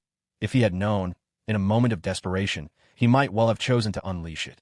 The Black Flame Tiger Dragon let out a furious roar, so thunderous that the 4 imperial demon whales before it trembled uncontrollably. As magical beasts, their very essence placed them a grade below dragon blood beasts. At equal levels, magical beasts simply stood no chance against a dragon blood beast. Of course, magical beasts did have their own advantages, the greatest of which was longevity. An ordinary magical beast could live up to 800 years, while dragon blood beasts rarely live beyond 200 years. But aside from such differences in intrinsic quality, one must know that among all dragon blood beasts, Black Flame Tiger Dragons stood near the very top. Facing adversaries of inferior heritage, lower blood purity, or even inferior cultivation, they could claim overwhelming, crushing victories. So, when the Black Flame Tiger Dragon gave voice to its wrath, the 4 imperial demon whales were seized by terror. Pleased with its own dominance, the Black Flame Tiger Dragon gave its colossal wings a subtle shake. A black cyclone suddenly roared to life, instantly encircling its foes. Then, with another mighty beat of its wings, the cyclone swept all 4 demon whales away, casting them out of view as if they had never existed at all. Li Chong felt a surge of relief as he watched the Black Flame Tiger Dragon easily dispose of their enemies. But just as he was exhaling, something utterly astonishing occurred. Master, how did I do? The Black Flame Tiger Dragon spoke, to Li Chong's utter amazement. He was left completely stunned. The Black Flame Tiger Dragon continued, Master, from the moment you became the Destined One, I was born for you. I communicate with you through thoughts. And, of course, you may also awaken me with your mind at any time. Li Chong nodded slightly and replied with his thoughts. I see. In that case, from today on, I'll call you Little Black. And there's no need to call me Master. Just call me Li Chong. Yes, Master. There was a trace of delight in Little Black's voice. It finally had a name. Though the name was a bit plain and simple, the Black Flame Tiger Dragon was genuinely happy in this instant. With a smile, the Black Flame Tiger Dragon said, Li Chong, I'll now return to your Sea of Spirit. So you reside within my Sea of Spirit. Li Chong mused softly. The Black Flame Tiger Dragon said nothing more and instantly transformed into a streak of black light that dove toward the space between Li Chong's brows, vanishing into his Sea of Spirit. Li Chong felt a faint itch at his brow, and then the great dragon's enormous form disappeared from his sight. With Little Black by my side, the two of us together might just be able to put up a fight against that half-step dragon emperor, Li Chong thought to himself. Lu Jun wiped the cold sweat from his forehead and glanced at Li Chong, relief mingling with lingering fear. The moment before truly had been dire, but in the end, disaster was narrowly averted. Old Wind moved with a subtle flicker, appearing in a flash before Luo Tianyu and Li Chong. He embraced them both and, in another swift movement, brought them safely down to the shores of Yageland. Li Chong offered a slight bow to the figure before him. Teacher, stand firm, Old Wind said evenly. With a gentle gesture of his right hand in the air, a blue staff materialized in his grip, set with over a dozen azure gemstones that gleamed with a dazzling, piercing light. Calm of the Wind. As Old Wind uttered the incantation, the gemstones atop the staff shone brilliantly. Waves of vibrant blue light bathed both Luo Tianyu and Li Chong. As the light enveloped him, Li Chong felt an indescribable comfort sweep over his body. The exhaustion from battle melted away entirely, and his depleted energy was renewed by nearly 70 or 80%. In that moment, Li Chong's admiration for his teacher deepened yet again. Luo Tianyu was even more astounded. The instant the light touched him, the severe backlash he had braced for after wielding his most devastating sword technique disappeared without a trace. Old Wind had so effortlessly dispelled the crippling aftereffects of the Man and Sword as One technique. It was indeed, just as the legend said, mysterious and powerful beyond compare. Junior Luo Tianyu thanks Master Wind, Luo Tianyu said, his manner respectfully humble. There were not many people whom the proud Luo Tianyu truly respected from the bottom of his heart. Cultivate well, and breaking through to the rank of Dragon Emperor as soon as possible will be the greatest thanks you could give me. Elder Feng glanced at Luo Tianyu and said calmly. Yes, sir, Luo Tianyu replied with a deep voice. Dragon Emperor, was it? I will definitely achieve that breakthrough soon. Li Chong, come with me. Elder Feng turned towards Li Chong and said. Li Chong pointed at himself, a bit puzzled, but still gave a quick response. As they walked away, Li Chong turned his head to look at Luo Tianyu and nodded at him. Luo Tianyu broke into a slight smile. At last, he had a friend. Teacher, what is it about, really? Li Chong asked curiously. Elder Feng replied, still in that gentle tone. You'll know when we arrive. Hearing this, Li Chong's curiosity only grew. What could this mysterious matter be for Elder Feng to act so secretively? Brimming with questions and anticipation, Li Chong followed Elder Feng into a room. The room was somewhat dim, but in the faint light he could make out a few tables and chairs, as well as a huge object that had a mechanical appearance. Elder Feng scanned the surroundings, and with a wave of his sleeve, a blue-green light instantly enveloped the entire room, turning the dim space brilliantly bright. As the room was bathed in light, everything around them came into sharper focus. It seemed to be a secret chamber. Inside were 3 tables and chairs, a few teacups, several packets of tea. Clearly, the mighty Elder Feng had a fondness for enjoying a proper cup of tea. Of course, none of that was what truly captured Li Chong's attention. What stood out was the massive machine occupying the chamber. Its appearance was strikingly similar to a computer from Earth in his previous life. Only this one was magnified many times over. Moreover, this device had more than 100 buttons in various colors, dazzling Li Chong and making his head spin. Teacher, what is this? Li Chong couldn't help but ask. Elder Feng smiled gently. Li Chong, this device is used to assist dragon practitioners in their cultivation. We call it the cultivation automaton. It is one of the 3 great sacred weapons of our Yageland sanctuary. Li Chong's eyes sparkled with golden excitement. A cultivation automaton? I can't believe such a thing exists on the Dragon God continent. It's a pity, though. It doesn't seem like you can play any games on this thing. Games? What do you mean by games? Elder Feng looked at Li Chong, puzzled. Well, games are a sort of activity where you control something yourself. They're a way for people to relax and enjoy happy moments in their leisure time. Li Chong answered with an embarrassed grin.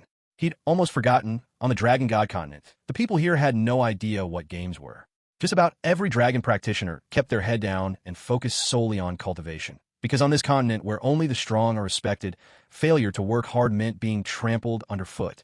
Master Feng let out a soft "oh," as if finding the topic of games entirely uninteresting. He shifted the conversation and said to Li Chong, there are roughly 10 days left until the next competition. Normally, these martial arts tournaments for youngsters like you are rather dull. However, this time, things are different, since the contest will involve the administrators of the 3rd level. You must make it into the top 3. That way, you'll qualify to receive the rare treasures distributed by the administrators. Are the administrators really that powerful? Li Chong couldn't help asking, curiosity shining in his eyes. Master Feng nodded and replied, absolutely. Every administrator in Yageland possesses strength nearly equal to the 12 core heavenly kings. In fact, it's said that to even be considered for the post of administrator, you must reach the rank of Dragon Sovereign before the age of 30.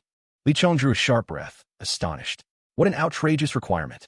Among everyone he knew, only monsters like the Eastern Domain Lord, Dombo Tlinlai, could possibly meet such a standard. For a long moment, Li Chong was simply speechless. Master Feng's words had completely upended his understanding of dragon practitioners. Enough idle talk, said Master Feng, his expression turning serious. Now, let me explain in detail the remarkable uses of the training automaton. His tone was grave, signaling the importance of what was to come.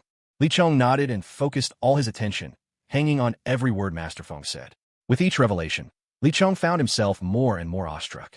By the time Master Feng finished, Li Chong could only wipe the sweat from his brow, standing there utterly dumbfounded. Thanks to Master Feng's explanation, Li Chong now grasped the basic functions of the training automaton. First, it can simulate any level of combat between the Dragon King and the 3rd tier of the Dragon Sovereign. Second, the automaton can mirror the abilities of its user, allowing one to spar against a perfect replica of oneself, an invaluable way to know and surpass one's own limits. What amazed Li Chong even more was that the automaton could emulate any dragon form except the divine dragon lineage. To him, this was an utterly astonishing feature. Naturally, the full range of the automaton's functions went far beyond just these, but at Li Chong's current level, these were more than enough. Overreaching had never been his style. With only 10 days remaining until the next competition, Li Chong was determined to do everything possible to enhance his strength. He would not allow himself to fail in what Master Feng expected of him. He had to become stronger, much, much stronger. For the next 10 days, I won't teach you anything new. Everything is up to your own insights from here on. How far you can go depends entirely on you, Master Feng said solemnly. Understood, Li Chong replied, his voice unwavering with resolve. Li Chong stepped up to the training automaton, scrutinizing the array of control buttons before him. So many different buttons dazzled his eyes, leaving him momentarily at a loss.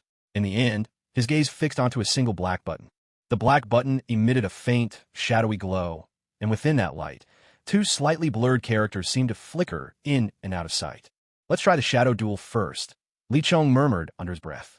Having made up his mind, he raised his hand and pressed down on the black button. The button began to vibrate softly, and then a sphere of dark light enveloped him completely. Li Chong was struck by a wave of disorientation and vertigo, forcing him to shut his eyes tightly. He had no idea how much time had passed before he gradually opened his eyes again. Yet, at the very moment his eyelids lifted, he realized everything around him had changed. He now found himself on a stretch of glacier, surrounded on all sides by towering ice mountains. Nearby, several frozen rivers snaked their way past him. The chill that filled the air was biting.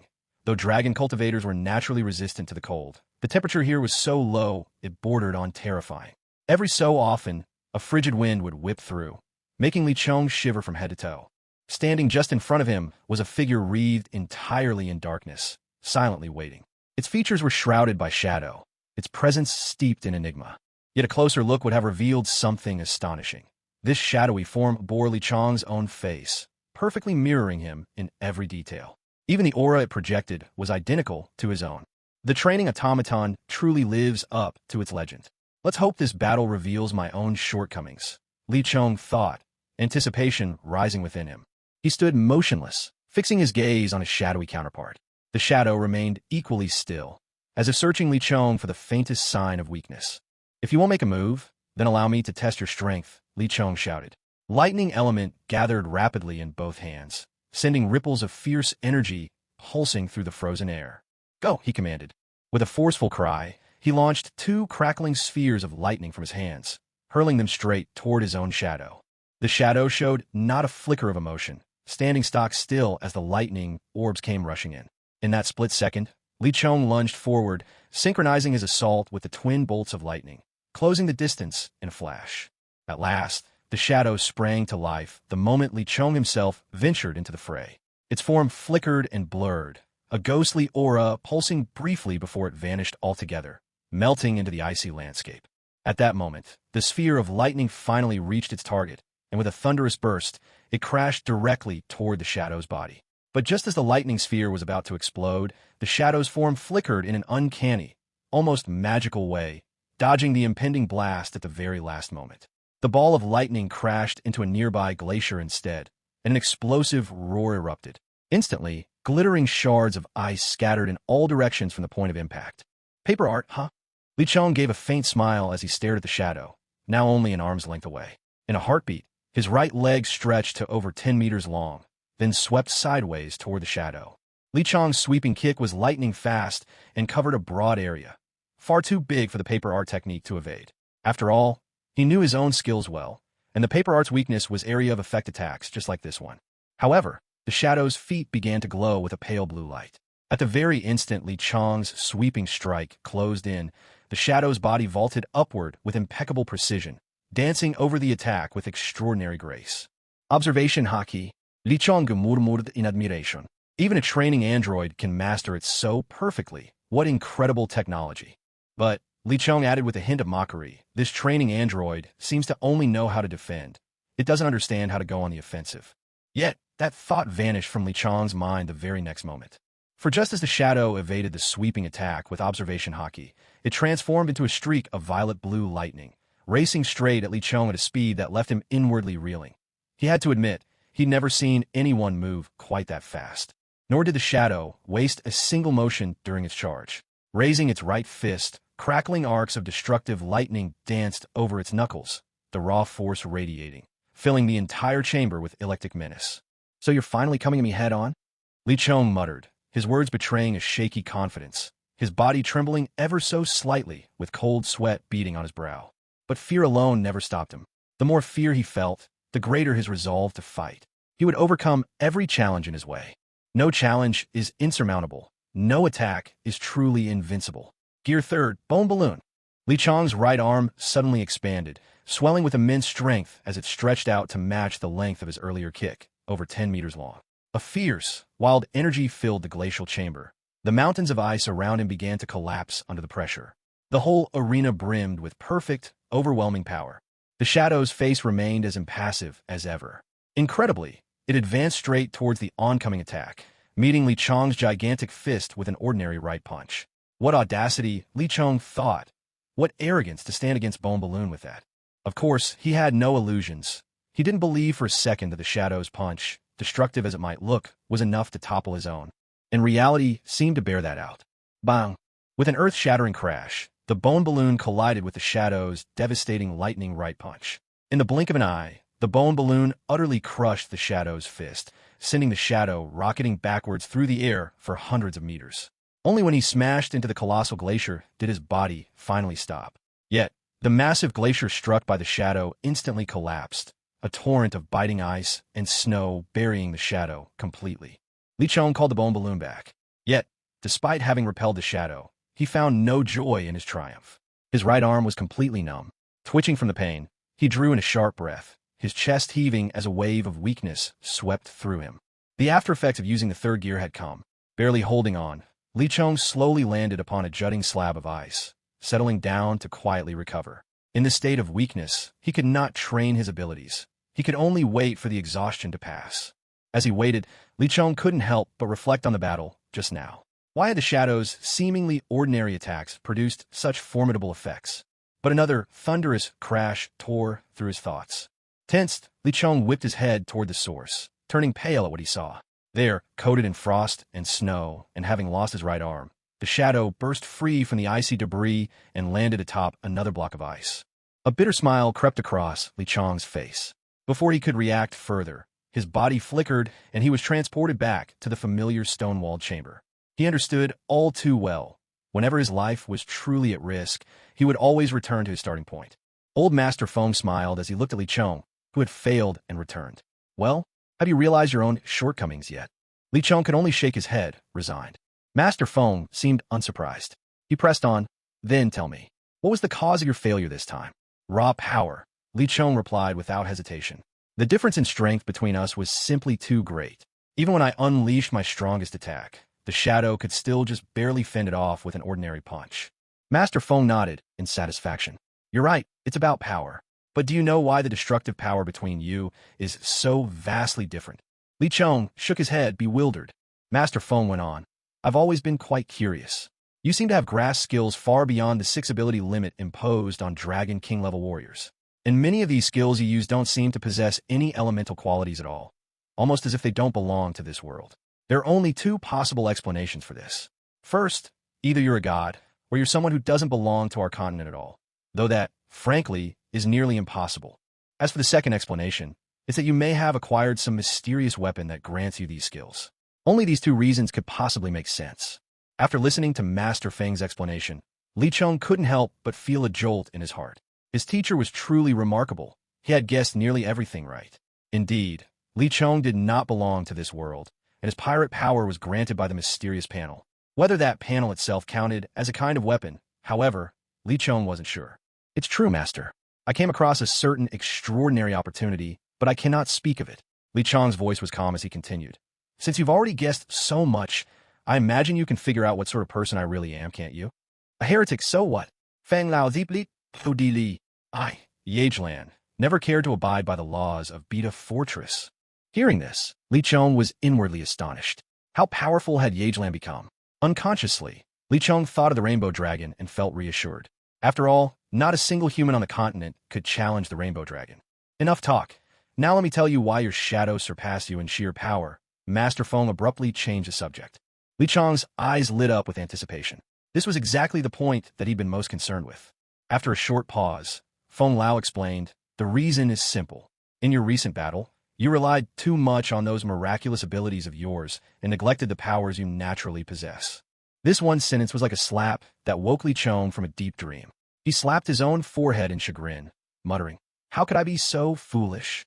I actually forgot. My Thunder Dragon body is one of the 4 rarest dragon forms. Among all dragon bodies, it's renowned for its destructive power. Its raw strength is nothing to take lightly." "You're half right," Feng Lao added. "But you're still missing something. True mastery means constant insight into your skills and a deeper control over the thunder element. A mighty thunder dragon is the stuff of nightmares for any enemy." At these words, Li Chong bowed deeply to his teacher. "Thank you, master. If it weren't for your guidance, I might have kept ignoring the natural power within me, always leaning on these foreign abilities." Feng Lao let out a warm laugh. What I've told you is only the beginning. You must strive to understand and internalize these truths at the deepest level before you can truly comprehend the Thunder Dragon body. Of course, you should also devote yourself to the supreme art you are cultivating. If I'm not mistaken, the one you practice fits perfectly with the Thunder Dragon form. The Earth-class ultimate martial art, Imperial Body of the Sovereign, am I right? Li Chong gave a slight nod. Elder Feng said, "The Emperor's sacred body is a form of body-tempering divine art. Simply put, it strengthens the body, making it unimaginably powerful. I can sense that your mastery of this divine art leaves much to be desired. If I'm not mistaken, you're still some distance away from even reaching minor attainment. You should know how formidable the supreme divine arts can be, shouldn't you? If you can train this skill to its peak, you might even defeat opponents far above your level, surpassing the limits of rank and stage." Li Chong wholeheartedly agreed with Elder Feng's remarks. He remembered how, back then, Xiao Yichen had mastered Goddess of Light to perfection and had forced Li Chong to use the combined might of the heavens, ashen glow, and bone balloon just to overcome him.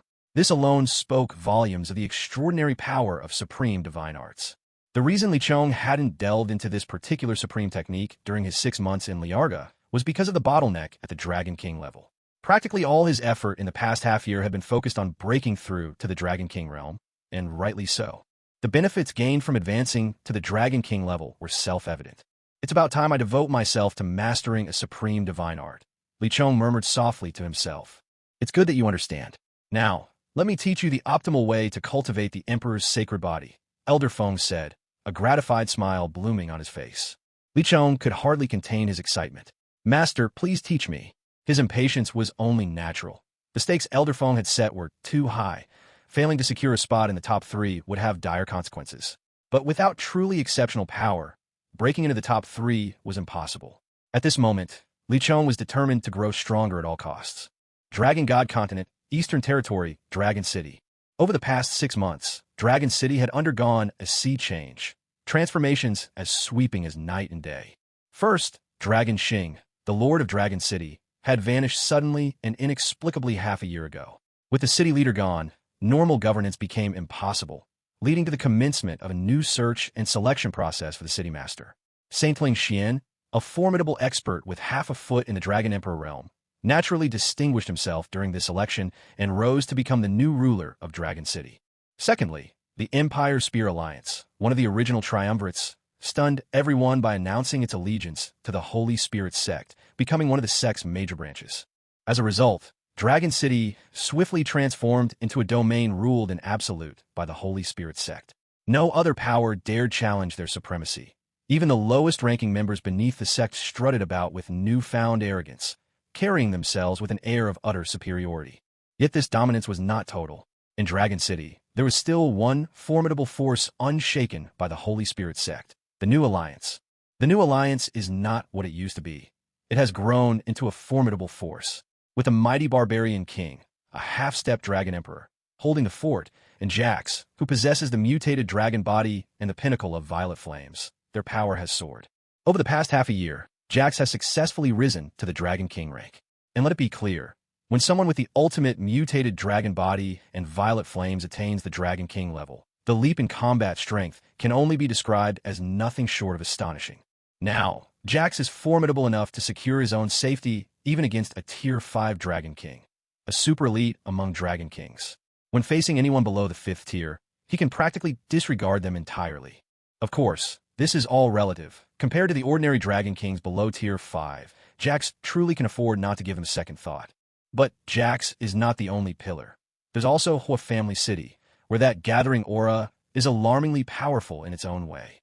And let's not forget, the New Alliance now boasts Yisheng, who has cultivated his strength to the very pinnacle of Tier 4 among Dragon Kings. Over these 6 months, his abilities have clearly taken another big step forward. All things considered, the new alliance's trajectory in Dragon City has been ever upward, with every sign pointing toward a bright future.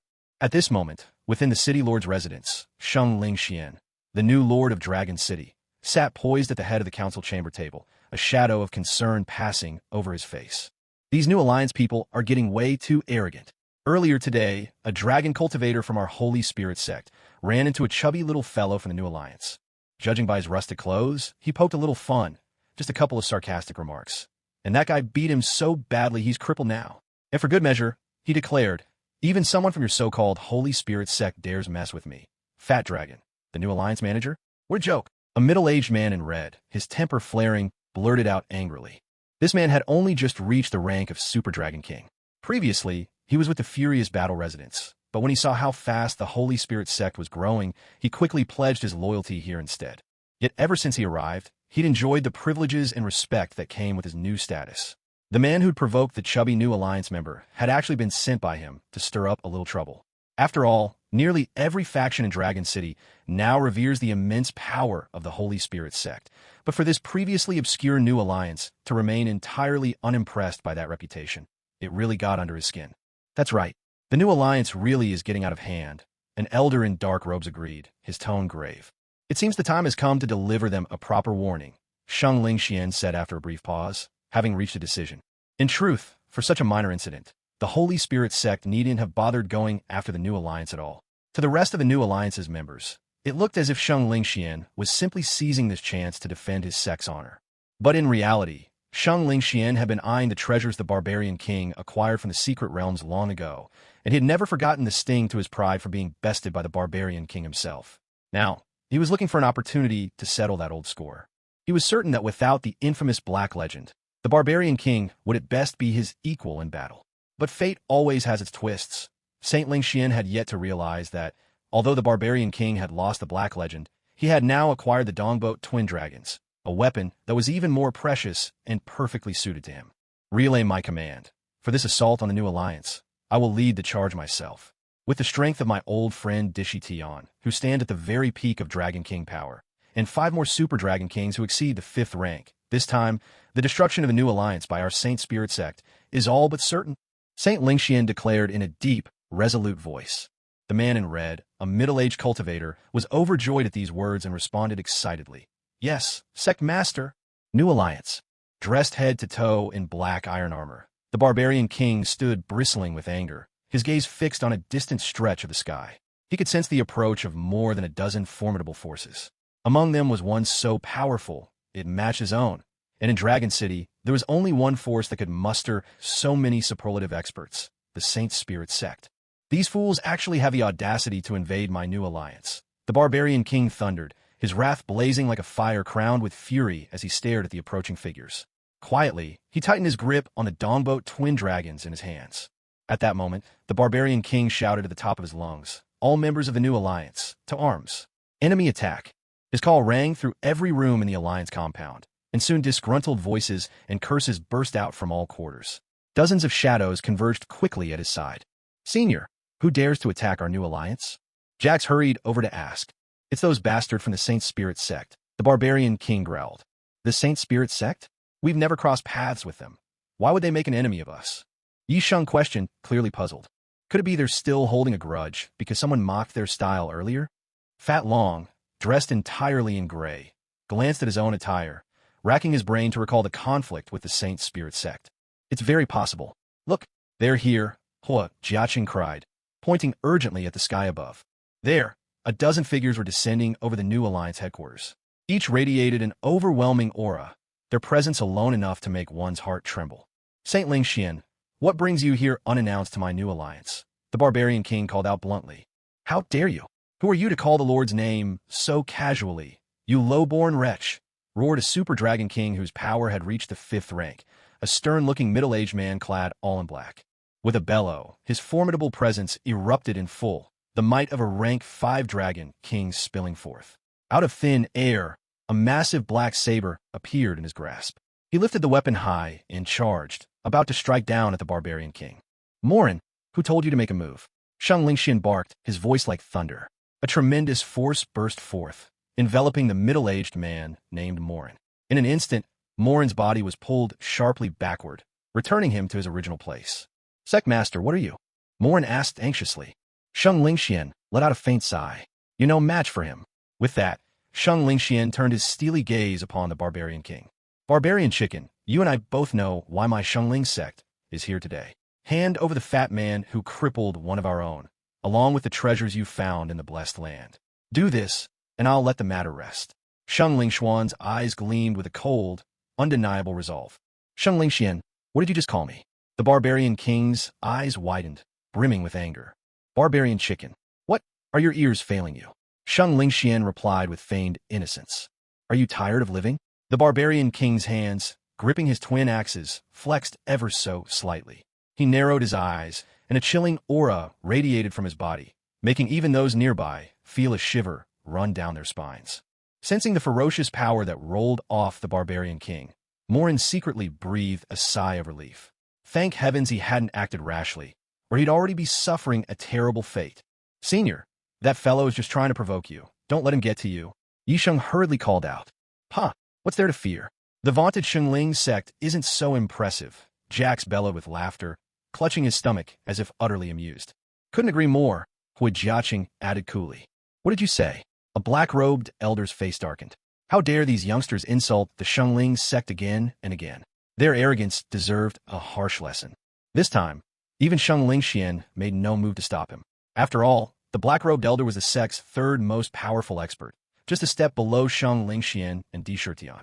His strength had already reached the peak of Dragon King rank 6, and, even more exceptionally, he possessed the rare body of the Dark Dragon.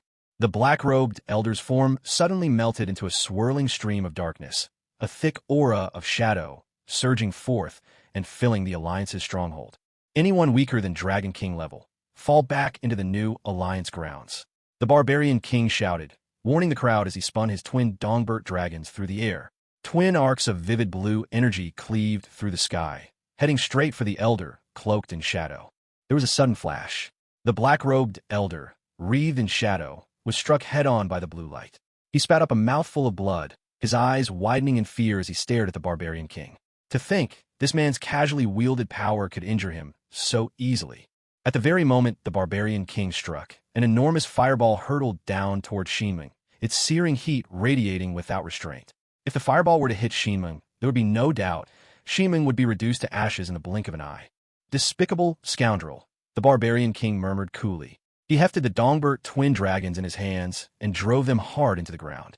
As the weapons struck, the earth trembled, and in that instant, the space around them began to warp at alarming speed. Within moments, the surroundings twisted and contorted completely, pulling everyone present into a strange, distorted, blue dimension. This was precisely the privilege of a Dragon Emperor-level expert, the ability to create an enclosed space. Though the barbarian king now possessed only half a step into Dragon Emperor power, he still retained this ability to create a realm of warped space. Since you dare to invade Xinming with such fanfare, don't imagine you'll walk out so easily, the barbarian king declared coldly. No, barbarian king, this time I've come to kill you, Sheng Lingxian replied with unwavering confidence. Without the Black Legend at his side, the barbarian king could never stand against Sheng Lingxuan's forces. Is that so? Then let's see who kills whom, roared the barbarian king. The overwhelming aura from the Dongbert twin dragons surged and merged with his own, swelling into a force that seemed to shake the very heavens. The immense pressure crashed down upon Sheng Lingxuan's side like a tidal wave. The instant the barbarian king unleashed the might of the twin dragons, Sheng Lingxuan's expression changed dramatically. The oppressive force was so terrifying it sent chills down his spine. Is this the pressure created by the barbarian king's twin axes? Could those axes have come from a fabled blessed land? Sheng Lingxian wondered silently. At the same time, he shouted, "Everyone fall back." Hearing Sheng Lingxuan's command, the members of the Holy Spirit sect hesitated for a brief second. But as the suffocating power washed over them, they retreated together in unison, as if by instinct. Such a presence, few could stand against it. Only a rare handful might try. Barbarian King, luck is favoring you, it seems. You just lost the Black Legend, but you've gained yourself 2 fine axes. I suppose the power you wield with these axes is no less than what the Black Legend bestowed, is it? Sheng Lingxian raised an eyebrow, probing for answers. What's the matter? Are you afraid? the barbarian king teased, spinning the Dongbert twin dragons in his hands. A pale blue light burst forth, soaring straight into the sky. Sage Lingxian furrowed his brows. His earlier probing question had indeed been met with a reply from the barbarian king, but it was not the answer he wished to hear. If the barbarian king's fighting power had not diminished in the slightest, then engaging him, even with that secret weapon, would likely result in nothing more than mutual destruction. If victory were certain, Lingxian would not have needed to hesitate, but that was just wishful thinking. Should he be defeated, the rest of the Holy Spirit sect would be powerless against the barbarian king. Moreover, the barbarian king was hardly the only formidable force in this new alliance. The others could not simply be dismissed as soft targets. Lingxian truly needed to weigh the potential risks and benefits. He fell into deep contemplation, unable to reach a swift decision, whether to fight or retreat. Patriarch, what's wrong? The black-robed elder called out anxiously. Sage Lingxian was a pillar of their sect, and if he couldn't make a choice now, their only option might be to withdraw from the alliance. After all, not everyone present had come with personal ambition. The black-robed elder himself was only following orders, not by choice. To his mind, this so-called new alliance was merely a group clinging to the barbarian king's power, bluffing their strength. To fight or not to fight? Uncertainty echoed within Lingshuan's heart. Hey you, standing in our alliance all this time without saying a word. Have you lost your mind or something? Fat Dragon widened his eyes, watching Lingxian with curiosity. You bastard. Voices of anger and insult erupted from the members of the Holy Spirit sect. Don't bother with him. He's just a waste who hasn't even reached Dragon King level, remarked a few others, their tone cool and detached. I'm just a late bloomer, if you must know, Fat Dragon retorted, lifting his chin and gazing skyward, his demeanor that of a sage above worldly concerns. Barbarian King, will you hand over that fat man and what you took from the Blessed Lands or not? Sage Lingxian finally broke his silence. What do you think? The barbarian king gave a sly, knowing smile. Then let's fight, said Lingxian calmly. Yet with those words, the tension in the air reached its peak.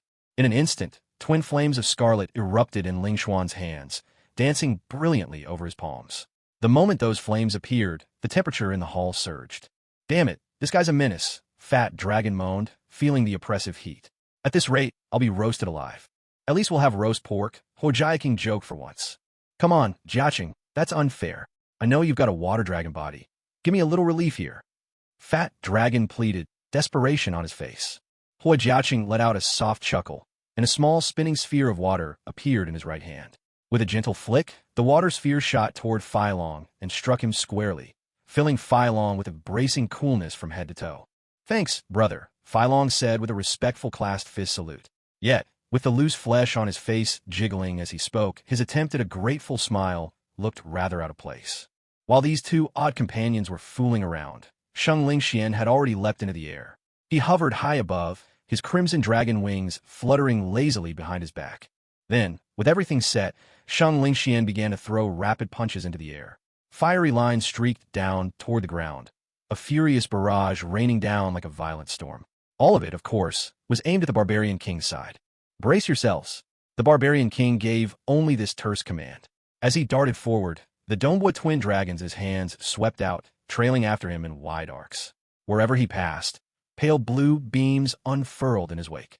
These rays appeared calm and balanced on the surface, but their true power ran much deeper. Sheng Lingxian, for his part, took no heed of the barbarian king. He simply kept hurling punches, unleashing wave after wave of fiery lines, as if intent on turning the battlefield into a sea of flames. Yet, no one knew his reason for this onslaught. Are you remaking the battlefield to your liking? You want to control the fight? Well, that depends on whether I agree. Don't forget, this is my domain. With a snort, the barbarian king halted his charge, then slammed the Dongbua twin dragons down hard onto the ground. Instantly, the space beneath their feet warped and shuddered. The long pale blue line traced earlier by the barbarian king now revealed its true nature at last. Before their eyes, that line of pale blue light suddenly surged up from the ground. Not only did it leap forth, but in that very instant, it swelled to more than 10 times its original thickness. Now, this massive ribbon of blue light nearly spanned the entire battlefield. Sheng Lingxian, still swinging his burning fists, stared wide-eyed. Those twin axes in the barbarian king's hands had conjured such a tremendous surge of pale blue energy. Just how fearsome were those weapons? A pair of 4th-level weapons. Sheng Lingxian was completely floored. A pair of 4th-level weapons. This was something extraordinary. In the days before the Holy Spirit sect had made their discoveries in the mystical realms, their mightiest weapon was only of the 5th rank. Though there was but a single level of difference, past the 7th rank, the power gap between each level became exponentially greater. To put it bluntly, a 5th level weapon was nowhere near the league of its 4th level counterpart. Yet the barbarian king wielded 2 4th level battle axes. That was absolutely terrifying. It seems I have no choice but to use that, Shang Lingxian said gravely. At that very moment, a long sword shimmering with radiant light silently appeared in his hand. The sword was about 5 meters long, its hilt set with a golden gemstone that emitted a soft, constant glow. The blade itself shimmered with a vibrant golden aura, dazzling and awe-inspiring to behold. Barbarian King, I hadn't expected your control over those twin axes to be so formidable. But don't think you're the only one wielding a mighty weapon. Shang Lingxuan's eyes shone with fascination as he gazed at the sword in his hand. This blade is called Holy Light. I believe it will bear witness at the moment when a great warrior falls. A heavy look crossed the barbarian king's face. Taking a deep breath, he replied slowly, I wouldn't have guessed you'd gotten hold of such a treasure as well. Still, even with your pinnacle 4th-tier sword, your chances of victory aren't as great as you might hope. We'll see about that, Shang Lingxian replied coolly, fixing his gaze on the barbarian king. In the blink of an eye, his figure shot forward like an arrow loose from a bow, surging straight for his opponent, the holy light sword raised high, its golden radiance blazing. The barbarian king let out a snort and swiftly swept the twin dongbird dragons in his hands through the air, tracing a series of strange, pale blue runes. The runes gathered, merging into an enormous shockwave that surged forward to intercept Shang Lingxian as he shot toward him. Shang Lingxuan's brow furrowed ever so slightly. He swept the holy light sword in a wide arc, unleashing a gleaming slash of golden force, several meters long and shaped like a crescent moon. In the next instant, the dazzling golden crescent met the vast blue shockwave head-on. A deafening explosion burst forth, the clash of the two tremendous forces shaking the very heavens. The surging energies rolled across the battlefield like a thundering stampede, their booms echoing without end. Even the space around them trembled, enduring repeated shocks, until the ground itself began to cave in, unable to withstand the power unleashed. The holy light sword truly is formidable, the barbarian king exclaimed, a note of genuine admiration in his voice. Raising his twin dongbird dragons, he tensed his leg muscles, and with a sudden burst of strength, shot from his position, charging straight towards Shang Lingxian. To face the barbarian king up close, that was almost an act of suicide. His reputation as the most devastating close combat fighter below the Dragon Emperor rank was no exaggeration.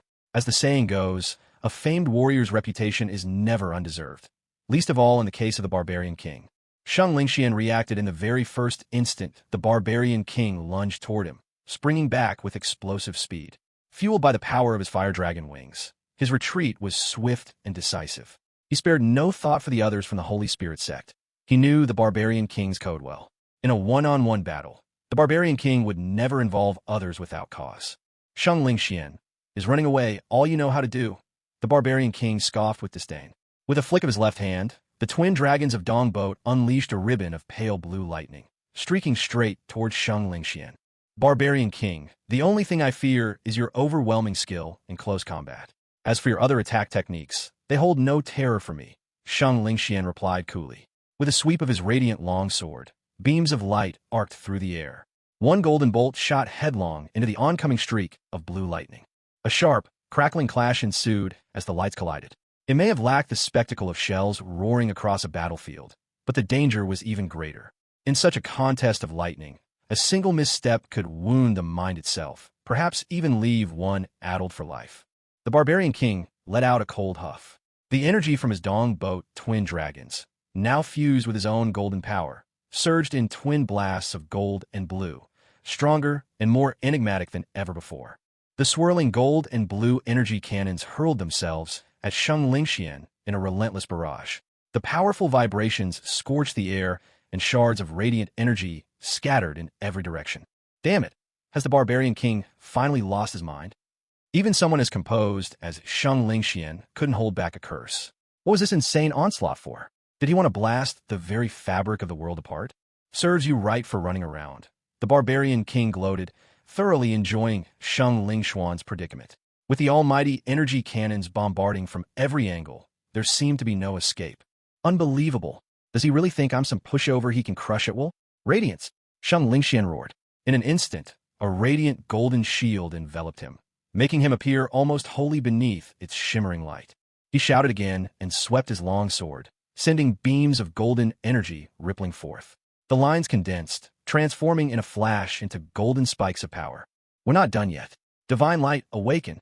Shang Lingxian called out.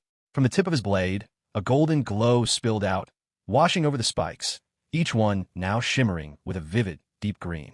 Let's see how your little spikes stand up to my energy cannon, the Barbarian King taunted. Open your eyes wide and watch closely, Shang Lingxian replied, a knowing smile flickering across his lips. In the blink of an eye, the Barbarian King's energy cannons swallowed the golden spikes whole. But even then, as the spikes vanished into that swirling torrent, there was no perceivable change in the force behind the cannons. Yet, it was this unexpected turn of events that made the Barbarian King grow uneasy. When something unfolds in such an unusual way, there's always trouble lurking beneath the surface. The saintly Radiance arrow, which Saint Lingxian had wielded so confidently, if not enough to stop the Barbarian King's energy cannon outright, should have at least weakened or slowed it down. But now, it had proven utterly without effect. What kind of trickery is he hiding up his sleeve?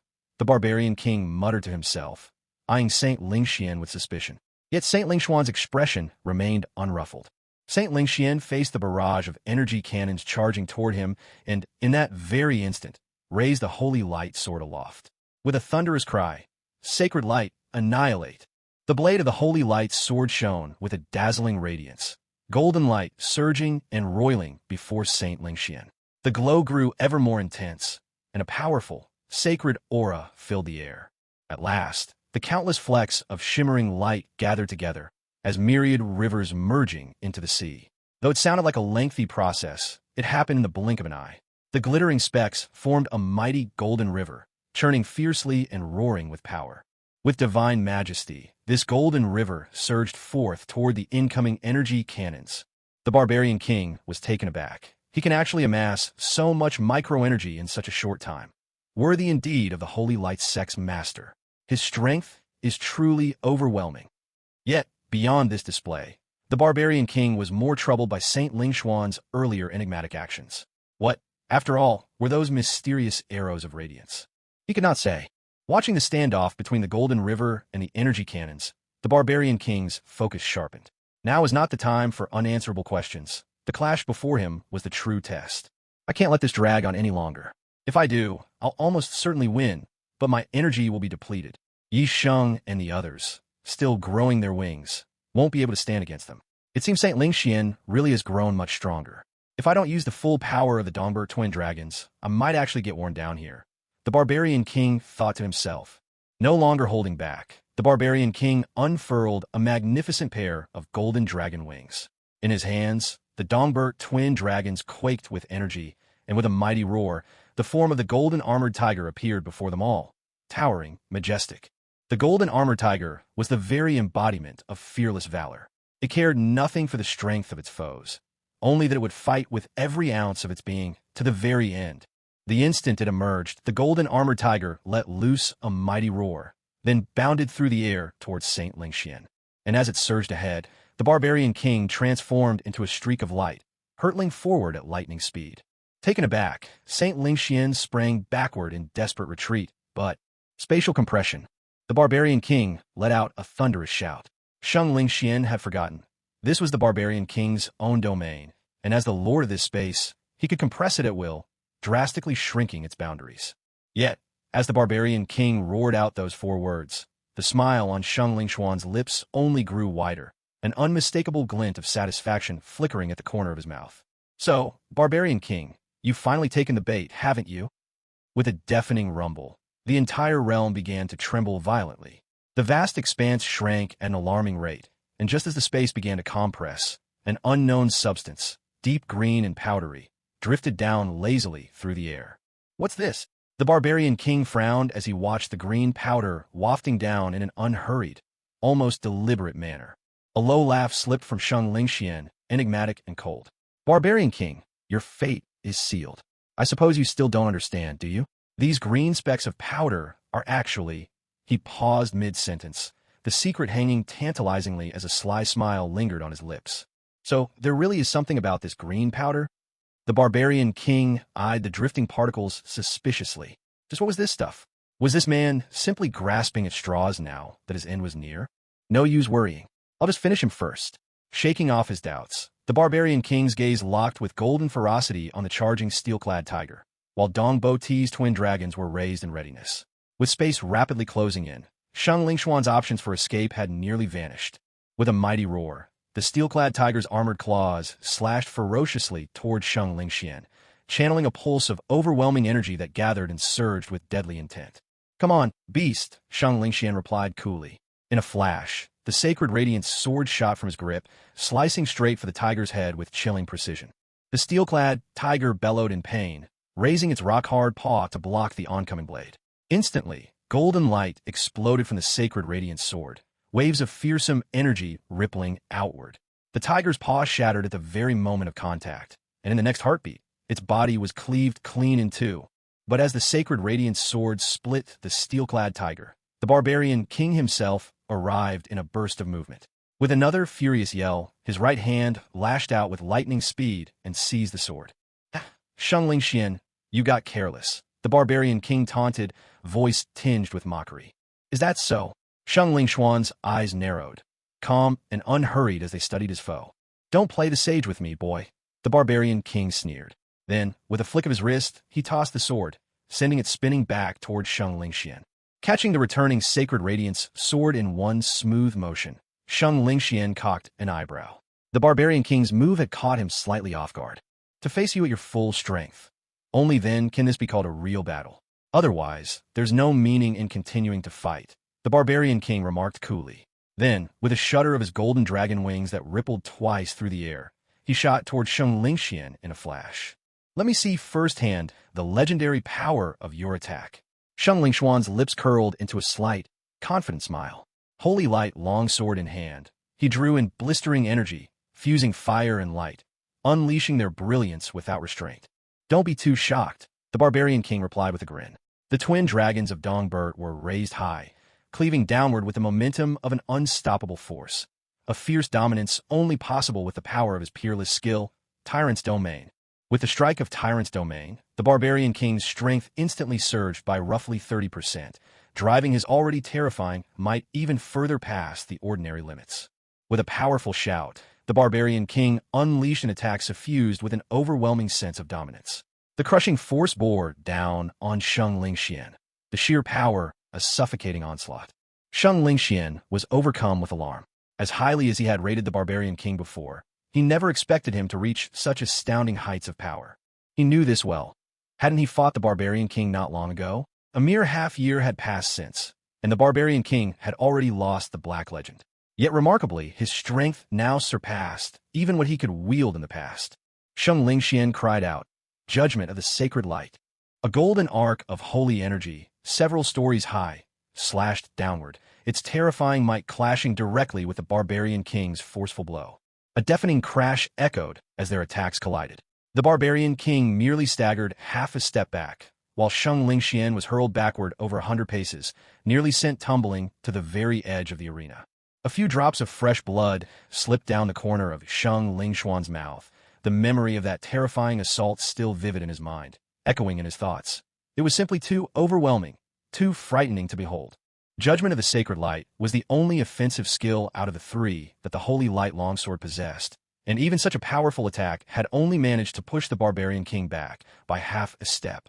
This could only mean that the Barbarian King's attack power far eclipsed Shang Lingxuan's own. Had he not experienced it himself, Shang Lingxian would never have believed that such crushing force could come from a dragon cultivator of his own rank. Number 1 attack beneath the Dragon Emperor. Truly, his reputation was well-deserved. Yet, after landing his blow, the barbarian king showed no sign of relenting. The twin dragons of Dongbert danced once more, Tyrant's Domain unleashed again, as the barbarian king charged ruthlessly at Shang Lingxian. With a faint sigh, Shang Lingxian lamented, "It seems I'll have to set my plan into motion sooner than expected. Barbarian king, you are full of surprises." "Holy light, bestowal of the slowing poison," Shang Lingxian shouted in a commanding voice. As Saint Lingxian let out a mighty shout, the deep green powder that had been floating down slowly, suddenly accelerated, falling swiftly from above. What's more, its quantity multiplied, cascading down in thick sheets of shimmering emerald. The Barbarian King's expression darkened. What are these things? Saint Lingxian smiled.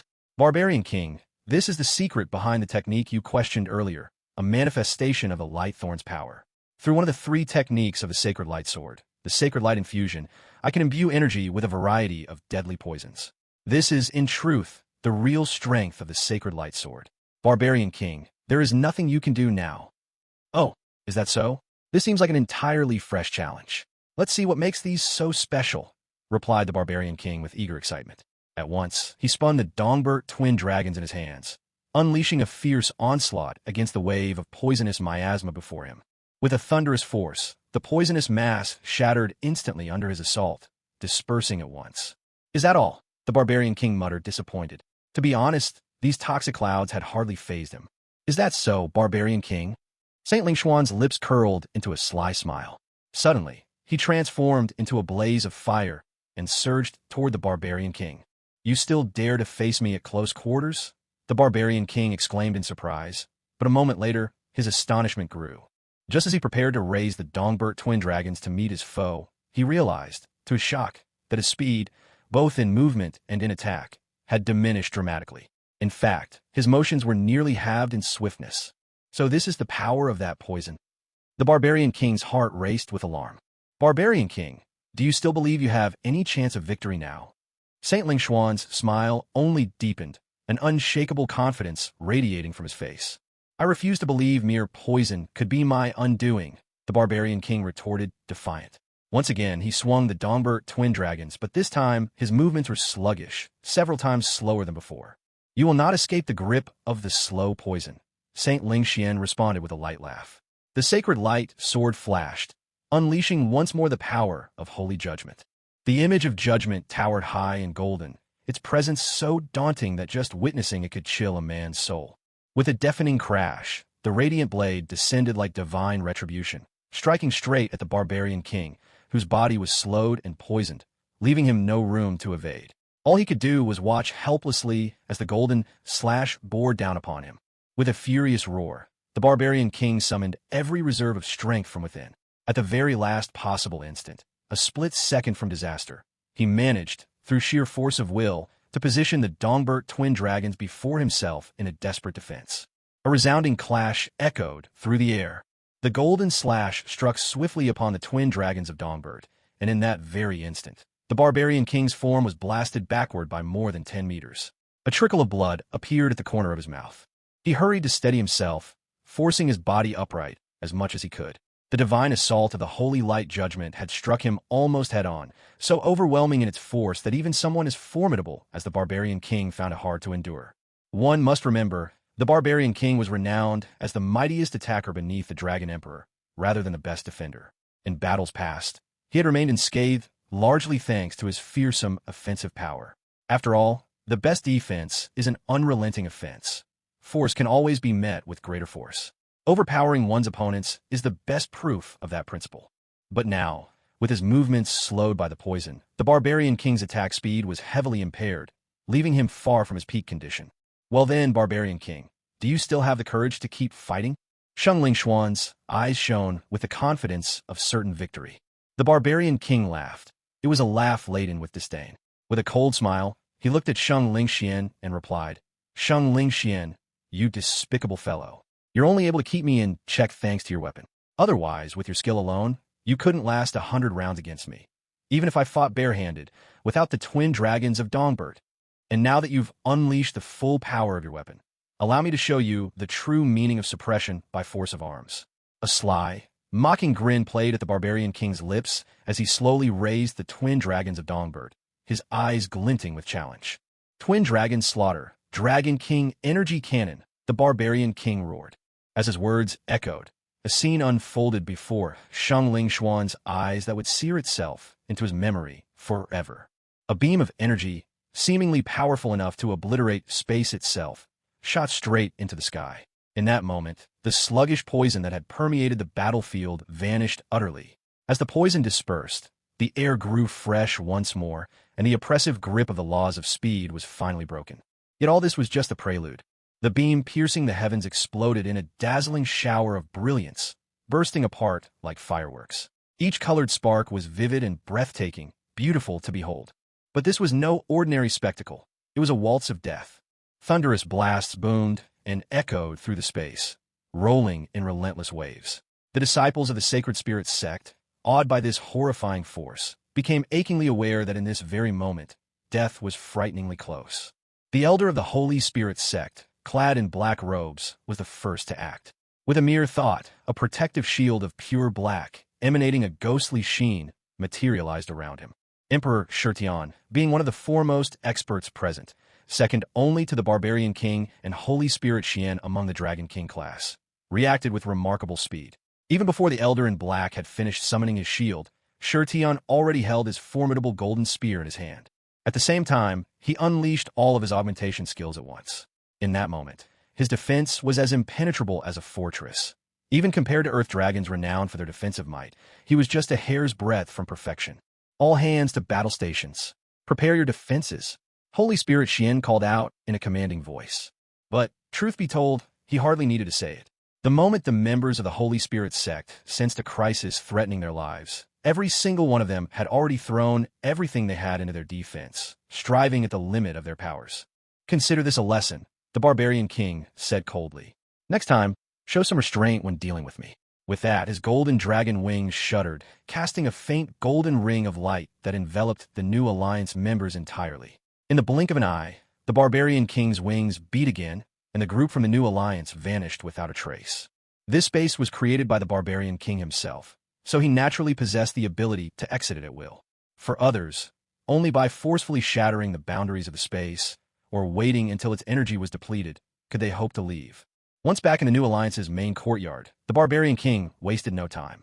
He strode to a golden orb that emitted a peculiar glow, picked it up, and took to the air with it, heading straight toward the Holy Spirit Sect. That golden orb was, in fact, the spatial core device that the Barbarian King had constructed using his energy. Within it, the very space where the earlier battle between him and Holy Spirit Xian had taken place was preserved. There was no way he'd leave such a space in the new Alliance's hands. If that group of unfortunates from the Holy Spirit Sect broke free, disaster would surely follow. Even though the Barbarian King didn't fear their mischief, seeing his property smashed to pieces was hardly a pleasant outcome. Moreover, the day's fight had cost him dearly. He needed time to recover to his peak. The last thing he wanted during this period of recuperation was another battle of that magnitude. The lingering effects of the earlier slow-acting poison still troubled the Barbarian King, causing him to brood. He hadn't expected Holy Spirit Xian's luck to turn up such a rare treasure in a blessed land. If the opportunity arose, he'd have to devise a way to claim it for himself. In the blink of an eye, it was already time for the quarterfinals of the Age-Lawn tournament. Age-Lawn was more festive than ever. At this very moment, crowds thronged the sands as far as the eye could see, an ocean of people shoulder to shoulder. The immense energy of the quarterfinals was evident in every direction. Clearly, many were eager to witness firsthand the formidable abilities of the second-level geniuses from the Yageland Grand Hall. Of course, this year's Yageland Martial Tournament brought surprising developments, most notably, the presence of a first-level contender among the final 8. This anomaly sparked tremendous curiosity. Just who was this representative from the first level of the Yageland Grand Hall? It should be noted that in previous years, not only were first-level contestants rarely seen in the quarterfinals, but they hardly ever made it into the top 15. If such a fortunate occurrence did happen, it was typically due to a lucky draw or matched against a weaker opponent. But this time was different. Advancing into the top 8 took far more than luck. It was a display of genuine strength. Naturally, everyone was dying to know, what kind of power did this dark horse from the Yageland Grand Hall's first level truly possess? Although the majority doubted that Li Chong would successfully make it to the semifinals, the hall was filled with first-level geniuses who had come specially to cheer him on. If Li Chong managed to enter the top 4, it would silence all those arrogant second-level geniuses who had ever looked down on the first level, a statement that the first level was not to be underestimated.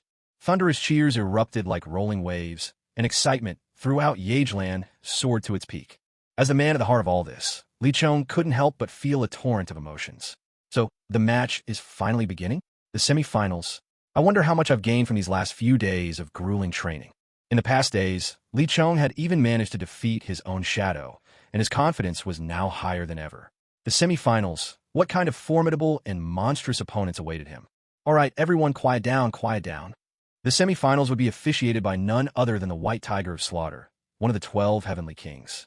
Although White Tiger's voice didn't quell the enthusiasm in the crowd, the intensity of anticipation for the semifinals was more than obvious. Master White Tiger, hurry up and announce the start. We're all just itching to know, which one is the contender from the first level? Is it Xiao Yichen? Shouted a burly man, whose status in the second level of the Ageland Grand Hall was rather modest. See for yourself, White Tiger replied coolly. Then, with a thunderous shout, he commanded, silence. A terrifying surge of energy rippled outward, sweeping across the entire Yageland Sandy Arena at the command of White Tiger's roar. In the presence of such overwhelming, Dragon Lord level might, the audience immediately fell silent. Raw power, after all, remains the most straightforward way to resolve problems. Now, allow me to announce the 8 contenders who will compete for a spot in the top 4. From the second floor rankings of the Yageland Grand Hall, ranked 3rd, Jack Wei. Also from the second floor, ranked 3rd, Dai Chun. From the second floor, ranked 5th, Su Bai. From the second floor, ranked 9th, Zhu Ziyu. From the second floor, ranked 6th, Yi Mei. Another from the second floor, Lu Hu. Ranked 1st in the Grand Hall, Lin Xiyu. And finally, representing the first floor of the Yageland Grand Hall, Li Chong. In a single breath, Wei Cheng revealed the names of all the remaining contestants. The moment the list was read out, a stir erupted among those present. Most of the murmurs came from the contenders on the second floor of the Yageland Grand Hall. After all, nearly everyone from the first floor had witnessed Li Chong's spectacular duels against Luo Tianyu and Xiao Yichen. Even those who hadn't seen the battles themselves had more than likely heard of Li Chong's remarkable exploits. All right, let's move forward to the next stage. Contestants, please come on stage and draw lots for your matchups. Wei Cheng announced loudly. Without hesitation, Li Chong bounded onto the stage and swiftly drew an energy card. The number on it made his heart race with excitement. It was a bold, unmistakable number 1. With that, Li Chong was slotted first in the competition lineup. I wonder who my opponent will be, he muttered under his breath. Soon, all the participants had drawn their energy cards. Now, would the contestants who drew the red and green number 1 cards please step forward to draw their battle arena assignments? Wei Cheng called out. At those words, Li Chong calmly approached Wei Cheng. Standing opposite him was another young man, probably around 18 years old. He had a lean frame and striking golden hair. But what stood out most was the fiery intensity burning deep in his eyes. Every so often, a flash of fighting spirit seemed to shoot forth from his gaze. The moment Li Chong laid eyes on his opponent, he sensed instantly that he was facing a formidable threat. Li Chong could feel it.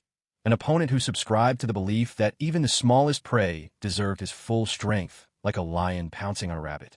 Li Chong, after all, was only an unremarkable newcomer from the first floor, while his adversary was a celebrated genius of the second floor. Yet, there it was, a fierce fighting spirit radiated from the young man every time he looked at anyone, not just at Li Chong. Li Chong could almost foresee the hard-fought battle that awaited him. With a ringing voice, Wei Cheng proclaimed, from the first floor of the Yageland Grand Hall, Li Chong will face Su Bai from the second floor. Before the words were even fully spoken, those watching from the sidelines already understood what was about to happen. The result of this match was all too obvious in their eyes. Who was Su Bai? He was none other than the terrifying powerhouse ranked 5th on the second level of the Yageland Grand Hall. How could a half-baked challenger who had simply coasted here on luck possibly compare to Su Bai? That was what the onlookers of the Yageland's second level all said to one another. Yet, their assessment could not have been more wrong. Did Li Chong really get here, relying on luck? Let's not forget, his opponents from the previous 2 rounds were hardly weak. In the first round, he faced none other than Xiao Yichen, the strongest on the first level of the Yageland Grand Hall. Xiao Yichen, a rare talent, was destined to excel on the second level in the future, for every genius on the second level had once come from the first. As the unrivaled champion of the first level, Xiao Yichen undoubtedly possessed that potential. And what about the second round? This time, Li Chong's opponent was Luo Tianyu, a terrifying presence hailing from the second level itself, and ranked 10th on the leaderboard. Now, the adversary standing before him was even more formidable. This was none other than the fighter ranked 5th in the Yageland Grand Hall's second level. Yet, Li Chong's eyes burned with the fire of battle.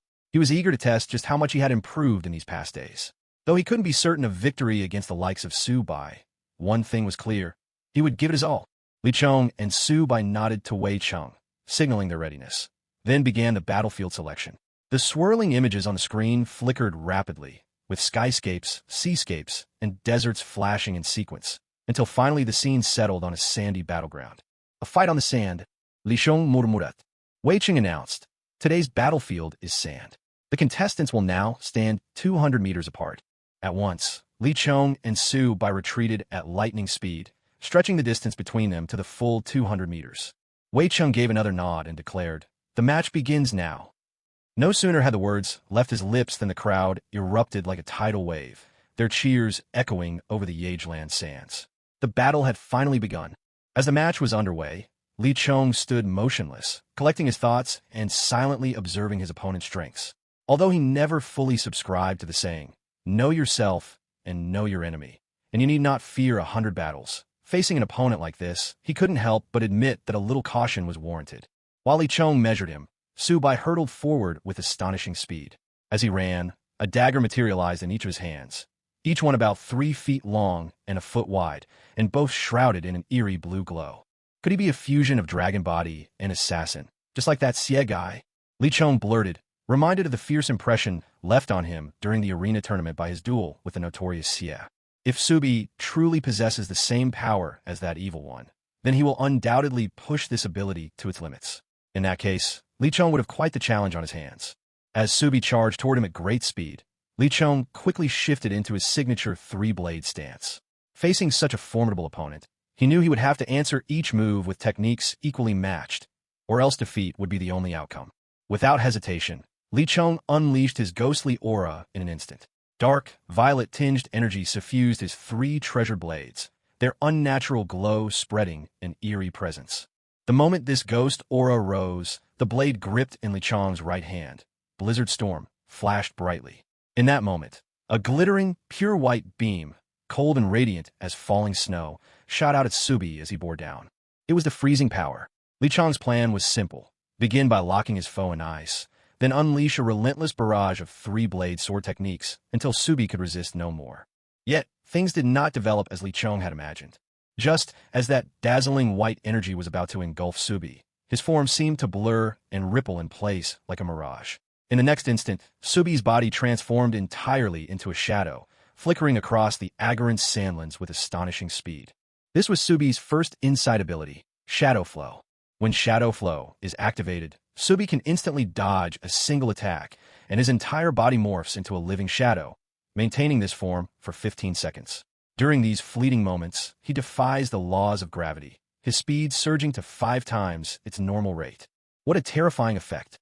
A 5-fold increase in speed. Imagine what that means. Of course, the tremendous benefit comes at a cost. The energy required to sustain Shadow Flow is immense. Even with Subi's peak Dragon King strength, he could, at best, cast it 5 times. Indeed, Subi's strength matches Luo Qianyu's. They are equally at the pinnacle of the Dragon King tier. The only difference is that Subi is younger. He just turned 17 this year. To have a peak Dragon King at only 18 years old, such a genius could hardly be found anywhere except among the elite in the Sacred Lands. Subi's shadow darted and shimmered all around, above, below, everywhere at once, his speed beyond description. Yet, Li Chong could sense it. With every step, Subi was drawing closer and closer. He hadn't expected such a dramatic surprise from Subi right at the outset. Incredible, truly extraordinary, Li Chong's blood raced. The 2 blades in his hands began to spin in harmony with the third held in his mouth, setting off a whirling dance of blades. As they spun, a dark, violet, demonic light burst forth, filling the air with a sinister, ghost-like aura. In a breath, ghostly energy swept across the barren expanse of Agaran Sandland. Ghost Aura, 9-blade Azura. At that moment, Li Chong's head seemed to split into 3, each face ablaze with fighting spirit, 6 eyes burning with defiance and resolve. At that moment, Li Chong's hands morphed into 3 pairs, as did his feet. In the blink of an eye, he had transformed into a fearsome creature with 3 heads and 6 arms. No sooner had this transformation completed than Li Chong, shrouded in ghostly energy, shot out like a bolt from the blue. An overwhelming sense of devouring power surged forth. Azura was not a force to be taken lightly. Subi, who had been darting swiftly with Shadow Flow, faltered for a split second as Azura's menacing aura erupted. Yet it was just a fleeting pause. His eyes flashed with a trace of surprise as he swiftly regained composure. In a heartbeat, Li Chong lunged toward the spot where Subi had hesitated. Even before Li Chong reached him, the suffocating, ghostly aura surged ahead, sweeping with an irresistible, consuming force. Subi's eyes flickered with a chill. The paired short blades in his hands gleamed with a cold, ethereal blue light. Incredibly, Subi accelerated yet again. Instead of retreating, he chose to face Azura head-on. The space between them closed in a flash, the gap narrowing sharply, and in the very next instant, their attacks collided. With a thunderous crash, Subi's twin blades, radiating their ghostly blue frost, clashed violently with the three treasured sabers of Lichong, unleashing an explosion of brilliant sparks. The blades grazed and struck, and the impact was so fierce that it sent a numb jolt through Lichong's arms. A barely perceptible smile curled at the corner of Subi's lips, and in that instant, an astonishing sight appeared. Around his paired blades, 6 more short blades materialized, as if from thin air, each one shimmering with a chilling, ghostly light. This was one of Subi's 6 mastered skills. Ambush. The skill could be used on his weapons. Any weapon it touched would multiply threefold, and the conjured weapons would automatically seek out and lock onto the nearest enemy. Everyone except Subi himself, of course. Now, the 6 eerie, cold blue blades sprang at Lichong as if possessed, attacking him from all directions. There was no escape at such close quarters. The 6 short blades would inevitably strike Lichong. Locked in direct combat with Subi, Lichong couldn't spare even a moment's attention for anything else. Damn, so devious. Well then, don't blame me for what comes next. Fury burned in Lichong's eyes. He had been on the defensive since the very start, frustration building with nowhere to unleash it. Now, Subi had finally pushed him past his limit. Did Subi really think he was so easily bullied? Xiao Hei, Lichong called out silently, his voice echoing in his mind. Lichong, I know what's going on. I'm coming right away to help you crush that bastard. How dare he bully my friend? Since the very beginning, Black Flame Tiger Dragon had been filled with displeasure.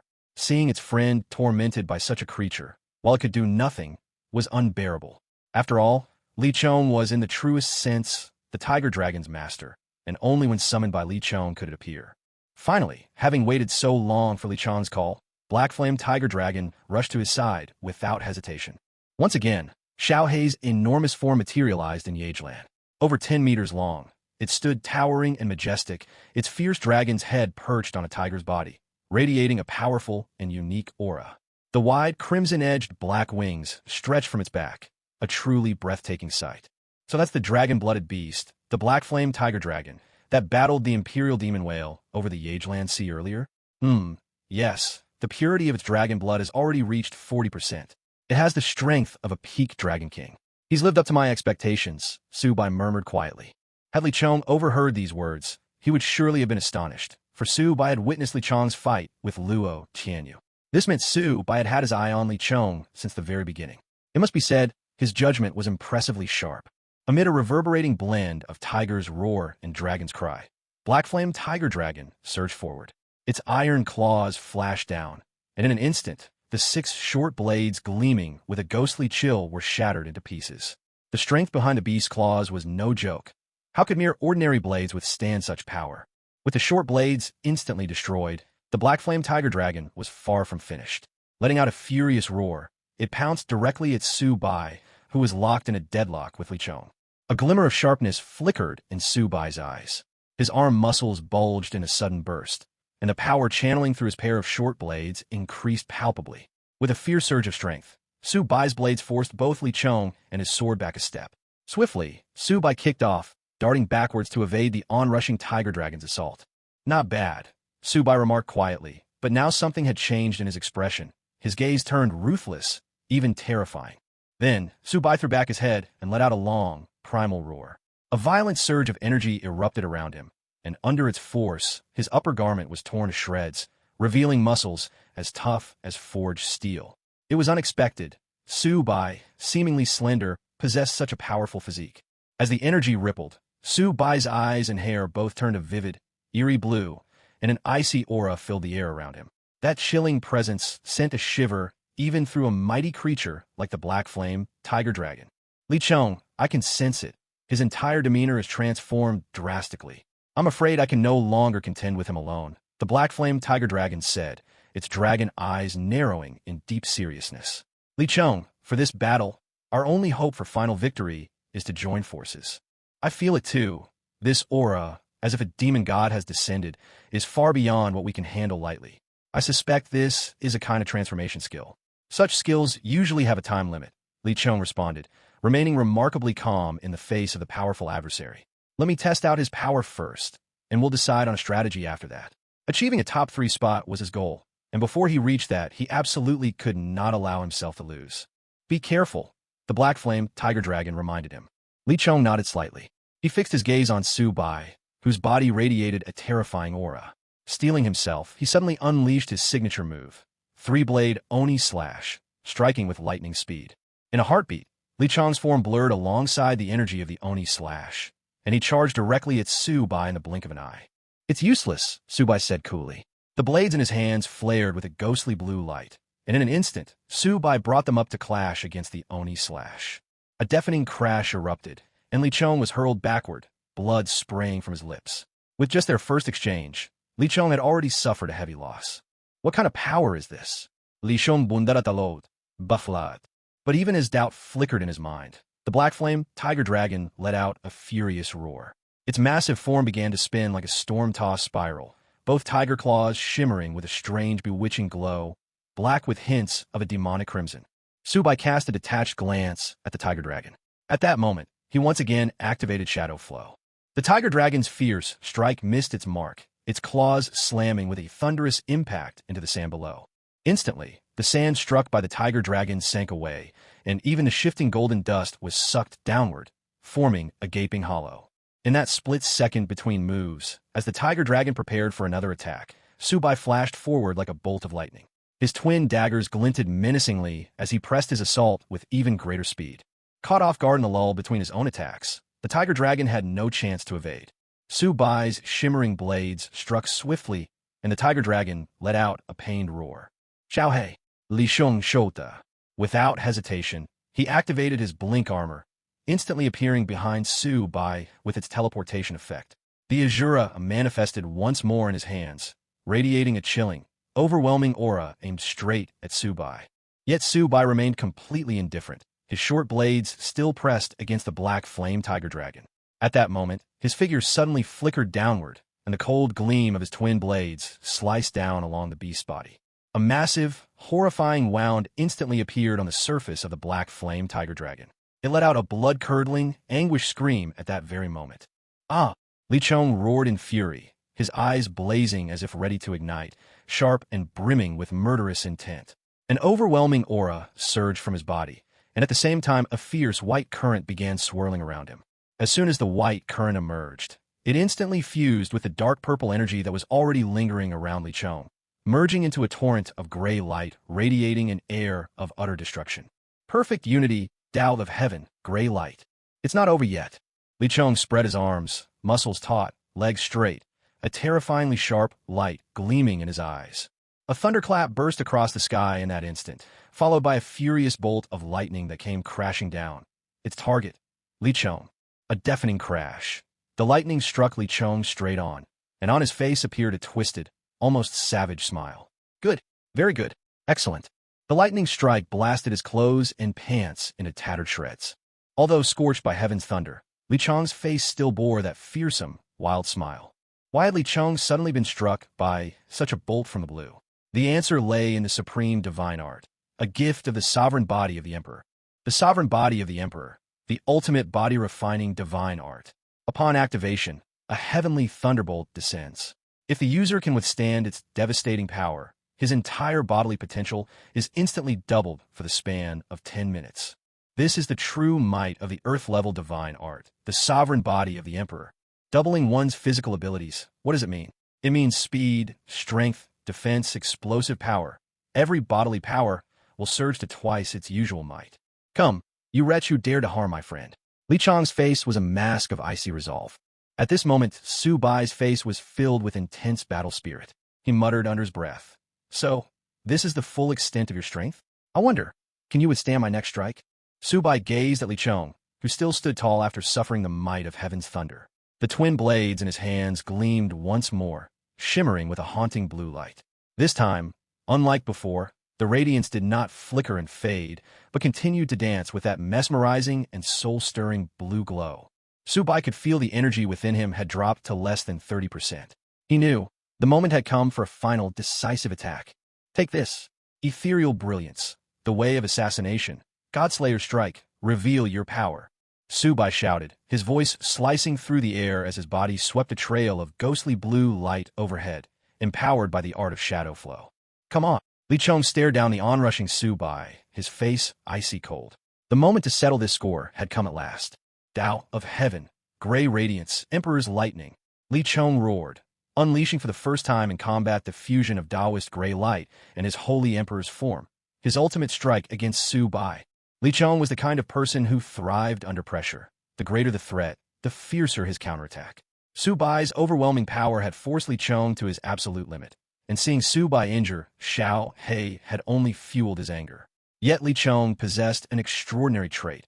Even in a rage, he maintained perfect clarity. It was in his anger that his strength soared to new heights.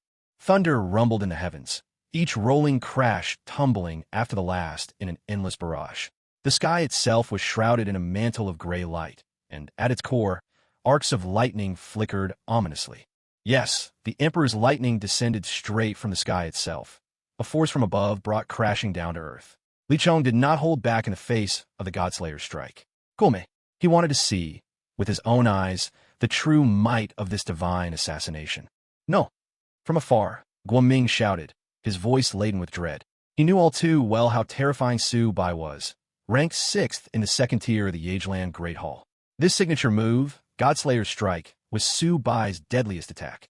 Its force was beyond imagination. If Li Chong took it head-on, there would be no chance of survival.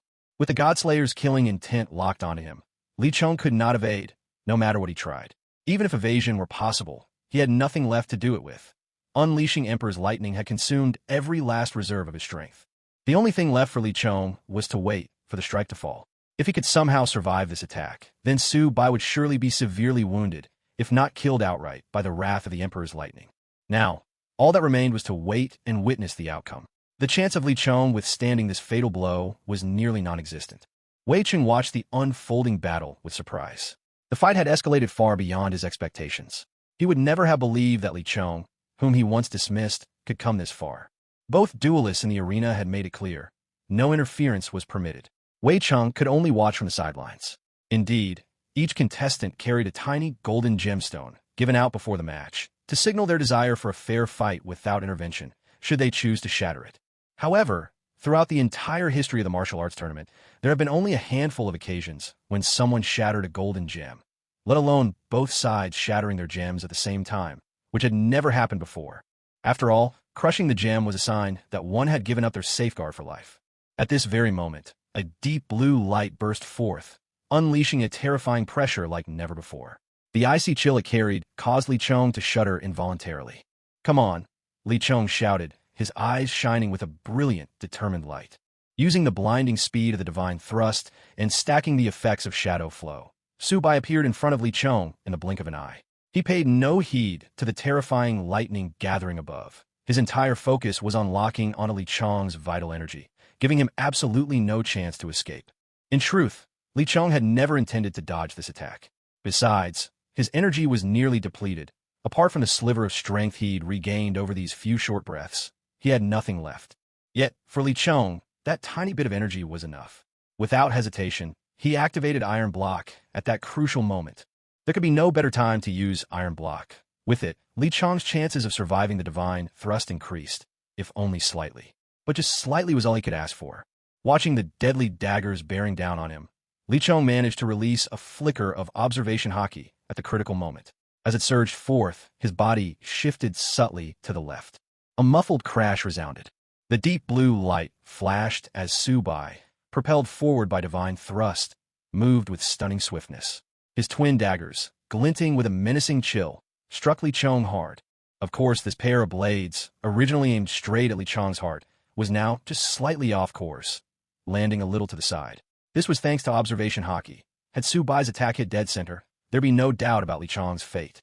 No one who can avoid death would choose to die, not when a dagger to the heart means certain death. But dodging by even the slightest margin offers a narrow road back from the brink. Li Chong had to gamble for that last sliver of hope. A mouthful of fresh blood spattered across Su Bai's face. Shockingly, the twin daggers remained lodged against Li Chong's body, without piercing through his flesh. Yet the sheer force behind the blades was enough to make Li Chong cough up blood, even though his body remained intact. Li Chong wiped the blood from the corner of his lips, then gave a chilling smile. How about that? Subai was shocked. How on earth had his blades failed to pierce Li Chong's body? Subi, of course, had no idea about the existence of the iron block. Although the iron block might seem unimpressive on the surface, in reality, this technique possessed incredible resistance against all manner of weapons, be they blades, swords, sabers, or axes.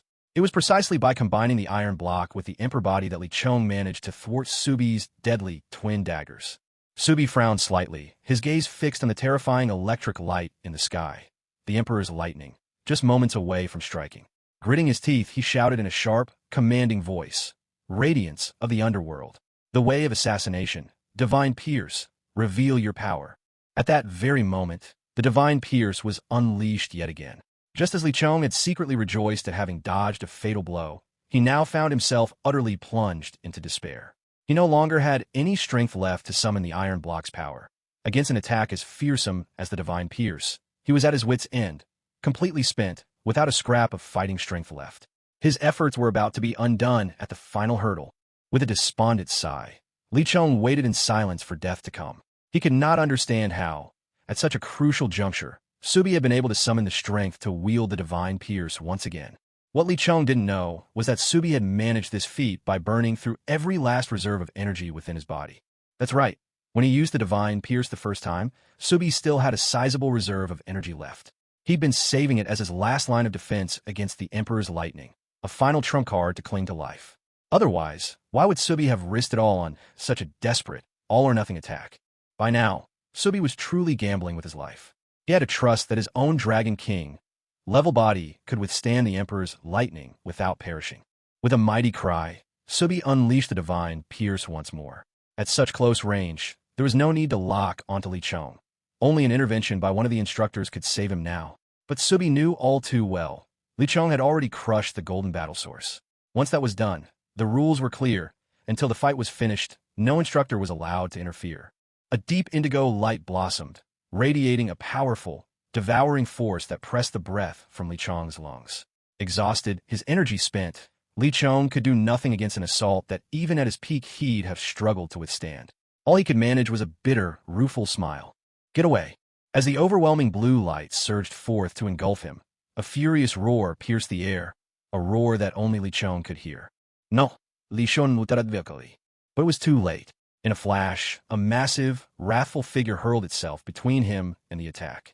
Over 10 meters long, its body was crowned with a dragon's head and cloaked in the form of tiger. There could be no doubt, it was Little Black. Anyone who dares harm my master dies.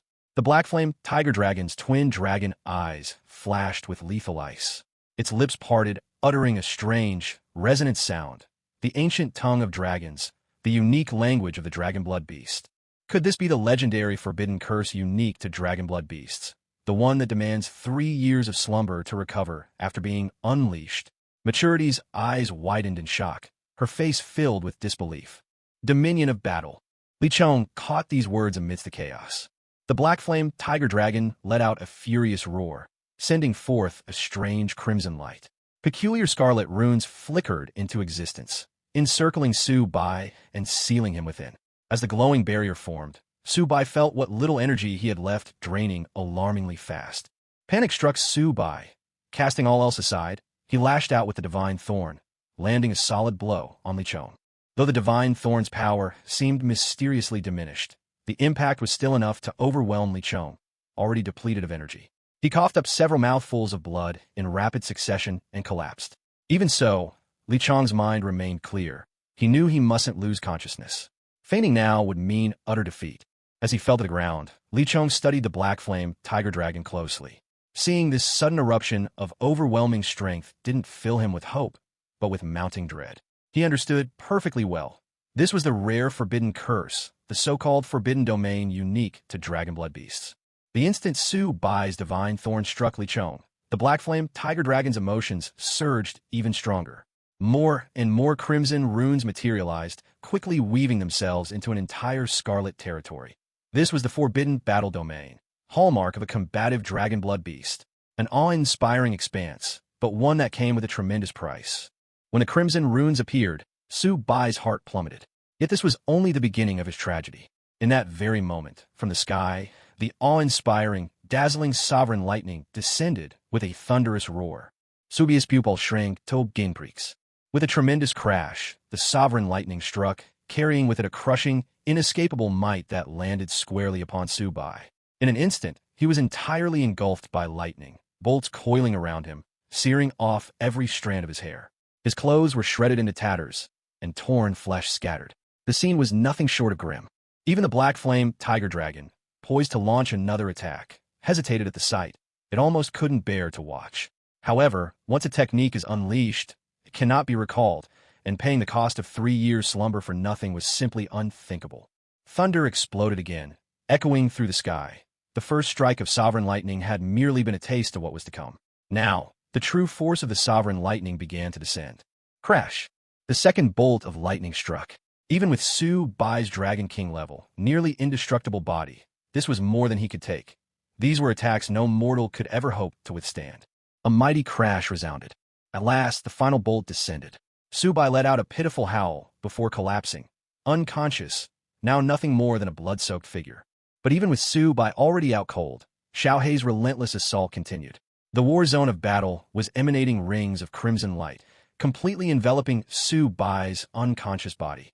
At the same time, on the black flame tiger dragon's claws, red points of light began to gather, slowly coalescing into glowing orbs.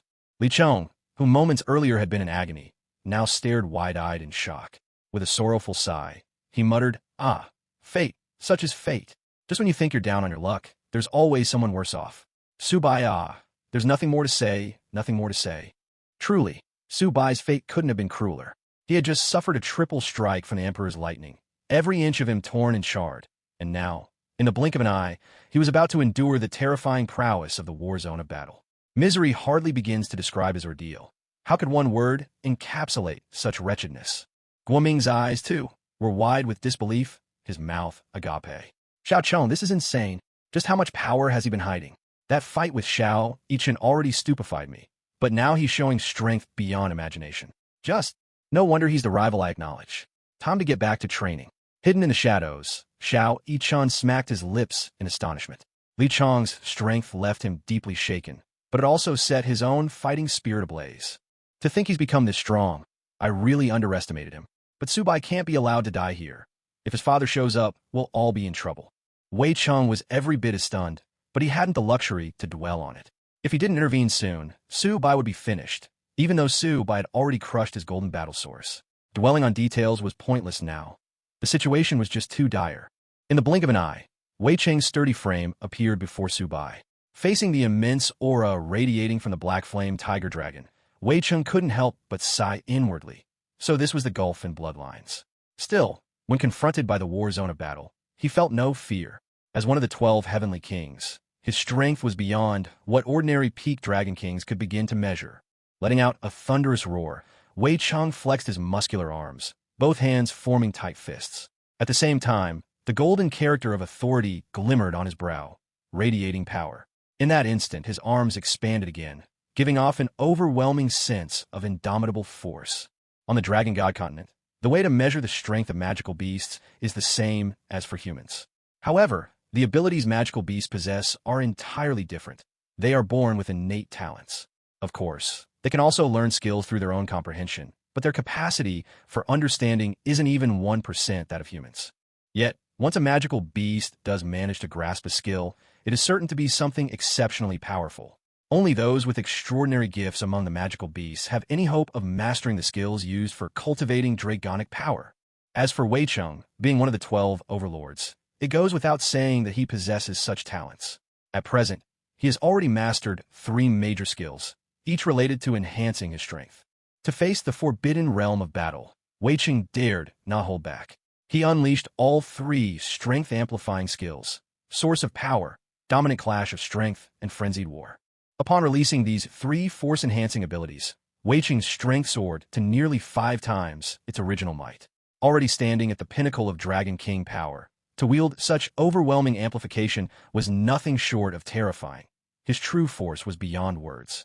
Come then, show me the true might of your dragon blood beasts, forbidden realm. Wei Cheng shouted, his blood fired up for battle. Lying on the ground, Li Chong witnessed this scene and shook his head gently. As expected, In places like Agron, for the sake of important disciples, even nobles would fiercely disregard the rules.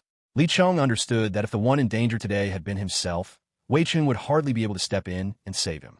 This, after all, is the unchanging law of any power or organization. But at least he managed to save someone. I suppose that puts my mind to rest. Though it's a shame for Little Black and his battle-forged domain, Li Cheng sighed softly. Yet what happened next completely made Li Cheng reconsider.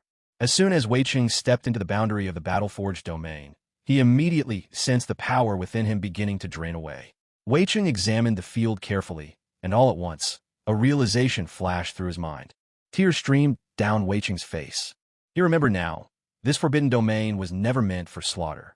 Its true function was to drain the strength of anyone who set foot inside.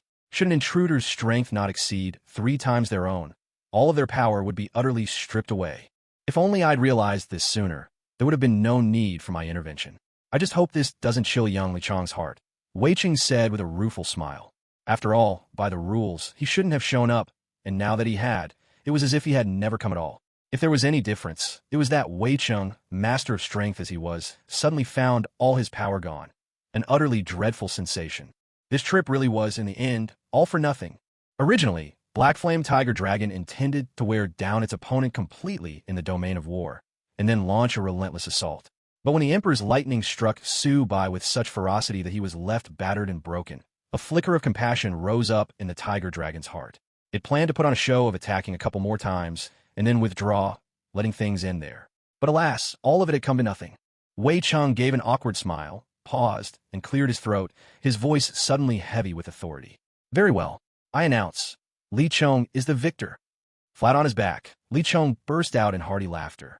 He felt exhilarated, truly exhilarated. He had long since let go of the fact that Wei Cheng had intervened to rescue Su Bai. After all, he and Su Bai were not sworn enemies. Though Su Bai had once tried to kill him, in the end, they had merely fought with everything they had. Once the battle was over, they could become friends. One way or another, he had made it this far. Now came the most crucial battles, the fierce struggle for a place in the top 3. Whether he could break through or not was still an open question, and everything would be decided in the battles to come. Watching from the shadows, Old Man Feng nodded slightly. Li Cheng making it this far had already exceeded all his expectations. True, he had set a goal for Li Cheng to reach the top 3, but that was only meant as motivation. Deep down, Old Man Feng had great trust in his beloved disciple, but the strength of those 3 was beyond comprehension. Of course, if Li Cheng could avoid facing any of those 3, his chances of victory would be much higher. That very day, Li Cheng returned to the hidden chamber where Old Man Feng resided. Once there, he calmed his mind and began to cultivate. As soon as he entered that meditative state, Li Cheng was startled to find his inner energy had become unusually dense, a sign he was on the verge of breaking through.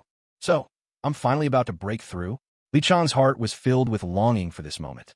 It had been nearly 3 years since he began cultivating on Dragon God Continent, yet he remained dissatisfied with his progress.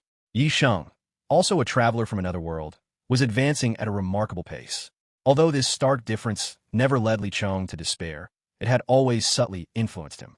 Now, at last, it was time to take that step forward. Is it finally happening? Old Man Feng asked softly from the side, nodding with satisfaction. Li Cheng's breakthrough was within his expectations. After all, Li Cheng's strength was already at the peak of the Dragon King's initial stage. All he lacked was an opportunity. The battle with Su Bai had clearly provided just that. Break! Li Cheng shouted, this time with all his might. In his mind's eye, his focus surged toward the towering dragon wall. With his current power, Li Cheng could have broken through sooner. It was only a matter of not having enough energy. Now that he was ready, toppling this wall at the Dragon King's doorway would not be too difficult. Time flowed on. Li Cheng had reached the most crucial point of his breakthrough. At this very moment, his mind had gathered over a dozen streams of spiritual energy, which, without hesitation and in perfect unison, surged towards that feeble, dying dragon wall. An explosive crash echoed through Li Cheng's consciousness. As the massive dragon wall instantly shattered into dozens of pieces, the fragments scattering and crumbling away. A sharp gleam flashed in Li Cheng's eyes. He gave a slight nod, deeply satisfied as he savored the strength coursing through him. Perhaps, he thought, now is the time to find a way to unlock his 3rd insight skill. Achieving the Dragon King level meant that, in addition to his previous 2 opportunities of insight, he would gain 4 more, making for a total of 6. In other words, a Dragon King level warrior could possess up to 6 unique insight skills. Of course, wishing doesn't make it so. Truly comprehending one's own skills is far from easy. It demands strength, the right opportunity, luck, and suitable circumstances, all playing indispensable roles. Li Chong clenched his fists, and a faint crackling echoed as threads of electricity danced across his knuckles. Chonger, someone's looking for you outside. Elder Feng spoke calmly. With his level of perception, it was only natural he would sense any approaching presence in advance. Li Chong looked at Elder Feng, puzzled. Not just outside this chamber, Elder Feng explained, but on the first floor of the age-long Grand Hall. Jack Wei is there, talking with your brother Guoming. Li Chong was stunned. With such distance between them, how was Elder Feng able to know? What immense perception this was. The surprise faded, and Li Chong politely excused himself, heading toward the age-long Grand Hall. Jack Wei, the older brother of Jack's. What could he possibly want with me? Li Chong couldn't fathom the reason. From afar, Li Chong spotted him, a man with striking red hair and a wild, unrestrained aura radiating from every inch of his being. Jack Wei. Jack Wei sensed Li Chong's gaze the instant it fell upon him, and strode over with a friendly smile. Li Chong, it's true what they say. Even a few days apart, and you become a whole new person. I never expected someone as strong as Subi to be defeated by you. Subi's known for his formidable fighting prowess, yet he lost to you just like that. Jack Wei grinned, obviously impressed that Li Chong, a boy of only 16 or so, could best Subi. My thanks for your praise, big brother. Li Chong replied with sincere humility. Little brother, you've really given me a shock. Guoming joined in with a broad smile, marveling, you kept this a well-guarded secret. Just how strong are you now? I'm nowhere near your level anymore. It was just good fortune, nothing more. Li Chong replied modestly to Guoming, then turned his gaze back to Jack Wei with a smile. May I ask what brings you here, big brother? Jack Wei flashed a mysterious grin. Li Chong, there's someone who wishes to meet you. Who is it? Li Chong asked, furrowing his brow. You'll understand once you get there. They've already reserved a table for you at the first-class dining hall in Yageland. They're just waiting for you to arrive, Jack Wei said with a chuckle. There are 3 dining halls in Yageland. First class, second class, and third class. The first-class dining hall offers the finest cuisine, and naturally, it's also the priciest. Even the most modest meal there could set you back several thousand gold coins. Of course, to Li Chong, that sort of money no longer meant much. Over the years, his wealth had grown substantially, leaving him with a fortune of hundreds of thousands. That sum would easily be enough for him to take part in any small-scale auction. So he didn't hesitate at all. These past few days have been filled with battles and cultivation, so it was high time to sit down to a lavish meal, especially when someone else was footing the bill. Li Chong didn't plan to stand on ceremony here. After all, it would be a mistake to forget that he'd once dined and dashed in his earlier days. All right, Li Chong replied without the slightest reluctance. Big brother, why don't you come too? Li Chong turned to Guoming. Guoming shook his head with a gentle smile, declining the invitation. No need. Seeing for myself just how strong you've become, little brother, has left me with no appetite. I'll go cultivate instead. Li Chong didn't press further. He nodded and set out with Jack Wei for the Yageland first-class dining hall. This dining hall was designed in a refreshing and elegant style. The floor was paved with polished marble tiles, while a few mint-green chandeliers cast a gentle light from the ceiling. The air was filled with a faint, invigorating fragrance that soothed the mind. Li Chong, those 2 up ahead are the people who wanted to meet you, Jack Wei said, pointing to a young man and woman sitting quietly a short distance away. Li Chong followed Jack Wei's gesture, and the sight took him by surprise. Before him sat a slender young man, refined and handsome, looking to be 17 or 18 years old. He wore a flowing azure robe, exuding an easy, unrestrained air about him. It was none other than Dai Chun, the one with the mutated dragon body graceful breeze, who ranked second on the Yageland main hall leaderboard. As for the young woman beside him, she left Li Chong even more astonished. She was tall, over 1 meter 80, her figure regal and poised. A cascade of blue hair, shining like a waterfall, draped over her shoulders, and even across the distance, Li Chong could catch a delicate fragrance drifting from her direction. Her beauty was captivating, of a caliber to draw envy from the world. Wrapped in a white gown that hugged her slender frame, she carried a frigid, unapproachable aura, as though one glance could keep a crowd at bay. Her appearance was flawless, unmarred by any imperfection, a heavenly being among mortals, leaving no room for even the faintest disrespect. Among all the girls Li Chong had ever met, only Yimeng Shue could rival her in beauty, but compared to this young woman, Yimeng Shue's allure lacked a certain maturity that now stood before him. Thinking of Yimeng Shue, Li Chong couldn't help but fall into a wave of sorrow. His gaze, which had been fixed straight on the young girl, drifted away unconsciously. The girl was slightly surprised. She seemed about to say something, but held herself back. Li Chong, I don't think you need an introduction. Jack Wei watched Li Chong with a teasing smile. Indeed, these two before Li Chong were both names he'd long heard spoken with admiration. One was Dai Chun, a peerless genius ranked third on the second level of the Aglin Hall's leaderboard. The other was even more extraordinary, the unrivaled top talent of the same leaderboard. Lin Shiyu. Naturally, Li Chong replied with a faint smile. You don't really look like much, Lin Shiyu spoke, her voice captivating. Though the words themselves were far from complimentary, her tone was still arresting. She really is some femme fatale, Li Chong murmured quietly. What did you just say? Lin Shiyu snapped, her beautiful eyes fixing on Li Chong with a piercing chill. Seriously? She could hear that too? Li Chong wanted to cry, but couldn't find the tears. Let me tell you, Jack Wei whispered in Li Chong's ear. Shiyu's hearing is amazing. Don't even think about bad-mouthing her behind her back. Li Chong nodded in understanding. Jack Wei, looks like you really do need a good lesson, Lin Shiyu said sharply. We'll settle this on the Aglin sands later. Ah, don't be like that, Shiyu. Jack Wei feigned misery. My old bones can't take it anymore. Watching the scene, Li Chong couldn't help but chuckle. It was truly entertaining. Who would have thought that the three geniuses everyone spoke of with all were so comical and lively when in private? If those outsiders saw this, their jaws would drop and their eyes would pop in disbelief. Li Chong, it's all your fault. How are you going to make this up to me? Jack Wei cried out as if wronged. Li Chong could only spread his hands in helplessness. Don't worry, when the time comes, I'll count him in as well. Lin Shiyu smiled sweetly. But to Li Chong and Jack Wei, that enchanting smile looked terrifying. Seriously? Li Chong was left speechless. Life loves playing tricks, brother. Jack Wei shrugged. All right, let's eat first, Dai Chun, who hadn't spoken until now, finally said. Yes, exactly, let's eat first. Li Chong, sit by me, make yourself at home. Jack Wei said with a grin. Li Chong nodded, shifting his attention to the dining table. And at that moment he couldn't look away.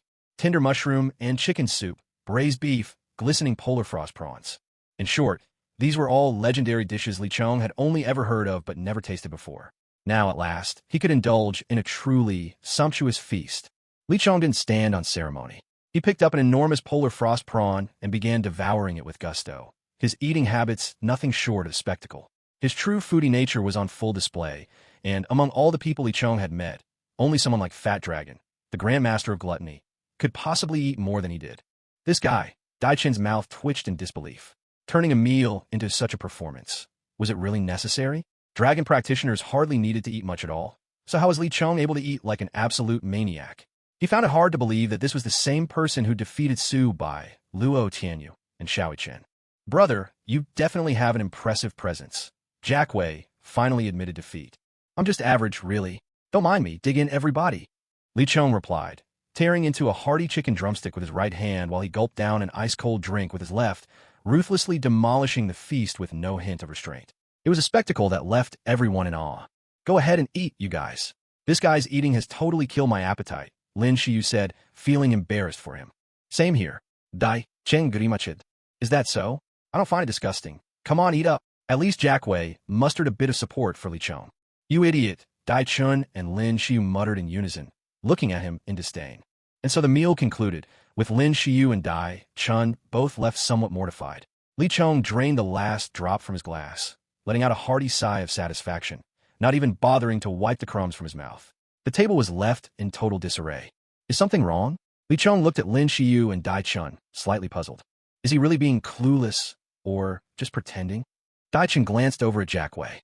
Lin Shiyu kept silent, but Jack Wei said, Why are you all so hung up on these little things? Let's get to the point and talk business. So, what's the matter? Li Chong asked, still perplexed. Suddenly, Lin Shiyu reached out her porcelain-white, slender hand and smiled gently. Li Chong, I hope that when you reach the second level of the Yageland Grand Hall, you'll join our Rain faction. Li Chong froze for a moment, staring blankly. There are these kinds of distinctions on the second level of the Yageland Grand Hall. Lin Shiyu nodded ever so slightly. Then why are you inviting me? The three of you already occupy the top spots on the ranking board. I'd be of no use to you at all. Li Chong was baffled. Lin Shiyu laughed softly, her voice light as a bell. Who told you the three of us are on the same team? Her laughter left Li Chong momentarily stupefied, until at last he blurted out, What? The three of you aren't on the same side. In that instant, Lin Xiu no longer seemed so distant and unapproachable. So, I suppose there's no need to clarify my intentions now, is there? Dai Chen stared intently at Li Chong. It doesn't really matter to me, but with two of you here, how am I supposed to choose? Li Chong raplia. That's easy. Lin Xiu's lips curled in a mysterious smile as she turned her gaze toward Dai Chen. Dai Chen's calm expression finally faltered as an ominous feeling crept into his heart. Sure enough, Lin Xiu slowly walked towards Dai Chen, chuckling softly. Xiu, please, let's not do this. I'll give up, isn't that enough? Dai Chen pleaded, a bitter look on his face. I knew it. You're spineless. If it were me, I would. You would what? Lin Xiu turned her head, her eyes shining with an intimidating brilliance, her presence commanding. I would definitely make the same choice as Dai Chen, Jack Wei replied, beads of cold sweat breaking out, quickly changing his tone. That's better, Lin Xiu said with a proud air. Uffed. And here I thought you were something special. Turns out you're just like me, defeated without even putting up a fight, Dai Chen teased. Jack Wei gave a wry smile. I'm a loser myself. I dare not speak of courage. Every time I square off with Xiu, I lose so badly. She's way out of my league. I can only accept defeat. Dai Chen sighed as well, clearly sympathizing with Jack Wei's plight. Now, do you have any other questions? Lin Xiu asked triumphantly, flashing a satisfied smile. Li Chong had long been left speechless. So this is what they call dominance. There was nothing more Li Chong could say. He meekly nodded, accepting the situation. Lin Xiu nodded approvingly. That's more like it. Oh, Jack Wei, Dai Chen, listen up. From now on, Li Chong is under my protection. If either of you meet him in the upcoming tournament, you must follow the rules I set and give him a fair fight. Yes, Jack Wei and Dai Chen replied helplessly. Of course, even if Lin Xiu hadn't said so, they both knew they would never go all out against Li Chong. He simply wasn't at that level yet. Well then, since everything's settled, I'll be heading back, Li Chong said with a smile. Wait, Lin Xiu called out, her tone playful. Now that you've joined my Rain faction, I can't let you go empty-handed. Here, take this as your welcome gift. With a radiant grin, Lin Xiu extended her delicate, fair hand, offering Li Chong a necklace shimmering in shades of blue and violet. Li Chong accepted the necklace, puzzled, examining it closely. A gentle blue-violet glow radiated from the piece, and 3 small characters, Dongboat, were engraved on it. How could this be? Li Chong stared in astonishment at the necklace in his hand. He knew all too well what those 3 characters meant. Dongboat was the name of the ruling family of the Eastern Domain, the very family to which Linli Dongboat, the Eastern Domain lore, belonged. How could Lin Xiu have something from the Dongboat family? Could it have been something she bought at auction? Li Chong wondered, thinking of the Dongboat star he kept in his own storage ring. Seeing Li Chong's startled reaction, Lin Xiu giggled. Surprised? It's just a necklace. Its name is Dongboat Blue Violet. Wear it, and it'll boost your energy by 30%. What? Li Chong was stunned once more. 30% increase in energy? That would enormously boost his endurance in battle. Now you understand how powerful this is. You see how wise your choice to join our Rain faction was, don't you? Lin Xiu replied, brimming with pride. Li Sheng Chocolat. That's right, I can't deny it. So, it's called Purple Blue, isn't it? Thank you, my lady. No need for thanks. Lin Xiu replied with a smile. You rascal, just a necklace and you're sold. Daichen Skolfid, Imok Aneanche. Aren't you the ones who gave up on me in the first place? Li Chong looked at Dai Chen, feigning confusion. Dai Chen, are you itching to spar with me again? Lin Xiu fixed Dai Chen with a threatening glare. Dai Chen shivered and fell silent. If that's all you needed from me, I'll be heading back. The battle with Subi made me realize how far I still have to go. Right now, all I care about is getting stronger, said Li Chong. All right then, make sure to keep the Dongbert Purple Blue safe. Farewell, Lin Xiu said with a gentle smile. Li Chong nodded at her, then bid farewell to Jack Wei and Dai Chen, patting his overstuffed belly with satisfaction as he made his way back to the secret chamber. What is it that I need right now? Li Chong took a calming breath and pondered. If you want to defeat Jack Wei, Dai Chen, or even Lin Xiu, it's simply impossible with your current strength. As for that other person, your chances are actually quite high, came the calm voice of Elder Foam, appearing from who knows where. Li Chong let out a sigh. Teacher, could you not sneak up on me like that? My heart almost can't take it. Focus your mind. Go activate the training android's simulation mode, Elder Foam instructed. Yes, master. Li Chong responded respectfully, not questioning further. He gathered his composure, approached the training android, and pressed a black button, the one that started the simulation system. Lightning Battlefield, activate, Elder Foam continued. Li Chong followed the order. The moment he uttered the word activate, his surroundings underwent a dramatic transformation. The once narrow secret chamber expanded by 10,000 times, and the furniture disappeared, replaced by a vast canyon. The gorge was tranquil, and every rustle of wind or whisper of grass could be heard with crystalline clarity. "It's so peaceful here," Li Chong murmured in awe. This seemed the perfect place to train in seclusion, without fear of any disturbance from the outside world. But in the next instant, Li Chong's thoughts abruptly changed. From far ahead, in the boundless expanse, a thunderous roar began to roll toward him, shaking the very air. "What's that sound?" Li Chong asked, scanning his surroundings. Everything around seemed untouched. The green grass and wildflowers swayed gently. In the distance, countless blue and purple points of light surged toward Li Chong with terrifying speed, flooding across the valley like an unstoppable tide. "What are those?" Li Chong stared ahead in astonishment at the countless motes of light surging toward him. "Those are the Thunder Soldiers, the warriors of the battlefield of lightning. Your task is not to defeat them, but to endure. Endure for as long as you possibly can." Old Feng's voice echoed from the emptiness around him. "Yes, master." Li Chong gave a slight nod, his gaze brimming with fierce fighting spirit as he looked at the approaching blue-violet lights. "So this is the trial my master has prepared for me? I must not fail the expectations he holds for me. Come then." Li Chong quickly readied himself in his signature three-blade stance, eyes locked on the sea of blue-violet lights that were now less than 500 meters away. No, these weren't mere motes of light. At this distance, Li Chong could finally see the creatures clearly. They were tiny, mutated crawlers, each with a pair of antennae, their bodies glowing in shades of blue and violet. The energy each radiated wasn't especially powerful. Each one, he guessed, had about the strength of a 9th-level dragon cultivator. But one must never underestimate these mutated crawlers simply because they're only 9th level. Their numbers, surely in the millions. A million 9th-level mutated crawlers. Those would haunt the nightmares of even the bravest warriors. Even a dragon emperor would be hard-pressed to meet such a legion head-on. "Three-blade tornado!" Li Chong shouted, a violent surge of air spiraling upward. The white whirlwind raced forward, like a reaper's scythe, slicing into the vast army before him. The crawlers released an eerie, bizarre cacophony and spurted streams of milky fluid from their mouths. In an instant, these jets of liquid washed over and smothered Li Chong's three-blade tornado. "Impressive. Remarkable." Li Chong nodded appreciatively, surprised by the strength of these crawlers. He knew all too well the destructive power of his three-blade tornado. "Let's try this technique." With a battle cry, a surge of unstoppable white energy enveloped Li Chong, crackling and roaring with terrifying power. "Second gear. And now, let's see how you handle this." Jet rubber rocket cannon. In a flash, Li Chong shot forward like a cannonball. His arms stretched to more than 20 meters, brimming with raw, explosive power, slamming into the horde of crawlers. The milky streams from before couldn't even reach him. His second gear's energy field had swept them aside before they got close. "Now this is fighting." Li Chong exclaimed, "Accelerata." A swath of crawlers flew out of his way, their lives being reaped in droves. "Let me wipe you all out." Li Chong roared, feeding his momentum, urging himself to fight with ever greater ferocity. He needed to burn hotter with every swing. Though Li Chong cut down the crawlers at blinding speed, the oncoming swarm showed no sign of fear or hesitation. They charged relentlessly in great waves, overwhelming him anew, a sight that left Li Chong with a pounding headache. With a sweeping motion of his three-blade style, a tremendous whirlwind erupted, sweeping into the horde of crawlers, sending the insect-like creatures hurtling through the air. Although it was incredibly easy for Li Chong to slay these crawlers, the sheer number of them was overwhelming.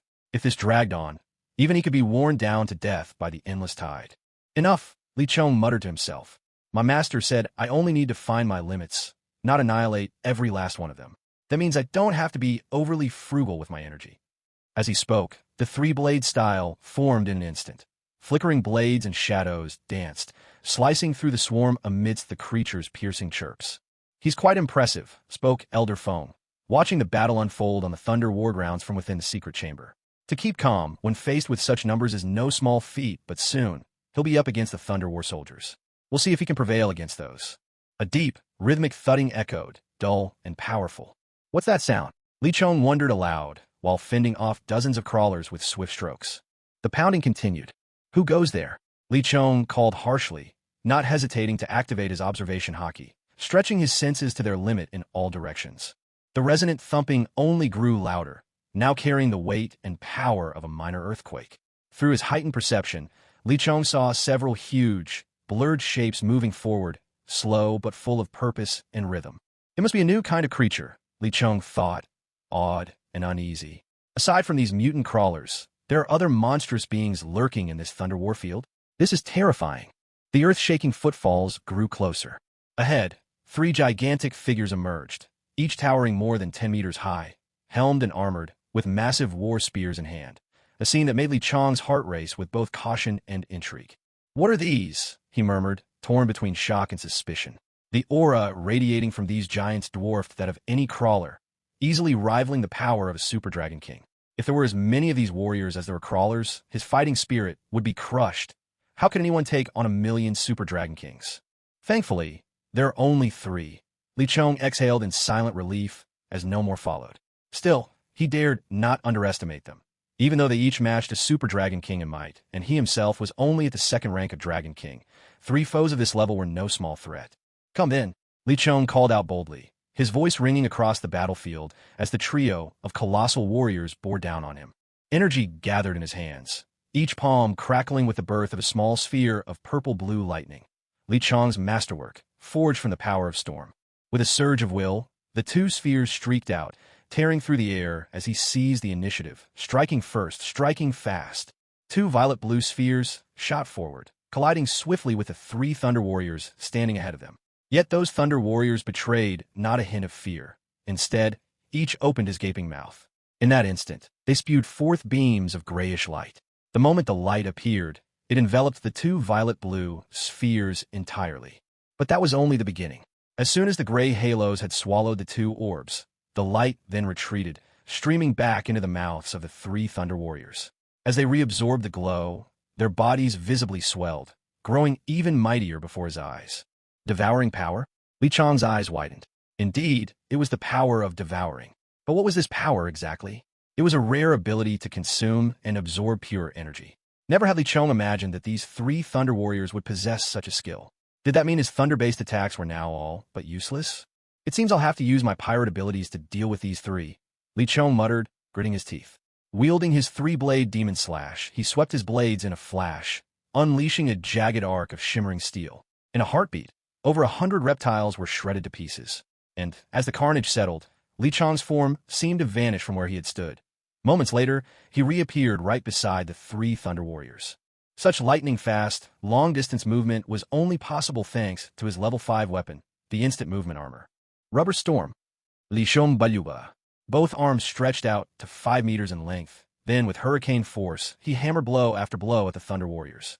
His hands moved ever faster, splitting and multiplying, first in a 10, then 100, flurrying around him in an overwhelming barrage.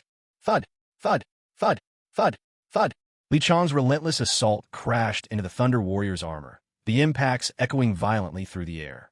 Yet even under such a savage onslaught, the Thunder Warriors merely staggered back, showing no sign of injury. Damn it, their shells are tough as iron. Li Chong cursed, quickly donning the Star of Dawmbird armor. The instant he put it on, a surge of power flooded him, boosting his attack speed. A perfect fit for this moment's ferocious rhythm. Demonoha! Li Chong roared again. Even with the enhancement from the Star of Dawmbird, victory was out of reach without greater firepower. He needed an attack as devastating as their defense was impervious. Now, let me show you the true depths of my terror. Li Chong Baluba. In that instant, his demon aura merged with the swirling white energy of second state. Supreme fusion, celestial gray radiance, manifest. The sinister demon aura and the formidable white current fused together, a perfect union of power and destruction. This overwhelming celestial gray brilliance coated the 3 treasured blades in his hands, radiating the promise of devastation. At the very moment the gray radiance of the heavenly Tao burst forth, the 3 Thunder War soldiers noticeably faltered. All at once, they stopped dead in their tracks, frozen in place, completely unable to move. Take this. Li Chong's spirit soared to unimaginable heights. He was not one to give up so easily.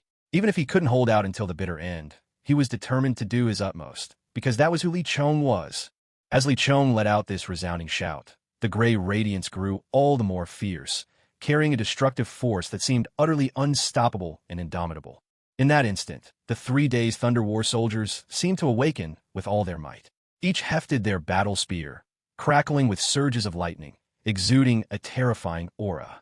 Their movements were perfectly synchronized. Almost at the same instant, all three spears thrust straight at Li Chong. Demonic slash, Li Chong bellowed, unleashing the gray radiance of the heavenly Tao. Even the most basic triple-blade sword technique, demonic slash, became overwhelmingly powerful in his hands, his fighting spirit reaching the heavens. A deafening thunderclap erupted from the spears of the three Thunder War soldiers, explosive and terrifying as ripples of energy pulsed from their weapons. Break for me! Li Chong was undaunted. Dodging and weaving, he activated demonic slash, his form racing forward as if sliding through space itself.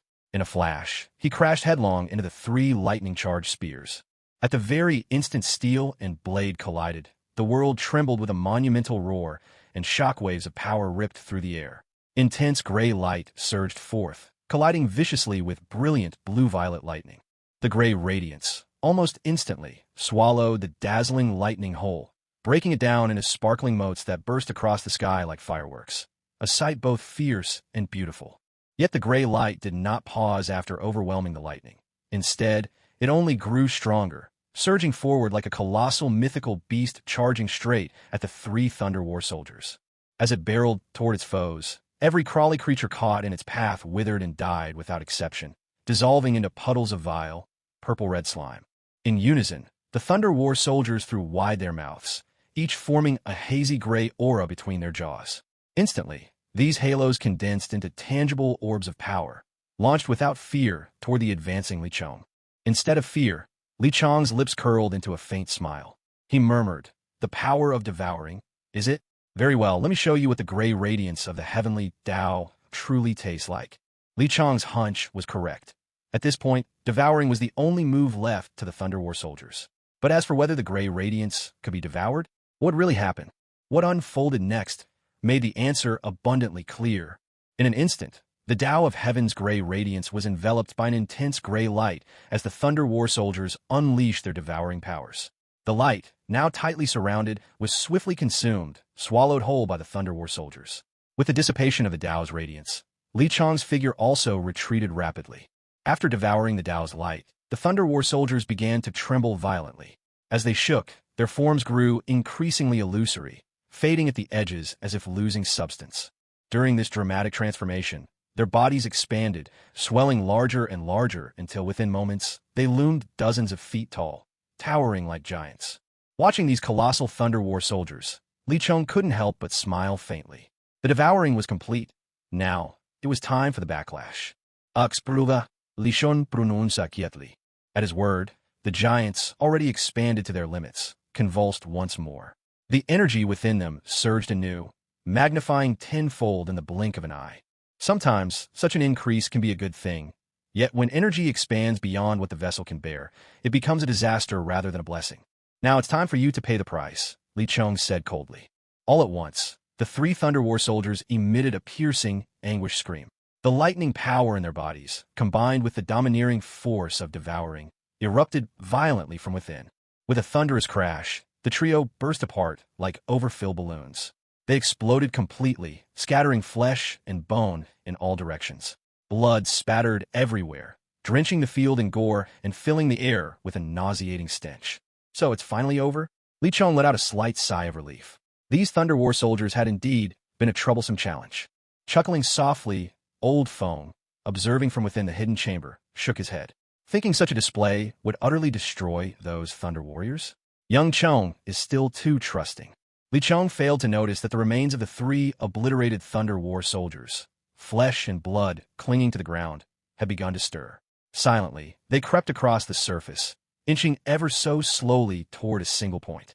"Now then, you crawling things are all that's left," Li Chong murmured, feeling the weight lift from his shoulders. Having finally defeated the three Thunder War soldiers, he now faced nothing but the mutated crawlers, plenty in number, but far from threatening. Setting up his three-blade formation once again, he unleashed Ghost Slash. Propelled by the force of the technique, Li Chong shot forward, cutting through the sea of mutated crawlers, his sword flashing, reaping a relentless harvest. These mutated crawlers, possessing nothing but a paltry, 9th-level dragon cultivation, were utterly incapable of withstanding the Tao's gray brilliance. The slaughter became completely one-sided. All that could be seen was the glint of blades and swords, and a downpour of blood painting the sky. "Wonderful!" Li Chong shouted with delight. The three-sword style techniques, Tornado, Demon Slash, Gate of the Underworld, Lion's Elegy, flashed relentlessly, mowing down the endless swarms of crawling beasts, their numbers falling faster and faster. Yet, even though Li Chong was slaughtering them at an astonishing rate, the sheer scale of the insect horde remained overwhelming. Despite the massacre lasting so long, their ranks still stretched beyond the horizon. Damn it, there are just too many. Although the energy consumed by pirate powers is minimal, with such non-stop usage, no matter how little I spend each time, my reserves won't last. Li Chong shook his head in frustration, deeply troubled by the relentless tide of crawling enemies. If only they could all disappear at once. Li Chong wisha fiercely. What Li Chong didn't know was that, almost as soon as he had that thought, his wish began to take shape. Somehow, a gray aura suddenly enveloped the countless crawling beasts. Then, as if confronted by something truly horrifying, even their fearlessness faltered, an unthinkable phenomenon for creatures so wild and unafraid of death. A vast gray cloud, strange and ominous, emerged into Li Chong's view. He frowned and muttered under his breath. Another twist? Just how many unknown dangers does this battlefield of thunder conceal? The unending surprises were wearing on Li Chong's nerves. He couldn't help but wonder, how had these training machines managed to simulate such a place? Despite his curiosity, Li Chong remained on high alert, eyes wary as he watched the disappearance of the crawling horde, a grave expression settling over his face. Thunder War soldiers can actually merge in this way. Li Chong exclaimed in astonishment. A sinister droning echoed non-stop across the battlefield, and as the bizarre sound swelled, an even more bizarre scene unfolded before him. On the ground, the bodies of 3 Thunder War soldiers, shattered to pieces moments before, began to writhe and crawl with unnatural motion, inching in the same direction as if drawn by an unseen force. Their flesh and bones swirled together, spinning and fusing like a living vortex. Lightning crackled among the merging remains, as if guiding the very process of their union. Could it be that the power of lightning is their fuel, and that they absorb this energy through some devouring force? Li Chong muttered, voice tinged with suspicion. No, I must disrupt this merger, or who knows what kind of trouble I'll face. With a sharp shout, Li Chong unleashed a triple sword tornado. The whirlwind howled with fierce energy, drowning the battlefield in chaos. A massive, surging white tornado, brimming with destructive power, tore straight through the gray energy ahead. That gray energy was undoubtedly drawn from the consumed mutant crawlers, absorbed by the Thunder War soldiers through their devouring force. Destroying the gray energy that had been devouring everything was undoubtedly the best way to interrupt the fusion of the Thunder Warriors. Just as the tornado was about to sweep over the gray energy, a gray barrier appeared out of thin air, surrounded by a swirling halo of stormy gray and black. In the blink of an eye, this barrier enveloped the gray energy tightly. The next moment, the tornado crashed fiercely into the barrier, causing cracks to spread across its surface and its glow to dim visibly. Though the barrier was gravely damaged, it managed to block Li Chong's attack, buying the Thunder Warriors a critical window of time in their fusion process. A thunderous boom split the air. A bolt of lightning, brimming with violent power, struck mercilessly downward, its target none other than the Thunder Warriors. No! Li Chong's heart clenched with worry instead of triumph at this sight. He knew only too well that this lightning was the key moment in the entire fusion. As long as the lightning's wild element merged into the Thunder Warriors' bodies, the 3 would complete their fusion irreversibly. I won't let you succeed. Li Chong's expression hardened. In a flash, the teleportation armor activated, and he appeared directly above the 3 Thunder Warriors. Steel fragments whirled into place, and a surge of formidable energy wrapped around his body in an instant.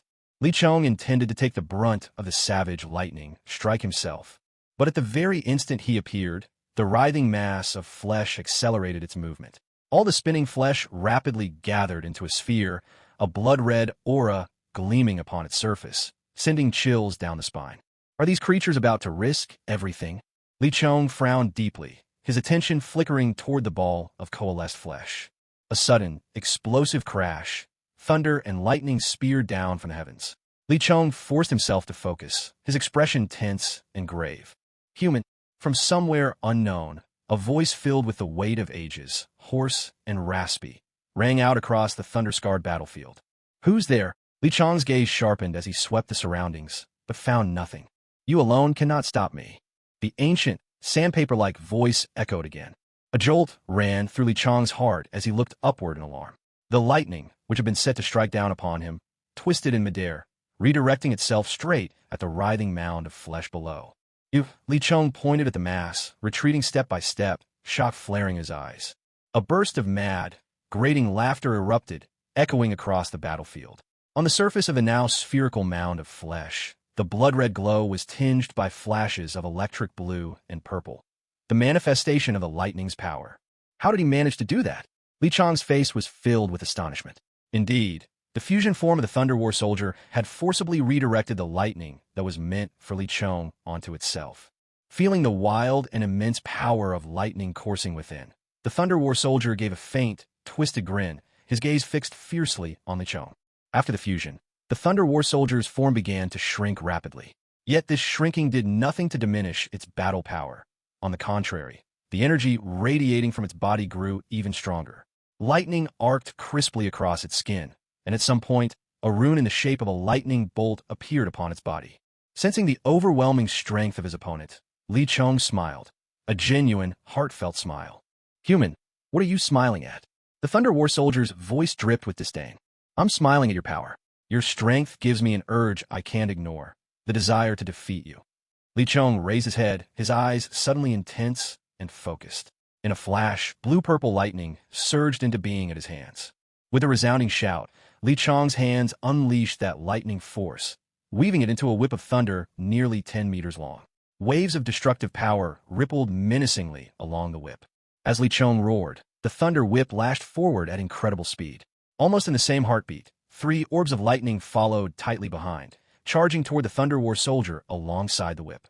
Amusement flickered across the Thunder War Soldier's face, his contempt thick in the air. With easy confidence, he clenched his right fist, exuding a fierce aura that rushed out to meet the Thunder Whip. He was facing Li Chong's attack with nothing but a simple punch.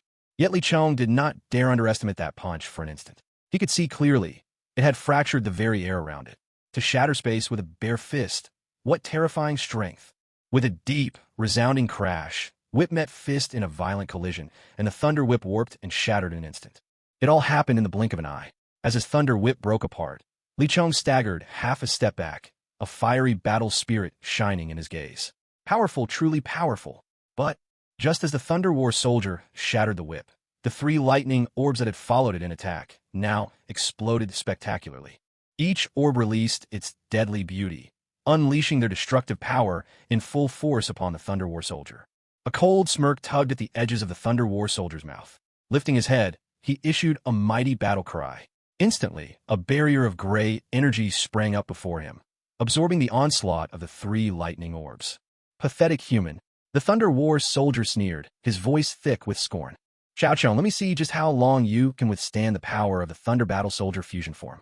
In the secret chamber, Elder Feng's eyes focused intently, watching Li Chong on the energy screen and sighing softly. "Oh, is that so? Well then, let me show you just how formidable so-called trash can be." Li Chong replied with a faint smile. In a heartbeat, his arms stretched to several dozen meters, moving with breathtaking speed, and in the blink of an eye, they shot out like cannonballs. That was the jet rubber rocket launcher.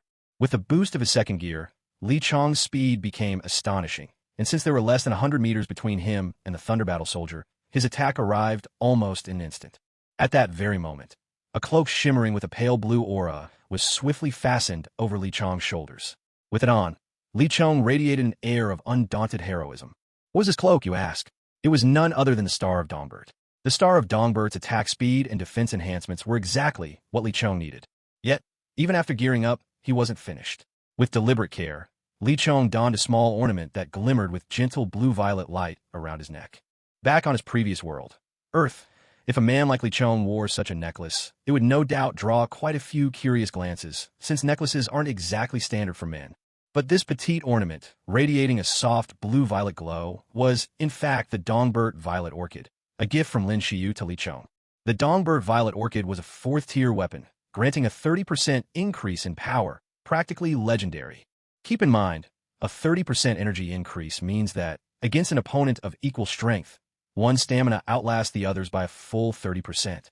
With both the Dongbert Violet Orchid and the Star of Dongbert, his most cherished treasures, equipped, Li Chong's fighting spirit surged. He truly wished to cross swords with the formidable Thunder Battle Soldier. Otherwise, even without fear of death, he would have shunned such a confrontation. Seeing the two weapons now in Li Chong's hands, Elder Feng's expression in the secret chamber shifted subtly. Stroking his beard, he appeared to fall into deep thought. "Come, little one." The Thunder Battle soldier sneered, its confidence in its own might clear for all to see. As far as it was concerned, Li Chong was hardly worth a second thought. "Bring on!" Li Chong shouted, and with all his boosts engaged, the jet rubber rocket launcher blasted forward, slicing through the air with unstoppable force, heading straight for the Thunder Battle soldier. Feeling the sheer strength behind the attack, the Thunder Battle soldier's expression grew a little more serious. He was clearly surprised that Li Chong could unleash such power. However, even at this level, the attack was far from enough to defeat him. The Thunder Warrior let out a hoarse, guttural cry, spinning his battle spear and meeting Li Chong's attack head-on in the simplest, most straightforward way. A heavy thud echoed as the spear clashed with Li Chong's assault. The force of their collision sent white gusts of energy swirling in every direction, twisting the air around them. The ground caved in an instant, spraying shards of stone and shredding grass and foliage to pieces. Feeling the raw strength behind the Thunder Warrior's blow, Li Chong's expression changed. He realized that if it weren't for the defensive boost granted by the Star of Dawnbird, fending off this strike would have cost him much more effort. "Kid, you've got some strength, but your skill is sorely lacking." The Thunder Warrior spat contemptuously. With a flick of his wrist, he tore the spear free from Li Chong's grip and swept it mercilessly toward Li Chong's chest. Li Chong's face remained calm. In that instant, his hands transformed completely, stretching and twisting like rubber, shifting their shape at will. His distorted hands shot downward, lightning fast, seizing the Thunder Warrior's spear in a vice-like grip. Then, arcs of blue-violet electricity began to flicker and coil around Li Chong's fingers. "What are you?" The Thunder Warrior's composure finally broke. He could explain the earlier extension of Li Chong's arms as some kind of skill mastery, but this level of shape-shifting went far beyond those boundaries. Was this man even human? Impressed, Li Chong replied with a faint smile. Countless sparks in his palm now coalesced into tangible bolts of lightning, shooting toward the Thunder Warrior at point-blank range. "Do you really think such petty tricks can defeat me?" "Utter nonsense," the Thunder Warrior growled coldly. A layer of gray light shimmered along his spear. As that dusky energy flickered into being, Li Chong's lightning was instantly swallowed and smothered by it. "So, this is what you rely on, devouring energy." Li Chong scowled in irritation. This power was truly a headache to deal with. To die by the power of my devouring force should be considered a blessing," the Thunder Warrior boasted. There were many formidable foes who'd perished to this very force on the Thunder battlefield. "You want to kill me?" "Wishful thinking," Li Chong replied with a cool laugh. Instantly, he raised his right foot, a menacing aura swirling around it until it turned a vivid, blood red. "Let me return the favor. To perish under my demon wind kick is like getting a free foot massage from the best in town," Li Chong quipped with a mocking grin. With that, he launched his gleaming red foot in a swift arc, aiming a ruthless kick at the Thunder Warrior's spear. Foolish creature, not knowing the difference between life and death. The Thunder Battle soldier's expression was cold as ice. Though it could not truly grasp the immense force hidden within Li Chong's kick, it was certain of one thing. It was powerful, far stronger than the half-trained whelp standing before it.